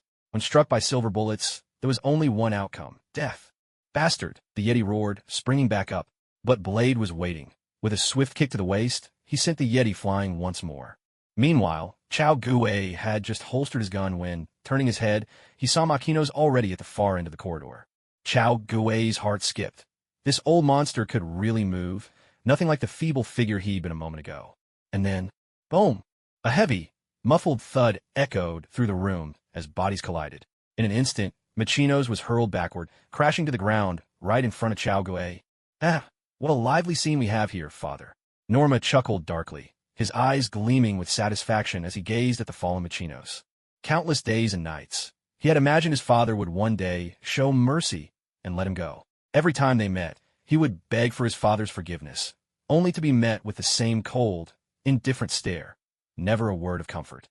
When his older brothers, one after another, died before his very eyes, Norma's final hope was extinguished. It was then he truly understood just how little he meant to this so-called father. My child, Makino's rose to his feet, trembling, whether from fear or from the feebleness of old age, it was impossible to tell. He reached out gently, cupping Norma's face in his hands. What happened to you? It was a grave mistake, an unforgivable wrong. A warm, fatherly smile spread across Makino's face. I want you to come back to me. Together, we can surely find a cure, restore you to how you once were. When that day comes, you will be the prince of the vampires. You'll have all the status, all the power you deserve. Come back to me, my child. Norma stood frozen, listening intently to Makino's gentle words. For a moment, his expression wavered, and doubt flickered in his eyes. Chao Guo's lips curled into a smirk. As expected from father-son drama, this performance was surprisingly captivating. Given Makino's past actions, his fate was already sealed. Chao Guo didn't believe that a creature driven by vengeance would be swayed so easily by a few sentimental words. And truthfully, even if Norma did abandon his quest for revenge, it wouldn't matter much. The only difference would be that the show became less entertaining. Those who deserved to die would die, regardless. On the other side, Machino's gently pulled Norma into an embrace. Slowly, Norma's tense body began to relax. Machino's breathed a sigh of relief. That's it, my child. After all, you are a prince. And soon, we'll conquer the world together. Father, if what you're saying is true, then what are you afraid of? Norma murmured into Machino's neck. His tongue flicked out, and in his narrow pupils, a cold light flashed. A chill swept through Machino's entire being. In the next instant, there was a sickening snap. Norma sank his fangs into Machino's throat, severing it completely. At once, a foul, greenish liquid gushed from the gaping wound. Chao Gui let out a low chuckle. Well, would you look at that? So their blood really is green. Norma burst into triumphant laughter, his voice ringing through the air. His vengeance at last fulfilled, he was elated and brimming with satisfaction. Fixing his gaze on Chao Gui and the Blade Warrior, he set his sights on his next targets. Aha, now it's your turn. Norma rolled his neck with a sinister grin. You two are formidable warriors. As my servants, you'll help me conquer the world even faster. Chao Gui was rendered speechless. Was this guy drunk on victory, or simply so excited he'd lost his mind? In the distance, the Blade, who had just finished off the snowman, was staring at him as if at a lunatic. Had this monster gone mad? Ha ha! From this moment on, I shall create a world that belongs to my clan. No, to the Holy Clan. Norma spread his arms wide, as if basking in the adulation of the masses, and let out a triumphant, booming laugh. Let's start with you. Boom! His jaws opened wide, and he spat a fireball straight at Chao Gui. Then, stamping down hard, he lunged at the Blade. He'd fought Chao Gui before. He knew this man was no pushover. So, he'd pick the easier target. But, whoosh! Chao Gui's figure vanished in an instant. The fireball struck the wall behind, exploding into nothing but emptiness. With a sharp, slicing sound, Shiryu pierced right through Norma's chest, pinning him to the ground. While what? A flicker of confusion flashed across Norma's face. But Chao Gui didn't give him a chance. Reaching behind with his left hand, he pulled out and activated a UV grenade. A flash of white-violet light, and before Norma could even scream, he was reduced to nothing but a pile of ashes. Ding! Host has eliminated the Reaper, completing a Protect the Homeland mission. Contribution rate, 63%. Reward, 32,000 merit points, 16,000 experience points. Host has eliminated a Machino's bloodline vampire, completing a Protect the Homeland mission. Contribution rate, 57%. Reward, 86,000 merit points, 42,000 experience points. Ding! Congratulations! Host experience has reached 100,000. Rank promoted to Navy Sergeant. Reward, 100,000 merit points. Character card. Kuna, the only one in One Piece world to die from fall. Character card. Tashiji, adorably clueless Navy girl. Military supplies issued. Uniform, flintlock, saber, 1,000,000 berries. Ding! Congratulations! Host experience has reached 150,000. Rank promoted to Navy Chief Sergeant. Reward, 150,000 merit points. Character card. Zoro, the brash and reckless version. Character card. Nero, the weakest CP9 member. Military supplies issued. Uniform, flintlock, saber, 3,000,000 berries. Ding! Justice Navy System, supporting every Navy soldier with justice in their heart. Soldier name, Chao Gui, Navy Chief Sergeant, Swordsman Apprentice. Merit points, 540,000 experience, 152,000/200,000. Combat power, 325, reflects standard strength in combat, but not the sole factor in battle. As the endless notifications echoed in his mind, Chao Gui burst out laughing. At long last, he leveled up, and not just once but twice. All that hard work had finally paid off. The Blade stared in confusion at Chao Gui, who was suddenly laughing out loud, utterly baffled. Had another one lost his mind? Chao Gui paid no heed to the utterly confused Blade. Instead, he fished an old Nokia phone out from behind and dialed 911. Hello, this is the Los Angeles Police Department. XX Street, XX Building, it's full of corpses here. Get over and clean up the mess, officer. With that, Chao Gui casually tossed the phone into the pool of blood and turned to leave. On the other side, Blade surveyed the chaotic and filthy scene, feeling conflicted. He hadn't expected all the vampires to be wiped out so quickly. Hey, Blade, the cops will be here any minute. Are you coming or not? Chao Gui called out, already heading off. Above, the moon hung bright and clear, draping the city of angels in a silvery glow. On the rooftop of a tall building, 4 women stood at the edge, gazing down at the Makino's experimental base below. At the front stood a woman whose elegance and icy beauty set her apart. Her lips were pressed in a faint line, her nose sharply defined, and her piercing blue eyes glinted cold as ice. A slight arch in her brows gave her gaze a slender, razor-sharp intensity. She stood tall and graceful, her long hair swept up to reveal a slender neck and skin as fair as snow. Her figure, accentuated by a tight leather suit, was both curvaceous and striking. Unlike Makino's and Norma, those brash, uncouth vampires steeped in American violence, she exuded an air of nobility and poise. Such presence could not be cultivated overnight. Compared to her, Makino seemed no more than a nouveau riche who'd stumbled into fortune. Elder Amelia, Makino's is dead, murmured a beautiful vampire behind her. I saw, Amelia replied coolly, her thin lips curling ever so slightly to reveal razor-sharp fangs, an allure both enchanting and deadly. Nissa, your father's gone. Come with me, Amelia said. At her side, Nissa's face was stricken with grief. The vampire hierarchy was absolute. Bloodline suppression brooked no argument. She could only nod quietly. Yes, Grand Elder. Amelia turned her gaze from the laboratory below. With a subtle movement, she unfurled her bat-like wings and took to the air. The others, including Nissa, followed suit, wings spreading as they soared away. Makino's experiment had ended in utter failure. Useless, not worth another thought. Even if it had succeeded, she would never have used it. It was simply too grotesque. Still, she would remember that man, the one in the helmet who moved with inhuman speed. Norma was dead, but she had been right.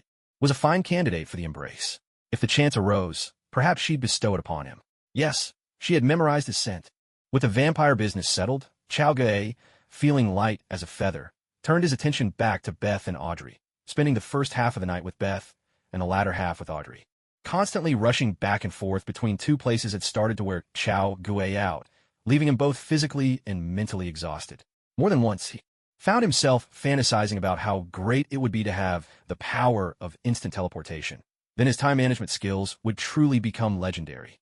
Of course, abilities like instant teleportation weren't just the stuff of dreams. The door-door fruit, for example, was pretty impressive. But using the door-door fruit or even playing a character card like Bruno just for this kind of convenience seemed far too extravagant. No matter how wealthy Chao Gue might be, he could never bring himself to waste resources in such a reckless way. Besides, Chao Gue wasn't one to let impulses rule his actions. The reason he arranged to meet both of them at night was simply because his days were reserved for training.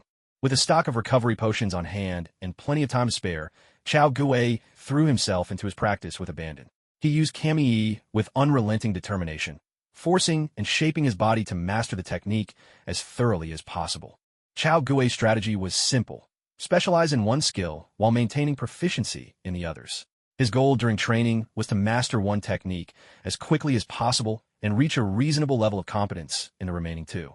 He knew all too well that trying to do everything often meant ending up good at nothing. Training required focus and progression. He felt he understood Kemi more deeply than the other two techniques. After burning through a whopping 11 bathtubs worth of recovery potion, Chao Gue finally achieved complete mastery of Kami. The first of the 6 powers he had learned was now entirely his. In the courtyard, Chao Gue stood under the sun, his breathing calm and steady. Suddenly, his eyes snapped open, shining with intense light. Rokushiki, Gamie. His body began to narrow, while his neck stretched longer and longer, eventually reaching a full 2 meters, making him look uncannily like a serpent. In that moment, Chao Gue opened his mouth wide and let fly a military saber about 1 meter in length. It cut through the air and landed with a solid thud in the grass ahead. With a flick of his head, his neck extended again, and he clamped his teeth around the hilt, retrieving the blade and stowing it back into his system's inventory. In barely a second, his body returned to its normal shape. I should probably call this move Kemi Orochimaru Possession. Chao Gue smacked his lips and joked to himself. But most importantly, his body no longer felt any pain. He had truly mastered Kami. So, what should I practice next? Chao Gue mused, running a hand over his chin. There were 2 options. He could keep deepening his mastery of Kami and start developing derivative techniques, or he could focus on mastering the other 2 of the 6 powers. After some thought, he chose the latter. Specializing in one area was good, but neglecting the others would lead to an imbalance, and that was definitely not something he wanted. Just then his phone rang. Gaogu Ansua. It was Audrey. Chow, do you have time right now? Yeah, Edo. What's up? Yeah, I'm on my way over, honey. I miss you. Huh? Your husband? He's not at home, out having his fun somewhere. And your son? He's at school. Yeah, perfect, I'll be there in no time. After hanging up the phone, Chow Gue jumped into the pool for a quick refreshing swim. Then, feeling quite pleased with himself, got dressed and prepared to head out. Ring ring. Hello, darling, don't. Huh? Chow, how did you know it was me? I changed my number. Gwen's bright, playful voice chimed through the phone. Chow Gue's heart skipped a beat. Luckily, he hadn't said anything incriminating just now. Chow. Oh, it's nothing, I just got lost in thought for a moment. Chow Gue wiped the sweat from his brow, his heart thumping wildly. Are you at home right now? Gwen didn't seem to notice anything amiss, her voice soft and cheerful. Of course, where else would I be? All right then, come pick me up at the airport. I just landed in Los Angeles. Okay, no problem, I'll be there soon. Great, darling. As the call ended, Chow Gue wasted no time. He quickly messaged Beth and Audrey to let them know his girlfriend was back. Beth replied with a mocking emoji, clearly showing her disdain for Chow Gue's two-timing between her and Gwen. Audrey, on the other hand, sent a sad face, followed by a note saying that Chow Gue would have to make it up to her later. At the airport, Chow Gue welcomed Gwen, who was dressed in breezy tropical attire, but he didn't see Helen or Chief George. Gwen, where are your parents and your brother? Gwen laughed. Dad said before the trip he didn't want to see you, and now that the trip's over, he still doesn't want to see you.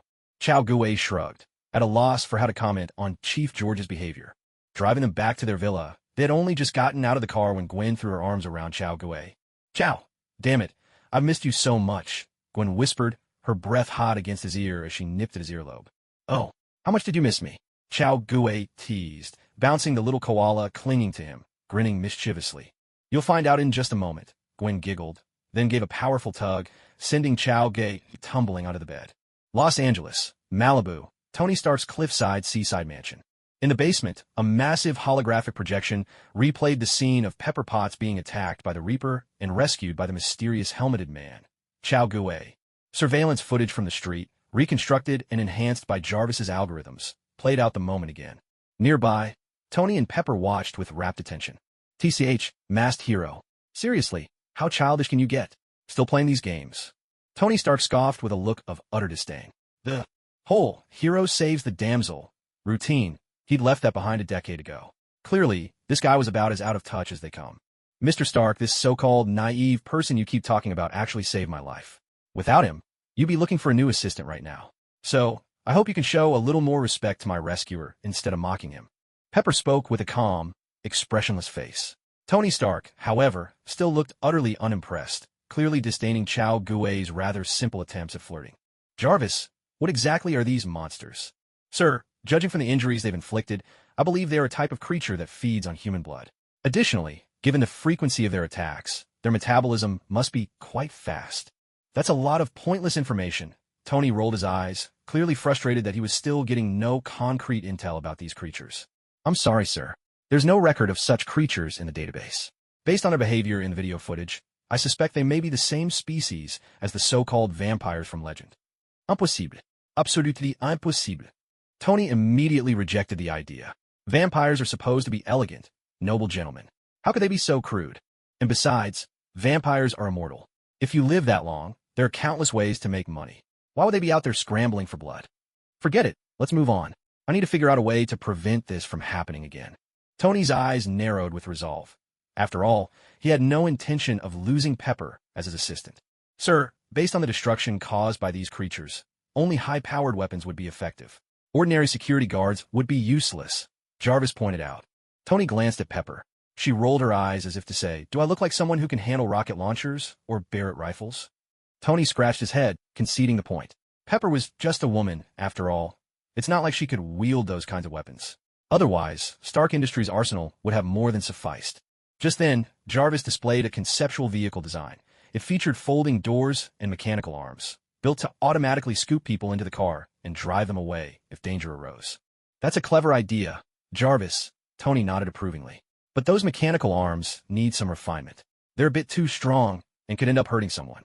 Sir, this is actually a design sketch you drew when you were 15. Oh, really? Tony looked surprised for a moment, then burst out laughing. See? I really am a genius. I was already thinking of this stuff when I was just a kid. Pepper rolled her eyes again, clearly exasperated by her boss's shameless self-praise. Ahem, of course, sometimes offense is the best form of defense. Tony cleared his throat, regaining his composure. The best approach is to combine escaping with weaponry. That way we have all bases covered. Sir, the solution you're describing already exists, Jarvis replied in his ever-calm voice. Really? Tony perked up, asking proudly. Another one of my genius ideas? No, that thing is called a tank, Jarvis replied, giving him no credit at all. Damn it, I mean a weapon that combines both functions and is suitable for women to use. Tony retorted, clearly annoyed. There's that too, sir, said Jarvis. The military has developed a kind of combat armor. As he spoke, he projected the blueprints. Tony took one look and immediately wrinkled his nose in distaste. TCH, what a pile of junk. So ugly, so bulky, and it can't even fly. I could put something together that's, Mid-sentence, Tony Stark suddenly froze. He clenched his right fist and thumped it into his palm, his eyes lighting up with inspiration. That's it. I could design my own combat armor. Without hesitation, Stark pulled up the design interface and started sketching. His eyes shone as brightly as light bulbs, just like a kid who's found his favorite new toy. Watching Tony, completely absorbed in his own world, Pepper could only shake her head in resignation. She wanted to ask him to look into that masked person, but seeing Tony's current state, she decided it was better not to interrupt him. The phone rang. Miss Potts, the private jet is ready and can depart for New York at any time. The voice on the line belonged to one of Tony Stark's assistants. In other words, Pepper's own personal assistant. Pepper glanced at Tony, still lost in his work, and shook her head. Forget it. That's Mr. Stark's private jet. Book me a commercial flight instead. There was a moment of hesitation on the other end.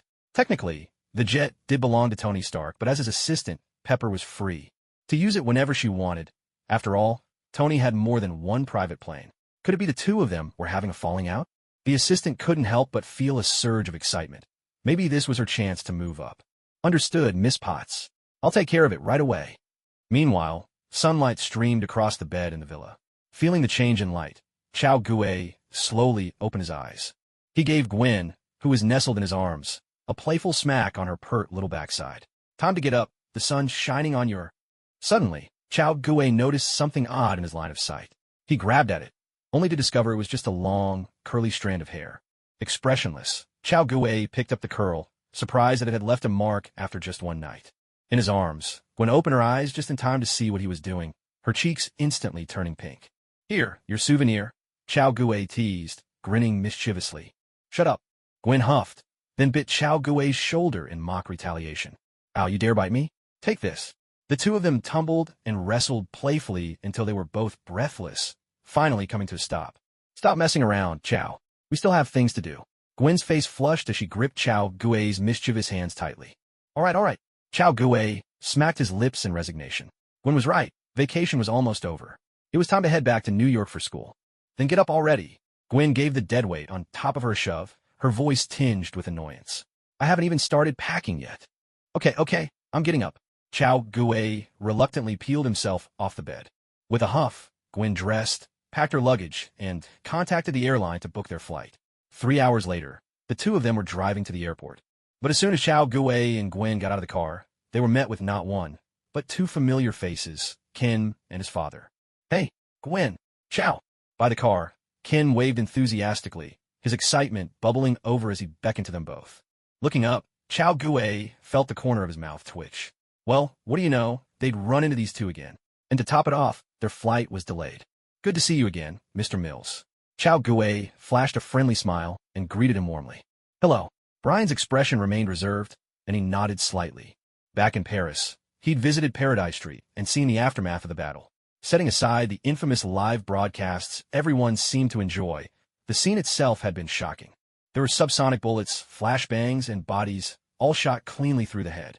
Truth be told, even he doubted he could shoot with such deadly precision. And then there was that woven wristband. Brian had checked. It was indeed both a tracker and a bug, courtesy of the FBI. Sleek and subtle, it was every bit as sophisticated as anything Langley could produce. He couldn't be certain, but one thing was clear. The young man standing before him had definitely played a part in the Paris incident. Dad, it's time to board. Ken's voice interrupted Brian's thoughts. Chow Gue turned to see the two girls holding hands, urging both him and Brian to hurry up. Let's go, huh? Just as he was about to turn away, someone caught his eye, a middle-aged English gentleman in a beige suit. Chow Gui's eyebrows arched in surprise. He recognized the man, Commodore Norrington, the one who had once hunted Captain Jack Sparrow. Or rather, nowadays, he was Sir Lancelot, one of the 12 Knights of the Kingsman Round Table. As an agent, Chow Gui's instincts were razor-sharp. The moment his gaze landed on Lancelot, the knight noticed and met his eyes, causing Chow Gui to stifle a grimace. Chow Gui knew him, but the feeling was mutual. Of the 3 knights of the Round Table who had infiltrated S.H.I.E.L.D. headquarters, besides Galahad, there had been Lancelot himself and Percival. The 3 of them had kidnapped Melinda. "Hello, Sir Lancelot."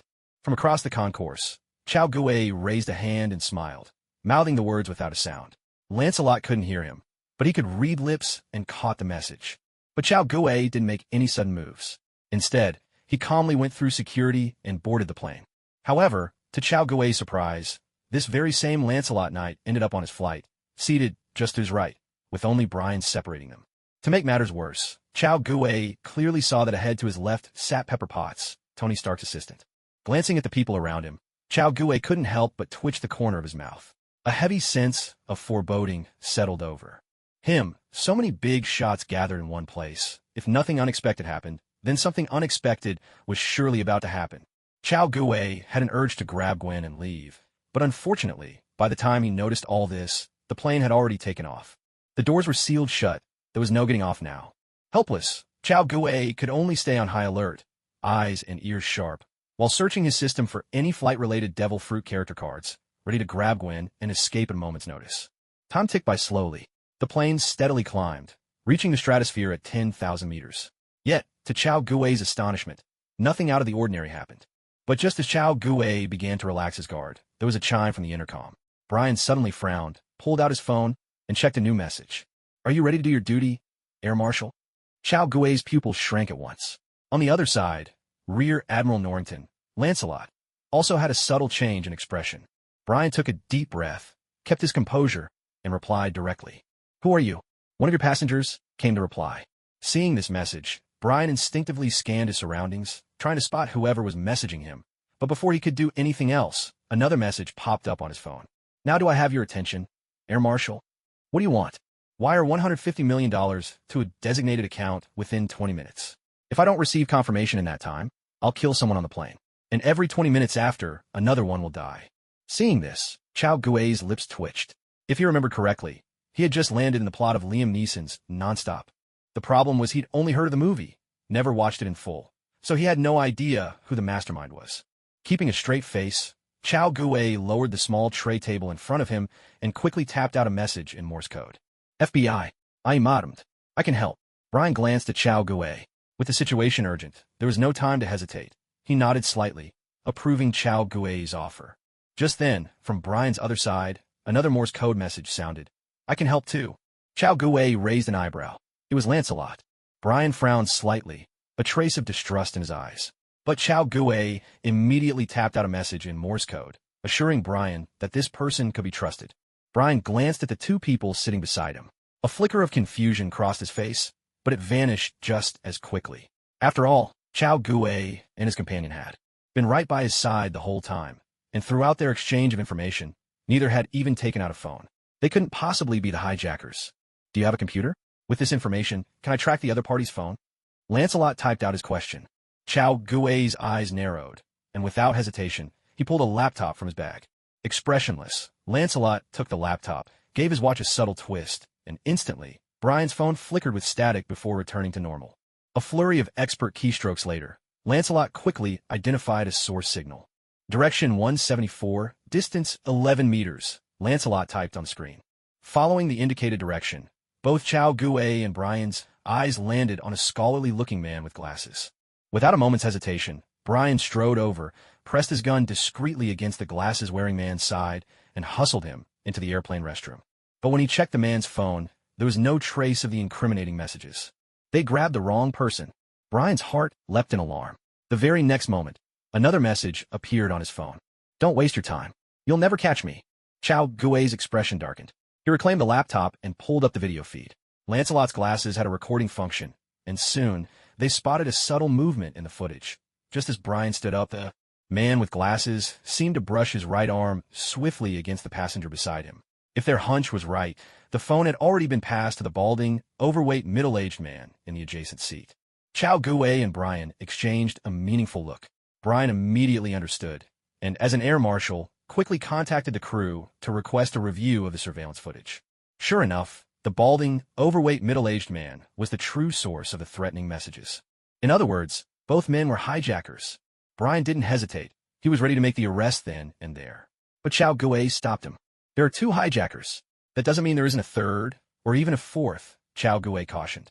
We're the only ones in the dark right now. Don't rush to make an arrest. Keep playing along and see how many more there are, Chow Gue typed out slowly. Brian glanced at Ken, who was still chattering noisily nearby, and looked at Chow Gue with gratitude in his eyes. He had almost lost his composure. Chow Gue shook his head slightly, signaling Brian to keep engaging with the hijackers. Just 2 updates today. You have 10 minutes left. If the money isn't in my account in 10 minutes, someone will die. Another message popped up on Brian's phone. I've already reported this to my superiors, but this isn't my decision to make. Brian replied instantly, his face clouded with tension. After leaving the CIA, his original plan was to retire and wash his hands of that life for good. But then his friend Sam asked him for a favor, to help out as an air marshal just this once. He thought it would be an easy, pleasant trip, but he never imagined he'd run into something like this on his very first assignment. This isn't my concern, Brian, the hijacker replied. And don't forget, Kim is on this plane. If anything happens to your daughter. Off to the side, Chow Gue couldn't help but twitch the corner of his mouth at that line, stifling a laugh. This hijacker was bold, he had to admit, actually daring to use Kim as leverage against Brian. Clearly, he had no idea who he was up against. But in the very next moment, Chow Gue's amusement faded. And that old British man who looks like a porcelain rabbit. Don't worry, we'll settle the score with him too. Oh, and one more thing. Tell that little FBI guy by your side. If he enjoys seeing his girlfriend turn into a pile of ashes, we don't mind letting you two keep up your little act. Chow Gue's face, which had just been tinged with a hint of schadenfreude, grew utterly impassive.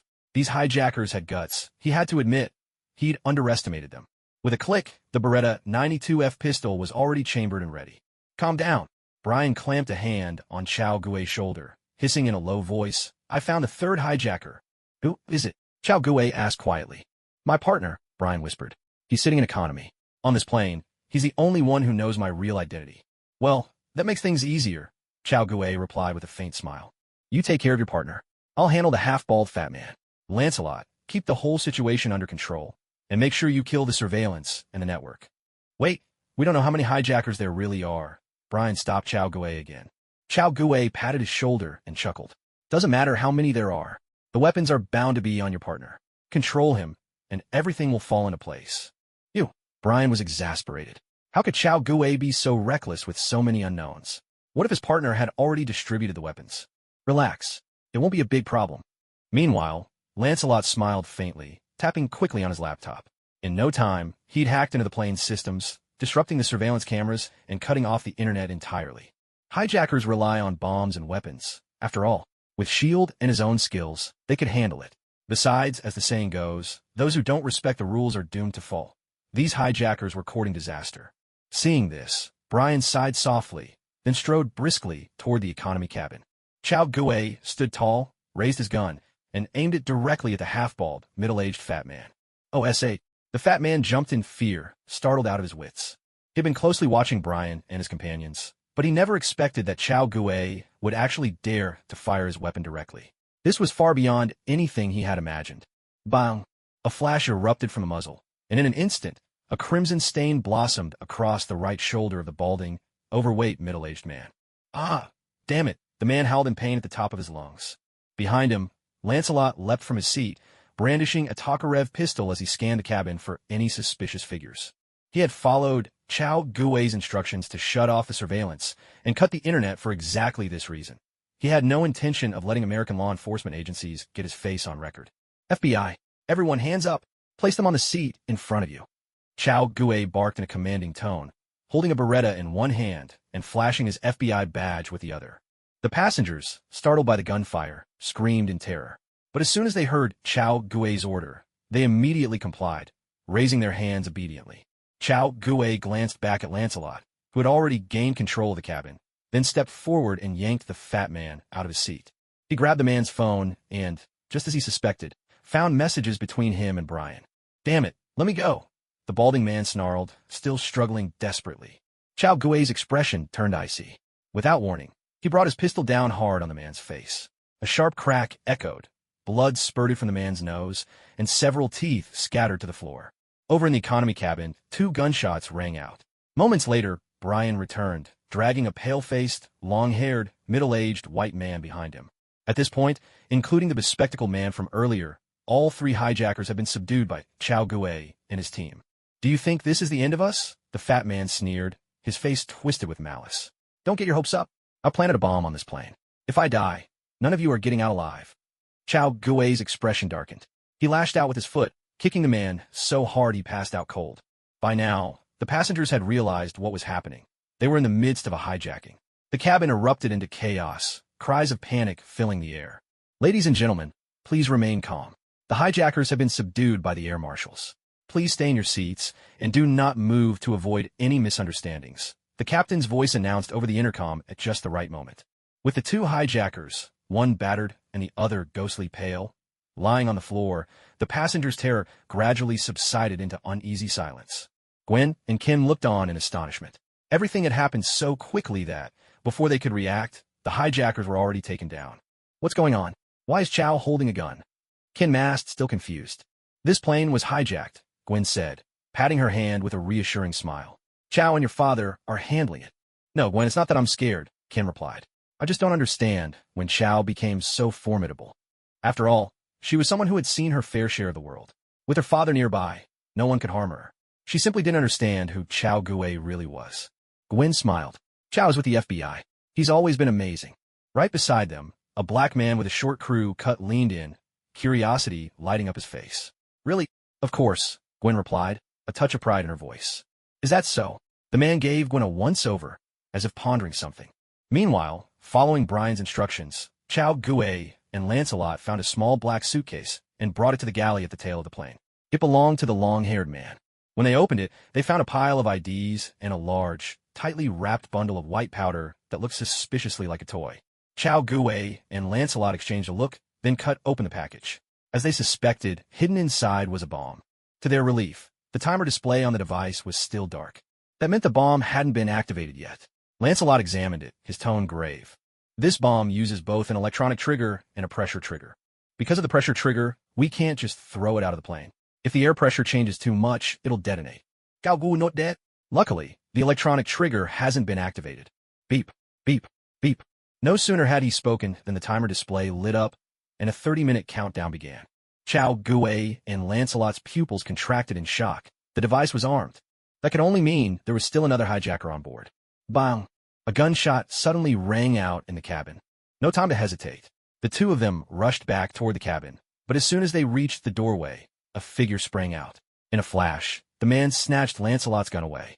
It was the man with glasses. In his other hand, he held a gleaming knife. If Lancelot hadn't let go in time, he would have lost his fingers. Don't move, buddy. The man with glasses seized Lancelot by the throat, hiding behind him, and pressed the gun to Lancelot's temple. Sorry, fellas. Looks like you've lost, he said, removing his glasses with deliberate slowness. The scholarly air dropped away, replaced by a wild and dangerous edge. Chao Gui's face didn't flicker, but his gaze swept the scene. Brian was sprawled on the floor, still alive. He'd been shot in the thigh. If the bullet hit bone, he'd spend the rest of his life in a wheelchair. On the other side, a young black man with a crew cut pressed his gun to the back of Gwen's head. Gwen's face was expressionless, her hands raised, giving a sharp French military salute. Noticing Chao Gui's shifting gaze, the man grinned, baring white, gleaming teeth, and waved at him. Sorry, man, but your girlfriend's in my hands now. Chao Gui's eyes gradually grew colder. Damn mud dog. Hand over the gun. Don't try any tricks. The man with glasses sneered. Chao Gui glanced at him with a faint, mocking smile on his face. Did this guy really think a single handgun was enough to hijack Jean Sherman? He was unbelievably naive. Chao Gui looked over at Lancelot, who wore an utterly calm expression, betraying not the slightest hint of panic. Give me the gun, FBI. The man with glasses sneered again. Give it up, FBI. There's no way you can save anyone here.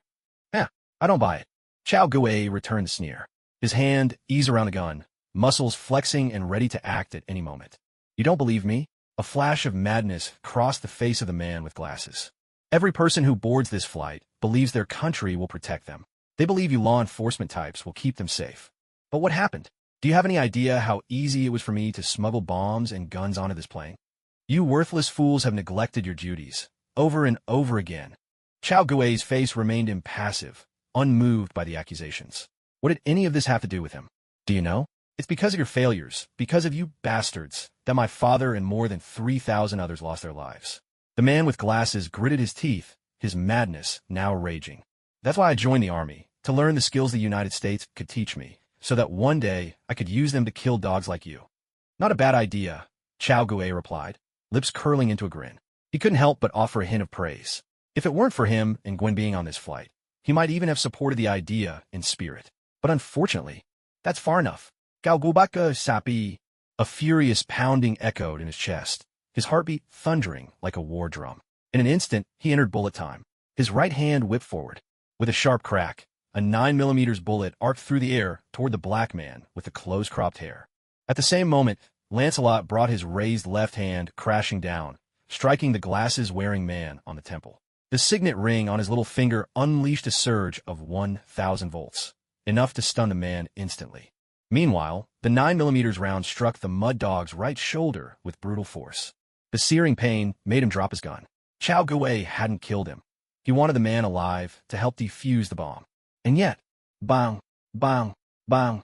Gwen scooped up the fallen gun and, without hesitation, fired 3 shots into the mud dog's head, ending him on the spot. Damn bastard. Gwen's pretty face was rigid with fury. You dare use me to threaten others? Did you think I'd be an easy target? Chao Gui was left speechless, stunned by the sight. The sweet, gentle girl suddenly turning into a whirlwind of destruction had caught him completely off guard. But at the moment, Gwen wasn't in the best shape.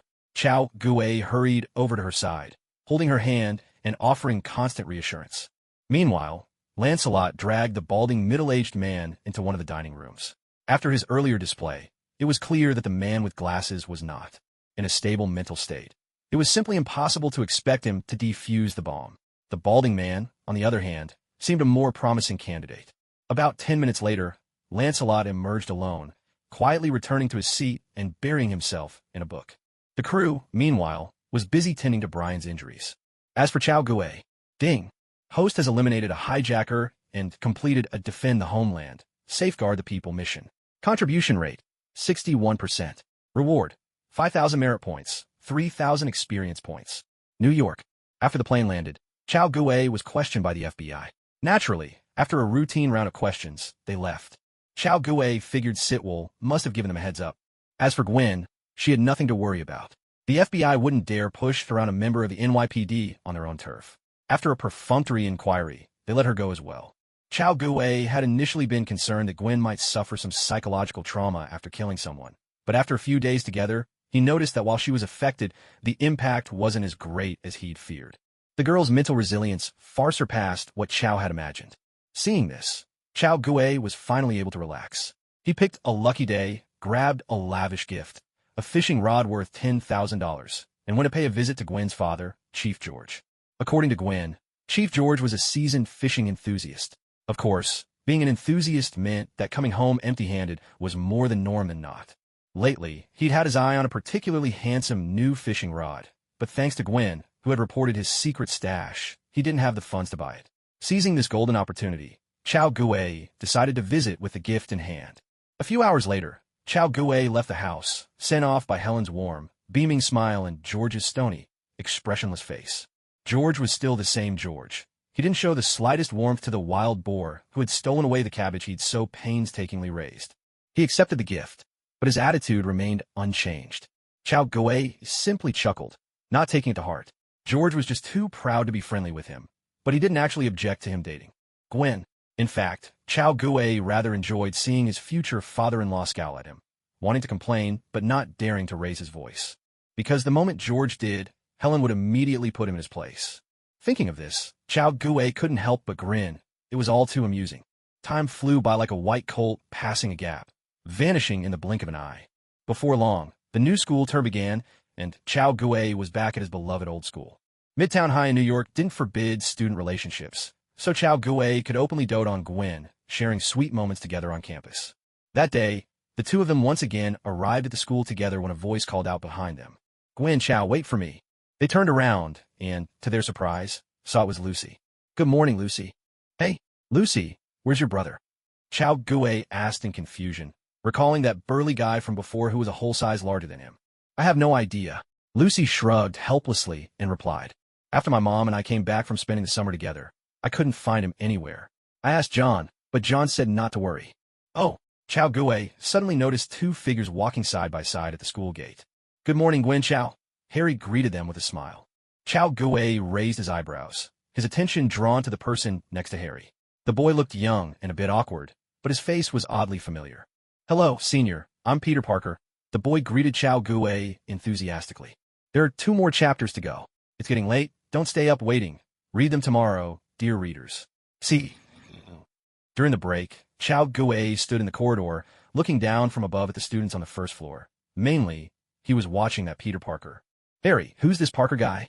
Chow Gui asked offhandedly. He's a first-year student, 2 grades below us, Harry replied with a smile. On the way here, I accidentally bumped into him, but luckily he wasn't hurt. We chatted for a bit, and he turns out to be pretty easy to get along with. Oh, really? Chow Gui responded, his gaze fixed on Peter Parker below, a bit surprised. How to put it? This was undeniably Tom Holland's face, looking adorably naive and awkward, running around with a chubby, dark-skinned kid. If he guessed right, Peter probably had a doting anime at home. But here's the problem. In Chow Gui's class, there was already the Green Goblin, Gwen, and Mary Jane. He'd originally expected Peter to be his rival for Gwen's affection, but instead, this Spider-Man was off playing with the chubby kid. How bizarre was that? Could it be that Gwen and the others were all left for him? Ahem, well, Gwen was fine by him, but as for Mary Jane, no thanks. Chow wasn't the least bit interested in that kind of manipulative woman.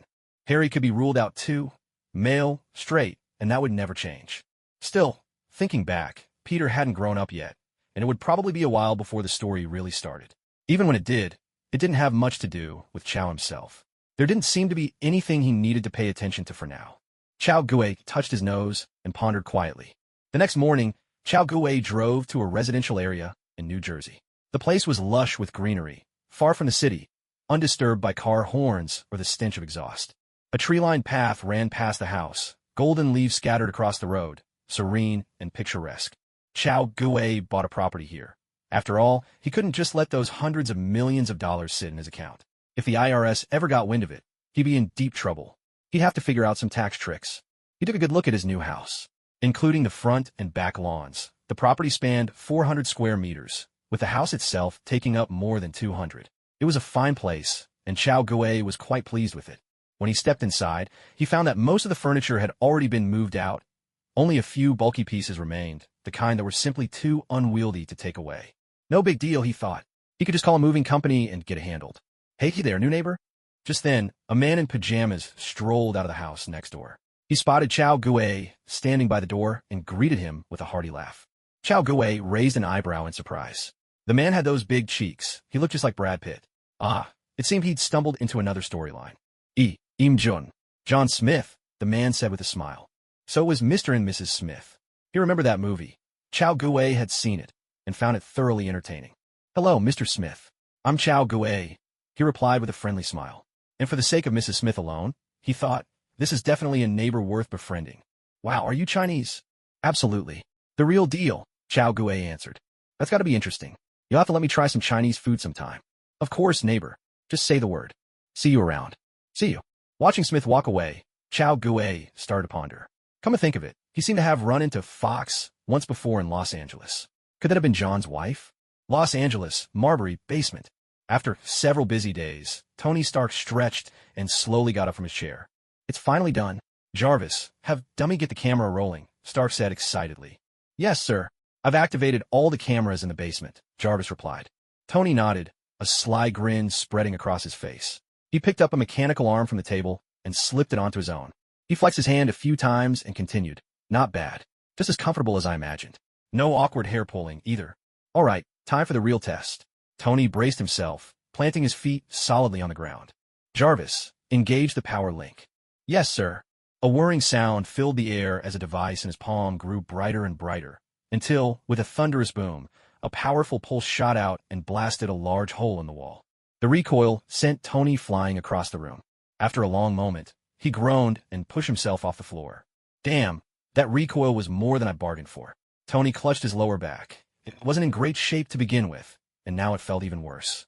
Sir, rather than worrying about recoil, I think you should consider the amount of energy this weapon requires, Jarvis reminded him. Oh right. Tony suddenly realized. He had been operating it while plugged in just moments ago. Jarvis, how much energy did I use just now? Sir, the amount of energy you just consumed will be enough to drive your Audi R8 until its tank is empty. Oh damn. Tony Stark's lips twitched. There was no way he could carry such massive amounts of energy with him. Thankfully, his villa was powered by a reactor. Otherwise, he'd be in real trouble. Damn, after all this work, I just realized I haven't solved the most important problem. Tony slapped his forehead in frustration. He'd been holed up at home, thinking only about portability and power, never realizing that the biggest issue all along was energy supply.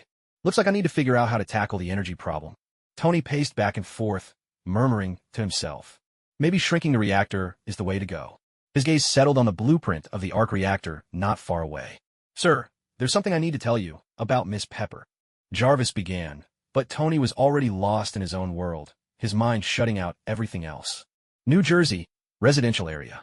Chow Gue had his arm around Gwen's waist as they stood in front of their new house. He grinned. Well, do you like it? This is our home. Gwen was genuinely surprised. Of course. It's ours, just the two of us.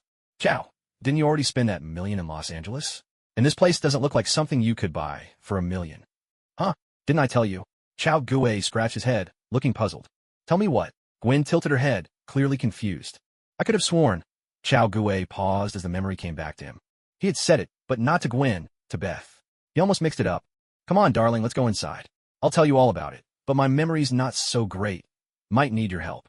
Oomph. Are you saying you'll only remember if I wear black stockings? Gao Gu. Damn, I've been outmaneuvered. Enough with the jokes. Come in with me. You're not leaving until you tell me everything. Where clouds embrace warriors at the border, my love dwells in a tower of rose-hued moss. Blah blah, yada yada. So that's the situation, got it? Oh, I'm exhausted, didn't catch all that. Let's talk tomorrow.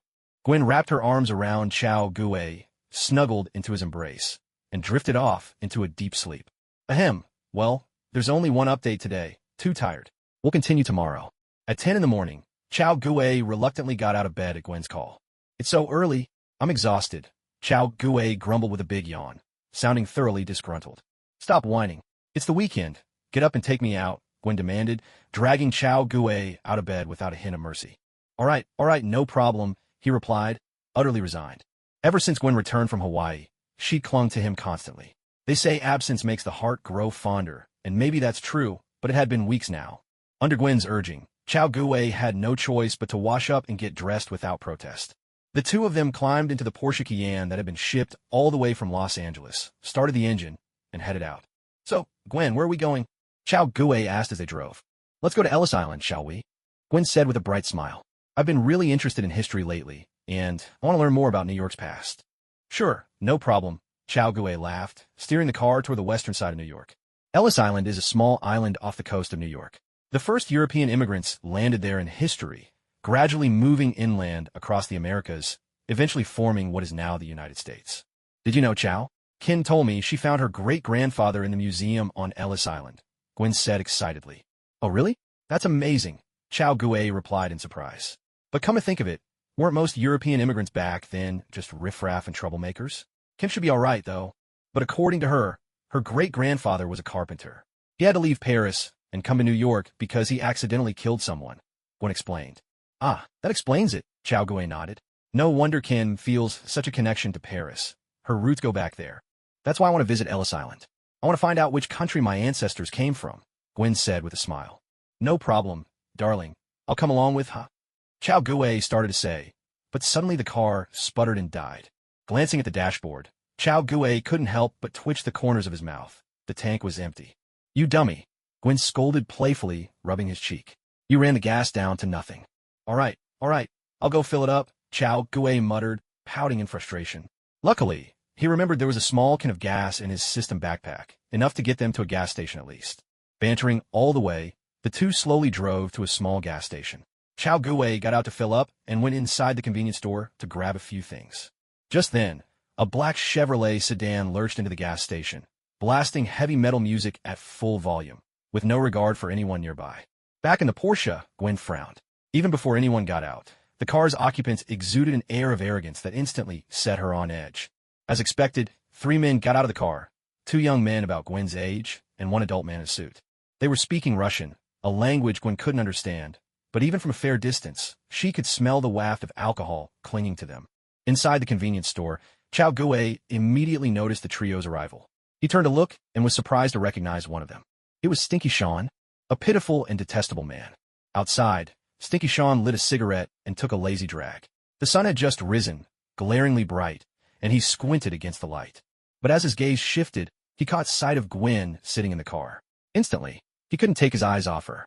"Hey there, gorgeous." All alone, Stinky Sean swaggered over, leaning in at the car window with a leering grin. Gwen frowned, quietly rolling up the window without responding. She refused to let this man ruin her good mood. But just because Gwen didn't want trouble didn't mean Stinky Sean felt the same. "Come on now, beautiful lady. How about you give me your number?" Cigarette dangling from his lips, Sean let out a strange, mocking laugh and reached out, brazenly pulling open Gwen's car door. That blatant move wiped the smile from Gwen's face. With a flash of cold anger, she lashed out, her foot connecting with Sean and sending him sprawling, tumbling twice across the ground. For a moment, Sean was dazed. Then rage surged up, ugly and vicious. "You bitch!" He leapt to his feet, charging at Gwen in a drunken fury. A hangover makes a man quick to anger, and being beaten by a woman only made it worse. But Gwen's eyes flashed cold. She shifted her stance, then snapped out a kick. There was a sharp crack as her foot struck Sean's face, spinning him around several times before he staggered to a dizzy halt. Back in the store, Chao Gue was stunned. Since when was Gwen this tough? Then he remembered, she'd once taken down that Texan with her police baton. All along, he'd underestimated her, seeing her as just a pretty face. Chao Gue rubbed his nose, a bit embarrassed. How could he forget? She was a Spider-Woman, after all. Outside, Gwen felt Chao Gue's gaze on her, and her cheeks flushed pink. She couldn't believe she just acted so rough in front of her boyfriend. Damn it, she just shattered her carefully maintained ladylike image. "Stop right there, you bastard." Suddenly, one of the younger men pulled a gun on Gwen, his face twisted with fury. "Damn you. How dare you do that to Tarasov?" Gwen glanced at him. The safety on his pistol was still engaged, and yet he dared to wave it around, threatening her. "NYPD, you've got some nerve, threatening me with a gun." Gwen's pretty face turned frosty as she took out her badge. "Sir, you're suspected of assaulting an officer. Put down your weapon and place your hands on your head. I might consider not pressing charges." The moment her badge flashed, the young man was completely stunned. Assaulting a police officer is a serious felony in America. He couldn't decide whether to drop the gun or keep holding it. God damn it. At this point, the battered thug, Thean, refused to back down. He lunged forward and snatched the handgun from the young man's grasp. But just then, Chao Gue appeared behind him and delivered a sharp slap. A heavy smack rang out. The thug staggered around in circles, then collapsed unconscious. Poor guy. No matter where he goes, he always ends up taking the hardest hits. Get lost. Chao Gue shot a cold glance and motioned for the young man to take his people and leave. Normally, with his temperament, none of these 3 would have left alive. But with Gwen right beside him, it was out of the question to kill anyone in front of her. At that moment, the man in the suit from their group came over, glanced at the unconscious Thean on the ground and at Gwen's still visible badge, then signaled for the young man to get his people out. "Miss, sir, I wish you both the best of luck," the man in the suit said smoothly. "Vigo's people?" Chao Gue asked coolly. At those words, the man's face changed ever so slightly. How did he know? Chao Gue let out a cold chuckle. "These 3 idiots. Why go after me, Chao Gue, instead of John Wick? Do they think I'm an easy target? Tonight, I'll wipe out their whole family. Come on, Gwen. Let's not waste any more time on them." Chao Gue smiled, taking Gwen's hand as they continued on toward Ellis Island. "This matter can wait. I'll settle the score with them tonight." Los Angeles, Malibu. Tony Stark fitted a fist-sized, blue-white, glowing arc reactor into his chest. "Jarvis, power up. Let's start suiting up the thrusters." "Yes, sir." For robotic arms presented Tony with bracers and greaves. Without hesitation, Tony slipped his limbs into the armor. "All right, let's begin the test." He took a deep breath. "Activate with 1% power." The moment he finished speaking, twin jets of flame burst from the leg thrusters. With a loud thud, Tony did a somersault and landed right on his head, raising a bump. "Ow, ow, ow." Forgot to turn on the hand thrusters. Tony rubbed his head, grimacing as he got to his feet. New York, Ellis Island. "Chow, did you know, I've lived in New York all my life, but honestly, this is the first time I've ever set foot on this island," Gwen said, holding Chao Gue's hand as they walked. "Oh, these buildings on the island look like they've been around for quite a while. Chao Gui remarked as he took in the surroundings. Of course, that's because it's a museum, Gwen replied with a smile. Come on, let's go inside. As they walked, Gwen continued. This museum was originally the gathering place for the crew of the Mayflower. To commemorate them, the government turned it into a museum. How fascinating, Chao Gui said, smacking his lips in surprise. If that's the case, then the so-called Mayflower nobility must truly be the most distinguished group in America. Well, that is, if you overlook the fact that they were a band of exiled ruffians, scoundrels, and outlaws. Look over there. Gwen pointed to a glass case at the far end of the museum. That's the roster of the 1st through the 10th waves of immigrants. Ken found her ancestors' name right there. All right, let's go have a look, Chao Gui said with a smile. But then Gwen suddenly hesitated and stopped in her tracks. What's wrong, he asked. I'm a little scared, Gwen admitted, a bit embarrassed. You know, those so-called immigrants. Well, they were less like settlers and more like people who were banished. Chao Gui scratched his head, unsure what to say. It was true. The whole affair did seem a bit disreputable. How about this, he suggested, giving her hand a gentle pat and smiling. Let's go explore somewhere else for now. We can come back whenever you feel ready. Okay, Gwen said after a brief pause, nodding her head. She truly didn't have the courage to face her ancestors' past just yet. Chao Gui took her hand and led her away. Chao, what about your own surname? Do you know anything about your ancestors? Gwen asked as they strolled. Chao Gui thought for a moment before answering. My surname comes from a god, or there's another story that says it comes from a family that once ruled the whole world. Honestly, I'm not entirely sure. Wait, what's that? He broke off mid-sentence, catching sight of a bas-relief on the museum wall.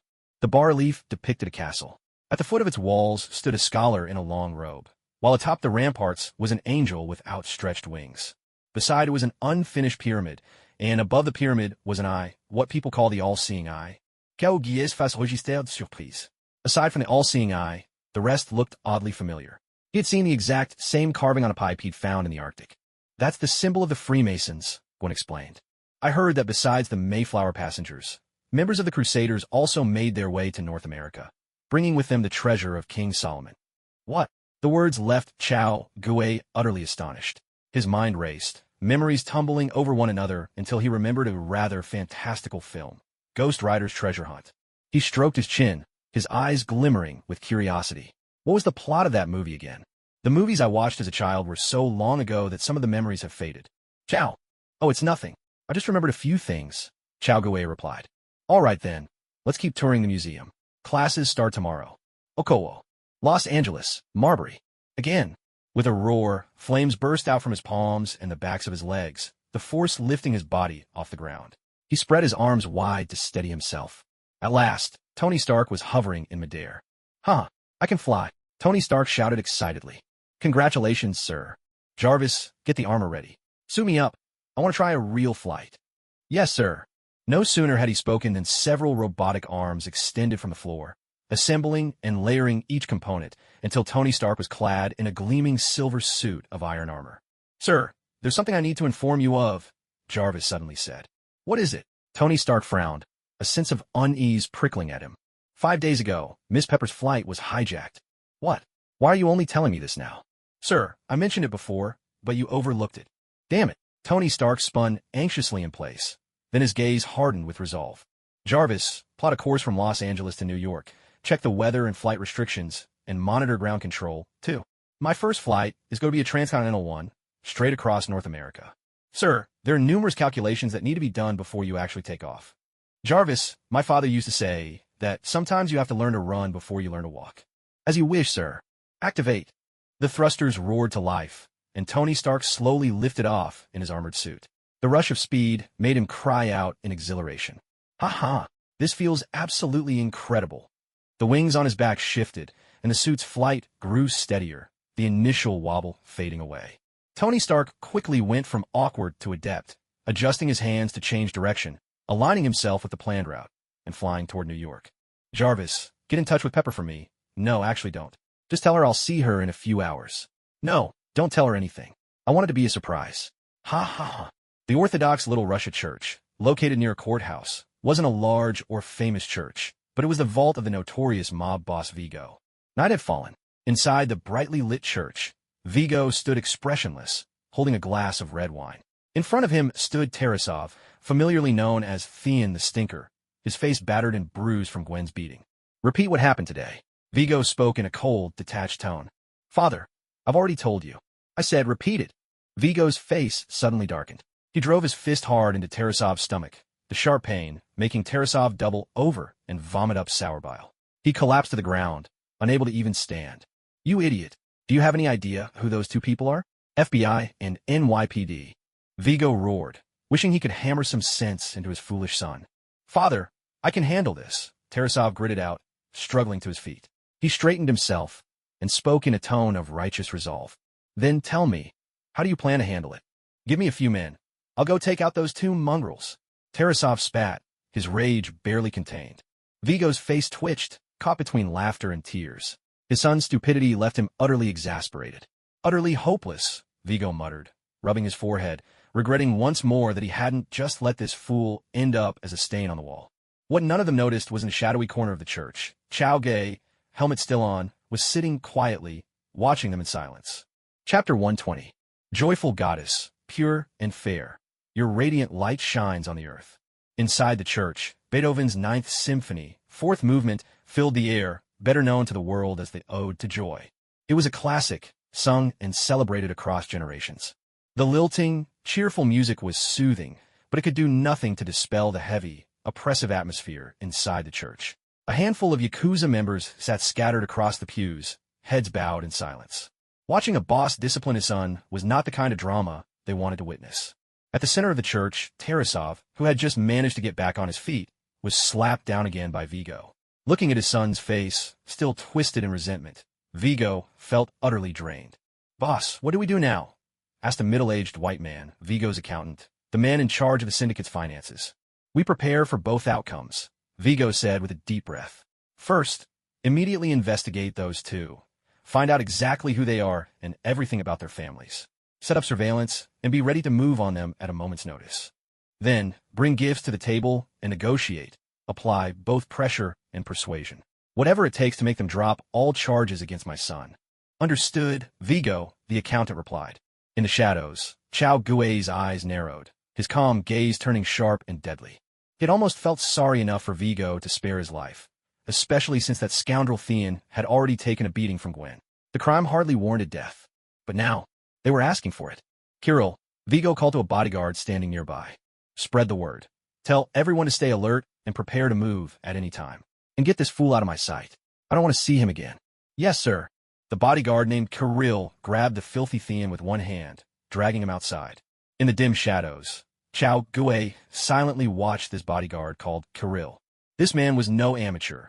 Chao Gui remembered that, in the original story, he had caused John Wick quite a bit of trouble, twice thwarting Wick's assassination attempts and saving both Thean and Vigo. The last time, Kirill even crashed a car into Wick and captured him alive. If it weren't for Vigo's tendency to talk too much, and for Wick's outside help, the infamous Baba Yaga might have met his end at Kirill's hands. Kirill suddenly froze. His instincts, honed on the battlefield, told him that someone was watching him, the gaze coming from a shadowy corner. Shit! Kirill jolted, instinctively letting go of Thean and reaching for his gun. Bang! A gunshot split the air. A bullet punched straight through his right shoulder, rendering his arm useless in an instant. Damn it, there's an enemy. In that corner. Take him out. Mother! Vigo's Yakuza men were startled out of their wits and scrambled to draw their weapons. But they were still too slow.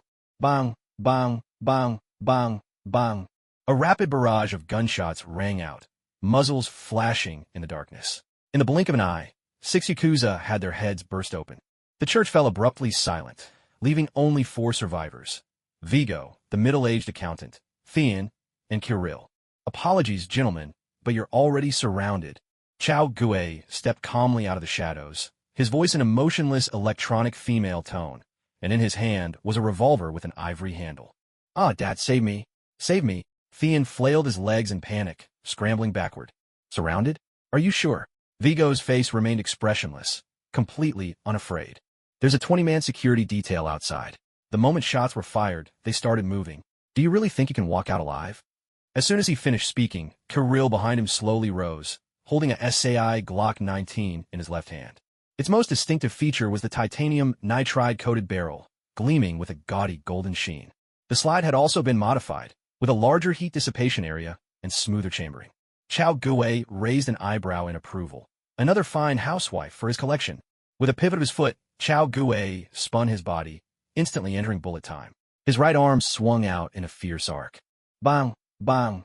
2.45 caliber bullets fired in quick succession.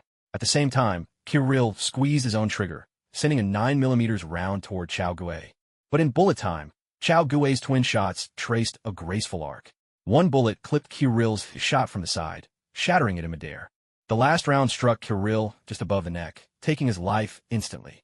And just as Chao Gue finished off Kirill, a rapid succession of footsteps echoed from outside the door. As Vigo had warned, his reinforcements had arrived. "You're dead. I don't care if you're a man or a woman. Tonight you're not getting out alive." Vigo spat coldly. Witnessing his most trusted lieutenant killed right before his eyes, Vigo would never let this blood feud go. A mocking laugh. This was crafted by a rabbit suffering from severe fear of insufficient firepower. Unremarkable and bland, except for its overwhelming firepower. Mother! Vigo's face went slack with disbelief, the curse tumbling out in a daze. A sharp hiss, then a thunderous explosion. White smoke blasted forth, and in the next instant, a massive fireball erupted at the church entrance. With an earth-shattering blast, 20 men outside were shredded in a heartbeat, torn apart into a storm of limbs and charred flesh. The scent of roasted meat mingled with the bloody downpour, sweeping into the church. The middle-aged accountant's face turned ashen. He bent over and retched violently. Who are you?" he stammered in terror. Bang! Brain matter sprayed as Vigo's head exploded with a single shot. The mob boss met his end without ever knowing how it happened. Chao Gue turned his weapon, aimed at the petrified thug, and squeezed the trigger, sending him to join his father in the afterlife. Chao had made a promise. When he said he'd wipe out the whole family, he meant every word. "Take me to the basement." Chao Gue pressed the muzzle to the accountant's forehead, the scorching barrel making the man yowl in pain. All right. I'll take you down, just don't shoot." "Ow, it's burning." With a sharp crack, Chao Gue put another bullet in his leg, then snatched up the fallen SIG Glock 19 and dragged the man toward the basement. High above, a flash of bright silver streaked across the sky. Tony Stark soared in his Iron Man suit. Jarvis, didn't I tell you? You have to learn to walk before you can run." Tony laughed heartily inside the helmet. He'd done it, flown from Los Angeles to New York in just 3 hours.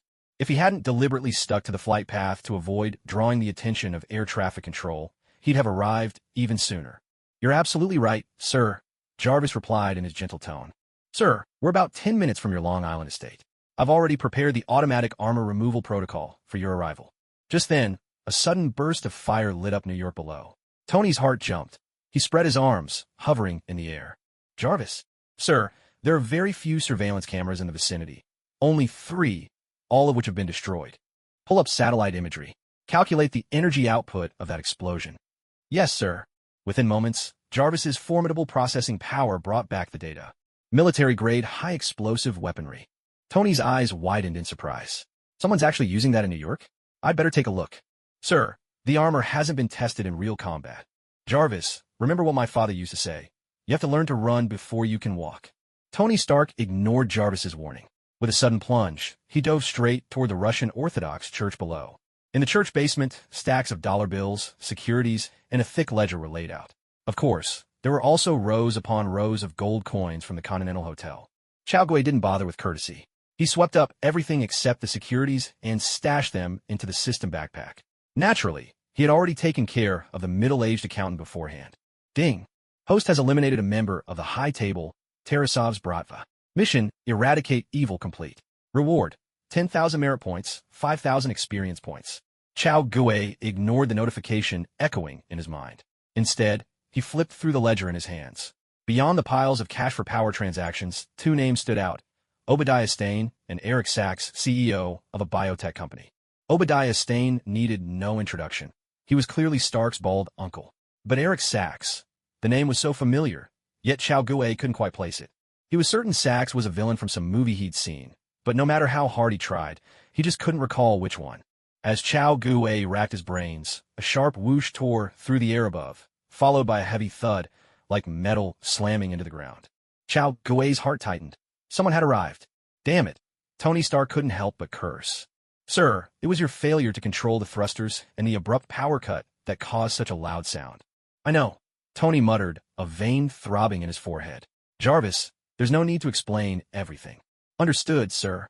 Tony shifted his gaze toward the church entrance, now littered with corpses, and was instantly taken aback. That really is some heavy-duty military hardware, Jarvis. Facial recognition. Scan these people and tell me who they were. Almost immediately, Jarvis's feedback appeared on the helmet's holographic display. The High Table? Tarasov's Bratva? Turns out they were supporters of a hitman syndicate, Tony Stark exclaimed, genuinely shocked as Jarvis pulled up more and more disturbing details from private servers. Someone took out these criminals with advanced military-grade weapons. But who? Tony murmured, staring at the flickering data before him. At the basement entrance, Chao Gue poked his head out and saw a gleaming, silver suit of iron standing tall at the church's threshold, scanning the area. His mouth twitched involuntarily. What the hell? What's going on? Isn't this guy supposed to be stuck in the Empire's scrapyard? Wasn't his chest supposed to still have that hole? How did he suddenly pull out this big toy? Could someone have provoked him? Who's responsible for this mess? But no matter what, the Mark armor was now standing before Chao Gue, a fact that couldn't be changed. Hey, buddy, looks like it's your turn. Come on out.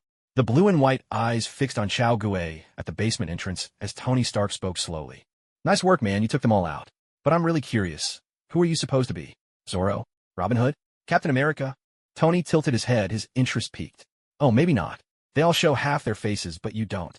So what do you say? Interested in taking off your helmet and letting me have a look? Chao Gue glanced over the iron suit and replied. Do you know why they all show half their faces? Oh, and why is that? To kiss the pretty female villains. Tony Stark was left utterly speechless, the bizarre logic catching him completely off guard. So, do you still want to take off my helmet? Chao Gue's mechanical female voice echoed again. No thanks. My sensor tells me you're a guy. Tony retorted, not amused. Who knows? Maybe it's a needle sensor. I bet you're a gentle person, never rough with women. Bullshit. You're the one with a needle. Tony burst out in a string of curses, his anger boiling over. Enough chatter. Hand over your military-grade weapons.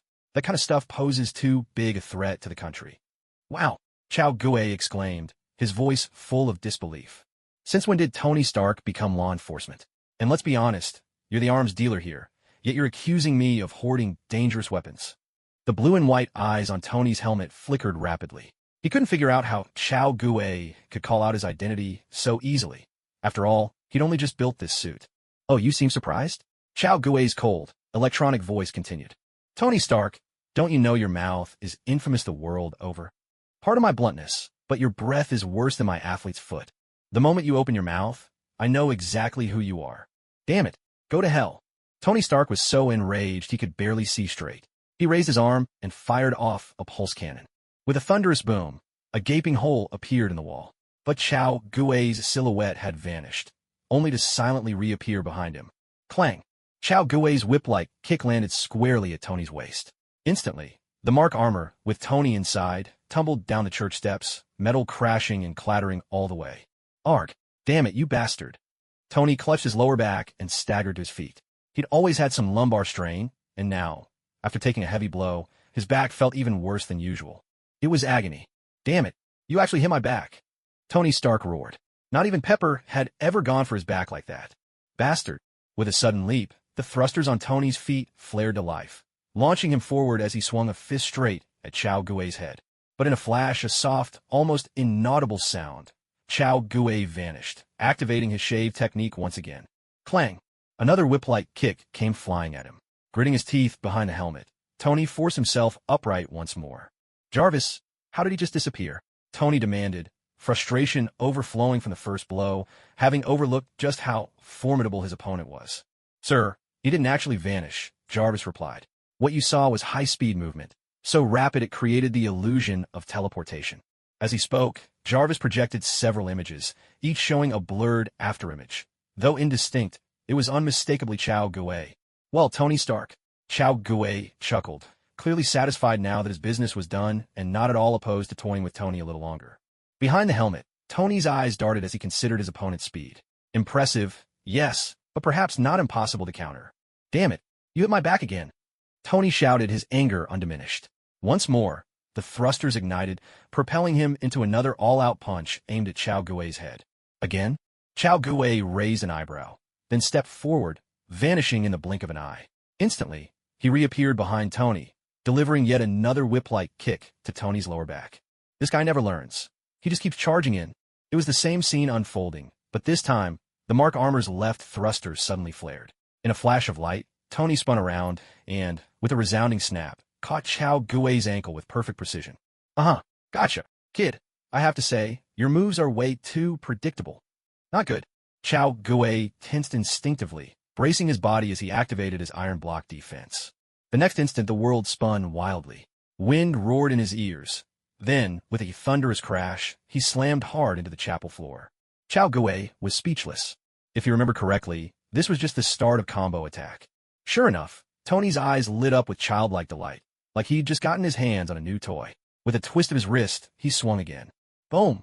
Dust and debris exploded everywhere as Tony smashed a person-shaped crater into the concrete. He's spoon.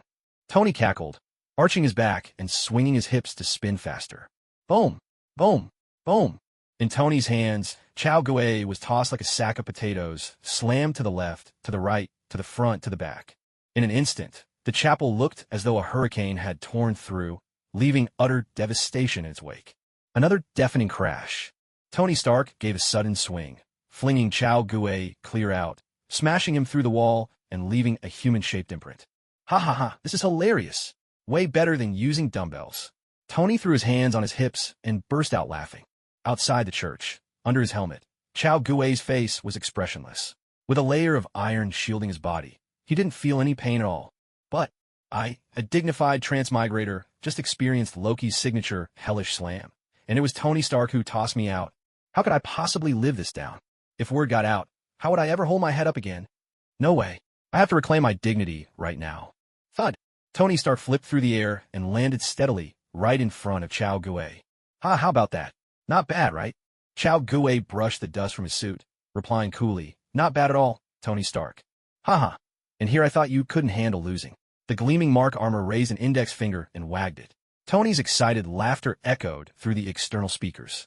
Now it's time to take things up a notch. Tony, are you ready? Chao Gui rolled his neck, his voice still that calm, unchanging female electronic tone. Whoa, kid, are you getting mad? Tony was still laughing, completely unaware of how serious things were about to get. Chao Gui's eyes narrowed. With a stomp, he triggered the 6 powers, shave, and vanished again. Tony grinned, spinning around to grab behind him. But he was about to be disappointed. Clang! Before Tony could react, his jaw was struck by a sudden, powerful blow that lifted him right off the ground. A hand, silent as a shadow, had grabbed him by the ankle. Tony Stark. This felt all too familiar. The next moment, the world spun wildly. The holographic display inside his visor blurred into a whirl of colors, obscuring everything. Clang! The crisp, ringing sound of metal striking stone echoed out. Chao Gui chuckled, eyes gleaming with excitement.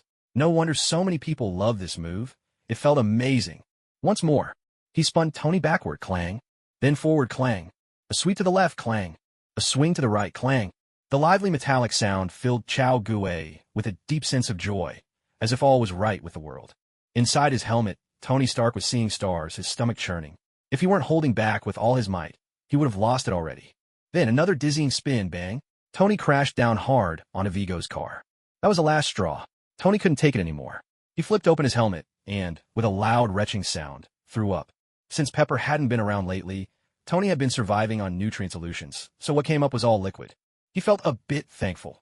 If he'd eaten anything solid, his multi-million-dollar armor might have been ruined by his own neat freak tendencies. Crunch, crunch. A flurry of camera flashes lit up the scene, capturing Tony Stark's disheveled state as Chao Gui snapped pictures. He turned his head too quickly and was struck by another wave of dizziness, doubling over and retching loudly once again. Chao Gui gave a cold snort. Don't think I don't know.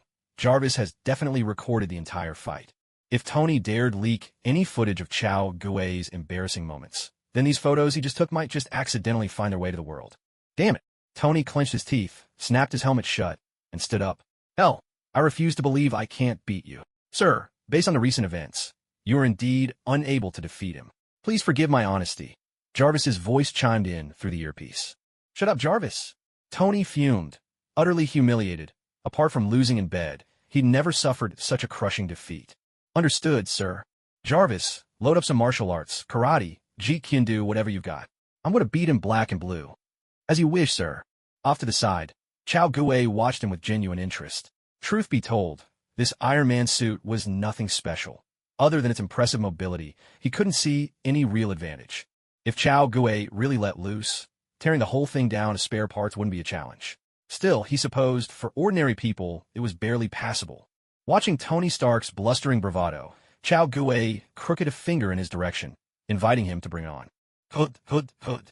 Tony charged forward with quick, determined strides, and, with a powerful downward chop of his hand, aimed straight for Chao Gui's head as if he meant to split him in two. Chao Gui slipped to the side, spun his hand around, and swung a fist up toward Tony's jaw. But then, with a burst of light, the thrusters in Tony's hand flared up, propelling him back several steps, just out of Chao Gui's reach. With a nimble sidestep, Tony launched a sharp kick at Chao Gui's chest, the move reminiscent of Bruce Lee's legendary style. Chao Gui smirked and stepped forward, not away, but in, counterintuitively. His left hand swept in an arc, deflecting Tony's leg, while his right hand, shaped like a bear's paw, shot toward Tony's chin. It was a Tai Chi move, the brush knee and twist step, a technique every Chinese person knows. But to Chao Gui's astonishment, Tony Stark burst forward in a flash, arms wide open, and actually managed to grab him in a bear hug. You, gotcha. Tony gloated. With a roar, the thrusters fired. Tony rocketed into the sky, gripping Chao Gui, then suddenly let go, sending him plummeting to the ground in free fall. Hit, you can do it. That's your biggest weakness. Tony Stark laughed triumphantly, the thrusters roaring as he dove after Chao Gui, fist cocked for a devastating blow. Chao Gui thought, damn it, this guy's quick. He actually figured out how to use his aerial advantage in a fight. Tony Stark really isn't lacking in battle smarts. 6 powers, Iron Body. Chao Gui crossed his arms in front of him, instantly activating his defensive skill. At this point, with nowhere to gain leverage, there was no way for him to dodge Tony Stark's attack.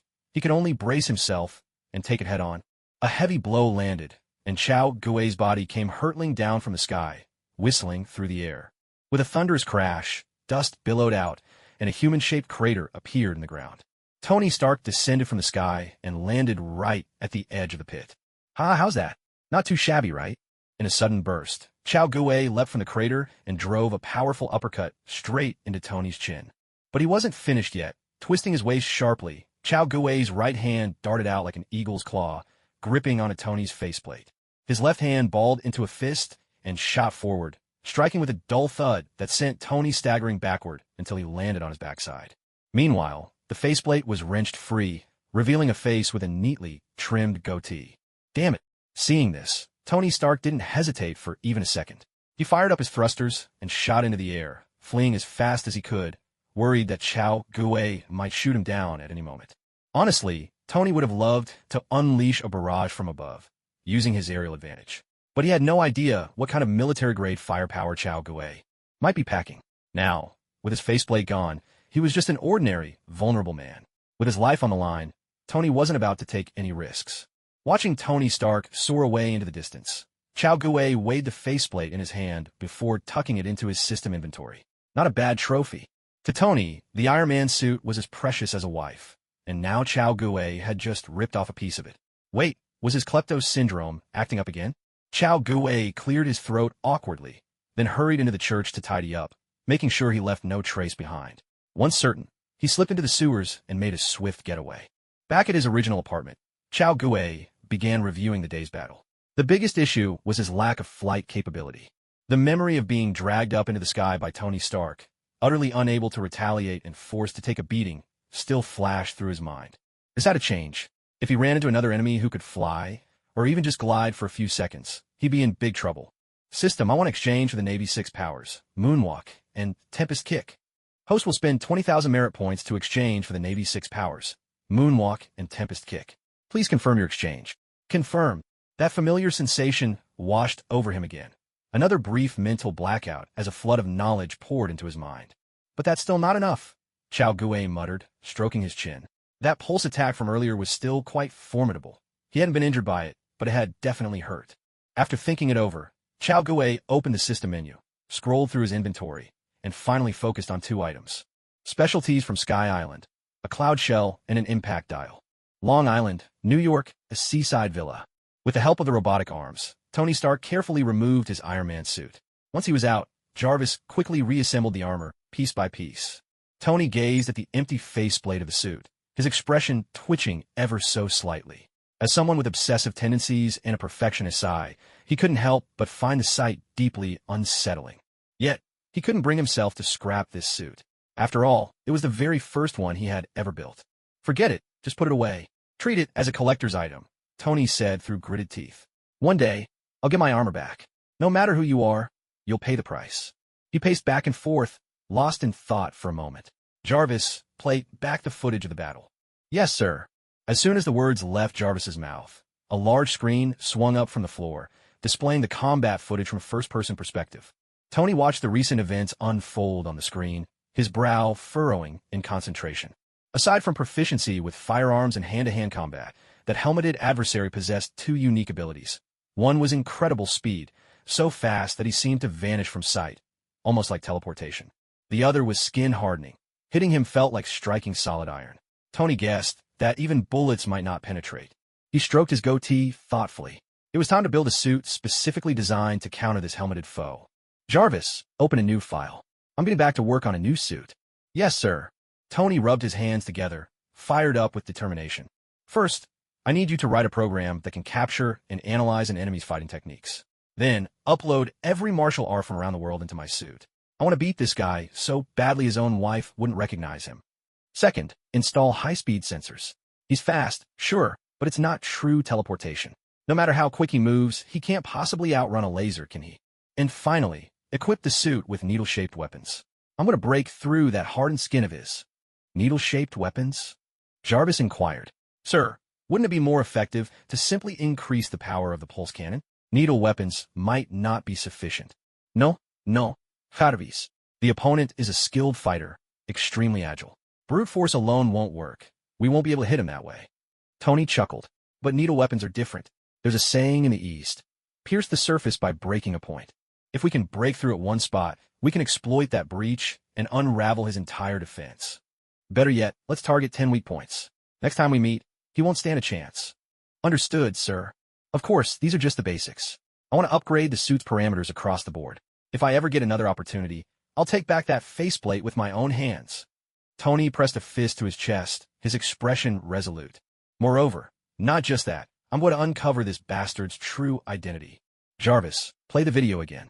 Inside the apartment, staring at the system panel, which displayed several oddly shaped shells, Chao Gue hesitated for a moment. On Sky Island, there are all sorts of wondrous shells like cloud shells, wind shells, flame shells, and more. Each type of shell can produce something extraordinary. Cloud shells can create clouds, wind shells can blow out gusts of wind, and flame shells can shoot out fire. There are all sorts of bizarre things, cats, dogs, you name it, that can produce flames. Honestly, even dogs wouldn't want to eat the flame fruit. I'm getting off track. Back to the point. Chao Gue quickly reined in his wandering thoughts. The cloud shells were impressive, capable of conjuring all kinds of magical clouds. When Enel made his entrance, he was sitting atop a ball-shaped cloud, which was made by a cloud shell. But there was a catch. According to Oda's original setting, cloud shells stop working once you bring them down to the blue sea. Chao Gue wasn't sure if cloud shells would function in the Marvel universe. Then again, the Marvel world is a melting pot. Technology, magic, superpowers, you name it, and it all works. Now that he'd learned moonwalk, Chao Gue wasn't lacking in aerial combat skills. But what he did lack was the ability to hover in midair. Besides, what person from China could resist the thrill of gliding around on clouds? After thinking it over, Chao Gue decided to go ahead and make the purchase. If it really didn't work, he could always exchange for a Germa combat suit instead. He wasn't exactly short on merit points right now. System, exchange for a ball cloud shell and an impact shell. Host, spend 5,000 merit points to exchange for a Sky Island cloud shell. Please confirm the exchange. Host, spend 5,000 merit points to exchange for a Sky Island impact shell. Please confirm the exchange. Yikes, that expensive. Chao Gue sucked in a sharp breath. Either of these items would cost him as much as a new 6 powers technique. Lifetime warranty, free replacement for damage. With business skills like yours, System, it's a real pity you're not running a store, Chao Gue muttered, wiping the cold sweat from his brow. Confirm the exchange. No sooner had he spoken than a burst of light flared up, gradually fading away. Then right in front of Chao Gue appeared 2 shells, one white, one red. Well, technically they were conch shells. The white one was the cloud shell, the red one was the impact shell. Chao Gue picked up both shells, placed the impact shell against his palm, and with a swift motion, slapped it toward the wall. Bang! A shockwave shot out, leaving several cracks in the tiles on the wall. Pretty weak. Any half-decent strongman could do as much damage with a punch. The impact shell shockwave was feeble at first, but it could absorb external impacts to boost its own power. Chao Guwei had exchanged for this shell specifically to counter Tony's repulsor blasts. After putting away the impact shell, Chao Guwei turned his attention to the cloud shell in his left hand. If you remember correctly, in the original story the cloud shell could produce 4 types of clouds. Besides the sphere cloud, there was the marsh gas cloud, the invisible and intangible rope cloud, and the iron cloud, which was as hard as steel. At this thought, Chao Guwei couldn't help but twitch at the corner of his mouth. So, the system had handed him a watered-down version. He pressed the shell to his palm and gave it a firm slap. Instantly, a plume of white mist sprayed out from the cloud shell, gathering and swirling until it formed a large, billowing sphere. It was spacious enough for not just one, but even 2 people to sit comfortably. Chao Guwei leapt up and landed atop the sphere cloud, then guided the cloud shell to lift him into the air, descend, move forward, or drift back as he wished. Huh, it actually works. This is better than I expected, he exclaimed with genuine surprise. The surface was soft and springy, not unlike sitting on a thick cushion. It wasn't exactly fast, but not slow either. If he pushed it to its top speed, it could probably manage 30 or 40 kilometers per hour. For something meant only to keep him airborne, that was impressive. It felt a bit like riding a small electric scooter. With this in hand, he no longer had to worry about mishaps while practicing moonwalk.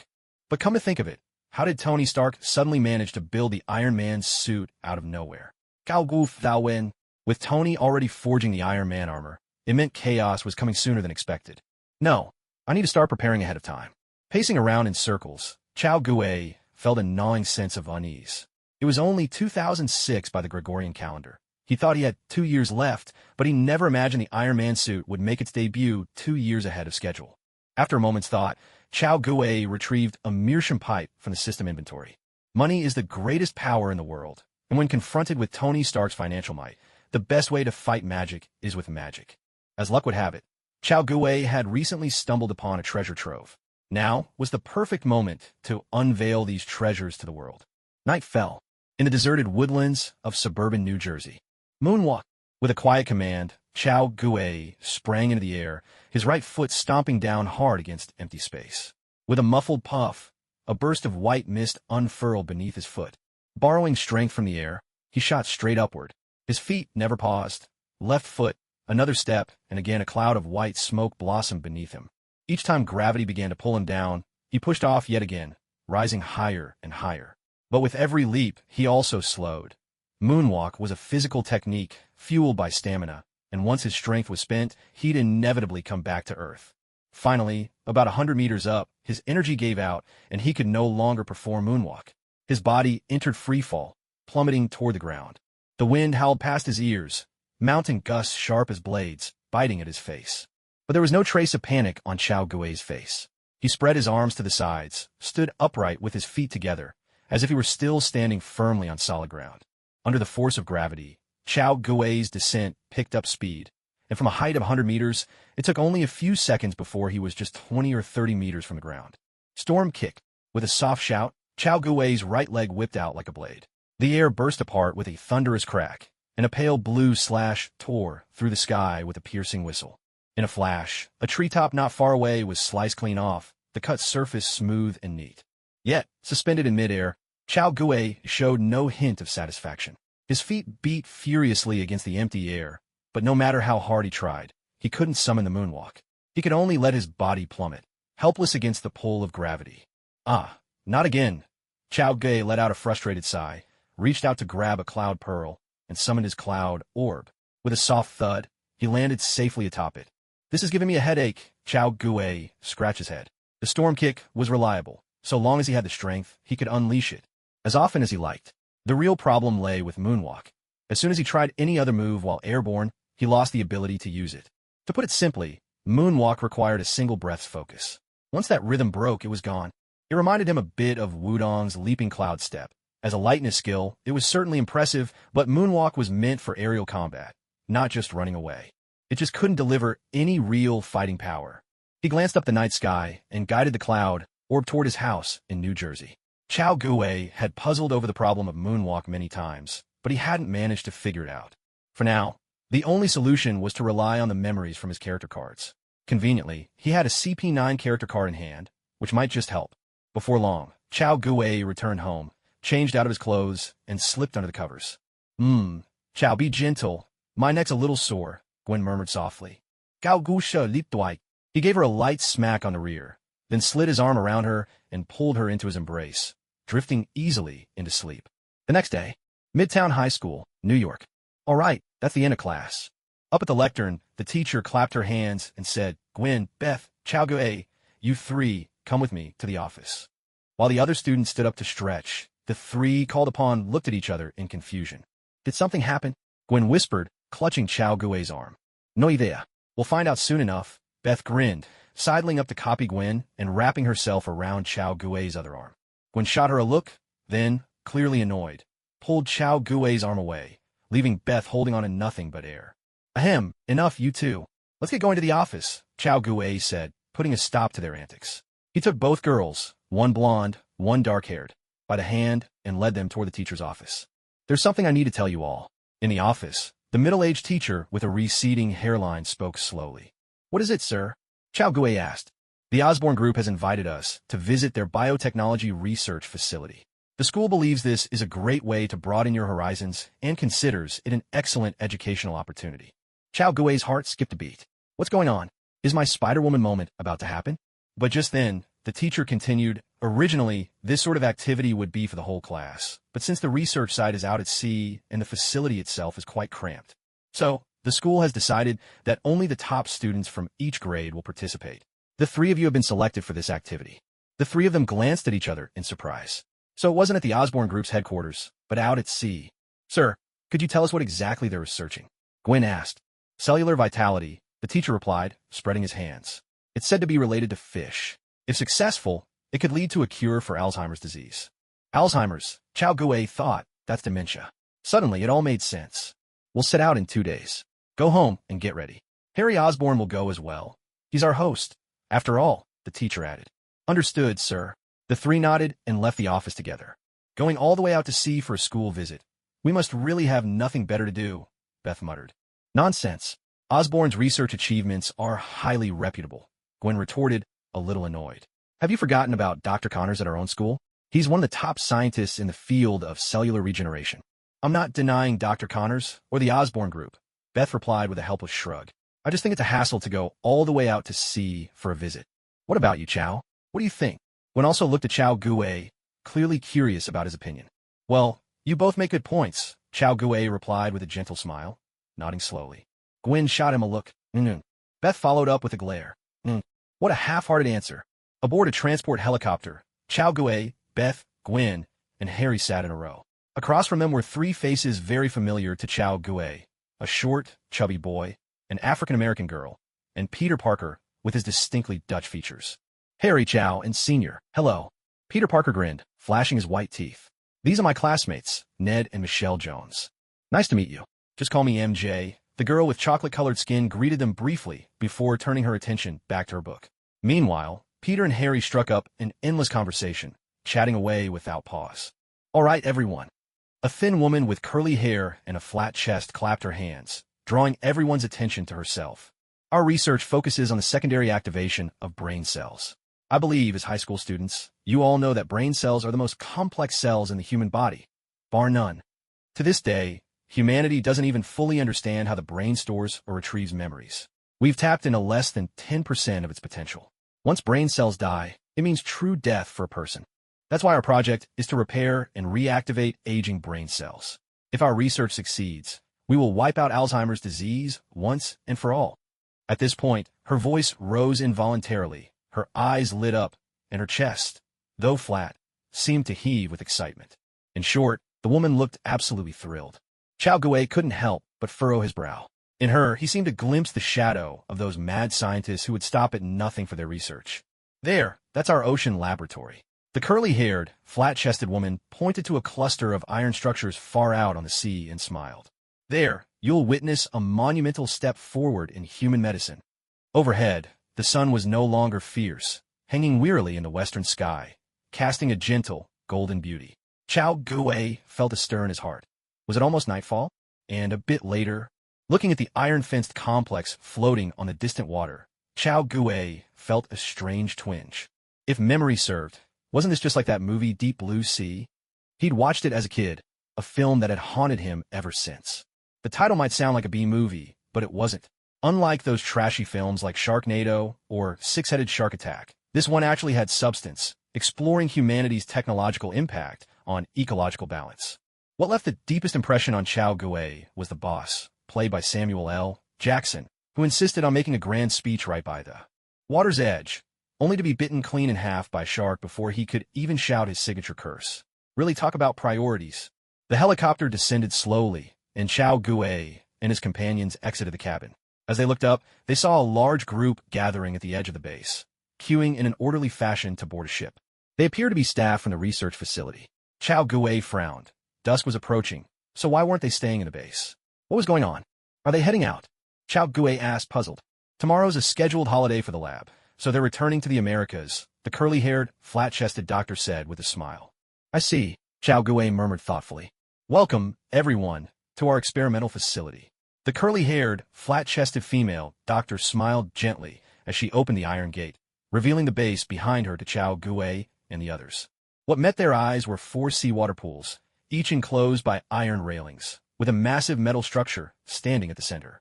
It resembled an offshore drilling platform, though of course, it was much smaller than a true offshore rig. Suddenly, the water in the pool to the left began to churn and surge. The gray fin of a shark flickered in and out of sight on the surface. Wow, that's a huge shark, the chubby little boy cried out in alarm. It really is enormous, unbelievably big.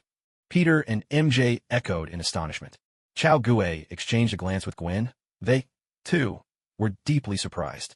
The shark was a short-fin mako, which, under normal circumstances, rarely grows beyond 4 meters. But the problem was this particular shark in the pool had grown to a full 10 meters in length, so large that even a typical great white couldn't compare. This was far from normal.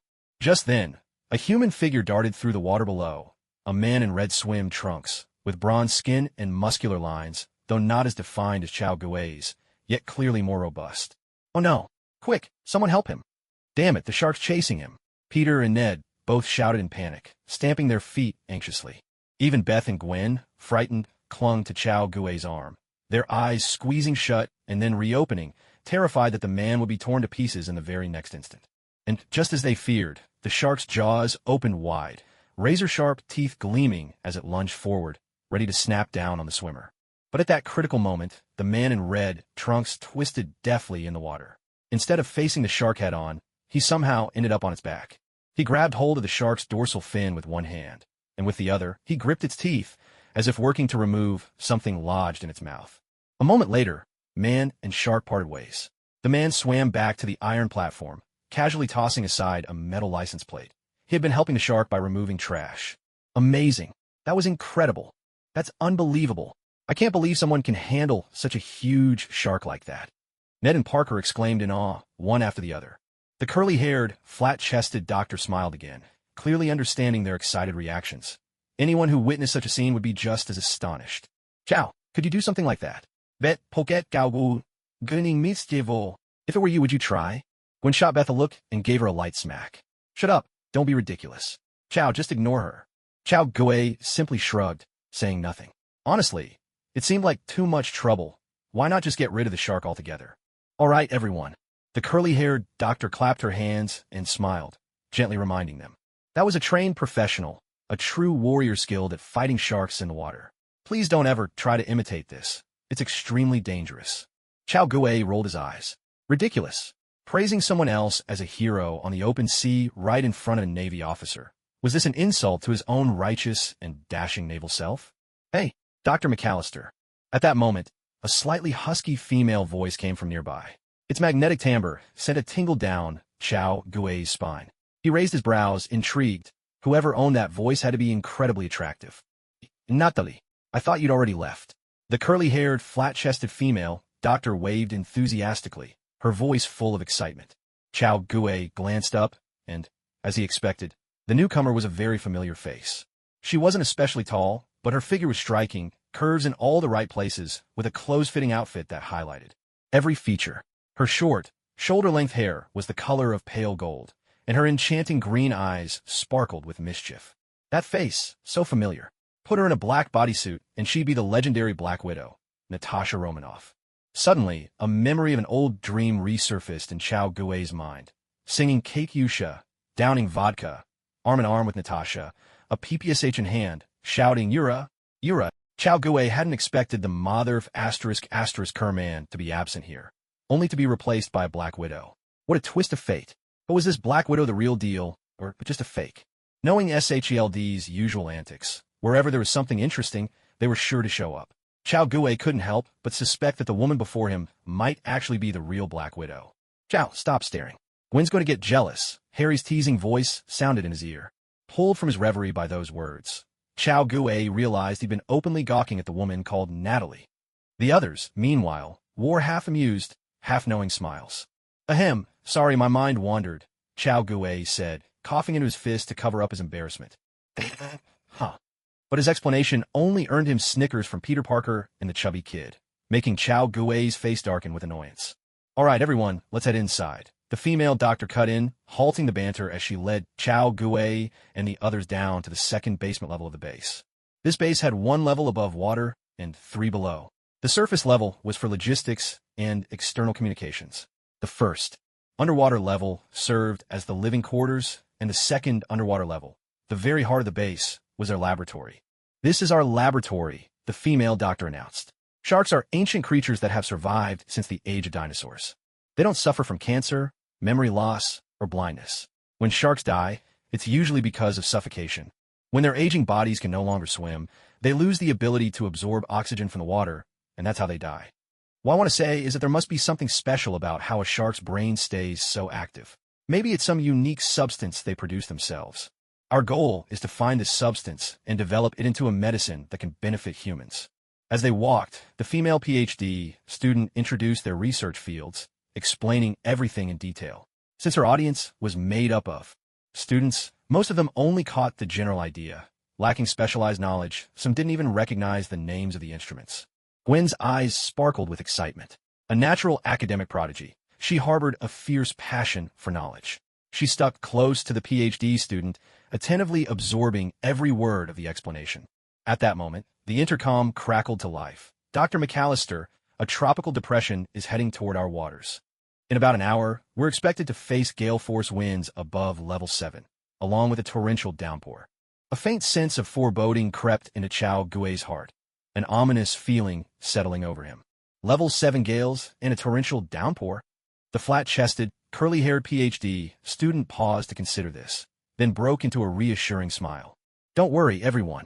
Our research base is built to withstand hurricanes above level 12. A mere tropical depression, not even a hurricane, won't affect us in the slightest.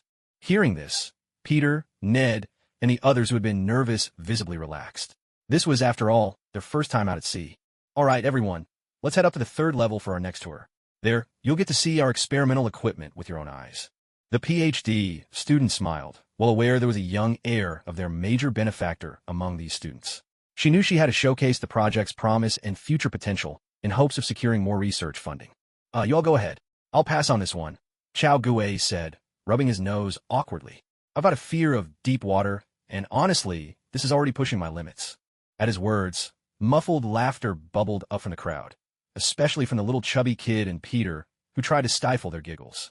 The other research staff accompanying the tour caught the mood and couldn't help but join in.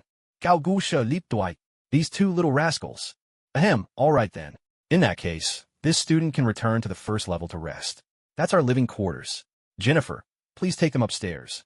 The PhD student didn't mind, and she called out to a fellow researcher, a young woman with shoulder-length golden hair. Phoenix. The blonde nodded, clearly displeased, but still turned to Chao Gui and said, follow me. If Chao's not going, I'm not going either, Gwen chimed in, moving to stand by Chao Gui. Me neither, Beth added with a shrug, joining the group at Chao Gui's side as well. Chao Gui shot a glance at the chubby kid, and Peter huffed and walked into the elevator flanked by the golden-haired and dark-haired girls. The chubby kid and Peter stared in disbelief, envy written all over their faces. Was this really happening? How on earth did he get 2 girls to follow him like that? Harry, damn it. Last time when it was 3 women and 2 men, he was left all alone. This time, Even with 3 women and 4 men, he's still the only one by himself. Next time, he's never bringing Chao Gue out again. This is just too much. As he watched Chao Gue and the others leave, the female doctor led the remaining group down to the 3rd level below the water. When the elevator doors slid open, the 4 students were met with a dazzling array of laboratory instruments. The female doctor walked over to the equipment and began introducing them one by one. What she failed to notice, however, was that Natalie, the researcher who had been following by her side, had already slipped away. Now, aside from an old man who had originally been on the 3rd level, she found herself alone. When the female doctor finished explaining everything, Harry frowned and asked, "The prospects sound impressive, but what about the actual results? Can you show us something? We did conduct experiments before, but all the extracted shark brain fluid has already been used up. We'll proceed with the 2nd extraction right away," she replied. She was still speaking, but seeing the growing displeasure on Harry's face, she decided on the spot to move forward with the 2nd extraction immediately. Harry nodded, waiting patiently for the experiment to begin. To be honest, he didn't want to be so stern, but Osborne Group's cash flow was under strain, forcing him to take this seriously. If the results didn't meet expectations, he might have to report back and recommend withdrawing the lab's funding. "Carter, get ready. Bring Shark 1 back. We're starting the experiment," the female doctor said, pressing the intercom and contacting the man in red shorts from earlier. Underwater, Level 1, Test Base Living Quarters. This was the lounge area, furnished like a luxury living room, spacious and comfortable. Various snacks were laid out, and not far off stood a grand piano. The far wall was dominated by a massive pane of bulletproof glass, a meter high and more than 2 meters wide. Through the glass, you could see the underwater world outside, an endless panorama of the sea. This first level was about 3 meters high, which meant that where Chao Gue and the others stood was 3 meters below the ocean surface. Chao Gue stood before the window, staring in a daze at the swirling waters outside, his mind elsewhere. He just couldn't figure out where this sense of unease was coming from. With just a few sharks out there, it would be nothing for him to take them out, but still a vague anxiety gnawed at him. "Chow," Gwen came over, wrapping her arm around his, "If you've got thalassophobia, don't keep staring out there. It'll only make you feel worse." Beth joined them as well. Hearing Gwen's words, she scoffed. "You actually buy into that? Remember back when we went to Los Angeles? Was he ever afraid of anything? I just feel uneasy. That's why I don't want to go any deeper underwater." "I see. Don't worry. It's only a level 7 wind. There won't be any problems," Beth said with a reassuring smile. Gazing out the window, Chao Gue fell silent. He hoped she was right. At that moment, a large, dark shadow flashed past the bulletproof glass window outside. It was massive and moved with astonishing speed. Before Chao Gue could get a clear look, it had already vanished. Chao Gue's brows knitted in surprise. His heart skipped a beat. The shadow looked nearly the same size as the biggest shark he'd seen before. But the visibility underwater was too low, and distance was hard to judge. Chao Gue couldn't be sure if it was that same shark. If it was, that would be ideal. If not, things could get complicated. "All right, enough of that," Chao Gue said, pulling the 2 girls over to the sofa. "Let's sit down. Tomorrow, we can finally leave." "Hey, where's that short-haired researcher from earlier?" Chao Gue glanced around, puzzled. "She probably went back down to level 3, one of the girls offered. "Not sure. Maybe she's working," the other replied. The 2 girls answered, one on each side of him. On the east side of level 1 underwater, the short-haired girl's bedroom was tucked away, complete with a private bathroom. Right now, she was sitting on the toilet, wearing a look of disdain as she muttered to herself. "How about thalassophobia? This is as much as I can handle. Wow, Jennifer, what rotten luck to be stuck entertaining someone like that. Damn it, that guy is as annoying as a sardine, just impossible to deal with. I can't stand tourists, especially tourists from China." Back in the lounge, Chao Gue was completely unaware that his simple request had drawn such annoyance and dislike from the short-haired girl. After grumbling for a while, she finally managed to calm herself and reached for some tissue. Just then, the toilet suddenly shuddered beneath her. The short-haired girl was startled. What was going on? There was no way a shark could shake the base, and why was it only the toilet that moved? As the question raced through her mind, she suddenly felt a chill on her backside, a cold, sticky sensation that sent a jolt straight to her brain. Shit! She shot up from the toilet as if she'd been shocked, but before she could react further, she was yanked back down. No, not of her own will, but pulled by something from below. In the reflection of the bathroom mirror, she caught a frantic glimpse of a dark brown, pillar-like shape. No, help!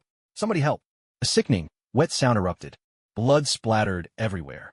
Her cries for help were cut short in an instant.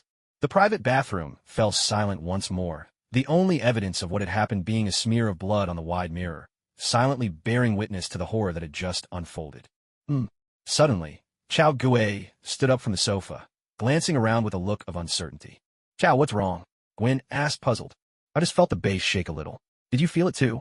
No, I didn't notice anything like that, Beth replied. Gao Woof Thou Wen. He was certain he'd felt a faint tremor. Was it just his imagination? Outside the window, the sea churned with restless waves, while the rain drummed relentlessly against the iron framework. The tropical depression mentioned earlier on the radio had finally arrived. Though Chao Gui could not see the sky, he could feel the oppressive weight that this kind of weather brought. At that moment, the yellow light above the elevator door suddenly flickered on. Harry and Peter, along with two others, walked in, their faces pale and drawn. Behind them, the female doctor and her team hurried in, carrying a stretcher, panic etched across their faces. What happened? Chao Gui asked in a low, steady voice. The experiment was a success. The shark's forebrain protein really can keep human brain cells active, Harry replied. But there was a problem. The shark suddenly turned vicious and bit off a researcher's arm. Heavens! Beth gasped, covering her mouth in shock. No wonder you all look like that, Chao Gui said. Except for Harry, the other three were model students, never held a gun, never hurt anyone. To witness such a scene out of the blue must have given them quite a fright. For now, let's just stay here quietly and wait for the storm to pass. Tomorrow we fly home, Harry said, his voice low and resolute. Let's hope we make it through the night in one piece. At those words, the corner of Chao Gui's mouth twitched. Damn, that sounded just like an old general on stage, draped in banners and battle flags. Did you all bring your personal protection?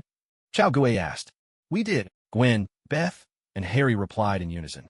The sharp, metallic click of slides being racked rang out as 3 Beretta pistols were loaded at the same time.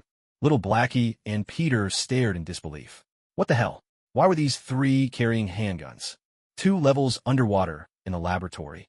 Natalie stepped out from the shadows, making sure the coast was clear. She strolled unhurriedly to the records room and began searching through the files. At last, she found what she was looking for. Damn it, finally! A look of delight flashed across Natalie's face. She took a spy camera from her pocket and quickly photographed all the documents. Chao Gui's guess had been right. This researcher Natalie was none other than the legendary S.H.I.E.L.D. agent, Black Widow. Her true objective in coming here was precisely these documents. S.H.I.E.L.D. had a top-secret plan called Project Tahiti, a scientific endeavor that used Kree blood to revive the dead. Nick Fury's interest in brain cell activation research was all about ensuring that the brains of fallen agents hadn't truly died. Only then could Project Tahiti have a chance of succeeding. Natasha didn't know the full purpose of the project, but Nick Fury had told her this research was a prerequisite for Project Tahiti. Without these materials, the project would be nearly impossible to carry out. In truth, stealing those documents was hardly a challenge for Natasha. The real problem was Dr. McAllister's baffling insistence on keeping all research records in paper form. On top of that, the constant flow of people in and out of the lab had always made the theft nearly impossible, until today's accident disrupted everything. Natasha seized the chaos as her chance, and finally succeeded. With her mission complete, Natasha carefully restored everything to its original state, brushed the dust from her hands, and prepared to return to the lower underwater level. But at that very moment, a thunderous explosion erupted above her, making the entire research facility tremble violently. Natasha's expression shifted. Something's gone terribly wrong. She rushed out of the archive room and headed to the lab on the 2nd underwater level. Her face darkened as she arrived. This laboratory also had a window, and above that window, flames flickered and danced. Damn it! Natasha hurried over to the phone. Control tower, do you copy? Brenda, this is Natalie. Brenda, can you hear me? Only silence answered her call. Natasha set down the receiver. Without a moment's hesitation, she pried open the elevator shaft. She was now 6 meters underwater, a depth she could handle under normal circumstances. The real problem was the mutated giant sharks prowling outside in the ocean. She knew she didn't stand a chance against them in open water at this depth. Another explosion ripped through the facility overhead. For Chao Gui and his companions, who were closer to the surface, the shock was even more intense than for Natasha below. Their windows now bathed in fiery light. The control tower was gone. Oh my God! What happened? What's going on? Was it a lightning strike? Peter and the others cried out in panic. Chao Gui and his group ignored their shouts, their eyes glued to the bulletproof glass window. The massive shark was racing toward them at full speed, a stretcher clamped in its jaws. With terrifying force, it slammed into the bulletproof glass. With a bone-jarring crash, The metal stretcher smashed against the window, spiderweb cracks snaking across the glass. The person strapped to the stretcher had their foot smashed into the glass, leaving a mess of blood and flesh. Watching the agony etched on his face, Chao Guo couldn't tell if the man was lucky to have survived or cursed to endure such torment. But it wasn't over yet. The shark circled back, twisted its body, and with a powerful flick of its tail, struck the stretcher again. The cracks on the glass deepened, growing more pronounced. "Move! Get out of here!" Gao Gu shouted. "Shit!" Their group bolted in a panic, scrambling toward the east, where a door led to the researchers' dormitory and cafeteria. "Oh shit! Hurry, move!" With a resounding crash, the glass gave way, seawater flooding in as the giant shark crashed through the window. The sheer size of the creature pressed down on them with a suffocating weight, and the sight of its mouth full of razor-sharp teeth sent a chill straight to their bones. Chao Guo's expression shifted slightly, ladies first.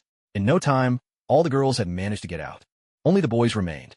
Harry, calm even in crisis, quickly sidestepped and made his way out, opening up space for Chao Guo and the others. With one hand, Chao Guo grabbed Peter and the chubby kid, hoisting them both out, then leaped through himself and swiftly locked the iron door behind them. Bang! Before they could even catch their breath, a thunderous crash slammed against the iron door. Damn it, what now? Harry's face was ashen. He never imagined things would turn out like this, and that shark was unexpectedly intelligent. "We need to find a way back to the surface," Chao Guo said gravely. "Down here, in the depths, they'd never stand a chance against these sea creatures. If it were just him, he could easily take down the shark, but with so many people, and given that shark's cunning, it would definitely target the others first. Let's go. Head for the emergency passage. It leads straight to the surface," Chao Guo ordered, his voice low. "Moo!" Harry drew his pistol, then turned and led the way in another direction. Peter and the others hurried after him, and soon they reached a stairwell. "Hell yes, we made it. We can get back to the surface." Harry grinned at Chao Guo and the others as he spoke, striding up the stairs. But just then, Chao Guo's face darkened. He suddenly grabbed Harry and yanked him back. "Gao!" Harry was confused, but as he followed Chao Guo's gaze, a wave of dread swept over him. A massive, blackish-brown tentacle twisted and writhed before their eyes. At the end of that tentacle was a gigantic, grotesque maw bristling with jagged teeth, enough to make anyone's skin crawl. And outside, pairs of pincers clicked menacingly, adding a new layer of terror. Chao Guo's face was grim, his heart sinking. Damn it, this was extreme cold. His expression grew even gloomier. It was the monstrous octopus from Extreme Cold. He remembered that roar the three survivors heard at the end of the original film, and Chao Guo couldn't help but think of King Kong. If Kong existed, then Godzilla must as well. And if Godzilla was here, then Rodan, Ghidorah, and Mothra would be too. That meant, aside from the Marvel Universe, the Monsterverse was here as well. Damn, this world is even more dangerous than I imagined. Cold sweat beaded on Chao Guo's forehead. "Hell!" Harry yelped in fright, raising his gun to shoot. Chao Guo snapped back to himself, quickly pressing down Harry's weapon. Firing in such a cramped space would leave their ears ringing or, worse, cause permanent hearing loss. Chao Guo could shrug off the effects, but Gwen and Beth would not be so lucky. "You guys go first. Find somewhere safe and leave this thing to me."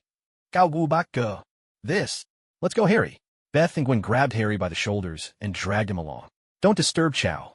Wait for me. Damn it, I got a cramp. Someone pull me up, MJ." The chubby boy shouted desperately, his thick legs trembling uncontrollably. "Oh my God."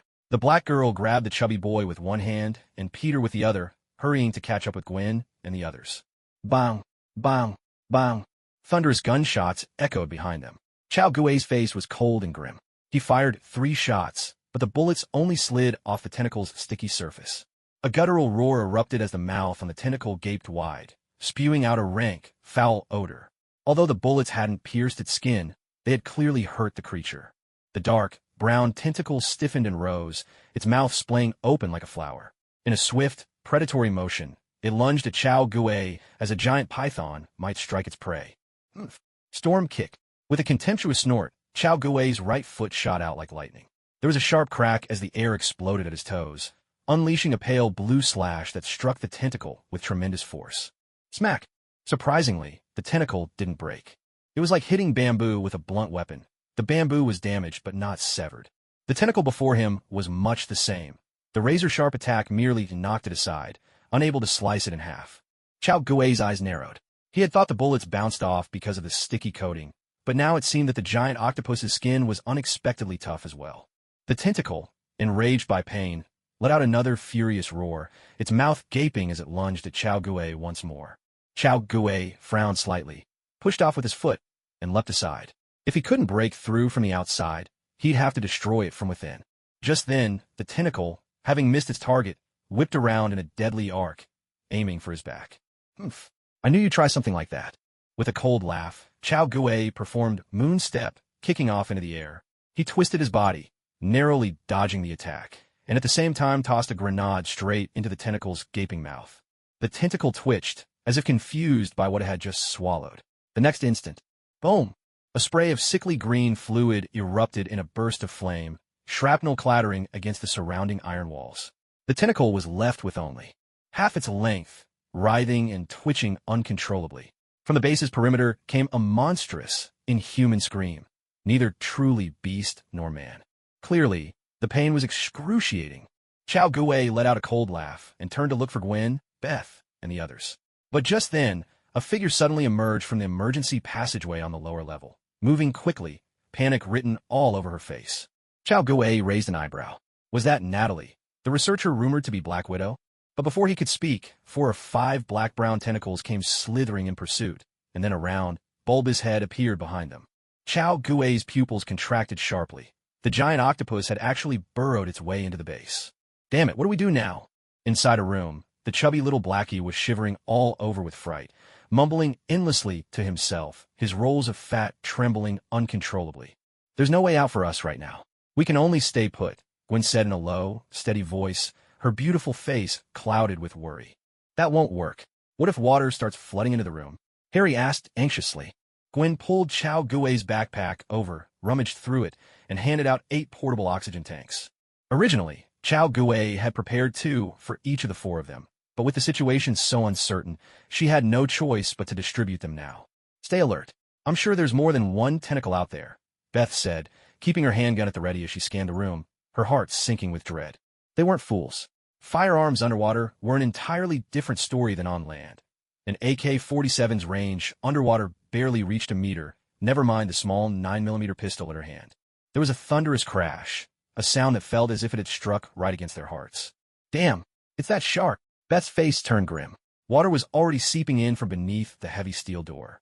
What now? Harry's expression was strained. Faced with a 10-meter-long mutant shark, they didn't stand a chance. Gwen's face remained calm as she rummaged quickly through Chao Gue's backpack, finally fishing out 2 oval-shaped grenades. About an idea, Gwen exclaimed, her eyes sparking with hope. Open the door, just a crack. I'll take it out with a grenade. Another crash reverberated through the room, and several rivets on the door began to loosen as seawater started to trickle in. The situation had become dire. There was no time left for hesitation. With newfound resolve, Harry and the others grabbed tissues, dampened them, and plugged their ears. Then, the 5 of them pressed against the door, slowly turning the lock. Yet another crash, this one even fiercer. The door showed clear signs of damage. Now, do it, Gwen shouted. Without hesitation, Beth spun the lock and wrenched the door open just enough to create a fist-sized gap. Chest-high seawater immediately began gushing into the room. Through the narrow opening, Gwen caught sight of the mutant shark's dorsal fin slicing rapidly through the water toward them. She took a deep breath, pulled the pin from the grenade, and with the shark surging closer, her eyes flashed with determination. Suddenly, she released the safety lever, a sharp metallic snap as the lever hit the floor. Gwen! Harry couldn't help but shout. But Gwen was unshaken. She silently counted to 3 in her mind, then tossed the grenade out the door. In one swift motion, she dove for cover in the corner, pressing her hands tightly over her ears. Shut the door, Beth yelled, and the 5 of them heaved together, slamming the door shut and locking it tight. Seeing this, everyone else followed Gwen's lead, clamping their hands over their ears as well. A deafening explosion erupted. The entire room suddenly shuddered, and then the rivets around the door began to pop loose. Water started surging into the room through those openings. The people inside the room staggered to their feet, dazed. The deafening noise had left their heads spinning, and it took a long moment before any of them could gather their wits. Do we get the shark? Beth asked woozily, clutching her head. I'm not sure, Gwen replied, her face grim. The hallway's flooding, the shark's coming in. I have no idea how Chao is doing right now. They waited for a moment, but there were no more pounding sound from outside the door. The group exchanged uneasy glances, torn between hope and fear. Then, the seawater streaming in through the rivet holes gradually began to turn red, and a sharp tang of blood filled the air. "Is that the shark's blood?" Harry asked, uncertain. "I think it might be," Gwen said in a low voice. "Should we open the door and take a look?" suggested MJ, her tone tentative. But Gwen and the others completely ignored her idea. Maybe the largest shark was dead, but there were still two smaller ones out there. None of them dared make a reckless move. "Damn it, we're trapped in here," Beth muttered, her expression darkening. "I really hope Chow's all right," Gwen murmured, worry etched across her face. Not far ahead, Chow Gue stared at the enormous octopus blocking the entire passage, feeling a wave of nausea rise in his throat.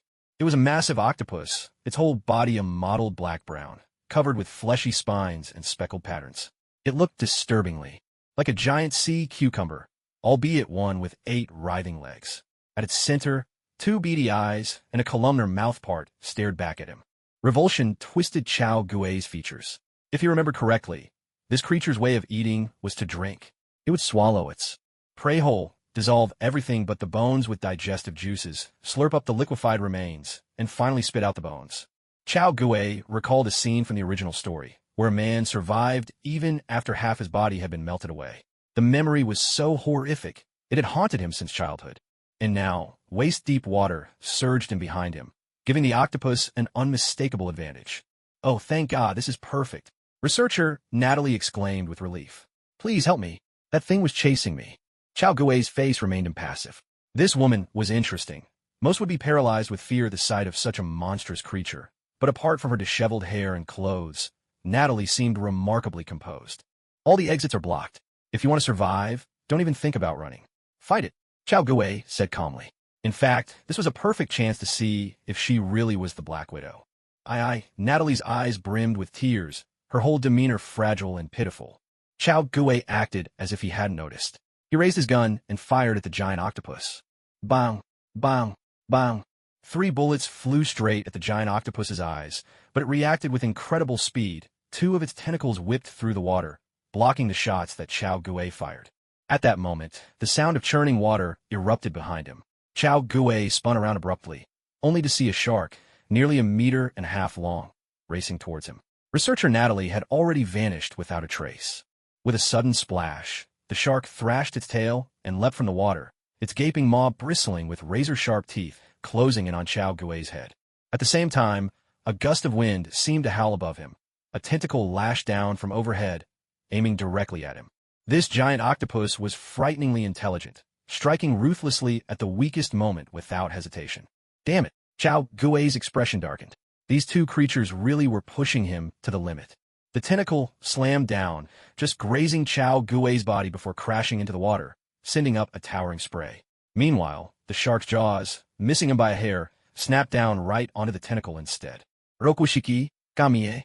With a sharp, soft sound, Chow Gue's hand landed gently on the shark's supple underbelly. A burst of force exploded. An intense shockwave ripped through the shark, leaving a fist-sized hole in its body and flinging the tentacle away with the same impact. Did they really think I'd be an easy target? Chow Gue let out a cold laugh. A faintly pink seashell pressed snugly into his palm. The impact shell had just scored an impressive victory in its first battle. A furious roar echoed. The giant octopus was enraged now. Bloodlust blazed in its beady eyes. After repeated failed hunts, it had lost all sense of reason. For tentacles whipped in front of it, writhing in the cramped space like 4 massive pythons, launching relentless attacks at Chow Gue. But then, with a sharp crack, "Mr. Crake, times have changed," Chow Gue sneered, swinging a massive, jet-black heavy machine gun to his hip, the long belt of ammunition trailing into the water. The Type 89 heavy machine gun, reliable, powerful, and made by the rabbits for a bargain. The deafening thunder of the machine gun erupted in the corridor, like a wild beast's furious roar, flashes of muzzle fire strobing through the gloom. 12.7mm bullets instantly turned into a deadly storm of metal, dozens of rounds slamming into the giant octopus. Yet to Chow Gue's shock, even as the octopus reeled backward under the barrage, the 12.7mm rounds failed to pierce its hide. He could hardly believe it. These rounds were designed to punch through armored vehicles, and yet they couldn't penetrate the octopus's skin? That's one tough hide, Chow Gue muttered with a cold smile. Suddenly, a crackling, sizzling sound began to rise from his hand, and a cloud of white mist billowed up from the water. Although the Type 89 heavy machine gun managed to reduce its weight while maintaining its rate of fire, the problem of the barrel overheating became all the more apparent. Chao Gui had no choice but to pause and let the barrel cool down. A guttural roar echoed across the water. The wounded giant octopus had learned nothing from its pain. Instead, it surged forward again in a frenzied charge. Having reigned at the top of the food chain for so long, it had forgotten the most basic instinct of all living creatures, to seek benefit and avoid harm. Unaware of the gravity of the situation, it opened its gaping maw wide and stretched out 4 tentacles, aiming to snatch Chao Gui and stuff him straight into its mouth. But you're exposing your weaknesses, you fool. Chao Gui swung the gun around, aiming directly at its exposed eyes and mouth, and pulled the trigger. A sharp rattle of gunfire erupted. Instantly, an awful green fluid burst forth with the bullets, and in a split second, the seawater around the octopus turned a sickly shade of green. A shriek of agony ripped through the water. The giant octopus twisted its massive body in pain. 2 of its tentacles writhed uncontrollably, then suddenly spat out 2 corpses. It was a hideous scene. Masses of flesh sloughed off, leaving only red, gleaming bones behind, with half an eyeball limply hanging from its socket. From what remained of their faces, one was the female doctor, the other was Red Underpants. With that done, the giant octopus swiftly retreated to the lower levels of the base. Damn it, even when it loses, it has to disgust me one last time. Chao Gui's face darkened. He raised his leg and, with a swift motion, unleashed a powerful lawn foot slash, landing it squarely on the octopus's mangled mouthparts with a resounding crack. In an instant, half of the octopus's body was split open along with its mouth, exposing pale, glistening flesh that looked as if it would make a delicious takoyaki. But to Chao Gui's shock, even after suffering such grievous wounds, the giant octopus still wasn't dead. With a mournful wail, it dove swiftly into the ocean, vanishing from sight in a matter of moments. Watching the fleeing octopus, Chao Gui finally let out a long breath. He might have sounded relaxed, but executing the 6 forms underwater was a completely different challenge than doing so on land. This whole ordeal had drained a good deal of his stamina. A clear chime echoed in his mind. Host has repelled the sea monster Atoa, completing a Protect the Homeland mission. Reward: 5,000 merit points, 3,000 experience points. Chao Gui dove back underwater and carefully collected all the spent shell casings. He could overlook other things, but these high-powered bullets were far too conspicuous. He had to be extra cautious. With that done, Chao Gui intended to deal with the remaining mutated sharks. According to the original story, there were 3 of them. He had already slain one, but then he spotted the remains of another, which had also fallen prey to the sea monster Atoa. At last, he found Gwen and the others, and saw the enormous mutant shark whose head had been blown off. Only then did he realize that Gwen and her team had taken down this one themselves. Now that all 3 sharks were dead, there was no need for him to exert himself any longer. Chao Gui led everyone back to the surface of the water. Harry contacted the Osborne group via satellite phone, and half an hour later, a plane arrived, bringing a team of people to clean up the aftermath, and at the same time, to take Chao Gui and the other 6 away. Somewhere out at sea, the waters roiled and a small submarine surfaced. Researcher Natalie opened the hatch and stood atop the vessel. At that moment, a Quinjet appeared silently overhead, letting down a cable to bring her aboard. "Natasha, is the mission complete?" came a deep, resonant voice. "Director?"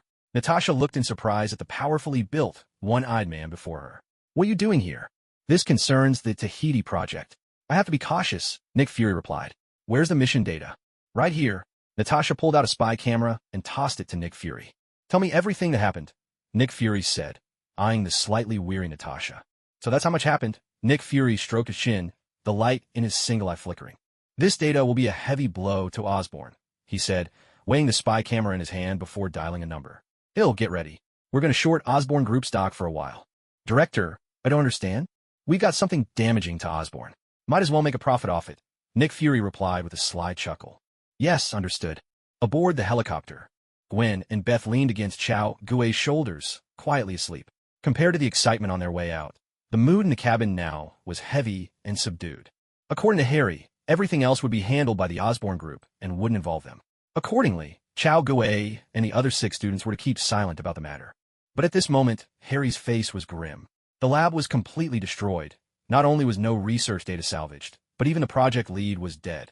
All their previous investments had gone down the drain. Chao Gui held Gwen around the waist, eyes half closed, calling out to the system in his mind. System, redeem Navy 6 styles. Finger gun. Host will spend 10,000 merit points to redeem Navy 6 styles. Finger gun. Please confirm. Confirm. Chao Gui's expression didn't change as he silently endured the torrent of memories flooding into his mind. Until he could develop a projectile finger gun for long-range attacks, the technique's main value to him was in close-quarters combat. Truth be told, the reason Chao Gui had never redeemed finger gun before was precisely this. For long-range attacks, he could use pistols, rifles, even machine guns, while for close combat, he could rely on a blade. The finger gun technique now felt somewhat redundant, but what Chao Gui had in mind was to master moonwalk, tempest kick, and finger gun as soon as possible before figuring out how to begin learning life return. Time slipped by quietly as Chao Gui continued training the 3 newly acquired 6 powers techniques. Almost without noticing, a whole week had passed. Inside a laboratory at Oscorp Tower, the gaseous physical enhancement serum is ready. The test subject's vital signs are all normal. All experimental equipment has been checked, no issues found. Norman, we're ready to proceed. A middle-aged scientist with a receding hairline, dressed in a white lab coat, nodded toward Norman Osborn. Go ahead, Dr. Storm, replied the old Green Goblin, though he hadn't yet become the Green Goblin, nodding as well. The middle-aged doctor nodded back, tapped a few commands into the computer, and a layer of green mist slowly seeped from the experimental chamber, gradually enveloping the mouse inside. Beep, beep, beep. The test subject's heart rate is spiking. Hormone levels in the subject are skyrocketing, several researchers announced loudly. Norman Osborn's expression remained unchanged. His face gave away no sign of joy or sorrow, betraying none of his inner thoughts. Inside the chamber, as the green mist slowly dissipated, the experimental mouse had visibly grown larger and stronger than before. Quick, run tests on it, the middle-aged doctor said urgently. The other researchers sprang into action, pulling out various instruments to begin testing the enhanced mouse. After a while, the middle-aged doctor called out, Norman, for now, it looks like the enhancement serum is a success. A delighted smile finally broke through Norman's composure. Well done, Dr. Storm. Norman, I think we should monitor the test subject for a while to see if there are any other side effects, the doctor suggested. Of course. I'll stay and keep you company, Norman replied with a smile. The two of them had come this far together, and Norman didn't mind spending some time with his old friend. Seeing this, the other researchers quietly left the laboratory, leaving the space to the 2 senior scientists. Time ticked by, and after an hour, the only unusual thing about the mouse was that it ate more than before. Otherwise, it acted perfectly normal, walking around, gnawing on things, showing no signs of abnormality. Looks like the post-experiment phase is very stable, Norman remarked as he watched the mouse in its enclosure. Meanwhile, the middle-aged doctor was flipping through a yellowed sheet of paper. Norman, from the data, it seems we've truly recreated Dr. Erskine's super soldier serum and even managed to simplify some of its effects. In that case, there's no need for concern, Norman said, seeing that the doctor looked hesitant. He patted his friend's shoulder and smiled reassuringly. Put it back where it was. Let the cameras handle the rest. We'll just watch the footage on schedule. All right, the middle-aged, balding doctor nodded. He carefully marked the little white mouse, then returned it to the group. Let's go, Dr. Storm. Time to clock out, Norman said with a smile. But just then, a strange noise erupted behind them. They both turned around. To their shock, the experimental mouse had started attacking the others. Stronger than its peers, it took only moments to wipe out every mouse in the box. Inside the transparent glass enclosure, blood splattered everywhere. Limbs and innards of the mice were strewn about in a grisly mess. It was painfully clear their experiment had gone terribly wrong. Damn it, only 2 weeks left. If we don't succeed, the military will pull the funding, Norman muttered under his breath, his refined features darkening with worry. Meanwhile, back at the villa, Harry waited for his father to return, only to see him come home looking utterly drained, his eyes bloodshot and weary. Dad, did something go wrong at the company? Harry asked softly. No, nothing of the sort. You're overthinking it. The elder Osborn forced a smile, trying to comfort him. Harry said nothing more. Instead, he turned his laptop toward his father, showing the family company's stock price plummeting on the screen. The incident at the Marine Lab had leaked, though not much information was made public. A slew of animal rights organizations were now accusing the Osborn Group of upsetting the ecological balance and recklessly experimenting on wildlife. The company's finances had already been in trouble.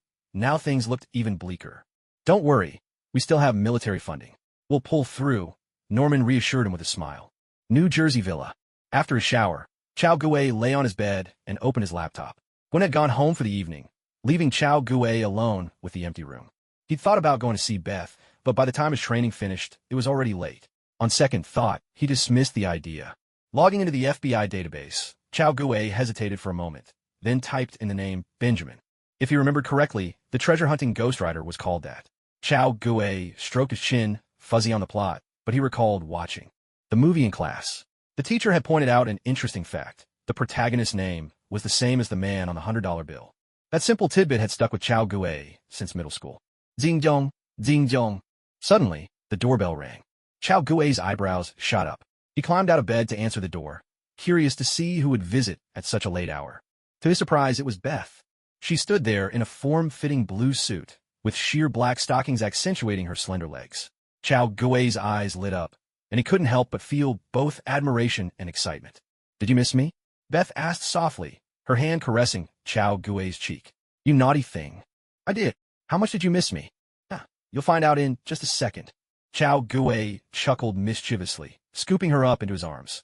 "You idiot, couldn't you have come looking for me?" Beth's cheeks flushed as she bit Chao Gue with a hint of resentment. "I was just about to," Chao Gue replied, eyes half closed, his voice gentle as he basked in the quiet and peace of the moment. "Then why didn't you?" Beth huffed. "Because of him." Chao Gue pointed at the computer screen, where the face of Nicholas Zhao C stared back at them. "Damn it. So you'd rather stay for some guy than come to me?" Beth gritted her teeth in frustration. There was a sharp smack. Chao Gue rolled his eyes and gave her a playful slap. "This man is different. He represents an immense treasure." "A treasure?" Beth propped herself up, curiosity flickering in her eyes. "Did you find another treasure?" "Not just me, us." Chao Gue shook his head, found a cozy, soft spot to lie down, and spoke in a muffled, contented tone. "Remember that pipe we found at the North Pole?" Beth cradled Chao Gue's head, gently stroking his hair as she thought. After a moment, the memory surfaced.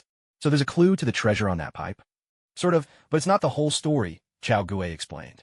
"After looking into it, I found out this treasure is none other than King Solomon's, hidden away for 1,000 years, and it ended up in America." "What's the clue, then?" "The Declaration of Independence," Chao Gue replied with a sly smile. Beth was momentarily stunned. "Wait, are you saying you want to steal the Declaration of Independence?" "That's right. But that's kept in a museum, guarded like a fortress." Beth poked Chao Gue in the face, her tone exasperated. "Which is why I need your help." "Our help? Of course. All of you." 3 days later, Gwen, Beth, and Harry sat together, eyeing a book with an ornate cover. "So there really is a treasure clue hidden in the Declaration of Independence?" Gwen asked, a hint of disbelief in her voice.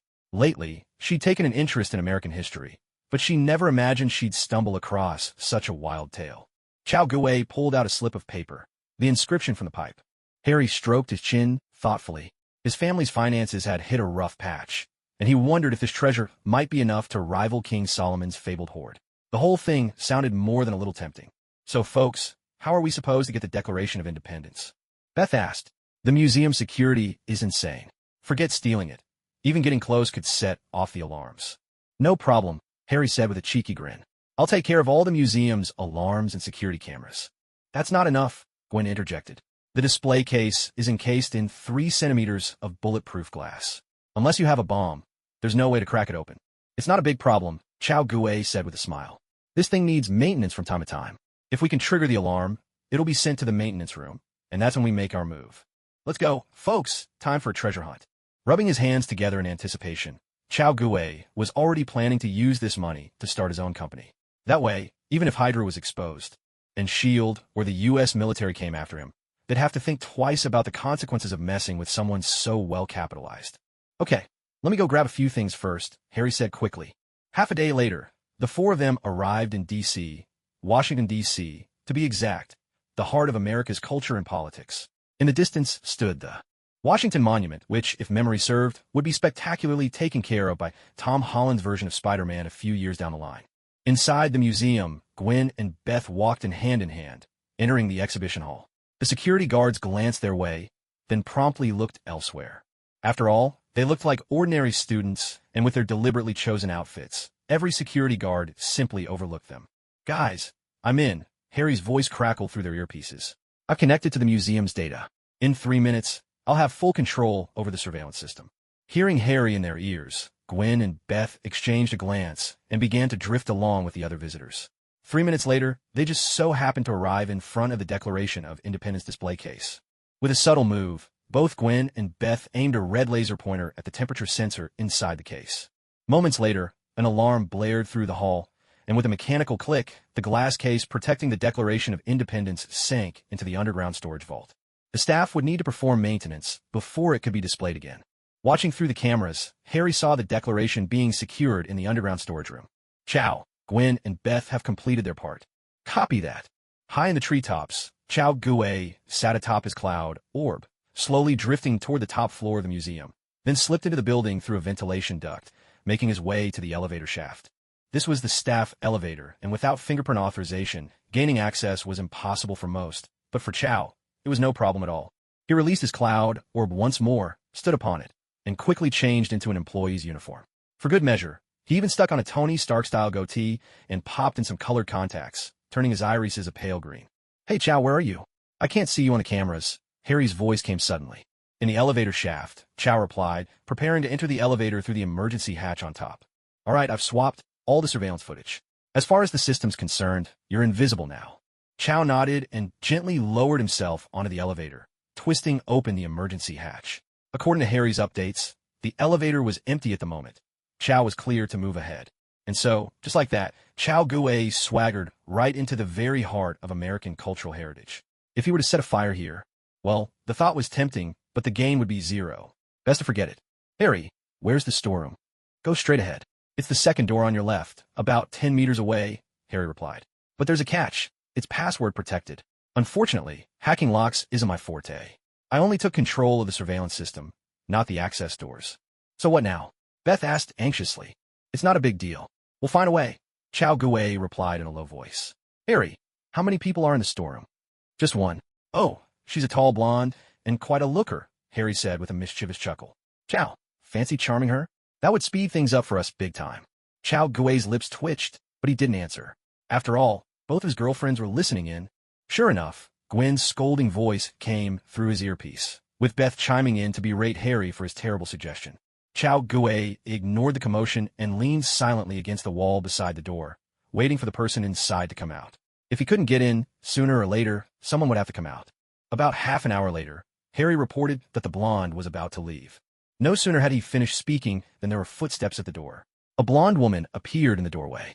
Chow Gue's gaze dropped, skimming the name tag on her chest, and he nodded slowly. Well, that tag was a bit too white, and a bit too big. "Hello." The blonde looked at him with a hint of puzzlement. "Good afternoon, Dr. Chase." Chow Gue greeted her calmly. "You're here for the storeroom? I don't think I've seen you before," she said with a smile. "That's right," Chow Gue replied with a smile of his own. "My supervisor needs me to fetch something from the storeroom. He's in charge of it." "Is that so?" The blonde gave him a once-over, then let out a curious little laugh. "I happen to be the supervisor of the storeroom, and I don't recall authorizing any visits." Chow Gue thought to himself, this isn't my lucky day. Wasn't she supposed to be a doctor? Since when did she become the supervisor? The blonde let out a dry laugh. "Sir, if you don't state your identity, I'll have to call security." "Come on, handsome. If you don't give me a straight answer, you're done here." She flashed a confident smile, leaning lightly against the doorframe as if victory was assured. Where does she get this confidence? Without another word, he swiftly covered her face with a scarf he'd been holding in his left hand. "You." Her face contorted in alarm as the pungent smell hit her, then her body went limp and she collapsed. The scarf had been soaked in ether, enough to knock someone out cold. Hoisting her onto his shoulder, Chow Gue carried her into the storeroom and strode quickly over to the Declaration of Independence, ready to start unscrewing the bolts. "So, what are we going to do with this woman?" Harry asked. "I don't know," Chow Gue replied as he unscrewed the bolts. To be honest, he was at a loss. If this were a man, he could just take him out or leave him as a vegetable. Wait, he suddenly had an idea. A flash of inspiration struck Chow Gue. Kingsman's watch. This gadget contained an amnesia agent that could wipe out short-term memory. Back when Galahad had delivered all the equipment to his place, Chow Gue had immediately stashed everything into his system backpack. He was certain these items contained bugs and surveillance devices, so although they piqued his curiosity, he never actually used them, until now, when they finally had a purpose. With this thought in mind, Chow Gue finished unscrewing everything, smoothly extracted the genuine Declaration of Independence, slipped a replica souvenir into its place, and screwed everything back together. "Ah, perfect," he murmured with satisfaction. Chao Gue walked over to the blonde woman, switched the watch to amnesia mode, and pressed a tiny needle into her neck. All done. Let's get you wait. Chao Gue suddenly stopped in his tracks. What if the girl woke up and suspected something, then started checking things? No, I need to throw her off somehow. He grinned mischievously, pulled out a carton of plain yogurt, and poured it over her hair and face. For good measure, he sprayed her with a bit of heather-scented perfume. Chao, you're such a freak, Harry couldn't help but comment through the earpiece. Chao Gue just chuckled and dashed away. Why do you say that? Gwen's voice came through the earpiece. Did Chao do something? Yeah, I like to know too. We're on our way back. Let us see for ourselves in a bit, Beth said. Ahem, Harry. Yeah, you pervert, Harry grumbled, quickly deleting the video recording of what just happened. Chao Gue strolled away at a relaxed pace, ducked into the sewers, and made his way back up to the street. Inside a van parked by the roadside, Gwen and Beth were already waiting. As soon as they saw Chao Gue emerge, they immediately pressed him. Spill it. What happened back there? Nothing, really, Chao Gue replied with an awkward cough, clenching his fist. Harry, we've got the goods. Let's go. Hang on, I'll wipe any traces so no one can track us. An hour later, the group arrived at a detached villa, a property Beth's mother owned in Washington. Though no one had lived there in ages, it was clean daily and perfectly usable. The four of them gathered around the yellow Declaration of Independence, scratching their heads in confusion. So what do we do now? Beth asked, turning the document this way and that. There's absolutely nothing on this piece of paper. Gwen paced back and forth, pondering for a moment before saying, it's probably written in invisible ink. In nature, squid ink is a common invisible ink. Maybe if we heat it up, the message will reveal itself. Or it might be something like iron, too. Sulfide, a special solution that requires a reagent to be seen, she added. How about we give it a try? Beth suggested. The oven hasn't been used yet, after all. Chao Gue rolled his eyes. No way. This thing is our only clue. That's way too risky. After considering it for a moment, Chao Gue continued. Gwen, how do you reveal iron to sulfide? With acid. And it also needs to be heated, Gwen replied. I'll go buy some lemons, Harry volunteered. Maybe pick up an alcohol lamp or a hairdryer while you're at it, Chao Gue added. Got it, I'm on it. Harry answered quickly, heading out, leaving Chao Gue and the other two to stare absent-mindedly at the Declaration of Independence. Chao Gue stroked his chin, took out his pipe, dipped it in ink, and stamped a few lines onto a piece of paper. A legend written down, the stains reveal their trace, the silent key, 55 iron pens, even Matry cannot damage it. In these lines, the first letters of silent and Matry were highlighted in bold. Chao Gue puzzled over them, feeling that something wasn't quite right. Not long after, Harry returned. The four of them hurriedly sliced open the lemon then. So what's next? Do we cover the entire back of this thing? Beth hesitated. We should probably start from the right, Gwen observed. Official documents back then were written left to right, but the common habit was right to left. Let's start from the right.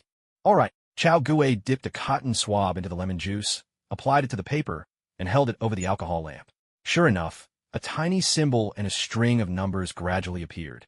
My gosh, there really is something there. Beth exclaimed in disbelief. Hurry, take notes, Chao Gue said excitedly. Beth, switch to the hairdryer instead of the alcohol lamp. Okay, on it.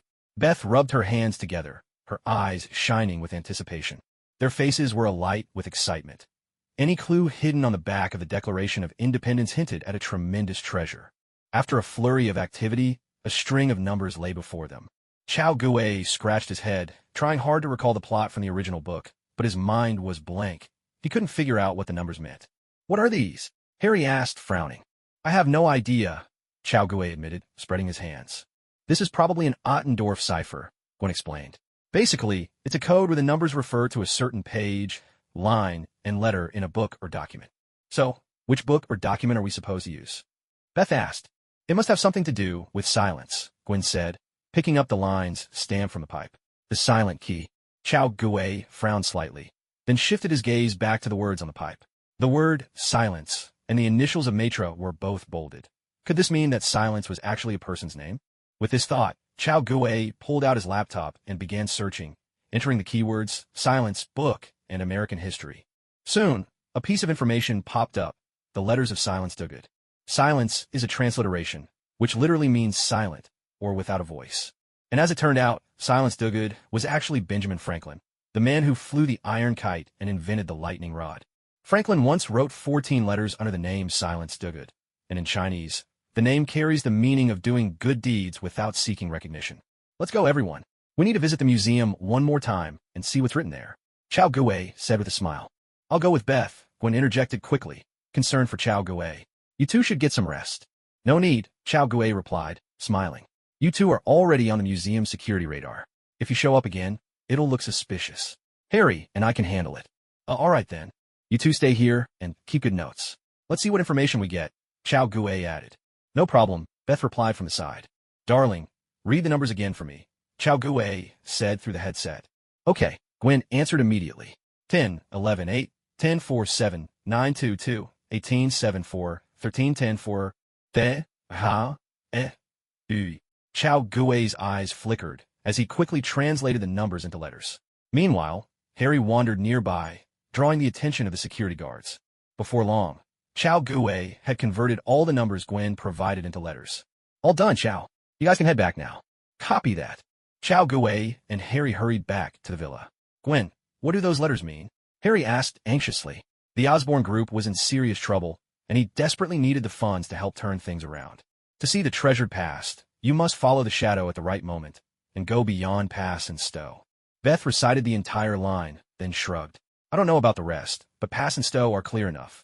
They're the two founders who cast the Liberty Bell. Chao Guwei looked completely bewildered. Forgive him.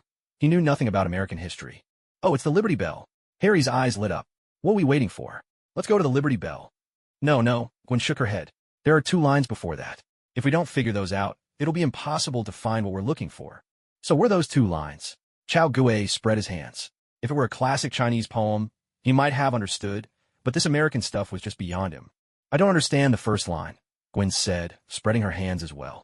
But the second line, I know a little about. I think it means that if you follow the shadow of the Liberty Bell at a certain time, you'll be able to find something.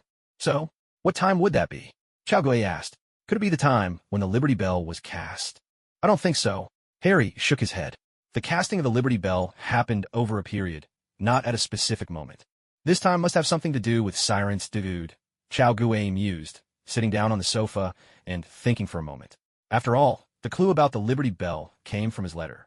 Gwen furrowed her brows, her mind racing. Franklin was a politician, a physicist, but not an astronomer, nor a mathematician. There were very few moments in his life tied to specific times. Was it perhaps the moment the Declaration of Independence was signed? No, that was still a period, not a single instant. A worried look flashed across Gwen's face, her expression turning anxious. A specific time related to Franklin, Beth pondered, then hurried into a room and returned with a small box. Quick, come and look at this, Beth called out, taking a $100 bill from the box and waving it at the others. This is an old $100 bill. On the back is a picture of Independence Hall, where the Liberty Bell is kept. Look at Independence Hall. There's a huge clock on it.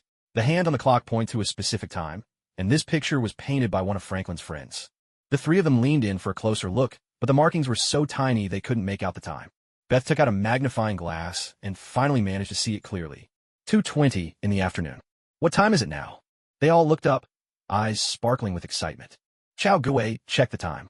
It's exactly 2 o'clock. Hurry, let's go to Philadelphia. Wait, we won't have time. Harry's excitement turned to frustration. They were in Washington, and Independence Hall with the Liberty Bell was in Philadelphia. Even by plane, there was no way to get there in 20 minutes. No, Harry, we still have time. Gwen said, if I remember correctly, that painting was made in 1780. Back then, daylight saving time was in effect. Daylight saving time? Chao Guwei asked, puzzled. Chao, daylight saving time means the clocks are set forward by an hour on purpose, Beth explained. So, 2 o'clock back then would actually be 3 o'clock now. At her words, Harry's eyes lit up. That gives us an hour and 20 minutes. I'll contact a private plane right now.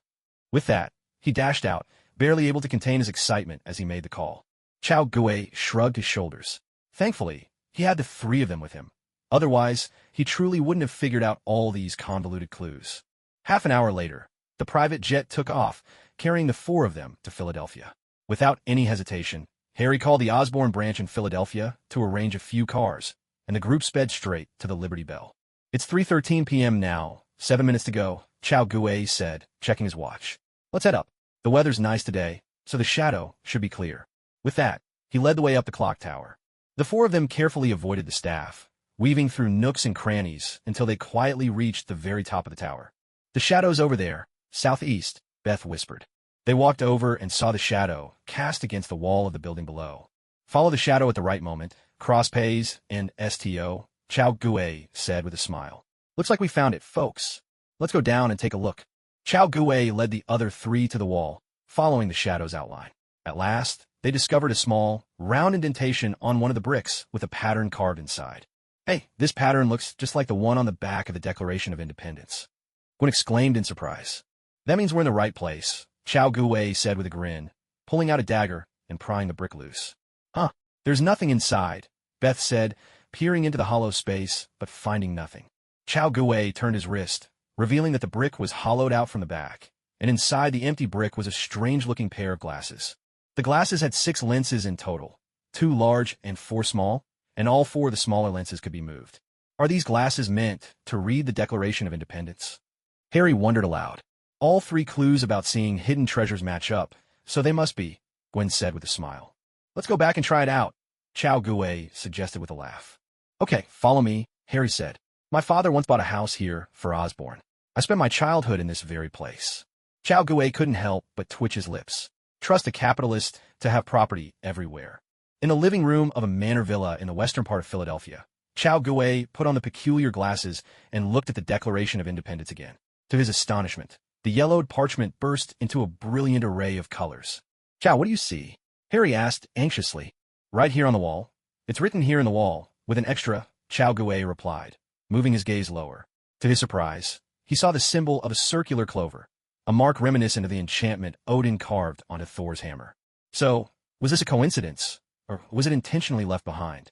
Chao Gue frowned, and a thought struck him. No, not a person, but a dragon. Fafnir. This was someone who had taken Loki's cursed gold and, as a result, was forced to transform from a man into a dragon. Then, together with the maid Thor, he came down to Earth, moved in with a programmer, and soon became hopelessly addicted to online games. Cough, cough. Wait, scratch that last part. That didn't happen. Chao Gue scratched his head, feeling a bit uneasy. Could it be that they'd found the treasure, only to discover that a legendary evil dragon from Norse mythology was guarding it? At that moment, Gwen took the glasses, put them on, and noticed a clue on the Declaration of Independence. She paused in surprise. I know this place. It's Wall Street. What do you mean? Wall Street used to be called Wall Street Hill. I just happened to come across that bit of history in something I read recently, Gwen explained, then handed the glasses to Beth. What about that symbol? Chao Gue asked, half suspecting it might actually be Asgard. Oh, that symbol. Beth took off the glasses resting on her nose and suddenly spoke up. That's the emblem of Trinity Church on Wall Street. My mom works nearby. So it turned out to be a church symbol. Chao Gue felt a wave of relief. All right, let's pack up and get ready to head back to New York. Okay, no problem. Trinity Church, standing at the intersection of Wall Street and Broadway, easily drew the eye with its Gothic architecture, especially when compared to the surrounding forest of concrete and steel blocks. Trinity Church's grounds were vast. Beyond the church itself, it also boasted a sizable garden, making it the largest landowner in all of New York. At night, Broadway was ablaze with lights and thronged with people, while Wall Street seemed quiet and sparsely lit. But that made sense. After all, it's the workers who stay up late and burn the midnight oil, not the capitalists. At most, the bosses were out enjoying the nightlife. Near Trinity Church, Chao Gue, carrying a backpack, glanced at a street lamp. Hanging from it was a red flag bearing a round clover emblem, the symbol of Trinity Church. I've already disabled the security cameras. Let's go in, Harry said as he packed away his laptop and slipped it into his backpack. The 4 of them exchanged glances before heading toward the church. Chao Gue quietly picked the lock, and together they slipped inside. So now that we're here, what do we do? How do we find a spot where the treasure is hidden? Beth looked around, puzzled. Chao Gue also surveyed the church. Like many others, it was enveloped in shadow, its depths mysterious and a little daunting. The moment you stepped inside, you felt vulnerable, compelled to turn to faith or to God for comfort. Except for Taoist temples, many religious buildings seemed designed to evoke this feeling. Obviously, we need to see the treasured past, Chao Gue said with a smile, taking a seat by one of the pews and pulling out the Declaration of Independence and the glasses. Haven't we already figured out what the clue means? These glasses have 6 lenses with 4 adjustable ones, Gwen explained. By shifting them into different combinations, you can see different colors of light. Chao, what are you seeing? Someone asked. It's what's down there. Is it under Paddington Lane? Chao Gue read aloud from the display, looking utterly baffled. Wasn't it supposed to be Trinity Church? Why did it change again? Let me take a look, Harry said urgently, grabbing the glasses from Chao Gue and putting them on. But he saw exactly the same information. A look of anxiety crept over Harry's face. Did we make a mistake? Where's this Paddington Lane, anyway? Gwen murmured, fiddling with the lenses, but the message remained the same. Meanwhile, Beth and Harry quickly pulled out a laptop and started searching online, but all they found was a mess of scattered, unrelated information. From what they already knew, Paddington Lane should at least be connected to the Declaration of Independence or the founding of the United States, but nothing they found matched up. So what do we do now? Beth asked. Chao Gue frowned, deep in thought. How did Zhao Si find it in the original story? He remembered it was in a huge underground pit with wooden walkways and torches lighting the way. But that was all he could recall. The rest was a blur. Let's search around here and see if there's anything related to Paddington, Chao Gue suggested. We're already here, so it won't hurt to spend a bit more time. He really had no other ideas. The movies he liked were always action or sci-fi. He only watched treasure hunting stories for fun, then forgot the details right after. Hearing this, the others nodded and began to spread out, searching in different directions. A little alley inside the church. Chao Gue scratched his head. Not inside. Underneath, Gwen's voice rang out suddenly. Chao Gue turned, only to find that everyone was still standing right beside him. Weren't we supposed to split up and look for clues? I just wanted to stick together, Gwen said with a smile. I can't stand churches. I feel safer with you guys, Beth added. Harry looked at the three of them, scratching his head, suddenly feeling like the odd one out again. Oh well, let's search together, Chao Gue shrugged. After all, it wouldn't be the first or last time he played third wheel. The four of them, flashlights in hand, entered the pitch-black side door of the church. Beyond it was a narrow alley. Heading north led to the graveyard, while south opened into the garden. They discussed it briefly. Paddington sounded more like a person's name, so checking the graveyard first seemed logical. Just as Chao Gue was sharing his thoughts, Harry called out from up ahead. Chao, come here. I found Paddington. Looks like you were right. The group was startled and hurried over to take a closer look. To their amazement, there were indeed two graves set into the wall. Someone had died, and instead of being buried in the earth, they had been entombed right inside the wall. Parkington Lane was inscribed on either side of the wall, with highlights from his life recorded there. On his right was another grave, belonging to someone named Milton, a name unfamiliar to Chao Gue. This should be the place, Chao Gue said, rubbing his chin thoughtfully. So, what do we get inside? Harry scratched his head and frowned, puzzled. Why don't we just open this up and go in? What do you all think? Chao Gue suggested. Well, Gwen hesitated. Isn't there a dead body in there? I'm a bit scared. Don't worry, Chao Gue reassured her. It's just a corpse that's been dead for ages. There's nothing to be afraid of. As he spoke, he pulled two screwdrivers from his backpack. Harry, give me a hand. Let's pry this thing open together. All right, Harry replied. Silently, the two girls retreated to stand by the doorway, guarding against any surprises. Meanwhile, Chao Gue and Harry worked quickly and efficiently, soon prying the stone slab loose. The moment they opened it, a wave of dust mixed with a musty, moldy smell rushed out to greet them. Chao Gue reached in and dragged out the Western-style coffin. Careful, don't break it, Harry said quickly. Relax, Chao Gue replied, setting the coffin gently on the ground. With his current strength, its weight was hardly worth mentioning. Hey guys, I can see a passage, Harry exclaimed with delight as he peered into the space where the coffin had been. Gwen and Beth exchanged a glance, then locked the door behind them. The four of them donned face masks and, treading carefully, made their way inside. I can't believe there's actually a passage here, Beth exclaimed in awe. Trinity Church is the largest landowner in New York. After all, Chao Gue said with a smile. So, how much do you think this treasure is worth? Harry asked hesitantly. Money gives you courage, he thought. It's one thing never to have it, but once you do, the idea of losing it becomes unbearable. Harry managed a wry smile. He'd once been a carefree boy, but now even daily expenses weighed on his mind. Don't worry, it'll be a lot, Beth reassured him. She was well aware of the stormy financial markets and the crisis at Oscorp. Chao Gue and Gwen both shrugged. They'd heard about the situation, but there was nothing they could do to help. All of Chao Gue's assets amounted to a mere $200 or $300 million, which was nothing compared to Oscorp, a conglomerate worth nearly $100 billion. His meager fortune wouldn't make a dent. As they talked, the four of them made their way through the passage. Suddenly, the narrow corridor gave way to a vast, open space. A massive pit loomed before them, surrounded by a tangle of wooden staircases. Do you think these stairs are still safe to use? Beth tentatively pressed her foot against one of the steps. The staircase responded with a chorus of creaks and groans, sending shivers down their spines and making their teeth ache with unease. Chao Gue dropped the flashlight and silently counted in his mind. After a moment, he looked up. It's about 200 or 300 meters down, unbelievably deep. He couldn't help but click his tongue in awe. This pit was as high as a building with over 100 floors. How had people managed to dig it out back then? So, how are we supposed to get down there? Harry asked. Gwen glanced around, then pointed to a wooden platform hanging nearby. Maybe we can use that. I'll go first and try it out. Once I'm sure it's safe, you can follow, Chao Gue offered. Judging from how decayed it looked, it seemed a bit sturdier than the other spots. Be careful, Chao, Gwen reminded him. Don't worry. Chao Gue pushed off with his foot and leapt across. With a heavy thud, a cloud of dust billowed up, and the wooden suspension bridge began to creak and sway, making Gwen and the others' hearts leap into their throats. Fortunately, though the bridge swayed, it held together without breaking.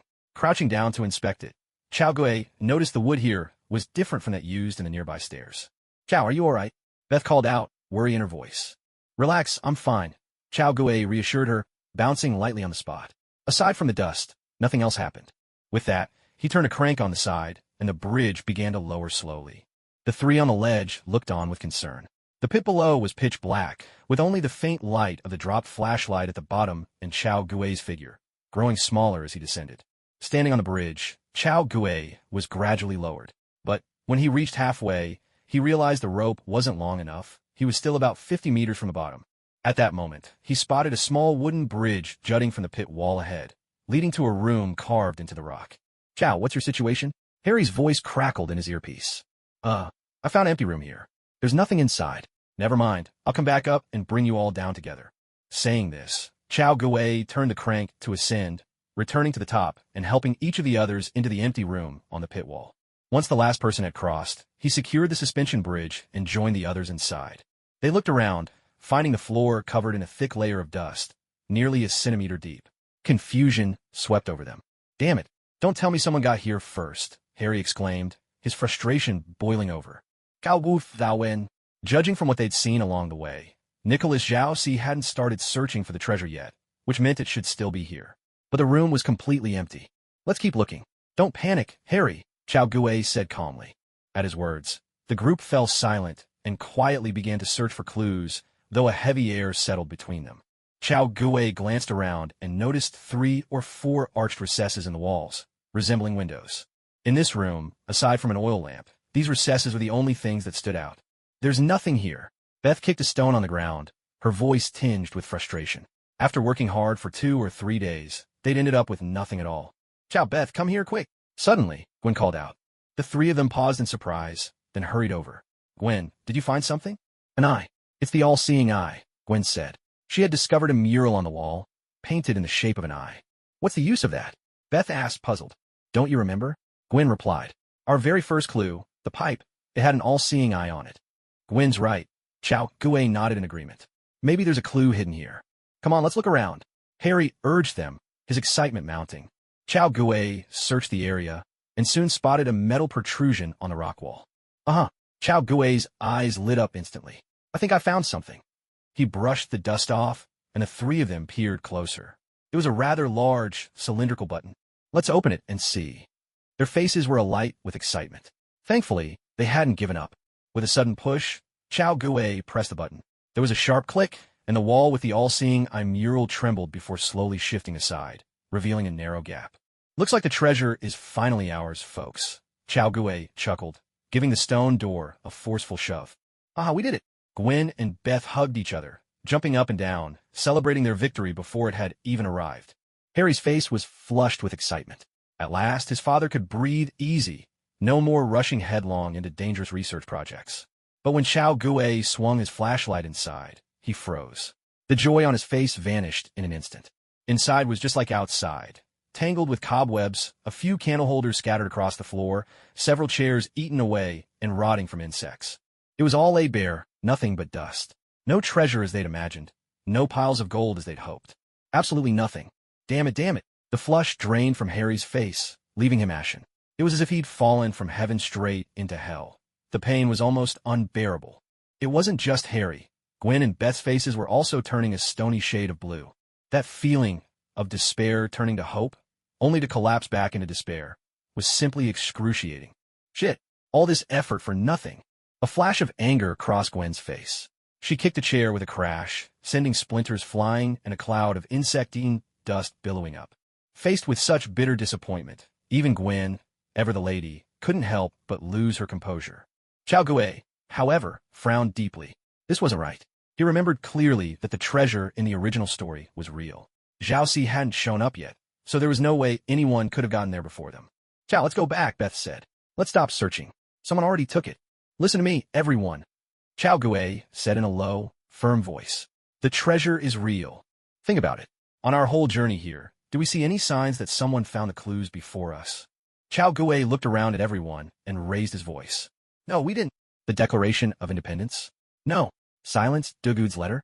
Also no. Even the spectacles hidden in the brick. We found them untouched. So the treasure must be real. Earlier, we thought we'd reached a dead end, but with some effort, we uncovered this secret room. Since that's the case, if we keep searching, maybe we'll find another hidden chamber. Chao Gui's words rang out with conviction, restoring some of the group's hope. The three of them exchanged glances. In the end, they decided to keep searching. After all, they had come all this way. How could they leave empty-handed? And did you notice how many torches are in here? Chao Gui said, his voice still steady. So what? Beth asked. So that means you need a lot of oxygen to keep them burning. Gwen's eyes lit up with realization, and she quickly continued. All along the way, we've been using flashlights, but everywhere we went, there were torches ready to be lit. That means the builders made sure future explorers would have lighting. And the oxygen needed for those torches. So that means there really could be a second secret chamber. Beth said excitedly. Chao Gui let out a chuckle. Not bad. At least their spirits were lifted again. With that, Chao Gui began to search the chamber once more. Most of the clues to the treasure were connected to the Declaration of Independence and the all-seeing eye. The room wasn't big, so it shouldn't be too difficult to find the next clue. There's nothing here. Not a thing, Harry said, shaking his head in frustration. Thanks to their earlier experience, he started to think like Chao Gui, but this time there was nothing. No murals, no writing, just bare walls and dust. Chao Gui said nothing. Instead, he stood in front of the eastern wall, where several round metal objects were embedded. One of them was indented and shaped very much like a meerschaum pipe. Chao Gui removed the pipe stem, then carefully placed the meerschaum pipe into the indentation, discovering it fit perfectly. Chao, it can't be this easy, can it? Harry leaned closer, a note of worry in his voice. It shouldn't be, Chao Gui replied offhandedly, then inserted the pipe stem into a hole beside it and began to turn it slowly. Click! Suddenly, part of the wall rumbled, and a small stone door slowly swung open. At the same time, a rush of wind swept through, caused by the sudden movement of air. The four of them instantly brightened, their eyes gleaming as they hurried through the stone gate. The moment they stepped inside, a burst of golden light dazzled before their eyes. As they focused, they saw a space as vast as a basketball court ahead of them, scattered with piles of gold coins, gold bars, and statues crafted entirely from gold. See? I told you so. The treasure really exists. Meanwhile, inside a laboratory at the Osborne Group Tower, the roar of an engine filled the air. A burly, bald man stood atop a floating glider. Dr. Storm, a middle-aged man with a receding hairline, spoke excitedly to a military officer standing nearby. General Ross, we've resolved the balance issues and the endurance of the micro-engine. But General Ross seemed unimpressed. His face remained expressionless as he responded. Dr. Storm, I'm already familiar with this glider. That's not why I'm here today. Dr. Storm's lips parted, but he struggled to find words. He, of course, knew exactly why General Ross was here. Their real target was the physical enhancement serum. Just then, General Ross, Mr. Balkan, the old green goblin, clad in a white lab coat, emerged from the lab with a radiant smile. He greeted the group warmly. It's been a long time since we've had a board meeting. I'm delighted to have you all here. Norman, it's been a while, replied a middle-aged, bald man seated in a wheelchair, smiling. He looked remarkably familiar, but despite appearances, he wasn't named Charles, nor was he a doctor. General Ross, however, showed not a hint of friendliness. He spoke in a flat tone. Mr. Osborne, I'm here to see how your super soldier program is progressing. Let's get to the point. I don't have much time. Well, Dr. Storm hesitated, then continued. We had a test subject inhale vaporized physical enhancement serum. Its physical abilities increased 12-fold. Impressive, General Ross commented coolly. But seeing the hesitation on Dr. Storm's face, he immediately suspected there was a catch. Go on. What are the side effects? Violent tendencies, extreme aggression, and a pronounced bloodlust, Dr. Storm admitted. His scientific integrity wouldn't allow him to conceal such severe side effects. That was just a one-off, an isolated incident. The old Green Goblin strode quickly between General Ross and Dr. Storm, smiling as he intervened. Beyond Dr. Storm, more than a dozen of our lab's PhDs, myself included, are confident that the enhancement serum is ready. Within the next few days, we'll begin human trials. I'm sure our research will be a resounding success. And Dr. Storm, what's your advice? General Ross cut right through the old Green Goblin's assurances, clearly unmoved by Norman Osborn's words. We've gone down the wrong path. We have to go back to the formula research stage and start over. We can't just keep compounding our mistakes. Back to the formula. Norman's expression darkened instantly. He shot Dr. Storm a vicious glare. If the military pulled its funding, Oscorp's cash flow would be cut off completely. No more salaries, no more dividends. That would mean employees quitting, shareholders pulling out, and the entire group collapsing into bankruptcy. It would be the destruction of everything he'd built. Dr. Osborn. General Ross's voice cut in sharply, snapping the old Green Goblin's attention back to him. I'm a soldier. I don't play the hypocritical games you businessmen do, Ross said coolly. To be honest with you, the military has already decided to launch our own super soldier program. I'm sure you've heard of the scientist leading the project, Dr. Bruce Banner, a true genius. He and his team will take on this mission, which means we're pulling our investment and putting those funds into our own super soldier initiative. I'm sorry to inform you, but in 2 weeks, we'll be withdrawing our support. Norman's refined face went blank with shock. He had never imagined things would turn out this way. General Ross patted his shoulder and offered a thin smile. It's been an honor working with you all this time. Now, you have 2 weeks to adapt to the changes in cash flow. Prepare yourself, Norman, unless you can deliver a finished product before then. With that, he left, taking his entourage with him. Norman Osborn's face grew even more ashen. He was truly at a dead end now. Norman, a voice interrupted his thoughts. He turned to see Balkan from the board approaching, maneuvering his wheelchair slowly to Norman's side. The Ocean Lab scandal has been completely exposed. The media, animal rights groups, even the victims themselves are demanding compensation and apologies. Our stock price is in free fall. Norman nodded. He was well aware of the situation.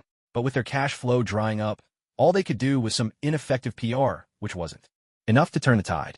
Worse, no matter what steps they took, the media always seemed to dig up even more damaging evidence against them.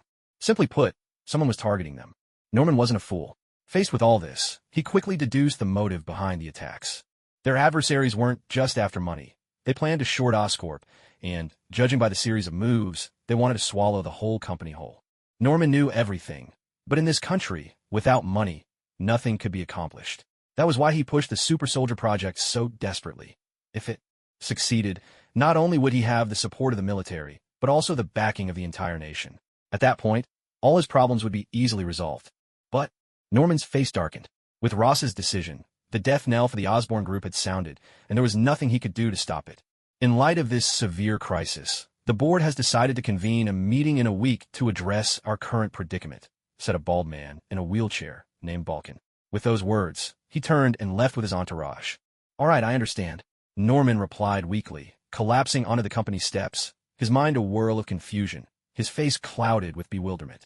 Inside the building, the steady flow of people gradually thinned. In the end, Norman was left sitting alone on the steps, solitary in the fading day. Norman, Dr. Storm approached quietly and sat down beside him. Oh, Storm, you're still here? Norman glanced at him, then looked away. He didn't blame Storm. They had clawed their way up from nothing together. They could argue passionately, but there was never any settling of old scores between them. How could I leave you like this? Storm replied with a wry smile. Norman, if the company's gone, it's gone. We've already made more money than we could spend in several lifetimes. There's no need to keep chasing after all this. Norman managed a bitter smile. Of course he understood that logic.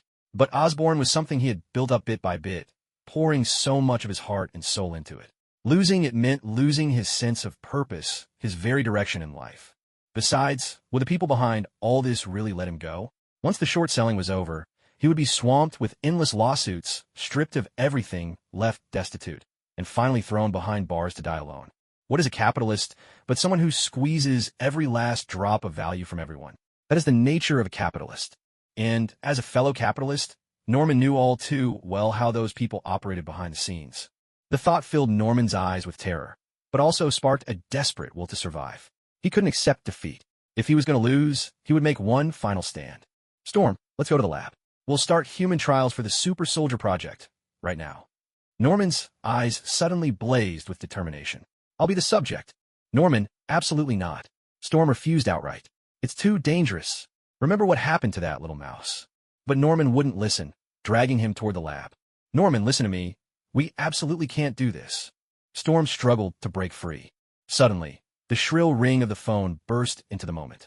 Norman glanced at the screen. It was his son calling. He raised his thumb, ready to hang up without a second thought. But after thinking it over, he realized that if the experiment failed, he might never see his son again. After a moment's hesitation, he pressed the answer button. Harry. Norman summoned what energy he could, trying to make his voice sound as normal as usual. Dad, we found a treasure. Harry's voice burst through the phone, full of excitement. It's an area about the size of a basketball court, piled high with gold. Even conservatively, it's worth at least $50 billion. The old green goblin, who had nearly transformed again, was left speechless. Life's wild swings are just too much to handle. Beneath Trinity Church, Chao Gue and his companions watched as Harry called his father. In truth, this was a decision made collectively by the four of them. Aside from Osborne, none of the other three had the manpower or resources to move such an enormous haul of gold, so they left it to Harry. As for whether Osborne would try to keep it all for himself, that wasn't even a concern. The financial consortium backing Beth wasn't one to be trifled with. They had plenty of ways to handle any trouble. And Gwen? That went without saying. This treasure was found right in New York's backyard. If you try to take it without notifying the NYPD, you'd have to be crazy. As for Chao Gue, he thought, these two girls are on my side. With their protection, what do I have to worry about? So, from any angle, Osborne wouldn't dare act alone. Of course, neither Harry nor Norman would make such an unwise move. Meanwhile, Norman Osborne asked in a low, serious voice, Harry, are you telling the truth? Of course, Dad. Why would I lie to you? Harry replied. But we found it together. There are four of us. It's not just mine. Norman was taken aback for a moment, then broke into a smile. That's fine. Even 10 billion would be enough for us. Our biggest problem is just the cash flow. Once we get through this crisis, everything else will fall into place. There's one more thing. There's so much gold, we'll need you to find people to move it. No problem at all. Norman felt completely invigorated, a surge of energy coursing through him. In that case, we'll come meet you in a bit. Get ready. Ugh. Norman's face was lit with excitement. Norman, Dr. Storm asked in confusion. Ha ha ha, Doctor, our crisis is over. Norman swept Dr. Storm up and planted a big kiss on his balding head, then quickly got dressed and hurried out while making more calls. Dr. Storm was left dumbfounded. Just a moment ago, Norman had looked so grim, ready to risk everything in a desperate gamble. And now, after a single phone call, everything had changed? Scratching his head, Dr. Storm thought, well, no matter what, at least my friend doesn't have to put himself in danger with that human experiment. That's a good thing. Back beneath Trinity Church, Harry put down his phone. Guys, my dad's already started rallying people. Now then, Chao Gue rubbed his hands together and chuckled. Guys, take as much as you can carry. At his words, the three companions' eyes practically lit up with golden light, truly, with a dazzling gleam. With a triumphant shout, the trio dashed forward, grabbing fistfuls of gold coins and stuffing them into their backpacks as fast as they could. Chao Gue smiled, but didn't join the gold rush. Instead, he took his time examining the golden sarcophagus of a mummy nearby. He had always found mummies rather troublesome. If something like the Book of the Sun were to suddenly appear, that would spell real trouble. And if a team from the central continent showed up on top of that, things would get even messier. Fortunately, nothing of the sort happened. These so-called treasures of King Solomon were the very definition of fixated on gold. There was nothing here but gold and more gold. Chao Gue even noticed a small scrap of linen still clinging to the golden coffin, likely a remnant of the original mummy wrappings. Wandering about, Chao Gue came upon a pile of parchment scrolls. Picking one up, he saw it was covered in ancient script he couldn't decipher. But next to it, there was an English label, Alexander Scroll. Chao Gue had no idea what that meant, but he took it anyway, then finally joined Gwen, Beth, and the others, filling his backpack to the brim with gold. It's heavy as lead. Chao Gue hefted the bag. It must have weighed at least 20 or 30 pounds. Huh, Harry, don't take too much, Chao Gue quickly warned. That rope bridge isn't exactly sturdy. One wrong step and we're in trouble. Don't worry, there are stairs over there, Harry said, utterly unconcerned. We'll just take the stairs. But those wooden stairs look even less safe, Chao Gue replied, his tone a bit ominous. Well, Harry paused, the thrill of their find finally beginning to wear off. All right, Harry relented and put some of the gold back. Once the four of them had packed up, they carefully made their way out of the treasure chamber. 3 hours later, a group of men in black quietly arrived, wrapping up loads of gold artifacts in black cloth and hauling them out to a pickup truck. The operation went on, taking several weeks to completely clear out every last bit of treasure. Meanwhile, Beth sent in a team of accountants to tally up the gold. Norman was more than happy to oblige, especially after learning Beth was a financial heavyweight. Gwen's father was a high-ranking NYPD officer, and Chow Gue was with the FBI. That put him even more at ease. With the Osborne group already in turmoil, Norman had no intention of letting this gold create any further complications. The Osborne group moved swiftly. Once the gold was out, they began weighing it, checking its purity, and finally converting it to US dollars. Just as Beth had predicted, the total value of the gold came to nearly $50 billion. Each of the four received $10 billion. Then Beth took the lead in founding a company and used the remaining $10 billion to invest in Oscorp as a corporate shareholder. Combined with the $10 billion that Harry received, Oscorp was suddenly flush with a cash flow of $20 billion. Nick Fury was completely stunned. He had gone to great lengths to short Oscorp, hoping to bring it down in one decisive strike and sweep all its technology into SHLD's vaults. But, god damn it, Fury's already dark face grew even darker. Have you found out anything? Where did Oscorp get all this cash? There's no way to trace it. Agent Hill shook her head. This $20 billion just seems to have appeared out of thin air. Then what are you waiting for? Fury barked. Pull some strings and alert the IRS. Tell them Oscorp is evading taxes. That won't work. Hill shook her head again. They've already paid their taxes. The IRS is willing to offer them protection. We can't interfere anymore. God damn it. Fury groaned in frustration, scratching his scalp, his single eye clouded with misery. Hill, if we move directly at this point, can we break even? Hill thought for a moment, then shook her head. No. Oscorp anticipated our desperate move. By the time we noticed, it was too late. All we can do now is cut our losses. Then cut our losses now. Fury said urgently. He diverted nearly half the agency's funds, and if things went south, he'd be in serious trouble. Yes, sir, something's happened. Hill suddenly shouted. For a seasoned agent like her, such a loss of composure was almost unthinkable. But with things changing so fast, she could hardly be blamed. Big news. Recently, Oscorp discovered a trove of gold worth $50 billion beneath New York's Trinity Church. At present, this gold. Fury's face turned as pale as a ghost.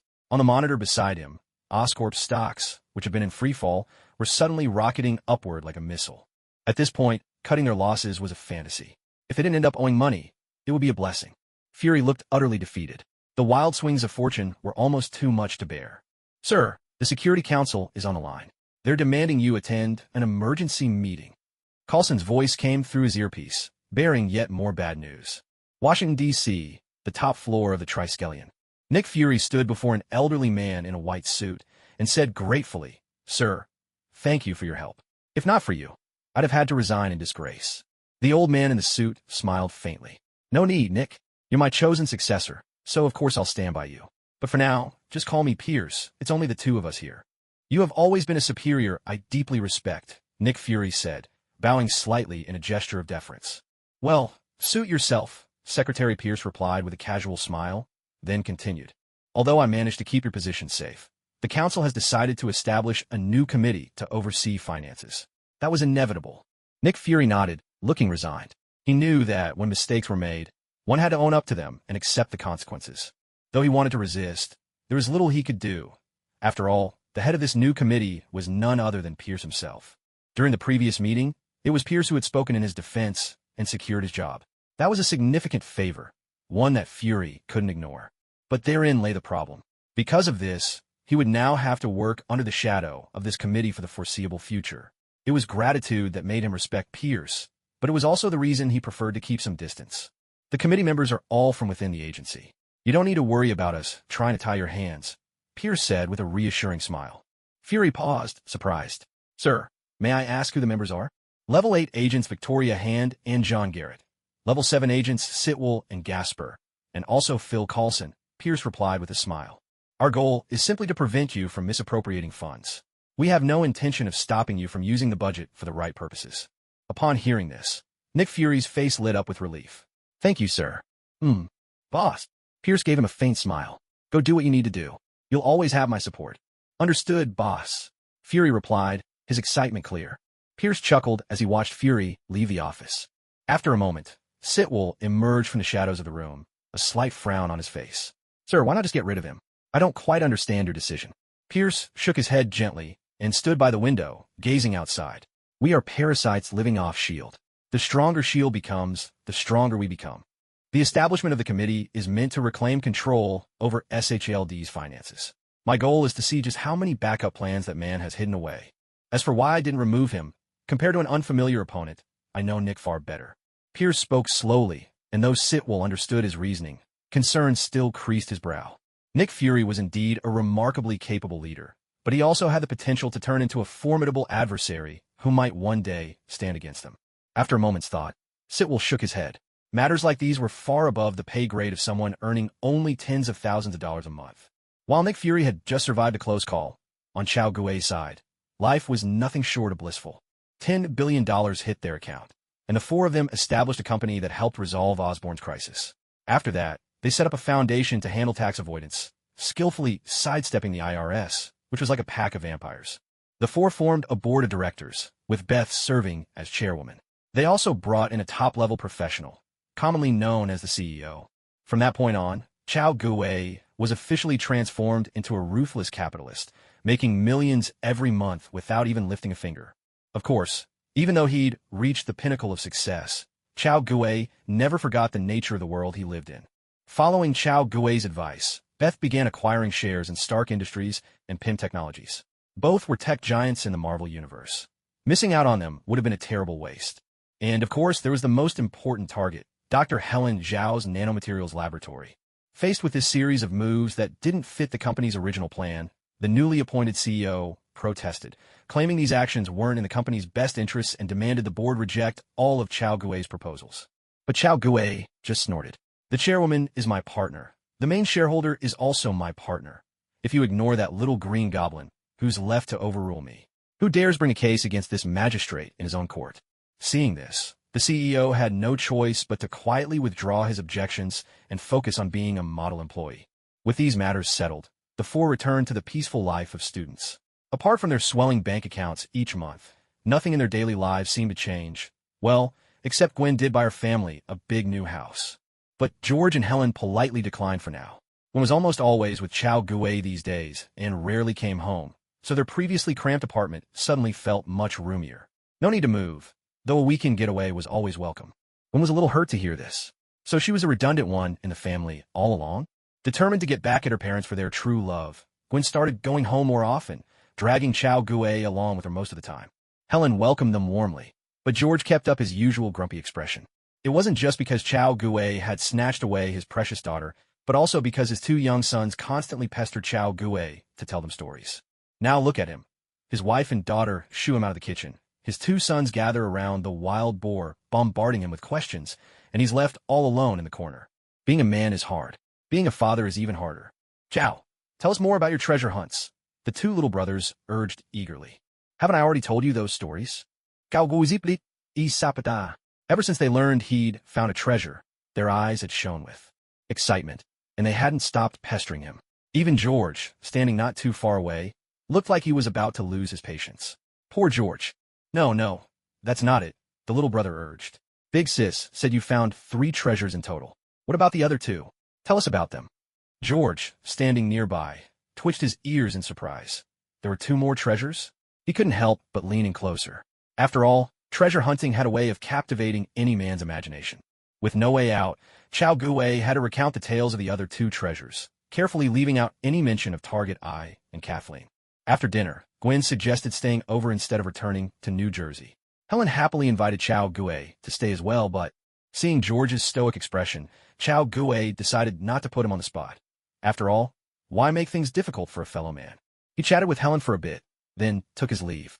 But just as he stepped out of the apartment building, a voice called out to him. Chao Gui looked up, and, to his surprise, saw the Green Goblin himself. Mr. Osborn? Chao Gui was taken aback. The Green Goblin was standing alone by the roadside, apparently waiting for him. Hello, Chao, he said with a smile. You were looking for me? Chao Gui asked, puzzled. How about we talk while we walk? The Green Goblin suggested. Sure, Chao Gui replied, glancing around but spotting no sign of a car. The two of them walked side by side through the bustling streets of New York in silence. Chao Gui couldn't quite figure out what the Green Goblin wanted, so he planned to test the waters, but before he could speak, the Green Goblin broke the silence. Chao, I came to thank you. Harry told me everything. If it hadn't been for your help, the Osborne Corporation would have been finished, Norman said sincerely. Chow Gui was momentarily stunned, then smiled. No need for thanks, Mr. Osborne. Without Harry's help, I wouldn't have found the treasure either. It was all just as it should be. This is a token of my gratitude. I hope you'll accept it, Norman said, handing over a document and a large set of keys. Chow Gui took a closer look. It was a property deed, or something very much like one, and the cover revealed it was for a luxury beachfront villa in the Bahamas. Mr. Osborne, this is... Chow Gui frowned slightly. Chow, you've done so much for Harry. It's hard for him to repay you in kind. Norman hesitated, but what he said next left Chow Gui momentarily speechless. The meaning was clear. A favor too great becomes a burden. A debt too deep breeds resentment. Likely Xu and Huan and Long Xiaoyan, sworn brothers whose bond was ultimately undone by such debts. All right, I'll accept it then, Chow Gui agreed, taking the items from Norman's hands. Norman smiled and nodded. Their conversation had come to an end. After a few more words, a Rolls-Royce pulled up beside them. The storm around Osborne was just beginning to settle, and with so many unexpected developments, he couldn't stay away for long. Chow Gui waved his hand, watching as the old green goblin drove away. But then, a jolt of surprise struck him. By chance, he caught sight of a few flickering green shadows reflected in the rearview mirror of the departing Rolls-Royce. Chow Gui whipped his head around, but there was nothing there. What was that just now? Standing by the street, Chow Gui's expression tightened, his eyes fixed intently in that direction. He could have sworn he saw 4 green figures dart across, leaping from one side of the street to the other. When it came to green costumes, the first thing he thought of was that Green Lantern with the Deadpool face. But this was the Marvel universe. There were no green superheroes here, except for the Hulk. And if there were 4 Hulks running around Marvel, now that would be a real catastrophe. Chow Gui strode quickly over and slipped quietly up onto a rooftop, but he found nothing, not even a single footprint. Did I imagine it? Chow Gui rubbed his chin, his eyes darting with uncertainty. Wait, what's this? Chow Gui raised an eyebrow and walked over to a wall, where he picked off a strand of gray hair with his fingers. The hair was about 4 or 5 centimeters long, very straight and stiff, tapering to a fine, sharp point at the end. Judging by the look and feel, he was pretty sure it didn't belong to any human. How strange, he muttered, puzzled by his own deduction. He could have sworn he saw several human-like figures, with heads and limbs. How could they not be human? Chow Gui searched again, but this time he found nothing at all. He used his FBI access to pull up surveillance footage from the area, only to find static covering every recording from that time period. Obviously, someone had jammed the cameras. This left Chow Gui with 2 conflicting conclusions. The hair suggested these creatures weren't human, yet the camera interference meant they possessed a sophisticated understanding of human technology. So, is it man becoming beast, or beast becoming man? He ran through storylines and creatures in his mind, but nothing quite fit. With no answers, he could only give up for now. The next morning, just before dawn, Chow Gui stepped out of his house and began his slow morning jog. Exercise didn't really do much for him anymore, but as the saying goes, the day's plan starts in the morning. For him, the real purpose was to wake up feeling even more alert and energized.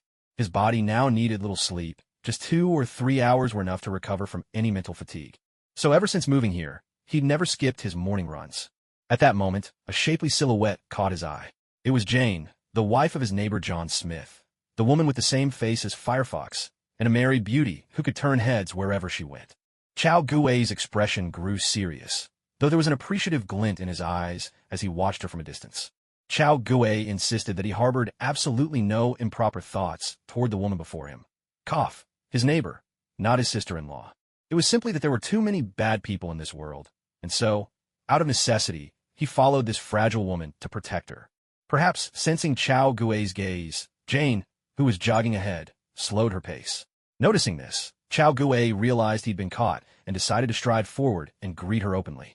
Good morning, Mrs. Smith. Good morning, Chow. Really, you can just call me by my name. That title is far too long. All right, Jane. Where's John? He usually comes out for a morning run at this time, but I haven't seen him today. He's on a business trip in Los Angeles. He's a hydraulic engineer, and he needs to run seismic tests on the dams. Sounds interesting, Chow Gui replied casually. Having read the original novel, he knew perfectly well that John Smith was actually a hitman and that the so-called hydraulic engineer was just a cover. Most likely, that assassin had gone off on another secret mission. It's an okay job, I suppose. The only thing is his business trips are always so long, Jane complained, a hint of frustration slipping into her voice. Chao Guwei raised his eyebrows, but didn't comment. It was obvious she was dissatisfied with John being away so often. At that moment, Jane's phone rang. Without breaking his stride, Chao Guwei kept jogging forward. A brief greeting was sufficient. There was no need to get tangled up in someone else's affairs. After all, he was just Mr. Chao, not some legendary troublemaker. As the sun rose, it was time for school. After washing up and getting dressed, Chao Guwei drove to the campus.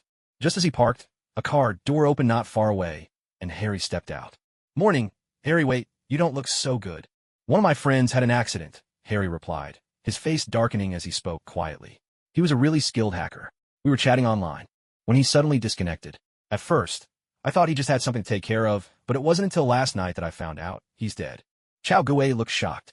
Hackers, in his mind, were notorious shut-ins, cave dwellers, really. Unless there was an earthquake, tsunami, volcanic eruption, or a sudden act of charity in the neighborhood, they rarely left their desks. What happened? A small private server overheated and exploded. He was sitting in front of his computer. The blast took out half his body. Servers can explode? Gao Guet Galim didn't think those things were capable of such violent combustion. Harry shook his head. "I don't know the details. That's just what the North Carolina police concluded." "Hey boys, how was your weekend?" called a female voice from behind.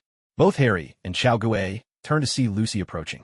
"You seem awfully cheerful today, Lucy," Chao Guwei remarked, unable to hide his curiosity.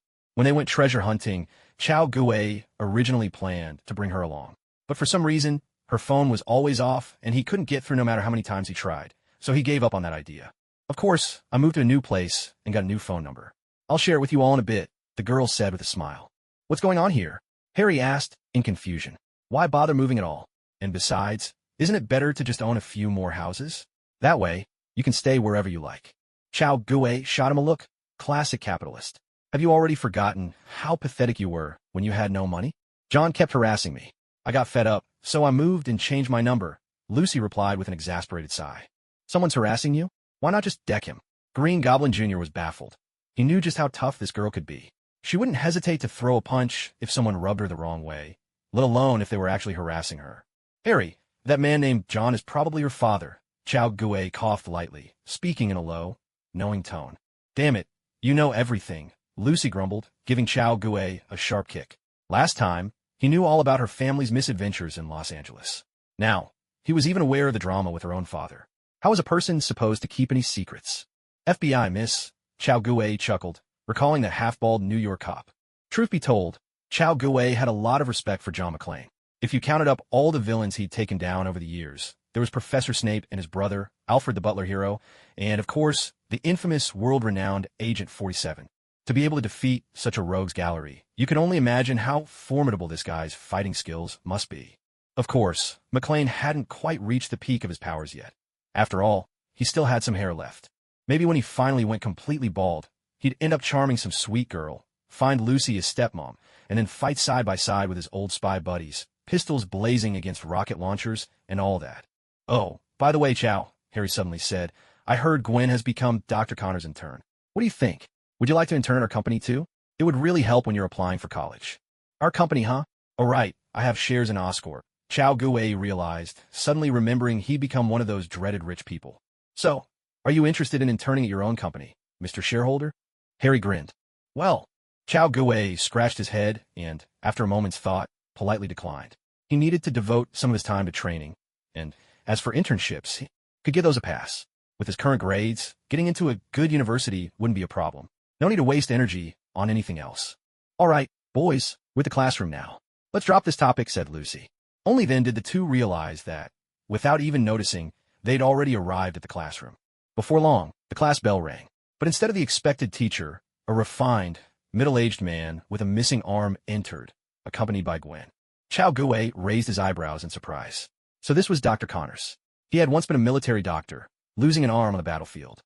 After returning, he switched his focus to stem cell regeneration and was also renowned as one of the world's foremost experts in herpetology.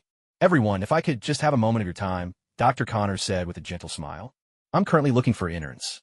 I've already found one. The student beside me, Gwen Stacy. There are still 2 spots left. If anyone here is interested, just let her know.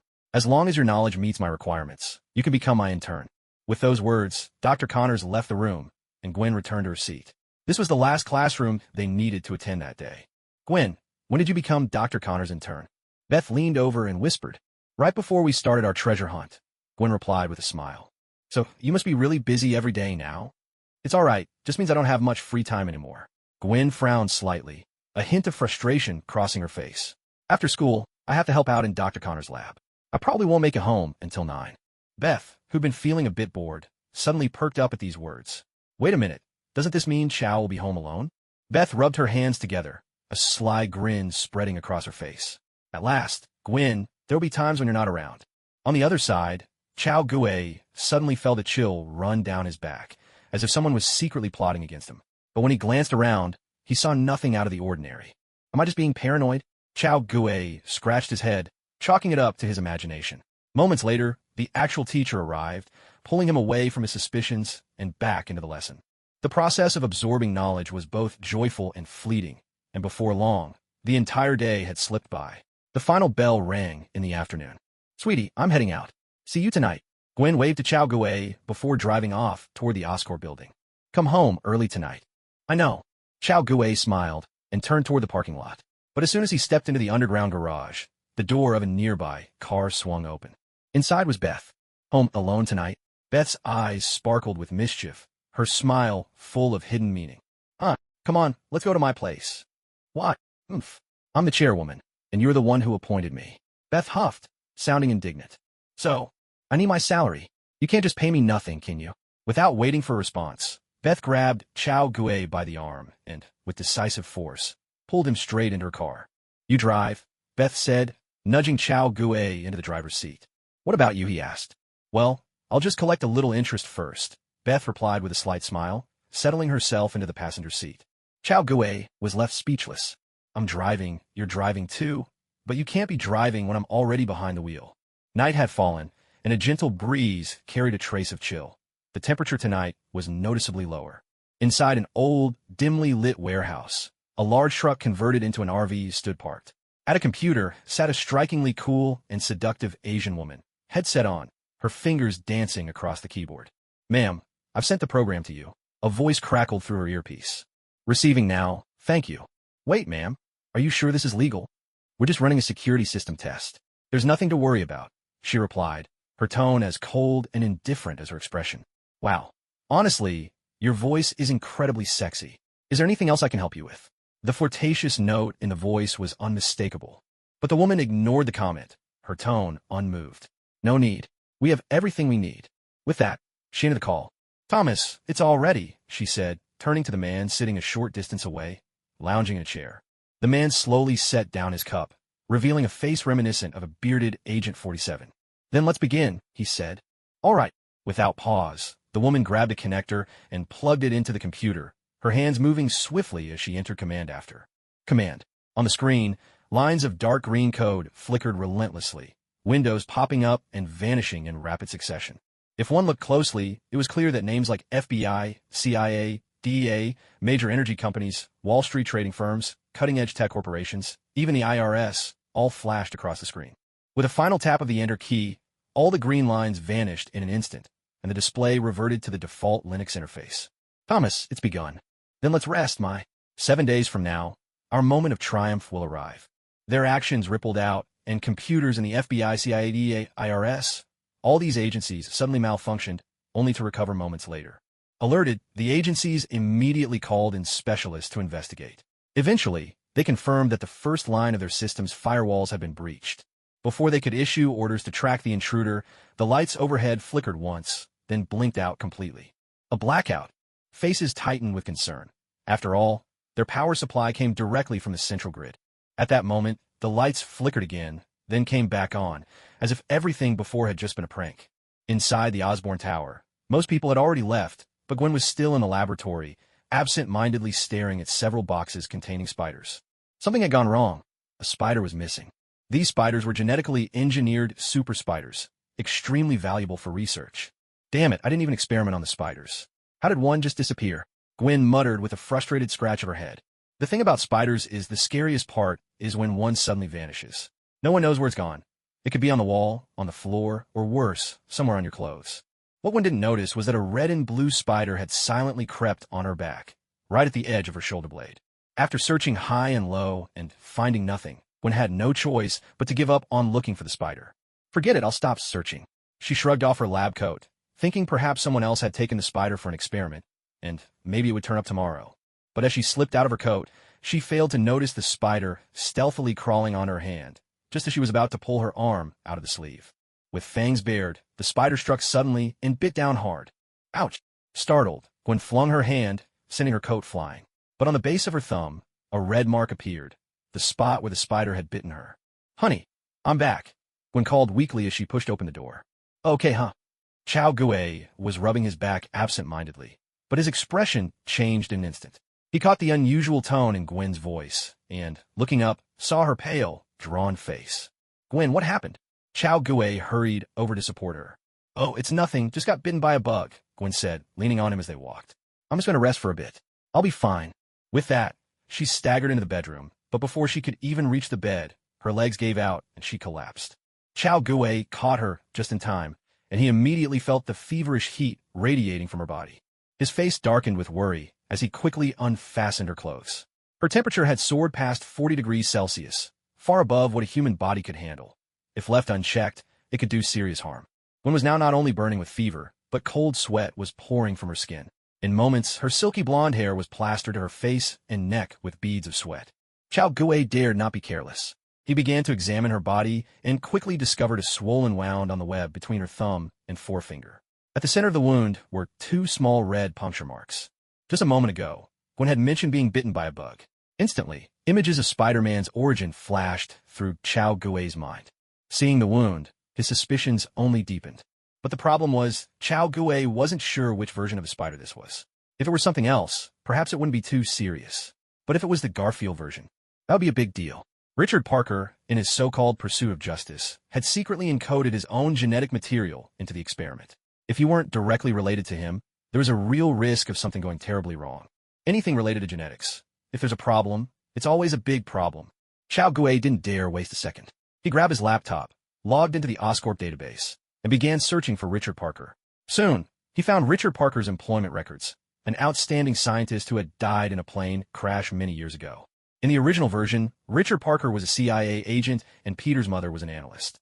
But now, according to these records, Richard was a scientist with 2 doctoral degrees to his name. Without a doubt, this was the arrogant, troublemaking Richard Parker from the Garfield universe. The thought barely formed when, suddenly, Gwen began convulsing on the bed, her whole body trembling violently. Foam frothed at her lips, and blood began to seep from her eyes and nose. Damn it! Chao Gue's face went pale, and he couldn't help but curse. System, redeem and equip the character card. Princess Manhware of the Tontata Kingdom.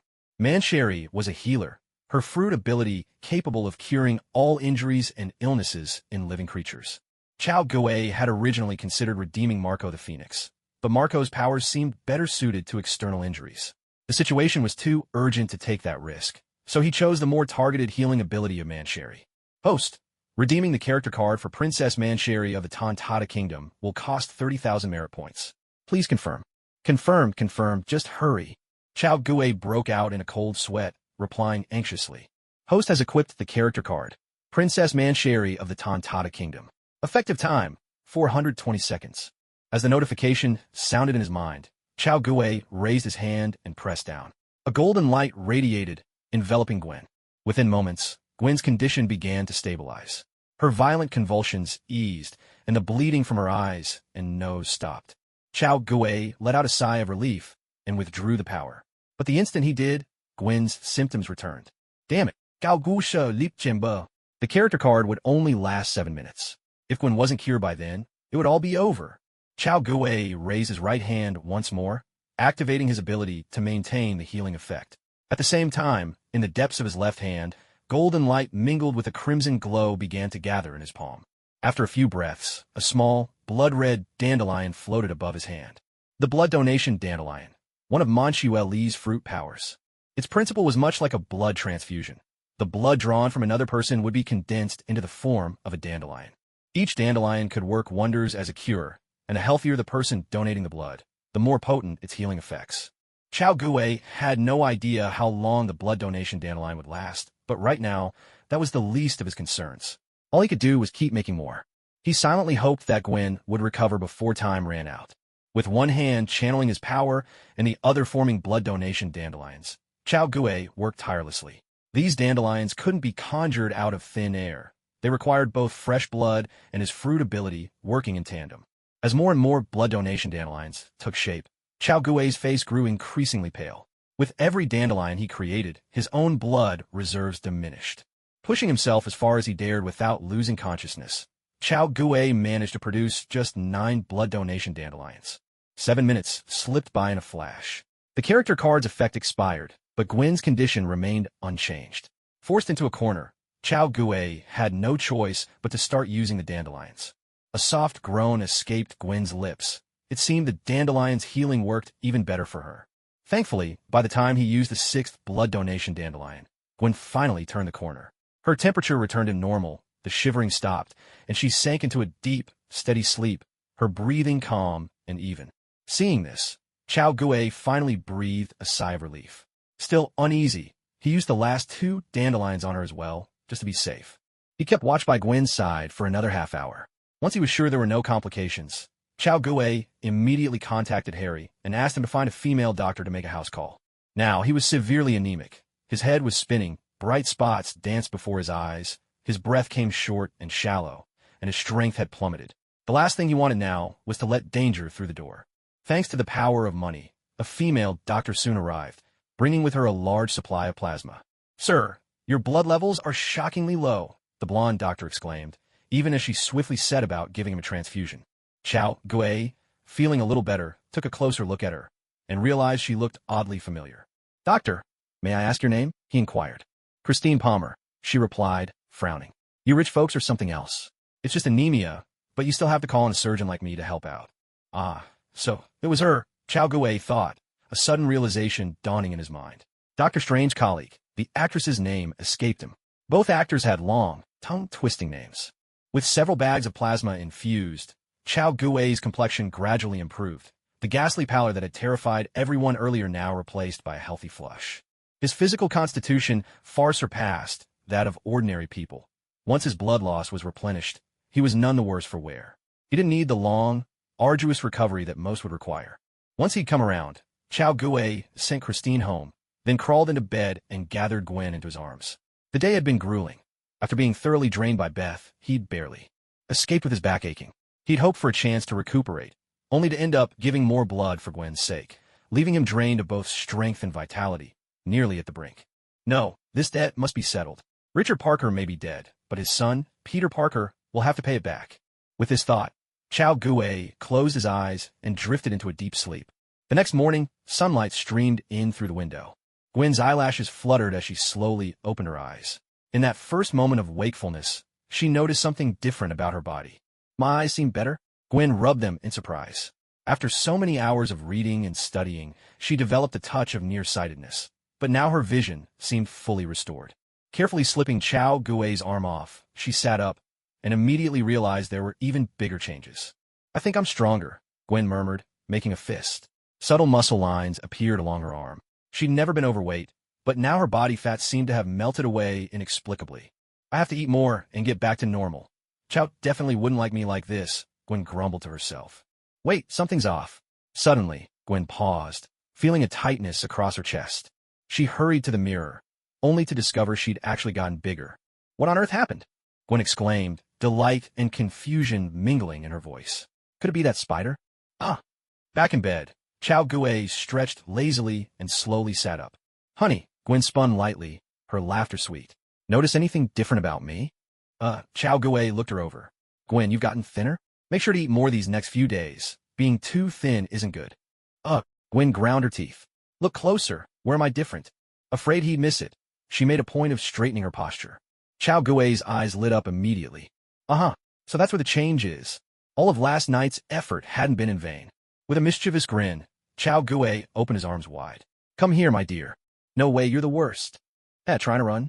Chao Gue scooped up Gwen as she tried to escape, burying his face in her embrace. The lifeline of my baby, my personal nutrient boost." Gwen pursed her lips in a smile, her eyes curving like crescent moons. True hunters often appear in the guise of prey, while Chao Gue thought he'd won. The real victor was someone else entirely. After a bout of playful mischief, the two of them drove to school. No sooner had they parked than Chao Gui and Gwen spotted Lucy, her face clouded with displeasure, stepping out of another car. "What's up, Lucy? Gao gu godin? Something got you down? Come on, tell me. Maybe you'll cheer me up." "Get lost." Lucy gave Chao Gui a playful slap, then shrugged in exasperation. "I don't even know what's going on. Jean tracked me down again. Your dad's a seasoned detective. There's no way he couldn't find you." Gwen chuckled, slipping an arm around Chao Gui's waist as she smiled at Lucy. Lucy rolled her eyes. Outrageous. They were flaunting their relationship right in front of her, with no regard for her single status. "Harry, get over here." Lucy called out to Harry, who was standing nearby. "They're ganging up on me. I can't be the only one suffering here." Harry just stood there, speechless. It was bad enough being teased by the couples, but even the singles were joining in. A few people passing by couldn't help but burst into laughter at the scene. In truth, Harry had good looks, height, and a solid family background. But he was either buried in his studies or thinking of ways to help his father run the company. Dating was the last thing on his mind. Of course, with his credentials, plenty of girls had taken the initiative to pursue him. According to the rumor mill, Mary Jane had been getting along with him quite well lately. As this thought crossed Chao Gui's mind, he saw Mary Jane running toward them from afar, her footsteps light and lively. Gao gu shapin. As much as this woman could act sweet and coy, he had to admit, before last night, she had Gwen beat in certain ways. "Morning, everyone," Mary Jane greeted with a bright smile, slightly out of breath. "Good morning, Mary," Gwen replied, her expression unchanged, but her hand stealthily pinched Chao Gui's waist. In the split second, as Mary Jane approached, Gwen had noticed the subtle shift in Chao Gui's gaze, though she couldn't quite say why. This infuriating man. How dare he check out another woman so blatantly in front of her? Did he think she'd just stand by and do nothing? "Ow, no worries, I just bit my tongue." Chao Gui winced, drawing a sharp breath and forcing a smile. Damn, he'd almost forgotten. His girlfriend now had spider sense. Not only was she perceptive, her reflexes were lightning fast. No, he needed to find a chance to text Beth soon, or he'd risk giving himself away. "Hey, we're almost at the entrance to the classroom building. Don't you think it's time to split up?" Lucy suggested. But at her words, Gwen paused, looking a bit confused. "What's wrong, Gwen?" Chao Gui asked, puzzled. "In my hand. I think it's stuck," Gwen stammered, a note of panic in her voice. "Huh?" The others looked over, only to see Gwen's hand firmly pressed against the side of Chao Gui's t-shirt. Just now, in order to pinch Chao Gui, Gwen had deliberately slipped her hand inside his jacket. Now, she found herself stuck to his clothes in an awkward position. Chao Gui's mouth twitched. He more or less understood what was happening. Bioelectricity. It was Gwen's mutated bioelectricity at work. Creatures like spiders and geckos use this very thing to cling to walls. Gwen had only just acquired this ability and wasn't quite able to control it yet, which had led to this rather embarrassing situation. Chao Gui hurriedly took off his jacket, smiling as he said, "Gwen, try changing your angle. See if you can get your hand off. Just give it a try. You'll manage." Gwen nodded, moved to Chao Gui's left side, and kept trying to pull her hand free. But they were standing at the entrance to the classroom building, where people were constantly coming and going. Their strange behavior quickly attracted plenty of curious glances. Gwen's ears flushed red in an instant. Mortifying. The more she wanted to free her hand, the more anxious she became, and the harder it was to control her bioelectricity.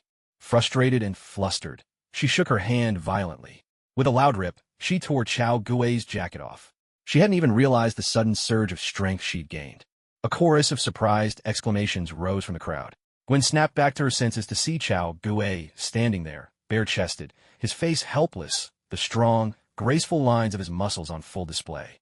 Immediately, the eyes of the girls nearby lit up. Muscles like those were simply irresistible to them. Gwen's expression shifted slightly.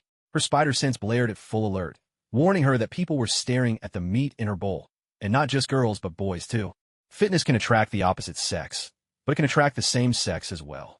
Unfortunately for Gwen, Chao Gui's physique drew in admirers of both kinds. Yet Chao Gui remained calm and composed. He picked up his jacket and put it back on, shielding himself from the hungry gazes of his classmates. "Let's go, Gwen. Time for class," he said with a smile. He took her hand and led the blushing Gwen into the academic building. Inside the classroom, Gwen sat at her desk on pins and needles, anxiously tapping her shoe sole inside her shoe. The shame was almost unbearable. She couldn't believe she'd just done something so embarrassing. Up at the lectern, the teacher continued to drone on with the lesson, but for once Gwen, the star student, hardly heard a word. She took a deep breath, patted her cheeks to steady herself, and forced down her embarrassment, trying to make sense of what had just happened. Something was definitely off. Her hands had been empty, yet she'd inexplicably stuck to Chow's clothes, unable to pull away no matter what she did. Could I really be turning into a spider? The thought startled Gwen, who quickly felt all over her back and hips, only relaxing when she confirmed she hadn't grown 8 legs or 8 arms. But at that moment, she suddenly sensed that something was off. Glancing down, she was startled to find a pin stuck to her wrist. Of course, that wasn't the most important thing. The real surprise was the sticky, white threads clinging to the pin, threads that at some point had appeared on her wrist. Remembering her recent experiences, Gwen instantly made the connection to spiders, and her expression froze in disbelief. Oh no, have I really become a spider? It was midday, with a blazing sun high in the sky.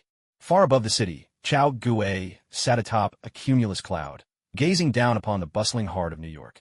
Down below, among the towering skyscrapers, a blonde woman raised her arm and bent her wrist. With a sharp, peculiar sound, nearly invisible white thread shot from her wrist and latched onto a nearby wall. Seizing the thread, the blonde woman gave a sudden swing, using the momentum to land firmly on the building's smooth, vertical surface, standing effortlessly as though gravity had no hold. Wahoo! Looking down at the endless stream of cars and the bustling city life, Gwen couldn't help but cheer, pressing her body flat against the wall with a surge of exhilaration. My God, Gwen murmured, marveling at how she clung to the wall without any aid from the outside world. It seems I really do have the powers of a spider. In the sky above, Chao Gue watched Gwen with a thoughtful gaze. Ignoring Holland's version, the previous 2 Spider-Men each possessed their unique strengths. Toby, the slightly chubby, awkward loner, boasted immense strength and the greatest physical prowess of all 3 versions, while Garfield's Spider-Man was light, fast, and excelled in agility and dexterity. Yet, curiously, Gwen had inherited Toby's organic web-shooting ability, but lacked his raw, outward strength. Instead, like Garfield, her advantage lay in speed and nimbleness. Chao Gue couldn't quite make sense of it, so he simply chalked it up to the mysteries of the multiverse. That afternoon, Gwen took a leave of absence from her teacher and headed straight to Oscorp. Drawing on her rights as a shareholder, she accessed all the files related to the spider experiments. Soon, she uncovered the entire truth, but at the same time, the details recorded in those files only deepened her doubts. If Richard Parker's experiment went wrong, then why am I completely fine? Gwen's brows furrowed as she muttered to herself, puzzled. After reading this, Gwen decided to keep the strange changes happening to her a secret, at least for now. This matter was far too strange. There was no telling what kind of conspiracies or power struggles might be lurking behind the scenes. It was safer to be cautious. That evening, on a street by the roadside, Lucy had just parked her car. As she stepped out and closed the door, she caught the gleam of a bald head not far away. From the shadows, a figure slowly emerged. It was her father, John McClane. John, what are you doing here? Lucy didn't bother to hide her disdain for him. This man had never cared about her and her brother. He was always busy, always had something more important. For as long as Lucy could remember, the figure of a father had been completely absent from her life. Don't call me that, Lucy. I'm your father, and I hate it when you speak to me like this. McClane frowned deeply, his voice thick with disapproval. What are you doing here? Lucy couldn't be bothered to argue with him. She cut straight to the point. You never answer my calls, and you don't return them either. McClane let out a weary sigh, resignation in his tone. Middle age was weighing heavily on him. His wife had divorced him, his daughter kept him at arm's length, and his son had disappeared entirely. As a lonely, aging man, he felt utterly exhausted. That's because I have absolutely no desire to talk to you. Why? What is it this time? Why? Lucy's voice rose, unable to hold back her anger. Do you really want me to list it all out for you? You spy on me, follow me around, and you won't stop bothering me. Sweetheart, I'm not stalking you. I just couldn't find you, and I wasn't harassing you. I just wanted to talk. Dad, I don't want to talk at all. With that, Lucy turned on her heel and walked away without looking back. Lucy! McClane opened his mouth, but all he could do was watch a retreating figure and sigh helplessly. He rubbed his aching forehead. Years of stress and overwork had led him into the habit of drinking. Whenever he faced his successful ex-wife and 2 distant children, the alcohol always brought out his worst temper. Only now did he truly understand what regret meant. He might have a fearsome reputation among New York's criminals, but at heart, he was just an old man who'd lost his wife and children. At the Osborne villa, Harry sat in front of his computer, his fingers flying over the keyboard. His expression was serious, even a little grave. Harry, what's going on? Chao Gue asked, puzzled. You look so tense. Chao, did you hear about the blackout a few days ago? I did. What? Chao Gue nodded, recalling the night vividly.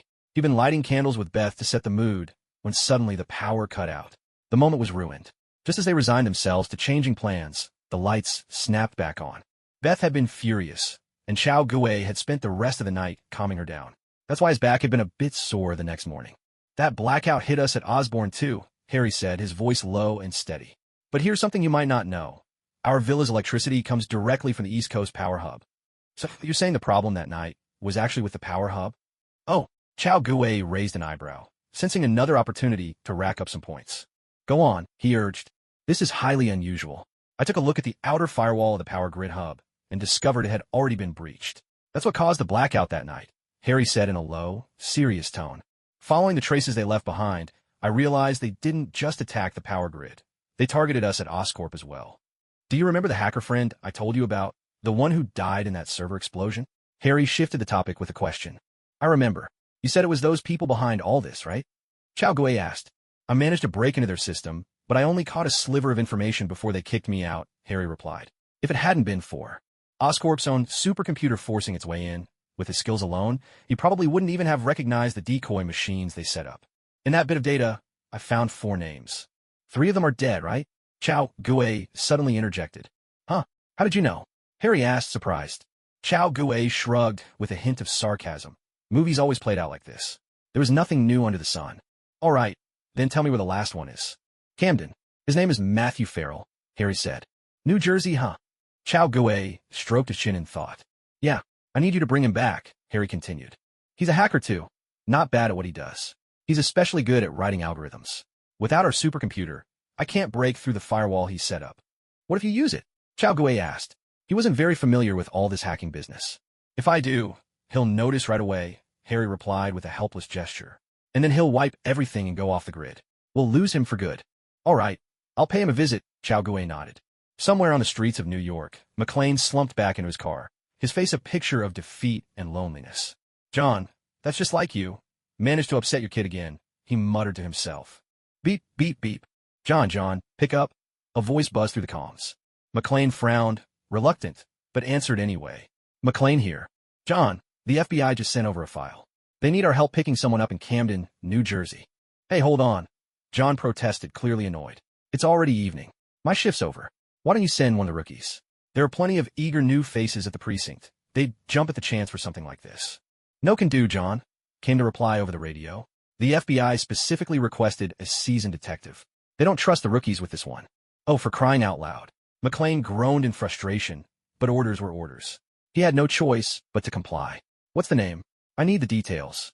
Matthew Farrell, located at XXX. Got it, Levino.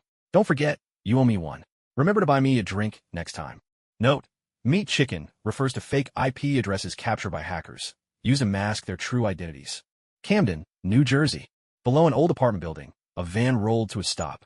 Inside sat 5 burly men with scruffy beards, their faces rugged and weathered. 4 of them busied themselves checking their weapons, while the man in the lead was absorbed in working on a laptop. Beep, beep, beep. Virus upload complete, the leader announced in French. Get ready. We leave after the explosion, or switch to Plan B in 3 minutes. The other 4 nodded in silence, their hands never leaving their weapons as they double-checked everything. Upstairs in one of the apartments, a long-haired homebody sat at his computer, chatting with someone online. Handsome Matthew, I wrote a new algorithm a few weeks ago.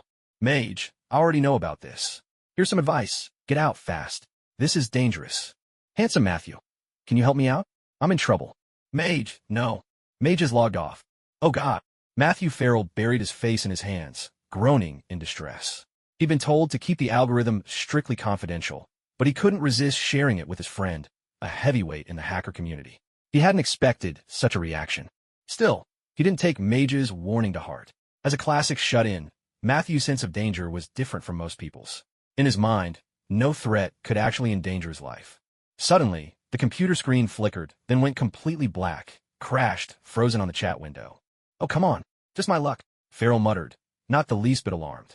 He simply reached for the delete key, ready to reboot the system. But just then, a heavy, urgent pounding rattled the door, shaking the fragile frame with every blow. Damn it, Matthew grumbled, resigned, and got up to answer. Remembering Mage's warning, though, he decided to be cautious. He latched the security chain and cracked open the door. With the chain in place, The door opened no more than 4 inches, more than enough to keep anyone out under normal circumstances. Standing outside was a young Asian man, slender and fair-skinned.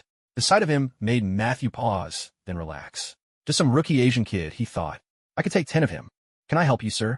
Matthew said with a grin. FBI. Chow Gue flashed his badge, smiling. Matthew Farrell, right? You're in trouble. Come with me, please. Wow, that's amazing, Matthew chuckled. I've never seen an FBI agent look so scrawny before. Are you sure that badge isn't stolen? Chow Gue raised an eyebrow. He was the sort of man who looked slender in clothes, but revealed a well-toned physique without them. Aside from being rather handsome, there was nothing particularly remarkable about his appearance.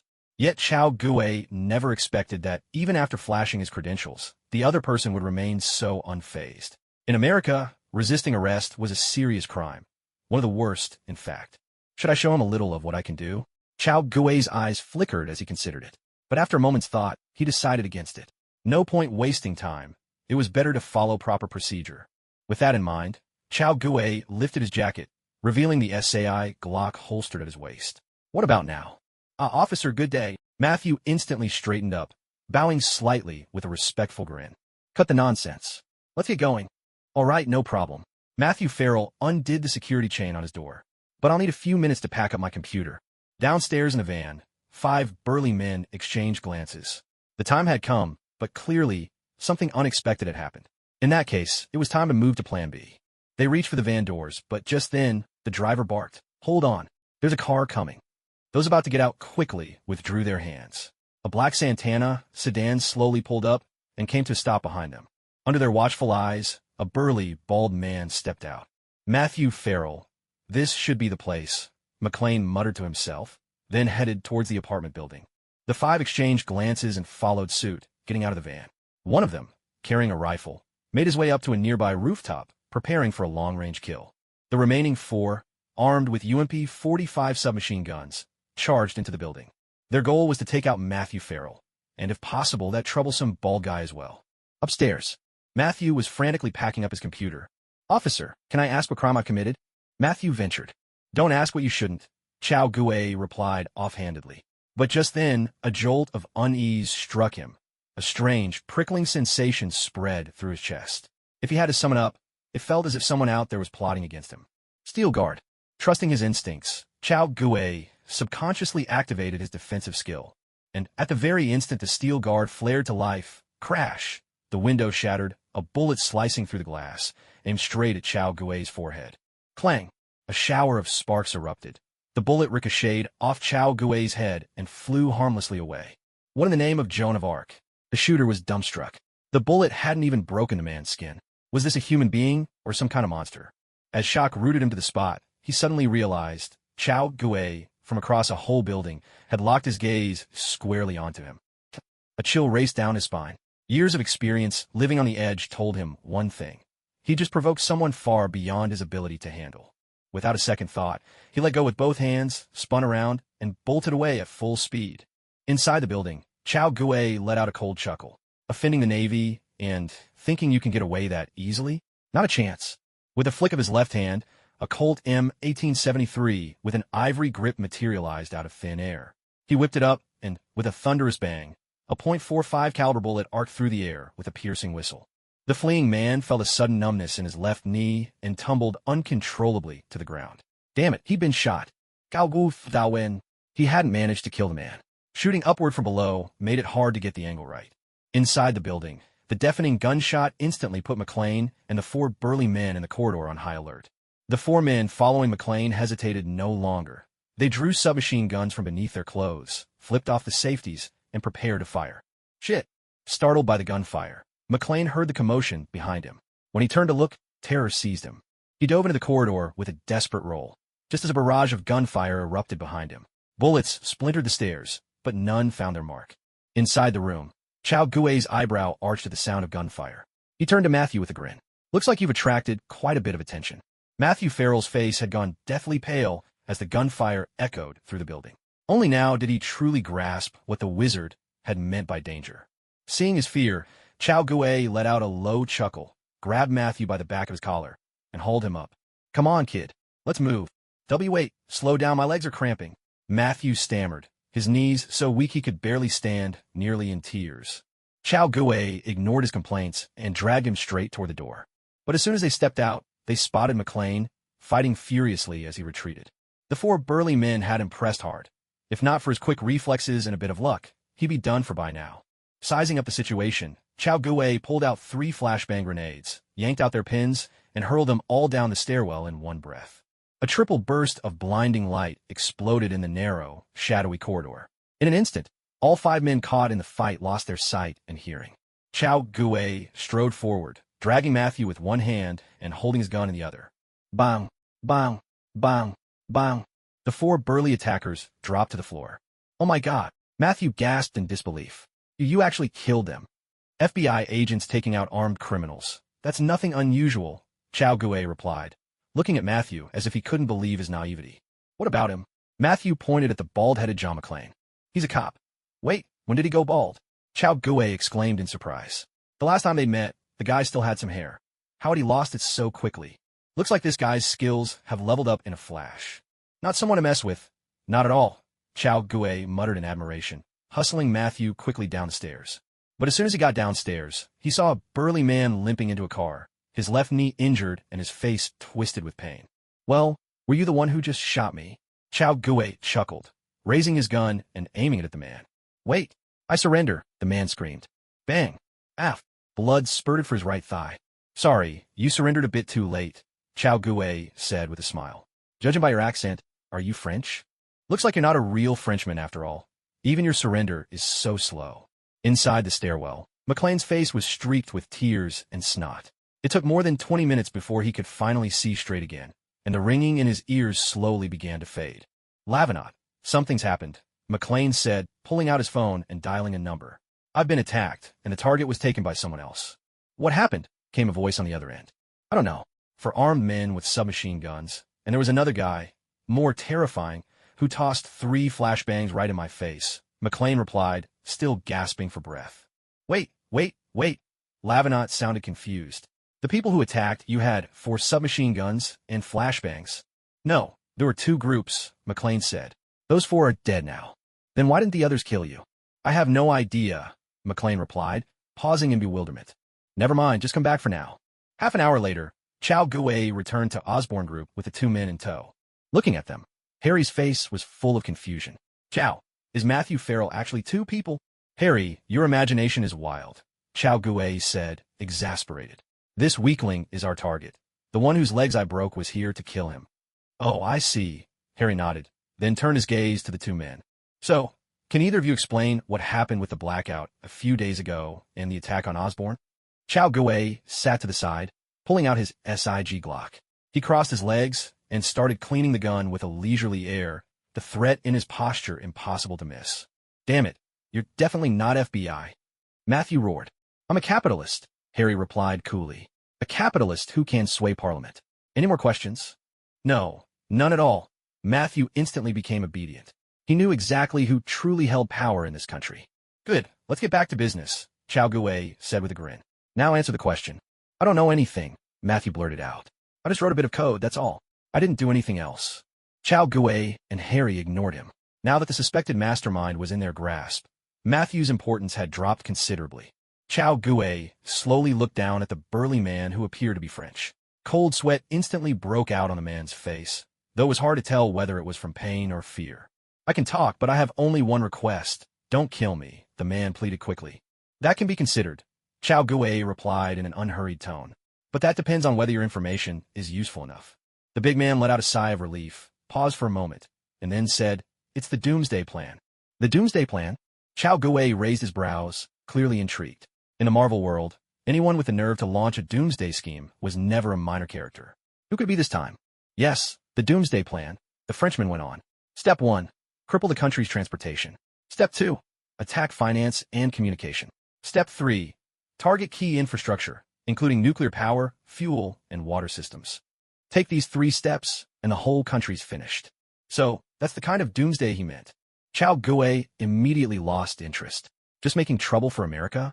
That's hardly worth getting worked up about. Chao Gui paid it no mind, but Harry was startled. Damn it, who's the mastermind behind this? Thomas Gabes. That's the only name I know. I've never met the guy. What's Thomas's motive for all this? Gaogu pets? In this world, there's no such thing as love or hate without a reason. If someone goes to all this trouble, there's always an underlying motive. They say he used to be a cybersecurity expert at the Department of Defense, but he was kicked out, the Frenchman continued. Since then, he lost everything. His reputation, his life. Oh, I see. Xiao Gui nodded in understanding. Another anti-establishment type, just like that bespectacled man on the plane, someone out to get revenge on society. Where's he now? Harry asked in a low, urgent voice. This was serious. They had to stop it. I heard he's in Baltimore, but I'm not too sure, the Frenchman replied hesitantly. Baltimore. At that, Harry strode back to the computer and began typing rapidly. Window after window popped up on the screen, and in the center appeared a photo of a white man with the name Thomas Gabes. Xiao Gui's pupils suddenly contracted. He knew this man. If the assassin Agent 47 ever grew hair, he'd look just like him. Xiao Gui glanced at the completely bewildered Matthew Farrell, then thought of McLean, who was still in Camden. Suddenly, a movie played out in his mind. Live Free or Die Hard. Virtual Crisis. What impressed Xiao Gui most about this film was the legendary bald McLean taking on an F-35 fighter with his bare hands and winning. Even Captain America had only ever gone toe-to-toe with a Quinjet. In terms of sheer guts, McLean was on par with Steve Rogers. Ring, ring, ring. At that moment, a cell phone began to ring from somewhere on the Frenchman's body. Answer it. Xiao Gui lifted his chin. The burly Frenchman pressed the answer button and, thoughtfully, switched on the speakerphone. Osborne Group, right? Came a deep, magnetic male voice over the line. What I'm about to do has nothing to do with you, and you won't be harmed. I hope we can stay out of each other's way. Otherwise, I think you know what I'm capable of. With that, the call abruptly ended. Xiao Gui raised an eyebrow. Forgot to search him. Now he knows who we are. Harry paused mid-action. Now that their cover was blown, it meant the other party had already changed locations. There was no point in searching any longer. Harry quickly notified the Osborne Security Department, instructing them to strengthen firewalls and stay alert. Xiao Gui, however, wasn't in a rush. If his memory served, the man's real aim wasn't some grand act of vengeance against society. It was all about the money. There was no desire to wreak havoc for its own sake. Instead, he was using the chaos as cover for a big score. The method was simple. Somewhere, likely in Woodlawn, there was a backup center. If the network suffered a catastrophic breach, all financial data would be downloaded there as a backup. So, the so-called Doomsday Plan was really just a setup to activate the backup system. It was all part of Thomas's elaborate deception, with the real goal being a massive payday. That meant Woodlawn was a place Thomas would inevitably go. All they had to do was wait for him there. Ciao, I've already informed the NYPD about what just happened. Do you think they'll believe it? Gaogus, my... Well, Harry hesitated. In their shoes, he probably wouldn't believe it either. That's all right. When they have no choice but to believe, they will, Xiao Gui replied, glancing at the huge floor-to-ceiling window. Without realizing it, dawn had arrived. To the east, the red sun was rising, its rays spilling across the steel jungle of New York City. Woodlawn Cemetery, inside a warehouse. A dozen people sat before their computers, hard at work. The blond man with the face of Agent 47 clapped his hands and said, "All right, everyone, a little hiccup earlier, but let's get back to it. Is everyone ready?" A bespectacled young man laughed. "Thomas, the traffic network switches are all set." "Excellent." The blond man nodded. "Phase 1 begin." At his words, the bespectacled youth tapped the keyboard. Surveillance camera feeds flickered across the monitors. Meanwhile, at New York's Traffic Control Center, every computer screen went dark in an instant. The staff could no longer see any information, not even make a phone call. In just a split second, they lost control over the entire city's traffic. As if that weren't enough, every traffic light on the streets switched to green. News of the situation quickly reached the NYPD's desks. Phones rang nonstop, and the whole precinct snapped to high alert. On the 20th floor of an apartment building, this was Gwen's home. George, deep in sleep, was suddenly startled awake by the shrill ring of the telephone. "You'd better give me an expo." "George, something's happened. Citywide alert. All officers, no days off." George was speechless. Damn it. He shot awake, leaping out of bed and hurriedly pulling on his clothes. "Honey, what's going on?" Helen, woken by the commotion, asked in a groggy voice. "Citywide alert. All officers have to report. No one's on leave," George replied, his voice grave. "What?" Helen gasped, instantly wide awake. "A citywide alert. Something serious must have happened." George didn't stop to explain. He threw on his clothes, splashed his face with water, grabbed his badge and service pistol, and rushed out the door, banging his knee on the table corner with a sharp yelp of pain. Helen stumbled out of bed. Watching her husband hurry away, a worried look clouding her eyes. In the next room, Gwen's eyes snapped open. The apartment was well soundproofed, but her spider sense told her everything happening in her parents' room. Last night, after talking to Chao Guei and learning he wasn't at his place in New Jersey, Gwen had decided not to head back there either, instead returning to her parents' apartment to rest. Not long ago, she'd have been happy to do this, but ever since her body began to change, she'd come home much less often. The reason was simple. Her parents were just too in love, and with her heightened senses, things had gotten a bit awkward. Gwen quickly got up, turned on the police radio, and listened in on the police band. It was filled with reports of traffic accidents. Her expression darkened. She hurried to the window, only to see the streets below jam-packed with cars, drivers relentlessly honking their horns, the blaring chaos flooding into the room as she opened the window. What on earth is happening? Gwen murmured to herself, as if the world had transformed while she slept. It didn't take long for her to figure it out. Her enhanced vision let her see several intersections far in the distance. Every light was green, and with no traffic control, cars had crashed into each other all at once, causing pileups and massive jams. Is the whole city like this? Gwen's face changed in an instant. That meant her father could be in serious danger. She understood immediately why the city was on high alert. After all, this was a country where everyone was armed. When people have nothing to do, they don't just sit around playing cards or sharing food. Instead, a whole lot of armed vagrants would seize the chance to rob and loot. Chaos would break loose in an instant. Damn it! Gwen pulled out her phone, ready to call Chao Guei. Chao Guei would surely know how to help her father. But just as she was about to dial, she stopped. Times had changed. She was no longer the person she used to be. It seems like I can handle this myself. Gwen paused, then broke into a smile. Yes, that's it, she said, her eyes lighting up.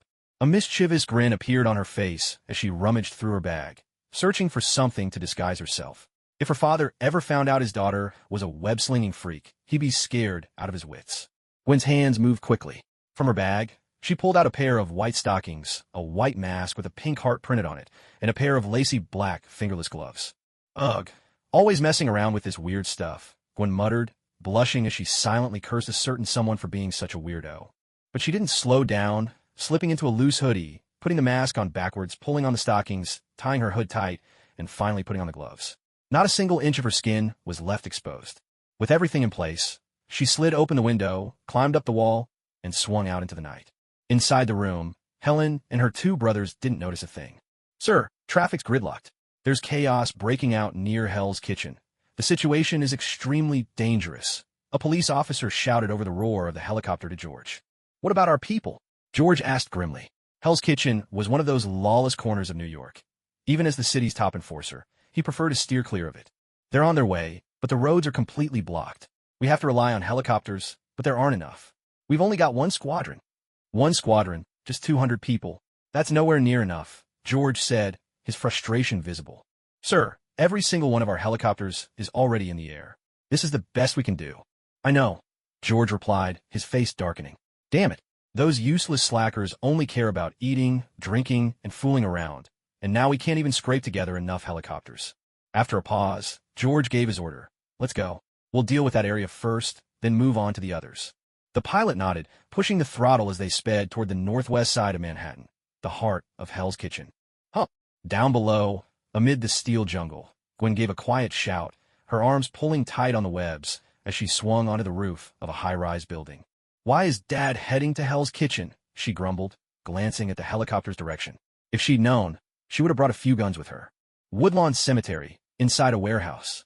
Thomas, looking every bit the spitting image of Agent 47, stared at the chaos spreading across state after state on his computer screen. A cold, faint smile flickered on his steely face. Nice work, everyone. Thomas picked up his glass and took a sip. Now let those headless chickens get some fresh air. No problem. The man with glasses grinned, his fingers flying over the keyboard before he hit the enter key with a flourish. With that keystroke, alarms blared in skyscrapers across every state and city, red warning lights flashing relentlessly. Anthrax. It's anthrax. Shit. Damn it, what on earth is happening? Enough talking. Get out of here now. Where's the biohazard team? Why are they so slow to react? The commotion was nonstop, but nobody dared linger. Anthrax was no joke. Everyone knew it could be lethal. In the helicopter, George heard the news through his earpiece and burst out laughing. Those useless fools finally can't just sit in their offices barking orders. Ahem, sir. I know what you're going to say. They can't hear us now, can they? George shrugged it off. Sir, The officer hesitated. I told you, don't worry about it, George said, frowning. Oh no, that's not what I meant. The officer hurried to explain. A few hours ago, we received a warning. Someone said they'd paralyze the city's traffic and create mass panic. What? George exclaimed. Why didn't you mention this sooner? We all thought it was a prank, the officer replied, aggrieved. This wasn't the first time. How could anyone believe something so far-fetched? This wasn't a movie or a novel. Did the warning mention what the enemy's next move would be? George asked gravely. It did. The officer nodded quickly. The power grid, sir, the largest power exchange on the East Coast. If that goes down, the whole coast will go dark. Set course for the Bronx. Now, George ordered. The power exchange was in New York, up north in the Bronx. Roger. The pilot adjusted the rudder, steering the helicopter from northwest to due north. Below, Gwen's expression changed as she followed the chopper. Damn it, they've changed direction again. She raised her arm, firing a web from her wrist that latched onto the bottom of the helicopter. With a sharp tug, she pulled herself up and stuck fast to the aircraft's underside. At the Osborne headquarters, Harry suddenly called out, Chow, get over here, look at this. Chow Gue glanced at the screen, and his face darkened instantly. On the monitor, a person swung up on a web, latching onto the bottom of the helicopter. You reckless girl, tonight I'm definitely going to give you a good spanking. West Bronx, New York, along the Hudson River. Above a sprawling factory bristling with towering industrial stacks and an intricate web of pipelines, the rumble of engines filled the air. A black helicopter, emblazoned with the yellow letters FBI, swept in slowly and touched down on a helipad marked with a bold white H. The cabin door slid open, and a brown-haired Asian woman, clad in an FBI ballistic vest, stepped out and strode purposefully toward the heart of the factory. Ma'am, you're not authorized to be here. A burly man in a gray-blue uniform hurried over, raising his voice as he confronted her. With the helicopter and the uniforms lending an air of legitimacy, the staff member had no suspicion toward the woman before him. FBI, I suspect there's a security breach here. She ignored his protest, flashing her credentials and offering a plausible excuse.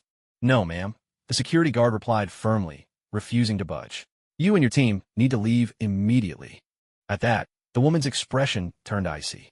In one swift motion, she struck the guard's throat with the edge of her hand, seized his head, and slammed it against a nearby metal rack. With a dull, heavy thud, the guard collapsed unconscious. Damn it, snarled the two other guards who had followed behind, cursing as they reached for their weapons. But before they could draw, the helicopter's cabin door swung open once more. Two burly men emerged, each armed with a silenced pistol, and with chilling efficiency, dispatched both guards. Thomas, we've infiltrated the facility, the woman reported, pressing a finger to her earpiece. Proceed, came Thomas's voice. Take care of the rest. Understood. The five of them, each carrying a case, filed into a building. This was the factory's central control room. What the hell do you people think you're doing here? A heavy-set black supervisor bellowed. This area is off-limits to unauthorized personnel. I paid him no heed. Her expression unreadable, she raised her gun and squeezed the trigger. Two suppressed shots rang out. The supervisor dropped instantly, and in a flash, her four companions drew their weapons as well. Before any of the staff could react, they gunned them all down. Let's begin, Mai said, tilting her chin. She opened her case, pulled out a laptop and data cables, and connected to the control panel. The other four mirrored her actions. Within moments, a progress bar appeared on their screens. To shut down the entire East Coast power grid, they had to hack into this control system. They could have simply destroyed it, but that would have ruined the carefully constructed air of mystery. And besides, they didn't have enough explosives. Up above, another helicopter, this one bearing the NYPD insignia, swept in from the horizon. Inside the cabin, the officer who had spoken with George earlier shook his head. Sir, I still can't reach them. They're not responding to any of my calls. All right, that's enough. Stop now. George took a deep breath. It seemed something had truly gone wrong at the Power Exchange Center. George sighed. Now, including the pilot, there were only 6 people in the cabin. Each of them was armed with nothing more than a Glock pistol. Facing a group of unknown enemies was extremely dangerous. Sir, should we call for backup from the Bureau? One of the officers asked. Do you really think there are still enough officers at the Bureau to help us? George replied. And even if they could spare the manpower, how long do you think it would take for them to get here? Those two questions left the officer speechless. If the adversaries had already finished their sabotage and left, no amount of backup would make a difference. At the base of the airport, Gwen felt a chill run through her after hearing her father's words. Fortunately, she had decided to come along. Otherwise, who knew what kind of danger her father might be facing? Sir, there's an FBI plane below. It's taken up the helipad, the pilot reported. George glanced outside and saw that there was still some distance to the helipad. He asked in a low voice, "Can you land?" "I can give it a try, but for safety, you all should rappel down first." "All right, hover above." "Roger that." The pilot maneuvered the helicopter into a slow descent. At the bottom of the cabin, Gwen raised her hand, and a line of web shot from her wrist, sticking firmly to the iron railings. With a strong tug, she launched herself across. She fired another web, swinging from the tower and landing atop the building that housed the central control room. The entire process was as silent as a whisper. Even George and his 5 companions, who were close by, didn't notice a thing. Inside the building, the 5 in work coats paused for a moment. They had clearly heard the roar of an engine. Someone was coming. The 4 burly men exchanged glances, then pulled MP5 submachine guns and a few flash grenades from a crate. Gripping their weapons, they made their way out, step by careful step. Meanwhile, the woman at the computer didn't react at all. She kept working, watching the progress bar tick up to 62%. She had to hurry. High above the ground, with a series of thunderous bursts, pockets of air exploded beneath Chao Gui's feet, propelling him forward again and again as he dashed rapidly through the sky. "Damn it, if I'd known, I would have just cashed in for a Germa combat suit," Chao Gui muttered, sweat breaking out on his brow. Not bad. Not too exhausting, but moonwalk was meant for fighting, not for long-distance sprints. He'd never imagined he'd end up using moonwalk to cover this much ground. In the distance, the outline of a factory came into view, blurry but recognizable. Chao Gui breathed a sigh of relief. At least he wasn't still stuck on the way here by horseback. On the helipad, George and the other 5 NYPD officers advanced cautiously toward the building, weapons raised. They had already spotted the bodies of 3 security guards lying on the ground. Just as they had feared, something terrible had happened here. The 6 of them moved forward slowly, forming 2 inverted triangle formations. Their 6 Glocks were cocked and ready. Just a bit more pressure and the bullets would fire. Yet in the shadowy corner of the corridor, 2 burly men stood on either side, each with a flashbang in hand, pins already pulled, just waiting for their prey to appear. Gwen pushed off with her foot, landing lightly on the iron railing of the open-air passageway, connecting the helipad to the building, more than 10 meters above the ground. But at that moment, Gwen's expression suddenly changed. With a metallic clatter, 2 flashbangs rolled right to the feet of George and his team. Damn it! Without thinking, Gwen fired a web that stuck to her father's back, yanking him out of the corridor and returning to the open passageway. No sooner had George landed when bang bang, the flashbangs exploded. The 5 NYPD officers howled in agony as the deafening blasts and blinding light overwhelmed them. Yet their ingrained muscle memory from years of training kicked in. They immediately dropped flat to the ground, minimizing their exposure. Damn it! George didn't have time to see who had saved him. He just squeezed the trigger toward the corridor. Bang! Bang! Bang! His magazine emptied in an instant, and the 2 attackers were forced to retreat, their assault abruptly halted as they ducked back into the hallway. Seizing the moment, George swapped magazines and re-engaged his quick-fire setup. Seeing this, Gwen let out a sigh of relief. She raised her hand, shooting out 2 webs. She was going to circle around and take out the enemies inside. With a crash, Gwen smashed through a skylight and dropped into the building, quickly orienting herself before sprinting down the corridor. Meanwhile, in the control room, Mai saw the skylight alert flashing on her computer screen. Another intruder, and a skilled one at that. She set down her laptop, grabbed her pistol, and headed out. The moment she stepped out, she spotted Gwen, darting and leaping along the walls. "D!" Mai shouted, firing her gun straight at Gwen. Gwen's instinct screamed a warning. She loosened her grip and dropped from the ceiling, narrowly dodging the bullet. In the same motion, she twisted her waist, shifting her position, and flicked her right wrist, shooting a bundle of web directly at Mai. Pop! Suddenly, a strange yellow glow flashed, and Gwen's web exploded in midair. Mai slowly lowered her palm, her eyes cold as she spoke. "Intruder! Who are you and what are you?" Gwen didn't answer, her eyes glinting with cold light as she readied herself for battle. Mai sneered, "Fine, don't answer. You're dead anyway." As she spoke, she raised both hands, a faint yellow aura swirling around her palms. Beneath her mask, Gwen's expression shifted. She knew all too well that this world was filled with bizarre things, just like the monsters she and her friends had faced before. Yet, even though this was the first time she had encountered another superhuman besides herself, she couldn't help but feel a little surprised. At the end of the hallway, around the corner, a figure in black, wearing a white mask, landed softly without making a sound. It was Chao Gui. She tilted her head slightly, just in time to notice the yellow light flaring up in the Asian woman's hand. Chao Gui raised an eyebrow, a flicker of astonishment crossing her mind. What was that? As far as she knew, no one in the Marvel Universe possessed such an ability. After thinking for a moment, Chao Gui had a rough idea. This woman looked like a real-life Mai Shiranui, but truth be told, this version of Mai was anything but friendly. She didn't give him, the spectator, a single moment to watch the fight in peace. With her Asian features and that unmistakable fighter's presence, she was most likely connected to the hand. If that was the case, then the yellow glow in her hand must be the so-called qi, a special kind of energy, a closely guarded secret of the hand, rumored to be linked to the dragon bones. Should he lend a hand? Chao Gui hesitated, then decided to hold back for now. It wouldn't hurt to observe a bit longer before stepping in. He turned his gaze to another corner of the battlefield. Now that George and his team of 6 had escaped the ambush, they'd retreated from the hallway and returned to the helipad. But even though they were back on the helipad, the 4 burly attackers couldn't eliminate them. The situation was at a standstill, neither side able to break through. Meanwhile, Chao Gui's mind raced as he analyzed this woman's information, just as, on the other side, Gwen and Mai had already started fighting. Mai shouted, stomping hard. Her fist, glowing with yellow energy, shot forward in a sudden, piercing punch. The fierce momentum surged toward her. Gwen's expression shifted. She didn't dare take the blow head-on. With a nimble tap of her toes, she flipped over Mai's head.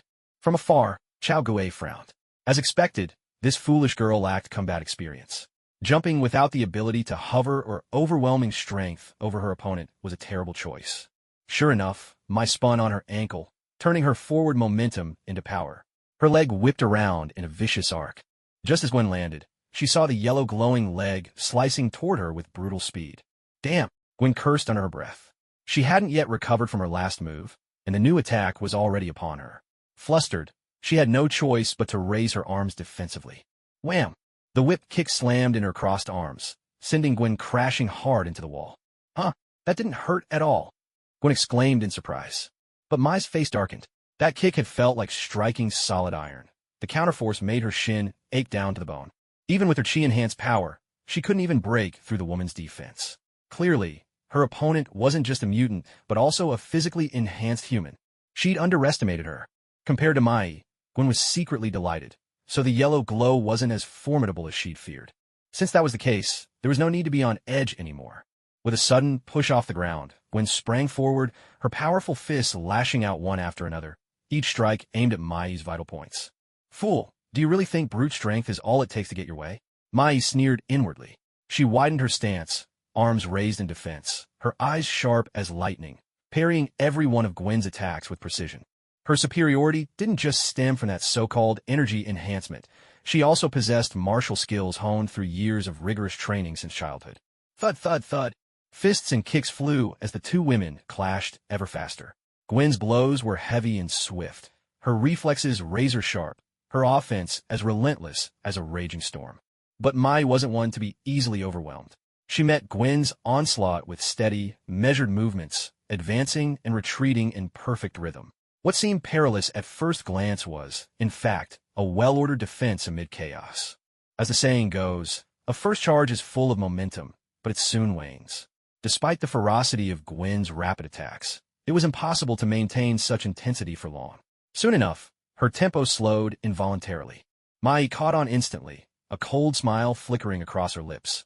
This was the moment she'd been waiting for. With a sharp slap, she deflected Gwen's punch, her own speed suddenly surging. Your speed's dropping, Mai taunted, then leapt into the air and unleashed a fierce spinning kick, landing it squarely in Gwen's abdomen. A heavy impact sent Gwen flying backward. Watching from a distance, Chao Gui frowned. He'd anticipated this outcome, but it still left a bitter taste in his mouth. What happened next, however, took Chao Gui by surprise.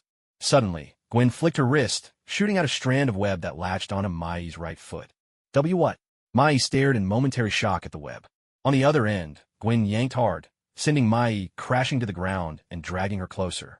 With another resounding thud, Gwen barked, "Don't underestimate me." She drove her foot into Mai's chin, snapping her head back. The two women brushed past each other and sprang to their feet almost in unison. Gwen clutched her stomach, a fiery pain burning in her abdomen, making her wince. Mai spat out a mouthful of blood, turning her head aside. That last kick had done real damage, and more than a little insult. Chao Gui couldn't help but feel a jolt of surprise. Looks like I underestimated that girl. Nicely done. But seeing how the fight was unfolding, Chao Gui let himself relax. The two women were nearly evenly matched. Neither was likely to gain the upper hand anytime soon. Chao Guwei glanced at the map on the wall, took a detour, and made his way to the central control console. On the computer screen, the progress bar had reached 78%. Any more delay, and the system would be fully compromised. Without hesitation, Chao Guwei yanked out all the data cables, then swept every computer into his system backpack, cutting off the thread at its source. On the other side, the two girls, undaunted and re-energized, clashed once more. Mai whipped out two short batons, her expression sharp and fierce, swinging them relentlessly through the air. Gwen frowned, her fingers flexing as she readied her web shooters, the tension building. But she knew she had to end this quickly. Her father was still in the middle of a gunfight somewhere, and she had no idea how he was doing. Mai shouted, her voice cutting through the air as she lunged forward. Her batons came crashing down, slicing through the air with a menacing whoosh. Gwen's brow furrowed as she instantly retreated. She wasn't carrying any weapons and had no intention of taking the blow head-on. Bang! A chunk of the reinforced concrete wall to her right exploded into debris, sending tiny fragments flying and smacking both their faces. Take this. Missing her mark, Mai swung her left baton again, aiming straight for Gwen's head. Gwen sidestepped deftly, dodging the baton, and in the same motion pressed her left hand to her side. With a sharp snap, a strand of web shot out, latching onto Mai's left hand. What? Mai'd always assumed this was just a long-range trick. She'd been counting on close-quarters combat to turn the tide back in her favor. Before she could process her surprise, Gwen gave a cold, mocking laugh. With a quick flick of her wrist, she anchored the webbing to the wall. Let me go, you jerk! Mai was now pinned to the wall by the web, furious. She hurled her baton at Gwen in a desperate attempt to break free. But Gwen's spider sense made her untouchable. The baton missed her by a mile. With a simple tilt of her head, Gwen dodged the baton, then fired off another web, pinning Mai's right hand to the wall. Not satisfied yet, Gwen sent out two more webs, securing both of Mai's legs. Why don't you just stay put for a while? Thud! Gwen landed a punch squarely on Mai's face, knocking her out cold. Seeing this, Gwen pushed off the ground, scaled the wall, and hurried down the corridor. There were still others left to deal with. From the shadows, Chao Guwei watched Gwen leave. He moved in and peeled Mai off the wall. He needed to find a quiet spot to interrogate her about Hitman 47's whereabouts. Washington, D.C., Trident Building, SHIELD Headquarters. Coulson, have you found the enemy yet? Nick Fury spun around, his impatience clear in his voice. On the steps below, Coulson shook his head. Sir, we haven't even managed to trace their real IP address. What? Nick Fury's anger flared. Though with no hair or hat to ruffle, it only darkened his expression. Damn it, what have you all been doing all this time? Fury couldn't help but roar. Normally, he'd never berate his own people publicly like this. But with SHLD's advanced technology, the fact that a few hackers could still evade them was downright absurd. Coulson took a deep breath, then sighed helplessly. All the networks the other side is using come from the federal government. Every IP address they use is also from the federal government. Trying to deal with them is like immune cells facing prion. You can't tell which ones are harmful and which are harmless. We don't even have a standard to define them. At these words, Nick Fury felt a throbbing headache. In fact, when the transportation system collapsed, they'd already received an alert. But that was under the FBI's jurisdiction. SHIELD had no say in the matter. But what followed left them utterly stunned. In less than half an hour, the FBI headquarters fell, the anthrax alarm blared, then the financial markets networks crashed, and control over the communication satellites was seized. All of this happened in barely half an hour. Even if SHIELD went all out, there was no way they could have pulled off such a string of attacks in that short time. Sir, something's happened, Coulson shouted. The power exchange hubs in both the West and Midwest have all gone down. God damn it. Sir, the Security Council has called an emergency meeting. They're demanding you get to the video conference room immediately. Agent Hill burst in with the news. Nick Fury felt his scalp tingle. A relief, really, since he was bald. Otherwise, he'd probably be losing hair from the stress. Got it, Fury replied. Hill, keep an eye on the Eastern Power Hubs. With that, he hurried out of the room.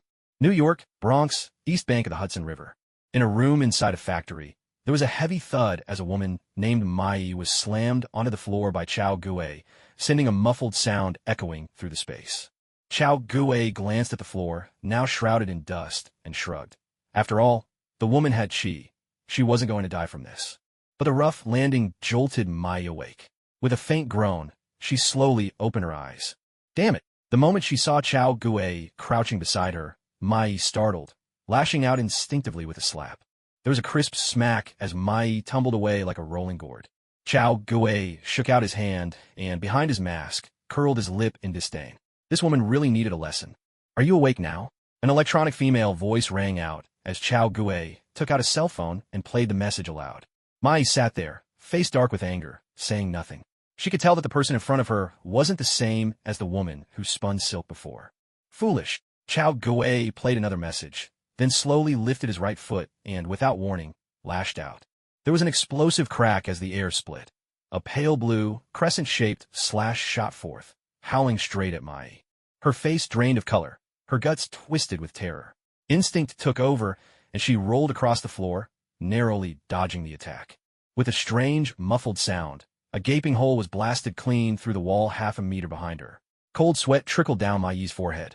She was lucky to have dodged in time. But in truth, it wasn't her quick reflexes that saved her. Chao Gui had spared her on purpose. If he hadn't, her body would have been torn to pieces already. Now, can we have a little chat? The emotionless, synthetic female voice rang out again. A chill ran down Mai's spine. She didn't dare underestimate this person any longer. All right, Ma, nodded slowly. Where's Thomas Gibbs right now? Ma hesitated. If she revealed the answer, all their plans would be ruined. Suddenly, a heavy thud exploded behind her as Chao Gui's fist smashed into the wall. The sudden noise by her ear made her flinch in fright. In New York, in a warehouse near Woodlawn Cemetery. Ma stammered, her face drained of color. Chao Gui nodded, approving of her cooperation. Now, tell me, which boss do you serve? He played a string of names through the voice synthesizer. The gambler, Alexandra, Soanda, Murakami, or Madame Gao? Mai's expression changed drastically, as if she'd seen a ghost. She didn't recognize the other four names, but she knew her own superior in her organization. If she guessed right, those other names belonged to the other four fingers of the hand. Behind the mask, Chao Gui arched an eyebrow. So this woman didn't know as much about the hand as he'd thought. Answer my question, ma'am. The electronic female voice pressed on. Chao Gui flicked his fingers, speaking slowly. Murakami, Ma, he shrieked. My superior is Murakami. He's my teacher. Why did you start this incident? What was your goal? There wasn't. This was my own doing. With a swift, sudden movement, Chao Gui's right hand shot out and clamped around her neck, lifting her off the ground. Are you playing games with me? The synthetic voice gave nothing away, but Mai knew. If she didn't answer now, she'd really die here. I swear there wasn't. Thomas is my lover. Chao Gui loosened his grip and let her drop. Beneath the mask, he sighed in disappointment. He'd thought this was the hand's handiwork. Turns out he'd gotten his hopes up for nothing. Meanwhile, in the hallway, gunfire hammered against the walls. Bang, bang, bang. Four burly men were forced back, retreating once more into the corridor. Damn it, this isn't working, one of them roared in frustration. The NYPD were relentless. Every time they tried to charge, the officers unleashed a hail of pistol fire to pin them down. In this cramped, coverless passageway, tactics were useless. They had no choice but to fall back in disarray. And whenever they tried to leave just two men to hold the line, the police would surge forward with a burst of fire, forcing the pair to scramble back to safety. The moment their firepower weakened, it became the perfect opportunity for the NYPD to charge in, a prospect that left the four burly men increasingly irritable. Damn it, what's going on with the Mai team? Why aren't they here yet? One of the men grumbled. By now, they should have finished up. No idea, but we gotta deal with these pesky flies as quickly as possible. Ow! You know how infuriating they are. The man crouched in the corner on the right paused to think, then said, two of us open fire to create a diversion. The other two wait until they rush in. Then we all shoot together. Their eyes lit up at the idea, and they nodded eagerly. But just then, strange sounds echoed from above. Before they could react, four thick webs dropped from the ceiling, wrapping them up and hoisting them toward the rafters. What the hell's happening? A flurry of punches later, the four men were knocked unconscious. Gwen let out a breath of relief. She'd arrived in time, and her father was unharmed. Suddenly, Gwen froze. Her spider sense tingled. Someone else was here. Damn it. Let's see who it is, she muttered through gritted teeth under her mask. With a flick of her wrist, she shot a web and swung toward the other side of the control building. Meanwhile, Mai bit her lip, her voice trembling. I've told you everything I know.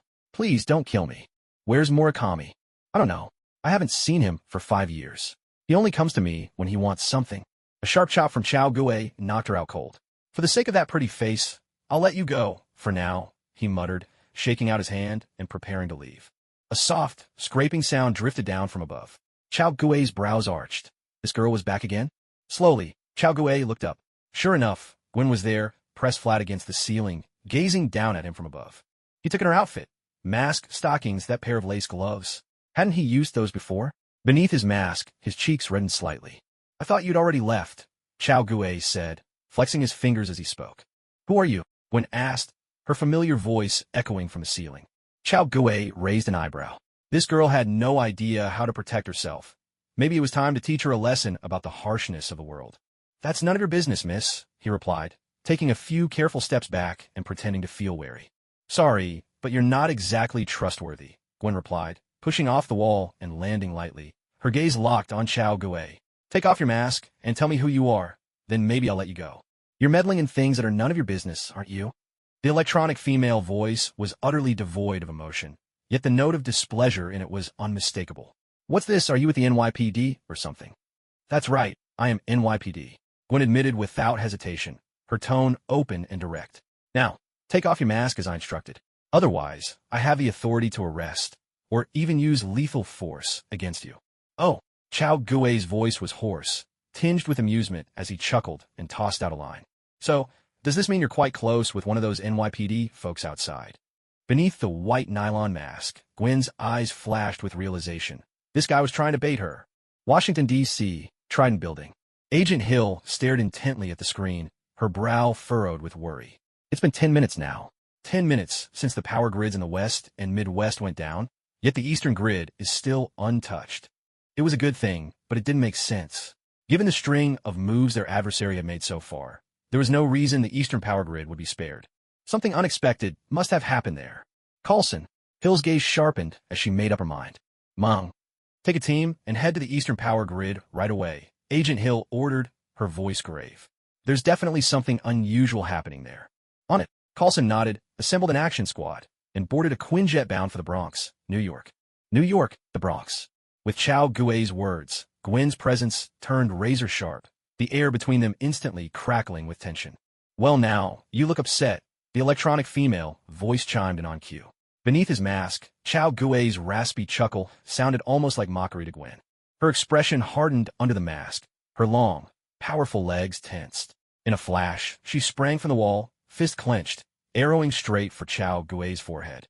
Chao Gui couldn't help but feel exasperated.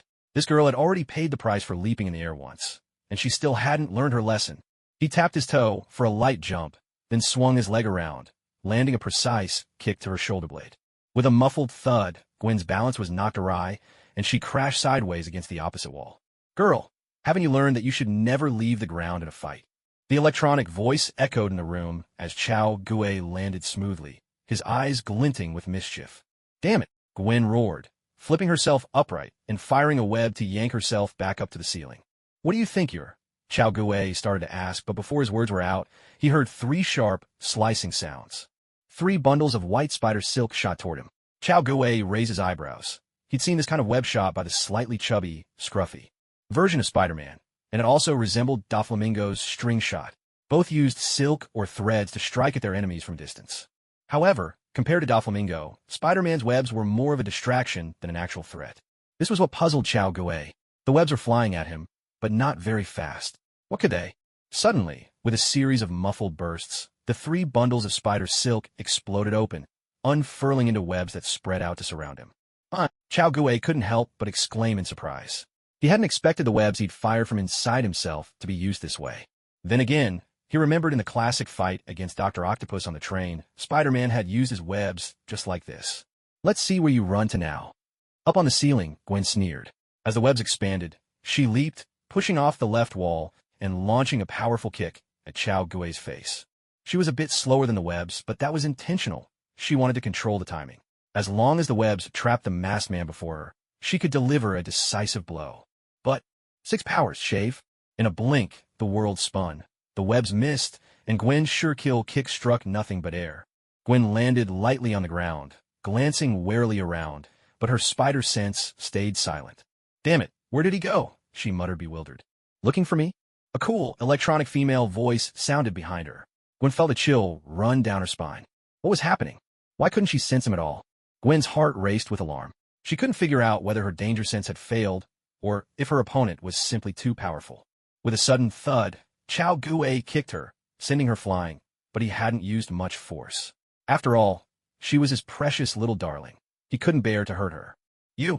Ah, young lady, you're not the only one in this world who's special. The electronic voice rang out, calm and unhurried.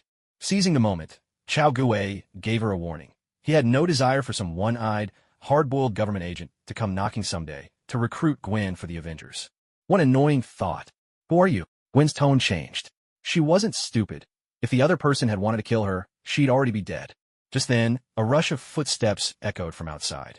Chao Gue and Gwen both recognized it. It was George and the others. Gwen's expression shifted. She quickly fired several webs, binding the unconscious masked man on the ground into a tight bundle, then crashed through the glass and escaped. Chao Gue could only shake his head in exasperation. This was the Bronx, not Manhattan. There weren't tall skyscrapers everywhere. There was no way she could swing back home. And even if she tried, she'd exhaust herself long before she got there. With a swift movement, Chao Gue followed Gwen as they leapt out, but the moment they stepped outside the building, they saw a sleek, flat fighter jet hovering in the air, its engine barely making a sound. Chao Gue raised an eyebrow. Was that a Quinjet? What was S.H.I.E.L.D. doing here? Beside him, Gwen stood frozen, unsure how to react as she stared at the Quinjet. Masked individuals, you are surrounded. Put your hands on your heads and get down on your knees immediately, or we will open fire. The command blared from the Quinjet's loudspeaker. At the same time, its underside opened up, revealing a menacing M134 six-barrel Gatling gun. Moments later, the rear hatch dropped, and 8 fully armed operatives rappelled down on ropes. Damn it, who are these people? Gwen hissed through gritted teeth. In New York of all places, someone actually had the nerve to fly a combat jet around, as if they owned the sky. I told you, you're not the only one who's special. Chao Gue replied with a shrug, his voice calm and distant. Just then, a massive holographic projection flickered to life in front of the jet, displaying the friendly face of Phil Coulson, the man often called the village chief for newcomers to the Marvel world. But the words he spoke were anything but friendly. I am an agent of the Strategic Homeland Intervention, Enforcement and Logistics Division. I am now ordering you to surrender immediately.